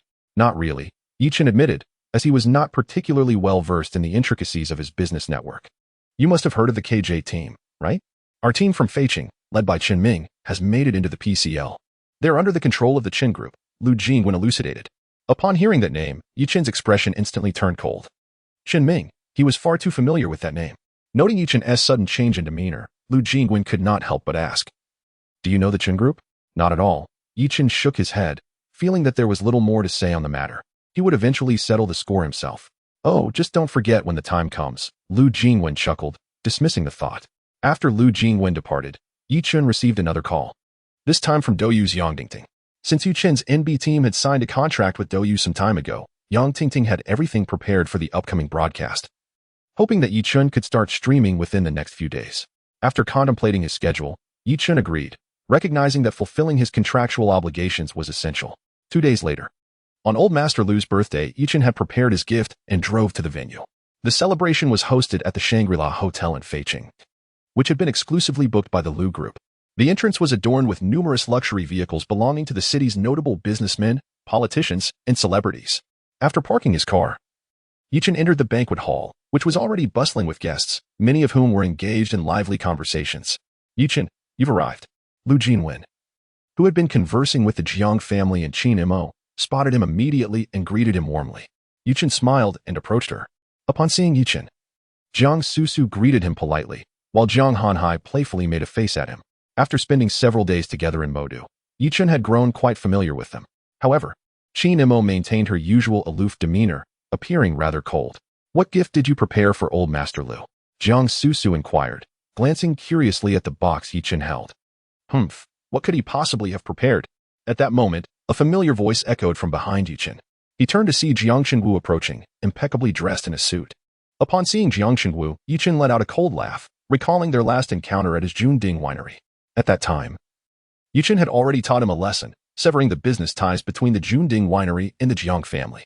Jiang Qingwu did not anticipate encountering Yi Chen once again at the birthday banquet of Old Master Lu. Moreover, observing Yi Chen's amiable interaction with Lu Jingwen, it appeared their relationship was quite cordial.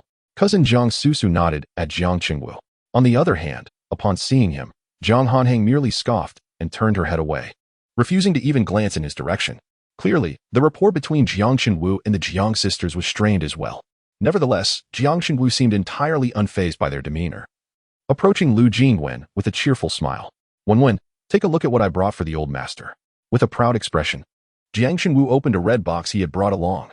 Inside lay a robust ginseng with thick roots, glimmering with flecks of gold in certain areas. Chapter 122. Two detestable individuals at this moment. Several guests nearby were drawn to the scene, captivated by the spectacle before them. Behold, the Millennium Ginseng from Chabai Mountain. One exclaimed in astonishment upon spotting the prized herb.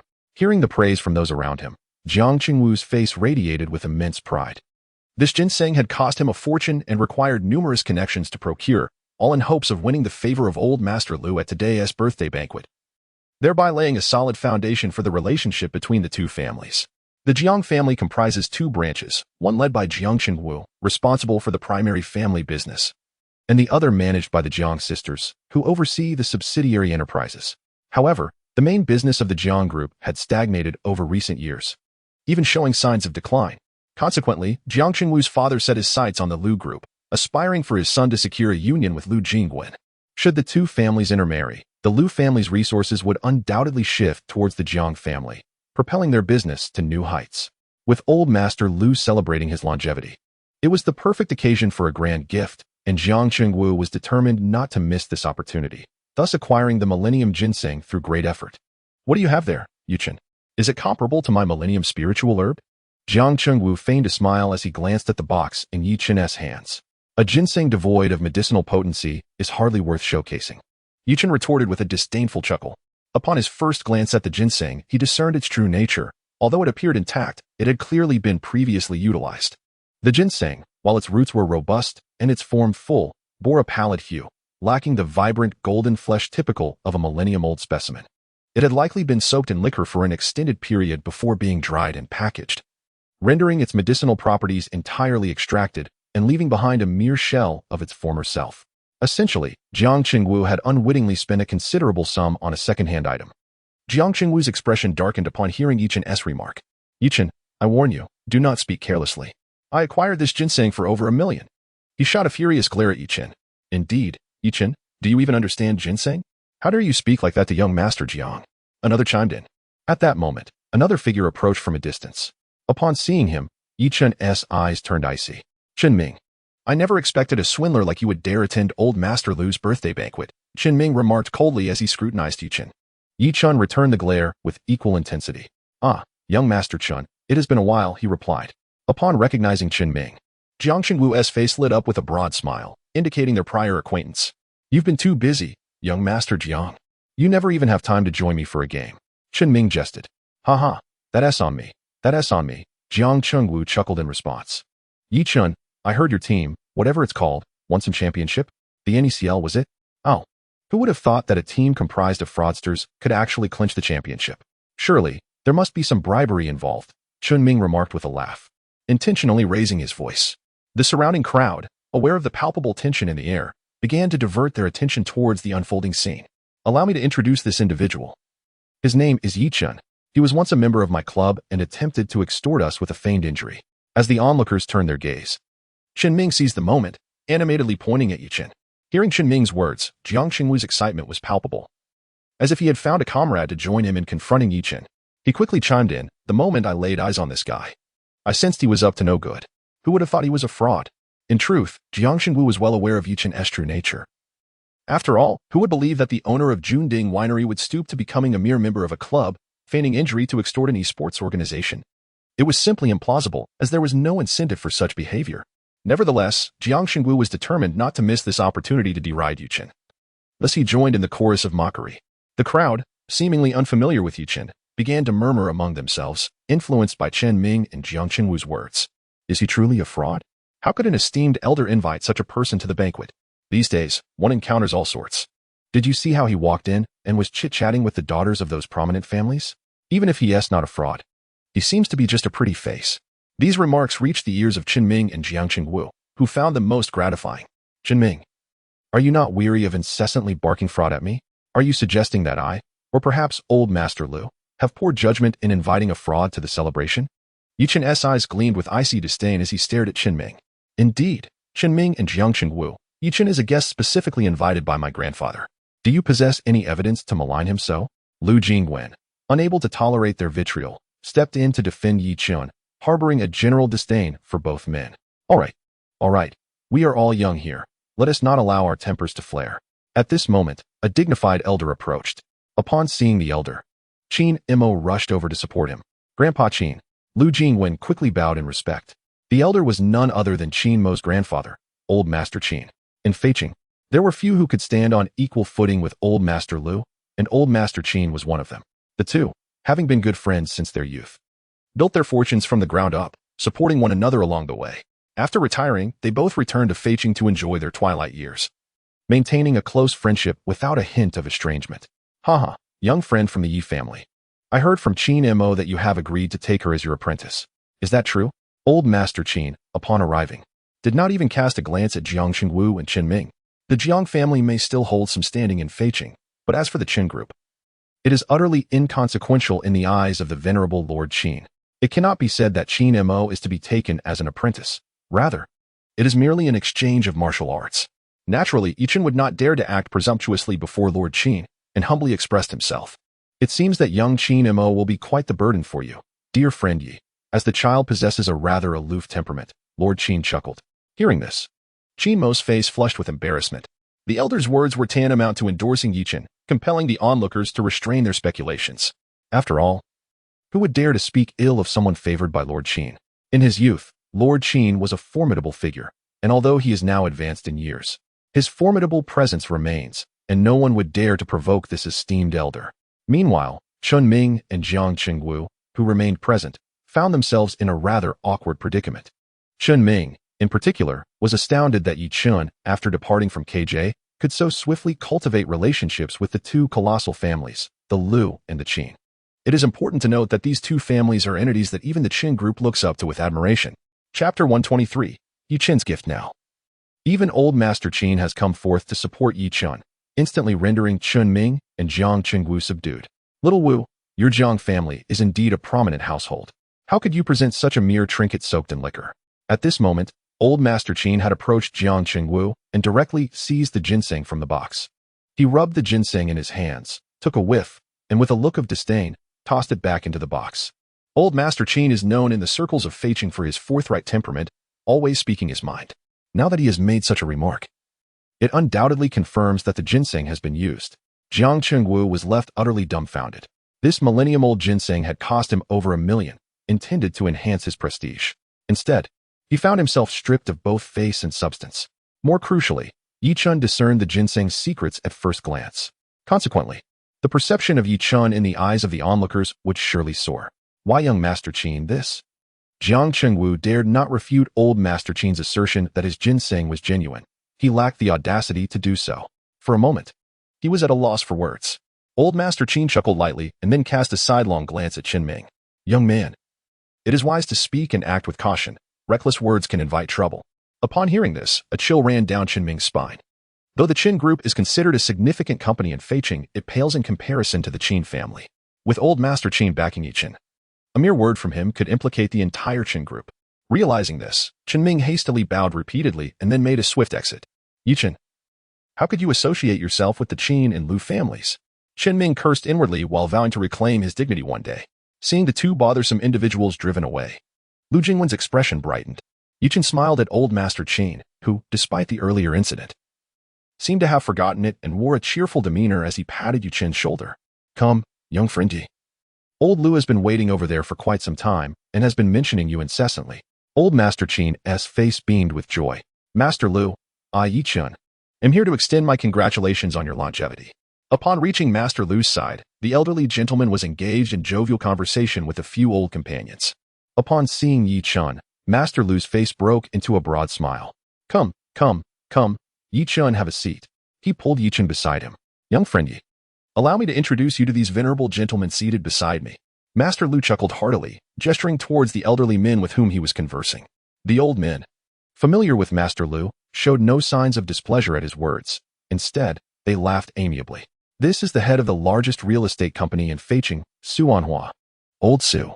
This is Mr. Fong, the head of the esteemed jewelry brand, the largest in Feiqing. Next to him is Mr. Zhu, the leader of the Baishan commercial group. Old Master Lu introduced Yi Chen to each of them. Every individual seated at this table is a figure of considerable stature in Feiqing, capable of causing quite a stir with a mere stomp of their feet. Naturally, Yi Chen approached them with utmost respect, greeting them courteously. In turn, these distinguished individuals treated him with warmth and kindness. These venerable gentlemen, whose combined ages span nearly a century, have become astute and sagacious in their years.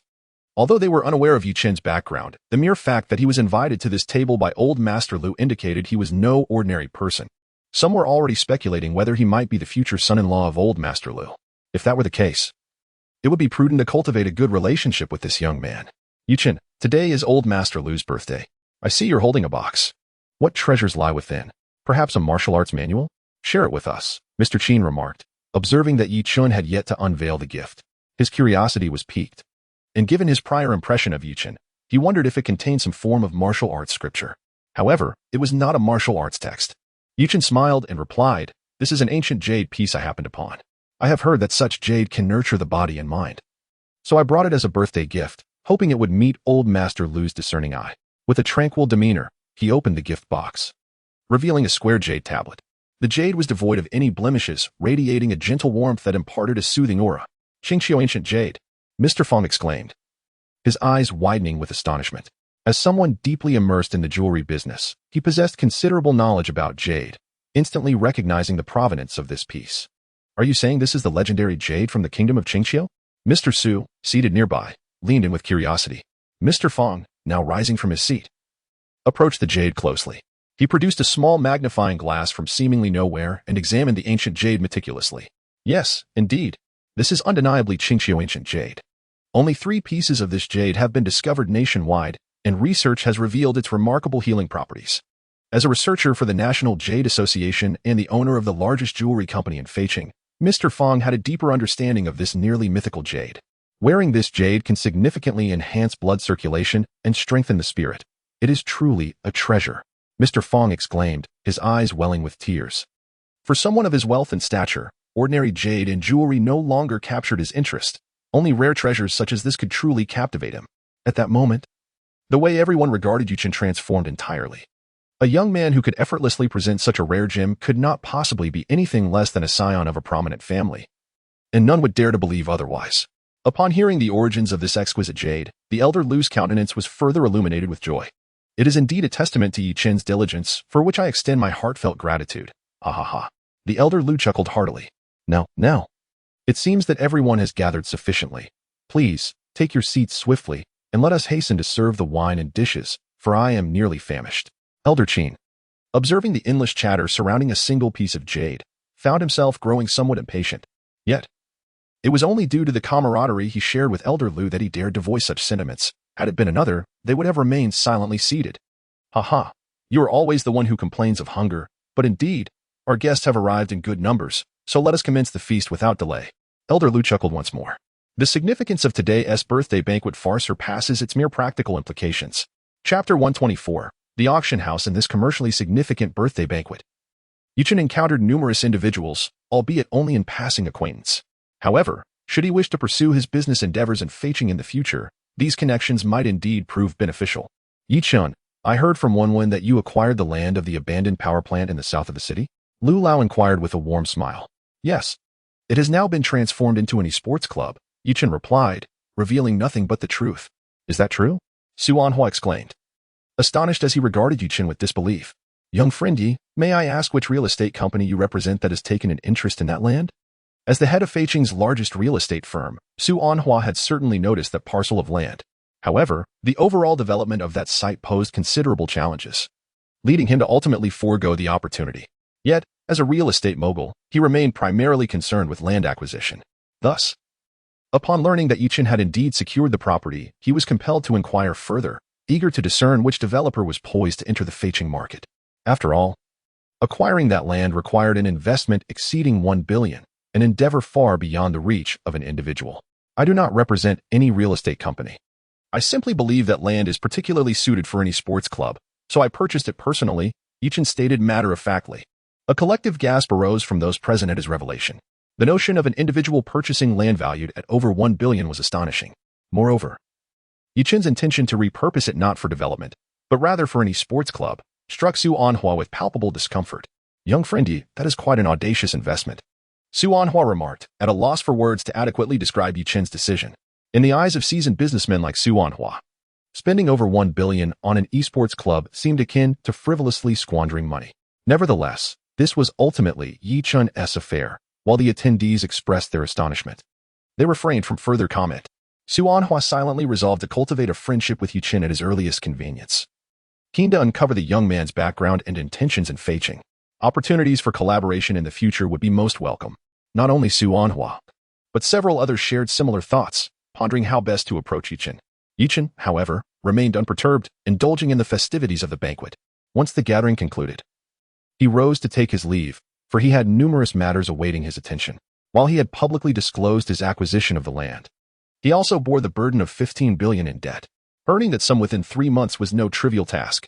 Yichen began contemplating strategies to navigate through various games in pursuit of profit. Hello, Yichen, this is Yang Pingping. He received a call from the lively Yang Pingping while still en route home. Yang Jia, what is it? Yichen asked, inserting his Bluetooth headset. It is as follows. I would like to arrange for you to go live tomorrow evening. I wonder if that would be convenient for you. Yang Pingping inquired politely over the phone. Tomorrow evening? Yuchen pondered for a moment, then nodded. The daytime could be utilized for swiftly engaging in the main host game for a lottery, making the evening perfectly suitable for a live broadcast without conflicting schedules. Upon hearing Yuchen's response, Yang Pingping smiled and said, "That is splendid. I have already arranged for PDD, Decima, and Shui to join. Tomorrow. Decima will invite you to form a team, leveraging their popularity to provide you with an initial surge of attention." Yang Pingping elaborated to Yuchen over the phone. PDD? Yuchen expressed mild astonishment at the mention. The three individuals Yang Pingping referred to are indeed the leading streamers on Douyu. Teaming up with them equates to a significant boost in viewership, indicating that Douyu is genuinely investing this time. That day, upon returning to the club, Yuchen promptly registered for a streaming account. After sharing his streaming ID with Yang Pingping, Douyu even designated Yuchen under the professional player category. Now, everything awaits the live broadcast scheduled for tomorrow evening. In truth, Yang Pingping felt a twinge of anxiety. After reaching out to PDD and others over the past few days and explaining the situation, they had not expressed much concern. Utilizing another's viewership is a common practice among streamers. However, whether Yuchen can satisfy the audience remains uncertain for Yang Pingping. After all, a professional player might not necessarily excel as a streamer. Many professional players possess undeniable skills, but the quality of their live broadcasts may fall short. While audiences appreciate technical prowess, they primarily tune into streams to unwind. If the streamer appears lifeless and fails to engage in conversation during gameplay, who would want to watch? Conversely, some streamers, while not exceptionally skilled, manage to captivate audiences with their engaging broadcasts, thus enjoying substantial popularity. Of course, there are those who excel in both areas, such as XDD and 17 Beast. However, such individuals are indeed in the minority, and noticeably, their attention has been waning. This explains Yang Pingping's eagerness to secure a contract with the NB team. The following day, the club resumed its usual training regimen. Xiaoming was also busy interviewing various newcomers. As the club expanded, there was a need not only for substitute team members but also for operational and maintenance staff, which had become scarce. Previously, all these responsibilities fell solely on Xiaoming, leaving her quite exhausted. Therefore, once the preparations for the new club were in place, Xiaoming promptly posted a recruitment notice online. Ding! Congratulations, host, you have successfully completed the level, Plants vs. Zombies, earning 1 lottery opportunity. Ding! Congratulations, host. You have received a reward, 2,000 points. After completing yet another game, Yuchen exhaled deeply.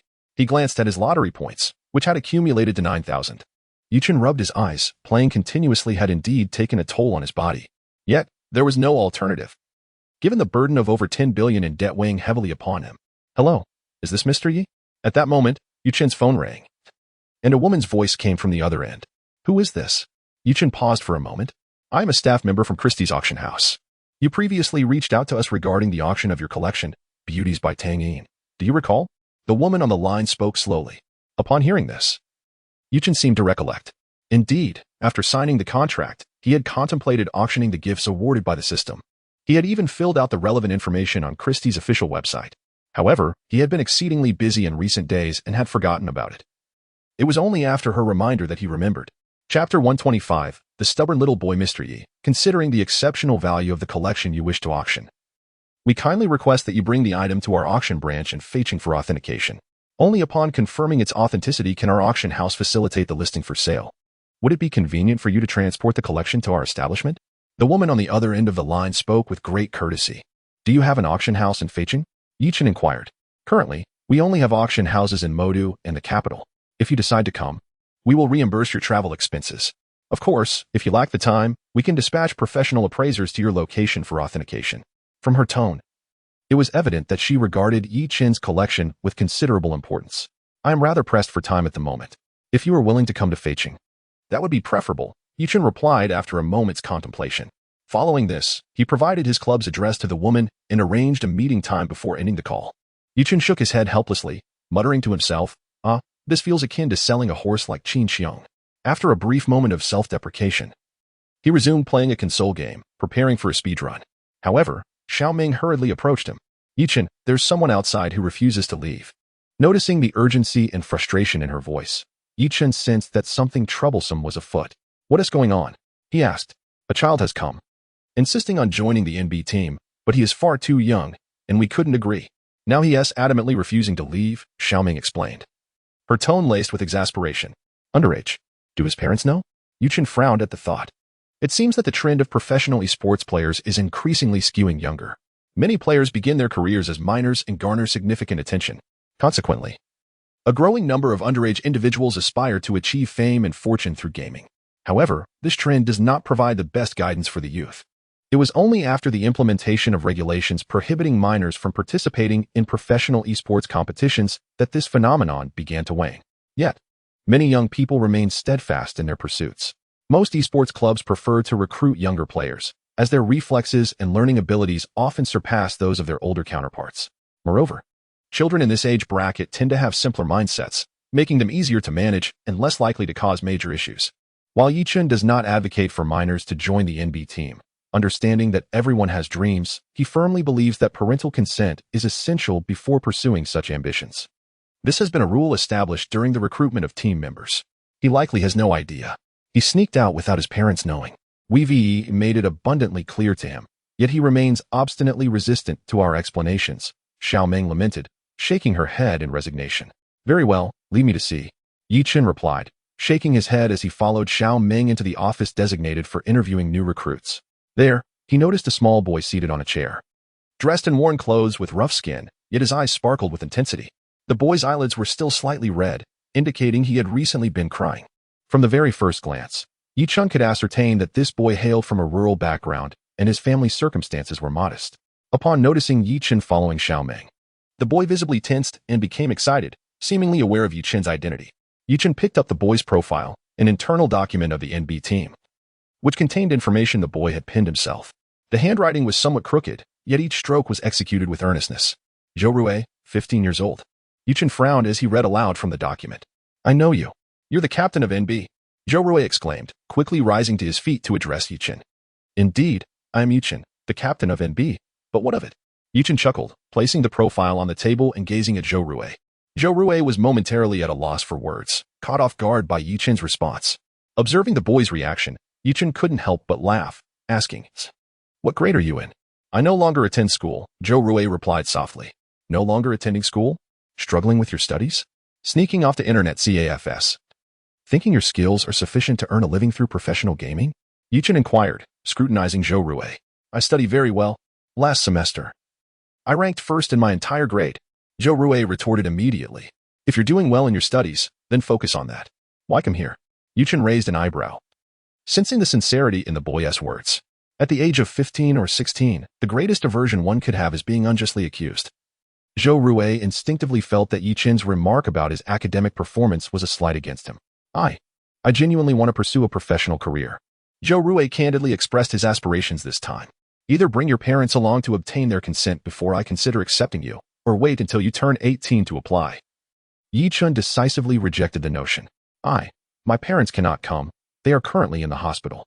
As he spoke, Zhou Rui's previously defiant expression dimmed significantly.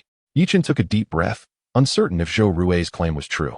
Should it be genuine, the boy might have compelling reasons, and assisting him would not be an issue. However, if it were fabricated, it could lead to complications if the boy's parents sought him out in the future. After a moment of contemplation, Yichun stated, joining the NB team is quite simple, provided you can meet my requirements. I can do it. My rank in Peace Elite has already reached Invincible God, Zhou Rui quickly asserted. Upon hearing this, Yichun was rendered speechless. Players familiar with both mobile and PC games understand that they are entirely different experiences. Yet, gazing into Zhou Rui's earnest eyes, Yichun felt reluctant to dampen his enthusiasm. In that moment, Yichun proposed a plan, suggesting that if he could lead Zhou Rui to victory in a mobile game, he would allow him to join. You claim to be exceptionally skilled at mobile games. It's time for you to prove it. Isn't it? He remarked. Zhou Rui, however, appeared despondent and averted his gaze from Yichun. You don't possess a mobile phone? How then? Did you ascend to the rank of Invincible War God in Peace Elite? Yichun could not suppress his laughter. I play on behalf of my classmates. For each match I win, they reward me with 15 yuan. I truly do not own a phone, Zhou Rui confessed in a hushed tone. Yichun had not anticipated such a scenario. It was astonishing that someone without a mobile phone could achieve the esteemed rank merely by assisting others. Is that true? Xiao Meng, could you kindly unlock your phone for him to use? Chapter 126. Jumping at the airport. Yichun, are you really going to? Xiao Meng gazed at Yichun, her expression tinged with hesitation. It's fine. We must offer young people a chance. If he truly possesses the requisite skills, we should not squander his talent. Yichun chuckled softly. In truth, Yichen harbored thoughts of creating a little chaos for the child during their duo queue, contemplating the possibility that by the end of it, they might not only fail to secure a victory but perhaps even meet an untimely demise upon landing. Upon hearing Yichen's words, Xiaoming reluctantly retrieved her phone. As a staff member of an esports club, her device was naturally filled with mobile games. After opening the interface for Peace Elite, she handed the phone to Zhou Rui. Zhou Rui gingerly accepted the phone and looked at Yichen, inquiring, "If I manage to help you secure a win, does that mean I can join NB?" "Absolutely," Yichen replied with a smile, also launching the game on his own phone. Upon receiving Yichen's affirmative response, a flicker of joy appeared on Zhou Rui's face. To Yichen's surprise, Zhou Rui demonstrated a deft 10-finger operation. He placed Xiaoming's phone flat on the table, positioning both hands atop it. 10-finger operation? Yichen mused silently. Choosing not to comment further, the two swiftly formed a team and commenced a Duo 4Q competitive mode. While awaiting the game's initiation, Yichen inquired, "Zhou Rui, you mentioned your parents are in the hospital. What transpired?" Zhou Rui's gaze shifted from the phone to Yichen, an expression of sorrow overtaking his features as he replied, "Last month, my parents came to visit me at school, but they were involved in a car accident on the way." As he spoke, his face bore the weight of genuine grief, suggesting he was not fabricating his tale. "How did you manage to leave school? Weren't your studies going well?" Yichen furrowed his brow, contemplating that if Zhou Rui's account held truth, he ought to offer assistance. "Our family can no longer afford the medical expenses, so I thought I would come out and earn some money." Yichen sighed deeply, continuing to probe, "What led you to consider joining our club?" "I saw news about NB previously, just a few days ago. You competed in Modu and won a prize of 200,000 yuan in a single match. I wanted to give it a try." Zhou Rui spoke with a tone of conviction. Indeed, life's greatest fears often lie in unforeseen circumstances, regardless of one's prior standing. A sudden twist of fate can reduce all previous achievements to mere ashes. Yichen shook his head, momentarily at a loss for words regarding Zhou Rui's situation. "So, where shall we drop this round?" Yichen glanced at his phone, noting that the aircraft had traversed more than half the route, with few passengers remaining on board. At this juncture, Zhou Rui promptly redirected his focus to the screen. At the end of the flight path lay the airport, the only viable drop point remaining. Whether in mobile or PC gaming, the airport consistently maintained the highest level of engagement. As Yichen deployed his parachute, the airspace above the airport island became densely populated with descending parachutes. "We can no longer contest the buildings, all of them are occupied." Zhou Rui gazed at his phone, his expression tinged with urgency. "Indeed, where shall we leap?" As for Yichen, he was indifferent to the destination. "Let us head to the nearby overpass. It appears unoccupied, and the supplies are decent." In midair, Zhou Rui adjusted his course, directing his parachute towards the overpass above the airport. Upon witnessing this decision, Yichen raised an eyebrow. Recognizing that it was indeed a judicious choice, perhaps the child possessed some merit after all. The ability to swiftly make decisions that benefit the team is the essence of this game. Whether through sheer firepower or strategic maneuvering, all considerations stem from this principle. Before long, Yichen followed Zhou Rui, descending one after the other beneath the overpass. They began to scour the structure for supplies, layer by layer. Upon reaching the summit, Yichen's gear was commendable. He had acquired an SKS and an AKM, with the SKS equipped with a 6x scope. However, despite having secured such equipment, Yichen had no intention of taking potshots from above. Instead, he decided to observe Zhou Rui's tactics from the pinnacle. In comparison to Yichen, Zhou Rui's arsenal was notably inferior, consisting of a VSS and an M16. "What shall we do next?" Zhou Rui inquired as he approached Yichen. "Since you're the one guiding me to victory, the strategy is yours to dictate," Yichen replied with a chuckle. Zhou Rui's face flushed slightly. He nodded, saying, "In that case, let us first vacate the airport, for the safe zone has shifted to the northern S-port." The interior of the airport island had devolved into chaos, with gunfire echoing in disarray. "Are we opting for strategic maneuvering?" Yichen smiled inwardly. In this scenario, seeking victory while departing from here posed no significant challenge. Observing Yichen's silence, Zhou Rui commenced his descent towards the base of the overpass. However, just as he had descended halfway, Yichen, still perched atop the structure, suddenly opened fire. "I have yet to reach the ground. Your gunfire risks revealing my position," Zhou Rui exclaimed, startled by the sudden shot. "Oh, I spotted an individual looting. I fired a couple of shots but failed to eliminate him, forcing him to take refuge in the police station." Yichen shrugged nonchalantly. Xiaoming, watching from nearby, frowned. It was evident that Yichen had acted with intent. Given Yichen's marksmanship, he could have easily dispatched the looting player. Yet he opted instead for a mere warning shot.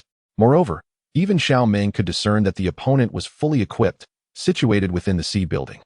Opening fire at this moment could easily provoke a counterattack, she cautioned. As anticipated, Yichin's shot elicited an immediate retaliation. Initially, the gunfire was directed towards Yichin. But upon spotting another individual sprinting on the staircase at the side of the overpass, the focus swiftly shifted to Zhou Rui.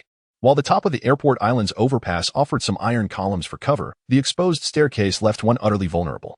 Under the relentless fire of the opponent, Zhou Rui's health plummeted to half in an instant. Meanwhile, Yichin, positioned above, merely observed, unable to even lift a weapon. Zhou Rui continued to maneuver through the stairwell, skillfully dodging a considerable amount of bullets thanks to his agile positioning. Ultimately, with just a sliver of health remaining, Zhou Rui safely descended to the ground. At that moment, his helmet was completely destroyed, and he hastily darted to the side of the platform, seeking cover to apply a first aid kit. However, it was evident that the opposing team had no intention of letting Zhou Rui escape. They had fully mobilized and were converging on his location. All of this was clearly witnessed by Yichin from his elevated vantage point. "They are coming," Yichin remarked nonchalantly. At that moment, even if Zhou Rui were to remain naive, he could discern that Yichin was deliberately causing trouble. Yet, there was little he could do. For Yichin was the architect of the rules. Before the commencement of the match, there had been no stipulation prohibiting Yichin from firing his weapon. Chapter 127. A promising seedling Zhou Rui, lying on the ground, had just finished preparing a first aid kit when he heard footsteps nearby. Suddenly, a grenade landed not far from him. The opposing team had begun their meticulous sweep with grenades. Yichin observed this scene and couldn't help but shake his head. It was evident that the four adversaries were working in perfect harmony, exhibiting the demeanor of a professional team. "Zhou Rui, you are in for a tough time now," he thought, a slight smile playing on his lips, his eyes brimming with amusement. "My dear child, I am merely aiding you in overcoming your addiction to the internet. Do not hold it against me," he rationalized inwardly. Meanwhile, beneath the elevated platform, the battle had commenced. The first player to rush towards Zhou Rui had barely the chance to fire before Zhou Rui abruptly stood and dispatched him with a 3-round burst from his M16, landing a headshot. After taking down the first opponent, Zhou Rui had no time to finish him off, as the enemy teammate swiftly followed up, and he was struck twice in the chest. Injured, Zhou Rui quickly dropped back to the ground. Once again prone, Zhou Rui hastily retrieved a grenade from his pocket. Clutching it tightly, he listened intently, gauging the movements of his opponents while calculating the grenade's detonation timing. The footsteps were growing nearer, mere meters away now. The grenade was about to explode. In a decisive moment, just seconds before the blast, Zhou Rui hurled the grenade in the direction of the approaching footsteps. Boom. With the explosion, one enemy was sent crashing to the ground. Well, that was quite impressive. Yichin, standing atop the elevated platform, observed Zhou Rui's maneuver with keen clarity and couldn't help but marvel at the display. This counter was nothing short of textbook. At this juncture, only 2 adversaries remained, still lagging behind and requiring at least several seconds to close the distance. Zhou Rui quickly repositioned himself, using the base of the platform as cover, crawling to a secure location where he could fully engage in combat. The remaining 2 opponents, witnessing their comrades fall, hesitated to charge forward immediately. Fully aware of the risks involved, should they be taken down, there would be no one left to assist them. "Are you planning to stay up there?" Zhou Rui called out to Yichin, who was still watching from the top of the platform. "I'm coming down, kid. That last move, a perfect score of 100. Yichin replied with a grin as he began his descent. He acknowledged the opponent's tactics, affirming that a compliment was well-deserved. Just as Yichin prepared to descend, gunfire suddenly erupted from the southern end of the elevated platform, aimed directly at him. Upon hearing the shots, Yichin instinctively dropped to the ground. In that instant, his health nearly plummeted to 0. Old 6. Zhou Rui's brow furrowed. Thankfully, those shots hadn't taken Yichin down. Otherwise, this match would have reached its conclusion. Engaging in a game of chicken dinner, how could one allow their opponent to fall before reaching the final circle? Yichin had been so engrossed in observing Zhou Rui's maneuvers that he overlooked the position of K building, and was caught off guard by a few shots from this crafty adversary. It appeared that they would not be able to leave just yet. They had to clear this area first. At this moment, Zhou Rui was fully engrossed in the game, his speech becoming resolute. "It's up to you." Yichin chuckled as he applied a first aid kit. This young lad certainly had some talent. Frankly, had he been of age, Yichin would have considered recruiting him into the elite team. "Just stay put up there and don't move. I'll take care of the enemies and come to find you," Zhou Rui declared, having already made his way to the dilapidated parking lot near K building. "Aren't there still 2 individuals by C building?" Yichin reminded Zhou Rui. "Those 2 are of no immediate concern. I'll track down this crafty one first." Zhou Rui had already infiltrated K building.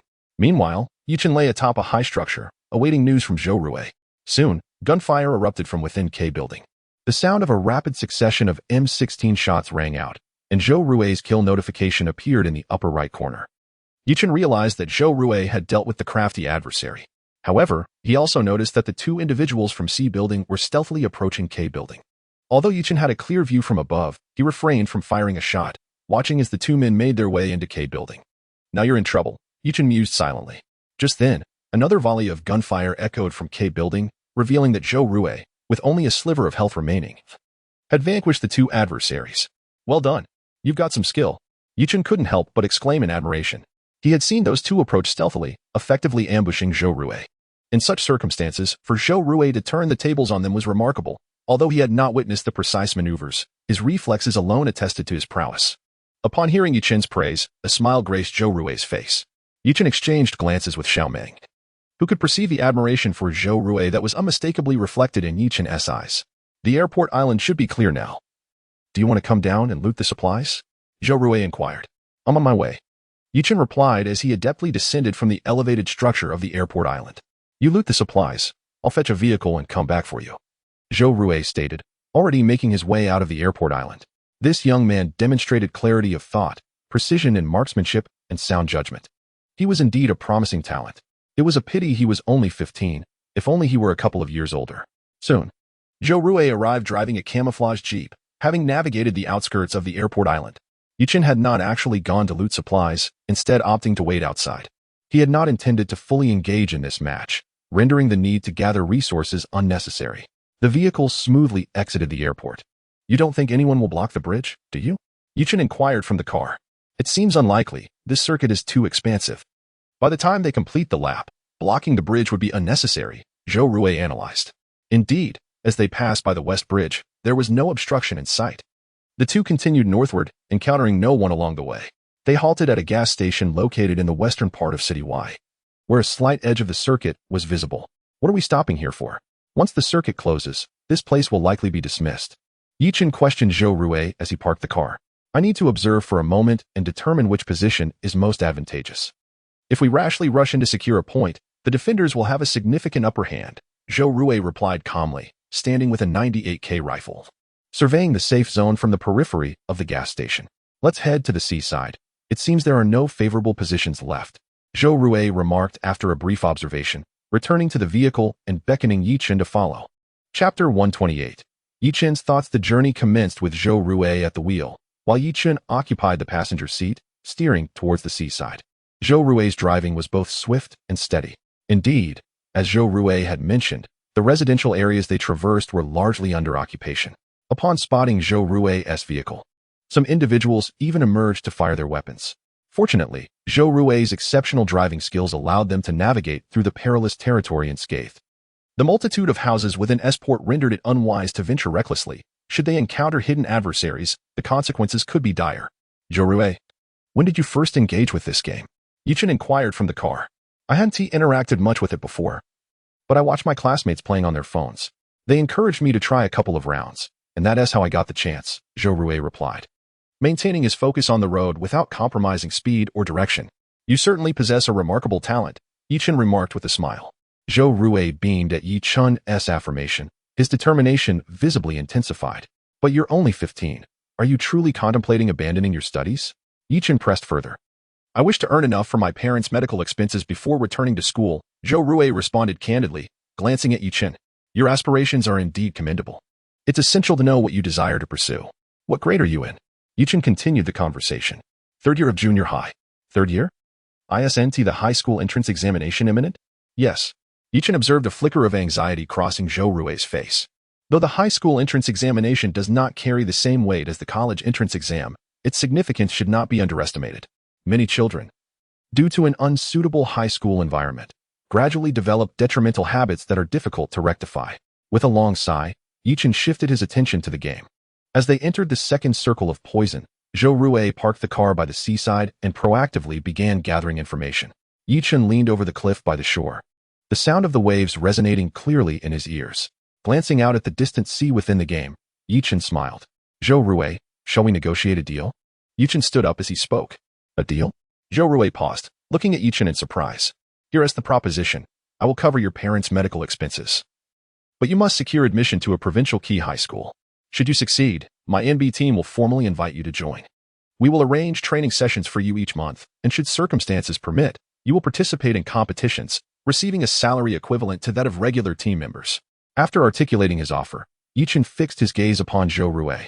At that moment, Zhou Rui's hands remained on his phone, yet his mind was engulfed in disbelief. Are you serious? Zhou Rui asked, staring incredulously at Yichen. A contract can be signed. A sudden gunshot from a 98K rifle pierced the air, startling Zhou Rui, who was momentarily stunned. The unexpected bullet struck him squarely in the head, bringing him crashing to the ground. "Oh, I'm down," Zhou Rui exclaimed, jolted from his stupor by the impact. Setting aside the conditions that Yichen had just proposed, he lamented the fact that he had promised to secure a victory, only to find himself defeated. A wave of panic washed over him. Bang! Another shot rang out from the 98K, sealing Zhou Rui's fate. Now a mere specter of his former self, he sighed deeply and slumped back into his chair, staring blankly at Yichen. In that moment, Zhou Rui felt utterly devoid of the courage to negotiate any terms with Yichen. However, Yichen appeared unfazed by Zhou Rui's abrupt demise, showing no inclination to retract his previous offer. "So, what do you think of the conditions I just mentioned?" Yichen continued to inquire. Zhou Rui found himself at a loss for words. Observing this, Xiaoming chuckled softly and approached to collect her phone. "Aren't you going to hurry and sign the contract with Mr. Yi?" she urged, noticing Zhou Rui's dazed expression. As he inscribed his name, tears streamed down Zhou Rui's face, releasing the heavy burdens that had weighed on him for days. "Enough now. What else with the tears, man? Come on, give me a smile." Yichen patted Zhou Rui on the shoulder. At Yichen's words, Zhou Rui quickly ceased his weeping and forced a smile. The remnants of tears and snot still clung to his face. "Go home and study hard. If you don't get into the provincial key school, don't bother coming back," Yichen admonished as he bid farewell to Zhou Rui. Watching Zhou Rui's retreating figure, Xiaoming let out a sigh and turned to Yichen. "Are you really planning to bring him into NB?" "Absolutely. This kid has immense potential. But it ultimately depends on his own efforts," Yichen replied with a grin. Just then, the system in Yichen's mind chimed in once more. Ding. Detected that the host has assisted a minor. Awarded 1 Love Honor Badge. Love Honor Badge, a special attribute badge valued at 5,000 points. Holding this badge grants a 20% discount on purchases in the system mall. Upon hearing the system's announcement, Yichen couldn't help but chuckle, surprised that a simple act of kindness had yielded a reward. If I continue to perform good deeds, could I amass more love badges? Each badge is worth 50 million. This is far quicker than grinding in a game. With this thought, Yichen turned to Xiaoming. How about we establish a charity organization? Huh? Xiaoming was taken aback, wondering if Yichen had become addicted to doing good deeds. Look, there are many children out there facing difficulties in life and studies that they cannot resolve on their own. We could create a charitable fund aimed at assisting minors, whether through financial support or material resources, to help them thrive during their formative years. Yichen concluded, glancing at Xiaoming. In truth, these thoughts had arisen genuinely within him. Yichen grew up in an orphanage, relying on societal donations for his basic needs during childhood. In those days, he often envied the other children. Now that he possesses the means, he feels a natural inclination to give back. This thought prompts him to consider revisiting the orphanage. He wonders if the old director is still alive, reflecting on his past ignorance. Yichen resolves to return to the orphanage once he finalizes the land contract. It has been quite some time since he played video games with Lao Ma. He decides to inquire if Lao Ma would like to join him for a round of chicken dinner in the evening. On Douyu Live, in PDD's streaming room, the portly PDD reclines in his esports chair, engrossed in the barrage of comments flowing in. Is the Sunset Red team setting off again? Quickly call Teacher Ma. My meal is already served. The comments continue to flood in, one after another. Chapter 129. Who is in such despair? Meanwhile, the live stream of Woohoo to See Ma has yet to commence, but there are already individuals waiting in the chat room. Open the door. Open the door. Teacher P is here to play games with you. Of course, all of this is merely a prearranged script orchestrated by Douyu's Yang Pingping. On the other end, PDD has already added Yichen on WeChat. Little brother, you're quite impressive, finishing NECL and securing a direct signing with Douyu. PDD messaged Yichen. Haha, I didn't expect that either, Yichen politely replied.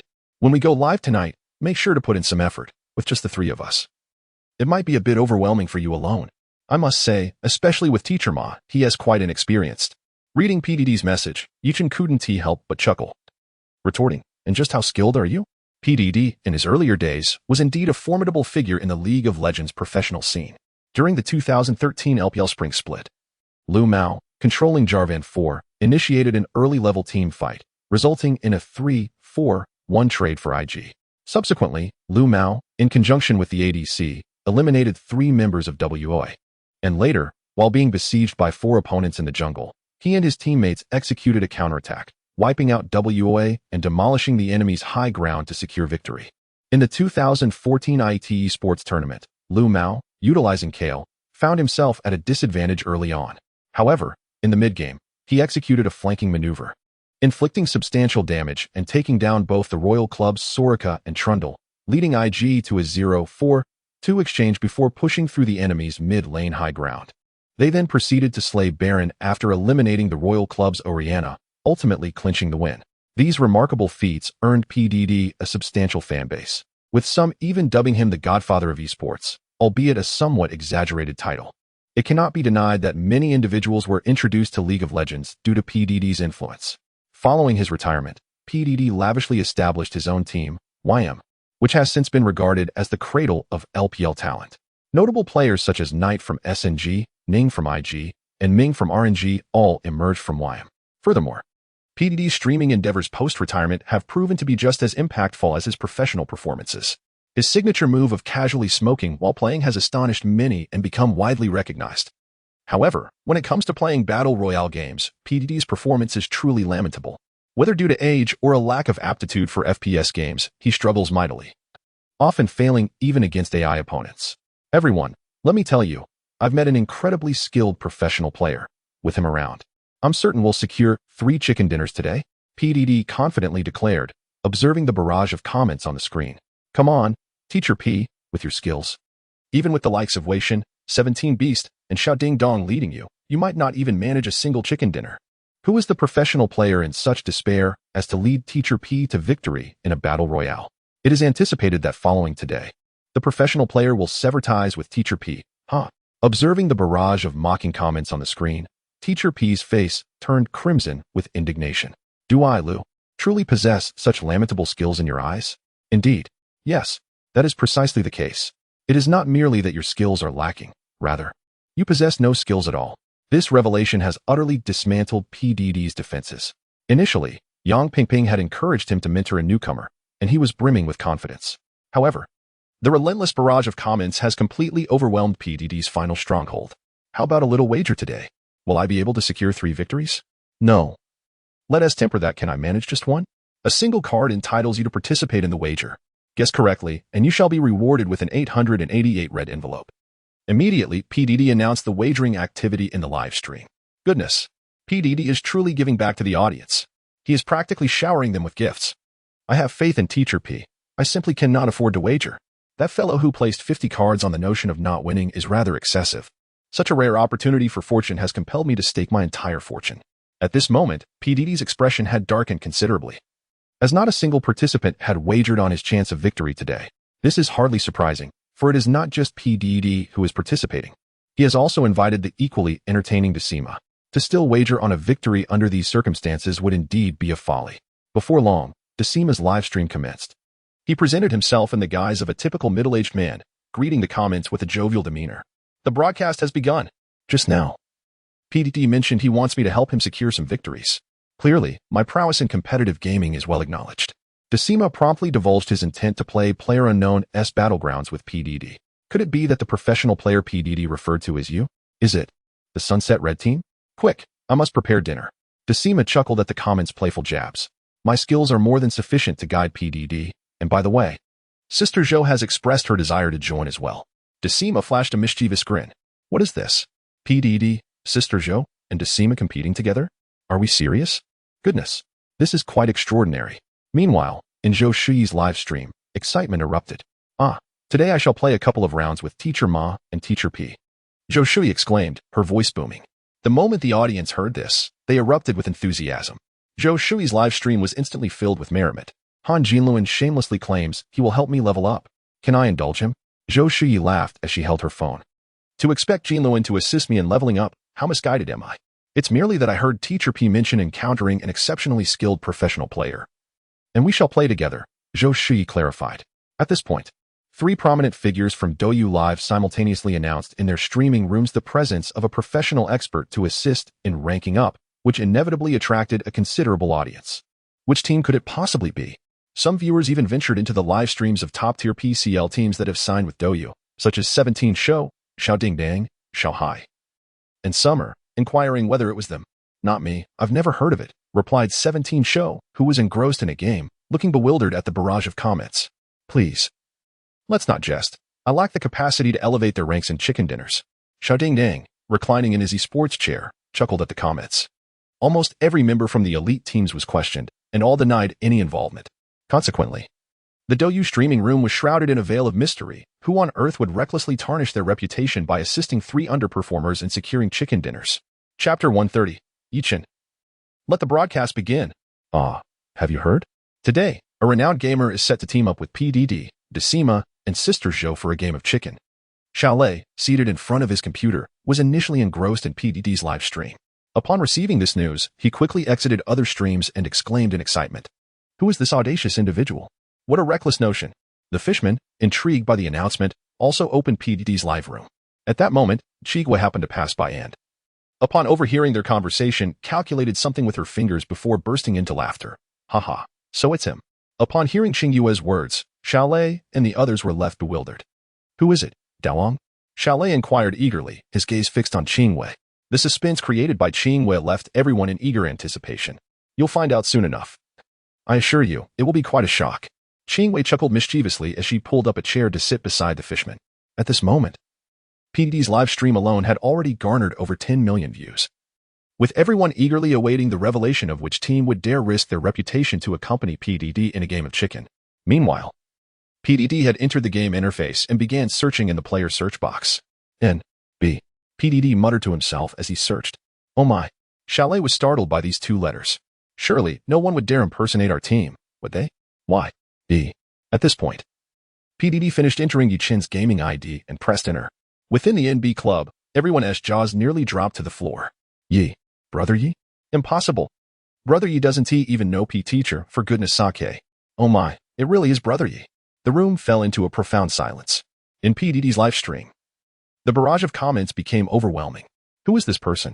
I've never heard of them. Is this a pseudonym of some great gamer? Quick, let us investigate. Observing the bewildered expressions of the viewers, PDD erupted into a laugh reminiscent of a pig squeal. You absolutely cannot guess who it is, suffice it to say. They're indeed a formidable master.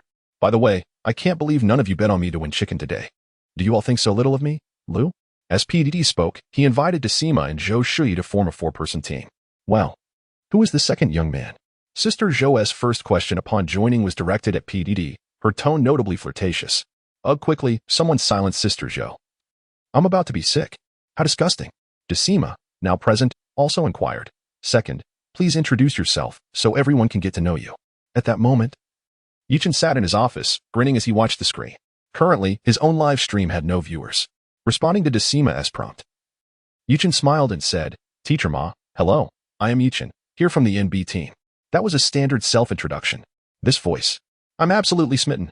Let us not dwell on the technology at hand. The mere sound of his voice is utterly magnetic. As Yichen uttered his first words, the barrage of comments in the live stream surged with even greater fervor. Zhou Shui, who had initially thought she would surely lose substantial points in today's game, was instantly revitalized. The voice was simply enchanting. Wow, young man, your voice is truly delightful. Zhou Shui exclaimed in a tone so sweet it was almost sticky. Come now. Sister Zhou, speak properly. If you continue like this, I fear I won't be able to concentrate on the game. Not only the viewers in the live chat, but even Yichen himself found it difficult to bear Zhou Shui's syrupy cooing. Ahem, is my speaking not pleasant, Zhou Shui?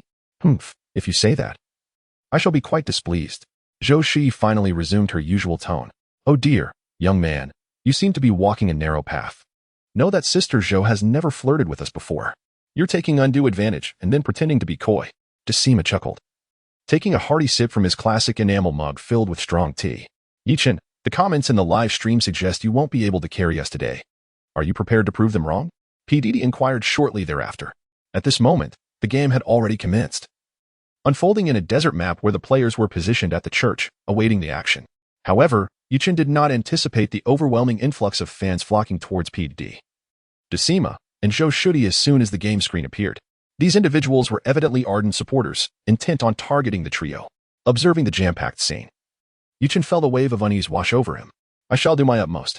In truth, Yichen felt quite uncertain, with so many aiming to take them down. He would have been unfazed if they were simply NB's elite players. Yet today, he was accompanied by 3 gaming black holes. Even Yichin experienced a profound sense of helplessness. Who on earth are these people? Which team is NB? PDD, noticing the barrage of comments, had no choice but to clarify, this is a professional player I recently met, the captain of the NB team. By the way, he also streams on Douyu. You can check out his live stream where there are treasure chests available. PDD's mention of treasure chests referred to promotions on the streaming platform designed to attract attention and reward fans.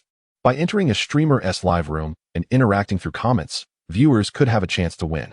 This was also a commonly employed tactic to garner followers. Then do share that fellow's room number, exclaimed another. Are we to sift through pages to find it?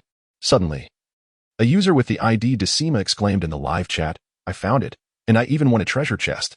888 red envelope. At this moment, Yichin noticed that the popularity of his live stream had skyrocketed from 0 to 50,000 in an instant. Comments began to flood in. PDD is here. I heard your marksmanship is exceptional. They're coming. My friend, is your team called NB? I have heard of it.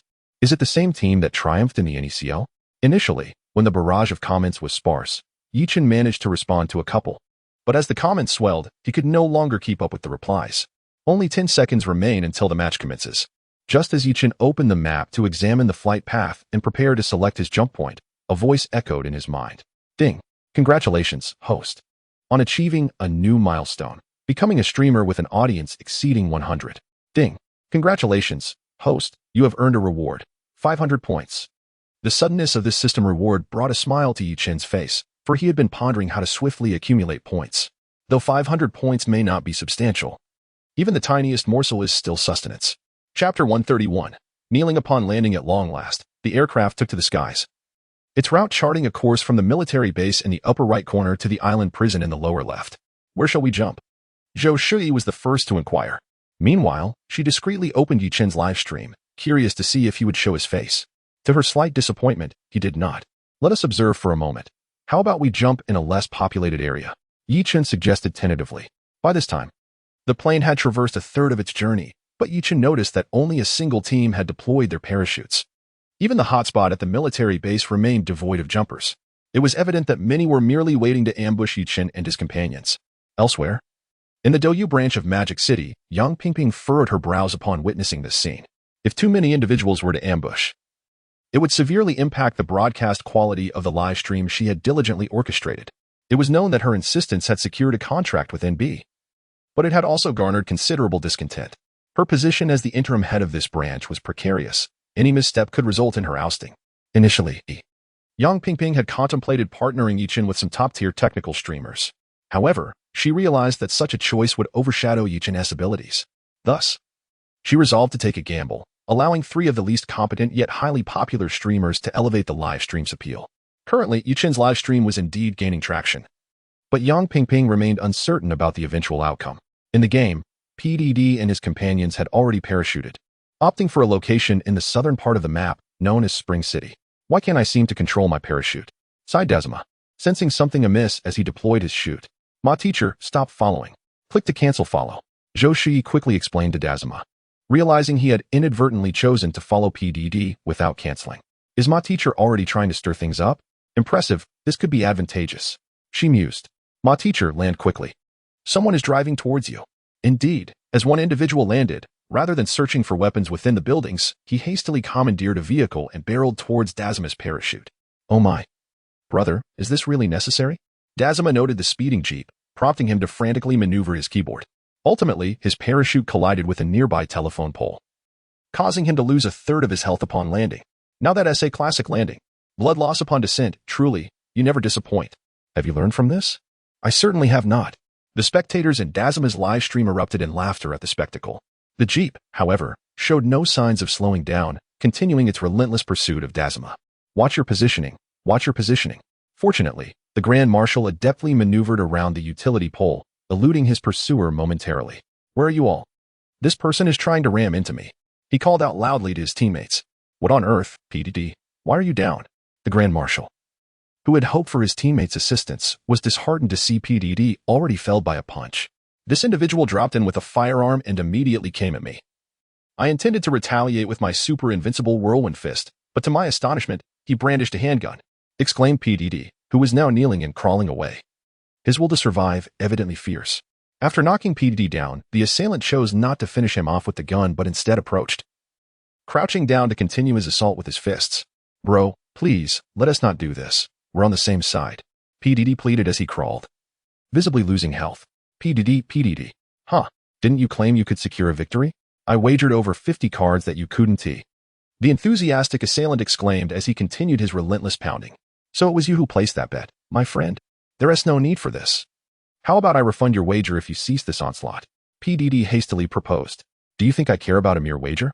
Today, I am determined to deliver the final blow," the attacker declared, preparing to unleash another blow. Suddenly, a gunshot rang out, a 98K rifle shot from behind him. The fervent assailant, who had been so engrossed in his attack, was struck down instantly by a headshot. "MBY is taken out. ILL hammer you with a 98K. A blue notification appeared in the upper corner. In that critical moment, Yuchen drew his gun, saving PDD's life. After downing the opponent, Yuchen chose not to finish him off but instead helped PDD to his feet. In truth, these individuals were fans of PDD, all seeking to enhance the gaming experience. Eliminating opponents too swiftly would surely lead to dissatisfaction. If a fan turned against him, PDD might find himself at fault. However, no sooner had Yi Chun helped PDD up than PDD, without hesitation, unleashed a flurry of punches upon the player named I'll Hammer You, delivering a merciless beating that reduced him to a mere box, while also seizing the assailant's handgun. Yi Chun was momentarily taken aback. This tactic is called feigning weakness, pretending to be overwhelmed, while my allies lay in ambush behind, PDD proclaimed, exuding satisfaction after his victory. I've learned. I beseech you, have some dignity. As expected of you." The chat erupted with admiration for PD's audacity. Just after vanquishing that player, a series of gunshots erupted from a nearby building. Countless bullets rained down around PDD, causing him to instinctively shudder and swiftly seek refuge behind cover. Yuchen also hurriedly concealed himself behind the same barrier. Just as two seasoned players, both of whom had reached the second rank, charged towards their position. At that moment, PDD noticed that Yi Chun was armed with nothing but a 98K, lacking even a basic scope. A sense of despair washed over PDD. Could that previous shot have been a mere stroke of luck? As these thoughts crossed his mind, Yi Chun deftly maneuvered and fired a shot. With remarkable precision, MBY used the 98K to deliver a headshot, incapacitating YYX. In an instant, one of the players fell to his knees. My goodness, PDD was left utterly dumbfounded. If the first shot had indeed been a fluke, how could he possibly explain this second one? Initially, PDD had been playing the game in a nonchalant manner. But after that shot, he immediately straightened up, fully alert. Chapter 132. A disturbance. Goodness, this fellow. Could it be that he is merely fortunate? How did he manage to make that shot? Meanwhile, the viewers in PDD's live stream were utterly bewildered, witnessing the action from PDD's perspective. They beheld Yuchen swaying. And after firing, one adversary fell, leaving everyone astonished. There is another one, and another. At that moment, the teammate of the downed player had charged forward, and Yuchen found himself taking cover behind a simple wooden crate. PDD was watching anxiously from the sidelines. Yuchen, lacking both armor and a helmet, held only a 98K rifle, devoid of even a basic scope. In PDD's eyes, this weapon was hardly more formidable than a mere stick. Although it was unclear how Yuchen managed to eliminate two opponents with this stick, the proximity of the remaining adversary left Yuchen with a singular opportunity. As PDD's words faded, the enemy fired first, wielding an M4. Why are you shooting at me?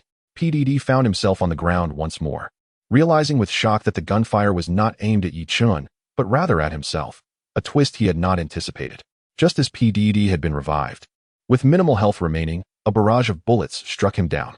The assailant, clearly intent on finishing PDD off, unleashed another relentless volley. The rapid gunfire echoed towards the kneeling PDD. Brother, could you grant me a swift end? This is quite terrifying. PDD remained on the ground, astonished that the enemy's follow-up shots had entirely missed. Good heavens, even a hulking figure like Sawa could dodge such shots. What kind of marksman was facing them? The audience erupted in laughter at this spectacle. Meanwhile, PDD's complexion fluctuated between crimson and pale, and seizing the opportunity while the enemy reloaded, he hastily crawled to a position out of the opponent's line of fire. Just then, Yi Chun, clutching the 98K, charged forward. Brother, no? PDD, still kneeling, was startled to see Yi Chun rushing headlong with his weapon. If you hold your position for a moment, I might be able to crawl to you and revive you. But charging at such close range with a 98K? That's hardly treating them as equals. Yet, Yi Chun pressed on. The distance between them and the enemy was but a small wooden crate apart, This bold advance was fraught with peril. The enemy swiftly switched weapons, opting not to reload the M4, but instead revealing a secondary weapon, an S686. No chances were granted. PDD found himself teetering on the brink of despair. In a close-quarters battle, a 98K against an S686? What madness is this? Bang! The thunderous report of the S686 rang out, followed closely by the resounding crack of the 98K. Almost simultaneously, Yi Chen's health plummeted to zero. He was locked. To everyone's astonishment, he managed to land a direct shot to the opponent's head with a 98K rifle. PDD felt a wave of numbness wash over him. How could this be possible? The barrage of question marks flooded the chat in PDD's live stream at that moment, filling the screen with a sea of confusion. 3 large question marks appeared above PDD's head. Could a human accomplish such a feat? Concurrently, at the NB Club, Xiao Lei and his companions, who were watching the live stream, were equally bewildered. Yuren, could you have made that shot with a 98K? Xiao Lei inquired, directing his gaze towards the team's sniper. My 98K is meant for medium to long-range shots. I couldn't wield it like Brother Yi does as a close combat weapon. Truly, it's all about Brother Yi. If it were me, I would have surely met my demise. Despite his mouth agape and disbelief, he had witnessed Yi Chen's charge with utmost clarity. In that initial moment, Yi Chen did not even aim. He simply relied on the crosshair on the screen and pulled the trigger. One could only say that this shot was exceedingly extraordinary and beyond comprehension. Simultaneously, in Xiaodingdang's live stream, a flurry of question marks appeared as well. Xiaodingdang was observing Xiaozhu's live stream. Seeing Xiaozhu's predicament, he couldn't help but burst into laughter. However, when Yi Chen took down the first opponent, Xiaodingdang's brow furrowed noticeably. He had been leaning back in his chair, but at that moment, he straightened up in unison with PDD, leaning closer to the screen to scrutinize. Why does this ID seem so familiar? Xiaodingdang murmured to himself, feeling as if he had encountered Yi Chen's ID somewhere before. At the same time, in 17 Beast's live stream, he was also watching several other streams. Haha, P-Teacher's moves are simply delightful. He chuckled, nearly convulsing with laughter when he saw P-Teacher get struck. However, upon witnessing Yi Chen's maneuvers, 17 Beast was left utterly stunned. Oh my, is this even possible? This is incredible, he exclaimed repeatedly, growing even more animated as he saw Yi Chen engage in a one-on-one duel with an S686 while wielding a 98K, slamming his hands on the table in excitement. Do the folks here know which team this is? This is just too fierce. Yet, there was no response from the viewers in the live stream. Xiaogui Chabe. Come here. This guy is phenomenal. 17 Beast hastily called over 2 other members from Team 17 to join the observation. Which remarkable player could elicit such amazement from Beast? Let me see. Xiaobei scampered over eagerly. However, the scene Xiaobei encountered was Yi Chen, with barely any health left, aiding PDD. It doesn't seem like much. Looks like it's all over, Xiaobei remarked, bewildered. Let me tell you, you didn't see it earlier. This guy had a 98K, no helmet, no armor, and he executed a face-to-face elimination on an S686. 17 Beast hurriedly recapped the earlier events to Xiaobei. Oh my, is it truly that fierce? Beast. Quickly inquire with Teacher P about the identity of this individual. The little ghost also felt astonished upon hearing this. Just a moment. I shall send a message to PDD to ask. The 17th team is also streaming on Douyu, naturally acquainted with PDD. In the game, Yi Chen had already revived PDD. And after assisting him, he hastily looted the boxes of the 2 players. To his dismay, these 2 were indeed destitute, possessing only 5 bandages between them. It seems they had merely landed, grabbed a weapon from the large warehouse, and immediately set out to confront PDD. Yi Chen allocated 3 bandages to PDD and used 2 for himself. He urgently sought out medical supplies, feeling that this meager amount of health was utterly insufficient. By the way, what is Han Jinluan currently occupied with? After applying the 3 bandages, PDD glanced at the health bar of his teammate in the lower left corner, discovering that Dazuma's health was also lacking. Meanwhile, Han Jinluan, as Dazuma, continued to circle around the telephone pole endlessly. Alas, little boss, is this never-ending? Dazuma was nearly in despair. No matter how he maneuvered, the opponent in the vehicle persistently refused to relent. Yet, Dazuma dared not flee too far, fearing he might be directly rammed by his adversary. Chapter 133. The Grand Strategist's antics. After PDD emerged from his medication-induced haze, he chanced upon a most amusing scene, erupting into laughter akin to that of a pig.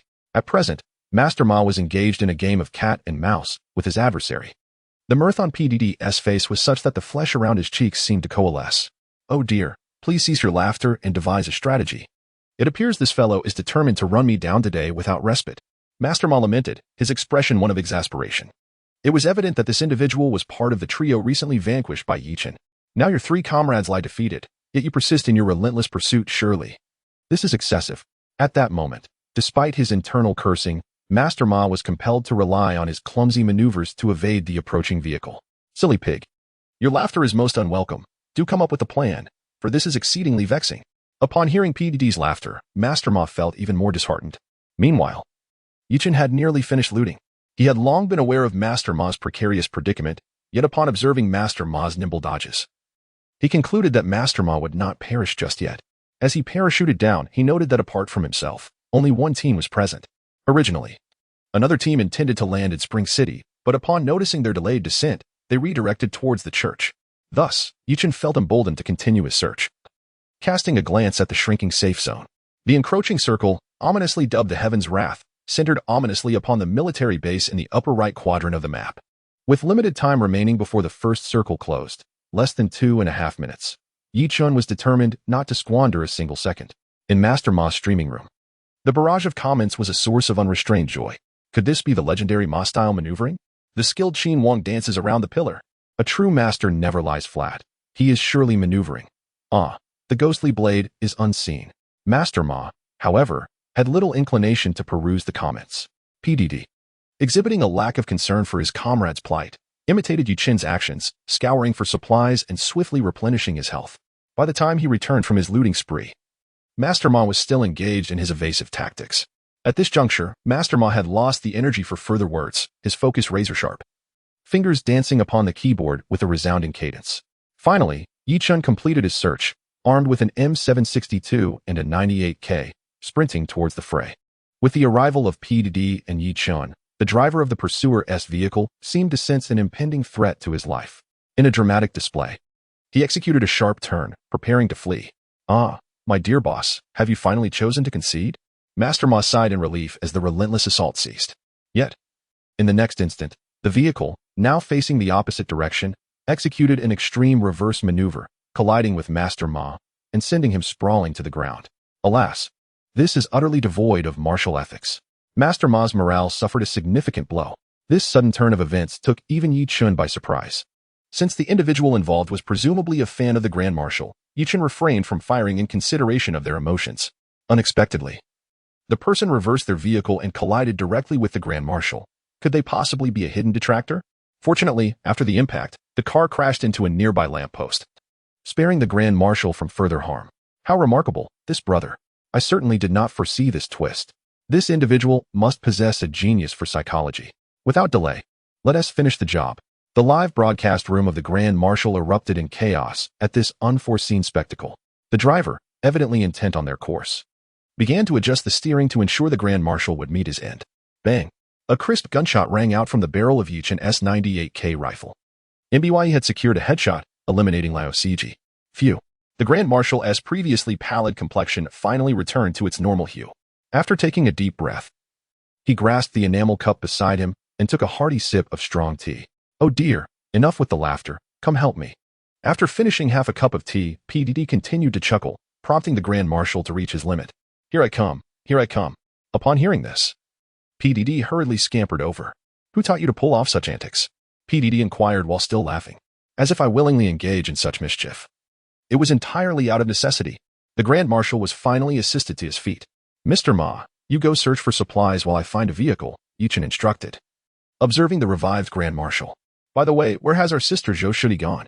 After being helped up, the Grand Marshal did not forget to express concern for Zhou Shui, who had yet to appear since the beginning. What? Zhou Shui, you actually went to jungle? PDD exclaimed upon hearing the Grand Marshal, promptly checking the map. At that moment, they discovered Zhou Shui was in an unfinished building in the northern part of Spring City. Stop talking. I'm about to die. Zhou Shui's voice finally came through. What is going on? Do you have company? PDD quickly inquired, adding, if there are enemies. We 1T come over. What? Lumel, are you even speaking coherently? Hurry and save me. Zhou Shui's voice trembled, almost in tears. Allow me a moment to think. PDD continued to search while responding. PDD, stop searching. Sister Zhou is putting on a show. Who would have thought? Sister Zhou can be so skillful in a game. Truly, it's Sister Zhou. She is employing the beauty strategy. PDD glanced at the barrage of comments in his live stream, his expression one of confusion. Sister Zhou is putting on a show. PDD was momentarily taken aback. Wasn't she supposed to be in the jungle? Just look at her live stream, and you'll understand. This barrage instantly piqued PDD's curiosity. Not only PDD, but even the viewers in PDD's live stream became intrigued and flocked to Sister Zhou's broadcast. Upon entering Sister Zhou's stream, one could see her performing a jubilant dance in the midst of an unfinished building. Beside her stood four burly men, each wielding their respective weapons, directed at Zhou Shui. One of them even clapped in rhythm to her dance. This scene instantly evoked the unsettling impression of ruffians tormenting a respectable woman. It turned out that Zhou Shui had been kidnapped by these four individuals, who had a singularly bizarre motive, to witness her perform the victory dance. How twisted and mundane that is. It is laughable. Who, in their right mind, would watch Zhou Shui if not for such a barren amusement? When PDD beheld this spectacle through the live stream, he couldn't help but break into a grin reminiscent of a pig's. Chapter 134. The heat of the live stream, Yichun arrived beside PDD in a muscular supercar. Ma teacher, stop searching. The poison is already on our tails. After parking the car, Yichun called out to Decima, who was still inside, hesitating between using the Thompson or the UMP-45. All right, I'm coming. Decima finally settled on the Thompson submachine gun, having found an extended magazine upon entering. With the magazine attached, the Thompson boasted a capacity of 50 rounds, which was quite enticing. PDD occupied the third seat, clearly scheming to use Yichun as a shield against incoming fire. Once both men were in the vehicle, Yichun glanced at the map to locate Zhou Shui and promptly drove off. Brother, what are you planning to do? Are you going to rescue Zhou Shui? There's really no need, PDD inquired, observing the direction Yichun was heading. Zhou Jie is our teammate. How could we abandon her? Yichun replied with a chuckle. If we fail to rescue her and she perishes, that would be dreadful. That won't happen, don't worry. I'm here, Yichun answered calmly. Decima nodded earnestly. Smiling, indeed, this young man is commendable. He understands the importance of saving teammates. If Decima knew that Yichun had intentionally chosen not to rescue him earlier, he might have felt quite differently. Meanwhile, Zhou Shui, upon hearing Yichun's words, was deeply moved. Wow, you're so handsome. Zhou Shui quickly complimented Yichun. Hearing Zhou Shui's flattery, Yichun felt an inexplicable shiver run down his spine. Zhou Shui, could you please refrain from speaking like that? I might just regurgitate the beef fried rice I had for lunch. PDD chuckled. You scoundrel. Lumel. As Yichun drove towards Zhou Shui's rescue, he glanced at the heat of his live stream, which had unwittingly reached a staggering 90,000 viewers. The barrage of comments had also increased, filled with praises for the stream, making Yichun smile. The vehicle swiftly approached the dilapidated building. Yichun turned off the engine and coasted to the periphery of the construction site. However, before he could draw closer, gunfire erupted from within. Tat-tat-tat. This was the signal from the viewers. Recognizing the cue, Yichun halted his advance. It seemed the group surrounding Zhou Shui was also watching the stream and had acknowledged Yichun's arrival by firing the signal. However, there was a lingering fear that they might resort to an underhanded ambush after the signal, as the fans could be unpredictable. Contemplating this, Yichun decided it prudent to observe for a moment. Ma teacher, P teacher. A voice soon echoed from within the building. Upon hearing this, Yichun realized that a confrontation was no longer imminent. It turns out it's our own people. PDD activated the group voice chat and exclaimed, It's us. It's us. You may leave. We shall protect Sister Zhou and ensure she reaches the final circle. Indeed, this area no longer requires your presence. You can depart. Upon hearing these words, PDD and Daisai-ma exchanged glances, contemplating the desperation that led them to even disregard Zhou Shui. Originally, PDD and Daisai-ma might have retreated upon hearing such a declaration, yet Daisai-ma boldly responded, Gentlemen, your actions seem somewhat inappropriate. Brother. Zhou Shui is one of our own. PDD chimed in. What a jest. If they could not even safeguard a teammate, they would surely face the wrath of their fans. Just as the two finished speaking, the quartet before them opened fire, unleashing a barrage at the feet of Daisai-ma and PDD. This volley served as a warning, prompting Daisai-ma and PDD to hastily step back. Let us discuss this amicably. Shooting is rather pointless. PDD pleaded for mercy. Never mind. I believe Zhou Shui will be quite safe with you. We shall take our leave. Daisai-ma quickly acquiesced. Let the fans criticize. Preserving their lives was paramount. Gentlemen, may I propose a suggestion? At that moment, Yichun approached. The opposing team exchanged puzzled looks, clearly unfamiliar with Yichun. You assert your intent to escort Sister Zhou to the final circle, yet we are uncertain of your shooting skills and abilities. If you fail to reach the final circle, wouldn't he that betray Sister Zhou? Yichun articulated persuasively. The group was instantly displeased. Our average KD is 2-0. Are you implying we are inadequate? One retorted, "Kid, do you dare to challenge me? I could easily blow your head off." Yi Chen quickly interjected, "Gentlemen, allow me to finish. I was hired as their bodyguard. How about this? I will face all four of you simultaneously in a shootout. If I lose, you can take Sister Zhou. What do you say? One person against four? Surely even an aimbot would hesitate at such a challenge. This fellow is rather audacious." The audience in the live stream gasped at Yi Chen's bold proclamation, deeming it tantamount to courting death. "Think carefully. Don't claim we bullied you afterward." The adversaries chuckled at Yi Chen's audacity. "Fear not. Do you see that high ridge over there? You four can take your positions atop it, while I shall stand outside this unfinished building, engaging you in a shootout." "How does that sound?" Yi Chen asserted confidently. To pit four against one was audacious enough, but to demand the high ground? Moreover, the area outside the unfinished building offered no cover whatsoever. Such confidence is remarkable. What does Yi go up to? Xiao Lei felt a surge of panic. "I have no idea. Given the terrain advantage, I doubt even a one-on-one would yield victory." In this moment, not only were those unfamiliar with Yi Chen taken aback, but even the members of NB appeared utterly bewildered. Yi Chen's actions seemed nothing short of a reckless invitation to demise. Upon hearing the conditions proposed by Yi Chen, the four individuals opposite him gazed at him as if he were a fool. "Brother, you cannot be serious. Bullets do not discriminate. If one were to claim your life, we could not be held accountable," they warned. Yi Chen chuckled lightly. "Let us commence. The poison will soon spread, and our supplies are running low." "Very well," they replied, as they made their way towards the hillside that Yi Chen had indicated. Nearby, Decima and PDD were rendered speechless by the unfolding situation. This seemingly suicidal confrontation propelled the viewership of the Four's live stream to unprecedented heights. Ding! Congratulations to the host for achieving the milestone. Live stream viewership surpasses 100,000. Ding! Congratulations to the host for receiving a reward, 1,000 points. Ding! Congratulations to the host for achieving the milestone. Live stream viewership surpasses 150,000. Ding! Congratulations to the host for receiving a reward, 500 points. Ding! Congratulations to the host for achieving the milestone. Live stream viewership surpasses 200,000. Ding! Congratulations to the host for receiving a reward, 2,000 points. Ding! Congratulations to the host for achieving the milestone. Live stream viewership surpasses 500,000. Ding! Congratulations to the host for receiving a reward, 5,000 points. Ultimately, the viewership of Yi Chen's live stream surged tenfold, with each increment of 50,000 in viewership. The system would bestow an accumulation of over 500 points. By the time Yi Chen's live stream reached the remarkable figure of 500,000 viewers, the system granted an astonishing total of 27,500 points. Chapter 135, Collective Action. Yi Chen glanced at his current total score, 48,123 points. Converting that into soft currency, it amounted to a staggering 480 million. Upon seeing this figure, a smile spread across Yi Chen's face, bringing him one step closer to his goal of 15 billion. Before long, the four individuals across from him had nearly reached the elevated position. "Are you ready? We're almost there." One of them shouted at Yi Chen. "Just a moment. Let me find a good spot." Yi Chen replied loudly, beginning to pace back and forth in the open space. However, in such a vast area, where could he possibly find a suitable position? The four men exchanged knowing smirks, thinking, bodyguards, are they? They're women, perhaps? Today, we shall teach them a lesson.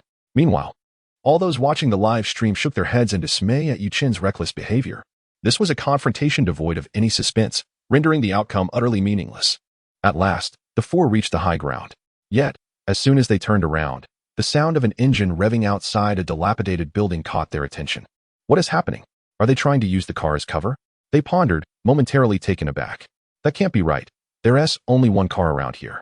Using it as cover would mean they couldn't escape if things went south, one teammate remarked thoughtfully. "Oh my God. Could it be that this guy never intended to engage us in a shootout, and simply drove off with Sister Zhou?" At that moment, the first speaker suddenly realized. Looking up again, they indeed saw the jeep speeding away, honking its horn as it departed with a series of beeps. "Impressive, my friend." PDD, seated in the passenger seat, was laughing almost uncontrollably. "You truly have a knack for breaking the mold." Dashima, positioned in the back, was also chuckling heartily. Initially, Sister Zhou had not grasped the situation, but upon seeing PDD and Dashima board the vehicle, she quickly understood and hopped in without hesitation. Now seated in the back, her large eyes blinked in surprise. "Weren't we supposed to shoot it out? Why are we running away?" Sister Zhou had envisioned herself in a Western cowboy film. fantasizing about two dashing cowboys dueling for her affections. Yet, Yichen had simply driven off. 6666, what a show. I'm utterly dumbfounded. This is truly a remarkable talent. You're amazing. I'm in awe. The barrage of comments in the live stream exploded, the excitement reaching a fever pitch. The four who had reached the high ground realized that it was now too late to pursue. All they could do was fire wildly from their vantage point to vent their frustrations. However, such actions were futile, leaving them only to watch as the Jeep whisked away their prey. As Yichen drove into the safe zone, a rocket shot up in his live stream, a gift bestowed upon him by his viewers. Yichen was momentarily taken aback. He had watched live streams before and knew that when someone sent a gift, one was expected to express gratitude. I extend my heartfelt gratitude to the generous soul who enjoys listening to the host sing, Yichen remarked, glancing at the lengthy ID with appreciation. Wow, young man. You've received a gift so swiftly. PDE chuckled upon hearing Yichen's expression of thanks. Do you comprehend the meaning behind that ID? Decima inquired with a playful grin. What does it mean? Yichen questioned while navigating the vehicle. It implies that you should sing. It's not that difficult to grasp. Sister Zhou added with a laugh. In truth, the individual SID was merely a commonplace name, though Laoma intended to tease Yichen with this opportunity. Sing for me? Yichen was taken aback, pondering why he, a gaming streamer, would be expected to sing. Come, let us row our boats. Sister Zhou suddenly burst into enthusiasm. In her live stream, a DJ rendition of Let Us Row Our Boats filled the air. Let us row, row, row. The music resonated within the confines of the Jeep. Decima and PDD, seasoned entertainers, felt the rhythm and began swaying wildly to the beat. This unexpected collective enthusiasm instantly elevated the spirits of the group, causing Yichen to instinctively hammer the acceleration key. The speeding vehicle had already passed the power plant, relentlessly heading towards the military base at the circle's center. I just realized I don't even have a weapon, exclaimed Zhou Shui in a sudden outburst. Come on, don't do that. It's rather frightening. PDD nearly lost his balance in the vehicle, startled by Zhou Shui's sudden exclamation. Relax, there's a double warehouse at the edge of the circle ahead. We can search there. Yichen pointed out the location of the double warehouse by the roadside west of Little E. Shortly, they would drive past the road and enter inside. At that moment, their vehicle had already sped past Picado, continuing its rapid journey along the highway. Just as Yichen finished speaking, a figure unexpectedly emerged from a restroom adjacent to the main road, unleashing a barrage towards Yichen's vehicle. Help. Oh no, I've been hit. The previously cheerful quartet was thrown into chaos. Fortunately, Yichen's steady driving ensured that none of them were taken down. This little boss is quite amusing. Instead of fleeing from the gas, he is lying in wait by the roadside. What could he be thinking? Decima, regaining his composure, appeared puzzled. More ahead. PDD, seated in the second position, spotted two individuals emerging from a roadside building. Yichen's pupils contracted, taken aback by the sluggish pace at which this group was advancing into the circle. In a moment of urgency, Yichen swiftly turned the steering wheel, veering to the right side of the road to evade the gunfire. The vehicle safely made its way towards the entrance of the large unfinished building. Do you think there will be anyone at the entrance of this large warehouse? Zhou Shui whispered. Believe it or not, it's quite possible. Yichen furrowed his brow, his focus fixed on the large warehouse and the unfinished building ahead. If there are individuals along this road, then the probability of encountering someone at that intersection becomes significantly high. After some contemplation, Yichen resolved to abandon the main road and instead venture eastward along the dirt path adjacent to the abandoned factory, following the route toward Heishan. Indeed, as the vehicle approached the vicinity of the large warehouse, those guarding it emerged to unleash a barrage upon Yichen's car. Throughout this journey, the vehicle had already sustained considerable damage. By the time they reached the location near the dilapidated factory at Heishan, the car's condition had deteriorated to critical levels, rendering it inoperable. Any further movement could result in an explosion. With no alternatives, Yichen was compelled to abandon the vehicle. The car is beyond repair. Should anyone approach now, it would surely explode, he lamented. What should we do? Are we to run all the way into the safe zone? Upon hearing the suggestion of running, Zhou Shui's expression shifted to one of distress. Let's try to move quickly and see if we can find another vehicle, Yichen replied, acknowledging the dire state of their current situation. After disembarking, the group could do nothing but follow Yichen step by step toward the safety zone. However, before they could cover even 20 meters, the sudden roar of an engine echoed from behind them. Chapter 136. Brother Long Si Yichen furrowed his brow slightly. One vehicle. Two vehicles. Yichen's eyebrows twitched as he realized that 4 cars were in pursuit. Moreover, these 4 vehicles belonged to those who had previously ambushed him by the roadside. This is bad. The pursuers are closing in. The Grand Marshal also heard the commotion and shouted loudly, head towards the nearby small garbage station. Otherwise, we're all doomed. With no other choice. Yichen swiftly marked a nearby cluster of modest housing in the impoverished area. At this moment, the three members of PDD were closely following Yichen. Upon hearing his command, they immediately dashed towards the area he had indicated. However, Yichen did not head towards that location. Instead, he opted to charge in the direction from which the vehicles were approaching. What on earth is this guy planning? Is he really going to confront that group? Is he actually considering taking them all on single-handedly? Yichen's audacious actions instantly caught the attention of the viewers in the livestream. Initially, although Yichen had landed and secured 4 kills, at that time, everyone had just touched down, with resources being scarce. Moreover, the 4 who had landed with him were clearly just casual players. In essence, it was more of a playful encounter. Yet, at this moment, it was difficult to ascertain the identity of the opponents. If they were also casual players, it would be manageable. However, if they were seasoned players, was it not a bit overconfident for one person to charge in recklessly? Yichen disregarded the viewer's apprehensions and swiftly ascended to a higher ground. As he reached the top of the slope, the first vehicle came barreling towards him.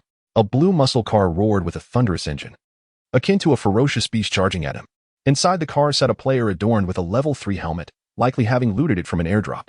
At that moment, the only cover Yichen had was a protruding rock nearby. The player in the car, upon spotting Yichen, executed an immediate halt, disembarking and firing at him without hesitation.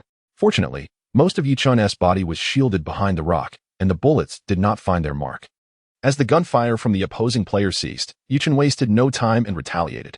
His aim was precise, targeting the adversary's head. Amidst a flurry of gunfire, Yichen scored a headshot, instantly incapacitating the foe. After eliminating that player, Yichen did not pause, for the second vehicle was already closing in on him. He quickly drew his weapon and aimed at the driver of the approaching pickup truck. Before the vehicle had even come to a complete stop, he managed to take down the driver. In this intense exchange, Yichen's ammunition dwindled to the last 8 rounds. Yet, he showed no intent to reload. The remaining bullets were meticulously aimed at the driver of the third vehicle. With a precise discharge of 8 bullets, 7 found their mark, each shot striking true. Even before the third vehicle reached the proximity of Yichen, it was already felled by his deft hand. After dispatching 3 adversaries in the blink of an eye, Yichen swiftly transitioned to his 98K rifle. As he readied his weapon, his gaze fell upon the occupants of the final vehicle. He drew his gun, aimed through the scope, and focused intently. Affixed to his 98K was a long 8x magnification scope, which revealed the driver of the last car just as he activated it. With a resounding crack, the 98K discharged, sending a 7.62 round hurtling through the air, igniting a brief spark before it struck the driver's head. "Come and loot the spoils," Yichen remarked calmly after the shot. At that moment, PDD and his companions had yet to reach the designated shelter marked by Yichen. In the upper right corner of the screen, Yichen's information flooded the chat, a string of 4. What had just transpired? I am oblivious. I was watching from PDD's perspective. Did they just get wiped out in an instant? Is this for real? PDD glanced at the barrage of comments, swallowing hard, feeling a bit parched. Meanwhile, in various other streaming rooms, such as Zidingdang's, 17 Beasts, MCG Musili's, and Zhu Fangfang's, the owner of Tianlu Team, as well as Kai Cheng's, the owner of CTG Team, an array of question marks filled the screens. These viewers were also captivated by the live event, as the opportunity for a 3-game collaboration was a rarity, and everyone sought to seize this unique moment. Yet, confusion adorned their faces as they pondered the spectacle. Had I executed such a play, I would have been vilified across the globe for cheating, Zidingdang mused, eyes wide in disbelief. This cannot be real. How could such maneuvers be possible? Although 17 Beast had not activated his camera, the astonishment in his voice was unmistakable. Which team is this? I must recruit them, regardless of the cost. Kai Chung exclaimed, pounding the table in excitement. In the game, Zhou Shui responded the quickest, inquiring, "Did you single-handedly eliminate them all?" "Indeed. Come loot quickly, Sister Zhou. You have yet to acquire anything, and this player has a level 3 helmet." Yichen was currently looting the first player who donned such armor. However, the helmet was now stained red, and Yichen chose not to claim it. Though even a helmet with the slightest blood could withstand a shot from the 98K, Yichen doubted anyone could deliver a fatal blow in this match. Instead, he was after the airdrop weapon, the Fang Tian Huaji and the AWM. Upon hearing there was loot to be had, Zhou Shui hastened over, dropping to the ground to relish the discovery. "Leave some for me, leave some." PDD staggered over with great anticipation. With a sense of urgency, Yichen exclaimed, "There are 4 packages. Hurry and loot them. Make sure to collect all the supplies." As he uttered these words, the toxic zone had already encroached upon the area. Meanwhile, On the other side of the game, in the heart of the military base, a group of players glanced at Yi Chen's barrage of messages in the top right corner. Momentarily taken aback, the leader of the group, known as Long Siggy, could not help but voice his thoughts. Is there a hacker in this match? That player with the initials MB has already taken down quite a number of opponents. This player was none other than Long Siggy. Revered as the most formidable individual competitor in the realm of PlayerUnknown's battlegrounds, also known as the General Long. Ah, if there is a hacker, what should we do? Responded a girl with a slight accent in her voice. Do not fear, Riorio. I shall protect you. Long Siggy replied with unwavering confidence. Indeed, with our Siggy here. Even if there is a hacker, we shall bring him down. Chimed in another player, known as Steel Gun Tyrant, a popular streamer on Douyin. It was evident that Steel Gun Tyrant was eager to align himself with Long Siggy, seizing the opportunity to curry favor with the esteemed player. Chapter 137. Is the Grand Marshal a technical streamer? It's wise to proceed cautiously. Having just earned points, one should avoid falling back. The last individual is also a member of IFTY, simply named 9. In our current position, we can generally spot anyone approaching, yet it is prudent to remain vigilant. Long C glanced at the map. The circle has yet to close in, so there is no need for excessive anxiety. As nearly a minute and a half passed, Yi Chen and his companions remained largely stationary. The reason for this was their exceedingly slow looting pace. Yi Chen initially intended to drive into the safe zone alone, but for the sake of his companion's safety, he decided it would be wiser for all four to share a single vehicle. Moreover, outside the safe zone lurked another squad, those who had initially taken Zhou Shui hostage and performed a striptease in the game. If they left just as this group pursued them, it would spell trouble. Yet, the glacial speed at which his team looted was utterly exasperating. Please, stop looting. The second circle's poison will spawn soon. Zhou Jia, are you collecting 500 rounds of 5.56 ammunition for the Iraq War? Hurry and move. Time is of the essence. The audience in the live chat grew impatient. It made little sense to loot for so long. Let us go. The poison is about to arrive, they urged. PDD, after one final search of a crate, expressed his satisfaction. Ah, do you think this dress looks good on me? At that moment, Zhou Shui, having nearly finished looting, surprisingly donned a sailor outfit from one of the crates. Zhou Jia, you would look good in anything, but we truly need to enter the safe zone. Look at the considerable distance remaining, the Grand Marshal remarked promptly. Upon witnessing the four finally cease their looting, Yi Chen exhaled in relief and hurriedly retrieved the best vehicle among the four. With a series of gunshots, he punctured the tires of the other 3 vehicles after everyone boarded. The remaining vehicle was left with only 2 functional tires. Having completed this, Yi Chen drove onward into the safe zone. Not long after he departed, a quartet appeared on the scene. Look, there's a vehicle. Hurry. They had finally encountered a car along their journey and were eager to see where Zhou Shui had gone. They intended to chase after her. This group was indeed the same one that had initially abducted Zhou Shui, and it was a pity that they had to run such a long distance to enter the safe zone. Just as they approached, excitement surged among the team after watching Zhou Shui stream, prompting them to sprint towards the vehicles. However, as they reached the cars, curses erupted. What the hell? Why are there no tires on this one? This one is also gone. And this one is only 2 wheels. How are we supposed to drive? I'm running low on supplies. Ah, behold a box. Let us see if there are any medications within. We shall hastily lick up the remaining supplies. The 2-wheeled vehicle can barely function, but we must make do for now. After a brief discussion among a few individuals, they rushed to consume the remnants of several packages that were nearly devoured by PD and others. Fortunately, some medicinal provisions were still available, enough to sustain them for a while.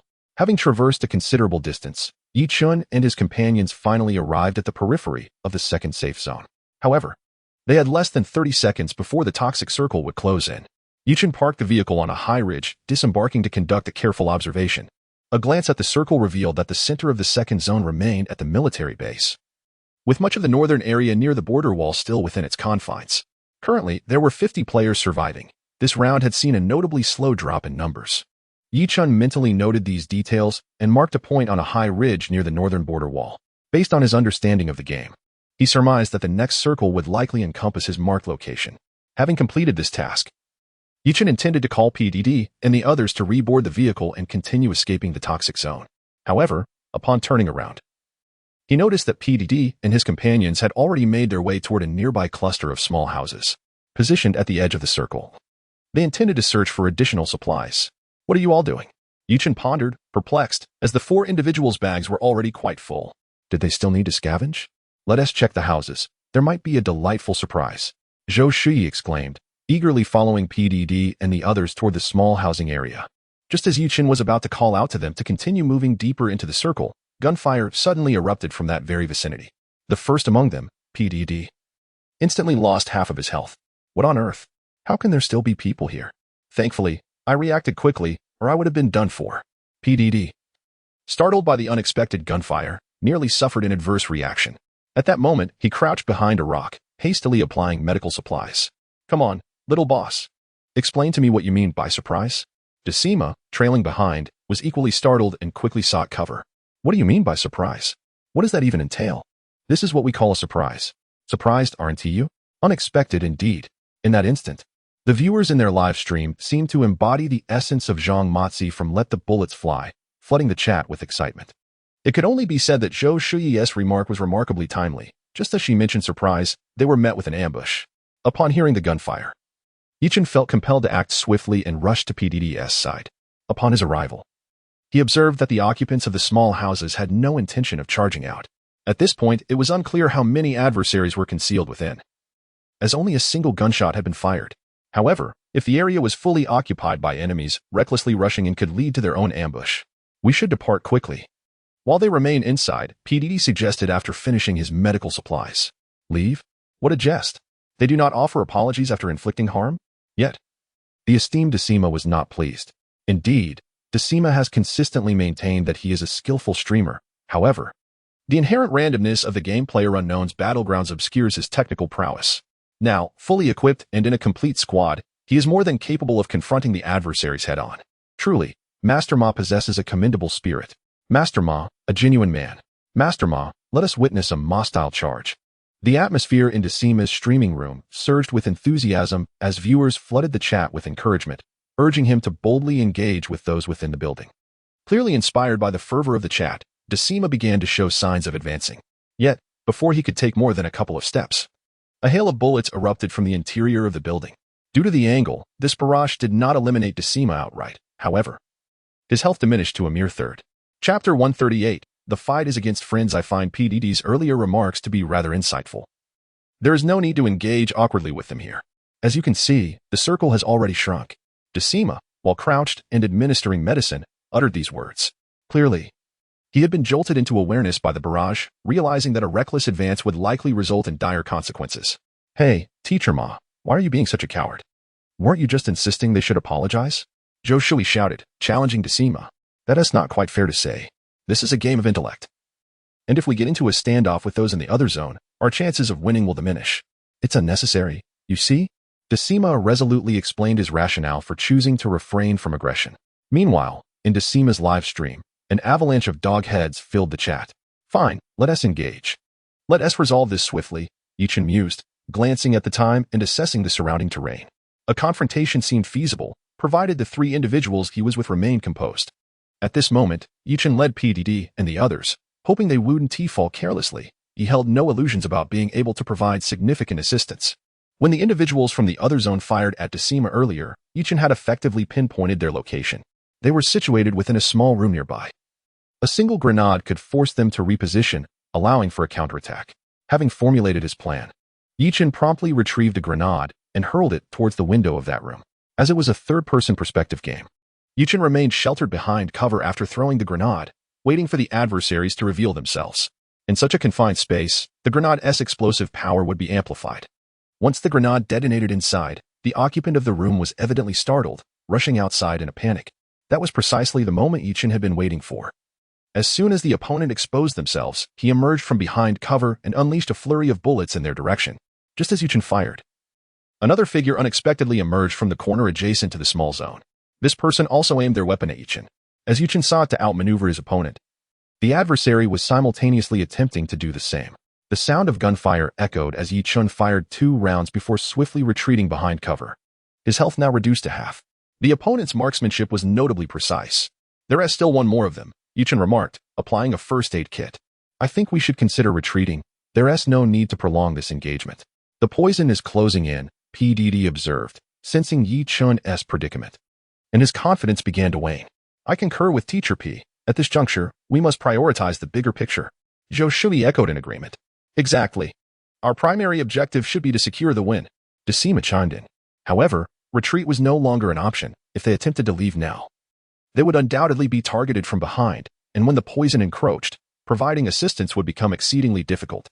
Yichen opened the expansive map and noted that the second circle of poison was drawing ever closer. His words were not merely alarmist. Given the style of these 4 players, even if they attempted to flee, it would undoubtedly lack any semblance of order, greatly increasing the likelihood of being shot in the back amidst the chaos. "Oh dear, this is quite troublesome," PDD lamented, shaking his head in distress. "No worries. You all stay hidden here. I will throw 2 smoke grenades and rush right into their faces. As long as I can reach the building area, we'll be fine." Yichun had already devised his battle plan. Admittedly, during the previous skirmish, he had indeed led his companions recklessly. It could be said that Yichun had become too accustomed to the FPP mode, failing to grasp the essence of TPP mode. In that mode, one could effectively corner an opponent indefinitely. While one was attempting to trap the enemy was likewise attempting to ensnare you. Was this fellow about to showcase another impressive maneuver? I sensed the odds of victory were slim, for the opponents were entrenched within the building area, equipped with cover. Surely, this was the end. Yet, one could never be certain. Moments ago, this player had swiftly eliminated 4 opponents without breaking a sweat. As Yichun prepared to rush toward the building area, the comments in PDS livestream began to flood in once more, clearly skeptical about Yichun's intent to advance into the building area. As the smoke grenades erupted, a thick white mist enveloped Yichun's approach to the building area. Without hesitation, he plunged into the smoke. The sounds of gunfire echoed within the fog, as 2 individuals in the vicinity exchanged coded signals, signifying their identity as friendly players. Another ally? Yichun paused in surprise. They were indeed allies. This time, without a hint of hesitation, he pressed himself against the nearest wall, partly concealed by the remaining smoke, making it difficult for the opponents to discern his position. Upon reaching the building area, Yichun deployed another smoke grenade, shrouding the surroundings in obscurity. Cautiously, he navigated through the smoke, relying on the mini-map in the lower right corner to confirm that he had indeed entered the building area. Suddenly, a flurry of footsteps echoed nearby, not too far from his position. Yichun chuckled softly. The reason for deploying a concealment smoke was precisely to prevent the opponents from screen peeking. Now, enveloped in the smoke, even if they attempted to gain a visual on him, they would be unable to pinpoint his location. However, he could hear their footsteps, using the sound to gauge their position. If memory served correctly, there should be a wall nearby. If he were to fire now, the bullets would merely strike the wall. Failing to resolve the situation, Yichun examined the mini-app, meticulously calculating his next move. Yet, to PDD and the others, it was a scene of utter bewilderment. The smoke obscured their view of the unfolding battle entirely. Several individuals initially intended to assist Yichun in setting up a weapon, but with the smoke so dense, any such efforts were futile. They could only wait for the haze to dissipate. Suddenly, amidst the fog, gunfire erupted. In the upper right corner, a notification appeared, indicating that Yichun had downed an opponent. "Ah, what is this?" PDD's eyes widened in disbelief. How could this be accomplished? Goodness, could this fellow be cheating? Zhou Shui casually remarked, but in the next moment, she realized the inappropriateness of her words and quickly added that it was also possible he had heard the opponent's footsteps through the smoke before firing.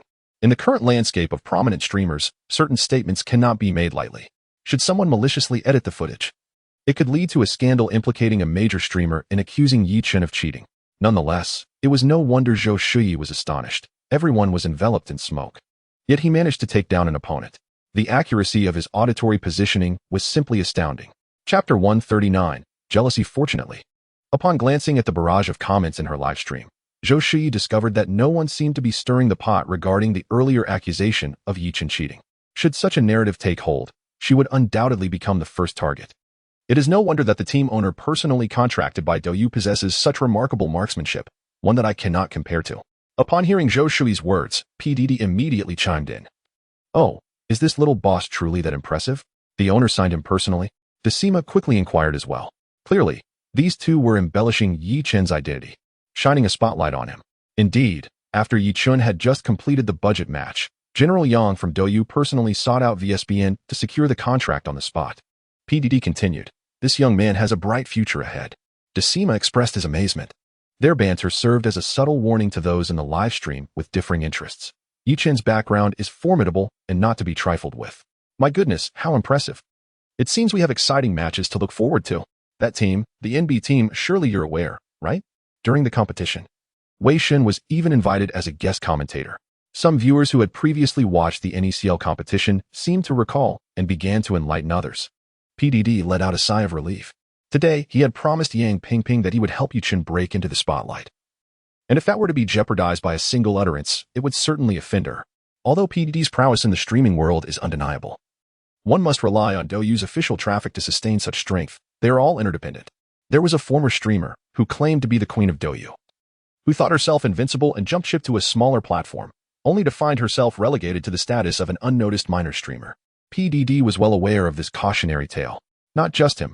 Any major streamer with a following in the millions is acutely aware of these dynamics. Meanwhile, Yichen remained oblivious to their conversation as another set of footsteps approached. The smoke grenade was about to dissipate. From the sounds he had heard within the smoke, Yichen surmised that there were only 2 individuals in this small housing area. With one already down, it was now a one-on-one situation. He felt no trepidation at the thought of facing his opponent head-on. At that moment, a blue electric barrier swept past Yichen. The poison circle had arrived. The third circle was about to commence. Yichen maintained a calm breath, focusing intently. Finally, as the smoke cleared, both he and his opponent revealed themselves simultaneously. PDD and the others observed clearly that the distance between Yichen and the other player was a mere 3 steps. Tat tat tat tat tat tat. Both players opened fire almost simultaneously upon meeting. This was a face-to-face confrontation, devoid of any finesse, merely a test of whose resolve was stronger. Fortunately, before Yichen had the chance to loot the already Crimson Level 3 helmet, he was spared from an untimely demise in the ensuing skirmish. Although the Crimson helmet offers a slight advantage against a bolt-action sniper rifle, its defensive capabilities are inferior to those of a fully intact Level 2 helmet in direct confrontations. As the flames erupted and gunfire exploded into silence, only one individual remained standing amidst the chaos, Yichen, who triumphed with a mere 15 health points remaining. Phew. What a thrilling spectacle. My adrenaline is surging. The barrage of comments flooded Yichen's livestream once more. Whoosh. Whoosh. 2 more rockets ascended into the digital ether as a fan, whose ID reflected a fondness for listening to the host sing, celebrated with 2 more rocket launches. While hastily administering healing items, Yichen expressed his gratitude. At this juncture, the battle had finally come to a close. Yichen swiftly looted the bags of the fallen and reunited with PDD and the others. Let us move quickly. If we don't enter the circle now, we'll truly run out of safe spots, he urged as he took the driver's seat of a jeep. The others, now fully aware of Yichen's prowess, refrained from further looting, looking to him as their leader. It's worth noting that numerous members of renowned teams had previously played alongside some of them. Yet they often perished before the second circle due to the missteps of their teammates.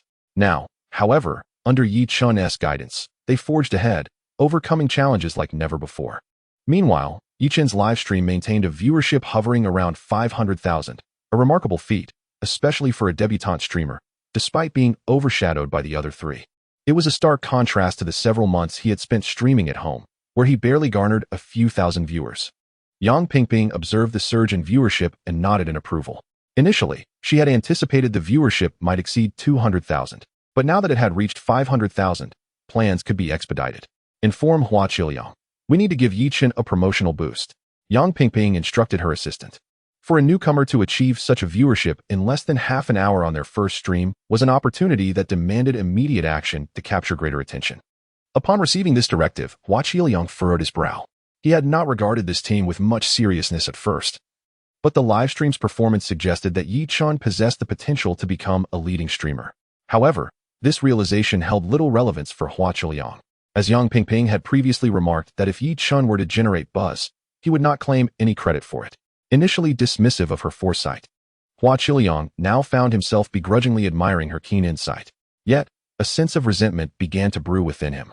Brother, the new team you signed with Douyu is quite impressive. At that moment, Hua Qiliang's WeChat pinged.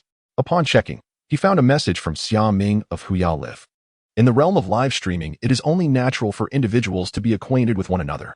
Thus, when one party reaches out via WeChat, what could it possibly signify? It is essential to recognize that a competitive dynamic exists between them. Hua Qiliang chose to disregard Xia Ming's overture and, in accordance with Yang Pingping's directive, promoted Yichen's live stream. Nonetheless, it would be utterly implausible to assert that Hua Qiliang harbored no feelings of resentment. As he observed the live streaming scenes featuring Yichen and PDD, his discontent grew increasingly palpable. It felt akin to witnessing a delectable morsel, rightfully his, being devoured by another. If he could not possess it, then perhaps it would be best to obliterate it entirely. With this thought, Hua Qiliang cast another glance at his WeChat, a chill running through him. It seemed that Xiaoming's intention in reaching out was likely rooted in a similar sentiment. Chapter 140. Are there people everywhere? Left turn, left turn. I'm going to die. Goodness, this is terrifying. Why are there so many people here? Hey, hey, hey. A car is chasing us from behind. In a desperate struggle for survival on Miramar, a jeep belching black smoke raced forward. Approximately 500 or 600 meters from the western fence of the military base in the upper right corner. Trailing behind the jeep was a muscular sports car, from which a player wearing a level 2 helmet leaned out of the passenger window, brandishing an M249 machine gun and unleashing a furious barrage at the smoke-spewing jeep ahead. Yi Chun's face turned ashen. He was down to a third of his health. Meanwhile, his companions PDD, Zhou Shui, and Decima collectively had less than a full health bar remaining. This dire situation stemmed from Yi Chun's earlier engagement at the edge of the circle. At that time, he and his companions were speeding towards the safe zone when suddenly, a blue muscle car appeared out of nowhere, and its passengers began firing wildly at Yi Chun's vehicle. Fortunately, Yi Chun's exceptional driving skills allowed him to maneuver skillfully through several turns, and the desert terrain of Miramar was ill-suited for the sports car, enabling him to narrowly evade the assault. However, before long, a group of adversaries emerged from the slope, opening fire on him. Yi Chun dared not even stop the car, pressing onward. To his dismay, the further he drove, the more opponents he encountered. Due to their sluggish movement in the early game, many players had already taken up ambush positions in the area. The sounds of gunfire echoed ominously, punctuated by the staccato of bullets raining down on his vehicle. As they proceeded, Yi Chun's right rear tire was shot out, and the vehicle's health dwindled to a mere third. The previously marked location was now unreachable. They needed to select a new destination. Gritting his teeth, Yi Chun struggled to maintain the car's balance. As long as they could survive, even driving into the poison zone would be feasible. PDD shouted urgently, nearly in tears. His health was the lowest among the four, barely a sliver remaining, and any attempt to consume energy drinks or painkillers was thwarted by the vehicle's jolting motion. Now, even the slightest bump could send PDD crashing to the ground. Here it comes. An opportunity for fortune. Brothers, rally your strength. This time, it's up to you. I've wagered over 50 cards on TH at this moment. Yi Chun found himself at the northernmost edge of the map, obstructed by a towering iron wall. This was a place he had never ventured to before, but upon spotting two small buildings ahead, a glimmer of victory illuminated his path. He pressed the accelerator to the floor, charging forward with determination. The location of the two small structures was fortuitously situated right at the edge of the circle. Although the poisonous gas would soon encroach, there remained a fleeting opportunity to catch his breath. At last, Yi Chun's vehicle reached its destination. Before the car could come to a complete stop, a burly black man, wearing a level 2 helmet, burst forth from one of the small buildings. Someone, run, run. There's no time. We're done for. The instant they laid eyes on him, despair washed over not only PDD and the others, but also Yi Chun himself.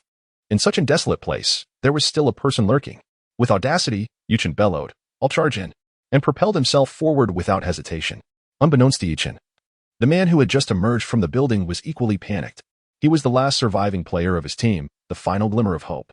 He had initially intended to lie low, hoping to reach the final circle, but upon hearing the approaching sound of a vehicle, he resolved to take action and flee. However, as he stepped out of the building, he found the car nearly upon him, with no avenue of retreat.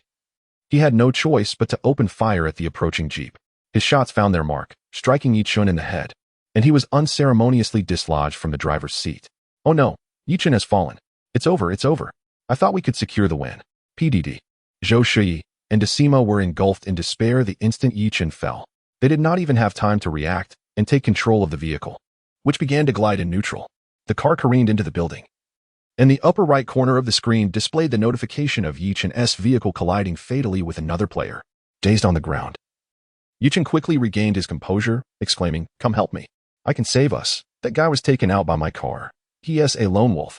As he spoke, PD's health bar suddenly turned red in the lower left corner, while Decima and Zhou Shui saw their health plummet drastically. It turned out that after the collision, the vehicle crashed into the wall. PDD, who had already been low on health, could not withstand the immense force and tumbled from the car. Fortunately, the vehicle came to a halt shortly thereafter. "I'll assist you, Chin. Ma, you hurry and help P," Zhou Shui shouted, already disembarking the car and rushing towards Yi Chun, who lay on the ground. "Old Ma, come quickly to assist me. I am on the verge of collapse." PDD, kneeling on the ground, is witnessing his health plummet at an astonishing pace, as his health bar approaches its inevitable end. The world before PDD's screen is enveloped in a shadowy gloom. "Here I come. Suddenly, Decima charges forth, arriving at PDD's side just as his health is about to deplete, striking a rather dashing pose. Hurry and help. What are you still dawdling for? I am about to perish. PDD, noticing Decima's presence, realizes he has no intention of offering assistance. Oh, it turns out I pressed the wrong key. I accidentally hit G. No wonder I couldn't revive you, Decima remarked as he pressed the F key. Chapter 141. Each person's thoughts. It can be said that if the Grand Marshal had acted just 0.1 seconds later, PDD would have met his demise. How remarkable. The cunning pig truly has a charmed life. A cooked duck has flown away. The viewers in the live stream, witnessing PDD being rescued, were filled with regret, lamenting the missed opportunity for fortune. The notion that these individuals could envision amassing wealth through wagering on PDD's stream was indeed an intriguing thought process. Meanwhile, kneeling on the ground, Yichun was approached by Zhou Shui, who swiftly came to his side. Upon reaching him, she squatted down and pressed the F key. Brothers, rush to Yichun's stream and show your support. Oh my, Sister Zhou is offering benefits, hurry. At that moment, a peculiar atmosphere enveloped PDD's live stream. What is this situation? I don't quite understand. Surprisingly, even as an experienced player, PDD failed to grasp the viewer's intentions. Yichun had already secured a position on the trending list, and many viewers clicked in without hesitation. Suddenly, Yichun's stream surged to a staggering 800,000 viewers. As Yichun knelt on the ground, he glanced at the barrage of comments on the screen. His expression darkened. What bizarre humor is this? It's merely a game. Is it really that serious? Ding. Congratulations, host, for achieving the milestone. Live stream popularity reached 800,000. Ding. Congratulations, host, for receiving a reward. Points 8,000. During Zhou Shui's assistance in helping Yichun up, the system in his mind chimed again. The popularity of the stream increased so rapidly? Yichun was momentarily taken aback. Finally, after a few seconds, Zhou Shui helped Yichun to his feet. Little brother, I saved you. How do you plan to thank me? After assisting him, Zhou Shui laughed heartily. I have no way to repay you, but I will strive to help you win this match. Yichun was taken aback by Zhou Shui's boldness. That won't do. Am I the kind of woman who can be easily satisfied with just one win? Zhou Shui clearly found Yichun's response unsatisfactory. Then what do you suggest I do to express my gratitude? Yichun inquired. After this round, you must perform a talent for everyone. Zhou Shui grinned widely. It turned out that she had this plan all along, and Yichun felt a pang of realization. Indeed, one should never underestimate a beautiful woman. Fine. With no other option, Yichun reluctantly agreed. Just as they exchanged words, the toxic zone reappeared. After 3 waves of poison, the 4th circle had emerged. Another concentric circle formed, continuing to encroach upon the military base. At this point, their team had no vehicles left and could only proceed on foot towards the base. Fortunately, Yichun and the others had managed to replenish their health. Yichun also took the opportunity to don the level 2 helmet of the player he had just eliminated. Reflecting on his once great reputation, he felt a mix of emotions at having fallen to an unknown player. Were it not for these 3 incompetent allies, he might have already been aiming at the center point. Having dealt with everything, Yichun led the group along the northernmost iron-walled perimeter, continuing their advance towards the military base within the safe zone. Meanwhile, at the southernmost edge of the circle, a muscular sports car with only 2 wheels finally arrived at the circle's boundary. To my astonishment, we actually entered the circle. This match has been incredibly arduous. It's all because of that streamer named Yichun. Had it not been for him, we would never have found ourselves in this predicament. Look at their current position. We shall ambush them shortly. This team, who once kidnapped Zhou Shui during a dance, harbored an extreme resentment towards Yichun after entering the circle. They are situated at the far north. Is it truly that far? At this moment, we must remain concealed, and then confront them decisively in the final circle.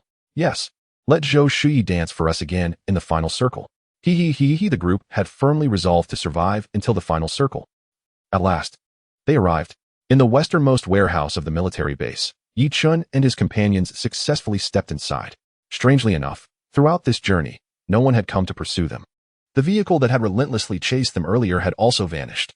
The 4 of them found a moment to catch their breath. Yichun, upon observing the entrance of the warehouse and confirming it was unoccupied, led the others inside to take up their positions. It can only be said that the water friends have become exceedingly frantic, fearful that a moment's lapse might allow another water friend to ambush them. Did you see that? Brother Long Si and Xiao Jiu? Is it true? I thought I was seeing things. Just check out Brother Huya Long Si's live stream to confirm PDD. Upon reading the barrage of comments from the viewers, swallowed hard. He never anticipated that this match would pair him with the top-tier PUBG player, Brother Long Si. Aren't you playing FPP? How did you end up in TPP? PDD silently lamented. If Brother Long Si were indeed present, the probability of securing a chicken dinner would drastically diminish. Although Yichin possessed exceptional skills, PDD certainly did not believe that Yichin could surpass Brother Long Si. Indeed, it was Brother Long Si and Xiaojio. Haha, this match promises to be exhilarating. How did Brother Long Si, Xiaojio, the steel gun little overlord, and Ruo Rua come together? In an instant, the live stream's viewers erupted in excitement. Hold on, I am quite eager to witness your encounter in the final circle. Go PDD. Go Teacher Ma. It is worth mentioning that Brother Long Si's IFTY team is a contracted team of Huya, while the steel gun little overlord is a Douyin streamer. As for Ruo Rua, she is also a relatively popular streamer. Currently, she is a disciple of CTG owner Kai Cheng and maintains good relationships with several major streamers, such as Xiao Tuan and Qinxi Go Xian. With Ruo Rua also present, things are looking favorable upon seeing the composition of the opposing team. PDD immediately breathed a sigh of relief. It turns out that PDD and Ruo Rua are part of the same streaming guild, thus they are essentially comrades. With this realization, PDD felt a wave of relief wash over him, pondering whether he could enlist the support of IFTY. Meanwhile, in the police station located at the high ground of the military base, Ruo Rua was trailing behind Long Si Ge, engaging in target practice. What? Is Sanju also here? Ruo Rua suddenly inquired. What Sanju? You mean PDD? Steel Gun's eyeball Wang interjected. Indeed, we belong to the same guild. Ruo Rua replied with a cheerful smile. Should we offer him some assistance if we encounter him later? Long Si Ge queried. Well aware of PDD's prominence as a major streamer. Assistance? Today, we are here to hunt pigs. Ruo Rua's response took everyone by surprise. In an instant, the excitement of the game surged dramatically, sparked by Ruo Rua's unexpected declaration. Despite her endearing, lowly-like voice, one might mistakenly perceive her as an innocent and naive young girl. However, she possessed a keen understanding of the dynamics of streaming, recognizing the unparalleled opportunity for a direct confrontation. After all, how else could she capture the attention of a vast online audience? Chapter 142. The Grand Pineapple Legion. On one side stands PDD, the representative of Douyu, while on the other, we have Long Si Ge, the contracted team of Huya. If one were to enter Huya's live streaming room, they would discover that Huya has also prominently featured Long Si Ge's broadcast. The popularity of both streamers, Long Si Ge and PDD, surged instantaneously. Yet, amidst this fervor, you noticed the live stream of a certain steel gun tyrant, whose lips curled into a subtle smile. With the aid of this broadcast, his own popularity began to ascend. While Douyu was evidently promoting a newcomer named Yichin, if, at that moment, he could triumph over this individual as a Douyin streamer, his fame would undoubtedly soar. And perhaps he could smoothly settle into Huya, with a chance to join the IFTY team. The thought deepened the smile on Steel Gun Tyrant's face. However, Yichin remained blissfully unaware of any of this, as he was currently embroiled in a fierce battle. As the toxic circle encroached upon the emergence of the fifth circle, Yichin intended to make his move. However, two sports cars suddenly collided right in front of him. From these vehicles, four burly men leaped out, each wielding two formidable pineapples. The moment they exited the cars, all four opened fire almost simultaneously. In an instant, bullets from the four pineapples rained down upon the warehouse like a torrential storm. My goodness, what sort of gameplay is this? Zhou Shi was left utterly bewildered upon hearing the sound of the four pineapples. This was simply terrifying. PDD hastily sought cover, hiding away, not daring to peek. Oh, what is this? Teacher Ma wore a puzzled expression, having played PlayerUnknown's Battlegrounds for so long, without ever encountering such a scenario. Yichun could only seek refuge behind cover, biding his time for an opportunity. Yet those who had emerged from the cars relentlessly advanced with their pineapples, showing no signs of stopping, and were rapidly closing in on Yichen's position. Goodness, have we summoned the Syrian Legion? Incredible, this squad is truly exceptional. 150 rounds in advance. What manner of team is this? It was bewildering not only for Yichen but also for the viewers across various live streams, witnessing such a brutal tactic. Yichen, what are you going to do now? Hiding behind cover in the warehouse, PDD listened to the increasingly approaching sound of pineapple bullets. And it was impossible not to feel anxious. Stay calm, Yichen responded while already preparing a flashbang. Watching as the four approached ever closer, he threw the flashbang directly into their midst. Boom. With the explosion of the flashbang, the advancing four momentarily halted. This was the moment Yichun had been waiting for. Pineapples, is it? The Syrian Legion, you say? I'll take you on, Syrian Legion. Seizing the opportunity provided by the flashbang's effect, Yichun quickly leaned out and fired at the nearest player armed with a pineapple. The individual was evidently struck by a full blast of white. Still attempting to shield his face with his hand, while the large pineapple he wielded had already expended all 150 rounds, unbeknownst to him. Rat-tat-tat, one down. Rat-tat-tat, another falls. In the span of a mere 2 seconds, Yi Chun had dispatched 2 adversaries, and at that moment, the explosive's impact had waned. The remaining 2 had regained their composure. Upon witnessing their comrades fall, they swiftly switched to their sidearms, each brandishing a large pineapple, unleashing a barrage aimed squarely at Yi Chun. After being struck by several shots, Yi Chun hastily retreated behind cover. It appeared that the final duo had their sights set solely on Yi Chun, disregarding Decima, Zhou Shuyi, and PDD. As they charged directly towards him, Yi Chun, remain calm, behold my Ma's triangle kill. As the foes prepared to charge at him, the valiant Decima stepped forth. He too held an explosive in hand, attempting to replicate Yi Chun's earlier maneuver against the 2 pineapple wielders. However, Decima was evidently unfamiliar with the explosive's use. At the moment he readied to throw it, he inadvertently pressed the R key, causing the explosive to detonate right in his face. The outcome was that Decima was engulfed in a blinding flash, left deafened and disoriented, frantically mashing the keyboard. Unbeknownst to him, this frantic action had caused him to emerge from cover, exposing him to the 2 attackers. Initially, they had aimed for Yi Chun, but Decima's abrupt entrance triggered an instinctive response. They turned their fire on him, caught in the crossfire of 2 large pineapples. Decima was immediately riddled with bullets, collapsing to the ground. Yet, this provided Yi Chun with a moment to breathe, almost mirroring the previous scenario. He seized this fleeting respite to execute another swift maneuver. Rat-tat-tat, 3 down. Rat-tat-tat, eliminated. Exhaling deeply, Yi Chun felt a rush of relief. The opposing team had been utterly reckless, charging in with their large pineapples. Thankfully, Decima had bravely taken the lead, shielding him from certain demise. With gratitude, Yi Chun glanced at Decima, who remained kneeling on the ground. Why have I fallen? Why didn't my explosive deploy? He pondered anxiously. Someone, please come to my aid. I've already been down twice. As Decima watched his health plummet, he urgently called out to PDD. Brother Ma, you truly excelled.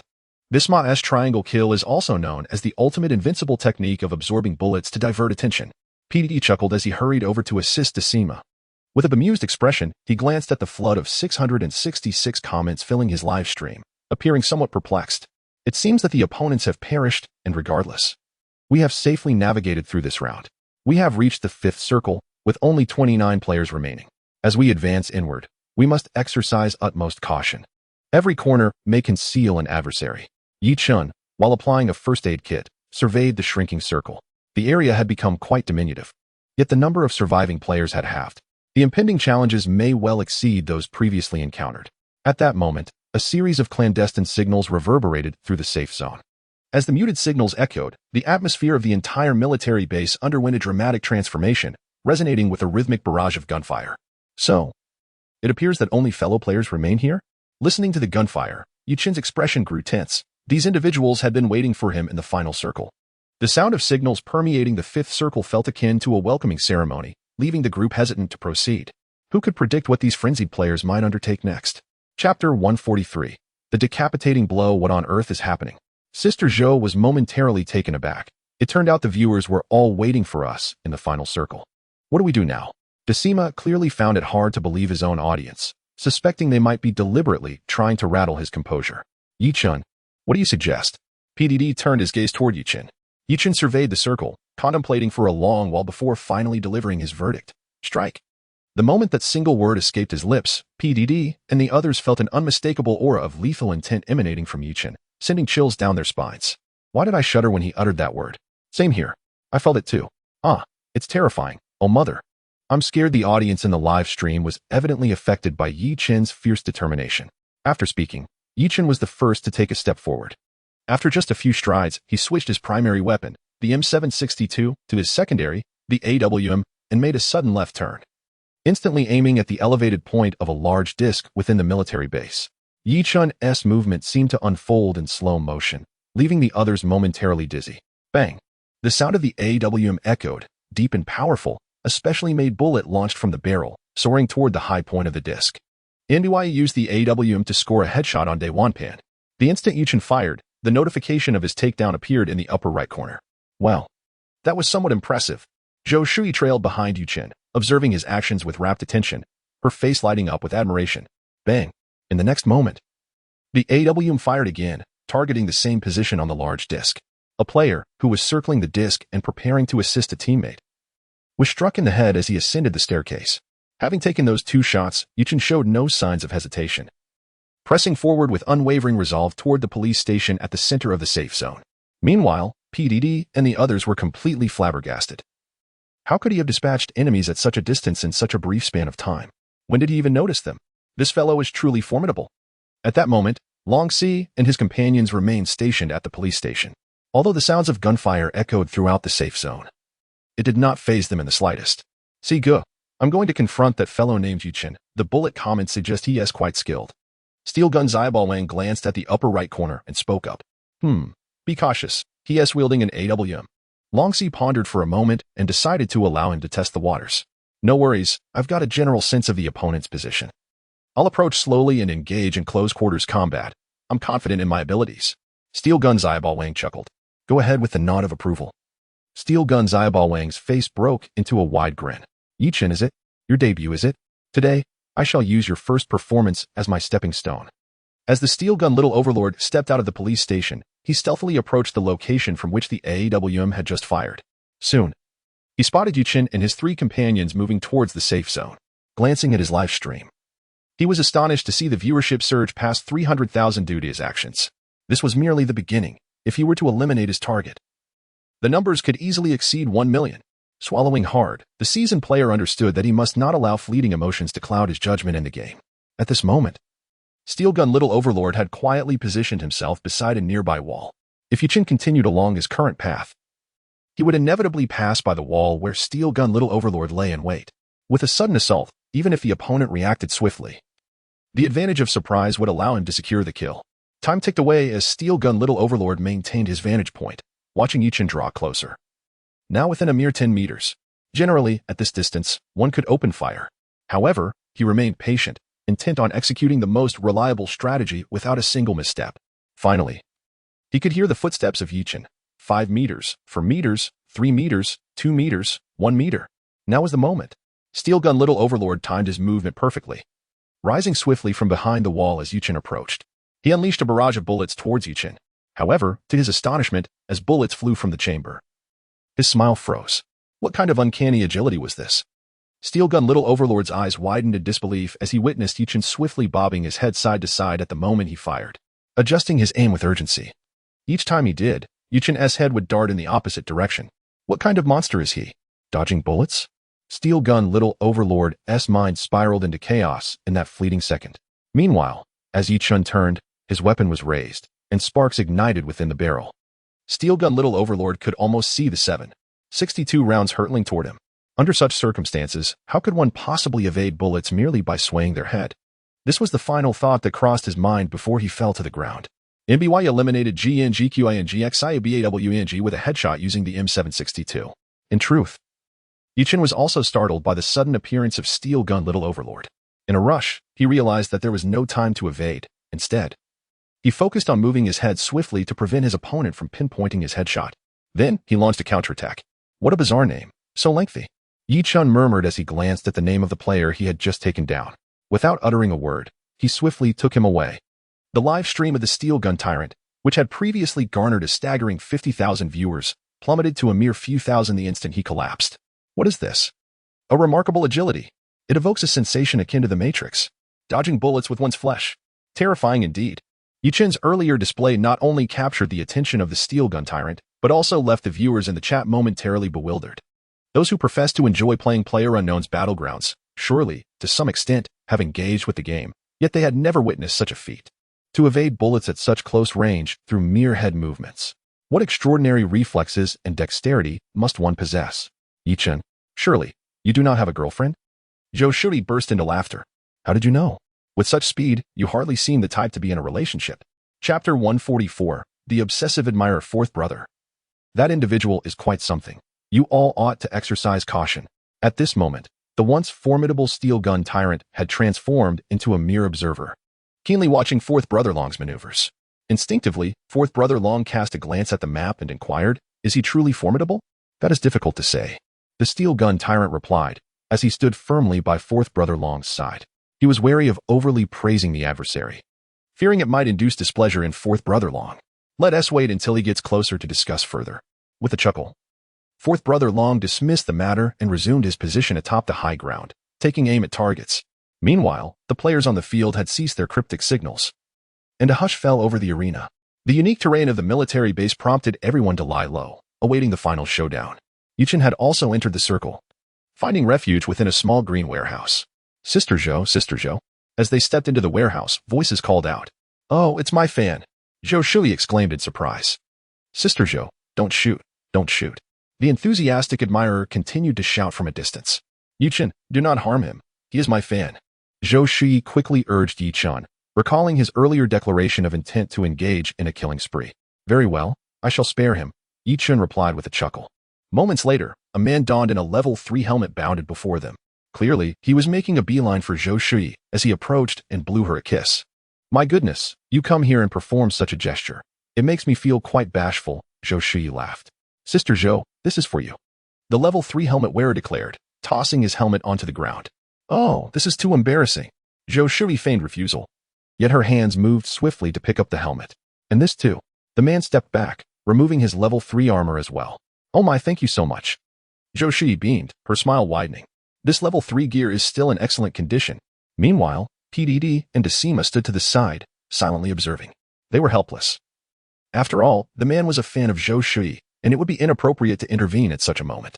"I'll even give you my MK. And an 8x scope," he continued, tossing his supplies outside. It was evident that he was a seasoned admirer. "Lick, give it your all." The comments streamed in, ridiculing this man's obsequious behavior, dripping with sarcasm.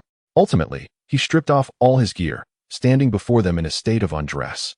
"Sister Zhou, may I follow you as you engage in battle?" the now-bare admirer inquired. "Come on, it's all right, but aren't you wearing any gear?"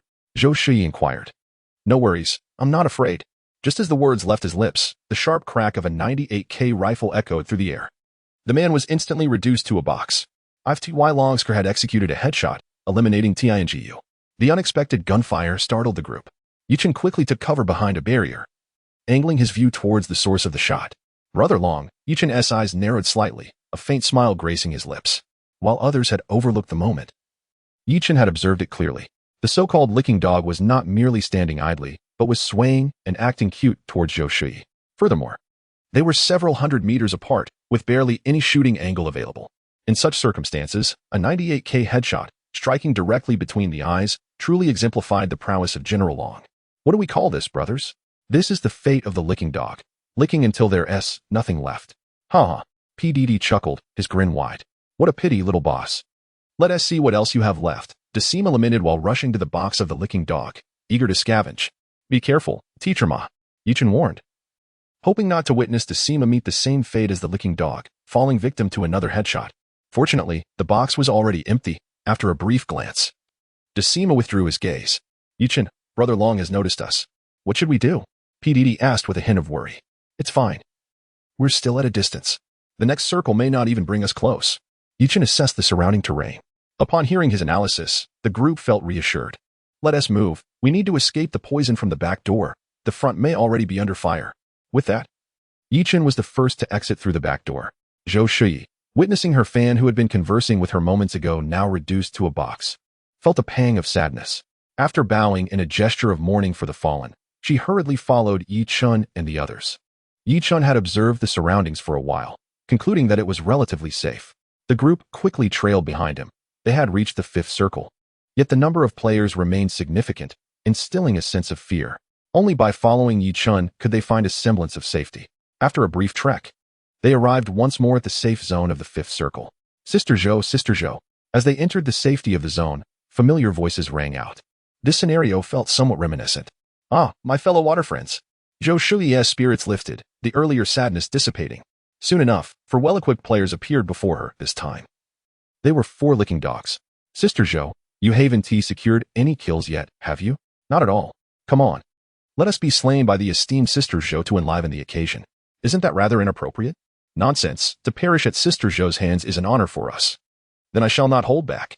Zhou Shui chuckled heartily, brandishing a rifle and unleashing a volley aimed at the heads of her companions.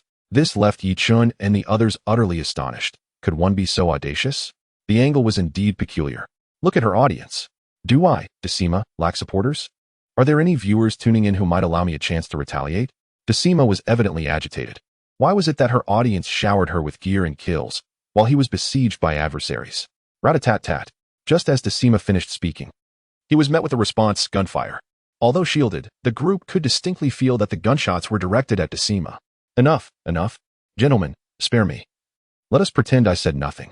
Decima, wise in the ways of diplomacy, understood that he must not offend his audience, especially with the final circle approaching. At that moment, not far from them, two individuals lay concealed near a fence. Chapter 145, The Plum Blossom Stump. At long last, they were able to reunite. Though it was unfortunate for their two fallen comrades, lamented the duo as they lay on the ground. These individuals were part of the initial group that had taken Zhou Shudi hostage. Despite overcoming countless obstacles to arrive at this juncture, they had suffered the loss of two teammates. Now, driven by the spirit of their deceased allies, they cautiously approached Zhou Shudi's location once more. In my opinion, the most detestable of all is that Yi Chun, daring to toy with us. Just wait and see how I handle him, one of them declared vehemently, channeling all their animosity towards Yi Chun. You are absolutely right. I cannot fathom from where this fellow emerged, as I had never heard of him before. What infuriates me even more is that this individual has been ruthlessly eliminating players throughout the match and remains unscathed. The more I ponder, the angrier I become. In the sixth circle, there were still 25 players remaining, with Yi Chun precariously positioned at the edge of the circle, barely able to linger a bit longer. PDD and Decima, among others, had begun to feel the tension rise. This was the closest they had come to victory. With such a diminutive circle and so many players still in the game, what are we even doing? Zhou Shudi was equally on edge.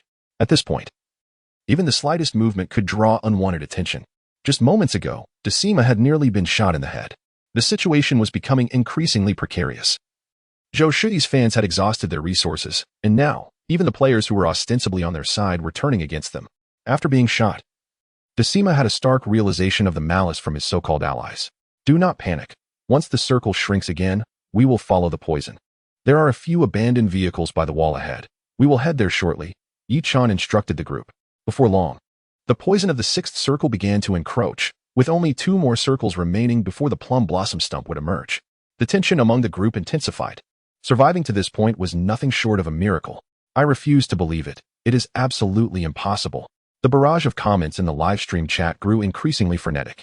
To be frank, it was somewhat astonishing that a combination like PDD, Decima, and Zhou Shudi had managed to reach the 7th circle. As the poison circle began to close in, the group followed Yi Chun's strategy and started to move toward the blue zone. Yi Chun, meanwhile, prepared to obscure their advance with smoke grenades, making his way toward the abandoned vehicles. As they progressed, Yi Chun furrowed his brow, casting his gaze toward a nearby fence. The base of the fence was constructed from concrete, providing ample hiding spots. It seemed he had just heard a noise emanating from that direction. Yi Chun's brow knitted further. If there was indeed someone concealed there, they could be in serious danger. Though he felt unease, Yi Chun knew he could not approach recklessly. This area was too exposed. After a moment's contemplation, he resolved it was prudent to toss a Molotov cocktail to clear out the spot. At that very moment, beneath the fence, 2 individuals were indeed crawling on the ground. It appears they have detected us. No way, we were hidden so well. Look, he seems to be preparing to throw a Molotov cocktail. To their astonishment, the 2 prone figures wasted no time hesitating and immediately sprang to their feet to flee. This sudden dash inadvertently revealed the positions of the 2 individuals. Indeed, there they were. Yi Chun's eyebrows twitched as he hastily switched to the M762 and unleashed a barrage at the 2 standing figures. Rat-a-tat-tat. The NBY utilized the M762 to deliver a headshot that incapacitated Makabaka. Just as he prepared to target the second individual, the latter unexpectedly crouched again. Seeking refuge behind a concrete pillar, Yi Chun found it challenging to take aim. Furthermore, at this distance, his offensive grenades were rendered ineffective, placing him in a rather precarious situation. You may as well remain there for eternity. Yi Chun scoffed inwardly and promptly tossed a smoke grenade towards the concrete barrier. This effectively obscured the enemy's line of sight, and with the blue zone encroaching, it was a matter of time before their resolve would be tested. After executing this maneuver, Yi Chun finally reached the abandoned vehicle he had mentioned earlier. At this point, PDD and Decima had all taken to the ground, too fearful to move.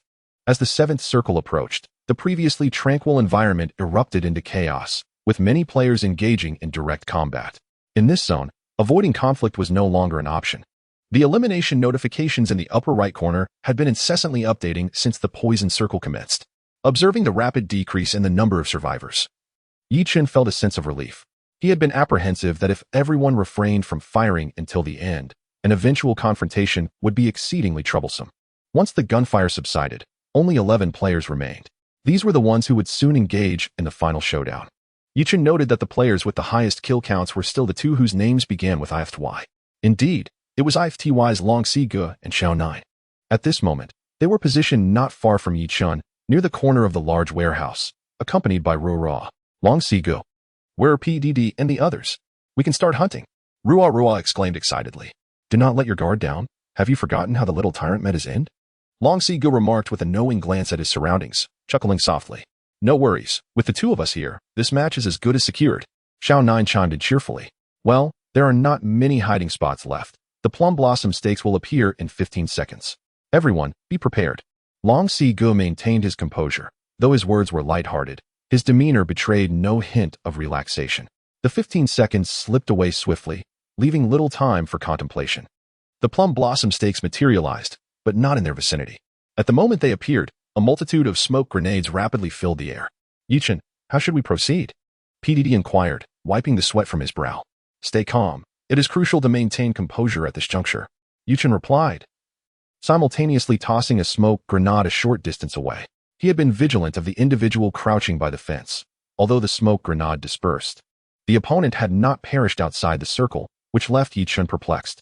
However, it was unwise to venture toward the fence for a closer look. The risk was too great, and he could easily be eliminated. The individual whom Yi Chen had been keenly observing found himself ensnared within the confines of the safe zone, albeit in a precarious state, with his health dwindling to a mere sliver. The smoke grenade Yi Chen had previously deployed had indeed disoriented him, yet fortunately, the barrier extended inward into the safe zone, allowing him to summon his indomitable will and ultimately gain entry. However, he had exhausted all his medical supplies, leaving not even a single bandage to his name. As fate would have it, he narrowly escaped succumbing to the poison. In this moment, he was filled with regret, pondering why he had ever chosen to abduct Zhou Shudi and why he had provoked Yu Chen. This game had provided him with no semblance of enjoyment. Stay close behind me, Yi Chen instructed as he maneuvered cautiously along the perimeter of the smoke, addressing his companions. Just as he spoke, gunfire erupted from a corner of the warehouse ahead. In the upper right corner, Long Si had claimed yet another victim. Only 10 adversaries remain. Chapter 146. The Battle of the Plum Blossom Pile to the right. There's one lying behind that dirt mound. PDD suddenly shouted, unleashing a volley towards the right side. However, his aim was somewhat abstract, as the bullets landed perilously close to his own feet. Oh, my gun seems to be misbehaving, PDD remarked. His face flushed with embarrassment at the absurd trajectory of his shots. Your aim was wavering earlier. Hold off on firing for now. Don't rush. Yi Chen quickly explained to PDD, mindful of the need for precision in this moment, while he cautiously approached the mound. Indeed, as he neared the dirt slope, he spotted a pair of feet protruding from behind it. There was indeed someone lying there. Yi Chen couldn't help but shake his head in disbelief at PDD's ability to notice such a subtle detail at this critical juncture. Without a moment's hesitation upon seeing the figure, Yi Chen drew his weapon. The player on the ground, evidently a lone wolf, intended to rise and engage upon hearing Yi Chen's footsteps. Yet, Yi Chen's shot was too swift. Before the player could stand, he was eliminated with a decisive headshot. Only 9 left. We're getting closer, PDD exclaimed, gearing up for a showdown with Long Siggy. The excitement in the live chat surged as viewers recognized that Long Siggy's team consisted of 3 members while Yi Chen's had 4, creating a nearly even confrontation. The whereabouts of the remaining 2 players were of little concern. The audience was eager to witness the unfolding tactics of this team against 2 elite professional players. Boom. A thunderous explosion echoed as IFTY's Xiao Nine eliminated another opponent with a grenade. There should still be one lone wolf on the other side, Long Siggy remarked to Xiao Nine, acutely aware of the lone wolf's significance at the Plum Blossom Pile stage, an entity that could decisively influence the outcome of the match. Having been teammates for years, they were in tune with each other's thoughts. I'll flank to the left, Xiao Nine declared, crouching as he moved in that direction. Ruo, follow closely behind me, Long Siggy instructed, having recognized Xiao Nine's understanding of his strategy. Understood. Ruo promptly responded, positioning herself behind Long Siggy. I'm in position.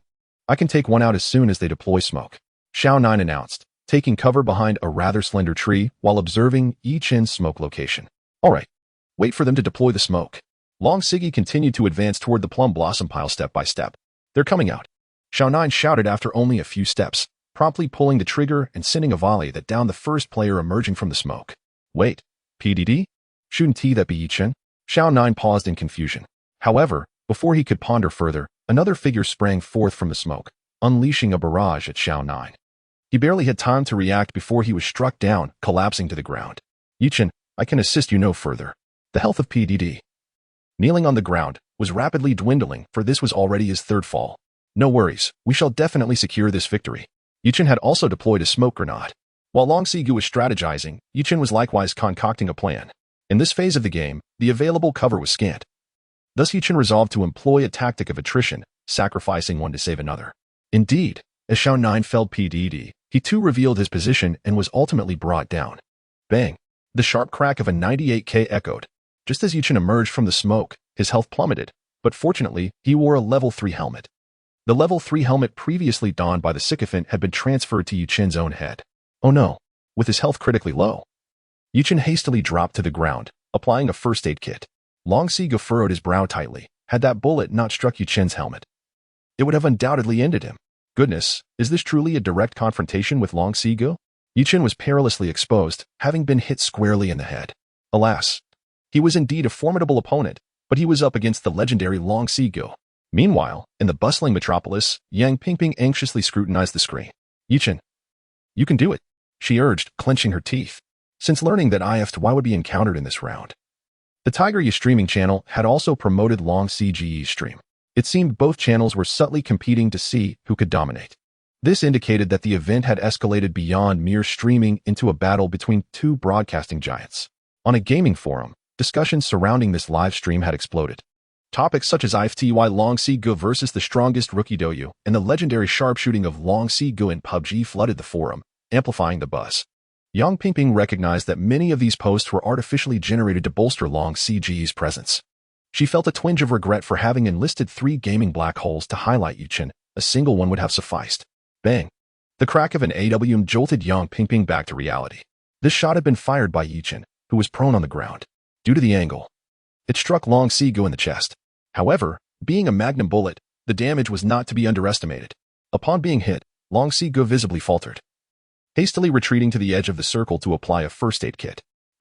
What sound is that? While tending to his wounds, Long Sigu suddenly heard a peculiar noise, as if someone were crawling nearby. Suddenly, Long Sigu's heart skipped a beat as he quickly turned his gaze toward the source of the sound, only to behold a player laboriously crawling on the ground. What the hell?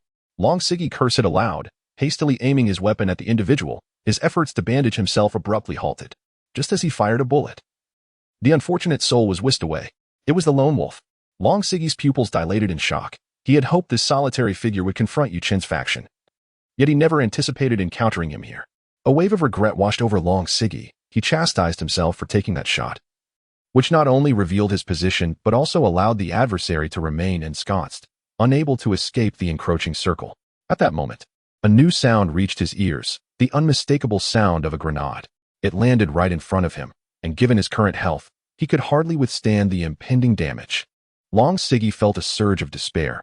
The situation was far from what he had envisioned. With no other choice, he resolved to rise and flee. Cursing under his breath, Long Sigu scrambled to his feet and sprinted in another direction. Hey, little boss, where are you running off to? Emerged from the smoke. Decima stepped out from the cover of the smoke grenade, catching sight of the fleeing Long Sigu and bursting into laughter. Chapter 147. The Grand Marshal's fury against Dragon Fourth Brother. Without a moment's hesitation, the Grand Marshal unleashed a barrage directed at the flustered Dragon Fourth Brother. Just 2 bullets struck their mark on him, yet these 2 shots were sufficient to fell the renowned player, the foremost in the realm of survival games. Goodness! The Grand Marshal. Upon witnessing the ID that had brought about his demise, Dragon Fourth Brother was momentarily taken aback, only to erupt in a torrent of invective. What a humiliation! For him, this was undoubtedly the darkest moment, for it was not just anyone who had bested him, but the Grand Marshal himself. Contemplating the ensuing discussions surrounding this incident, he was tempted to withdraw from his professional career altogether. The Grand Marshal had vanquished Dragon Fourth Brother. The leading player in survival games had succumbed to the Grand Marshal's gunfire. Am I seeing things? I cannot believe it. Not only Dragon Fourth Brother, but even those who supported the Grand Marshal were struck with disbelief. How could this be possible? Who would believe such a tale? A player still grappling with basic mechanics had managed to eliminate a top-tier professional. Incredible, Master Ma. At this moment, Yichen could not suppress a chuckle. He was assisting PDD, who was kneeling on the ground. Initially, PDD thought his fate was sealed, but Yichen chose to help him up, which brought tears of gratitude to PDD's eyes. It seemed he was in for a significant windfall today. Meanwhile, in PDD's streaming room, lamentations filled the air. Why did you come back to help him? You shouldn't have. My ticket. These exclamations came from viewers who had previously wagered that the Grand Marshal would not secure a win. At this point, only 5 players remained on the field. A 4-to-1 scenario, with the opponent being the vulnerable Rua Rua. Please, don't shoot. Rua Rua pleaded, having nowhere left to hide. Ah, is that not Rua Rua? Zhou Shui recognized her voice and jogged over, refraining from firing. Sister Zhou, it's me. Please don't shoot. At this moment, Rua Rua had lost her initial exuberance. Once confident in her protection from the 3 marksmen, she could never have anticipated such an outcome. Rua Rua, I've heard rumors that you intend to eliminate me. Is that true? PDD, having regained his footing, approached Rua Rua with his weapon drawn. Teacher P. How could that be? We are all in the same guild. I would never dream of harming you. Rua Rua quickly clarified, still putting up a tough front. Little Rua Rua. PDD chuckled mischievously. I truly wouldn't. As PDD advanced, Rua Rua adopted a pitiful demeanor. At this juncture, Zhou Shui could no longer stand by and intervened, saying, PDD, how can you bully our dear Rua Rua? Sister Zhou is the best. Rua Rua felt a glimmer of hope rekindled. In this round, the outcome was devoid of suspense, and Yichun grew disinterested in firing his weapon any further. Glancing at his streaming room, he was astonished to find the viewer count had surged to 1.5 million, with his points skyrocketing by a staggering 150,000. Similarly, Yang Pingping let out a sigh. At this juncture, the matter had essentially reached its conclusion. Ultimately, Ruo gracefully concluded her game outside the danger zone. Meanwhile, the popularity of Yichen's live stream surpassed even his wildest expectations. Within less than an hour of broadcasting, the viewership soared to an astonishing 1.5 million, marking a record-breaking achievement in the realm of live streaming. This new streamer is truly remarkable. I've discovered a gem. I'm definitely a fan now. Such an incredible streamer. Why has he only just emerged today? Where have you been all these years? All right, everyone, let us disperse. Please do not disturb my husband's rest. Wait, you up there. I just saw you calling wife in Zhou Shui's live stream, and now you're calling Yichen husband? Such a playful girl, indeed. Observing the lively barrage of comments in the chat, Yichen also let out a sigh of relief. This match had indeed been quite challenging. Who dares to claim they could secure a victory with these 3 companions? Apart from Yichen, it's hard to find another. In PDD's live stream, the lively pig was practically drooling with laughter. Prior to the game, PDD had set up a betting pool, and astonishingly, no one believed that victory was possible in this match, resulting in a substantial profit for PDD. Yichen, you're amazing. Zhou Shui was clearly exhilarated. It's nothing. It's all thanks to everyone's efforts, Yichen replied nonchalantly. The little boss is quite humble, isn't he? Dama laughed. As a novice streamer, shouldn't Yichen offer some benefits to the audience? Zhou Shui grinned mischievously. Benefits? What kind of benefits? Yichen, having just entered the streaming industry less than an hour ago, did not quite understand. How about this? As we discussed earlier, you perform a talent show for everyone. What do you think? Zhou Shui said with a playful smile. A talent show? Yichen pondered for a moment and calmly replied. Then I'll sing a song for everyone. Great. Upon hearing Yichen's acceptance, they immediately agreed. It was unexpected that Yichen was so accommodating. He readily agreed to perform and chose to sing.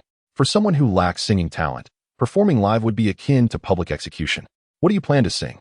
If it doesn't sound good, we want to be impressed. Zhou Shui was clearly looking forward to Yichen's upcoming performance. I think I sing reasonably well. Let me download a karaoke app first. Yichen said as he began searching online for a karaoke software to download. You're not trying to stall for time, are you? You could simply sing without any accompaniment, Zhou Shui eagerly remarked. I'm downloading it now. It'll be ready shortly. Yichen chuckled. And on the live stream, it showed that he was installing a popular karaoke application. Simultaneously, at the NB Club, Xiao Lei and the others exchanged glances.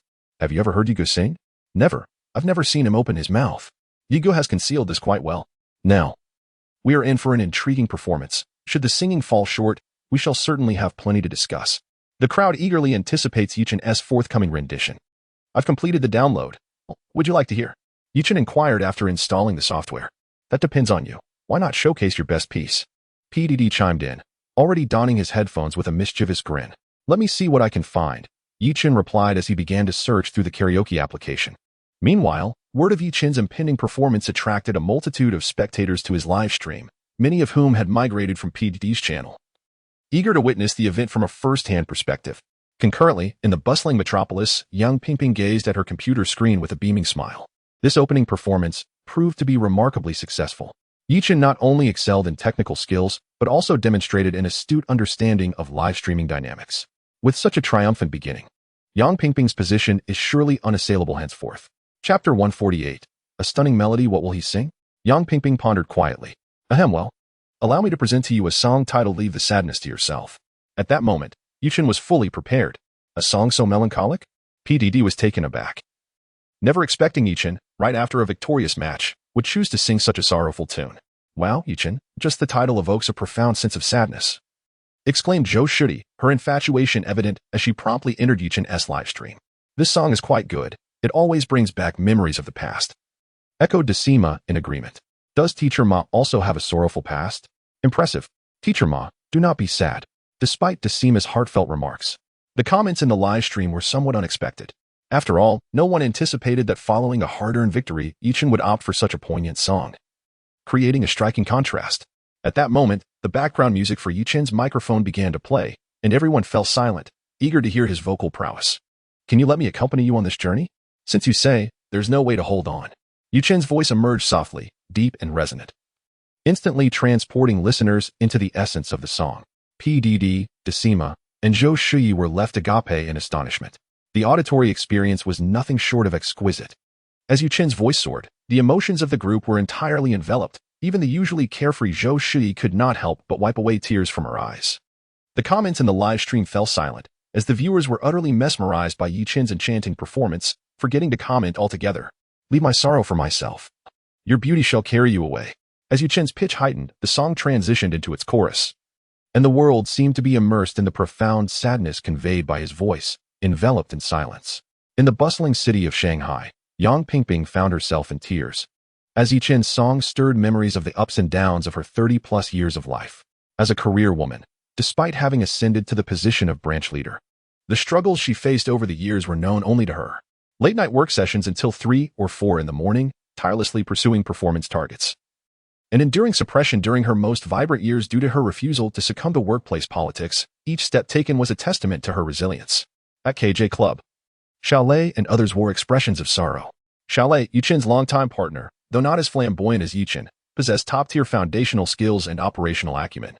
Yet, he had nearly been driven out of the professional arena by Chen Ming of KJ, who had left him on the brink of ruin. As a sniper, Yurin could deeply relate to the feeling of solitude. In previous games, mermen often found themselves alone, battling through arduous struggles.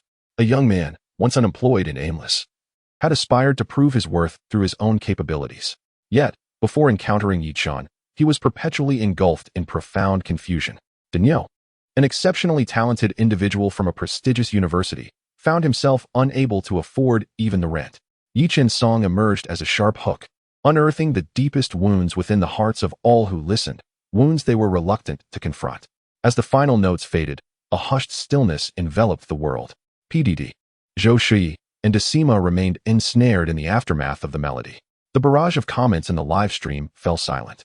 After a considerable pause, a particularly delightful comment flitted across Yi-Chin's live stream, igniting a frenzy. The chat was soon inundated with a torrent of messages, rendering individual comments indecipherable. The popularity of Yi-Chin's stream surged rapidly. 160, 000, 170, 000, 200, 000, 250, 000, 300, 000. Ultimately, the viewership stabilized at around 3 million. In the span of a single song, Yi-Chin's live stream had become the most popular on the Douyu platform. Gifts in the live stream soared like rockets, showing no signs of abating. Yi-Chin, you've gone too far, Zhou Shui exclaimed, tears glistening in her eyes. Indeed, how could you do this? PDD added, clearly displeased. Yi-Chin paused, momentarily baffled by their reactions. How can we enjoy music after this? Everything else will seem dull in comparison. Upon hearing their comments, Yi-Chin wiped the sweat from his brow. As the viewership climbed, he had just gained an additional 30,000 points. All right, I'll be more mindful next time. He chuckled, astonished by the immense response elicited by a single song. Yichen, do you have a guild? PDD inquired. A guild? What guild? Yichen did not grasp the concept. A guild is akin to a broadcaster's agency. Joining one can garner greater attention and promotional support, PDD explained hastily. Although PDD had not intended to broach the subject during the live stream, he recognized the promising future for Yichen's broadcasting career. He felt compelled to act swiftly, hoping to recruit him before others could. The individual you saw earlier is actually from my guild, which has a dedicated entertainment company, Little Elephant Entertainment. Would you consider joining? PDD asked eagerly. Yichen hesitated, caught in a dilemma. Although the advantages of joining a guild were numerous, both in terms of traffic and support for future competitions, the choice weighed heavily on him.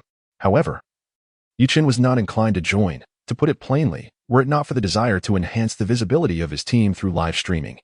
He would have preferred to abstain from it altogether. After a moment of contemplation, Yichen remarked, "Let us discuss this matter at a later time. I am rather occupied these days." In essence, this was a subtle refusal of PDD's invitation. Naturally, PDD could discern this, had it been an ordinary individual. Such a refusal would likely have resulted in their expulsion from the streaming community through various means. Yet, in the face of Yichen, PDD did not exhibit significant anger. Firstly, Yichen's prowess was already remarkable, and his joining the guild would merely be a supplementary enhancement. Secondly, PDD recognized that Yichen's future prospects were boundless, and his own tactics would be incapable of hindering his ascent. Therefore, it was far more prudent to cultivate a positive relationship with Yichen, as he might be able to leverage Yichen's influence to promote newcomers in the future. Chapter 149. An Unexpected Delight. Well then, if you wish to join the Little Elephant, you are always welcome, PDD graciously remarked. Although Yichen did not officially join the Little Elephant Guild, the invitation extended by PD conveyed an unmistakable message. It was tantamount to the Little Elephant already providing a platform for Yichen in the realm of live streaming. Few guilds could rival the stature of the Little Elephant. All right, let us hasten and start another round, Decima interjected, clearly impatient.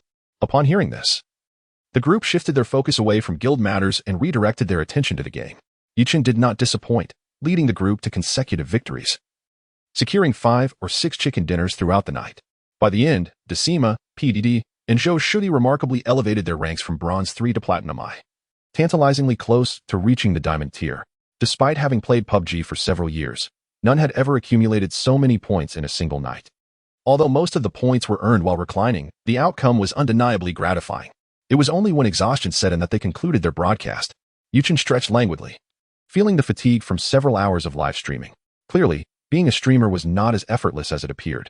After the stream, he reviewed his points and discovered that he had amassed 125,874 points, equivalent to a staggering 1.2 billion renminbi. The gifts received during the stream totaled several hundred thousand. Seeing this figure brought a smile to Yichen's face, as he had taken another step closer to his goal of 15 billion. A glance at his phone revealed an influx of WeChat messages. His broadcast had garnered significant attention. Xiao Lei and others were incessantly tagging him in their newly established team group. With a chuckle, Yichen sent out over 20 red envelopes, each containing 100 yuan. In light of his earnings for the day, this gesture felt like a mere drop in the ocean. Yichen valued the success of the broadcast more than the monetary gain. It had undoubtedly elevated the profile of the NB team. Henceforth, the other members of the NB team would not need to worry about viewership when they went live. However, one message caught Yichen's attention, sent by the intermediary company Taoanju. Mr. Yi, tomorrow the power plant is set to deliver the first payment, amounting to 1.5 billion. Are you prepared on your end? Upon reading this, Yichen recalled that while he had secured the land for the project, the remaining balance had yet to be settled. The agreement stipulated payment within 3 months, divided into 5 installments. The initial deposit of 300 million had already been paid. The second payment, 1/10 of the total, amounting to 1.5 billion, was due tomorrow. Glancing at his modest points, Yichen couldn't help but sigh. The burden of being a homeowner was indeed burdensome. He then contacted Wu Fei from Junding Winery to inquire about the available funds. After securing the necessary amount of 300 million, Yichen finally breathed a sigh of relief. At present, the total funds available for utilization amount to over 1,580 million. After settling the sum of 1 billion, there remains an available capital of 80 million, which is ample given the absence of any significant procurement plans on the horizon. Consequently, an appointment was made with Tao Unju to visit the bank for the transaction the following day. On the appointed day, Yichen arrived at the bank for the formal handover. Upon encountering Tao Unju, he was taken aback. The first time Yichen met Tao Unju, he presented a rather disheveled appearance, clad in a wrinkled white shirt. However, this time, Tao Enju had transformed, donning an exquisite Armani suit and a luxury watch. Stepping out of a BMW and greeting Yichen with warm enthusiasm. The deposit Yichen had provided to Director Wang had undoubtedly proven lucrative for Tao Enju, yielding over 10 million from the 300 million deposit alone, which significantly elevated Tao Enju's financial standing. Aware of the fortune that had come his way, courtesy of Yichen, Tao Enju was particularly obsequious in his demeanor. Director Wang, upon seeing Yichen, had shed his earlier nonchalance, and after presenting the foundational materials for the power plant for Yichen's review, he patiently awaited the transaction. Yichen, however, was indifferent to the change in attitude. He casually glanced at the materials handed to him by Director Wang, but a sudden jolt of surprise coursed through him. He pulled Tao Enju aside and inquired, "Why does the usage area listed here indicate 50,000 square meters?" It was understandable that Yichen was perplexed. Initially, Tao Enju had mentioned that the power plant's area was merely 10,000 square meters, and now it had ballooned to 50,000. Tao Enju hastily clarified, "The original usage area of the power plant is indeed 50,000 square meters. However, the previous owner did not develop the remaining 40,000 square meters. The vast expanse of vegetable plots surrounding the power plant was also planted on the original owner's instructions. Mr. Yi, once you sign, those cultivated lands will be under your name." Upon hearing Tao Enju's explanation, Yichen felt a surge of excitement. Initially, the purchase of 10,000 square meters for 15 billion seemed exorbitant, but to discover an additional 40,000 square meters of undeveloped land was a delightful surprise. He coughed lightly, masking his internal elation, and calmly responded, "I understand." Upon hearing this, Tao Enju eagerly presented the contract to Yichen, offering him a Montblanc pen to affix his signature. Spending 15 billion for 50,000 square meters might not seem particularly advantageous at first glance. Nevertheless, given Yichen's initial expectation of only acquiring 10,000 square meters, the revelation of the additional 40,000 was indeed unexpected. Moreover, the value of a deal often hinges on the buyer. For someone like Yichen, spending 15 billion for a mere square meter would be inconsequential. Gazing at his remaining 80 million, Yichen sighed deeply. Indeed, while he was not in want of funds, the reality was still present. However, there remains over 10 billion to be paid. The road ahead is long and arduous. Yichen let out a wry smile and drove hastily towards the club. Upon returning, he stood atop the red brick building, gazing at the lush vegetable gardens surrounding him. In his hand lay a blueprint, which illustrated his current location and marked the remaining 40,000 square meters of land. These gardens were originally designated for the power plant's operational use. The initial plan had been to establish the second and third plants. Yet, as fate would have it, the owner of the original plant had lost all the funds intended for these projects in Macau.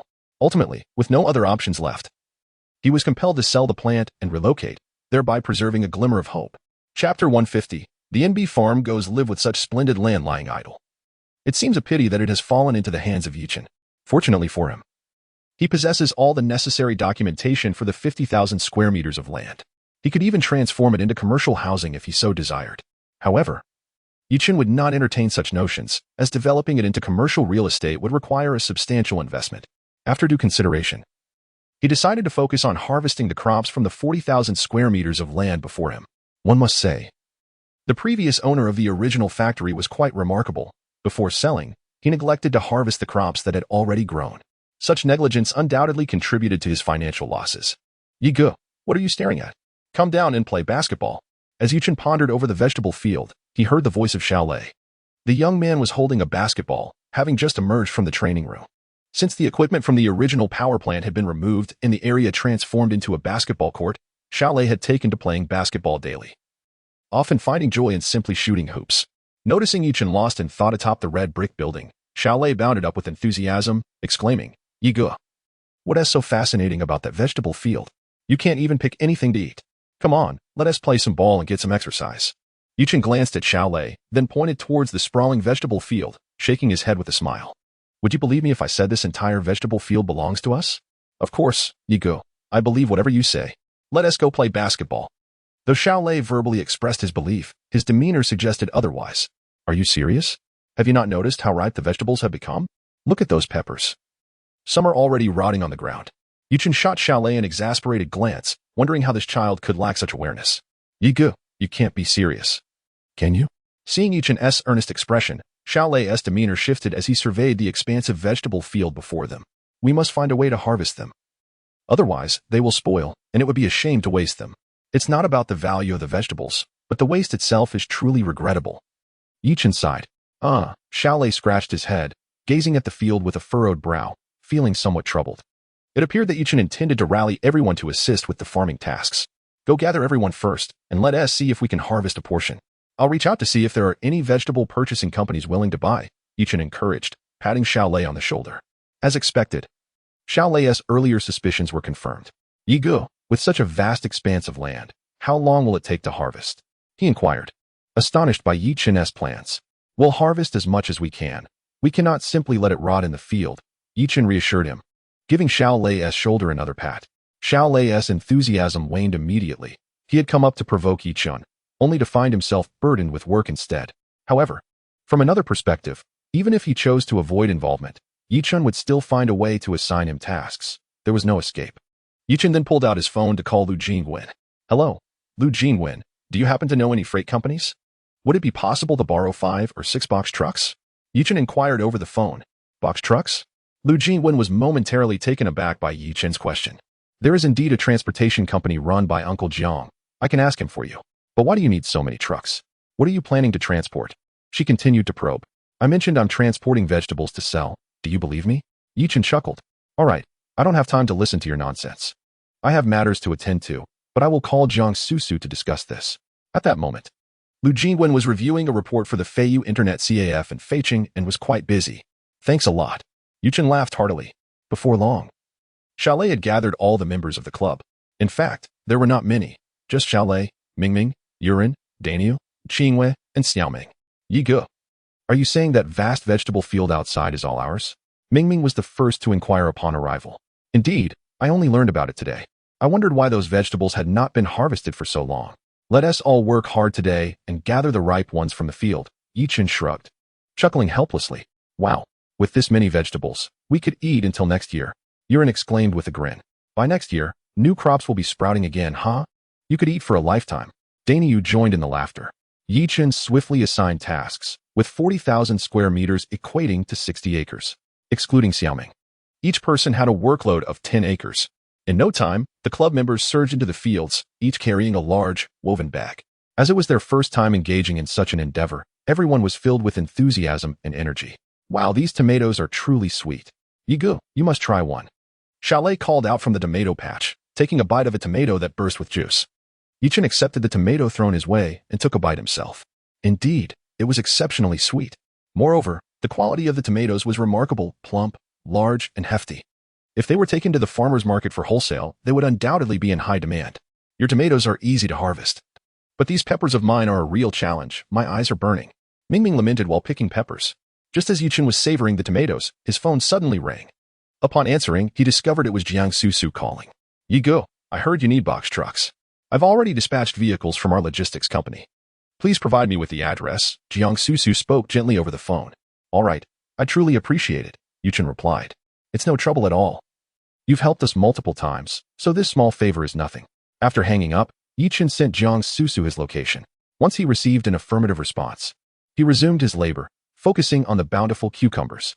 These cucumbers, some of which have matured into old specimens, feel akin to sausages, soft and pliable to the touch. However, Yichen has no intention of discarding them, for despite their age, these cucumbers possess considerable medicinal value.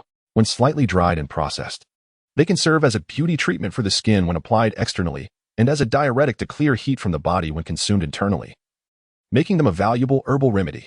After toiling for nearly 2 hours, the group found themselves exhausted, sprawled across the vegetable patch, their initial vigor gradually dissipating. At this moment, they truly appreciated the hardships faced by the farmers. Suddenly, a convoy of box trucks appeared in the distance. It was Jiang Susu's team. Jiang Susu had come with Jiang Hanhua, and the bond between the two sisters was evident, as they were inseparable wherever they went. Upon seeing Yichen, Jiang Hanhua was no longer intimidated. Instead, she was thrilled by the vast expanse of the vegetable field. Ignoring her exquisite Lolita attire, she dashed into the garden, exuberantly harvesting the crops with glee. Chapter 151. Departure, Agricultural Market. Oh, this cucumber is quite hefty, exclaimed Jiang Hanhang as she plucked a tender, verdant cucumber and cradled it in her hands. Taking a bite, she remarked with delight, it's quite sweet. Sister, you must try it. However, Jiang Susu was too preoccupied to indulge in cucumbers, as she was engrossed in a conversation with Yi Chun. The situation is as follows. I will need your few box trucks for a few more days. Is that agreeable? Yi Chun inquired. Certainly, that is no issue at all. Brother Yi, it's just a word from you. By the way, Father mentioned you the other day, recalling how you were invited to our home during Old Master Lu's birthday banquet. When will you have time to visit us again? Upon hearing Jiang Susu bring up this matter, Yi Chun smacked his forehead, recalling that he had indeed promised Mr. Jiang. Once I finish processing this batch of agricultural products, I will let you know, he chuckled, scratching his head. At that moment, Jiang Hanhang scampered over, cradling a large bundle of cucumbers in her arms. She forcibly stuffed one cucumber into Jiang Susu's mouth and cheerfully asked Yi Chun, Brother Yi, how much are you selling these cucumbers for? I want them all. Huh. If you fancy them, feel free to gnaw on them straight from the vine. Yi Chun laughed heartily. The hustle continued until around 7 or 8 in the evening, when darkness had fully enveloped the surroundings, yet they were still not finished. They had managed to load only a small portion into the truck. These vegetables ought to be dealt with promptly in the next couple of days. Besides, I see there is still a vast expanse left in the field. If we don't hurry, it will become quite troublesome, Jiang Susu advised Yi Chun. Indeed, once we finish loading, I will lead the team to the agricultural market tomorrow to sell everything, Yi Chun said, tossing the last package of eggplants into a box truck before closing the door securely. Thank you all for your hard work today. Let us stay at the club for the night. It's getting late, Yi Chun smiled, wiping the sweat from his brow. Today, Jiang Susu had been a tremendous help, not only bringing numerous trucks, but also rallying the truck drivers to assist in gathering the goods. Naturally, Yi Chun did not neglect them, gifting each a red envelope of 10,000, which instantly alleviated their fatigue. The evening's fare consisted mostly of freshly harvested fruits and vegetables, and everyone savored the meal heartily, for after a long day of toil, anything tasted delightful. After dinner, Yi Chun ensured everyone was settled into their rooms for the night. Thankfully, his domain was spacious enough to accommodate even 100 more people without issue. Once these tasks were completed, a profound weariness enveloped Yi Chun as he returned to his room, ready to rest. Just as he lay down, a message from PDD arrived. Bro, why didn't I see you live streaming today? Upon reading PDD's message, Yi Chun suddenly remembered how he had been so busy all day that he had neglected to stream. He quickly replied, Teacher P, I was caught up in harvesting vegetables today. It was quite hectic. Once I sort out these matters in the next couple of days, I will resume streaming. You truly are remarkable. After merely one day of broadcasting, you ceased your stream. The most intriguing part is that over 100,000 viewers are currently waiting in your live room, PDD remarked. Upon hearing PDD's comment, Yi Chun swiftly opened his own streaming room, and indeed, although he had not streamed today, a considerable number of fans were still present, with the barrage of comments unceasing. Witnessing this scene, Yi Chun felt a twinge of embarrassment and hurriedly posted a message. I sincerely apologize. The vegetables at the club have ripened, and I am busy harvesting them. Once the harvest is complete, I shall resume streaming for everyone. The fans who had been waiting for Yi Chun erupted in excitement upon reading his message. Harvesting? What on earth? Is this QQ Farm? Does the host grow vegetables at home? How much per pound? I'm in. Let us have the host go outdoors tomorrow. Yes, let us go outdoors. It was unclear which fan instigated this idea, but ultimately, everyone unanimously demanded that Yi Chun stream outdoors the following day. Yi Chun, not wishing to disappoint his fans, replied, All right, I will go outdoors tomorrow afternoon. I am indeed quite fatigued today, so everyone should rest early. Your health is of utmost importance. Thank you for your concern. Darling, good night. Darling, with such sentiments expressed, a wave of replies followed, leaving Yi Chun bemused, contemplating when he had acquired so many adoring fans. After finishing these exchanges and chatting with PDD for a bit longer, Yi Chun finally set aside his phone and drifted into a deep slumber. In this restful sleep, Yi Chun found tranquility, the satisfaction of laboring leading to a peaceful slumber.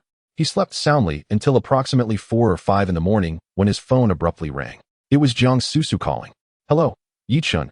Aren't you supposed to be heading to the farmer's market today? It's already past 4. Aren't you getting up? Jiang Susu urged over the phone. It's only 4 or 5. Why rise so early? Yi Chun mumbled, still half in dreams. Hearing his drowsy voice, Jiang Susu couldn't help but chuckle. Don't you know?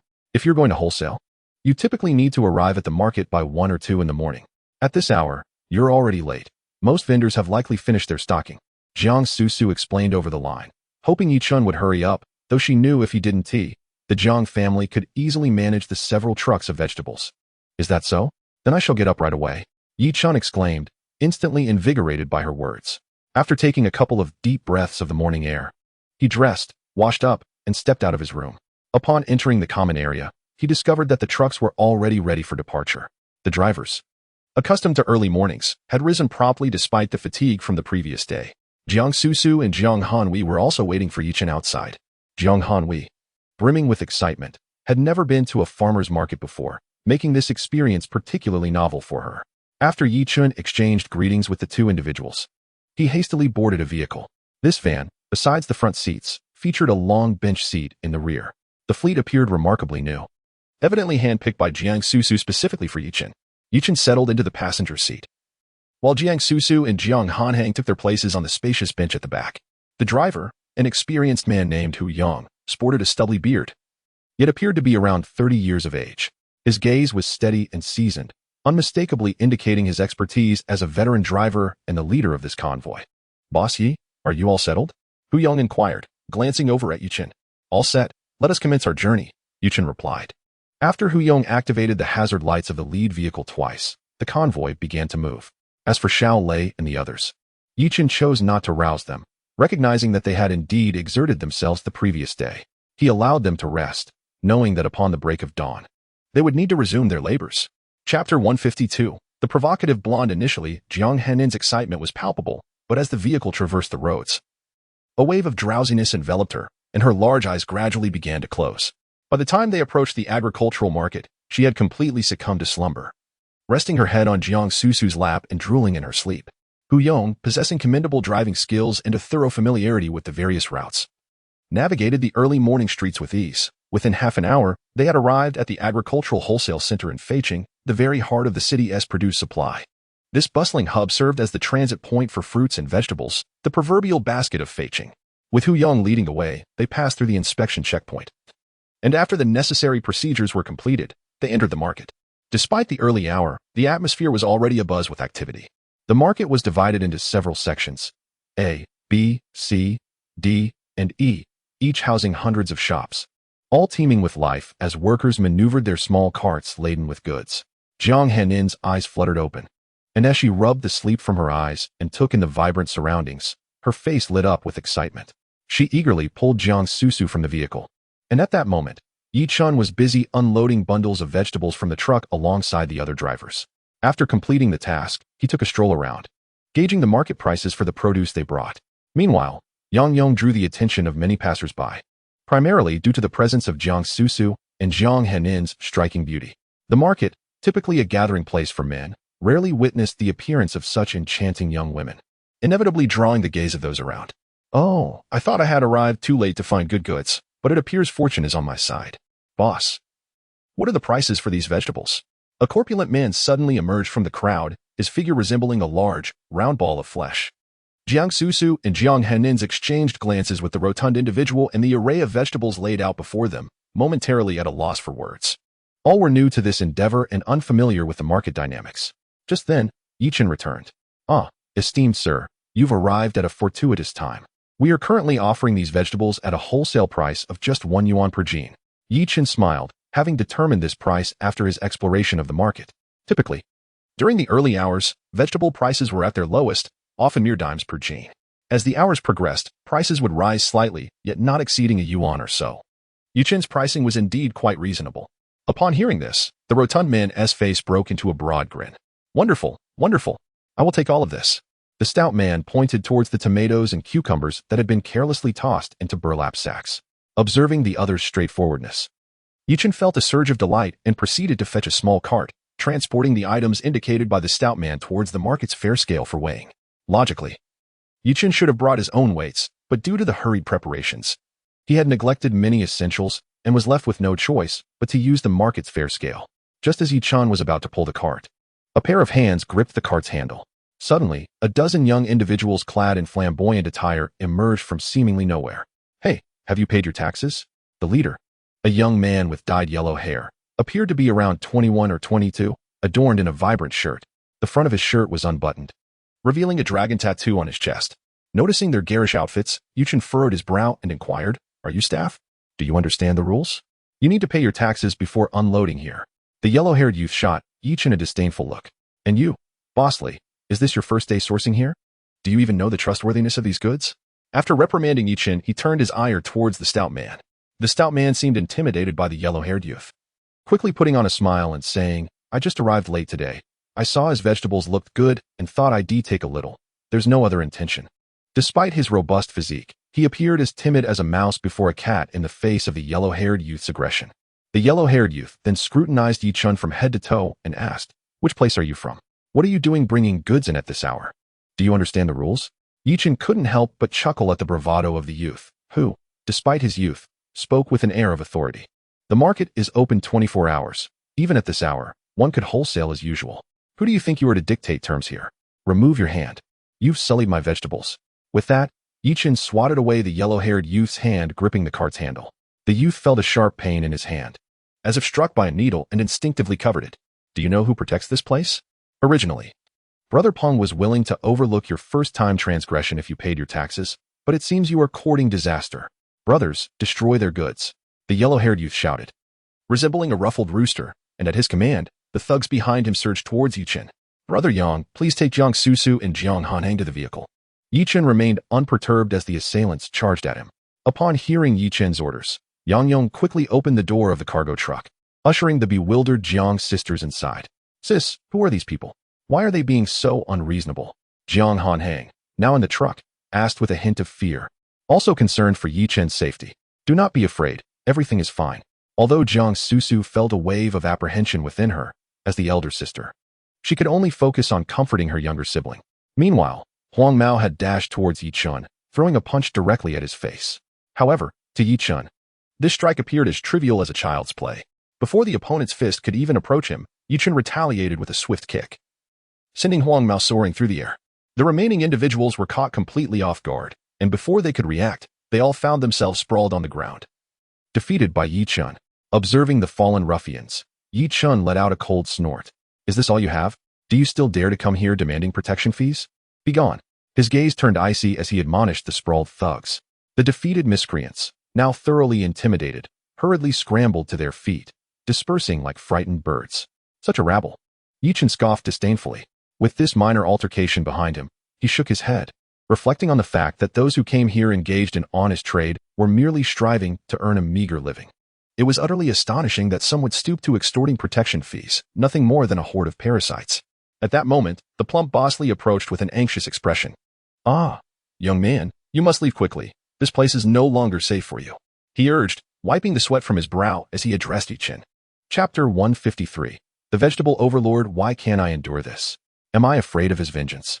Yi Chen remained unperturbed, preparing to continue wheeling his cart to the scale. If he were truly fearful, he would not have acted so recklessly moments ago. Such inconsequential individuals were beneath his notice.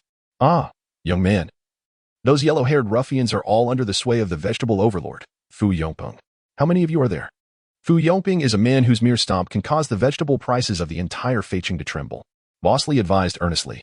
Vegetable Overlord? Yi Chen paused, taken aback by the title he had never heard before. Indeed, Fu Yongpeng has effectively monopolized the entire vegetable market in Feiqing. Without his nod of approval, one couldn't sell even a single leaf of lettuce in this agricultural trade market. As Bosley spoke, he surveyed the surroundings.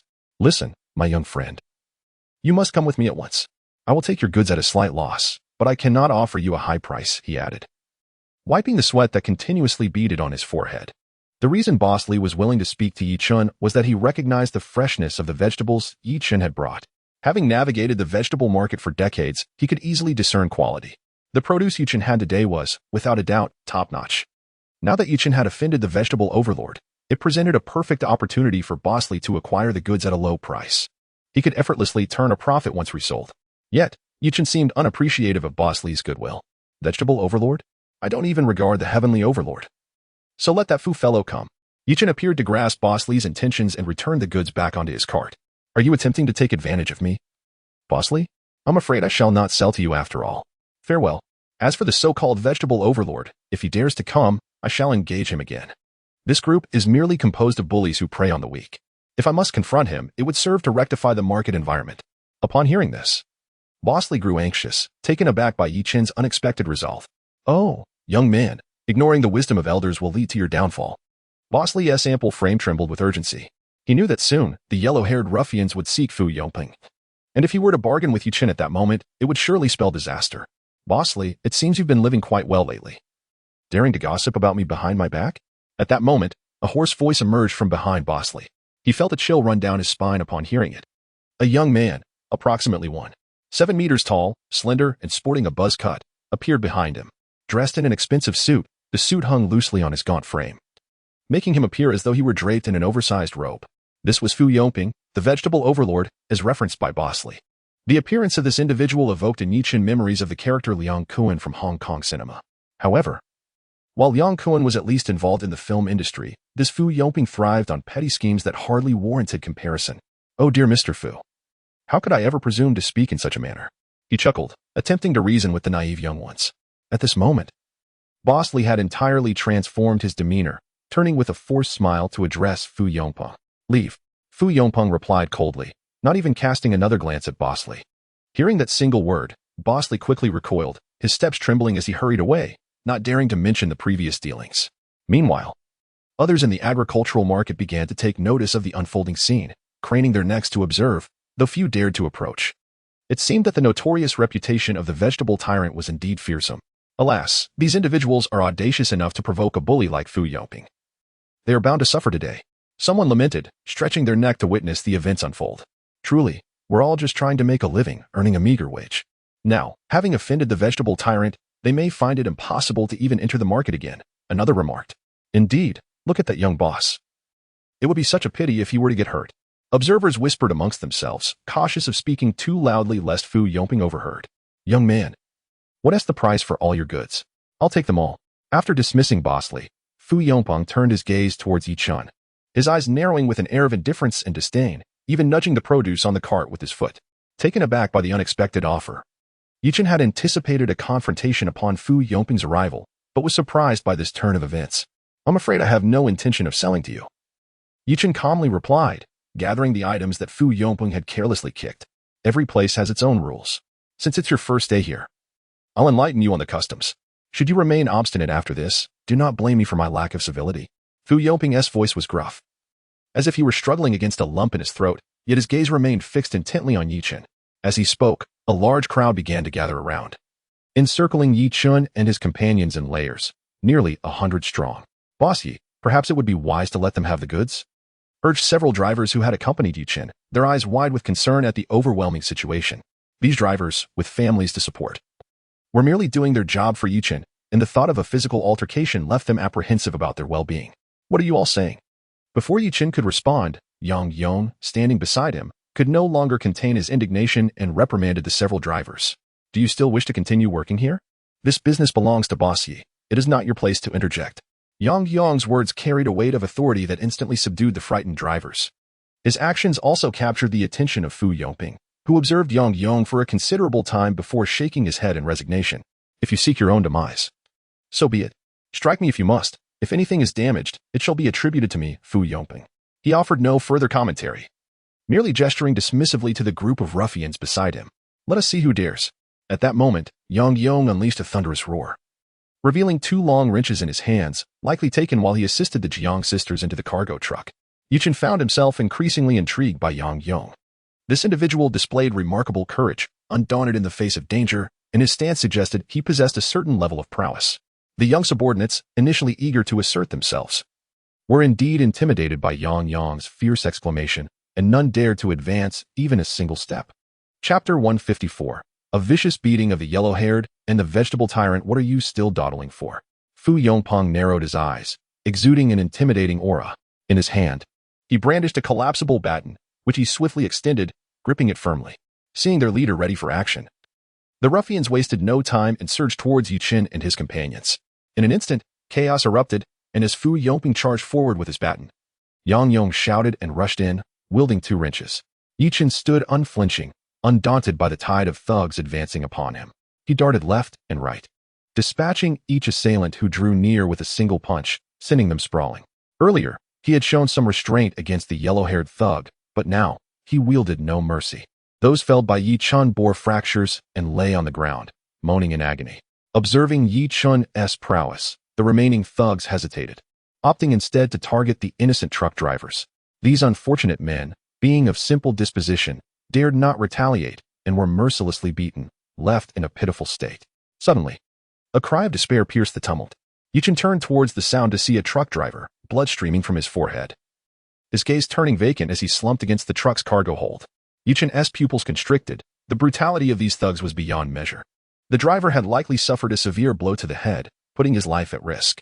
Damn it, Yichen cursed, kicking aside a nearby thug before rushing towards the injured driver.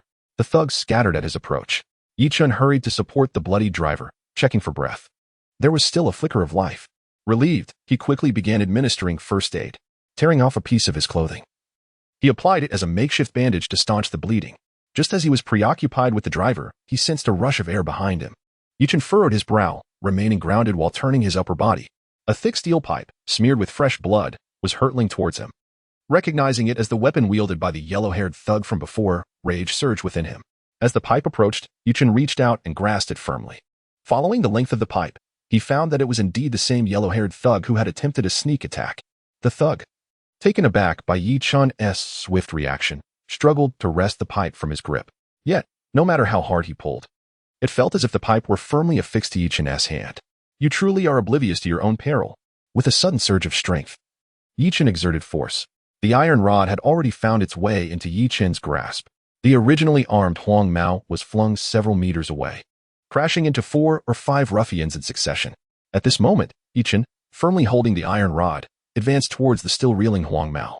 Dazed from the fall, Huang Mao, once he regained his senses, was alarmed to find Yichen standing right before him. In a panic, he scrambled backward, extending his hand. Yet Yichen pursued him step by step. What? Huang Mao momentarily failed to comprehend, retreating hastily.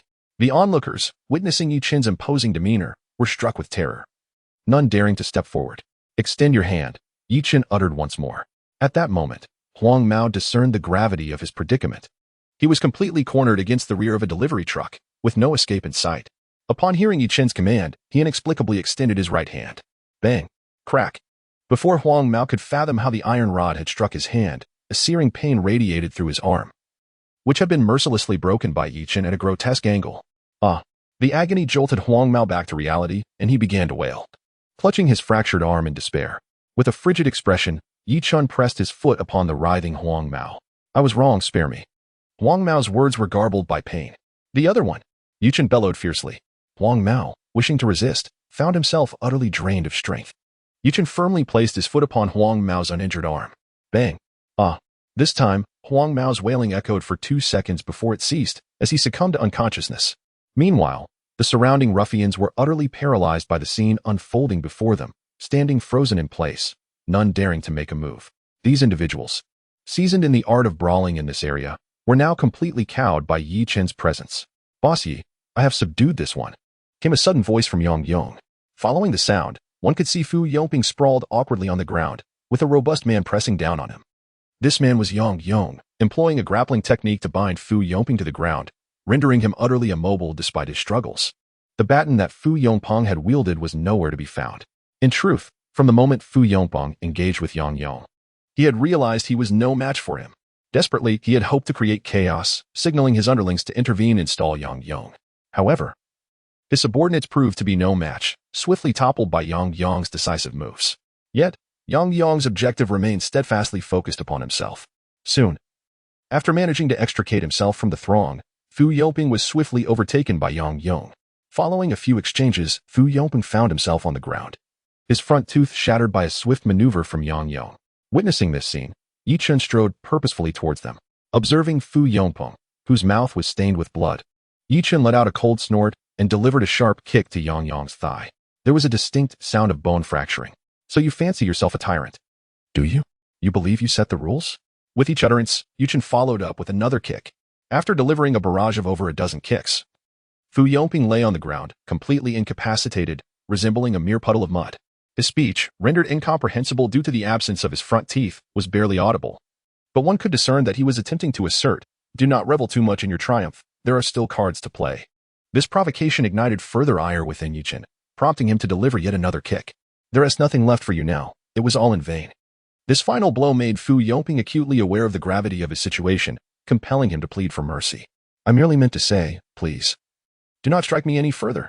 Chapter 155, Take It Back. harvest the vegetables. Just moments ago, the formidable Fu Yongping was thoroughly subdued by Yi Chen. The former subordinates of Fu Yongping had never witnessed their leader being so thoroughly beaten that he could barely articulate his words. In light of this spectacle, no one dared to raise a hand. One by one, they scattered like fallen monkeys from a tree, with anyone capable of movement making a hasty retreat. The only ones remaining were those who had been rendered immobile by Yi Chen's prowess, sprawled helplessly on the ground. Astonishingly, these incapacitated individuals constituted more than half of the initial crowd. It was uncertain whether it was due to the abysmal combat skills of these ruffians or the overwhelming strength of Yi Chen's attacks. The onlookers, who had been craning their necks from a distance, now bore expressions of profound relief. They had not anticipated that someone as young as Yi Chen could possess such formidable fighting abilities, nearly dismantling Fu Yongping's vegetable mafia single-handedly. Fu Yongping, filled with regret, lamented his misfortune in encountering such a formidable opponent. From this day forth, he realized that his position as the vegetable overlord of the agricultural market was no longer tenable. Weren't you just saying you wanted to purchase my vegetables? Now, I shall sell them to you at a fixed price of 1 million. Yi Chen remarked coolly, casting a glance at the vegetables strewn about, having been toppled by the thugs. I don't have that much money. Fu Yongping, his teeth chattering and words faltering, struggled to articulate his predicament. No money, you say? Yi Chen replied, preparing to lift his foot once more. Whoa, whoa, whoa. Seeing Yi Chen's intent to strike again, Fu Yongping summoned every ounce of strength within him to wave his hands in protest. At this moment, he realized that evasion was futile. With great difficulty, Fu Yongping retrieved a black wallet from his pocket, opening it to extract a green bank card. Reluctantly, he handed over the card, his reluctance palpable. Yi Chen, undeterred, fetched the PS machine he had brought along. After entering the amount and confirming the password, the machine beeped, indicating a successful transaction. Next, let us calculate the medical expenses for the injuries inflicted upon my companions, Yi Chen stated as he approached Fu Yongping once more, leaning in to meet his gaze. Fu Yongping's lips quivered, wanting to protest, but he dared not utter a word. Brother, it seems that your side has inflicted even more injuries on us, he thought. Yet he was too intimidated to voice a single objection. Charging you 200,000 for medical expenses is not excessive, is it? Yi Chen surveyed his injured companions. Of the 6 vehicles that had arrived, aside from Yi Chen and Yang Yong who were relatively unscathed, the other 5 had sustained various injuries. Fu Yongping's heart ached.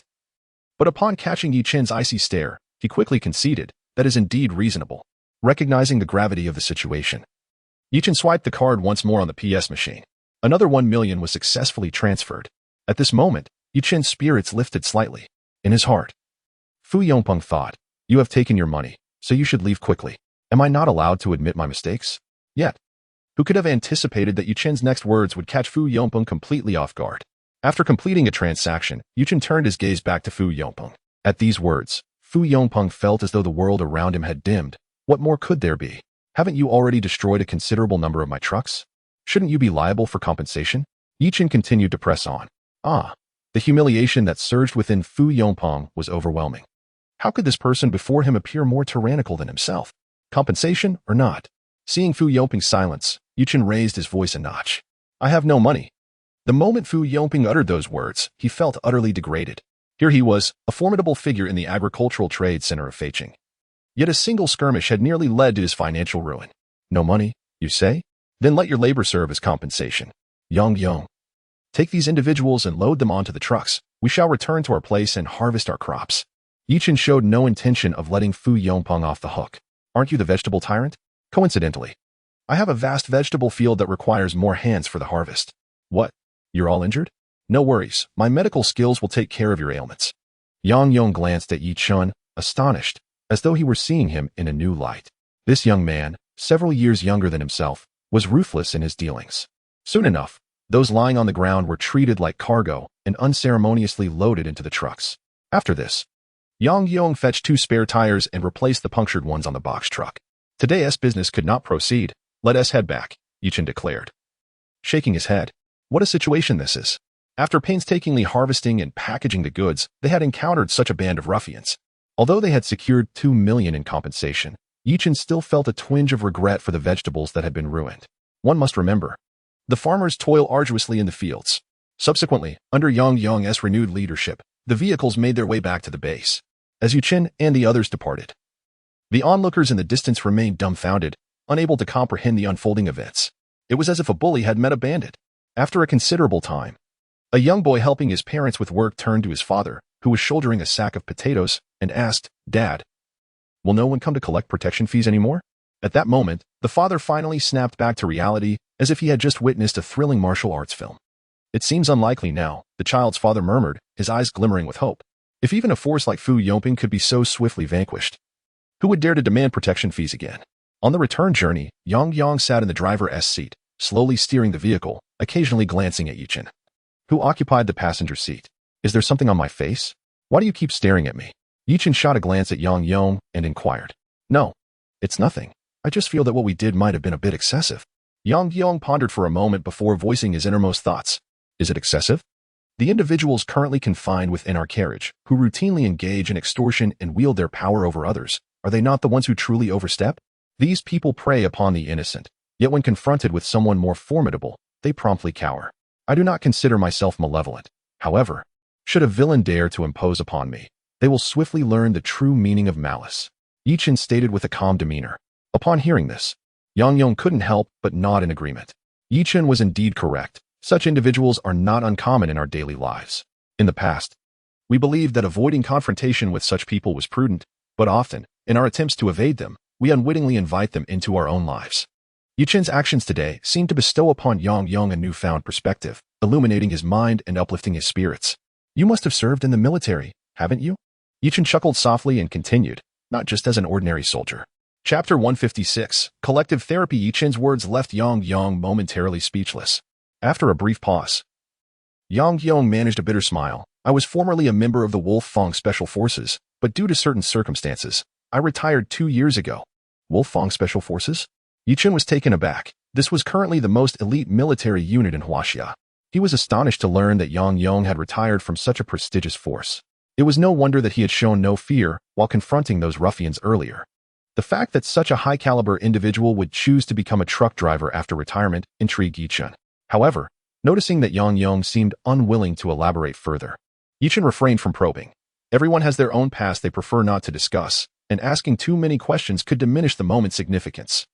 By the time the vehicle arrived at the base, it was already around 7 or 8 in the morning. Most of the club members were awake. Daoist Qinghua was leading Xiao Lei and others in practicing Tai Chi when she spotted the convoy. With a smile, she remarked, "Look, the boss has returned with new goods. Wasn't Brother Yi out to deliver? Why is he bringing back new stock?" Yuren was momentarily confused. "Haha, you'll find out soon enough," Qinghua replied, finishing her form and guiding a few members to welcome Yichen. Yichen swiftly alighted from the truck and proceeded to open each compartment of the cargo vehicle. Curious about what Qinghua had referred to as new goods, Xiao Lei and the others rushed forward for a closer look.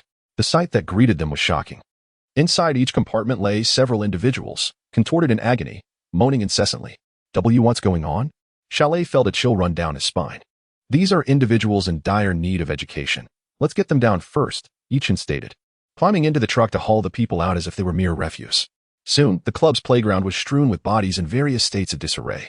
"Brother Yi, you mentioned having them assist us with farm work, but they're all injured and incapable of labor," Xiao Lei remarked in astonishment. "It's just a few broken limbs. They're not dead. Watch me," Yichen declared, striding toward the nearest young man with a fractured arm. The young man, seeing Yichen approach, desperately attempted to move. But the pain was excruciating, leaving him grimacing in agony. "If you move again, I'll break your other arm." Yichen's icy gaze fixed upon the young man, who immediately ceased his struggles. Yichen then grasped the young man's already broken arm, applying pressure from different angles before forcefully aligning the bones. A resounding crack echoed, followed by the young man's anguished scream. "Why are you screaming? I've set the bone," Yichen chastised, his annoyance evident at the sound of the young man's cries. Upon hearing Yichen's words, the young man was initially taken aback, then glanced at his previously broken arm, his face filled with astonishment. However, he could distinctly feel that his arm had indeed been reattached, and remarkably, there was no pain. "You all go find some wooden planks," Yichen said, still gripping the young man's arm, as he turned to Xiao Lei and the others. The power plant was already stocked with numerous construction boards, which were soon brought over. Yichen casually picked up 2 dusty planks to serve as splints and removed the young man's belt to secure them. A simple support structure was thus completed. While the young man remained in a state of bewilderment, without delay, Yichen proceeded to assist another individual. Observing Yichen's deft technique, the onlookers expressed their amazement, never expecting him to possess such impressive skills. If he were to abandon his current profession, he could easily become an orthopedic surgeon. Among those present, Yang Yong and Qing Wei also possessed some knowledge of bone setting and stepped forward to assist in realigning the bones of the ruffians. The open space was soon filled with cries of agony and distress. After a morning of diligent work, only Huang Mao and Fu Yongping remained untreated. At that moment, Huang Mao's arms had swollen to a girth greater than his legs. Initially in despair, upon witnessing that his companions had all had their bones successfully treated by Yichen, he suddenly looked at Yichen with eager anticipation. Was it finally his turn? However, judging by Yichen's demeanor, it seemed he had no intention of treating Huang Mao. With a cold glance at Huang Mao, Yichen scoffed. This one doesn't need treatment. Just wait for amputation. Upon hearing this, Huang Mao's expression instantly froze. Amputation? His vision darkened, and he nearly fainted. Boss Yi, I must be cursed. Please, I beg you, save me. I promise I will never dare again. Huang Mao, fueled by an unknown strength, stumbled to Yichen's feet, kneeling in desperate plea. He did not wish to lose both of his arms. The others around him, upon hearing Yichen's statement, were equally astonished, shaking their heads in dismay. Huang Mao had always been Fu Yongping's most trusted subordinate, known for his boldness and ruthlessness. Who could have anticipated such a dire outcome? Boss Yi, perhaps we should take him to the hospital for treatment, Yang Yong suggested, unable to bear the thought. Treatment? He is fortunate to be alive. Someone like him deserves his fate, Yichen replied indifferently. Wah, Boss Yi, please save me. I promise I will turn over a new leaf and never engage in wrongdoing again. Huang Mao wept, tears and snot streaming down his face. Ah. Who would have thought you could articulate two idioms? Yichen remarked coldly, looking at Huang Mao. Do you dare to stand by your words? Upon hearing this, Huang Mao quickly nodded fervently. I promise to uphold the law and become a model citizen. Humph. Yichen cast a cold glance at the man with yellow hair before approaching him. With renewed strength, he exerted pressure with both hands, and after two crisp sounds, the yellow-haired man collapsed, unable to even utter a cry. Why you, brother? He. Chalet, standing nearby, looked on in shock, his eyes wide with disbelief. He can't be dead, right? After staring for a while without any sign of movement from the yellow-haired man, Chalet swallowed hard. He'll be fine. It's not that easy to die. He'll wake up soon. As Yichen spoke, he procured a splint and secured the two arms that he had just reattached. Finally, only Fu Yongpeng remained. At this moment, Fu Yongpeng was engulfed in a profound stupor. The authority he had accumulated over the years crumbled in an instant, leaving him mentally shattered, while the physical pain he felt was overshadowed. After all, a leader perceives challenges from a different perspective. It was only when Yichen stood before him that Fu Yongpeng snapped back to reality. Why Yi, boss, I was wrong, my brother. I beg you for a chance. Please spare me. After regaining his composure, Fu Yongpeng hurriedly pleaded with Yichen. Chapter 157. A visit home? Are you truly offering me a chance? Extending mercy? Yichen scoffed at the words. You have been a tyrant in the vegetable market for years, forcing countless small vendors to bow their heads in submission. Why do you not extend a modicum of opportunity to them? As he spoke, Yichen cast a furious glare at Fu Yongpeng. I understand my wrongs. I will never dare again. Fu Yongpeng realized that at this moment, no words would suffice, and he could only plead for mercy. Have you seen that expanse of vegetable fields? Yichen disregarded Fu Yongpeng's pleas and pointed towards his nearby garden. Why yes, I see it. Fu Yongpeng nodded vigorously as he followed Yichen's gaze. Look, many of the crops in my garden are nearly ripe. I am not an unreasonable person. For the next few days, take your band of useless subordinates and harvest the vegetables from my garden. You may leave only when the task is complete. After declaring this, Yichen fixed his gaze upon Fu Yongpeng. Are you not the tyrant of the vegetable market? Very well. Then you shall remain here in the garden from this day forth. Fu Yongpeng, taken aback by Yichen's unexpected maneuver, opened his mouth in shock, finally managing a reluctant nod. All right, as long as Boss Yi spares me, I will ensure that your garden is well tended. Do not entertain notions of escape. Yichen warned. You may attempt to flee, but if I catch you, the consequences will be far graver than mere broken bones. This declaration extinguished any lingering thoughts of rebellion in Fu Yongpeng's mind. Having witnessed Yichen's methods firsthand, he understood the futility of resistance. It was better to simply toil in the garden. After all, it was only work, and he could endure it. Seeing that Fu Yongpeng had completely relinquished any desire to resist, Yichen smiled. Chalet, fetch a notebook and record everyone's names, he instructed. Soon, Yichen had documented the names of all present. There were a total of 67 individuals, 66 of whom were capable of labor, excluding the one with both hands encased in armor. Henceforth, I shall take attendance each morning. Should I find anyone absent, you shall face my wrath, Yichen declared, tapping the notebook menacingly in front of Fu Yongpeng. Fu Yongpeng could only inwardly lament, on what grounds, but dared not voice his thoughts. Enough. It is late, Fu Yongpeng. Take this group and get to work, Yichen commanded, delivering a kick to Fu Yongpeng. Before long, a flurry of individuals clad in armor appeared within Yi Chen's vegetable garden, laboring diligently. If the Laborers Association were to witness this, they might accuse Yi Chen of exploiting his workers. At this point, Yi Chen turned his attention back to Yang Yong. How is your injured master faring now? He is no longer in danger. He is currently resting in his room, Yang Yong replied, his voice tinged with solemnity. Indeed. The primary responsibility for this matter rests upon my shoulders. There is 1 million in this card. Please hand it to the injured master as compensation. As Yi Chen spoke, he produced a bank card and handed it to Yang Yong, stating that the password was the last 6 digits of the card number. Furthermore, I will arrange for compensation regarding the damages and repairs incurred by the vehicle. After finishing his words, Yi Chen patted Yang Yong on the shoulder. Boss Yi, you are far too courteous. The responsibility for this incident does not lie with you, Yang Yong replied, genuinely moved. To be honest, since leaving the army, Yang Yong had engaged in numerous jobs and interacted with various business owners, but none had been as generous as Yi Chen. Enough of that. We are all comrades here. Let us not dwell on such matters. Please take everyone to rest. Tonight, I shall treat you all to a grand feast, Yi Chen remarked, shaking his head dismissively. Regardless of the circumstances, had he not taken them out today, this situation would not have arisen. By the way, Brother Yang, I have another request that may trouble you. Yi Chen smiled at Yang Yong. These are all part of my responsibilities. It is not a matter of trouble, Boss Yi. What do you need? Yang Yong responded with a smile. I will need to step out shortly and may not return until later tonight. However, I am concerned about these individuals causing further trouble. Would you mind keeping an eye on them? Yi Chen asked, looking somewhat sheepish, realizing he had already asked too much. Of course, they are no better than a bunch of miscreants at this point. With my presence, there will be no issues. Boss Yi, you go ahead and attend to your matters. Yang Yong said with a dismissive smile as he glanced at the rowdy group. Very well, let us proceed this way.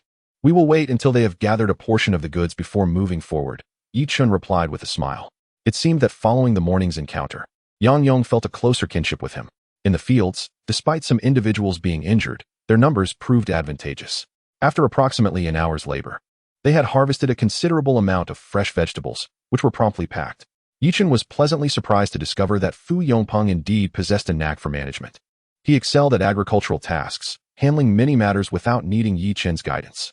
After loading the freshly packed vegetables onto the truck, Yi Chen felt a sense of accomplishment. Brother Yi, why are you loading so much produce?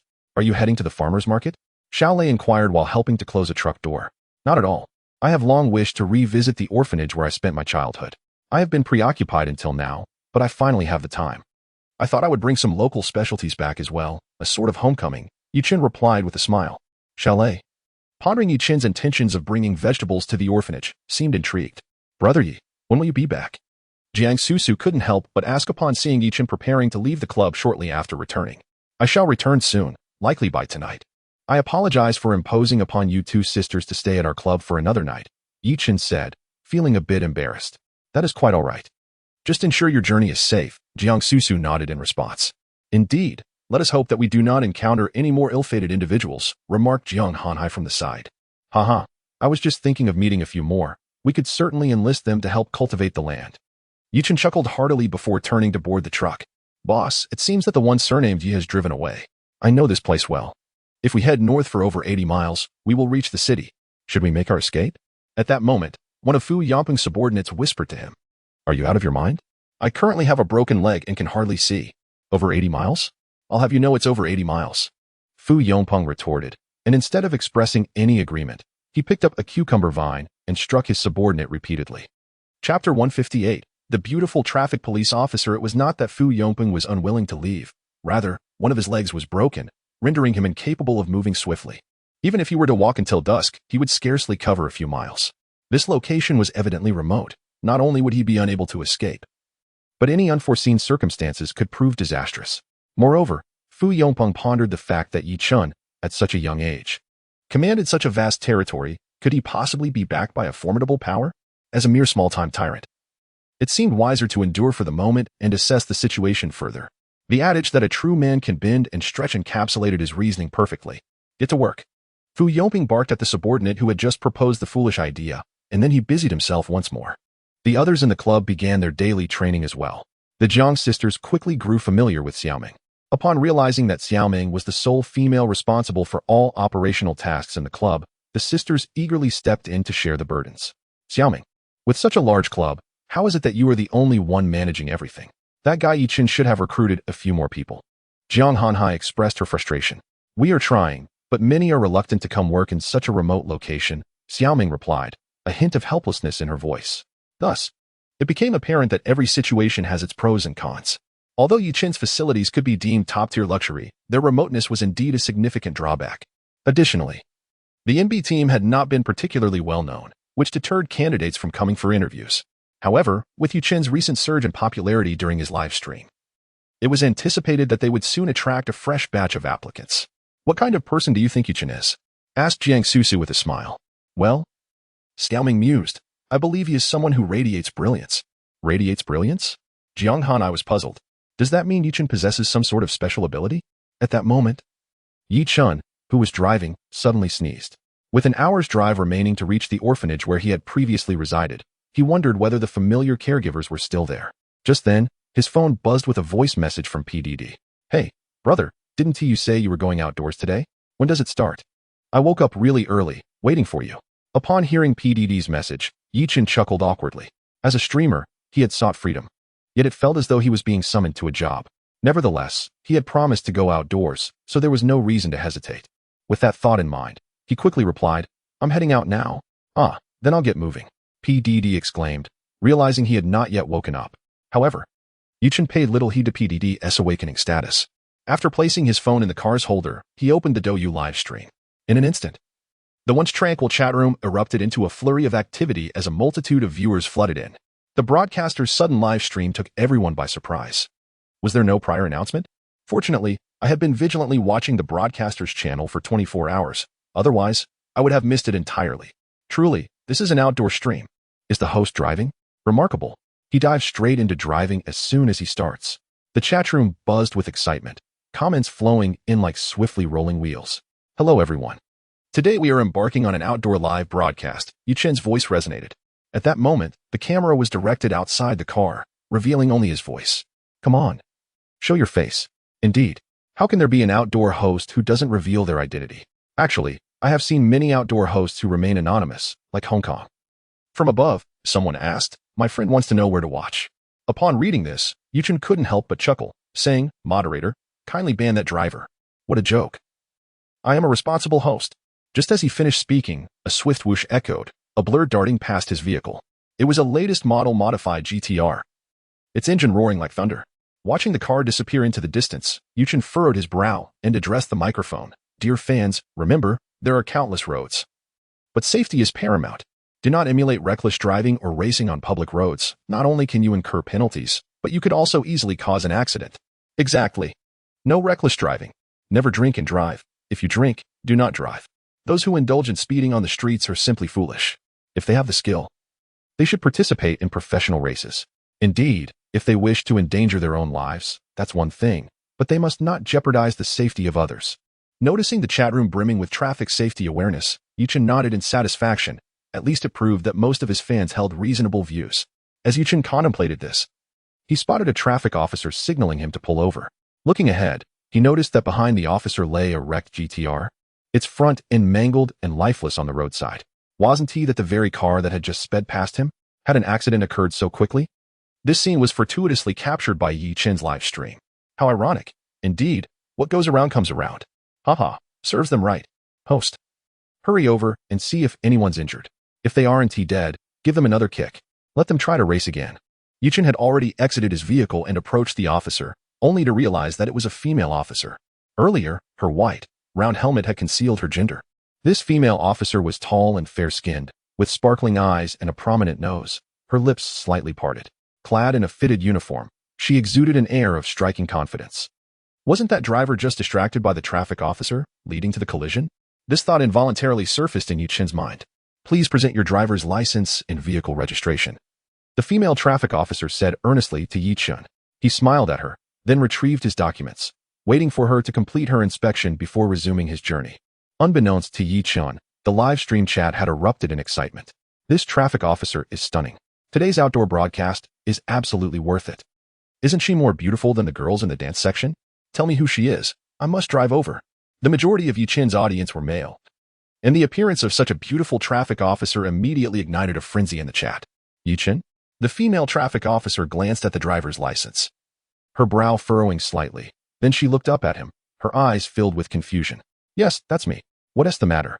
Yichin felt a bit uneasy under the gaze of the enchanting officer, unsure of the reason behind her intense scrutiny.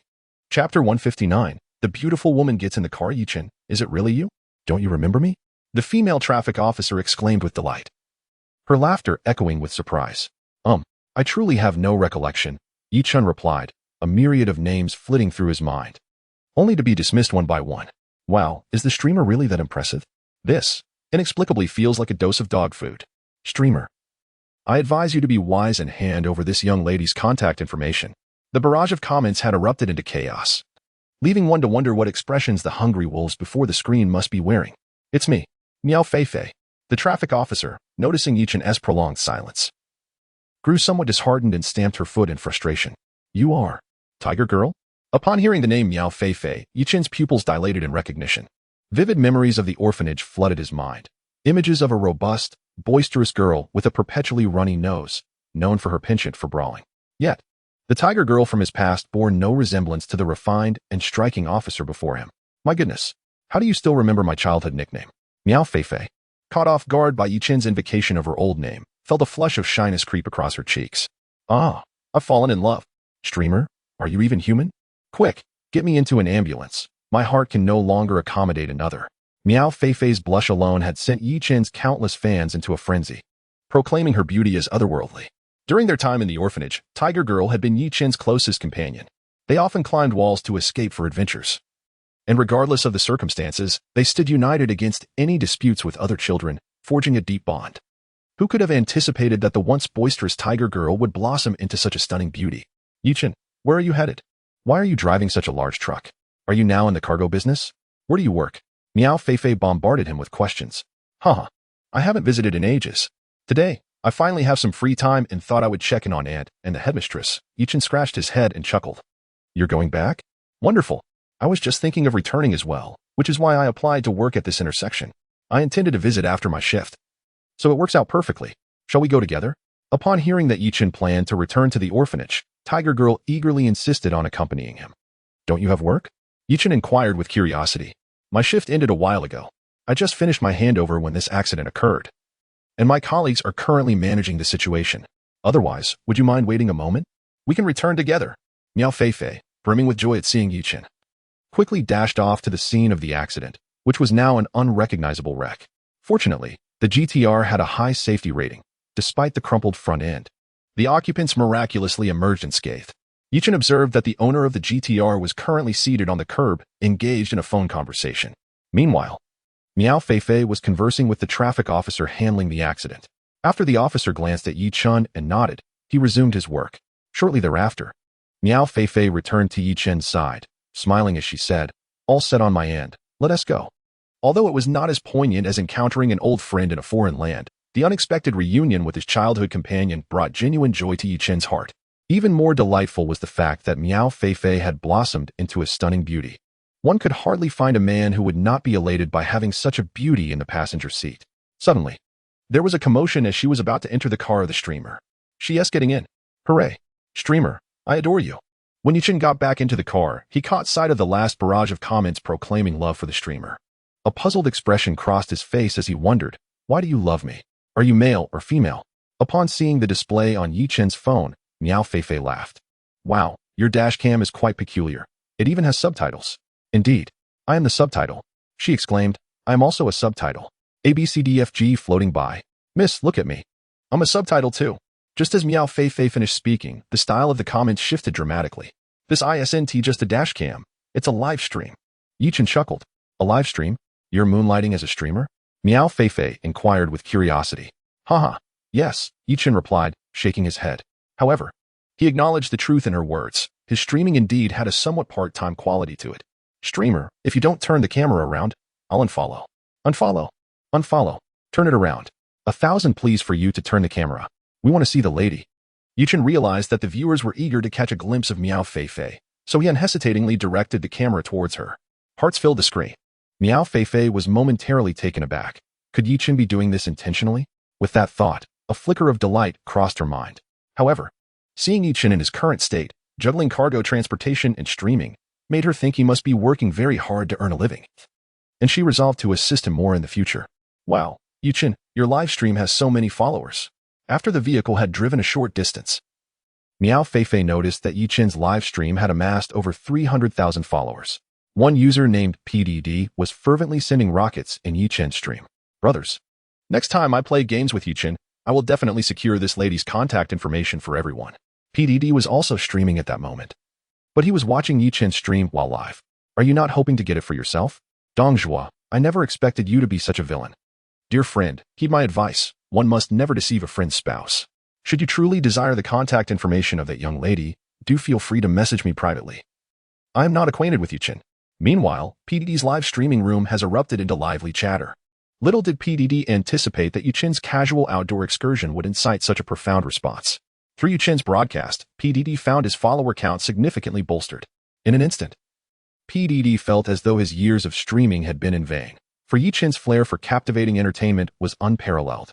An outdoor stream that features both a thrilling car chase and encounters with beautiful women. Such scenarios seem plucked from the pages of a novel. At that moment, PDD's screen displayed Yi-Chen arriving at a charming blue courtyard named Angel's Tribe. What manner of place is this? Surely, they are not about to engage in illicit activities upon their first meeting? Yi, my dear fellow, are you aware that you may be committing a crime? PDD, gazing at the picturesque azure courtyard, could not suppress his curiosity, pondering whether it was akin to a couple's hotel. Meanwhile, Yi-Chen caught sight of PDD's commentary and chuckled. Of course not. This is an orphanage where I spent my childhood. I simply returned to visit today. And now, I shall conclude today's live stream. With that, Yi-Chen promptly pressed the end broadcast button, executing a swift exit. Once Yi-Chen and Miao Feifei entered, PDD chastised himself with a sharp smack to his own face, feeling deeply ashamed of his earlier remarks. Wait a moment, my friends, PDD realized. It seems that Yi-Chen has not revealed his face throughout this entire outdoor stream. The fact that so many viewers are captivated, despite his anonymity, is truly remarkable. Chapter 160, Places and People from Childhood. Tiger Girl, you've arrived. The amiable guardian of the Angel Tribe greeted with a smile as he spotted Yi-Chen and Miao Feifei stepping out of the vehicle. Is this your boyfriend? Are you bringing him to see the director? The old man scrutinized Yi-Chen with a furrowed brow, as if attempting to recall something familiar. Haha. You can't even recognize him? Miao Feifei teased, raising her voice playfully. He does seem familiar, but alas, I'm getting old. When you all left, you were just little children. So many years have passed. The old man sighed, shaking his head. Upon seeing the old man, Yi-Chen felt a pang of nostalgia. In his youth at the orphanage, he had often been mischievous, frequently leading this man, known as Dog Hua, on wild chases. Back then, the old man was still a robust middle-aged man, yet now he had become frail with age. Grandfather, it's me. Yi-Chen, don't you remember? Yi-Chen adjusted his emotions and smiled at the old man. Yi-Chen? The old man squinted, studying Yi-Chen anew, and then suddenly laughed. Ha ha. No wonder you looked so familiar. You little rascal, why haven't you come back to visit all these years? Come in quickly, if the director knows you're here. It might just lift her spirits. The director is ill? Yi-Chen's heart sank at the mention. As one ages, illness is inevitable. She refuses to go to the hospital and insists on staying here. It's best you go see her now, the old man advised with a chuckle. Yi-Chen felt a twinge of discomfort. Indeed, it had been far too long since his last visit, a reflection of a man's pride. Much like a worker who hesitates to return home without having earned a living. As they entered the courtyard, it appeared largely unchanged since his childhood. The entire building was adorned in a deep blue hue, embellished with images of white doves. On the expansive lawn, several small children played joyfully. Most of the older children had already left the orphanage, pursuing their studies or venturing into the world, leaving behind the younger ones. As they walked through the courtyard, memories flooded back vividly. In truth, the grandmother had been unwell for quite some time. During his last visit, he had even brought 2 doctors to examine her. The situation was not promising. Tiger Girl's voice quivered slightly as she spoke. It's all right. Grandmother has always been strong. She has led a life of kindness. Surely, she will live to a ripe old age, Yi-Chen reassured her gently. At that moment, the director of the Angel Tribe lay in a solitary room, gazing vacantly out the window. Her visage resembled a withering old tree, her eyes clouded and unable to perceive clearly. However, upon hearing the footsteps of Tiger Girl and Yi-Chen, the grandmother suddenly smiled. Tiger Girl, Yi-Chen, you've come to see me. The voice of Grandma was faint. Yet in that moment, tears streamed down Yi-Chen's face. He had not wept during the times he faced disdain while studying away from home. nor when KJ was on the brink of death. However, upon seeing his grandmother lying in the hospital bed, he lost all control of his emotions. Yi-chun hurried to her bedside, his voice hoarse as he called out, "Grandma, Yi-chun has come to see you." Good, my dear grandson. I've missed you so much." Grandma's vision had faded, and she could only reach out her hand to stroke Yi-chun's cheek, seeking to connect with his presence. "My dear grandson, please don't cry. I am fine. Your arrival brings me joy." As she felt the tears on Yi-chun's face, she hurried to comfort him. "Grandma is old and cannot see you well anymore." Her voice was a soft murmur, tinged with fatigue. Yi-chun's visit brought her happiness, yet it also drained her energy, and weariness began to wash over her. At that moment, a middle-aged woman with red-rimmed eyes entered the room. "You too, stop lingering and disturbing Grandma's rest. Please step outside." The woman, known as Tsuehua, said as she wiped the tears from her eyes. Tsuehua was among the earliest children of the angel tribe, having remained there as she grew up. While Yi-chun's generation came later, in their childhood, Tsuehua was fierce toward the children, earning the nickname Mother Yasha. However, with the passage of time, Yi-chun was left only with fond memories of those days. Once outside the room, Miao Feifei, with tear-stained eyes, asked Tsuehua, "And Tsuehua, how is Grandma's health?" Tsuehua shook her head, her voice strained. "She is getting worse day by day. I fear she won't last much longer." A grandmother who had nurtured generations through her own efforts was about to depart forever. "And Tsuehua, how many children are there currently in the angel tribe?" Yi-chun inquired. 6 boys and 4 girls, totaling 10 children, Tsuehua replied. "What are the primary sources of funding for the orphanage now?" Yi-chun asked again. "We rely on social donations. We receive over 300,000 a year," Tsuehua remarked with a faint smile. 300,000? Yi-chun was taken aback, finding it exceedingly meager. Isn't it common for enterprises and individuals to donate? Where does that money go? Pondering this, he sighed deeply. "Aunt Tsuehua, I have an idea. I wonder if it might be feasible." Yi-chun contemplated before speaking to Tsuehua. "What idea do you have?" "I intend to take over the angel tribe in my personal capacity, providing the best basic supplies and corresponding support measures annually," Yi-chun declared resolutely. Tsuehua was taken aback by Yi-chun's bold proposal. Although she was touched, she also recognized that he had arrived in a freight truck, suggesting that his own circumstances were not particularly affluent. In such circumstances, entrusting him with the responsibility would only amplify his burdens. Considering this, Tsuehua shook her head. "Yi-chun, my dear, I am aware of your good intentions, yet I also understand the challenges you face. Taking over the orphanage is a weighty responsibility, and I am concerned that you may not be able to bear it." Tsuehua declined Yi-chun's proposal. Just as Yi-chun was about to speak further, an urgent alarm suddenly resonated from the room where Grandma was. "This is not good." Upon hearing the alarm, Tsuehua's expression changed dramatically. Without continuing her conversation with Yi-chun, she turned and dashed towards Grandma's room. Yi-chun and Miao Feifei hurriedly followed. After so many years of separation, was Grandma truly about to leave him once more? A sharp pang pierced Yi-chun's heart. He thought, "I must find a way to save Grandma." Chapter 161. The soul-nourishing pill. Hurry. Call for an ambulance. Aunt Tsuehua urgently urged as she rushed into the room with Yi-chun and Miao Feifei, where Grandma lay. At the bedside, a heart rate monitor beeped ominously, ready to sound an alarm at the slightest irregularity.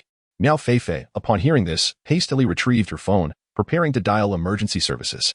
Given the circumstances, it seemed that even a trip to the hospital would be too late for rescue. Yi-chun's voice trembled with emotion. Though his words were harsh, they echoed a grim reality. Aunt Tsuehua had dissolved into tears, while Miao Feifei's hand shook uncontrollably as she held her phone. Yi-chun stepped forward slowly, resting his hand gently on Grandma's wrist. "I have some medical knowledge, Feifei. You continue to call for help, and I will do my utmost to revive her." As he spoke, he began to check Grandma's pulse. It felt faint, like a delicate thread, on the verge of snapping at any moment. In that instant, Yi-chun's mind raced back to the teachings of the sacred text of medicine. The text mentioned methods of prolonging life. With one hand feeling her pulse, Yi-chun closed his eyes in deep concentration. Just as Miao Feifei completed the call, he suddenly opened his eyes wide. He had found it. At last, he recalled a passage from the sacred text, the soul-nourishing pill. This extraordinary elixir required a plethora of rare herbs to concoct. In ancient times, even emperors seldom had access to it, due to the immense difficulty of its creation, let alone someone like Yi-chun in the present day. "System, do you possess the soul-nourishing pill?" Yi-chun inquired inwardly. Beep. Relevant items for the host have been made available. The system responded, and before Yi-chun's mind, 3 distinct potions materialized in the system's marketplace. Inferior soul-nourishing pill, price, 3,000 points. Can extend life by 1 year. Medium soul-nourishing pill, price, 5,000 points. Can extend life by 5 years. Superior soul-nourishing pill, price, 8,000 points. can extend life by 10 years. Yichen glanced at his remaining points, 8,021 in total. Without a moment's hesitation, he purchased the superior, soul-nourishing pill. Even if this left him with a mere 21 points, he cared not. After acquiring the elixir, Yichen gently opened his eyes and exhaled deeply. Actually, Grandma is not gravely harmed, he reassured, rising slowly. Really? Aunt Suehua and Miao Feifei, having witnessed his adept pulse checking, felt that Yichen's words surely held weight. She merely slipped into a deep sleep, causing the heart rate to fluctuate. It is likely due to her joy. Yichen fabricated a comforting explanation to soothe Aunt Suehua and Miao Feifei. Suehua and Miao Fei exchanged glances, and at that moment, they could only place their trust in Yichen. After all, the arrival of the 120 ambulance would take some time. I happen to have a medicinal remedy that may benefit your grandmother's health, Yichen stated as he produced a pill known as the spirit-gathering pill. The moment the pill was revealed, the room filled with a refreshing aroma that invigorated the senses, affirming it to be a remarkable elixir. Is this truly effective? Despite the delightful fragrance, Suehua remained somewhat apprehensive. Aunt, there's nothing to worry about. Trust me, Yichen asserted with unwavering confidence. He then gently placed the pill into his grandmother's mouth. To their astonishment, the pill dissolved instantly, requiring no water for consumption. Suehua and Miao Fei felt their hearts race with anxiety, hoping that Yichen's words would indeed ring true. In the very next moment after the pill was ingested, a noticeable transformation occurred on their grandmother's face. As one nears the end of life, a faint black aura often envelopes them, commonly referred to as the aura of death.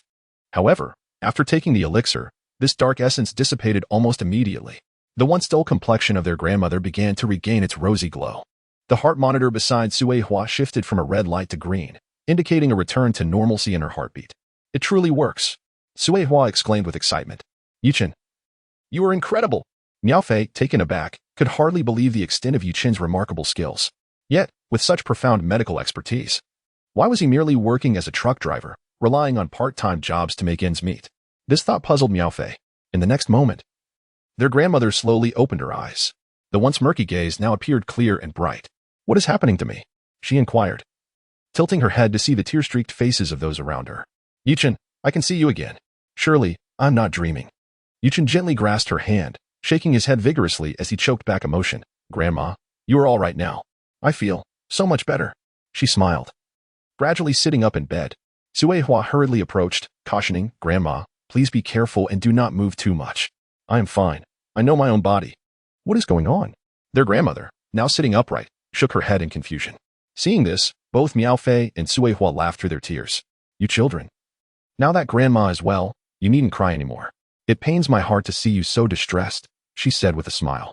Grandma, how do you feel now? Yichen wiped away his tears and asked. I truly feel much better, as if I have regained 10 years of youth. I wish to get up and take a stroll, she replied, reaching out to pat Yichen's head. Hearing this, all eyes turned to Yichen. It was he who had brought their grandmother back to health, and it was he who would need to guide them moving forward.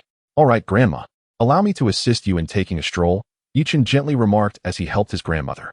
With his support, she slowly descended from the bed. The others promptly followed closely behind her. Upon stepping outside, Grandma inhaled deeply, her gaze settling upon the children frolicking on the lawn. A smile graced her lips, reminiscent of the days when she watched Yichen and Hunyo in their childhood. Ah, you little rascals, are you being mischievous again? She called out, not far away. The gatekeeper was attempting to admonish the rowdy children. Upon noticing Grandma, he momentarily stood still, then hurried over, prompting the little ones to rush towards her as well. Grandma, are you all right? One child inquired, his large eyes wide with concern. I'm fine. Grandma is well now, she reassured, her smile returning as she beheld the child's worried expression. Grandma is perfectly fine, so why are you crying? You should be happy, came the voice of Suehua, directed towards the gatekeeper. I am indeed happy, he replied. Chapter 162, The Fishing Contest. Yichen and Miao Feifei spent an entire afternoon at the Angel Tribe, conversing with their grandmother. Their discussions traversed the realms of childhood memories, their growth, and ultimately, their current marital statuses. Upon learning that neither of them was married or even in a relationship, their grandmother suggested, why not be together then? This remark caused Miao Feifei to blush profusely. By the time they departed from the welfare institution, it was already around 6 or 7 in the evening. Before leaving, Yichen broached the subject of taking over the welfare home with his grandmother. He expressed his concerns regarding the institution's outdated facilities. Currently, there were 10 children residing in the home, and Yichen was determined to do everything in his power to ensure a better future for them. His grandmother agreed. noting the inadequacies in staffing and support measures. The primary concern remained financial. Yichen reassured his grandmother that he would handle the funding issues. Due to the late hour, they decided to discuss the specifics in detail during his next visit, and Yichen then left with Miao Feifei. Miao Feifei was residing in the dormitory of the traffic police brigade. Yichen parked his vehicle outside the dormitory, which was strictly off-limits to outsiders. After a heartfelt farewell, he drove towards the club. Upon returning to the club, it was already around 8 or 9 in the evening. Yang Yong promptly approached him, concerned. "Brother Yang, did anything happen today?" Yichen inquired, genuinely worried that Fu Yongping and his associates might have caused trouble in his absence. "No. The only difficulty is that we currently have no place to accommodate them," Yang Yong replied with a smile. He had diligently followed through on the arrangements Yichen made prior to his departure. There had been a few attempts to escape among the group, all of which Yang Yong had thwarted, albeit not without administering a sound beating. They've certainly learned their lesson. We have 2 large warehouses, right? The club is only utilizing one. Let them use the other for sleeping at night, Yichen suggested casually. The power plant Yichen purchased was identical in design and specifications to the electric plant in Miramar from the game PUBG, featuring 2 large warehouses. However, since the club did not yet have many members, one warehouse remained unused, cluttered with miscellaneous items. "That place isn't in great condition, is it?" Yang Yong scratched his head. Yichen chuckled. These individuals should have anticipated such a day when they were committing their misdeeds. Let them stay there for now. We will assess their behavior later. Yang Yong laughed, acknowledging Yichen's unforgiving approach towards his adversaries. He had seen the other warehouse, which had accumulated quite a bit of dust from disuse. Although it could accommodate people, the living conditions were far from ideal. Nevertheless, respecting Yichen's decision, Yang Yong chose not to voice further objections. As they arrived at the other large warehouse, which served as a training room, they were met with a cacophony of noise. "Don't go over there. There's someone." Xiaolei shouted loudly. "I'm just going to lick a bag. It should be fine, right?" Jiang Hanhong's voice echoed nearby. "I told you not to go over there. Now you're just dead weight, sister. I truly can't carry you anymore. I'm done." Xiaolei's tone was tinged with helplessness. It turned out that Ming, Xiaolei, and Yuren were engaged in a 4-player game with Jiang Hanhong. However, judging by the expressions of Xiaolei and the others, they looked as if they were wearing masks of suffering, while Jiang Hanhong appeared blissfully innocent. "I didn't know anyone was here," Jiang Hanhong said, her voice growing softer with a hint of embarrassment. "Sister, the 3 of us are all diamond rank, after playing a few rounds with you. We've been dropped to silver. Do you have any idea how difficult it is to maintain a diamond rank?" Xiaolei covered his face with his hands, nearly on the verge of tears.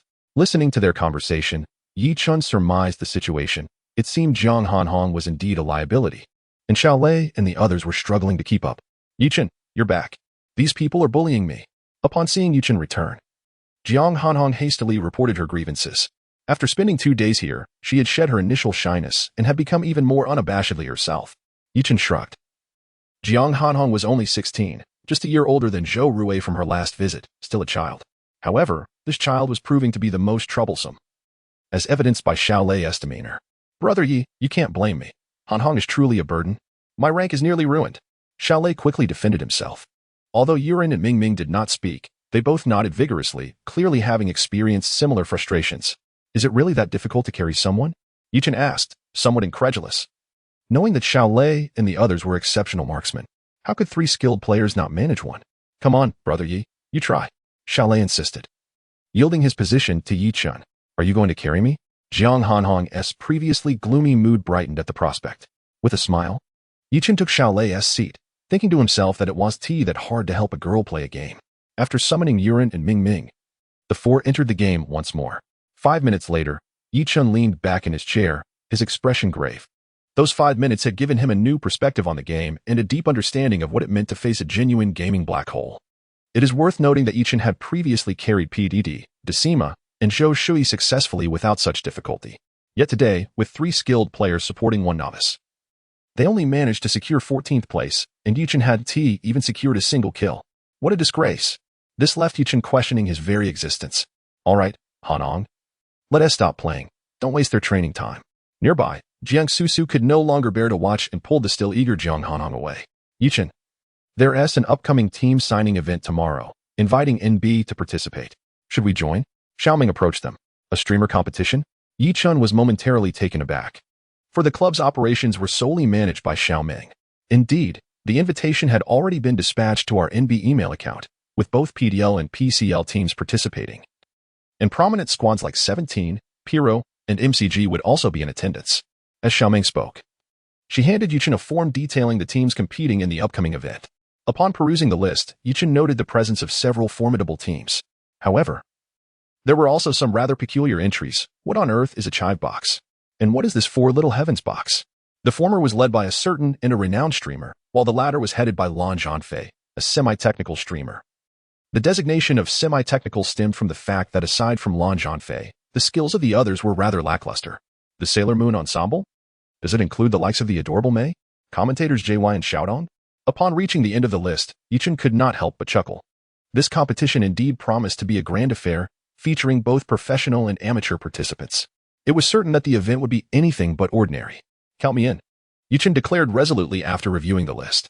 Very well, I shall respond to the officials at once. Unbeknownst to Yuchen, the buzz surrounding this competition had already exploded online.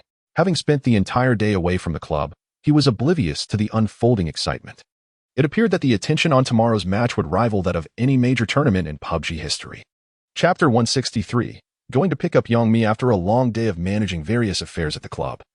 Yichun was indeed feeling rather fatigued and was finally able to return to his room for some much-needed rest. However, before he could drift off to sleep, his phone unexpectedly rang. Upon checking, he discovered it was a call from Enai Shui. What a surprise. Why are you calling me at this hour? Yichun asked, suppressing his drowsiness with a smile. Have you gone to sleep yet? Enai Shui inquired playfully over the phone. Not yet. What prompted you to call me? Are you upset that I called? She feigned annoyance, her tone lighthearted. It was evident that Enai Shui was in high spirits that evening. Of course not. Who would refuse a call from a beautiful woman? Yuchen chuckled heartily. Actually, I've recently landed a new role and will be filming in Feiching. I'll be arriving tomorrow morning and would love to meet up with you, Enai Shui said cheerfully. Sounds great. What time will you arrive? I can pick you up from the airport, Yuchen replied. Perfect. My flight arrives at 8, so I should be there by around 9. Oh. And guess who I'll be acting alongside? It's the big star I mentioned to you before. Who is it? Yongmi. And you know what? She even brought you up when she heard we were classmates. Yichun was puzzled. He had never interacted with Yongmi, so how could she possibly mention him? Your song from before was such a hit. When Sister Mi learned that we were classmates, she expressed the desire to meet you. Enai Shui exclaimed with delight. By the way, I'll be arriving in Feiching with Sister Mi tomorrow. Yichun couldn't have anticipated that a song he casually sang during his first live stream would have such remarkable influence. After exchanging a few more pleasantries, they concluded the call. What? You're going to pick up Yongmi? The next day, upon hearing that Yichun was going to pick up Yongmi, the entire club erupted in excitement. Hey, Yigu, I think it would be better if I accompanied you. It would seem sincere otherwise. Xiaolei said with a fawning expression. What kind of nonsense is that? Do you think just the two of you would suffice? You absolutely must take me along. Yurin had already donned a dapper suit. Look at you. It's just a female celebrity. Do you really believe Yigu would be so starstruck that he couldn't function? Mingming scoffed at Yurin before turning to Yichen. Yigu, you've been quite busy these past few days. Let me handle the task of picking up to me. Yichen felt a bead of cold sweat on his forehead, bewildered by the antics of these people. Listen. All of you, focus on your training at the club. Don't you realize there's a match tonight? Are you all forgetting that I'm your coach? Daoist Qingwei interjected, unable to bear their antics any longer. Yuchen nodded in agreement. It seemed that Qingwei was indeed reliable. As soon as the Daoist spoke, the group fell silent. Indeed, as professional players, the match took precedence. Yigu, since we have a match tonight, you should stay and train with everyone. After all, time is of the essence. Leave the small matter of picking someone up to me, Qingwei said with a grin. Alas, I had a foreboding sense about this individual. How could a man, who spent his days lurking in bars during our competitions, possibly serve as a commendable coach? Ultimately, it was Yichun who drove away in his Hummer, leaving the club behind in a cloud of dust. While Xiaolei and the others were left with expressions of profound sorrow, evidently, the opportunity to engage with a celebrity had slipped through their fingers. Boss. Did they just mention Yongmi? Did you hear that? Huang Mao inquired quietly of the former culinary champion, Fu Yopeng. Of course I heard. I'm not deaf. Fu Yopeng retorted, casting a disdainful glance at Huang Mao. What is the true background of this Yichun? Establishing such a grand club and cultivating such an extensive garden. Not to mention his connections with female celebrities, do you know? The two women from the club are said to be daughters of the Jiang family from our Feiching. Another subordinate chimed in. I have been contemplating this matter as well. In any case, Yichun is no ordinary person. We should focus on our work and avoid provoking him, Fu Yopeng reflected, his conviction solidifying. Yichen must certainly be the scion of some influential power in Feiqing. At the Feiqing airport, Yichen had parked his vehicle and awaited the arrival of Enai Shui and Yang Mi.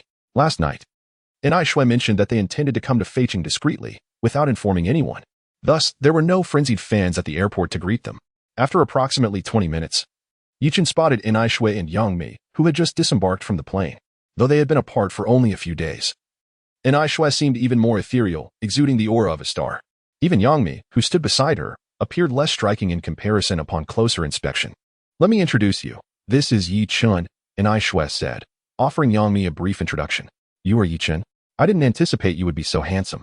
Yang Mi smiled as she extended her right hand. Yi Chun promptly reciprocated the gesture, offering a polite smile. "Thank you for the compliment, Mi Jie. Shall we get in the car?" In person, Yang Mi was far more enchanting than on screen, her skin fair and her figure curvaceous, adorned in a floral dress. Such a seemingly ordinary outfit, when worn by her, appeared elegant and distinctive, leaving an indelible impression. As the vehicle glided out of the airport, Yi Chun inquired, "Why isn't anyone from your crew here to greet you?" "Let me tell you, the crew will not arrive until tomorrow. Mi Jie specifically came to see you." "Which is why we arrived early," Enai Shui replied with a smile. "I only learned of your acquaintance through Enai Shui. To be honest, Yi Chun, your singing is truly remarkable. Since we were coming to Feiqing, I thought it was a perfect opportunity to meet you," Yang Mi remarked, her smile radiant. "It's not as exaggerated as you say, Mi Jie. In the entertainment industry, there are plenty of talented singers. Surely, many sing better than I do," Yi Chun chuckled. "Indeed, the entertainment sector does boast numerous capable vocalists, yet in the past 2 years, few have stood out. Most are merely youthful pretty faces." Upon hearing Yang Mi's words, Yi Chun nodded in agreement. In the current entertainment industry, popularity reigns supreme. Many so-called young idols claim to be singing stars, yet they possess not even a single commendable album. Furthermore, an increasing number of these trendy youths are adopting an increasingly effeminate style. The last time Yi Chun watched a video, it nearly made him retch. The phrase, "Hello everyone, we are sugar super sweet," still sends shivers down his spine. What a ridiculous notion of sweetness. It is utterly cloying. "By the way, Yi Chun, would you be interested in releasing a personal album?" Yang Mi inquired with a smile. "A personal album?" Yi Chun was taken aback, realizing that Yang Mi's visit was indeed a subtle probe. "Truth be told, your singing is profoundly captivating. Both in terms of technique and emotional resonance, it could be deemed top-notch. Should you wish to enter the entertainment realm, you would undoubtedly ascend to the pinnacle of male stardom. What do you think? Would you consider it? Such opportunities are rare," Yang Mi pressed on. As these words left her lips, Yi Chun's conviction solidified. It became increasingly apparent that Yang Mi had come with a clear intention. Chapter 164. Exposed by paparazzi and a secret meeting with Yang Mi. Yi Chun's speculation proved accurate. Today, Yang Mi took the initiative to meet him, seeking to entice him into her entertainment company. His recent song had already garnered the attention of several entertainment firms, though Yi Chun remained blissfully unaware of this development. Earlier, while Yang Mi was discussing scripts with Enai Shui, the latter happened to be listening to Yi Chun's song. This led to a conversation about him, during which it was revealed that Enai Shui and Yi Chun were high school classmates. Consequently, Yang Mi expressed her desire to bring Yi Chun into the entertainment industry. Enai Shui was undoubtedly thrilled by this prospect, and coincidentally, they were scheduled to film a scene in Feiqing over the next couple of days, prompting their early arrival. Yang Mi's identity extended beyond that of a mere popular actress. She was also the proprietor of Jiaxing Media, which boasted stars like the goddess Dilraba Dilmurat under its banner. As a business owner in the entertainment sector, she could easily recognize the potential within Yi Chun. However, Yi Chun had little interest in such matters. His primary focus remained steadfastly on achieving the title of PUBG World Champion, a goal he had never wavered from. He graciously thanked Yang Mi for her kind offer but politely declined, explaining that his team was currently busy and had numerous matters to attend to. Singing was merely a personal passion, and he had no intentions of relying on it for sustenance at this stage. Upon hearing his refusal, Yang Mi found it hard to believe her ears. Countless individuals had strived to join her company, yet here was someone she had extended an opportunity to, who had chosen to reject it. This naturally left her feeling somewhat unsettled. Nevertheless, being a seasoned actress, Yang Mi adeptly concealed her discontent and swiftly shifted the conversation to other topics, maintaining a comfortable atmosphere. Her emotional intelligence undoubtedly played a significant role in her rise to success. Yang Mi and Enai Shui were staying at the most renowned Hilton Hotel in Feiqing. A standard room at this establishment commanded over 8,000 yuan per night and was often in high demand. As for the luxury suites, they were not merely accessible to those with wealth. Only Hilton Gold members had the privilege to book them. Fortunately for Yang Mi, she held such a membership. However, just as Yi Chun prepared to escort them back to their room, a group of individuals suddenly emerged. Each person brandished a smartphone or professional camera, indiscriminately snapping photos of Yangmi. This unexpected intrusion caught her off guard, and she quickly shielded her face with her hands, exclaiming, "Wait, please don't take pictures." Yet, the paparazzi showed no signs of restraint, their flashes continuing to illuminate the scene. Clearly, these were professional paparazzi who seemed to have received insider information about Yangmi's presence at this location. The paparazzi exhibit a blatant disregard for professional ethics and personal integrity. A single photograph can spark an entire discourse. One can only speculate the sensational narratives these individuals might concoct post-capture, just as Yi-chun was about to intervene. This cadre of professionals dispersed like startled birds. Their audacity is astounding. This constitutes a violation of Sister Mi's portrait rights. Although An Shui valiantly shielded Yangmi, her efforts proved largely ineffectual. Following the departure of the intruders, Yangmi's expression had soured considerably. "Summon your manager," she commanded a Hilton staff member, her countenance darkened. In such a prestigious establishment, how could such a multitude of paparazzi infiltrate? There must be an underlying issue. As the staff member scurried off to fetch the manager, Yu-chen's phone buzzed to life. Messages flooded in from PDD, Xiaolei, Lu Jingwen, Xiaoming, Yurin, and others. "Wow, Yi-chen, you're incredible. How did you manage that?" PDD inquired via WeChat. "Brother Yi, you become a sensation. Did you know?" "As expected of Brother Yi, I'm genuinely impressed. Let us head straight to the hotel." Each message left Yi-chen astounded. What on earth was happening? However, upon viewing a tweet shared by Xiaolei, clarity dawned upon him. The tweet read, "Actress Yangmi meets a mysterious man in a hotel," accompanied by 2 images. It appeared as though Yangmi were about to kiss Yi-chen. This tweet, which had emerged barely a minute ago, had already garnered over 500,000 comments and replies. Is this the efficiency of modern paparazzi? Yi-chen was taken aback by their rapid dissemination of gossip. Are these individuals so idle that they cannot engage in more meaningful endeavors? At that moment, the manager of the Hilton approached, his expression one of sincere apology. "Miss Yang, I sincerely apologize for our hotel's oversight that caused you such distress." The manager immediately admitted fault, his demeanor profoundly earnest. This left Yangmi, who was initially brimming with reproach, momentarily at a loss for words. She could only assert firmly, "Expect a legal notice from my studio." Although Yangmi spoke with bravado, her words lacked substantial weight. The Hilton is a formidable enterprise. Even if Yangmi were to issue a legal notice, the hotel would possess the means to resolve the matter amicably. Therefore, the implication of her statement was not dissimilar to a hollow threat. The manager comprehended the underlying nuances but continued to apologize profusely. Yangmi's spirits noticeably waned due to the incident. She turned to Yi-chen and said, "I'm feeling a bit fatigued. Let us converse another day." With that, she took An Shui by the hand and headed toward her reserved hotel floor, leaving Yi-chen standing awkwardly, accompanied only by the manager's forced smile. "Ah, women." Yi-chen shrugged, feeling somewhat innocent. However, he was too apathetic to offer an explanation, as the matter had already been settled. He returned to his vehicle, preparing to head back to the club. Before departing, he glanced at his phone once more, astonished to find that the comments and views regarding his recent incident had surpassed 10 million. This left Yi-chen marveling at the modern world's penchant for triviality. "Sister Mi, please do not be upset." Yi-chen did not anticipate such an occurrence, and An Shui hastily defended him upon returning to her room. "I am not angry about the incident itself. Rather, I ponder why Yi-chen would decline my proposal to enter the entertainment industry." Yangmi expressed the thoughts that had been bottled up within her.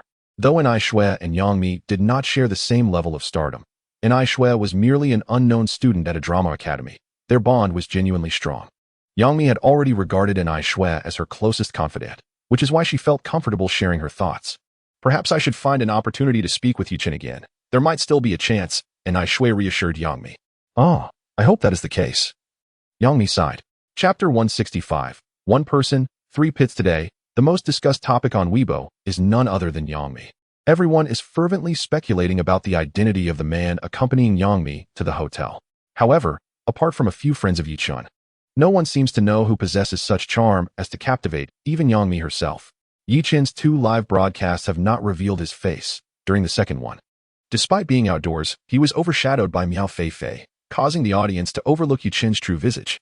At this moment, the male protagonist of the topic sits contentedly in his field, supervising Fu Yongpeng and a group of laborers as they harvest vegetables. While others toil, Yi-chen sips tea, relishing the comfort of his leisurely life. "Old Fu, what are you doing? Can't you see that tomato isn't ripe yet? Why are you picking it?" Yi-chen admonished, setting down his teacup to address Fu Yongpeng, who was laboring in the field. Fu Yongpeng was taken aback, unsure of how to respond. But I've already picked it. What can I do now? Just eat it. Don't let it go to waste, or I'll give you a beating. Yichen replied casually. Gazing at the still green tomato in hand, Fu Yongpeng gritted his teeth. Although he felt 1,000 reluctances, he eventually took a bite, savoring the experience. Yichen, the rules for tonight's competition have been established, Xiao Ming informed Yichen as she approached him. An entertainment competition, and there are rules?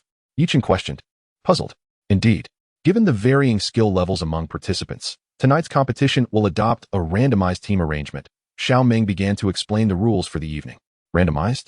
Are you saying that the four of us who are exceptional won't even be on the same team? Yichen was momentarily taken aback. Correct. Here is the roster for tonight's teams. You will be paired with Daimei, Guogua, and Xiezi. Yuren's teammates are 17 Beast, Xiao Dingdang, and Zhou Pinyin from the NH team.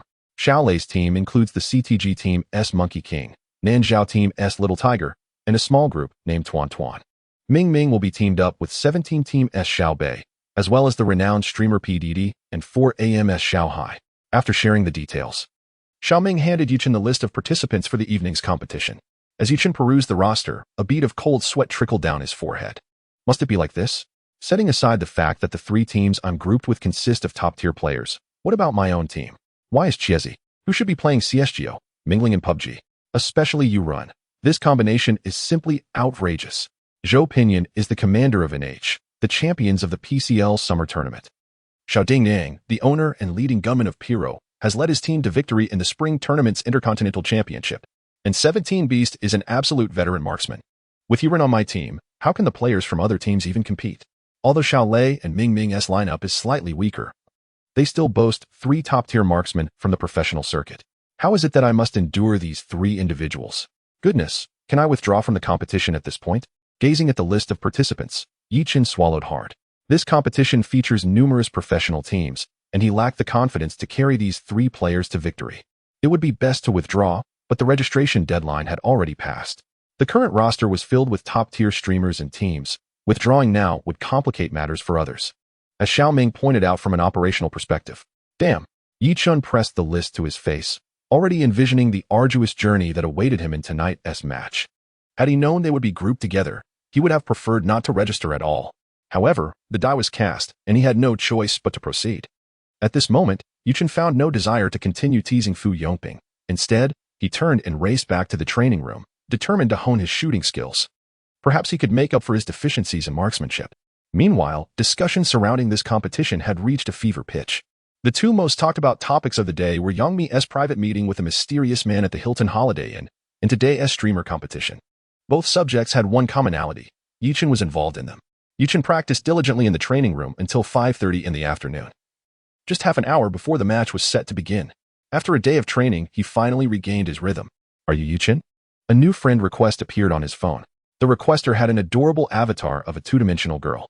After accepting the request, Yichen inquired, Who are you? Huh, you really are Yichen. I'm Dai Sister. We're on the same team for the match. Dai Sister replied enthusiastically. Yichen was somewhat speechless. Why did this Dai Sister add him? After being validated, Dai Sister promptly messaged him. Hey there, I heard you're really good at the game. Can you take me to victory tonight? Yichen was puzzled as to how Dai Sister had obtained his WeChat information. I'll do my best. But winning in this game also depends on luck, he replied subtly. Since playing with Jiang Hanhang the previous night, Yichen had developed a new understanding of the game's unpredictability. Sometimes, the outcome of a match was not solely determined by skill. A troublesome teammate could hinder even 3 professional players. How could he possibly lead 3 inept teammates against professionals? The thought amused him, as it seemed that Douyu was deliberately toying with him. Upon hearing Yichen's response, Dai Sister was clearly displeased. Hey, if you can manage a hefty player like PDD, why do I, a pure and innocent girl, have to rely on luck? The logic presented by the girl was undeniably impeccable. Indeed, why should it be that I am deemed less appealing than a rather flamboyant individual? This left Yichen momentarily speechless. It would be rather absurd to engage a young lady in an analysis of the strengths and weaknesses of the various teams in this game, as that would be no different from the behavior of a stereotypical male. Subsequently, Yichen devoted nearly 30 minutes to meticulously detailing the advantages and disadvantages of each team to her. His effort was evident, as he crafted an extensive message through WeChat, imbued with sincerity and dedication. By the end of his message, he remained uncertain whether the girl had even perused it, for as the match drew near, she had yet to respond to a single word. With merely 10 minutes remaining until the commencement of the game, Yichen entered the live broadcast room. To his astonishment, over 5 million viewers flocked in instantly. The first question that appeared in the barrage of comments was, "Host, is that mysterious man at the Hilton Hotel with Yongmiyu? Goodness, how on earth did they come to know this?" Yichen was utterly taken aback. The news had spread alarmingly fast. Chapter 166, Rampant Slaughter in the Present Society. Yichen has indeed underestimated the extent of the internet's development. Following the explosive success of Yichen's 2 live broadcasts, his photographs have already circulated widely online.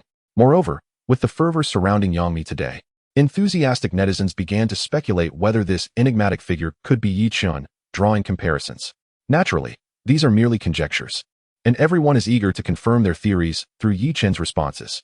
However, considering that the other party is a girl, albeit a celebrity, Yichen refrained from addressing the matter directly. "Today, allow me to introduce my teammates." Yichen deliberately shifted the topic. "Streamer, don't divert the issue. Just admit it. I see the resemblance." "What do you mean resemblance? It's clearly him." "Wait, what are you all saying? Where is my husband?" "Damn. Moderator. Mute that guy for 100 years. Yichen acted without hesitation, exclaiming, "What nonsense. How dare you disrupt my live stream?" "All right, enough of that. Let me grandly introduce the other members of our NB team."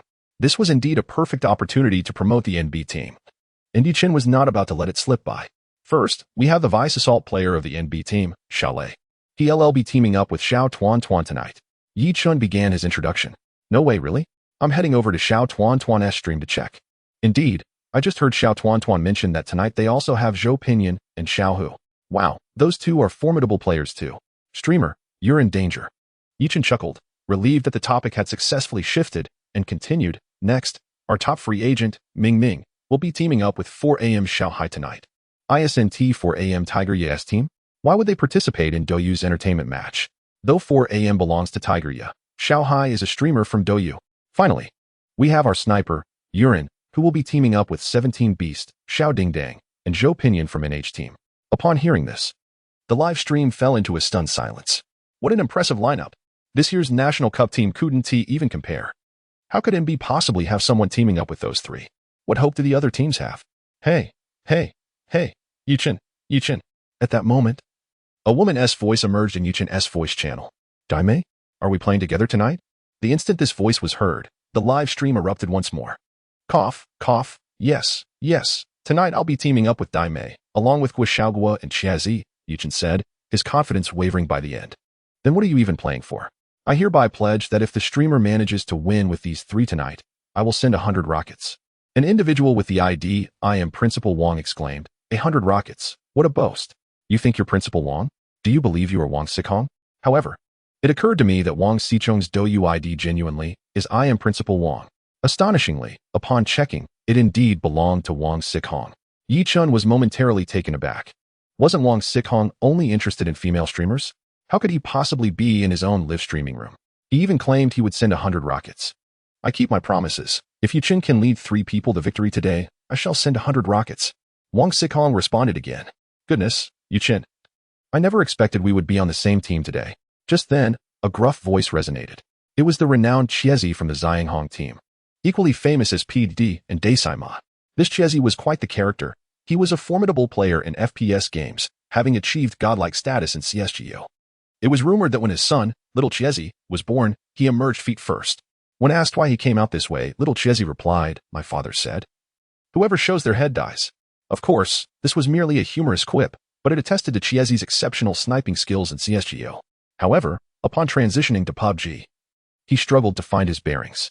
Previously, he had teamed up with Daisai Ma to form the Zhang team, which, due to its entertaining live streaming, reportedly caused many supermarkets to run out of rice. "Good evening, Brother Chiezi." Yichen greeted politely. "Good evening. I, the sniping king of Maoming, am applying for battle. When you find a 98K or M24, remember to hand it to me," Chiezi proclaimed with pride. "Hand it to you? Am I to give you a fire stick?" Dammy, unable to contain herself, chuckled. "Huh, you little Dammy, would you care to compete for tonight's kill count? Let me tell you, I've been practicing chicken dinners for quite some time. It's pure carnage," Chiezi retorted defiantly. However, Dammy suddenly burst into laughter. "What are you laughing at? I'm truly wreaking havoc. I recall at the last cup competition hosted by Billy, you said the same, yet after 18 matches, you had not a single elimination. Dammy skillfully struck at Chiesi's sore spot. You. Chiesi found himself at a loss for words. That cup competition was nothing short of a social death for him. Chiesi had maintained a good relationship with Team 17, yet in a moment of madness, 17 Beast had sent Chiesi to replace him, alongside Xiaobei, Xiaogui, and Sujiu, to compete in the Bilibili BPC Cup. The outcome left Chiesi unable to broadcast for an entire week, with some speculating he had relocated to another planet. What are you all talking about? A sweet, youthful voice chimed in. This voice was unmistakable. It belonged to Guo, known as the tassel board of the Absolute Land and the Douyu Dog King. Ah, Xiaogui, you've arrived. Sister has been waiting for you for so long. Dammy exclaimed, instantly exhilarated at the sound of Guo Xiaogui's voice. Haha, I never anticipated that we would be paired together today. This day the two of us, the formidable sisters of the battlefield, shall unleash our prowess. Guo Xiao was palpably excited as well. Yet, Yichen remained silent, his heart heavy upon hearing the voices of the three. Oh heavens, if I am guilty, please punish me through the law and spare me this torment. Yichen cries out in despair within his heart. Simultaneously, the official server of Douyu has maximized its capacity and added numerous lines to ensure that tonight's live broadcast remains uninterrupted despite the overwhelming number of viewers. Yang Pingping gazes at the total viewership of the live stream, a smile gracing her lips. A staggering 650 million. Across the globe, 650 million spectators are tuned in to witness this competition. This figure shatters the previous record for viewership in PUBG history, and it continues to rise. The mastermind behind this monumental event is none other than Yang Pingping herself. If one were to consider her previous arrangement of having Yichen team up with PDD to conquer 3 matches as the foundation of her professional acclaim, then today undoubtedly marks the zenith of her achievements. It is crucial to recognize that within this industry, countless planners exist. Yet none have managed to captivate nearly 1/10 of the global population to watch a single match as she has today. Not even the PUBG Global Championship has achieved such a feat. Chapter 167, Let us go and take lives. The entertainment competition of the fishing streamer is divided into 3 matches, one in Arangel, one in Miramar, and one in Sanhok. It adopts a point system, where the top 8 earn ranking points, and each kill grants 1 point.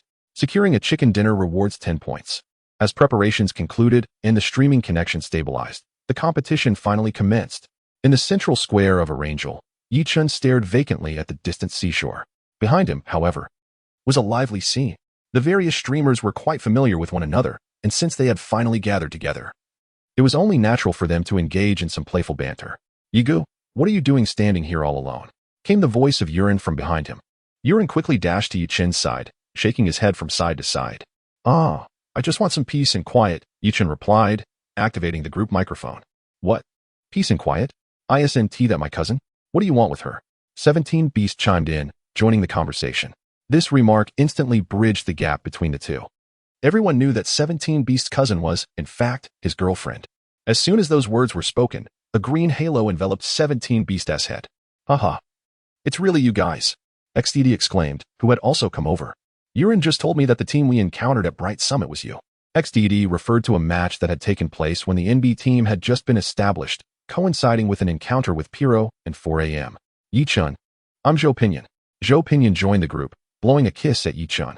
For reasons unknown, with the arrival of these individuals, the streamers who had previously been playfully frolicking began to gather around. They spontaneously formed a circle around Yichun, observing him as if he were a spectacle. There was no denying that Yichun's popularity had surged dramatically over the past few days, especially following his legendary song Leave the Sadness to Myself, which had captivated countless listeners. It was hard not to notice this streamer's rise to fame. Yet, while you all gaze, what does it mean to encircle me like this? Ding. Congratulations to the host for achieving the accomplishment. Surrounded by renowned streamers. Ding. Congratulations to the host for receiving a reward. Points 100. Damn. System, are you jesting with me? However, the crowd of onlookers soon dispersed as the plane took off. Let us roll at P-City. 17 Beast shouted into the group microphone. Let us roll. Echoed Shanghai from 4 a.m. A single stone stirred up 1,000 waves. Even within Yichen's streaming room, the fans of both teams began to bicker once more. Yichen, where shall we jump? Guo Xiaoguo inquired. Right, Yichen. Where shall we jump? Bai Mei, who had been busy boasting with another streamer at the square, had completely forgotten to discuss strategy with Yichen. It matters not where we jump. For me, the sniper god from Maoming, it is all just a chaotic slaughter. Chiesi declared loudly. I believe we should proceed with caution and jump here, remarked Yichen, as he marked a spot slightly south of G Harbor, near the hospital. This location boasts a large warehouse and 2 seaside villas, with numerous wild zones and a significant number of vehicle spawns nearby. If we play it safe at the start, we might even secure some ranking points. I think it's a solid plan. Guo Xiaohua immediately concurred. For someone accustomed to surviving, having a companion to share the journey with is an unparalleled joy. However, it seemed that the naive girl did not quite grasp Yu Qin's suggestion. Are we starting with wild encounters? I thought you were quite formidable. Despite her thoughts, when the flight path was revealed, the group leaped from the plane. As the parachutes deployed, Yu Qin noticed that approximately 5 or 6 squads had landed at G Harbor. Other locations, such as G Town, had 1 squad, while both the Mine and P Harbor also hosted a team each, with further spots obscured from view. Yu Qin was the first to touch down, racing into the warehouse to commence his search for supplies. Woohoo, we're off. Brothers, I've got a 98K. If anyone finds a high-power scope, please hand it over. Chiezi exclaimed joyfully. I found an 8x scope. Give me your 98K. The naive girl countered, requesting the weapon. What makes you think I'd give it to you? Just because you're pretty and well-endowed? Chiezi retorted sharply. Haha, you're absolutely right, haha. Here, take the 8x scope. It was clear that Chiezi's words had amused the naive girl. Such high emotional intelligence. Chiezi certainly knows how to speak. Otherwise, how could he have married such a beautiful wife? Let me tell you, if it weren't for Chiezi's wife, I wouldn't even pay attention to him. Katsa stepped forward for a decisive battle. The chat in the live stream became lively.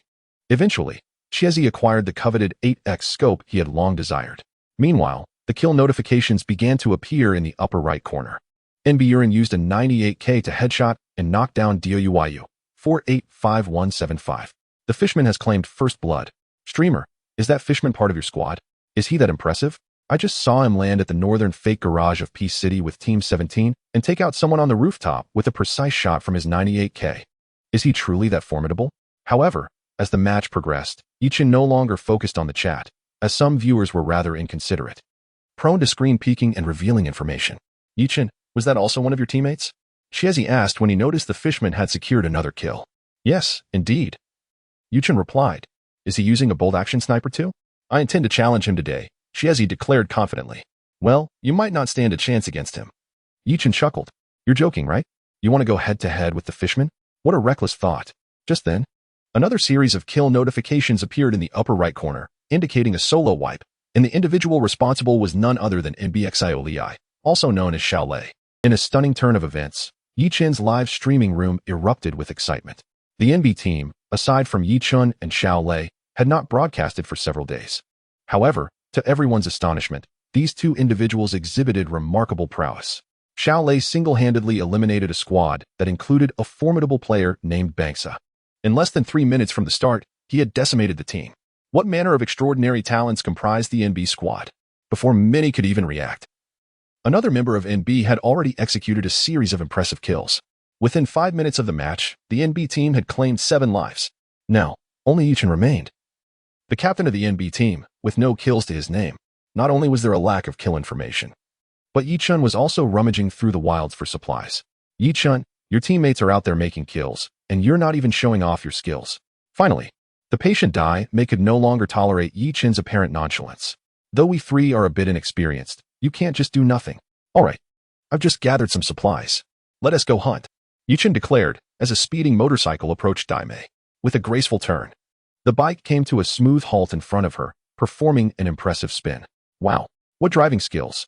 Dai Mei's cheeks flushed, genuinely impressed by Yu Qin's parking finesse. Without hesitation, she pressed fan hopped onto the back of Yu Qin's motorcycle. Hold on tight, don't fall off, Yu Qin remarked coolly. Wow, why does that sound so suggestive?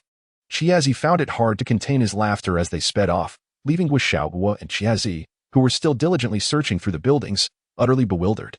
Chapter 168. A sudden and stunning kill. The performance of the NB team at the onset of the match was nothing short of astonishing. In the commentary booth, JY was taken aback as he observed the remarkable displays from each of the 3 members of the NB team at the very beginning of the game. This newly promoted squad from the PDL, if they maintain such momentum, might indeed have a chance to ascend to the PCL in the future. Little Tong chimed in beside him. These 2 commentators are undoubtedly at the pinnacle of the PUBG esports commentary industry. The fact that Douyou managed to enlist both of them for commentary speaks volumes about the investment made for this event. Moreover, did you know that just a couple of days ago, a viral song making waves online was sung by the captain of this very team? Little Tong remarked. You must be referring to that song Leave the Sadness to Myself, right? Of course, I've heard it. It feels like this tune is practically echoing in my ears. JY responded with enthusiasm. However, judging by the current state of the match, it appears that the captain of NB, Yichin, has yet to secure any kills. Let me check Yichin's position now. He has dropped into the wild area. He's playing it quite safely at the start. Little Tong expressed disbelief upon seeing Yichin's position on the panoramic map. It's a tough situation. Just look at the players Yichin is matched with this round. Haha, if I were in his shoes, I would just forfeit this match. JOY chuckled beside her. Yet, during his last live stream, Yichin managed to secure a chicken dinner with Decima, PDD, and Shou Shuri, so who knows, he might just create another miracle this time. Little Tong recalled the previous live stream of Yichin. You must consider the difference in circumstances. Last time, it was merely a casual game with random players. However, today SW Streamer Entertainment match features numerous professional teams. Though the rosters of these teams have been shuffled, there is no doubt that their skills and game sense far surpass those of a typical casual match. Clearly, JY held little hope for Yichin to secure a chicken dinner today. Meanwhile, in the game, Yichin was riding a flashy motorcycle, joyfully speeding down the roads of Arangel with the player known as Demi. The two had landed in a wild area south of G-Port. While their loot situation was not dire, the first safe zone had appeared at the power plants, which was quite far away, necessitating a significant amount of time just to escape the blue zone. Yichin, where are we headed now? Demi, seated on the back of the motorcycle, inquired.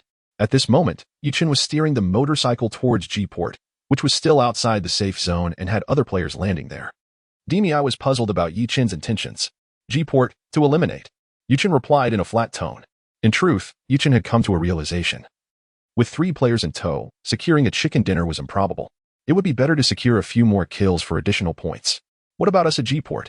Guogua glanced at the map and, upon seeing the direction Yichin and Demi were heading, quickly asked, Hold on for now.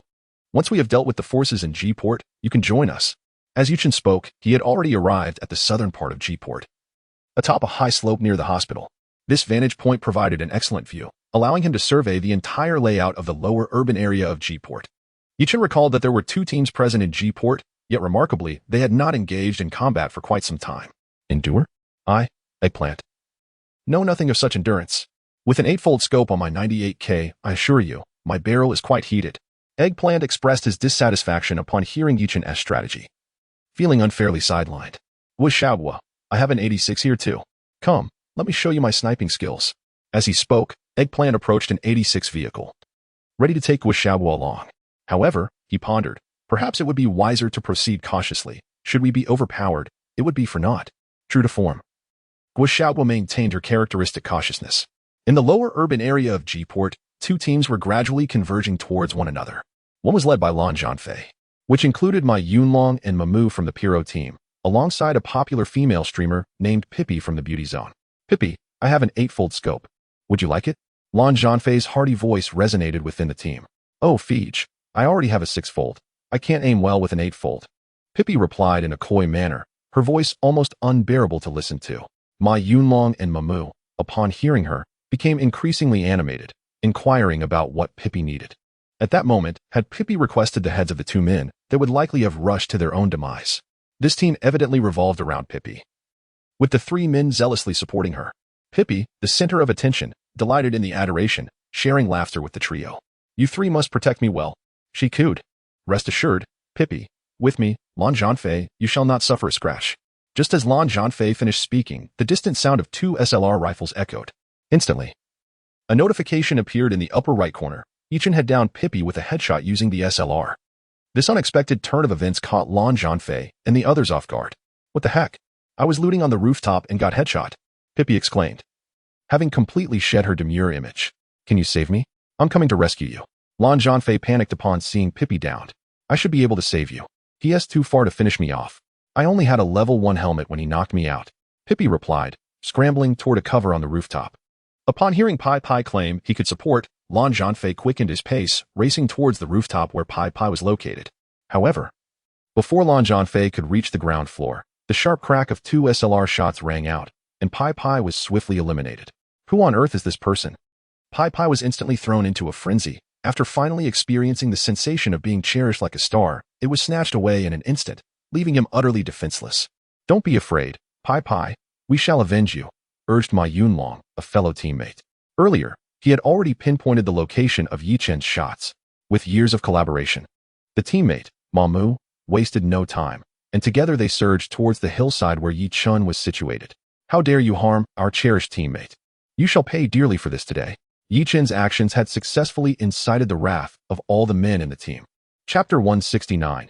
I can't believe this, oh my goodness, it's incredible. Upon witnessing Yi Chen's kill notification, JOY exclaimed once more. Since the beginning, every single elimination has been claimed by NB. Each member of this team has gone utterly berserk.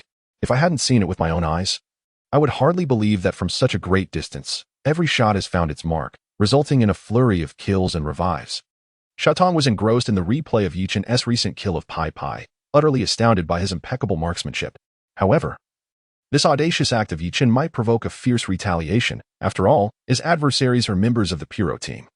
And facing the combined assault of two seasoned PCL professionals, Yi Chen's prospects appear grim. As JY observed Ma Yunlong and Ma Mu stealthily advancing toward Yi Chen's location, concern for Yi Chen's fate began to gnaw at him. Furthermore, Lan Zhanfei had also hopped into a vehicle, seemingly intent on rushing toward Yi Chen. Why would Yi Chen target the only female player on his team? Surely, the other members would not let this transgression go unpunished. Shatong chuckled exuberantly, for she, being an avid PUBG player herself, had some understanding of the male player's psychological dynamics within the game. Yet, Yi Chen displayed no concern for his impending fate. Instead, he surveyed the entirety of the lower district of G-Port from his elevated vantage point. At this juncture, Yi Chen finally grasped why two teams had landed in the lower district without engaging in conflict. One of the teams had not descended into the urban area to scavenge for supplies, but had instead retreated to a cluster of houses south of the road. Just after Yi Chen eliminated Pai Pai, he caught sight of two figures darting about in that residential area. Yi Chen, stop dawdling and let's move into the safe zone, urged the anxious Daimei, who noticed that Yi Chen, having secured a kill, showed no signs of leaving. You're up so high, observing so brazenly. Aren't you just inviting hostility? And to make matters worse, you've dragged me along for the ride. I'm quite unnerved, you know? The reason Yi Chen had taken Daimei along was precisely for the assurance of assistance should he find himself incapacitated, as she had been the closest to him upon landing. Moreover, Yi Chen had contemplated that with his current team composition, he wouldn't feel confident in leading all three into a team battle. However, bringing along a solo support player allowed him to engage in a solo four-man match without worrying about the safety of his teammates, thereby maximizing his strengths. Fear not, for the sniper from Maoming is here. Just as Yi Chen prepared for his next move, the very scenario he had dreaded materialized before him. He spotted Chiezi driving an 86 toward him with Guo in tow. Feeling a surge of bravado after seeing Yi Chen secure a kill, Chiezi was determined not to be outdone. This spotlight cannot solely belong to Yi Chen. I, Chiezi, am no mere pretender. However, before Chiezi could reach Yi Chen's position, the roar of a motorcycle echoed, revealing that Yi Chen had already sped away. Hey, weren't you two fighting? Why did you run away? Chiezi pondered, as the vehicle had reached the location where Yi Chen and Daisai had recently lingered. Before the car could come to a complete stop, a barrage of bullets rained down upon it, akin to a torrential downpour. Damn it, these people have no sense of honor. The sudden onslaught caused Chiezi's health to plummet drastically. Run, I'm going to die. Guo also found herself in peril, her health dwindling to a mere thread. Had there been less distance, with Ma Yunlong and Mu Tsame, they could have easily taken down Chiezi and Guo in the vehicle. Without a moment's hesitation, Chiezi pressed the accelerator, swiftly descending the slope towards the southern part of Longji Mountain. Slow down. If we crash even a little, it's all over. I don't have any bandages, Guo exclaimed, her anxiety causing beads of sweat to trickle down. She feared that if Chiezi lost control of the vehicle and collided with something, her demise would be truly unjust. Yi Chen, why didn't you warn us that someone was approaching? You nearly got me and Xiaoguo killed. Chiezi managed to bring the car to a steady halt at the southern base of Longji Mountain, hastily disembarking to tend to his wounds. There was no choice. I saw someone coming, which is why Daisai and I made a quick exit. Who would have thought you would still come? Thankfully, you're both safe. But do be more careful next time, Yi Chen replied earnestly, appearing genuinely concerned for Chiezi. This left Chiezi momentarily at a loss for words. So he silently began administering first aid. You two could have at least waited for me and Xiaoguo. Why did you run off so fast? Chiezi inquired after finishing his treatment. By now, Yi Chen was nearing the edge of the circle, as motorcycles are inherently faster. All right, I'll draw a line for you. Just follow my marked path into the circle. There's no one around this way, Yi Chen stated, marking a line on the map that represented the route he and Daisai had taken to enter the circle. Okay, you two wait for us there. Chiezi, having been psychologically shaken by the encounter, was determined to stick close to Yi-chun, even if it meant facing death. He resolved that they should all meet their fate together. Family must remain intact. Given the situation, Yi-chun reassured himself that it was unnecessary to contemplate self-harm and chose to wait with Daisai in a small house at the edge of the circle. Their current position was in the northern part of M City, near the roadside housing area south of the air raid shelter. As they awaited the arrival of Chiezi and Guoshaogua, Yi-chun, this place seems to have been looted, Daisai remarked after disembarking and entering the housing area.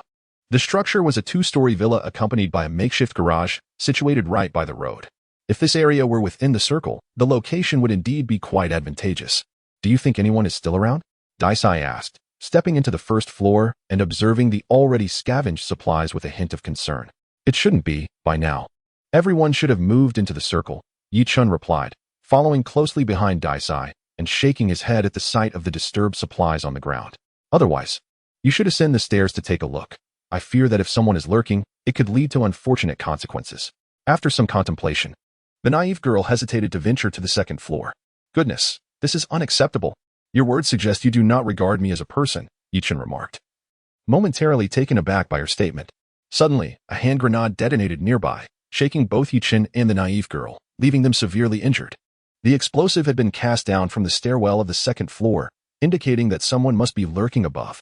Had it not been for their fortunate circumstances, that single grenade could have claimed both their lives. Xian, your timing with the grenade was premature. A woman's voice echoed from the second floor. It was Aunt Wang. I did not wish for this.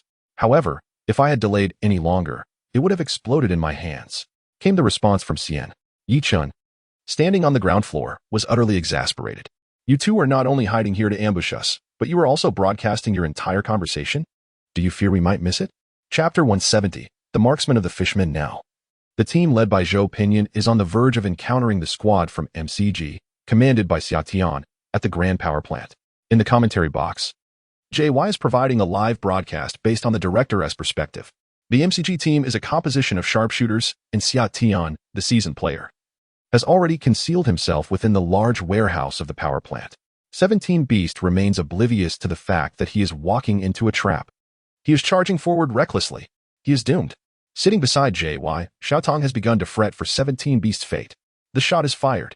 17 Beast collapses, and his teammates are still on the periphery, unable to offer assistance. 17 Beast is lost. Indeed, just as Joy's words hang in the air, 17 Beast falls beneath Xia Tian's gunfire. What on earth? How could there be someone here? In the midst of the competition, the fallen 17 Beast is taken aback by this unexpected assault. Prior to entering this expansive power plant, the team had observed the area for a considerable duration, ensuring it was clear before daring to proceed. Upon realizing that it was MCG Xia Tian who had taken him down, 17 Beast is left speechless. Xia Tian, a veteran player known for ambushing opponents, has ensnared 17 Beast this time, and he is acutely aware that his demise is imminent. As expected, after incapacitating 17 Beast, Xia Tian swiftly approaches, ready to finish him off. Bang! A crisp shot from a 98K rings out from afar. NB Urin has utilized the 98K to deliver a headshot, taking down MCG Summer. My heavens! After this shot is fired, both JY and Xiaotong are momentarily stunned. How is this possible? This is utterly bizarre. JY is left in disbelief, questioning the extraordinary marksmanship displayed. Indeed, just moments ago, MCG barely moved, exposing only a sliver of scalp, and yet a headshot was executed? Xiaotong can hardly believe her eyes. Brother, that was incredible. 17 Beast, who had resigned himself to despair, is unexpectedly saved by the timely intervention of Urin. Are all of you from NB this formidable? Zhou Pinyin has just snapped back to reality. To be honest, that shot seemed a bit too good to be true. Indeed, Xiao Dingyang also shook his head, unable to comprehend how Urin managed that shot. Haha, just good fortune. Urin remains modest, especially considering that he is teamed with 3 top-tier professionals from PCL. Urin, are you all from NB set to compete in PDL next? 17 Beast inquires from the ground. Yes.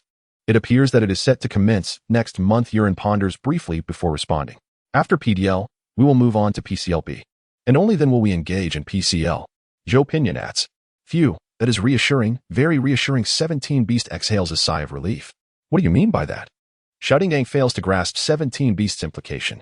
By the time they compete in PCL, I suspect I will have retired, which at least spares me from being tormented by NB during the matches, considering NB is also a team that drops in P City.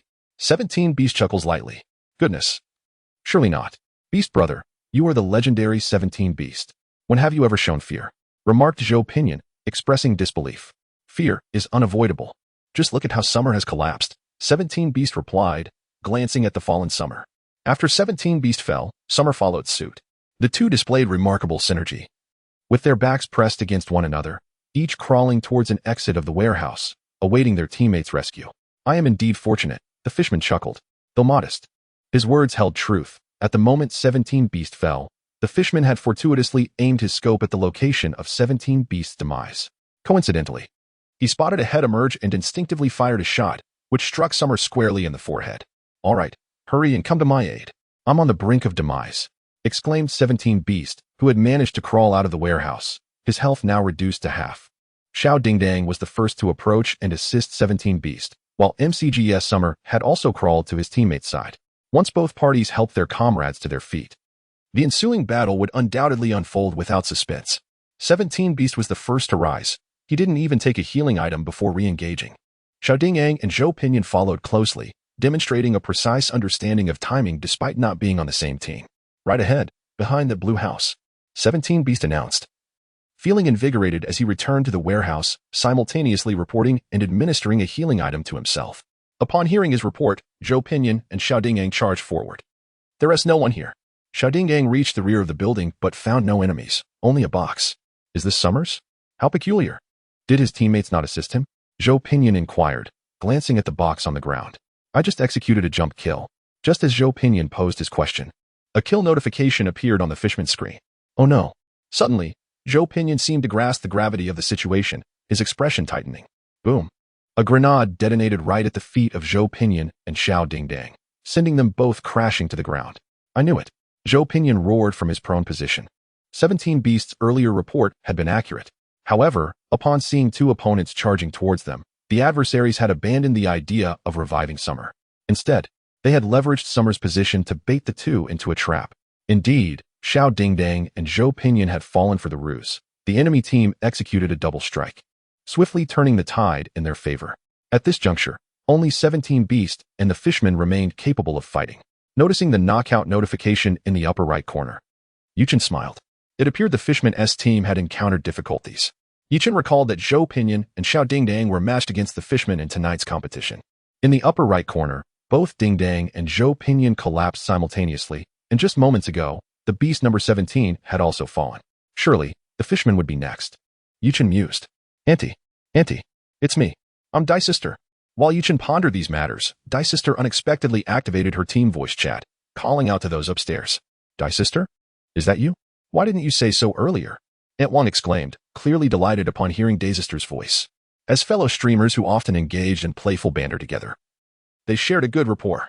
Aw, Dai Sister, if only you had mentioned it sooner, I wouldn't have had to waste that grenade. The upstairs player, Xian, seemed to chide Dai Sister slightly. Auntie, please refrain from firing. Come down. We mean you no harm. Dai Sister chuckled upon hearing their shouts. How absurd it was for them to lament the waste of a grenade. Really? Who was that person beside you? Although Dai Sister had made her remark, Xian remained somewhat skeptical. I'm with Yuchen, from the NB team, Dai Sister introduced. Oh no, another from the NB team? In that case, I absolutely refuse to come down. To everyone's surprise, Xian and Aunt Wang, who were initially inclined to descend, suddenly changed their minds upon learning that Yuchen belonged to the NB team. Chapter 171. Lan Zhanfei caught up. Moments ago, our two teammates were slain by an individual whose name began with NB. What was it again? Mingming. Yes, that's right, Mingming. The figure upstairs, known as Xian, revealed the reason for their reluctance to descend. It seemed they had been psychologically scarred by the aforementioned NB. Hey, did you just say the person beside you is Yuchen? The one who sings Leave the Sadness to Myself? Wang Dania sought further confirmation. Indeed, that's him. I must say, his singing is absolutely delightful, isn't it? Yuchen, how about gracing us with a song? Daisai responded without hesitation. Yuchen, oh, I truly envy you for being able to team up with him. Look at the characters I have in my squad, Wang Daniu lamented, her tone tinged with melancholy.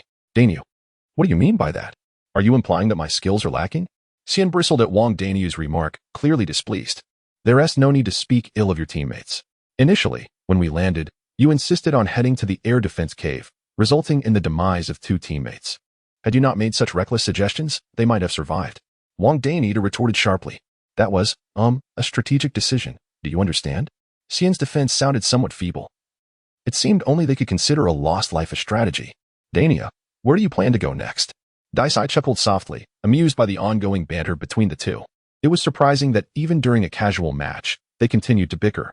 We should remain hidden here for a while, waiting for everyone to gather in the circle before we make our move, perhaps to secure some ranking points. Daisai then inquired, by the way. Why are there only the two of you? Where are the other two? Wang Dainita realized mid-sentence that only Daisai and Yichen were present downstairs.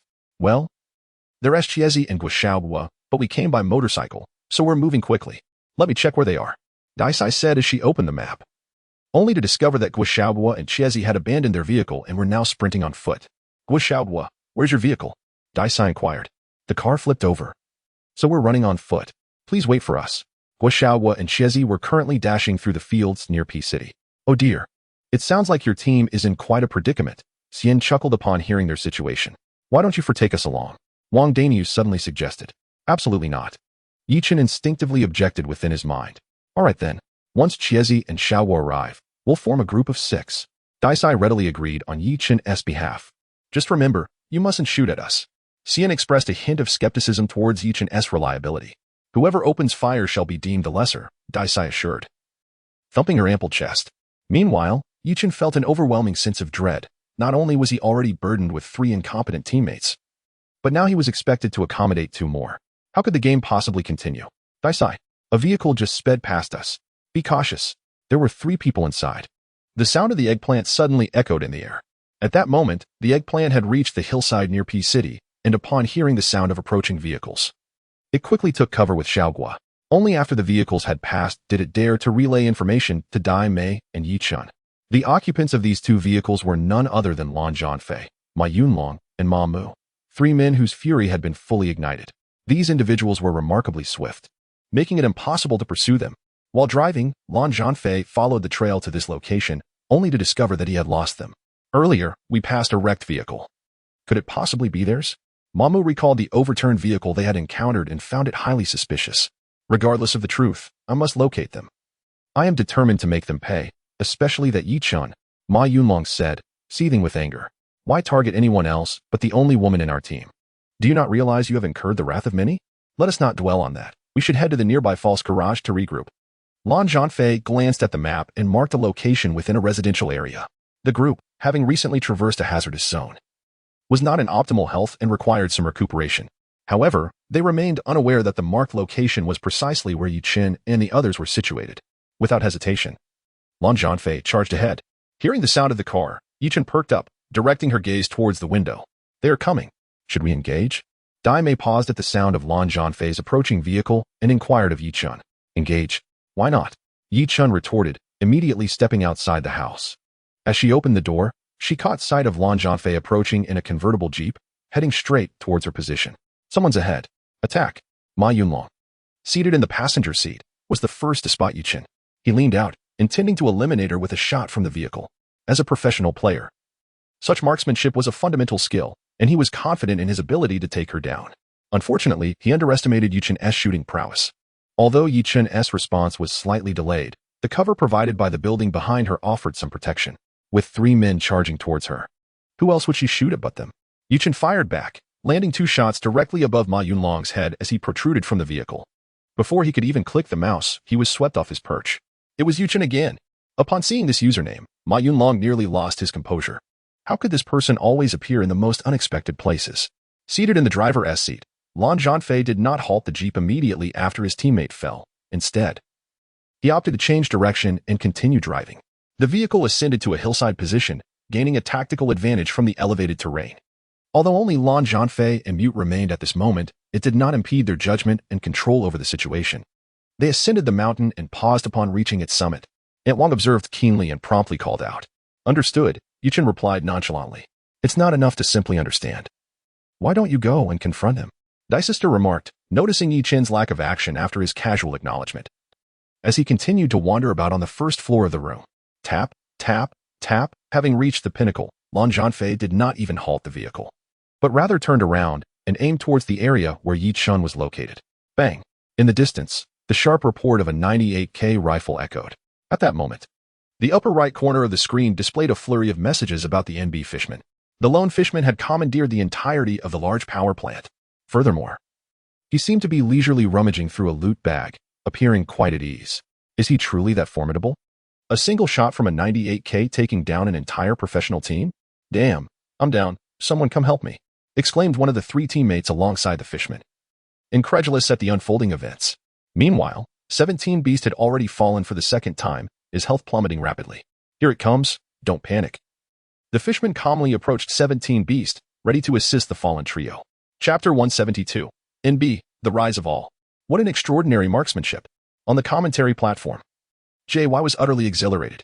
Though this was merely an entertainment match for streamers, JY had never witnessed such a playing style before. With a single 98K, every shot found its mark, obliterating an entire squad. Had I not witnessed it with my own eyes, I would have thought this player was cheating. I had never heard of this contestant prior to this moment. Xiaodong was also left in awe. NB Yuren, after tonight, it is likely that no one will dare to underestimate him again. Even less will anyone underestimate the NB team. Now, the team of 17 Beasts, who had previously been knocked down, has been revived, and they have completely secured the advantageous position at the center of the circle, the large power plant. It remains to be seen how the circle will shrink. The circle has contracted, a concentric formation. I believe we can congratulate this team in advance. They currently boast the strongest lineup in this entertainment match, now occupying such a favorable position. What follows will surely be a ruthless shooting gallery. JY was nearly beside himself with excitement, considering such a formidable team. If they do not secure a chicken dinner, it would be an affront to natural order. Look. Another member of the NB team. It's Mingming. He astonishingly captured the small power plant all by himself, while his teammates remained outside. Xiaodong hurriedly began narrating the match. As the director shifted the camera, Mingming single-handedly seized control of the small power plant. Is this yet another NB player? My goodness. Why has such a powerful team only just emerged now? JY was almost in tears. Let us now turn our attention to what the other members of the NB team are doing. Xiaolei was positioned on the northern cliff of the large power plant, brandishing an M762 as he led the charge. Not far behind him, the Monkey King from CTG was reviving the downed Xiaohu from Nanzhao. Isn't this advance a bit too perilous? Accompanying Xiaolei was the immensely popular streamer, Yiqiao Xiaowantuan, known for her prowess in the game. As Xiaolei initiated the charge, Xiaowantuan became increasingly anxious. The assault had progressed significantly, and although her role in the team was not particularly pivotal, she was still deeply concerned for the entire squad's welfare. Tuanzi, just stay safe. Watch my maneuvers. Xiaolei boldly led the offensive. Subsequently, in the upper right corner appeared a notification heralding Xiaolei's remarkable feat, single-handedly securing the cliffside by the seaside. NB, as of now, has lost not a single member, and each player has become a key force. It can be said that the entire NB team has risen. Thus far, all advantageous positions within the second circle have been claimed. For the remaining teams attempting to enter the circle, it will be an arduous endeavor indeed. As the scene featuring Xiaolei drew to a close, the director's camera finally focused on Yichun, who remained ensconced within a circle of blue. In the frame, Yichun stood at the window of the second floor, pinning down the blue-clad Zhang Fei and the seemingly numb Ma Mu, both positioned at a high vantage point. The exchange of gunfire between the two parties was fierce and unyielding. At Yichun's feet lay three weapons, an SLR, an SKS, and a 98K. What could this possibly signify? I am utterly perplexed by this scene, thought Joy. After unleashing a volley from his mini, Yichun picked up the 98K from the ground, as if he were calibrating the weapon's performance, switching between firearms to mount his assault. The three guns on the floor belonged to Dai Mei, Wang Danyu, and Xian Momo. Moments prior, after Zhang Fei and Ma Mu had advanced to their elevated position, the group had discarded their sniper rifles at Yichun's behest. Clearly, Zhang Fei and Ma Mu intended to engage Yichun in a relentless duel. Zhang Fei's helmet was already painted red, having been struck in the head by Yichun during their previous exchange of shots. Fortunately, Yichun had employed a semi-automatic sniper rifle, allowing Zhang Fei to swiftly seek refuge in a position where Yichun's line of fire could not reach him to heal. Meanwhile, Ma Mu quickly took over Zhang Fei's position and continued to exchange fire with Yichun, resulting in a stalemate. Within the building, three individuals observed Yichun's display: his teammate Dai Mei, and the two he had encountered earlier, Wang Danyu and Stin Mumu. Stin Mumu, look at him. He's evaded so many shots yet has only been hit once. And you, aside from fleeing, what else can you do? Wang Danyu openly berated Xian Mumu. Wang Danyu, what do you mean? Are you implying that I am lacking in skill? Xian Mumu felt humiliated being publicly ridiculed by a woman. Are you not lacking? You are typically the first to fall in every game. Wang Daniu showed no intention of sparing Xian Mumu from her taunts. Haha, Xian. It's not easy for you either. Daniu, your words are somewhat hurting her pride, interjected Daimei, attempting to mediate as if resolving a dispute between a couple. Humph. I refuse to accept this. Yuchen, step aside. Allow me to confront them. Xian Mumu, stung by Wang Daniu's remarks, was determined to reclaim his dignity. There are still sniper rifles on the ground. Just pick one up and face them. At this moment, Yuchen had already retrieved a 98K from the floor and began loading it. All right, prepare to witness the prowess of Xian Mumu, he declared, his seriousness palpable. As a man, being derided by a woman was something he could hardly tolerate. Then go ahead, urged Wang Daniu, observing that despite his bravado, Xian Mumu remained rooted in place. I will go, he retorted. As Xian picked up the SKS rifle he had previously discarded, he swiftly approached the window's edge. Aiming down the sight, the sharp sound of gunfire echoed 3 times. Lance Hanfi, utilizing an SLR, scored a headshot that incapacitated Xian. The notification of Xian's defeat appeared in the upper right corner of the screen. In the scene, Xian was already on his knees, crawling towards the standing Wang, desperately calling out for assistance. Andy, please, help me, he cried, his voice strained. Wang, witnessing Xian being shot down mere moments after he had armed himself, couldn't help but let out a laugh reminiscent of a goose. Stop laughing. Help me, I'm dying, Xian pleaded, his voice filled with desperation. Naturally, Wang could not stand idly by as Xian faced his demise. She hurried to his side and helped him to his feet. Suddenly, the sharp crack of the 98K rifle resonated within the room. A golden 7.62 shell ejected from Yi Chen's firearm, landing at his feet. NBYE's 98K delivered a headshot that felled Lance Hanfi. Chapter 173, The Desperate Twin Eagles. Alas, is the opponent cheating? After being knocked down, Lan Zhanfei found his emotions spiraling out of control. This marked the second time he had been struck in the head by Yi Chen. Don't be afraid, Brother Fei. I'm here to help you. Mamu hastily approached Lan Zhanfei's side, intent on assisting him. However, just as he reached Lan Zhanfei, the unmistakable roar of a motorcycle engine echoed in the air. The adversary was charging straight at them. Such audacity. Mamu's mind felt utterly numb. It would be too late to assist Lan Zhanfei now. If he exposed himself to engage the enemy directly, there was the risk of merely being baited, missing the crucial moment to lend a hand. It was imperative to remember that the remaining players were still ensconced within the blue zone, and the second circle was imminent. Is Yu Chen truly that formidable? Lan Zhanfei had completely abandoned hope of surviving. Previously, he had heard of Yu Chen's name, but having only been a few days, he had not given it much thought. Yet, from the onset of this match, he had encountered Yu Chen twice, each time being led around like a puppet. Moreover, both of his teammates were professional players, yet they were being outmatched by a single opponent. How could he possibly show his face in the streaming community after this? How could he ever flaunt himself before the 4 little heavenly boxes? It was well known that Lan Zhanfei had once been their sole pillar of strength, often mocking Tu and Ling Bei. Now, he faced utter disgrace, and the thought of his peers' reactions sent shivers down his spine. Brother Fei, I can't save you. I must leave. The second circle is closing in, and there are too many opponents. After careful consideration, Mamu made his decision. Fighting was futile, rescuing was impossible. All that remained was the option to flee. Sigh, it can't be helped. You go on ahead. As a skilled streamer, Lan Zhanfei was acutely aware of the dire situation. Retreat was indeed the wisest course. After speaking, Mamu abandoned Lan Zhanfei and turned to dash towards the lumberyard on the hill. Huh, think you can escape? Yi Chen, riding his motorcycle, had spotted the fleeing Mamu and pursued him relentlessly.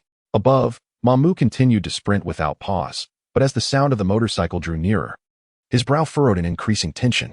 I, Mamu, am a professional player. How can a third-rate team like yours, PDL, chase me down? Riding a motorcycle, no less. You think you can kill me? Do you take me for a fool? With this thought, Mamu abruptly halted. This is too much. The more he pondered, the angrier he became. He concealed himself behind a tree, preparing to seize the opportune moment when Yi Chen dismounted from his motorcycle. As the sound of the motorcycle grew closer, Mamu recognized that the moment of reckoning had arrived, and he decisively drew his weapon. What was that? The Twin Eagles? In the moment that the numbness receded, disbelief washed over as the scene unfolded before my eyes. There, astride a motorcycle, was Yu Chen, brandishing a Scorpion submachine gun, aimed directly at the tree behind which I was concealed. I was uncertain from which iteration this peculiar ability to shoot while riding a motorcycle had originated. Nonetheless, such marksmanship was confined to the scenario of wielding a handgun. Typically, individuals would refrain from picking one up. After all, the ammunition would take up valuable backpack space. and the damage inflicted by a handgun was rather minimal. The time spent shooting a pistol while riding could be better utilized by dismounting and employing a rifle instead. Thus, even with this newfound capability, its practitioners remained exceedingly rare. Yet here, before me, Yichen was mounted upon his motorcycle, gun in hand. It was a fully automatic Scorpion, capable of accommodating a magazine of up to 40 rounds when enhanced. The sharp crack of gunfire erupted from Yichen's grasp, a torrent of bullets cascading forth like a relentless downpour. Each round found its mark, striking true upon the forehead of the numb figure. Though the bullets lacked significant power, their sheer volume proved overwhelming, and the numbness was swiftly extinguished. You think you can escape? You must be unaware of the formidable reputation of my eagle duo of despair. Yichen chuckled, pivoting his motorcycle to rejoin the dazed girl, still en route. Is it over? The dazed girl and Wang Dinyang, trailing behind, could scarcely believe it. Let's go. The circle is closing in. If we don't enter soon, we want to even get a taste of the chicken dinner. Yichen glanced at the encroaching danger. The toxic gas of the second circle had already advanced halfway. Time was becoming increasingly pressing. All right, the dazed girl nodded, turning to Wang Dinyang and Xian. We must move ahead. Yichen's motorcycle can only accommodate one passenger.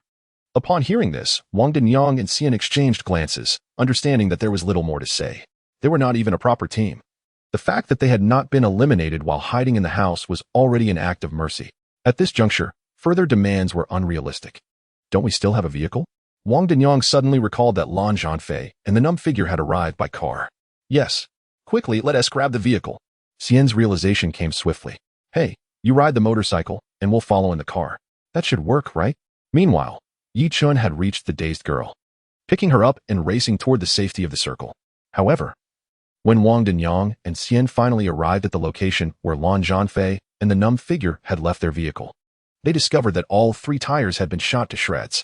As they approached the incline ahead, the car, rendered tireless, was nothing more than a heap of scrap metal. It's over. We might not even make it into the circle now. Wang Dinyang and Xian sank into a profound despair. With the vehicle now incapacitated, not only was following in Yichen's wake to secure a better ranking virtually impossible, but even entering the circle had become a daunting challenge. As despair enveloped the two, a yellow AE-86 appeared nearby. Was it Annie and Sienna? A sweet, childlike voice emanated from the vehicle. It was Gua Xiaogua. Indeed. It was Gua Xiaogua and Chiezi, who had miraculously found a fully fueled 86 while still within the distant toxic zone. Upon hearing the content of the previous voice message, Chiezi and Gua Xiaogua resolved to offer a ride to Xian and Annie Wang. After all, they often played games together. They shared the same struggles and found solace in their common plight. For what is the necessity of prior acquaintance when fate intertwines? Yichen, take your time. We're on our way. Chiezi and Gua Xiaogua, having picked up the two, hastily called out to Yichen. Yichen. Chapter 174. Disgraced and discredited. Are you two being overly concerned? A tempest raged within Yichen's heart. However, at this moment, it was neither appropriate to voice his displeasure nor to refuse, as they were already en route. Yichen, astride his motorcycle and accompanied by the bewildered girl, was making his way towards the safe zone of the third circle. At this juncture, there were scarcely any points left to occupy. The position of the third circle was precisely situated at the small power plant, completely encircling it. Within the power plant, the formidable team member, Ming Ming, from the NB team, held his ground. Wow, Ming Ming, with your skills, competing in the PDL is akin to squandering talent, exclaimed Xiao Hai from 4 a.m. Shaking his head in astonishment after witnessing Ming Ming take down 3 adversaries in rapid succession. The members of the NB team are truly fierce, PDD remarked with genuine admiration. Initially, when PDD agreed to assist Yang Pingping in promoting Yichen, he had harbored little expectation. Yet, when Yichen's skills were unveiled before him, he was utterly astounded. Today, during this streamer exhibition match, Ming Ming once again left PDD in awe. What kind of miraculous place is NB capable of cultivating such a remarkable cadre of prodigies? I believe it is a travesty to confine Ming Ming to NB. He should join 4 a.m., just like I did. Xiao Hai mused, his interest piqued. Such words are rather excessive, aren't they? Xiao Bei, a fellow teammate, chuckled upon hearing Xiao Hai's comment. As a renowned general of the 17th team in the realm of survival games, Xiao Bei certainly lived up to his reputation. He could easily discern Ming Ming's potential. From this round onward, Ming Ming led his 3 companions in a relentless advance, ultimately seizing control of the entire power plant through sheer determination. It was precisely due to Ming Ming's decisive judgment and precise marksmanship that they could successfully capture this location. With such favorable circle fortune, it would be a challenge not to secure a chicken dinner. I believe we should not grow complacent. Thus far, I have yet to see anyone from NB fall. PDD mused, tapping his lips thoughtfully. While others might be unaware, PDD knew full well that all members of NB were participating in this streamer exhibition match. From the onset, only NB had displayed information regarding their members being taken down. Should other NB players launch an assault, the outcome remained uncertain. Xiao Bei, if Ming Ming were to truly join 4AM, wouldn't our team's combat prowess ascend another level? Xiao Hai chuckled mischievously. As a regular substitute for 4AM, Xiao Hai possessed a strong sense of collective honor and frequently contributed ideas for the team's development. Indeed, you are correct. 4AM is already unmatched, with further reinforcement. They would surely become the best in the universe. Xiao Bei laughed heartily.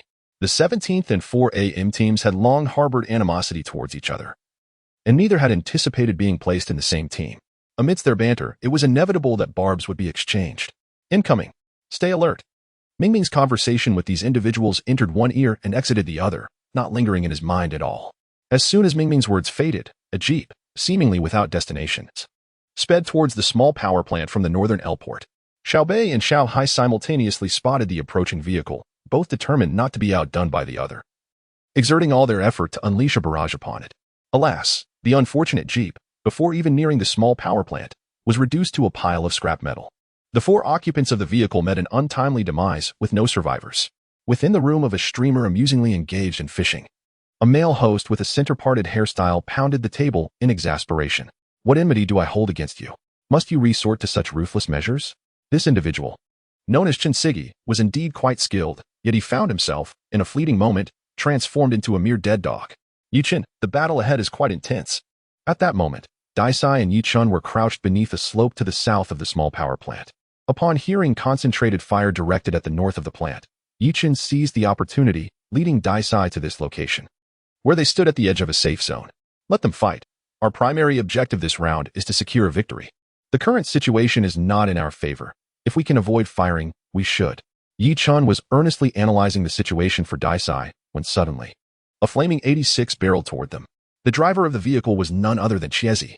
To Yi Chen's astonishment, Chiezi showed no intention of slowing down and crashed directly into him. Had it not been for the slope, Yi Chen might have been flung away. Damn it. Yi Chen gazed at the screen, seeing himself kneeling on the ground, momentarily at a loss for words. After enduring so much to arrive here without falling to the enemy, he was instead knocked down by his own teammate. Don't worry, I'll help you. Wang Dama, quick to react, rushed over to assist Yi Chun after witnessing him fall. Oh dear, why can't I lift you? I clearly pressed F. Wang Dama tried various angles and positions beside Yi Chen, yet was unable to help him up. Ah. Dear lady, we are not on the same team. You surely cannot lift me.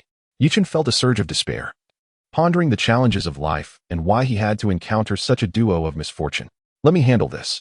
I just remembered that you and Yi Chen are not on the same team. Guo Guo had sprinted to Yi Chen's side, grasping the crux of the issue. With a sigh of relief, Yi Chun felt a weight lift from his chest. Unbeknownst to Yi Chun, at the very moment he fell, those in the large power plant, including the fishman, Xiao lay precariously positioned on the northern cliff, and Ming Ming within the plant, all paused in astonishment. What has happened to Yi Go? How could he fall in such a manner? If memory serves me correctly, Eggplant was indeed on the same team as Brother Yi. It was not merely the 3 of them. Even PDD, 17 Beast, and Little Ding Dang chuckled upon witnessing Yi Chen's downfall. The persona of a skilled streamer that Eggplant had meticulously cultivated was utterly shattered, leading to a disgraceful reputation. By the time Yi Chun was assisted back to his feet, the circle had already been drawn, and fortune smiled upon them with a southern shift. Yi Chun and his companions found themselves at the southernmost edge of the safe zone, remarkably still within the newly drawn circle. This circle is promising. Upon seeing the shape of the circle, Wang Dama instantly erupted in jubilation. However, let us not celebrate too soon. Our position may soon attract unwanted attention. Yi Chen surveyed the surroundings and concluded that their current position was arguably the second best available. The prime location at the small power plant had been seized by Ming Ming and his team, making an immediate advance impossible. All they could do now was wait patiently for the 5th circle, hoping for another opportunity as Yi Chen began to silently pray. Chapter 175. The Fishman defeats Ming Ming. Yi Chen, why don't you show your face during your live streams? The naive girl, seeing that there was little else to do, began to engage Yi Chen in conversation. Indeed, I remember watching your streams, and you never revealed your face. Upon hearing this, Guo Xiaohua also chimed in. Yi Chen's popularity surged at an astonishing pace, making it difficult to remain unnoticed. However, it was quite peculiar that Yi Chen had not shown his face during both of his live broadcasts. In fact, I am curious about who that traffic police girl was that day, someone interjected rather inopportunely. As soon as the words were spoken, everyone's curiosity was piqued. Gossip is a natural human inclination, especially for gossip enthusiasts like the naive girl and Guashaogua. Is she your girlfriend? To be honest, that girl was truly beautiful. Even I, the naive girl, felt a twinge of inadequacy. Yi Chun, if your girlfriend is that stunning, I can only presume you must be quite handsome as well. How about adding each other on WeChat and sharing a photo? To be frank, I actually have Yi Chun's WeChat. Really? Naive girl, please send it to me later. The group instantly became animated, exchanging remarks and forgetting the raging battle occurring around them. Yi Chun found himself at a loss for words. Men should never attempt to explain themselves to women, for clarity is forever elusive. Suddenly, a notification in the upper right corner caught Yi Chun's attention. NB Urine has downed NB Ming with a headshot using a 98K. The fishman has taken Ming Ming down. Let us shift our focus to another scene at the small power plant. At this moment, by the east gate of the small power plant, 17 Beast and his companions had nearly parked their vehicle against the wall of the facility, preparing to launch a strong assault to seize this advantageous position. Impressive, fishman. How did you manage that shot? Yes, I only saw you make a slight movement. The other members of the team were still processing what had just transpired. The fishman smirked, declaring that it merely indicated how overly arrogant Ming Ming was, exposing himself entirely in front of them. Who else would he aim at if not him? Though Ming Ming had been taken down, it did not hinder him from initiating a timing point to break through, as at that moment, Ming Ming, Little Ding Ang, and 17 Beast were situated by the wall, healing themselves. The reason Ming Ming had exposed himself was that he had single-handedly rendered the three of them incapable of fighting back. However, the fishman seized the opportunity and delivered a headshot. Fishman, you are ruthless. Ming Ming shouted towards the fishman on the other side of the training room. Still on the ground. Haha, you deserve it for acting tough in front of me. The fishman retorted. Since this was an online streamer competition, everyone was in the same training room, merely separated by barriers, preventing them from seeing each other's screens. Just wait. If I manage to let you into the small power plant, I will recite my downfall. You can read it backward, and it remains the same. Little Lei, it seems those two just now were your teammates. I noticed they all started with NB. At the northernmost part of the small power plant, there lay 4 individuals at the edge of the circle. These 4 were led by Little Bei, along with the Monkey King and Little Tiger. The other 2 were professional players as well. However, at this moment, these 2 dared not underestimate their teammate, Little Lei. His judgment and grasp of timing were nothing short of terrifying. Just moments ago, everyone thought that with the circle closing in, several players would surely be eliminated. Yet, Little Lei accurately marked the position of their opponents on the reverse slope at the edge of the map. This reverse slope was nearly invisible on the map. Such precise information handling and meticulous observation sent chills down the spines of the Monkey King and Little Tiger. Little Tiger even felt a tinge of relief. For not long ago, his South Summon team had successfully advanced to the PCL and secured their place after the season's end. Otherwise, if they were to return to the PDL and face such formidable opponents, Little Tiger's professional dreams would likely shatter. Yes, they are currently engaging at the eastern gate of the power plant. We must hurry there. Once the circle closes, we will surely be out of bounds. Little Lei, through the sounds of gunfire, had already deduced the positions of Urine and Ming Ming. Should we rush in? Do we need to smoke? As a professional player, the Monkey King was at a loss for what to do next, feeling as though all his years in the profession had been in vain. Let's rush in. We'll just have to rely on luck at this point. Little Lei contemplated and declared, all right, I will charge first. Hearing this, Tuan Tuan was the first to execute Little Lei's plan, promptly stowing his weapon and rushing toward the northern wall of the small power plant. Hey, wait for us. Seeing Tuan Tuan dash off so quickly, Little Lei hurried to follow. The journey across the open terrain of dozens of meters left Little Lei feeling quite apprehensive. Meanwhile, on the other side, Yi Chun and the others were completely devoid of the tension that enveloped Little Lei's group. They were engaged in light-hearted banter, with seeing someone playfully punching Wang Dama. Why did you hit me? Wang Dama immediately questioned, taken aback by the sudden blow. I misspoke. It was a slip of the tongue. In a moment of excitement, Madame Wang's gaze remained fixed on the sprinting Xian. After a few meters, she hurled the grenade in her hand. Boom. The grenade landed precisely at Xian's feet. Madam. With the explosion's reverberation, Xian cried out hoarsely, Goose, goose, goose, goose, goose. Yet, Madame Wang laughed once more, exclaiming, Did you see how accurately I threw that? I never imagined I could be so precise. You mad woman, stop laughing and help me. Xian implored.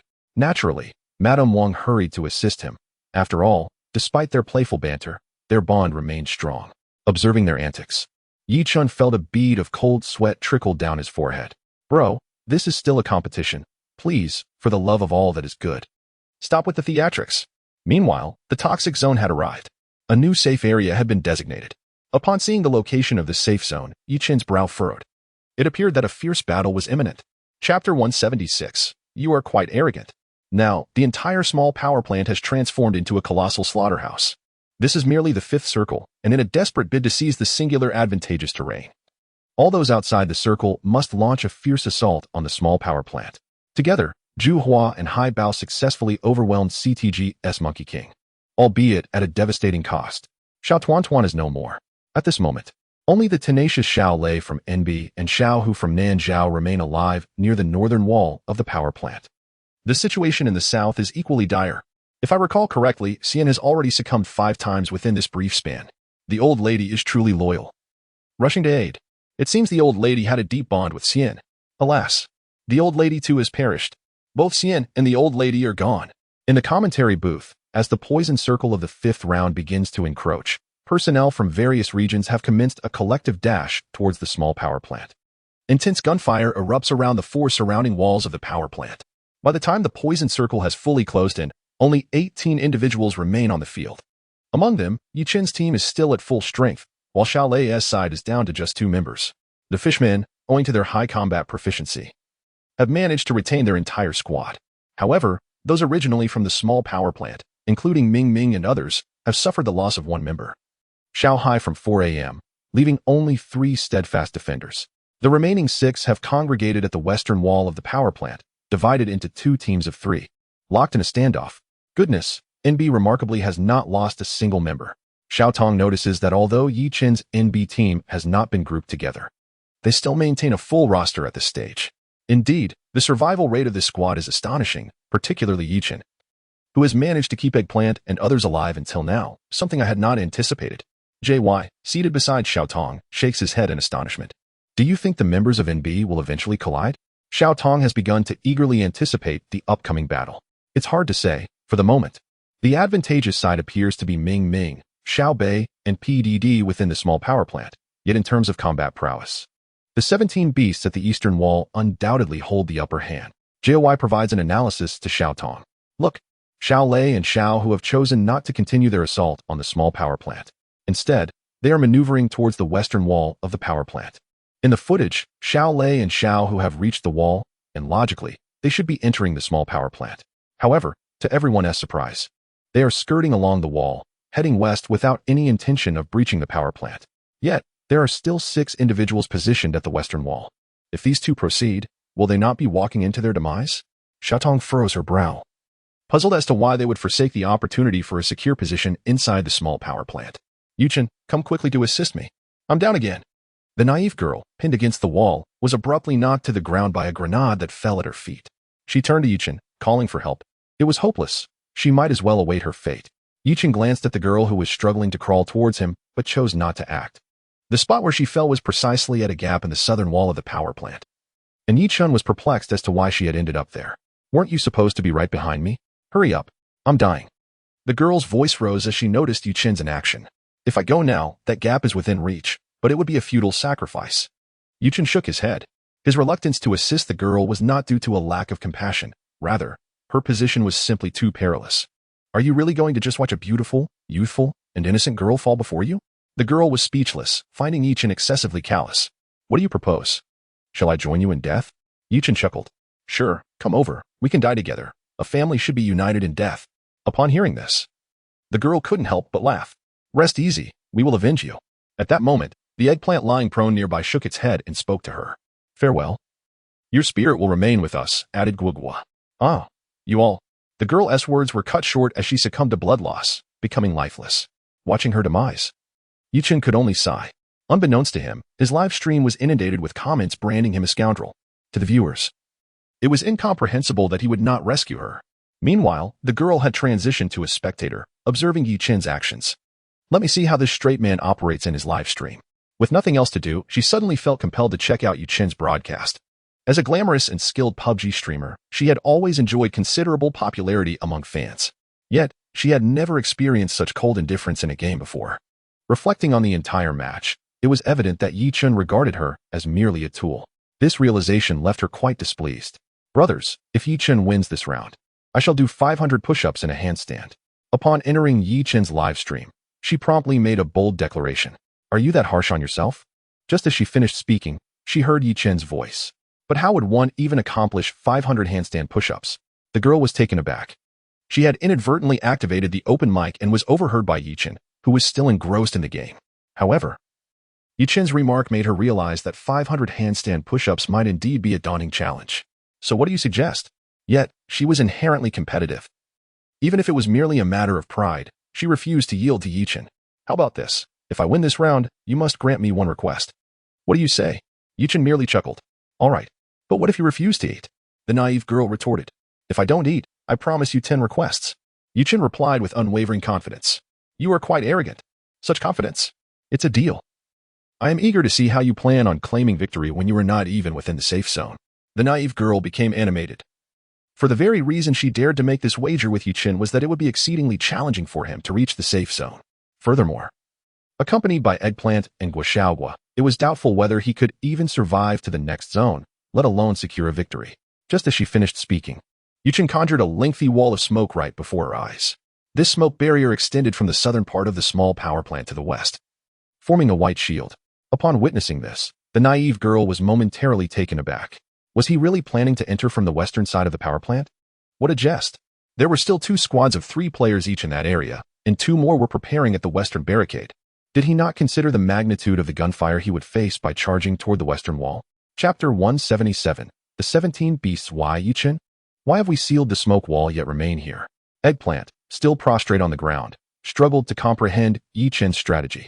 Just moments ago, Yi Chen had deployed 3 smoke grenades but had not continued the assault on the western wall.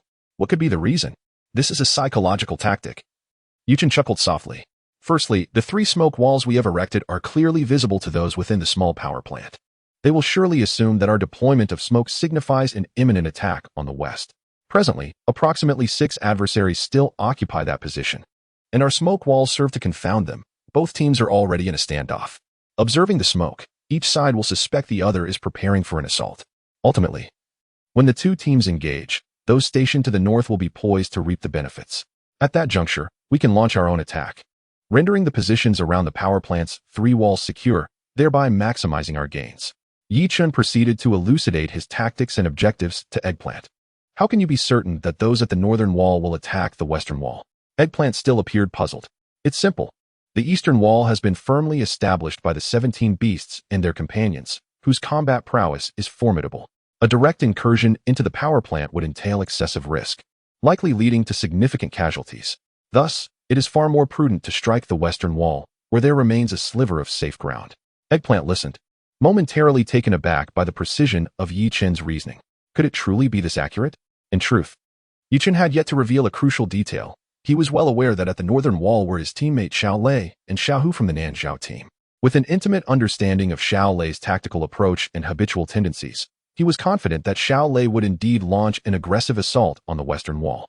As if to validate Yi Chen's prediction, not long after he spoke, a large-scale skirmish erupted at the western wall, with Xiao Lei achieving a remarkable triple kill. A flurry of notifications appearing in the upper right corner of the screen. In a matter of mere seconds, Xiao Lei had decisively broken through and annihilated an entire squad. Meanwhile, another team faced dire straits, confronted by the relentless advance of Xiao Lei and Xiao Hu, while behind them loomed a thick smoke wall, hinting at the imminent arrival of further adversaries. They were effectively besieged from both flanks. On the opposite side, the intensity of combat where the fishman was stationed had notably diminished since the initial aggressive phase. They had realized that the likelihood of successfully breaching the small power plant was virtually non-existent. Wait here a moment, proposed the 17 beasts. Having just utilized a first aid kit, I will circle around and see if I can catch the southern wall's defenders off guard. If I can eliminate them, it will facilitate our retreat, even if we cannot breach the defenses. Do not go. The southern wall is manned by Yi Go. You cannot hope to defeat him. The fishman urged, alarmed by the 17 beasts' intentions. What do you mean I cannot defeat him? Do you underestimate me? The 17 beasts? Upon hearing the words of the fishman, 17 beasts not only failed to halt his advance, but instead quickened his pace. Boom. Just as he reached the edge of the wall and prepared to scope in, a grenade landed at his feet, knocking him to the ground. MBYE had deployed a fragmentation grenade, incapacitating 17 beasts. A notification appeared in the upper right corner, indicating that 17 beasts had been downed. How could he possibly know I was coming when I hadn't even revealed myself? Lying on the ground, 17 Beast felt utterly dazed. Although his earlier bravado had been quite audacious, he was nonetheless cautious in his actions. In fact, to avoid detection, he had even pressed the stealth key. How could I have been taken out by Yi Chen's instant explosive? Is he using wall hacks? At that moment, a thought crossed 17 Beast's mind. Meanwhile, Yi Chen had already prepared his second grenade and tossed it into the same spot as before. Following the sound of the explosion, 17 Beast was eliminated. Why is this happening? The sheer impact of Yi Chen's grenades had left 17 Beast utterly flabbergasted. Am I really just a magnet for grenades? Fishman. Once the match concludes, could you inquire how Yi Chen managed to spot me? This defies logic. With a woeful expression, 17 Beast addressed the Fishman. Sure. I'll ask brother you later. The Fishman nodded in agreement. Is it truly that uncanny? I must give it a try as well. Little Ding Dang was also bewildered. He had witnessed 17 Beast stealthily approach. How could he have been detected? After taking a few steps, Little Ding Dang smacked his lips, shook his head, and remarked, forget it. I won't go over there. If I get taken out by a grenade as well, that would be too embarrassing. Ultimately, Little Ding Dang restrained his impulse and remained where he was. At that moment, in the upper right corner, another series of notifications from Xiao Lei appeared. Once again, Xiao Lei achieved a remarkable feat, single-handedly eliminating 3 opponents. The number of survivors on the battlefield dwindled to just 11. Although Xiao Lei had secured a triple kill, his health was critically low. He could only crouch beside a destroyed vehicle to bandage himself, with his helmet completely red and his defenses at their lowest. Fortunately, there were plenty of supply boxes scattered around, ensuring he wouldn't lack for resources. Xiao Lei, over here. While tending to his wounds, Xiao Lei heard a familiar voice. Instinctively, he looked up. Oh, it's Brother Yi. Hello. Suddenly, a realization struck him. Wait, we're not on the same team. Bang. NBY used a 98K to deliver a headshot, taking down NBXIOLEI. The world fell silent. No one had anticipated that Yi Chen would execute such a move. Earlier, Yi Chen had used the team voice chat, allowing everyone to hear him. You're playing this game too? Charge. Without hesitation, upon seeing Xiao Lei fall, Yi Chen rushed forward. Now is the most opportune moment for a final sprint. At this moment, Xiao Hu, standing beside Xiao Lei, finds himself somewhat at a loss. Should he assist his companion or take aim to thwart the opponent's advance? Alas, perhaps it would be wiser to attempt an offensive instead. Observing Xiao Hu's indecision, Xiao Lei let out a sigh. He had initially contemplated engaging in a direct confrontation with Yi Chen, yet to his surprise, Yi Chen displayed a distinct lack of sportsmanship, inadvertently delivering a fatal shot to himself. Upon hearing Xiao Lei's words, Xiao Hu clenched his teeth. I, Xiao Hu, am also a professional player from Nanzhao, the captain of the team and its very soul. Our Nanzhao has risen from obscurity, starting from the national qualifiers to the PDL, and then to the PCLP, ultimately securing a place in the PCL through sheer skill. Among the 3 teams that advanced to the PCL, my Nanzhao is the sole team that managed to maintain its position. How is it that today, against someone who has yet to even compete in the PDL, I feel such trepidation? I, Xiao Hu, possessed dignity. I refused to yield. The more he pondered, the angrier he became, culminating in a fierce declaration. Today, I, Xiao Hu, shall engage you in a direct confrontation. Chapter 178. Commentary Gonorrhea. As Xiao Hu transformed into a box, he heavily leaned back in his gaming chair, exhaling deeply. Was this truly the chasm that lay between him and Yi Chen? Xiao Hu's gaze turned vacant. Just 3 seconds prior, Yi Chen had extended an invitation for a one-on-one duel. At that moment, Xiao Hu had perceived Yi Chen exposing his entire position. He readied his aim, locked on, and fired. This sequence of actions, which he had rehearsed countless times, culminated in a bullet hurtling from his firearm. He even caught a glimpse of the green blood oozing from Yi Chen's form. Yet, the outcome revealed that he had been reduced to a mere box. While Yi Chen stood unscathed, he had been outmaneuvered.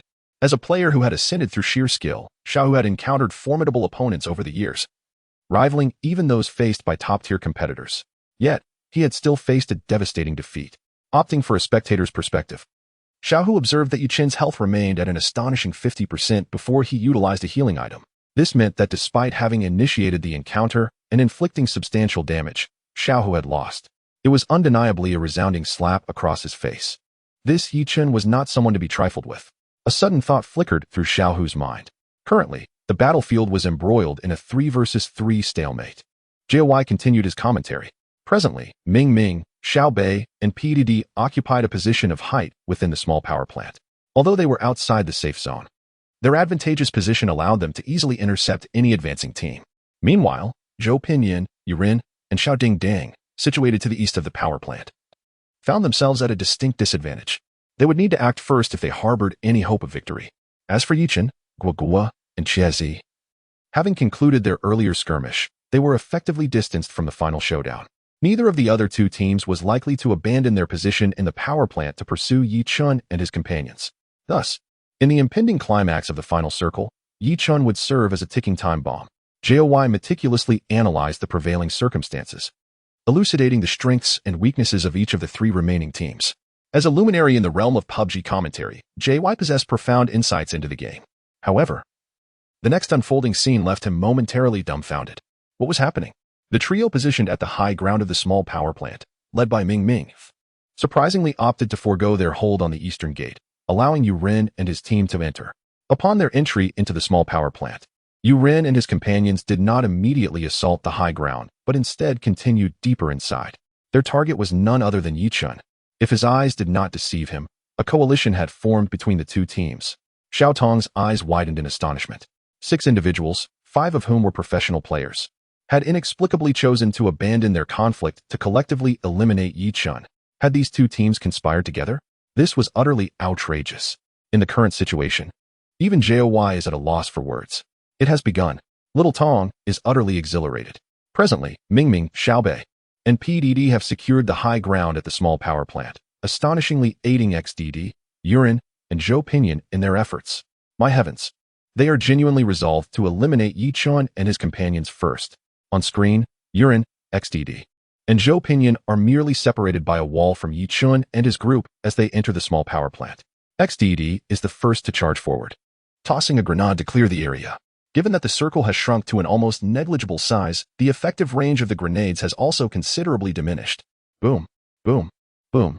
3 consecutive grenades detonate against the western wall of the small power plant, causing the visuals to tremble for everyone. Yet, the upper right corner shows no indication of any casualties. What is happening? The 3 points I targeted should have comprehensively covered the outer safe zone. Yet not a single person has been taken down. XDD wears a perplexed expression. Steady now. Zhou Pinyin is also pressed against the wall, cautiously observing. In this scenario, even Zhou Pinyin is at a loss. Could it be that Brother Yi and his team have vacated that area? Yurin furrows his brow. How could that be? There is scarcely any space left in the circle over there. Could they have entered the toxic zone to evade us? This circle won't allow time for healing.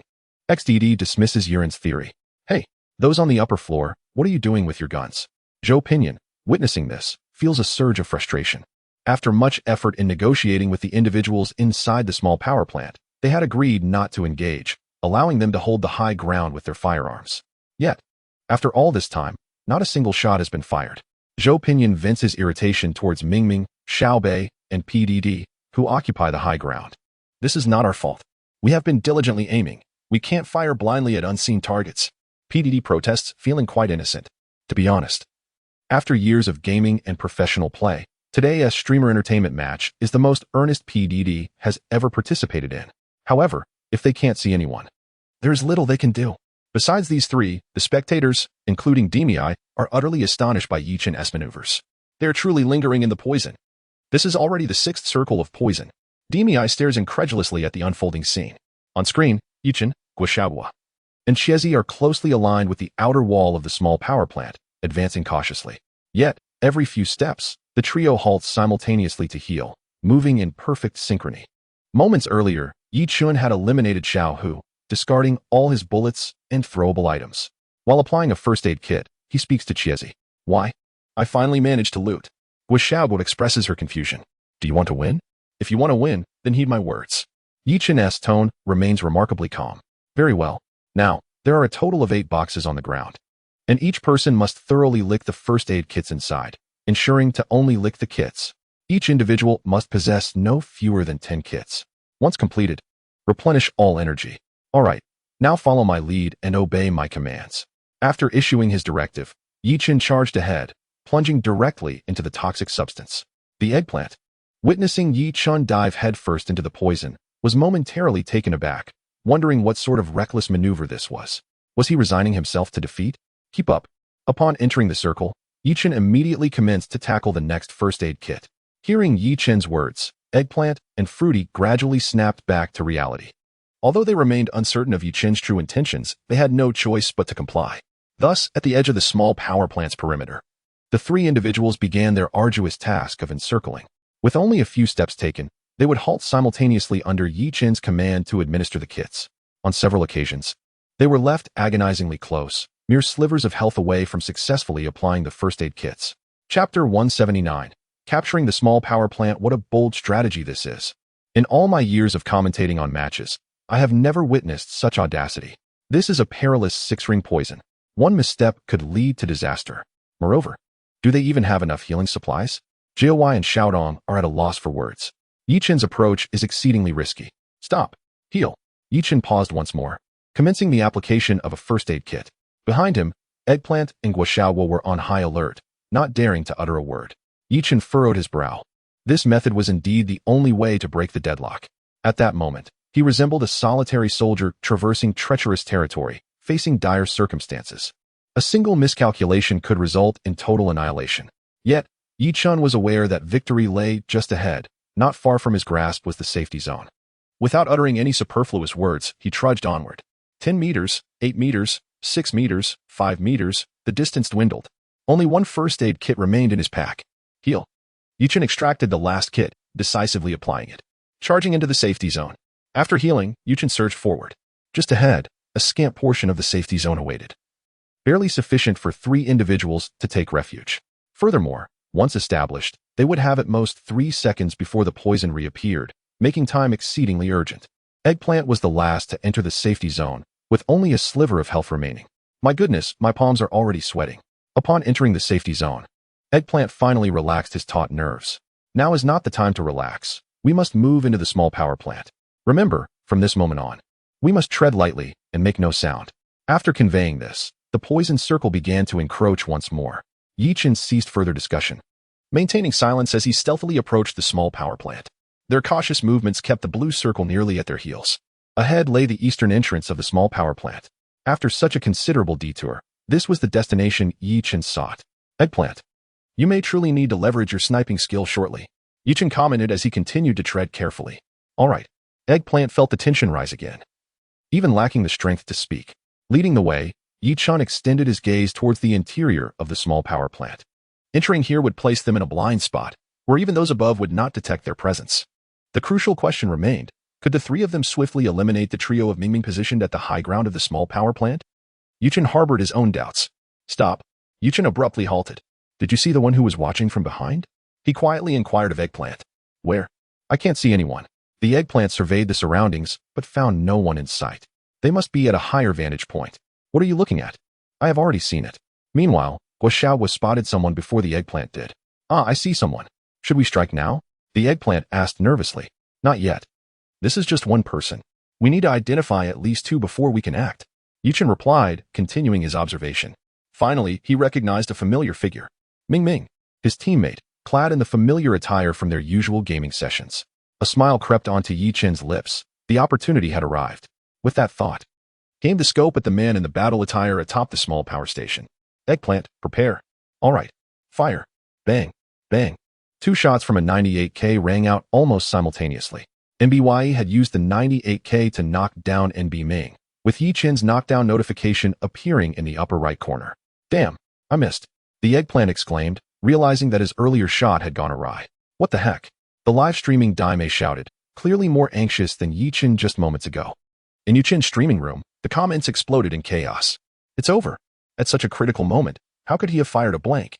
The Eggplant had aimed at Xiaobei of Team 17, but alas, it seemed all was lost. Daimei slumped in her esports chair, disheartened that their one chance had been squandered. She was even tempted to drag the Eggplant out for a reprimand. Bang. NBY used the 98K to knock down 17's Bei. Before anyone could react, another shot from the 98K rang out as Yi Chen fired again, taking down the retreating Xiaobei. My goodness. How did he manage that shot? Yi Chen didn't even scope in. He fired from a low position to hit high. I was left dumbfounded. Stop dawdling. XDD and the others are about to rush in. After knocking down Bei, Yi Chen wasted no time and dashed towards the staircase of the small power station. We need to seize the high ground. Meanwhile, PDD, positioned at the high point of the small power station, was in utter disarray. How could Yi Chen be in that spot? It defied logic. Moreover, with Ming Ming and Xiaobei down, PDD's panic escalated as he watched Yi Chun lead the eggplant and Guo Xiaowei up the iron staircase. What should he do next? Don't panic. They will take at least 8 seconds to ascend. Help me up. We still have time. In a critical moment, the down Ming Ming crawled to PDD's side. Having been knocked down twice, he needed to be lifted quickly. All right. PDD, jolted back to reality by Ming Ming's words, hurried to assist him. I ascended to the midpoint of the staircase, deliberately prolonging the moment. Having already fallen, Xiaobei swiftly reacted. PDD would surely be too late to brace himself. Rather than succumb to despair, it was better to fulfill his final purpose, using his body to obstruct the staircase, thus delaying the advance of the adversary. As long as PDD could assist Ming Ming to his feet, hope still lingered. Furthermore, XDD would undoubtedly have sensed the urgency and would rush to provide support. The situation was not entirely bleak. Suddenly, as Xiaobei had merely climbed halfway, he was transformed into a mirror box. MBY deployed a fragmentation grenade, eliminating DYPDD. This was a remarkably cunning grenade, seemingly guided, landing precisely at PDD's feet, extinguishing the last flicker of hope for the trio's victory. Currently, the battlefield stood at 3 against 3. The final showdown was imminent. As the last remaining structure had appeared, a cluster of containers at the southwest corner of the small electric plant. XDD, Yurin, and Zhou Pinyin found themselves perfectly positioned there. The ultimate battle was upon us. Chapter 180, The Suicide Attack. I simply cannot fathom how these individuals managed to infiltrate the small power plant. Standing at the center of the wooden stakes, Xiao Dingdang scratched his head. Ever since Yu Qin's sudden gunfire, Xiao Dingdang and his companions sensed that something was amiss. They must have traversed the poison-laden path. Zhou Pinyin was equally astonished. Is this a joke? They had already encountered 6 waves of poison. How could they possibly endure that? As Xiao Dingdang spoke, he glanced at the map, recalling the route Yi Chun and his team took to enter the area. He still found it hard to believe that they had made it through unscathed. This seemed a bit exaggerated. With only the 6 of us remaining, a 3-on-3 matchup. It would be wise to proceed with caution, Yurin advised Xiao Dingdang and Zhou Pinyin. Hey, Yurin, what did your boss Yi Chun do before? Why is he so fierce? Xiao Dingdang inquired further. Brother Yi was once a professional player, but he later left his original team and has now reformed NB. Yurin explained to Xiao Dingdang. So he was part of that team? Zhou Pinyin and Xiao Dingdang asked in unison. Both were pondering a singular question. If Yi Chun had indeed been a member of a professional team, such a formidable player could not have gone unnoticed. Brother Yi has mentioned that we shouldn't speak of his previous team elsewhere. Yurin shook his head. Yi Chun had indeed instructed his teammates to keep the details of his former team confidential, adding an air of mystery to his past. Just then, Yurin suddenly exclaimed, Wait, someone else on the rooftop. Be cautious. He swiftly drew his 98K and fired a shot at the rooftop. The target was hit, blood erupting from the chest. But they recoiled without sustaining a fatal blow. What a pity, missed the headshot, Yurin lamented. No worries, we hold the wooden stakes beneath us. As long as we maintain our position, victory in this match is assured, Zhou Pinyin remarked calmly. At that moment, on the rooftop of the power plant, the struck eggplant was cursing as he applied a first aid kit. I merely glanced, and this is how they treat me. Eggplant expressed his frustration. Now that they occupy the wooden stakes, we have difficulty striking back, Guo Xiaowei said, his tone unusually serious. This match may well be the most earnest of Guo Xiaowei's gaming history. No need to panic. Prepare to smoke, Yi Chun said with remarkable composure. Although they currently held the wooden stakes, the high ground had already been secured, with the poison yet to close in. As long as they maintained their position on higher ground, the opposing team would have no opportunity to raise their heads. However, there was one uncertain factor, his teammate, Yurin. Yurin's sniping prowess was formidable. If they were to be caught off guard during their hold on the high ground and fell victim to a headshot, it would spell trouble. Hiss, hiss, hiss.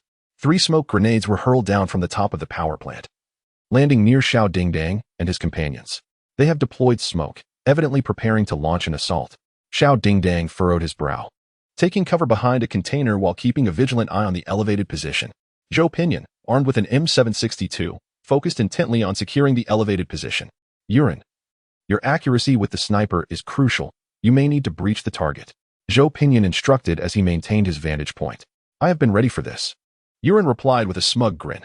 Although Yi Chun was his superior, Yurin still yearned for a chance to compete against him. Suddenly, a shadow flickered atop the building. In that fleeting moment, Yurin narrowed his eyes and swiftly aimed his sniper rifle. Bang! NB Yurin used a 98K to incapacitate Chezi. The notification of Yurin's successful shot appeared in the upper right corner. What a pity, Yurin mused, reloading his weapon while shaking his head, expecting to have hit Yi Chun, only to find it was eggplant instead.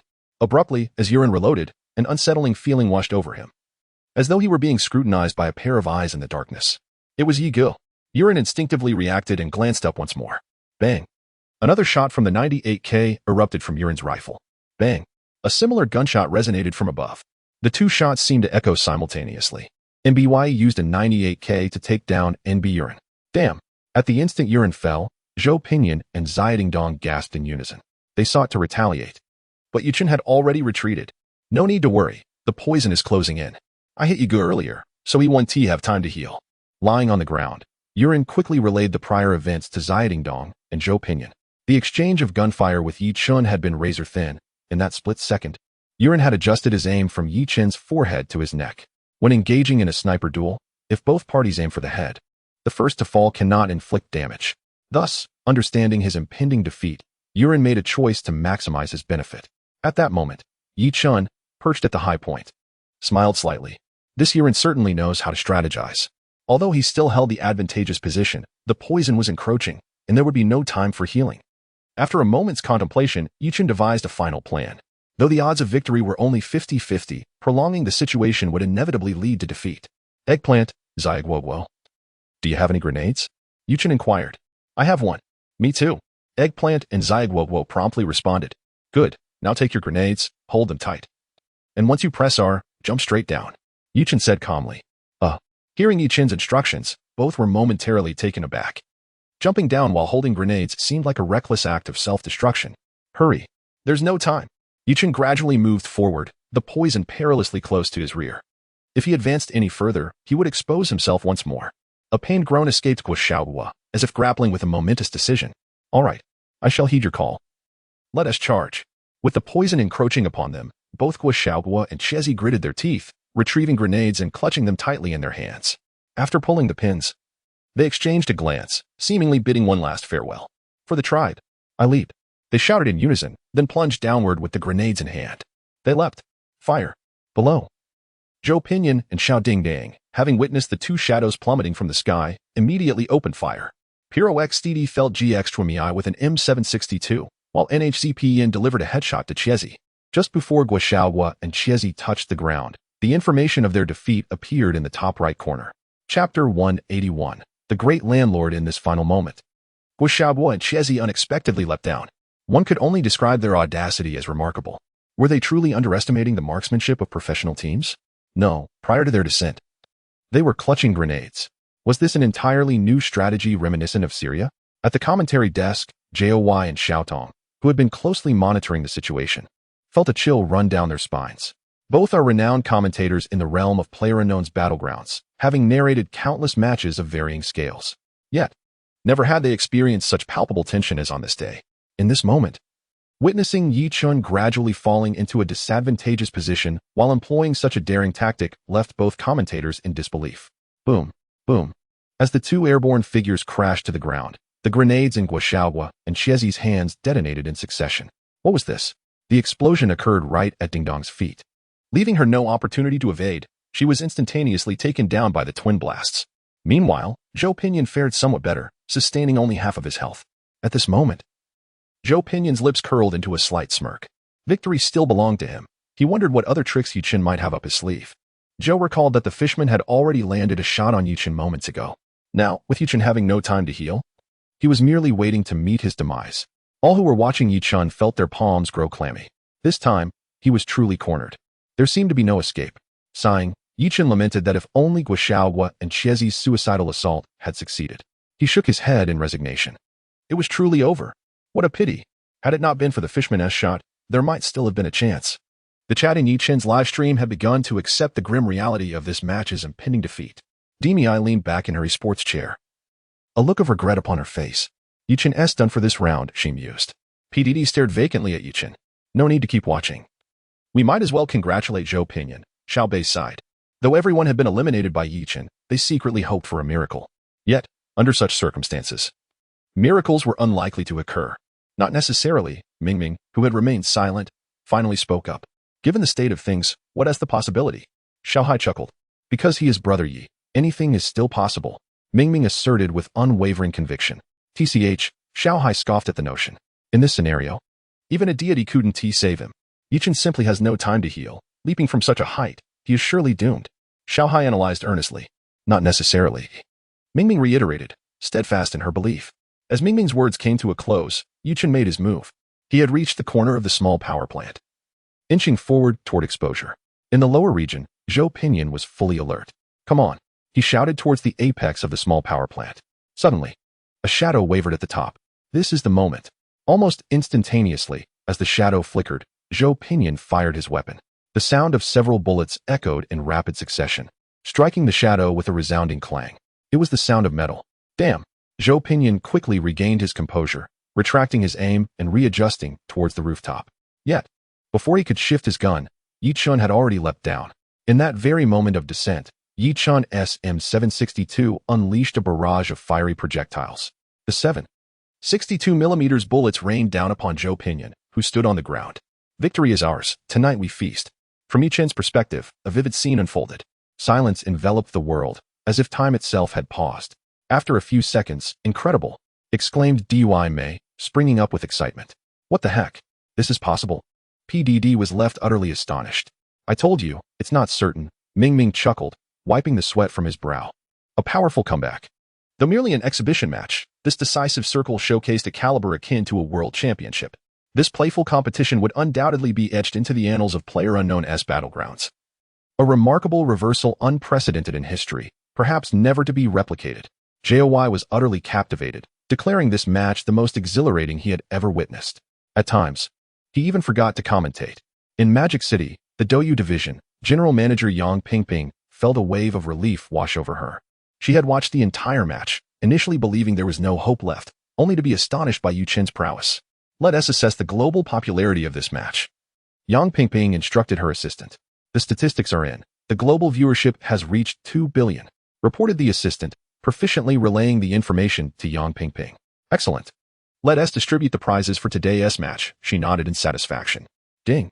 Congratulations to the host for achieving Douyu Streamer Entertainment Match Champion. Ding. Congratulations to the host for achieving completing an extraordinary victory. Ding. Congratulations to the host for achieving live stream popularity surpassing 100 million. Ding. Congratulations to the host for achieving instant fame. Ding. Congratulations to the host for receiving rewards for 1,000 points. Ding. Congratulations to the host for receiving rewards. Base area increased by 10,000 square meters. Ding. Congratulations to the host for receiving rewards. 1S-79B private helicopter. As the match concluded, the system in Yichen's mind chimed incessantly.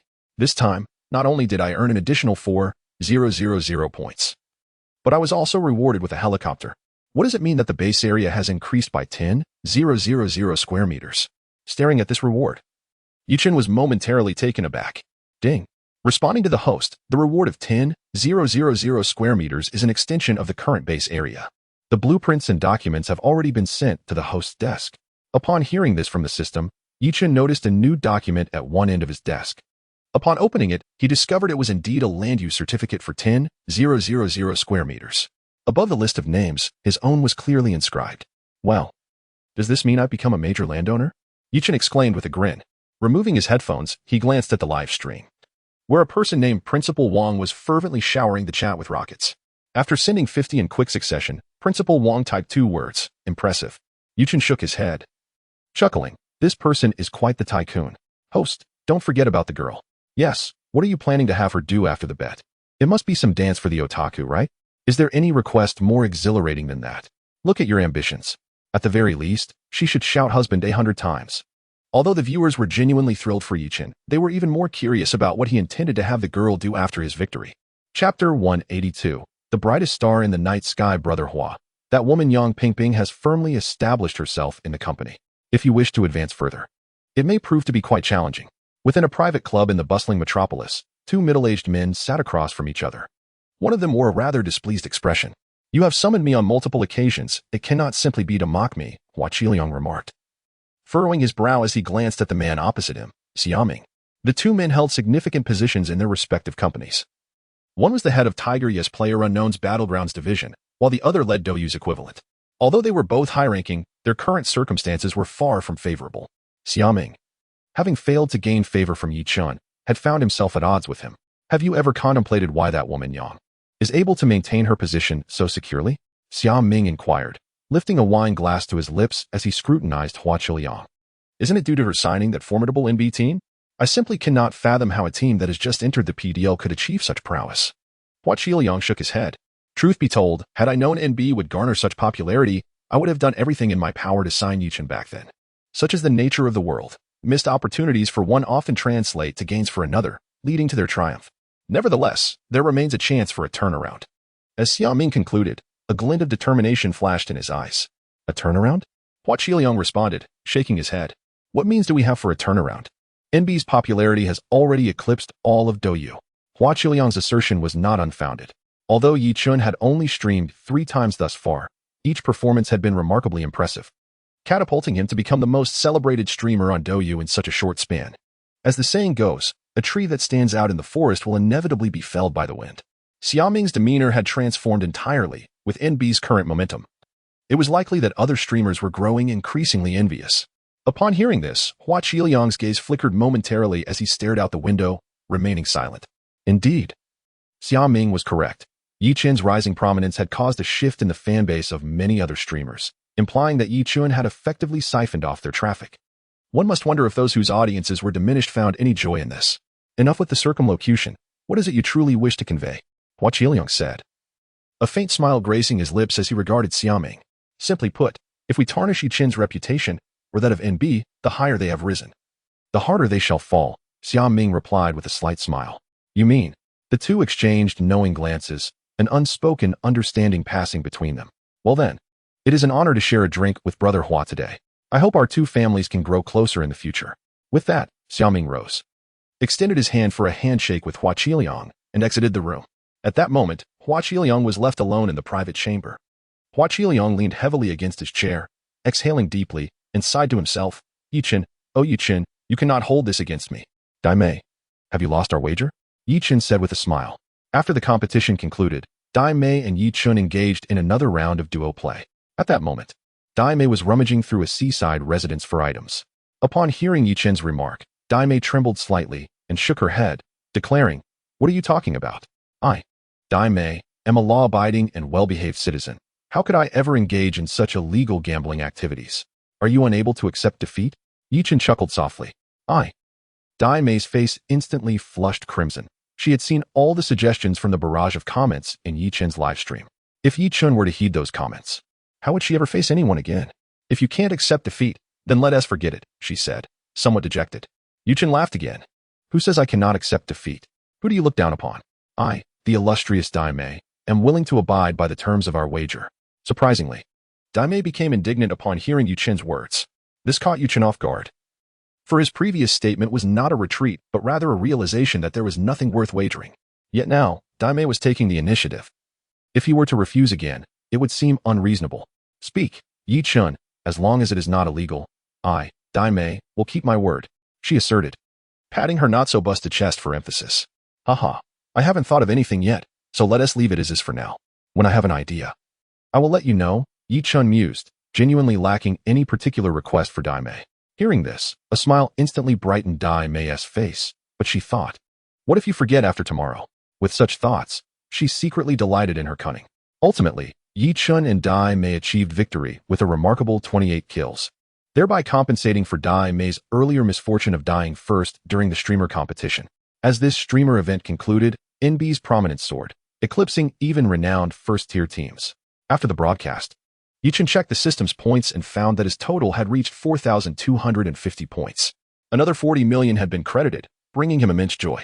Moreover, thanks to this streamer entertainment competition, NB's fame spread far and wide, prompting Xiao Lei and others to start their own live streams, instantly attracting over 1 million viewers and ascending to the pinnacle of Douyu's streaming hierarchy. Stepping out of the training room, Yi Chun stretched widely, and outside, the stars sparkled brightly. Living in the outskirts had its advantages, such as the ability to gaze at the night sky filled with stars, observing the twinkling celestial bodies. Yi Chun felt elated and could not help but begin to sing. In the night sky, the brightest star beckons. Can one discern the solitude and sighs of those who gaze upon it? As Yi Chun sings the brightest star in the night sky amidst the darkness, his voice resonates with an exquisite melody, each word striking a chord. Upon finishing, Yi Chun abruptly realizes that Jiang Hanhang is capturing the moment with her phone aimed at him. Goodness, this little girl has a penchant for clandestine photography. After a moment, Jiang Hanhang snaps back to reality, hurriedly stowing her phone away and feigning innocence as she glances around. What are you filming, little one? Yichen inquires, casting a disapproving glance at her. Oh, it's nothing. I wasn't filming anything. I was, just admiring the stars, Jiang Hanhang vehemently denies, shaking her head. Capture all you like, but please refrain from broadcasting it everywhere, Yichen admonishes, shaking his head. Humph. Who do you think you are, to dictate my actions? Jiang Hanhang retorts with a playful grimace before turning away. Yichen can only shake his head in resignation. Jiang Hanhang and Jiang Susu are polar opposites in temperament. Chapter 183. The Underhanded Scheme. Hello, Yichen. This is Qin Mo. The voice of Qin Mo resonated through the phone, just as Jiang Hanhai turned to head back. Yichen's phone rang. Upon checking, he discovered it was a call from Qin Mo. Oh, I see. Is there something you need? Yichen asked, momentarily taken aback. Didn't you promise to teach me Wing Chun? Qin Mo replied hesitantly after a brief pause. Hearing her words, Yichen recalled their encounter in the bustling city of Magic Capital, where he had indeed promised to impart to her the art of Wing Chun. Yes. However, I have been quite busy with club matters lately, and I simply can't find the time. Yichen scratched his head sheepishly. His hesitation was not a deliberate evasion. Rather, he was genuinely overwhelmed with various pressing issues. Firstly, there was the outstanding payment of over 10 billion that needed resolution, alongside the recruitment expansion for the club and the commitments made to the orphanage. These matters were tangled and intricate, leaving Yichen with little opportunity to dedicate time to teach Qin Mo the martial art. It's all right. I've spoken to my grandfather. I'll come by your club tomorrow. Isn't Susu and Hanai also there with you? Qin Mo asserted, showing no signs of retreat. Oh, is that so? That works too, Yichen mused. Considering the ample space available at the club, an additional guest would not be an inconvenience. Really? Then it's settled. Qin Mo exclaimed with delight on the other end of the line. Yes, it's settled. You're welcome to come. As long as you don't mind the humble surroundings, Yichen chuckled. After exchanging a few more words, they concluded the call. Gazing up at the starry sky, Yichen couldn't help but reflect, with greater power comes greater responsibility. He then returned to his room, washed up, and retired for the night. The following day, while Yichen was still lost in dreams, he was abruptly awakened by a series of loud knocks at the door. Brother Yi. There's a huge crowd outside. It was Xiaolei's voice filtering in from outside. What is going on? Yichen rubbed his eyes, still groggy. Hurry up. There are so many people outside, and Brother Yang can't hold them back. Xiaolei sounded quite anxious. Furrowing his brow, Yichen rolled out of bed. Upon reaching the entrance of the club, he was met with a throng of reporters and paparazzi clamoring outside the iron gates. They were attempting to rush into the club, but were being held back by Yang Yong single-handedly. Seeing this, Yichen's brow tightened in concern. What on earth was happening? With a head full of questions, he approached the door. The moment the crowd spotted him, they ceased their attempt to push inside and instead brandished their cameras, directing them toward Yichen. Mr. Yi, we've heard that you are being supported by a star surnamed Yang. Is this true? It is said that you only met this star through an old classmate, and after gaining fame, you discarded your classmate. Is this accurate? There are individuals who have recently cemented their claims regarding Mr. Ye's performance during a live broadcast, alleging that he engaged in lip-syncing. Presently, there exists a plethora of news online insinuating that Mr. Yi has ascended to prominence through unscrupulous means, abandoning those who supported him. In light of these accusations, could Mr. Yi provide a response? The inquiries posed by various gossip reporters rendered Yichen's expression increasingly grave. Each question appeared innocuous at first glance, yet a poorly articulated answer could ensnare him in a trap. Yichen turned to Yang Yang beside him and inquired, "What is the situation?" Yang Yang, equally exasperated, presented Yichen with the day's headlines, showcasing a photograph of himself alongside Yang Mi and Enai Shui in a hotel. Yet this time, the headline bore a more insidious connotation, portraying him as a scoundrel who relies on others for his success and is quick to abandon those who help him. Furthermore, there was an article that, from beginning to end, presented its arguments with such coherence that Yichen found himself momentarily speechless. Moreover, Brother Yi, many users on various video platforms are accusing you of cheating in games. Little Ming interjected, rushing over to whisper to Yichen. Me? Cheat? Yichen was incredulous. Indeed. Several other streamers from the Game Player Unknown's Battlegrounds were among the accusers. Little Ming's face was grim. The public sentiment had inexplicably turned, and many were adamantly asserting that Yichen had engaged in dishonest practices during gameplay. Before Yichen could respond, Yurin and others approached with anxious expressions, exclaiming, "Brother Yi, our NB live streaming room has been banned by Douyu." Yichen had not anticipated that within a single night, he would become the center of controversy. Now, the narrative surrounding him was overwhelmingly negative, with some allegations difficult to address directly. Observing the throng of reporters gathered at the entrance, Yichen's demeanor shifted momentarily before regaining composure. Clearly, there was a concerted effort at play behind the scenes, and this group before him seemed to be part of that orchestrated plan. Contemplating this, Yichen smiled at the assembled crowd, saying, "Ladies and gentlemen, please return. I am currently unable to disclose any information regarding the matters at hand." Yichen understood that, at this juncture, the most prudent course of action was to remain silent. There was no need to engage in lengthy explanations with these buzzing flies, as that would only serve to exacerbate the situation. "Brother Yang, please close the door," Yichen instructed, turning without looking back as he made his way to the training room. By now, everyone was already waiting in the training room. The abruptness of the situation had caught everyone off guard. On Xiaolei's computer, a well-known streamer was directly accusing Yichen of cheating in the game. The streamer articulated his points with apparent logic, even slowing down his gameplay footage frame by frame, giving an impression of professionalism. Currently, numerous streamers were releasing similar accusations, leading many to believe that Yichen had indeed resorted to cheating during his broadcast. "I told you, those maneuvers were impossible without cheating," one voice asserted. "Indeed. It's obvious he is cheating. How disgusting. Does he think the audience is foolish enough to fall for this?" The barrage of comments and replies cascaded one after another, overshadowing many who wished to speak on behalf of Yichen and NB. At that moment, Yichen's phone rang. It was a call from PDD. "Hello, Yi. What is going on? Have you offended someone?" PDD, clearly aware of Yichen's predicament, inquired. "I'm not certain yet. It seems someone is deliberately targeting me. My live stream has been suspended," Yichen replied nonchalantly. "This matter, you should inquire with Sister Yang. It likely was not her decision to suspend your stream," PDD advised over the phone. "All right, I appreciate your concern," Yichen responded courteously. "Don't mention it. We are brothers.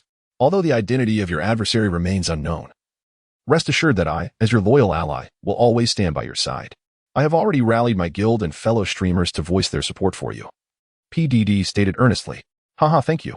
I will reach out to Sister Yang now," Yichen replied with a smile. No sooner had he hung up than his phone rang again. This time, it was a call from Ni Shui. Upon seeing her name, Yichen exhaled, realizing that this situation had also reached Yang Mi Chapter 184. Self-proof Yichen. "Have you seen today's news?" Ni Shui inquired over the phone. "Yes, I have seen it. This matter appears somewhat peculiar," Yichen replied with a hint of resignation. "Indeed, just a moment ago, Sister Mi mentioned that, according to past precedents, while this issue may initially stir some waves, it is unlikely to be persistently brought up," Ni Shui added. "Please convey my apologies to Yang Mi. I will handle this matter," Yichen said with a smile. "All right, the reason I called you is also Sister Mi's suggestion. She hopes you remain composed," Ni Shui stated. "Please extend my gratitude to Sister Mi for her concern," Yichen chuckled. After hanging up, Yichen finally found the opportunity to call Yang Pingping. "I've just learned about the closure of your NB Team's live stream room," Yang Pingping expressed with some urgency. Moreover, this issue was directly submitted to headquarters by Hua Qiliang from Douyu's PlayerUnknown's Battlegrounds division. "I cannot intervene at this moment," she sighed. Upon hearing Yang Pingping's words, Yichen felt a flicker of realization. "Are you saying that our NB's closure was initiated directly by Hua Qiliang, bypassing you?" Yichen sought confirmation. "Yes, and it was done rather hastily. I too have only just learned of this," Yang Pingping replied with a furrowed brow. "Haha, understood." Yichen's eyes narrowed. If what Yang Pingping said was true, then this incident was undoubtedly linked to Hua Qiliang. "Brother Yi, public opinion is currently fierce. There is a plethora of incriminating information about you. Many are accusing you of cheating." Xiaolei expressed his anxiety. "To be honest, this is the first time NB has encountered such a situation since its inception. We have no idea how to respond," the group admitted. Yichen pondered for a moment and then chuckled. "No worries, this is merely a minor scene. If someone wishes to target us at NB, we shall see if they possess the fortitude to do so. Then, Brother Yi, do you have a countermeasure?" Xiao Meng inquired eagerly upon hearing Yichen's words. "Simple," Yichen replied as he returned to the entrance of NB. At that moment, a throng of reporters had gathered at the entrance, and upon seeing Yichen reappear, their excitement surged. Mr. Yi. Clearly, they were eager to obtain first-hand news from Yichen. Yichen observed the journalists before him, waved his hand, and smiled. "Ladies and gentlemen, the allegations of cheating are currently being fervently discussed. If I proclaim my innocence, I am certain many will remain skeptical. Therefore, I intend to conduct a self-proof, demonstrating that I, Yichen, have not cheated, in the presence of all of you." After he spoke, Yichen's gaze remained calm as he looked ahead. And how does Mr. Yi intend to prove himself? The reporters inquired with renewed interest. Simply put, tomorrow, I will host a live broadcast at a cyber CAF in Feicheng. All those present at the CAF may witness the event in its entirety. I will engage in 5 matches of competitive mode and aim to achieve 5 consecutive victories. Yi Chen spoke as he extended his hand forward, revealing an open palm. Upon hearing his words, not only did the reporters stand in stunned silence, but even Xiao Lei and the others appeared momentarily taken aback. 5 consecutive victories? Surely, that is an excessive challenge. Mr. Yi, are you certain you wish to proceed with this? A journalist inquired once more. I am 100% certain. And if tomorrow I do not achieve 5 consecutive victories in solo 4-player mode, my NB team will permanently withdraw from esports competitions and will refund double the gifts received during the live stream, Yi Chen declared with unwavering conviction. Competitive mode? Solo 4-player? 5 consecutive victories? Surely, this must be a jest. Mr. Yi, can you truly stand by your words? Another reporter pressed. I will take full responsibility. That will be all for today. You are welcome to come and observe the match tomorrow, Yi Chen concluded, saying nothing further as he returned to the training room. Within minutes, news of Yi Chen's challenge to prove himself at the internet CAF exploded across platforms such as Weibo and Tushio. Any player familiar with PlayerUnknown's Battlegrounds recognizes the daunting difficulty of achieving victory in solo 4-player mode, let alone 5 consecutive wins. Yi Chen's motives for this audacious challenge were clear. With various negative press surrounding him, claims of climbing the ranks through women, accusations of lip-syncing, and allegations of cheating, Yi Chen could not address each issue individually. Instead, he chose to tackle one of them head-on, opting for an extraordinarily difficult method of self-verification to overshadow the other negative reports. In terms of outcomes, Yi Chen's strategy proved effective. Discussions surrounding him now revolved around whether he could indeed secure 5 consecutive victories in solo 4-player mode. Hua Qiliang, observing Yi Chen's response, let out a cold chuckle. 5 consecutive victories? Surely this is a joke. Brother Qiliang, I trust you've heard the news? Xiao Ming sent a WeChat message. Hua Qiliang was in high spirits as he replied. That guy is digging his own grave. No one can stop him now. Have you considered the possibility that Yi Chen might actually achieve 5 consecutive victories? Xiao Ming sent another message. Hua Qiliang furrowed his brow upon reading this. To be honest, he had contemplated such a scenario, but he still deemed it improbable. In solo 4-player mode, even with hacks, achieving 5 consecutive victories was nearly inconceivable. Caution is paramount. One must approach matters with diligence, Xiao Ming continued. Sniping? Hua Qiliang inquired. Indeed, I have already arranged for 10 players with a normal KD of over 3.5 to engage in a coordinated hack. This time, I refuse to believe we cannot take him down. Upon reading Xiao Ming's message, Hua Qiliang couldn't help but draw a sharp breath. This individual was exceedingly ruthless in his methods. However, upon reflection, he considered that if Yi Chen were indeed to be thoroughly subdued, it would ultimately benefit him. At that moment, Yang Pingping might very well resign due to this incident, thereby leaving the position of general manager open for him. With this thought, Hua Qiliang's spirits lifted considerably. Soon, the location for Yi Chen's self-verification at the internet CAF was revealed, specifically in the largest private room of a venue called Feiyu Internet CAF in Feicheng. Furthermore, P2D, Yang Pingping, and Xiao Dingdang were also invited to participate in the notarization in Feicheng. These 3 individuals represent the streaming platform, the guild, and the professional players, respectively, thus lending significant authority to the event. Additionally, it was rumored that several local business magnates would also be in attendance for this self-verification, making Yi Chen's endeavor resemble a grand celebration. Chapter 185, Cultivating Grapes. Brother Yi, do we really have to go through with this tomorrow? Xiao Lei expressed his unease. After all, the stakes were exceedingly high. Do you doubt my confidence in you? Yi Chen replied with a faint smile. At this moment, he had set aside his concerns regarding the matter. Instead, he was surveying another 10,000 square meters of land provided by the system. This expanse of land was adjacent to his original large vegetable plot. However, compared to his previous 10,000 square meters, this area appeared rather desolate, overgrown with weeds. With such a vast area lying fallow, wouldn't it be a pity? How about we plant a large vineyard here? Yi Chen proposed thoughtfully, resting his chin in his hand as he gazed at the barren land. I happen to own a winery that requires a copious amount of grapes each year. If we cultivate grapes on this entire plot, we could significantly reduce our raw material costs. Seeing that Yi Chen seemed unfazed, Xiao Lei grew increasingly anxious. Brother Yi, in the midst of everything, you're still thinking about planting grapes? Besides, is this land even yours to use freely? Yes, let us proceed with the plan. I'll go find that fellow, Fu Yongpeng. Yi Chen nodded and promptly turned to head towards where Fu Yongpeng and others were gathered. In recent days, As the vegetables from the original plot had nearly all been harvested, Fu Yongping and his companions found themselves with a bit of leisure time. The group was currently engrossed in discussing the trending topic of the moment. Have you heard? That kid named Yi is planning to hold some kind of self-justification tomorrow, Huang Mao remarked, taking a bite of cucumber and addressing Fu Yongpeng. The other subordinates, already aware of the situation, gathered around. I heard many influential figures will be attending. One chimed in. Indeed, the Lu group and the Qin group, these are the giants of Feiqing. Even they are showing support for Yichen. But why didn't these people speak up when Yichen was in trouble? Another questioned, as the group animatedly debated. At that moment, Fu Yongpeng raised his hand and slapped the back of the head of the one who had spoken. Are you foolish? If Yichen doesn't make a statement, and these people rashly speak out, what if they end up embarrassed?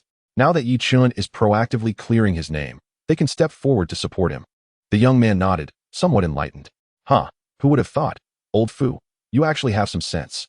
Just then, Yichen's voice reached their ears, causing a wave of cold sweat to break out on their backs, though they had often spoken ill of Yichen behind his back. The thought of facing him in person made them apprehensive.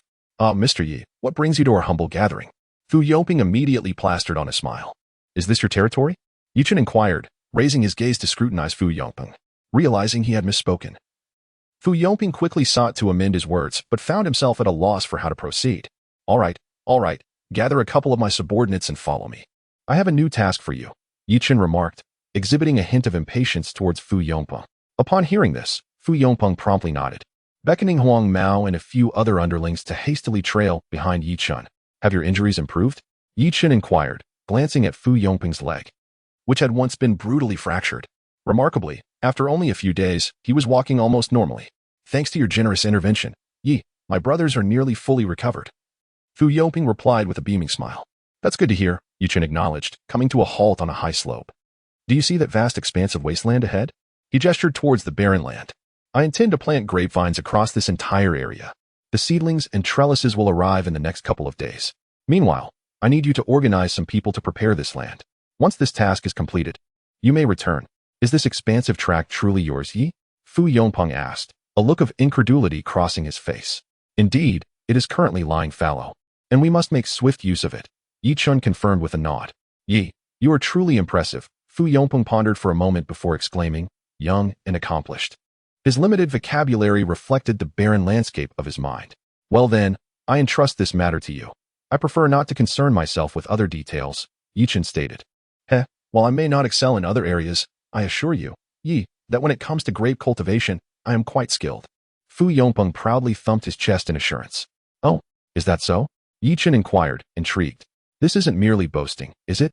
I recall you were once a significant player in grape farming, raking in nearly 1 million annually from your own harvest. At this, Yichen regarded the former bully of the farmer's market with renewed interest. Unfortunately, one year I faced a blight, and pests ravaged my vines, forcing me down a less lawful path. But fear not, Yi, having learned from past mistakes, I promise to transform this land into the finest vineyard in Feiqing. Yichen nodded, patting Fu Yongpeng on the shoulder with a smile. If you accomplish this task, you shall not be without rewards. It is an honor to work alongside you, Yi. I seek no rewards, Fu Yongpeng flattered. Yichen waved dismissively, choosing not to elaborate further. Upon returning to the training room, he found Qin Mo already present, engaging in conversation with the Jiang sisters and Xiaomeng. Accompanying Qin Mo was a tall, fair-skinned young man with a center part in his hair. The young man surveyed Yichen's club, smirking slightly as he remarked, the space is ample. Yet the overall decor and architectural style leave much to be desired. Yichen frowned slightly, wondering who this individual was. Qin Mo, is that you? He approached with a friendly smile. When Qin Mo encountered Yichen, the icy demeanor she previously exhibited had softened, replaced by a faint smile as she said, well, I may trouble you in the coming days. You are Yichen, correct? Before Yichen could respond, the young man standing beside Qin Mo stepped forward, scrutinizing Yichen from head to toe. You are? Yichen inquired. I am Qin Lang, Qin Mo's younger brother. I heard that your martial arts skills are quite impressive, so I accompanied my sister to ascertain whether you are merely a charlatan. Let me make it clear. My sister is seeking your guidance to participate in the National Free Fighting Championship. If you lack genuine ability, I suggest you disclose it promptly. Otherwise, should we waste our time, you will bear the consequences. The young man's tone was decidedly arrogant, his gaze towards Yichen laced with disdain. Qin Lang, haven't I told you to refrain from speaking recklessly upon our arrival? Qin Mo remarked, her brows furrowing at her brother's audacity. That's precisely the point. Just consider how many masters you have studied under since childhood. Most were nothing more than frauds seeking to exploit you, Qin Lang retorted. A hint of defiance in his voice. Chapter 186. One-on-one. Hey, kid, speak more politely. Xiao Lei had long harbored a dislike for Qin Lang. Since this fellow joined the NB club, he had been expressing disdain for one thing after another, showing a complete lack of respect. In essence, Qin Lang was exceedingly arrogant, speaking without restraint, utterly disregarding the authority of NB. What's wrong? Did I say something incorrect? Isn't your Yichen merely a streamer who gains attention by cheating in games? Qin Lang retorted without hesitation. Hey, say that again. At that moment, not just Xiao Lei, but even Yu Ren and Ming Ming could no longer tolerate his arrogance. This guy was simply too audacious. Enough, Qin Lang. You have no business here. Just go back. Qin Mo looked at her brother with an expression of displeasure. Sister, why are you siding with an outsider? Upon seeing Qin Mo genuinely angry, Qin Lang's confidence began to wane. Hey, kid, are you so certain that I am a fraud? Yichen found the situation amusing. He had little interaction with Qin Lang, so why did this child immediately attack him? Humph, whether you are a fraud or not, it's not for me to say. That's the word on the internet, Qin Lang asserted defiantly. Hearing this, Yichen finally understood. It seemed this fellow had been swept away by the online tide. Which was not surprising, as many internet users lacked the ability to discern right from wrong. Often, when others incited them, this group would follow suit blindly. Reflecting on the rumors circulating about him online over the past few days, it appeared that negative comments dominated. Yichen, if you are truly as formidable as you claim, why not have a match with me?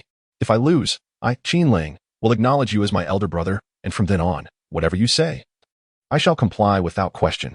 However, if you cannot even defeat me, do not dare to continue deceiving others. Qin Lang looked at Yichen, a provocative smirk on his face. Kid, do not boast too much. You think you can compete with Brother Yi? I fear that even if Brother Yi were to use just one hand, you would still be no match. Xiao Lei could not help but laugh at Qin Lang's bravado. Qin Lang, be silent. Did you not hear me tell you to go back? Qin Mo was genuinely angry now. She was well aware of Yi Chen's martial prowess, and this was a rare opportunity to study Wing Chun under him. She did not wish for her reckless brother to disrupt her plans, especially with the national free-fighting competition approaching. Learning Wing Chun was crucial for her. Sister, why do you always side with outsiders? Qin Lang's stubbornness flared up. Qin Lang, do you mean what you just said? Yichen raised an eyebrow upon hearing him. Just then, since the vineyard needed labor, an additional young man would certainly contribute. After all, free labor should not be wasted. I, Qin Lang, always keep my word, he declared stubbornly, staring at Yichen. Very well. Then let us have a match. Yichen chuckled. In truth, for a martial arts master, merely observing an individual's stance and the rhythm of their breathing can provide a fundamental assessment of the opponent's martial prowess. Qin Lang's confidence in making such a claim naturally indicates that he possesses a certain level of skill, a fact that Yichen readily recognizes. However, what Yichen perceives more acutely is that, at Qin Lang's level, he is merely at a rudimentary stage of martial arts, inferior even to Qin Mo. As the two conversed, they arrived at the training ground of the NB team, a vast expanse with a rubberized surface, ensuring that Qin Lang would not sustain any serious injuries from a fall. Yichen, my brother is quite reckless, Qin Mo remarked urgently, unable to restrain her sibling. Do not worry, I shall exercise restraint, Yichen replied with a smile. No, I meant that Qin Lang is rather thoughtless. It would be beneficial for him to learn a lesson, Qin Mo whispered softly. Yichen, Qin Mo, the elder sister, truly has a stern disposition. Yet, considering her words, it would be inappropriate for him to hold back. In the distance, dozens of heads craned to observe the unfolding scene. Brother Fu, it seems that Yichen is about to engage in a duel, the blonde-haired youth exclaimed to Fu Yongping beside him. I'm not blind. Just don't obstruct my view, Fu Yongping retorted, shoving the blonde aside. Yichen stood with his hands clasped behind him, his posture erect, gazing calmly at Qin Lang, showing no inclination to strike first. Qin Lang's gaze sharpened, adopting a classic Muay Thai fighting stance, his hands gently cradling his brow, feet shifting back and forth in a tentative dance. Muay Thai? Yichen regarded Qin Lang and nodded, setting aside the reality of Qin Lang's technique. This display alone was quite imposing. After several tentative movements without provoking a reaction from Yichen, Qin Lang began to feel a twinge of anxiety. Ultimately, he could no longer contain himself. Gritting his teeth, he lunged forward, delivering a straight punch aimed at Yichen's face. The force behind this punch was substantial, producing a faint whistle as it cut through the air. As the attack commenced, Yichen chuckled lightly.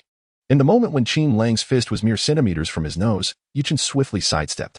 This maneuver caused Qin Lang's momentum to falter, his punch losing power as he attempted to retract it, but it was too late. Yi Chen's counterattack was already upon him, aimed directly at Qin Lang's neck. Instinctively, Qin Lang tensed every muscle in his body to protect his throat. Suddenly, he felt a sharp pain in his abdomen, his vision momentarily blurring as if his entire digestive system were on the verge of rupture.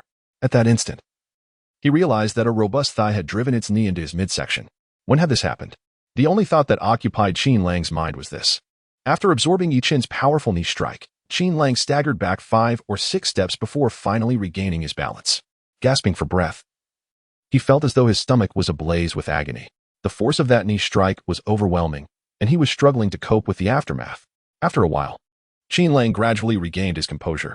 Upon gazing at Yi Chen before him, Qin Lang finally shed his disdainful demeanor, his expression becoming grave. Once he steadied himself again, Qin Lang launched another attack, this time altering his strategy by employing swift footwork and short punches to assault Yi Chen. It must be said, Qin Lang's punching speed was indeed remarkable.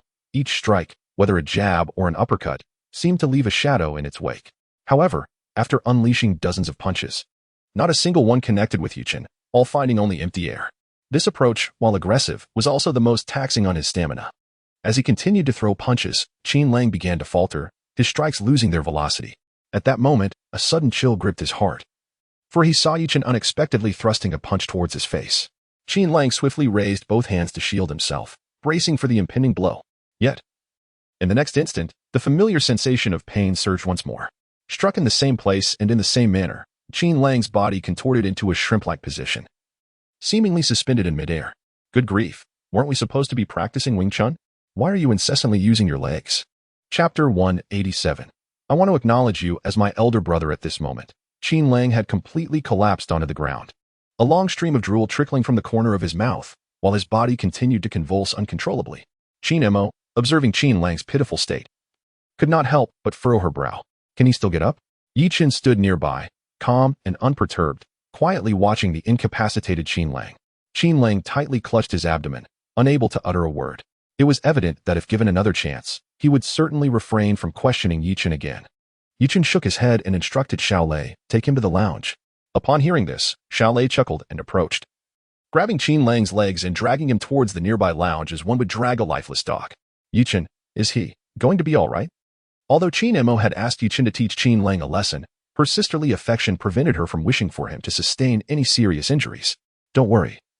He won't die. Yi Chen shrugged nonchalantly, reassured her. He was well aware that his 2 knee strikes, though seemingly fierce, would only leave Qin Lang resting for a while. He would recover in no time. With Yi Chen's words, Qin Mo felt relieved and nodded at him, inquiring, how long would it take to grasp the principles of Wing Chun? Wing Chun, being a minor martial art, emphasizes speed, precision, and ferocity. Only by striking faster than your opponent can you effectively subdue them. Yi Chen began imparting the essential techniques of Wing Chun to Qin Mo. Thus, what you need to do now is enhance your body's reaction time. The principle of all martial arts is that while nothing is invincible, speed is paramount. As Yi Chen spoke, his tone was calm, yet to others, he exuded the aura of a martial arts master, causing everyone to gaze at him with stars in their eyes. Subsequently, Yi Chen taught Qin Mo more fundamental techniques of Wing Chun. Following his instructions, Qin Mo attempted various Wing Chun movements. To Yi Chen's astonishment, Qin Mo's grasp of martial arts was extraordinary, just by listening to Yi Chen's conceptual explanations. She had nearly mastered the foundational elements of Wing Chun. Her execution of the techniques exhibited a hint of masterful grace. Qin Lang finally regained consciousness before nightfall. Once seated, he turned to Xiaolei and asked, where is Yi Chen? Xiaolei shot him a disapproving glance. Had it not been for Yi Chen instructing him to keep an eye on Qin Lang, he would have been disinclined to engage with this impolite youth. Now that the boy had just awakened, it appeared he was once again seeking trouble with Yi Chen. Xiaolei, with little patience, retorted, what do you want? Looking to be beaten again? I. As Qin Lang heard Xiaolei's words, his expression gradually returned to normal. After a moment of silence, he finally spoke. I want to acknowledge Yi Chen as my elder brother. Xiaolei was taken aback. It seemed this fellow had genuinely been subdued by Yi Chen's prowess. You? Forget it. Yi Ge would never look at you. Xiaolei shook his head, extinguishing Qin Lang's fantasies without hesitation. Why? Qin Lang was taken aback. After all, he was the young heir of the illustrious Qin group, seeking to take you as his mentor, and yet you look down upon him? Huh? Do you think that your wealth and power make you worthy of Brother Ye's regard? You are sorely mistaken, if your character is lacking. No amount of money will earn his respect. Xiaolei scoffed. In truth, Xiaolei's words were somewhat unjust to Qin Lang. As a young scion of a prominent group and a future leader, although Qin Lang could be somewhat arrogant, his character was not wholly deficient. Otherwise, he would not have first thought of seeking Yi Chun as his mentor upon awakening. Nonetheless, Xiao Lei's remarks left Qin Lang feeling anxious. Reflecting on the shameful comments he had made to Yi Chun earlier that day, he resolved to alter Yi Chun's perception of him. Brother Lei, I was wrong. Given your close relationship with Brother Yi, could you possibly intercede on my behalf? At this point, Qin Lang had completely altered his demeanor, seeking to ingratiate himself with Xiao Lei. Xiao Lei was somewhat taken aback by Qin Lang's sudden change in attitude. He had not anticipated such a significant shift. Well, it's not necessary to be overly dramatic. I can certainly have a word with Brother Yi, Xiao Lei replied, his tone softening in response to Qin Lang's transformation. Oh, it's truly unfortunate that our family has encountered too many fraudsters over the years, Qin Lang sighed. The Qin family has always been passionate about martial arts, and my sister possesses extraordinary talent. To ensure her gifts are not squandered, we have sought out masters since childhood. Regrettably, 8 or 9 out of 10 have been swindlers. While we may have some wealth, we are not fools. When I sparred with Brother Yi during the day, I could sense his mastery. It is undoubtedly at the level my grandfather often refers to as that of a grandmaster. There can be no mistake. Qin Lang continued, speaking to himself, prompting Xiao Lei to nod in agreement. Thus, no matter what, I must take Yi Chun as my elder brother, as I previously stated, Qin Lang declared with utmost seriousness. Observing Qin Lang's genuine change in attitude, Xiao Lei found him less disagreeable than before.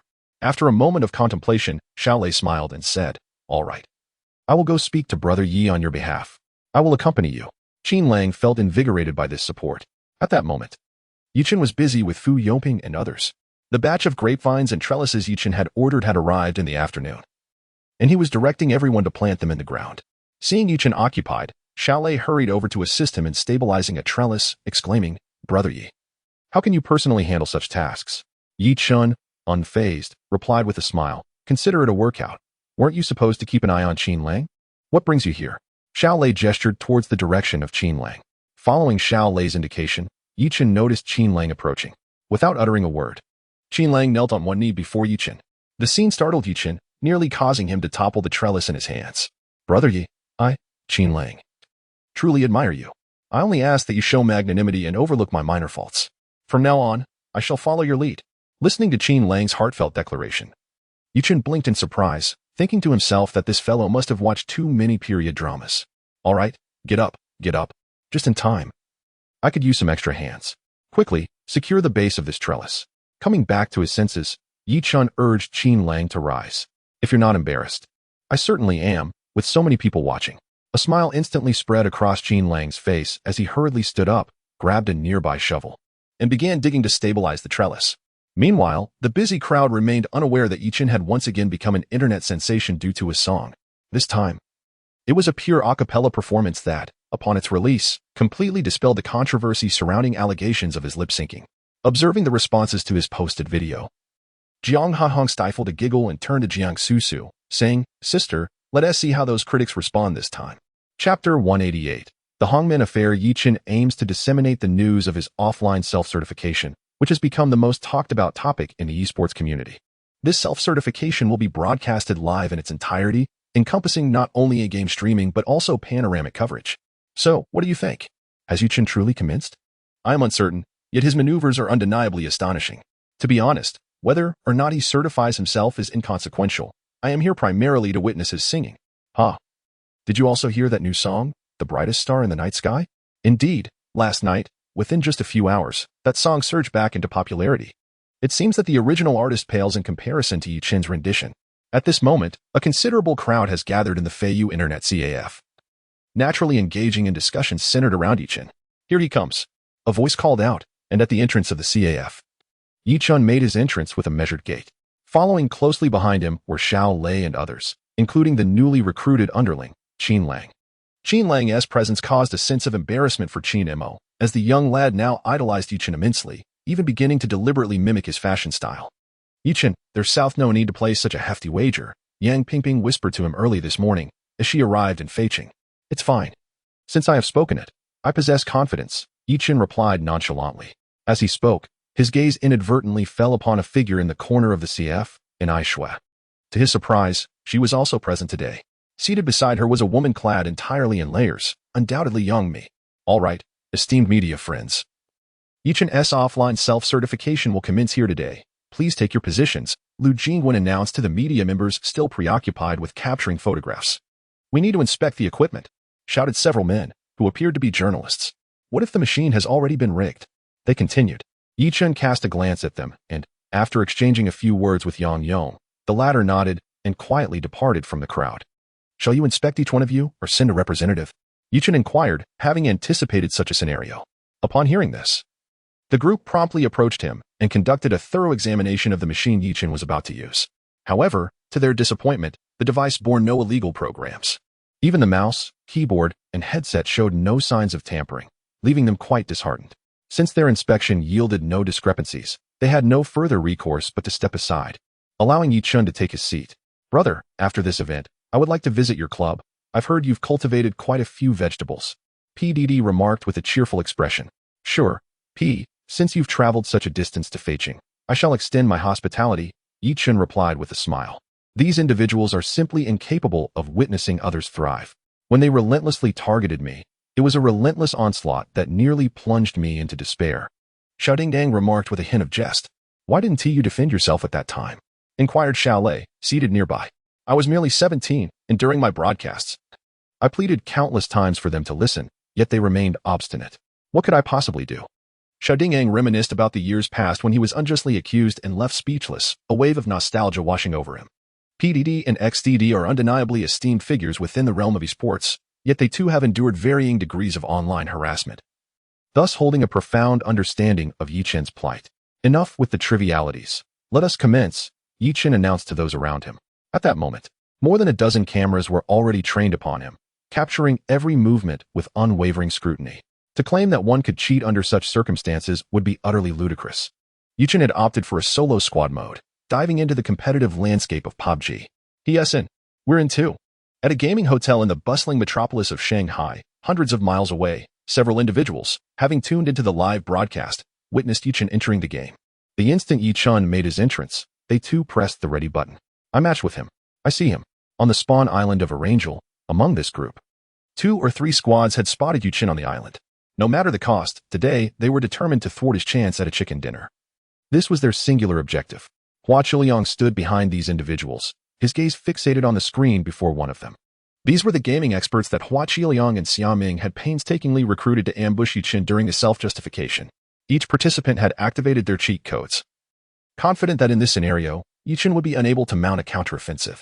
A smile crept upon Hua Qiliang's lips as he contemplated this. Mr. Hua. Someone is looking for you outside, a hotel staff member interrupted, delivering a message to Hua Qiliang. Who is it? Tell them I am unavailable, Hua Qiliang replied. His impatience evident.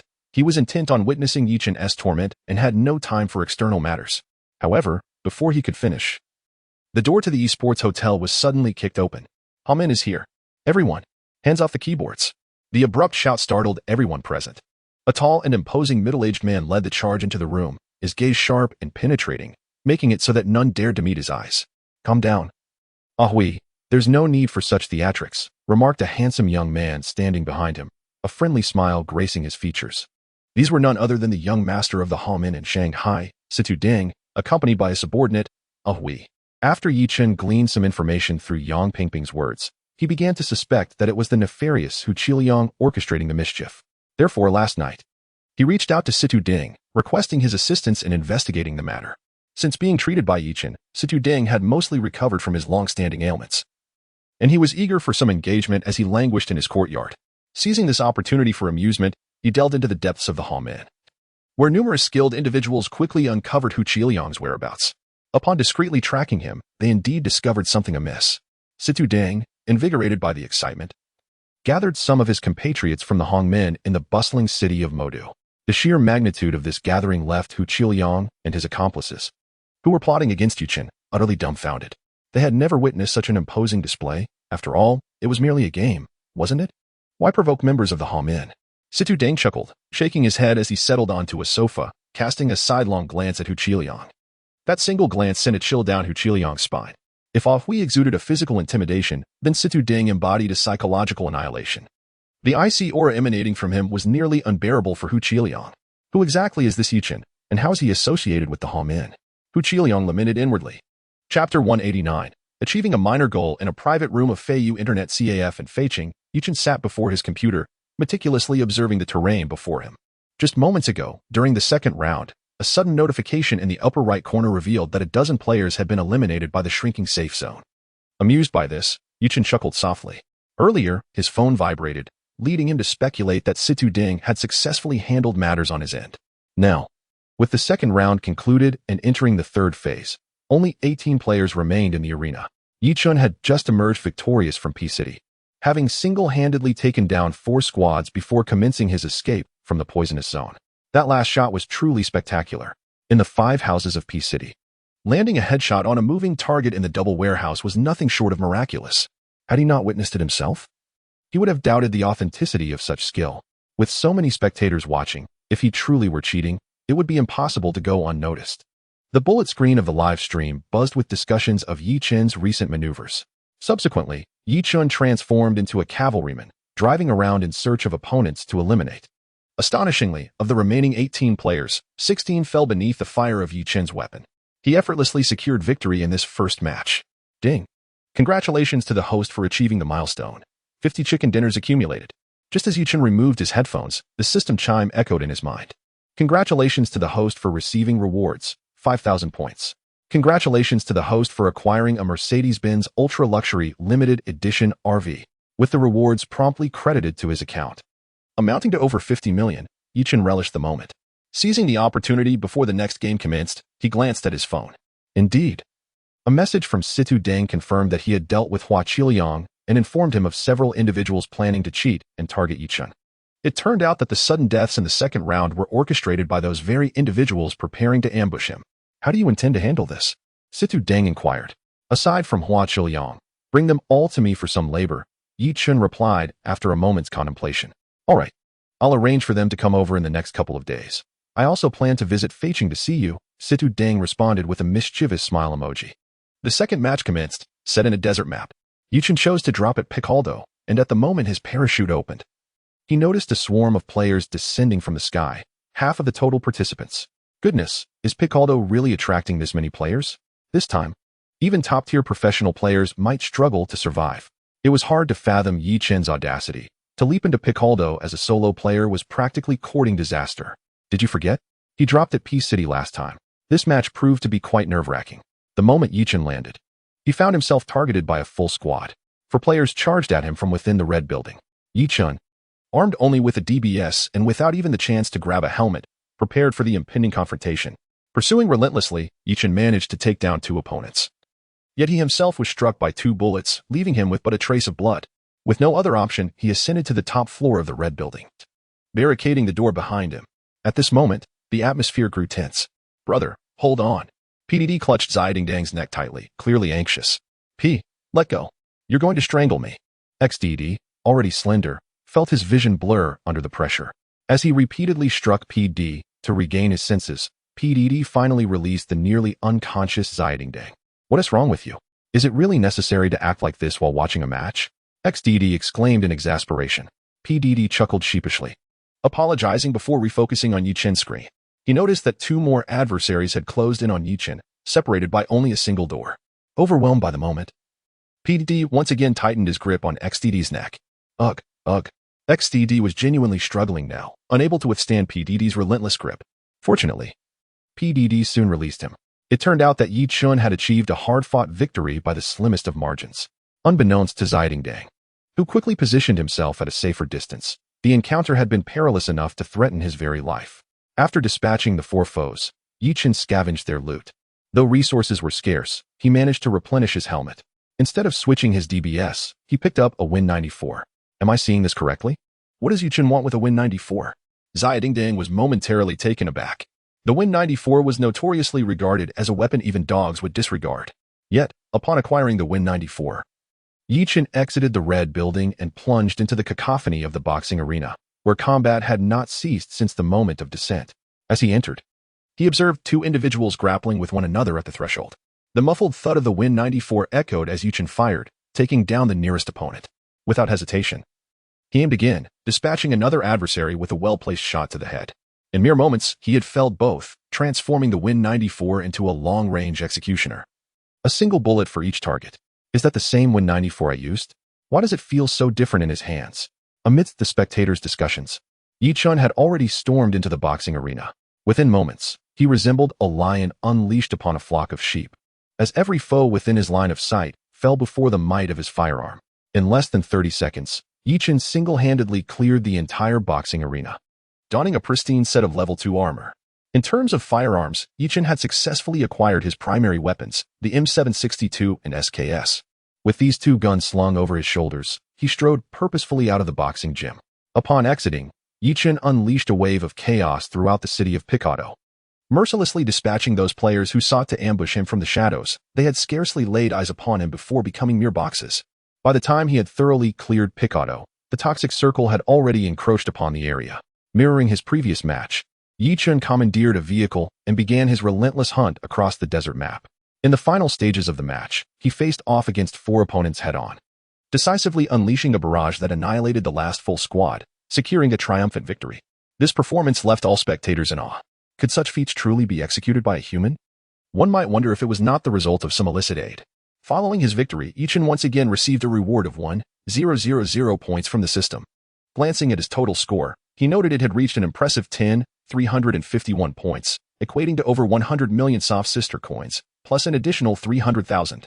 Having achieved yet another small milestone, Yi Chun chuckled softly, ready to embark upon his third match. Chapter 190. New system features. He has triumphed once more in the game. For consecutive victories. Such prowess is truly astonishing. After the conclusion of the 4th match, Yi Chun has achieved 4 consecutive wins in solo squats. This level of skill is utterly terrifying. At this moment, Yi Chun has already commenced preparations for the 5th match. In the bustling city of magic capital, Xiaoming, the head of the PUBG division at Huya Live, is closely monitoring Yi Chun's self-validation livestream, his brow furrowed with concern. What on earth is happening with Hua Qiliang? Prior to the competition, Hua Qiliang and Xiaoming had devised strategies targeting Yi Chun's livestream. Logically, Yi Chun should have encountered varying degrees of opposition since the beginning of his first match, yet he has faced little to no significant resistance in the subsequent rounds. Xiaoming attempts to reach Hua Qiliang by phone, but to his frustration, there is no answer. The prospect of Yi Chun rising to prominence is alarming. Should that occur, the traffic to Yi Chun's livestream would become insurmountable. Such a scenario would undoubtedly siphon a significant portion of Huya's audience, leaving Xiaoming increasingly anxious. In the current situation, however, Xiaoming feels utterly powerless, compelled to watch Yi Chun embark on his 5th match. Manager Xiao, Mr. Song requests your presence in his office. A staff member approaches Xiaoming during his watch of Yi Chun's livestream. Mr. Song, did he specify what the matter is? Xiaoming inquires, taken aback.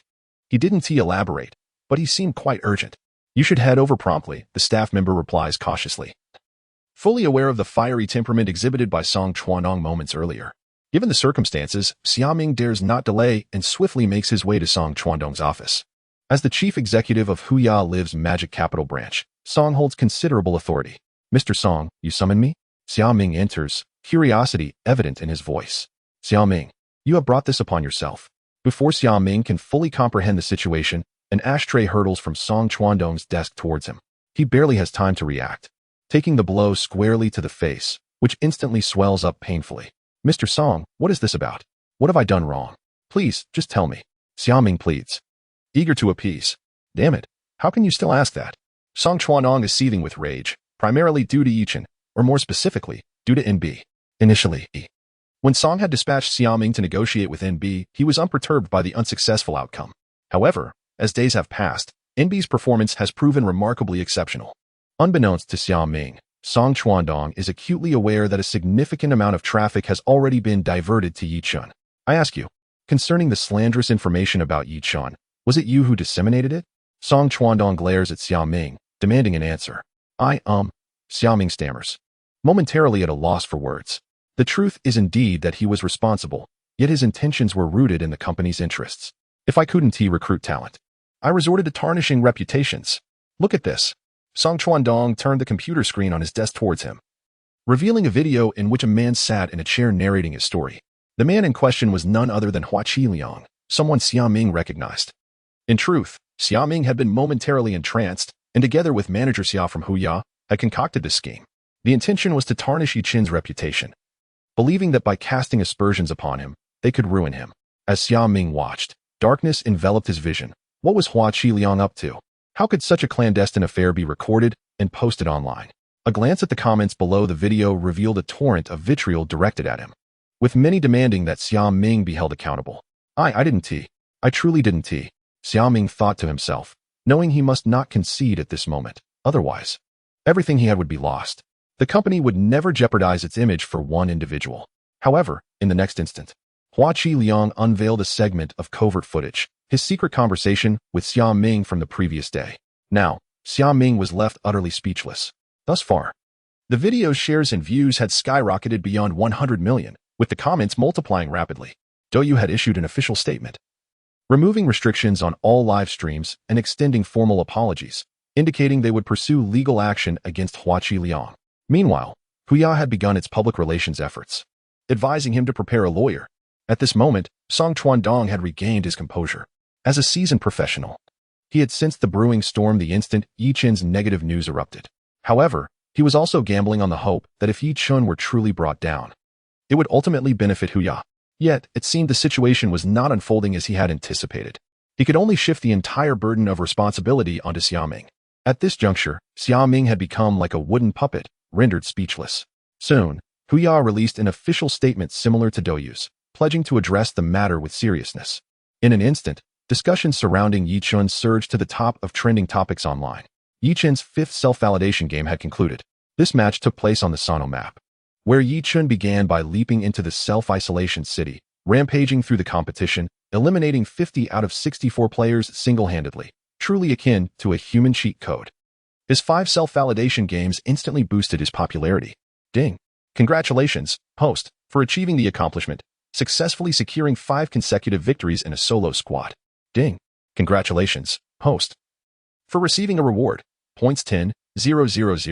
Ding! Congratulations, host, for leveling up. Your current level is 100. Ding! The system has detected that the host's level has reached 100. Granting new functionality, passive points increase. Passive points. Any member or team under the host's name will receive corresponding points for kills made in the relevant games. Ding! Congratulations, host, for receiving a reward. 1 ton of Imperial Green Jade Rough Stone. After the conclusion of the 5 matches, Yi Chen's system began to emit a continuous stream of notifications. Gazing at the rewards presented by the system, Yi Chen was overwhelmed with ecstasy. Throughout these 5 matches, he had amassed over 16,000 points. His current points total had surged beyond 20,000, and an additional 200 million had been credited to his account. What delighted Yi Chen the most was the realization that he no longer needed to toil incessantly for points. Instead, he could now absorb the kills made by his team members to earn points. This was nothing short of a remarkable efficiency. Yi Chen, you are incredible! An astonishing feat, 5 consecutive victories in solo queue. If you were to compete in the PCL, I dare say we would have no chance at all. Brother Yi, allow me to touch your hand to share in your good fortune. Before Yi Chen could rise, PDD and the others rushed forward, lifting him in exuberance as they cheered. Chapter 191. The senior sister knocks at the door. Faster, faster, Yi Chen urged, observing Qin Mo drenched in sweat at the NB Club's arena. A week had elapsed since Yi Chen's self-affirmation, and tranquility had gradually returned. His current endeavor was to assist Qin Mo in diligently mastering the Wing Chun martial art. After a series of fluid movements, Qin Mo's fair complexion was glistening with perspiration. Excellent. Maintain this state. Yi Chen nodded in satisfaction. The national free fighting competition was set for tomorrow. Following a week of intensive training, Qin Mo's Wing Chun had reached a remarkable level of proficiency. With her foundational skills, she was bound to achieve commendable results in the upcoming contest. Once Qin Mo concluded her match, Yi Chen would commence preparations for the PDL event. Having already received an invitation, the NB team had emerged as the most scrutinized squad this year, even overshadowing some top-tier teams. Upon returning to the training room, Yi Chen heard Xiao Lei shouting, to the left, can't you see such a big person? Following the sound, he found Xiao Lei engaged in a game of CSGO with Qin Lang and Danielle, while they were all playing a shooting game. The disparity in Xiao Lei's skills compared to his prowess in PUBG was striking. Conversely, Danielle and Qin Lang displayed commendable abilities. Danielle's accuracy with the AWP was exceptional, dispatching adversaries with remarkable swiftness.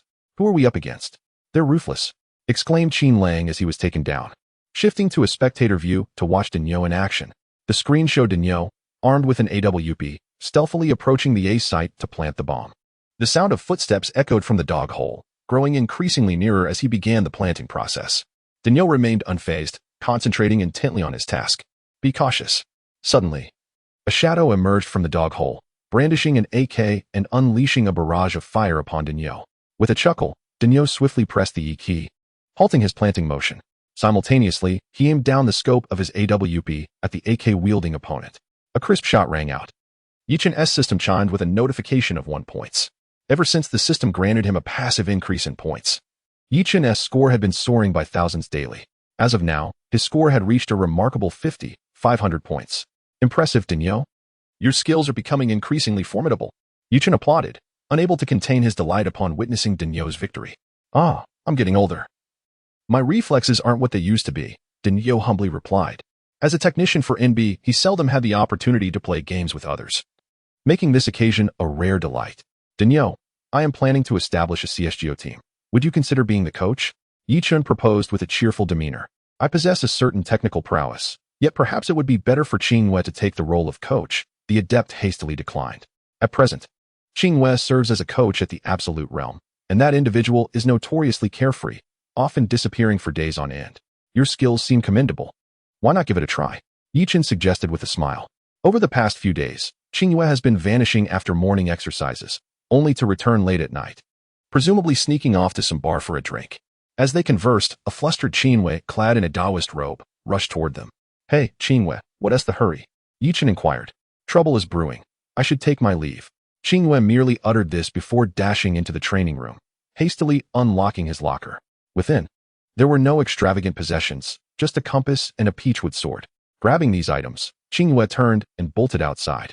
Observing Qingyue's anxious demeanor, Yichen felt a flicker of confusion. What madness had seized him? Was there not a single sane individual in this club?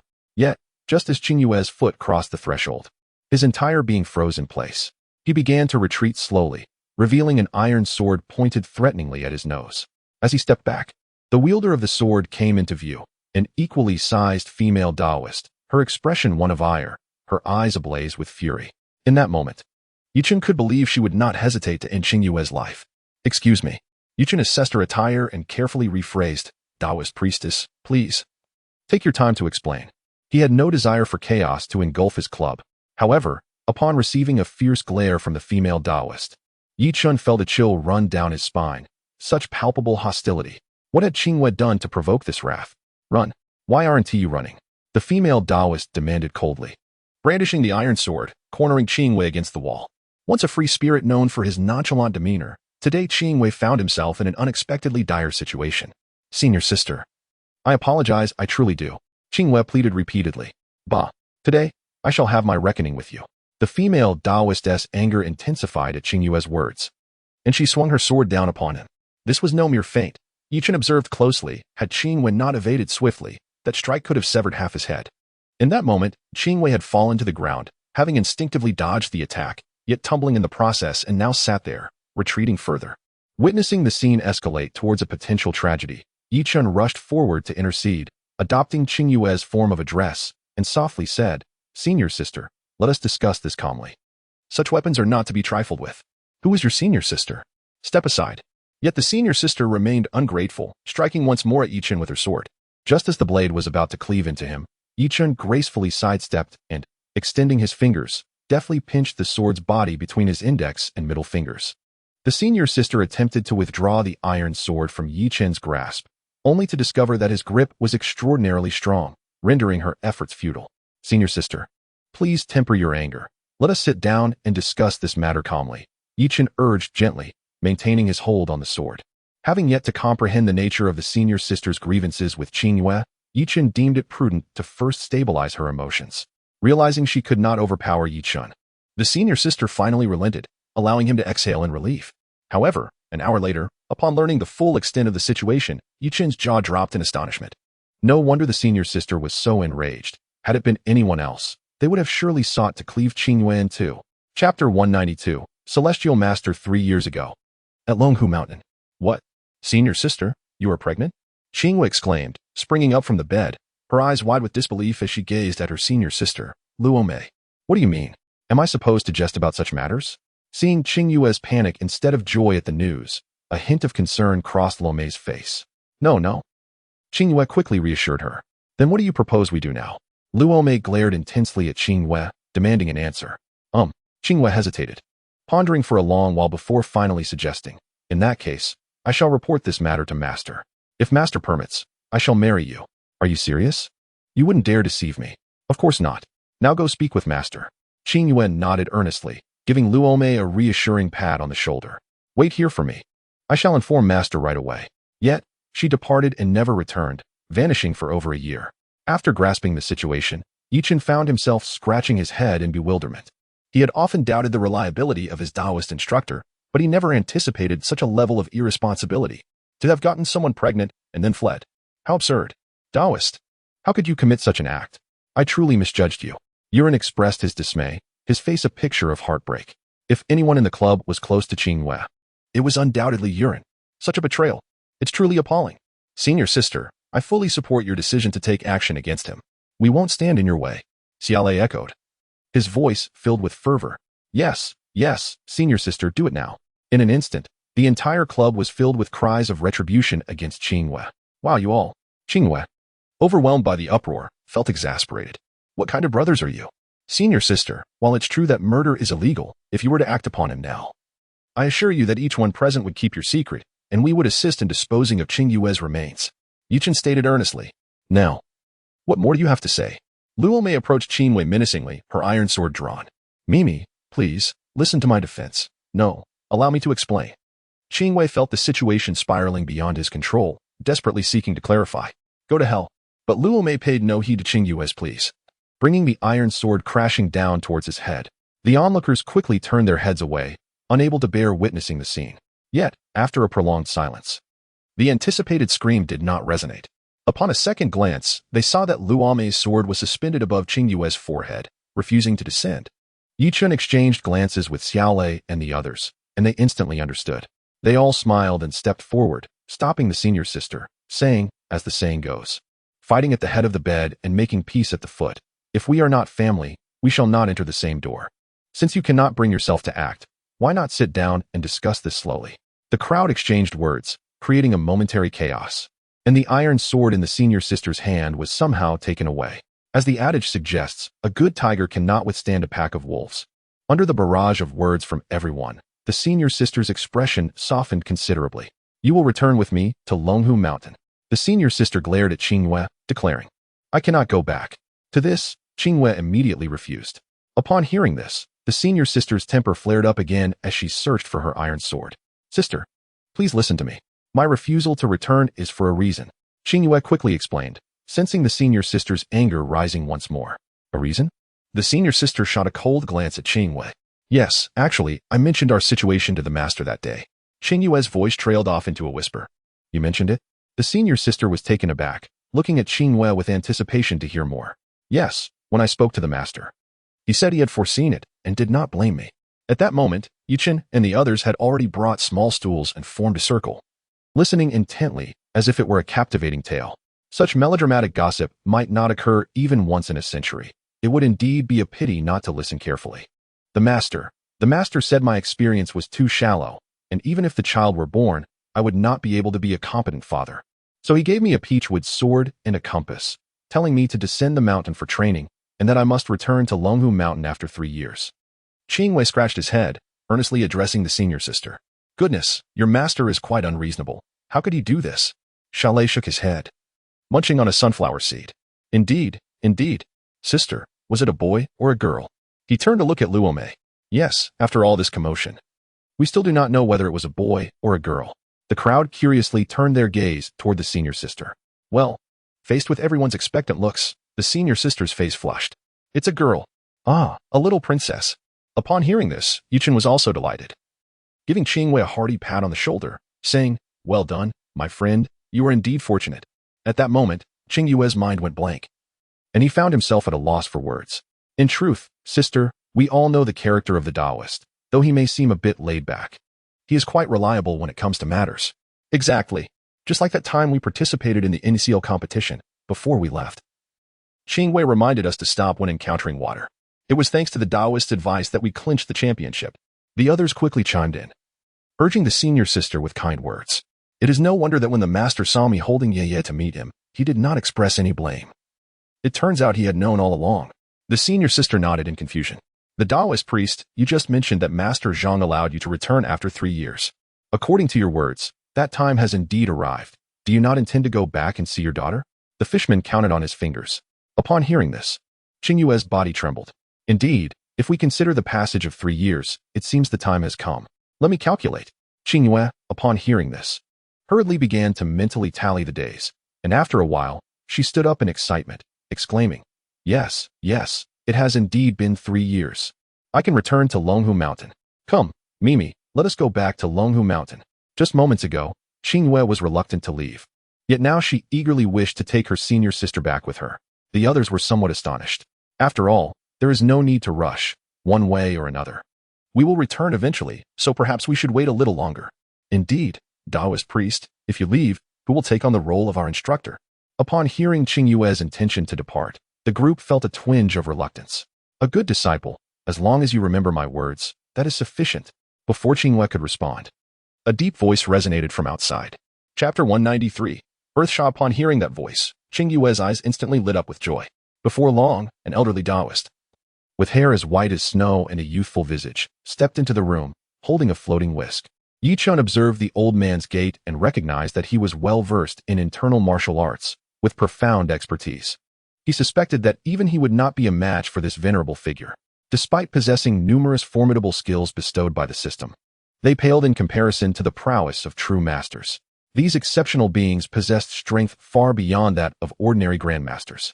Yichun, keenly aware of the gravity of the situation, approached with a respectful smile, saying, You must be the renowned Zhang Tianshi of Longhu Mountain. It is an honor to meet you. The others promptly shifted from their storytelling demeanor, standing respectfully aside. Zhang Tianshi scrutinized Yichun for a considerable time before nodding with a smile. Young man, you are quite extraordinary. You flatter me, Yichun replied, a cold sweat breaking out on his back. Could this old Taoist have discerned the presence of the system within him? It is rare for someone so young to have reached the realm of a grandmaster. Hearing Zhang Tianshi's words, Yichun finally exhaled in relief. My unremarkable disciple has been under your tutelage for quite some time, and has likely caused you considerable trouble, Zhang Tianshi remarked with a chuckle. Not at all, Taoist. You are our esteemed coach, Yichun replied with a laugh. Esteemed coach? Zhang Tianshi raised an eyebrow in surprise. Indeed, thanks to Taoist Qingyue, our team has achieved some notable successes, Yichun praised.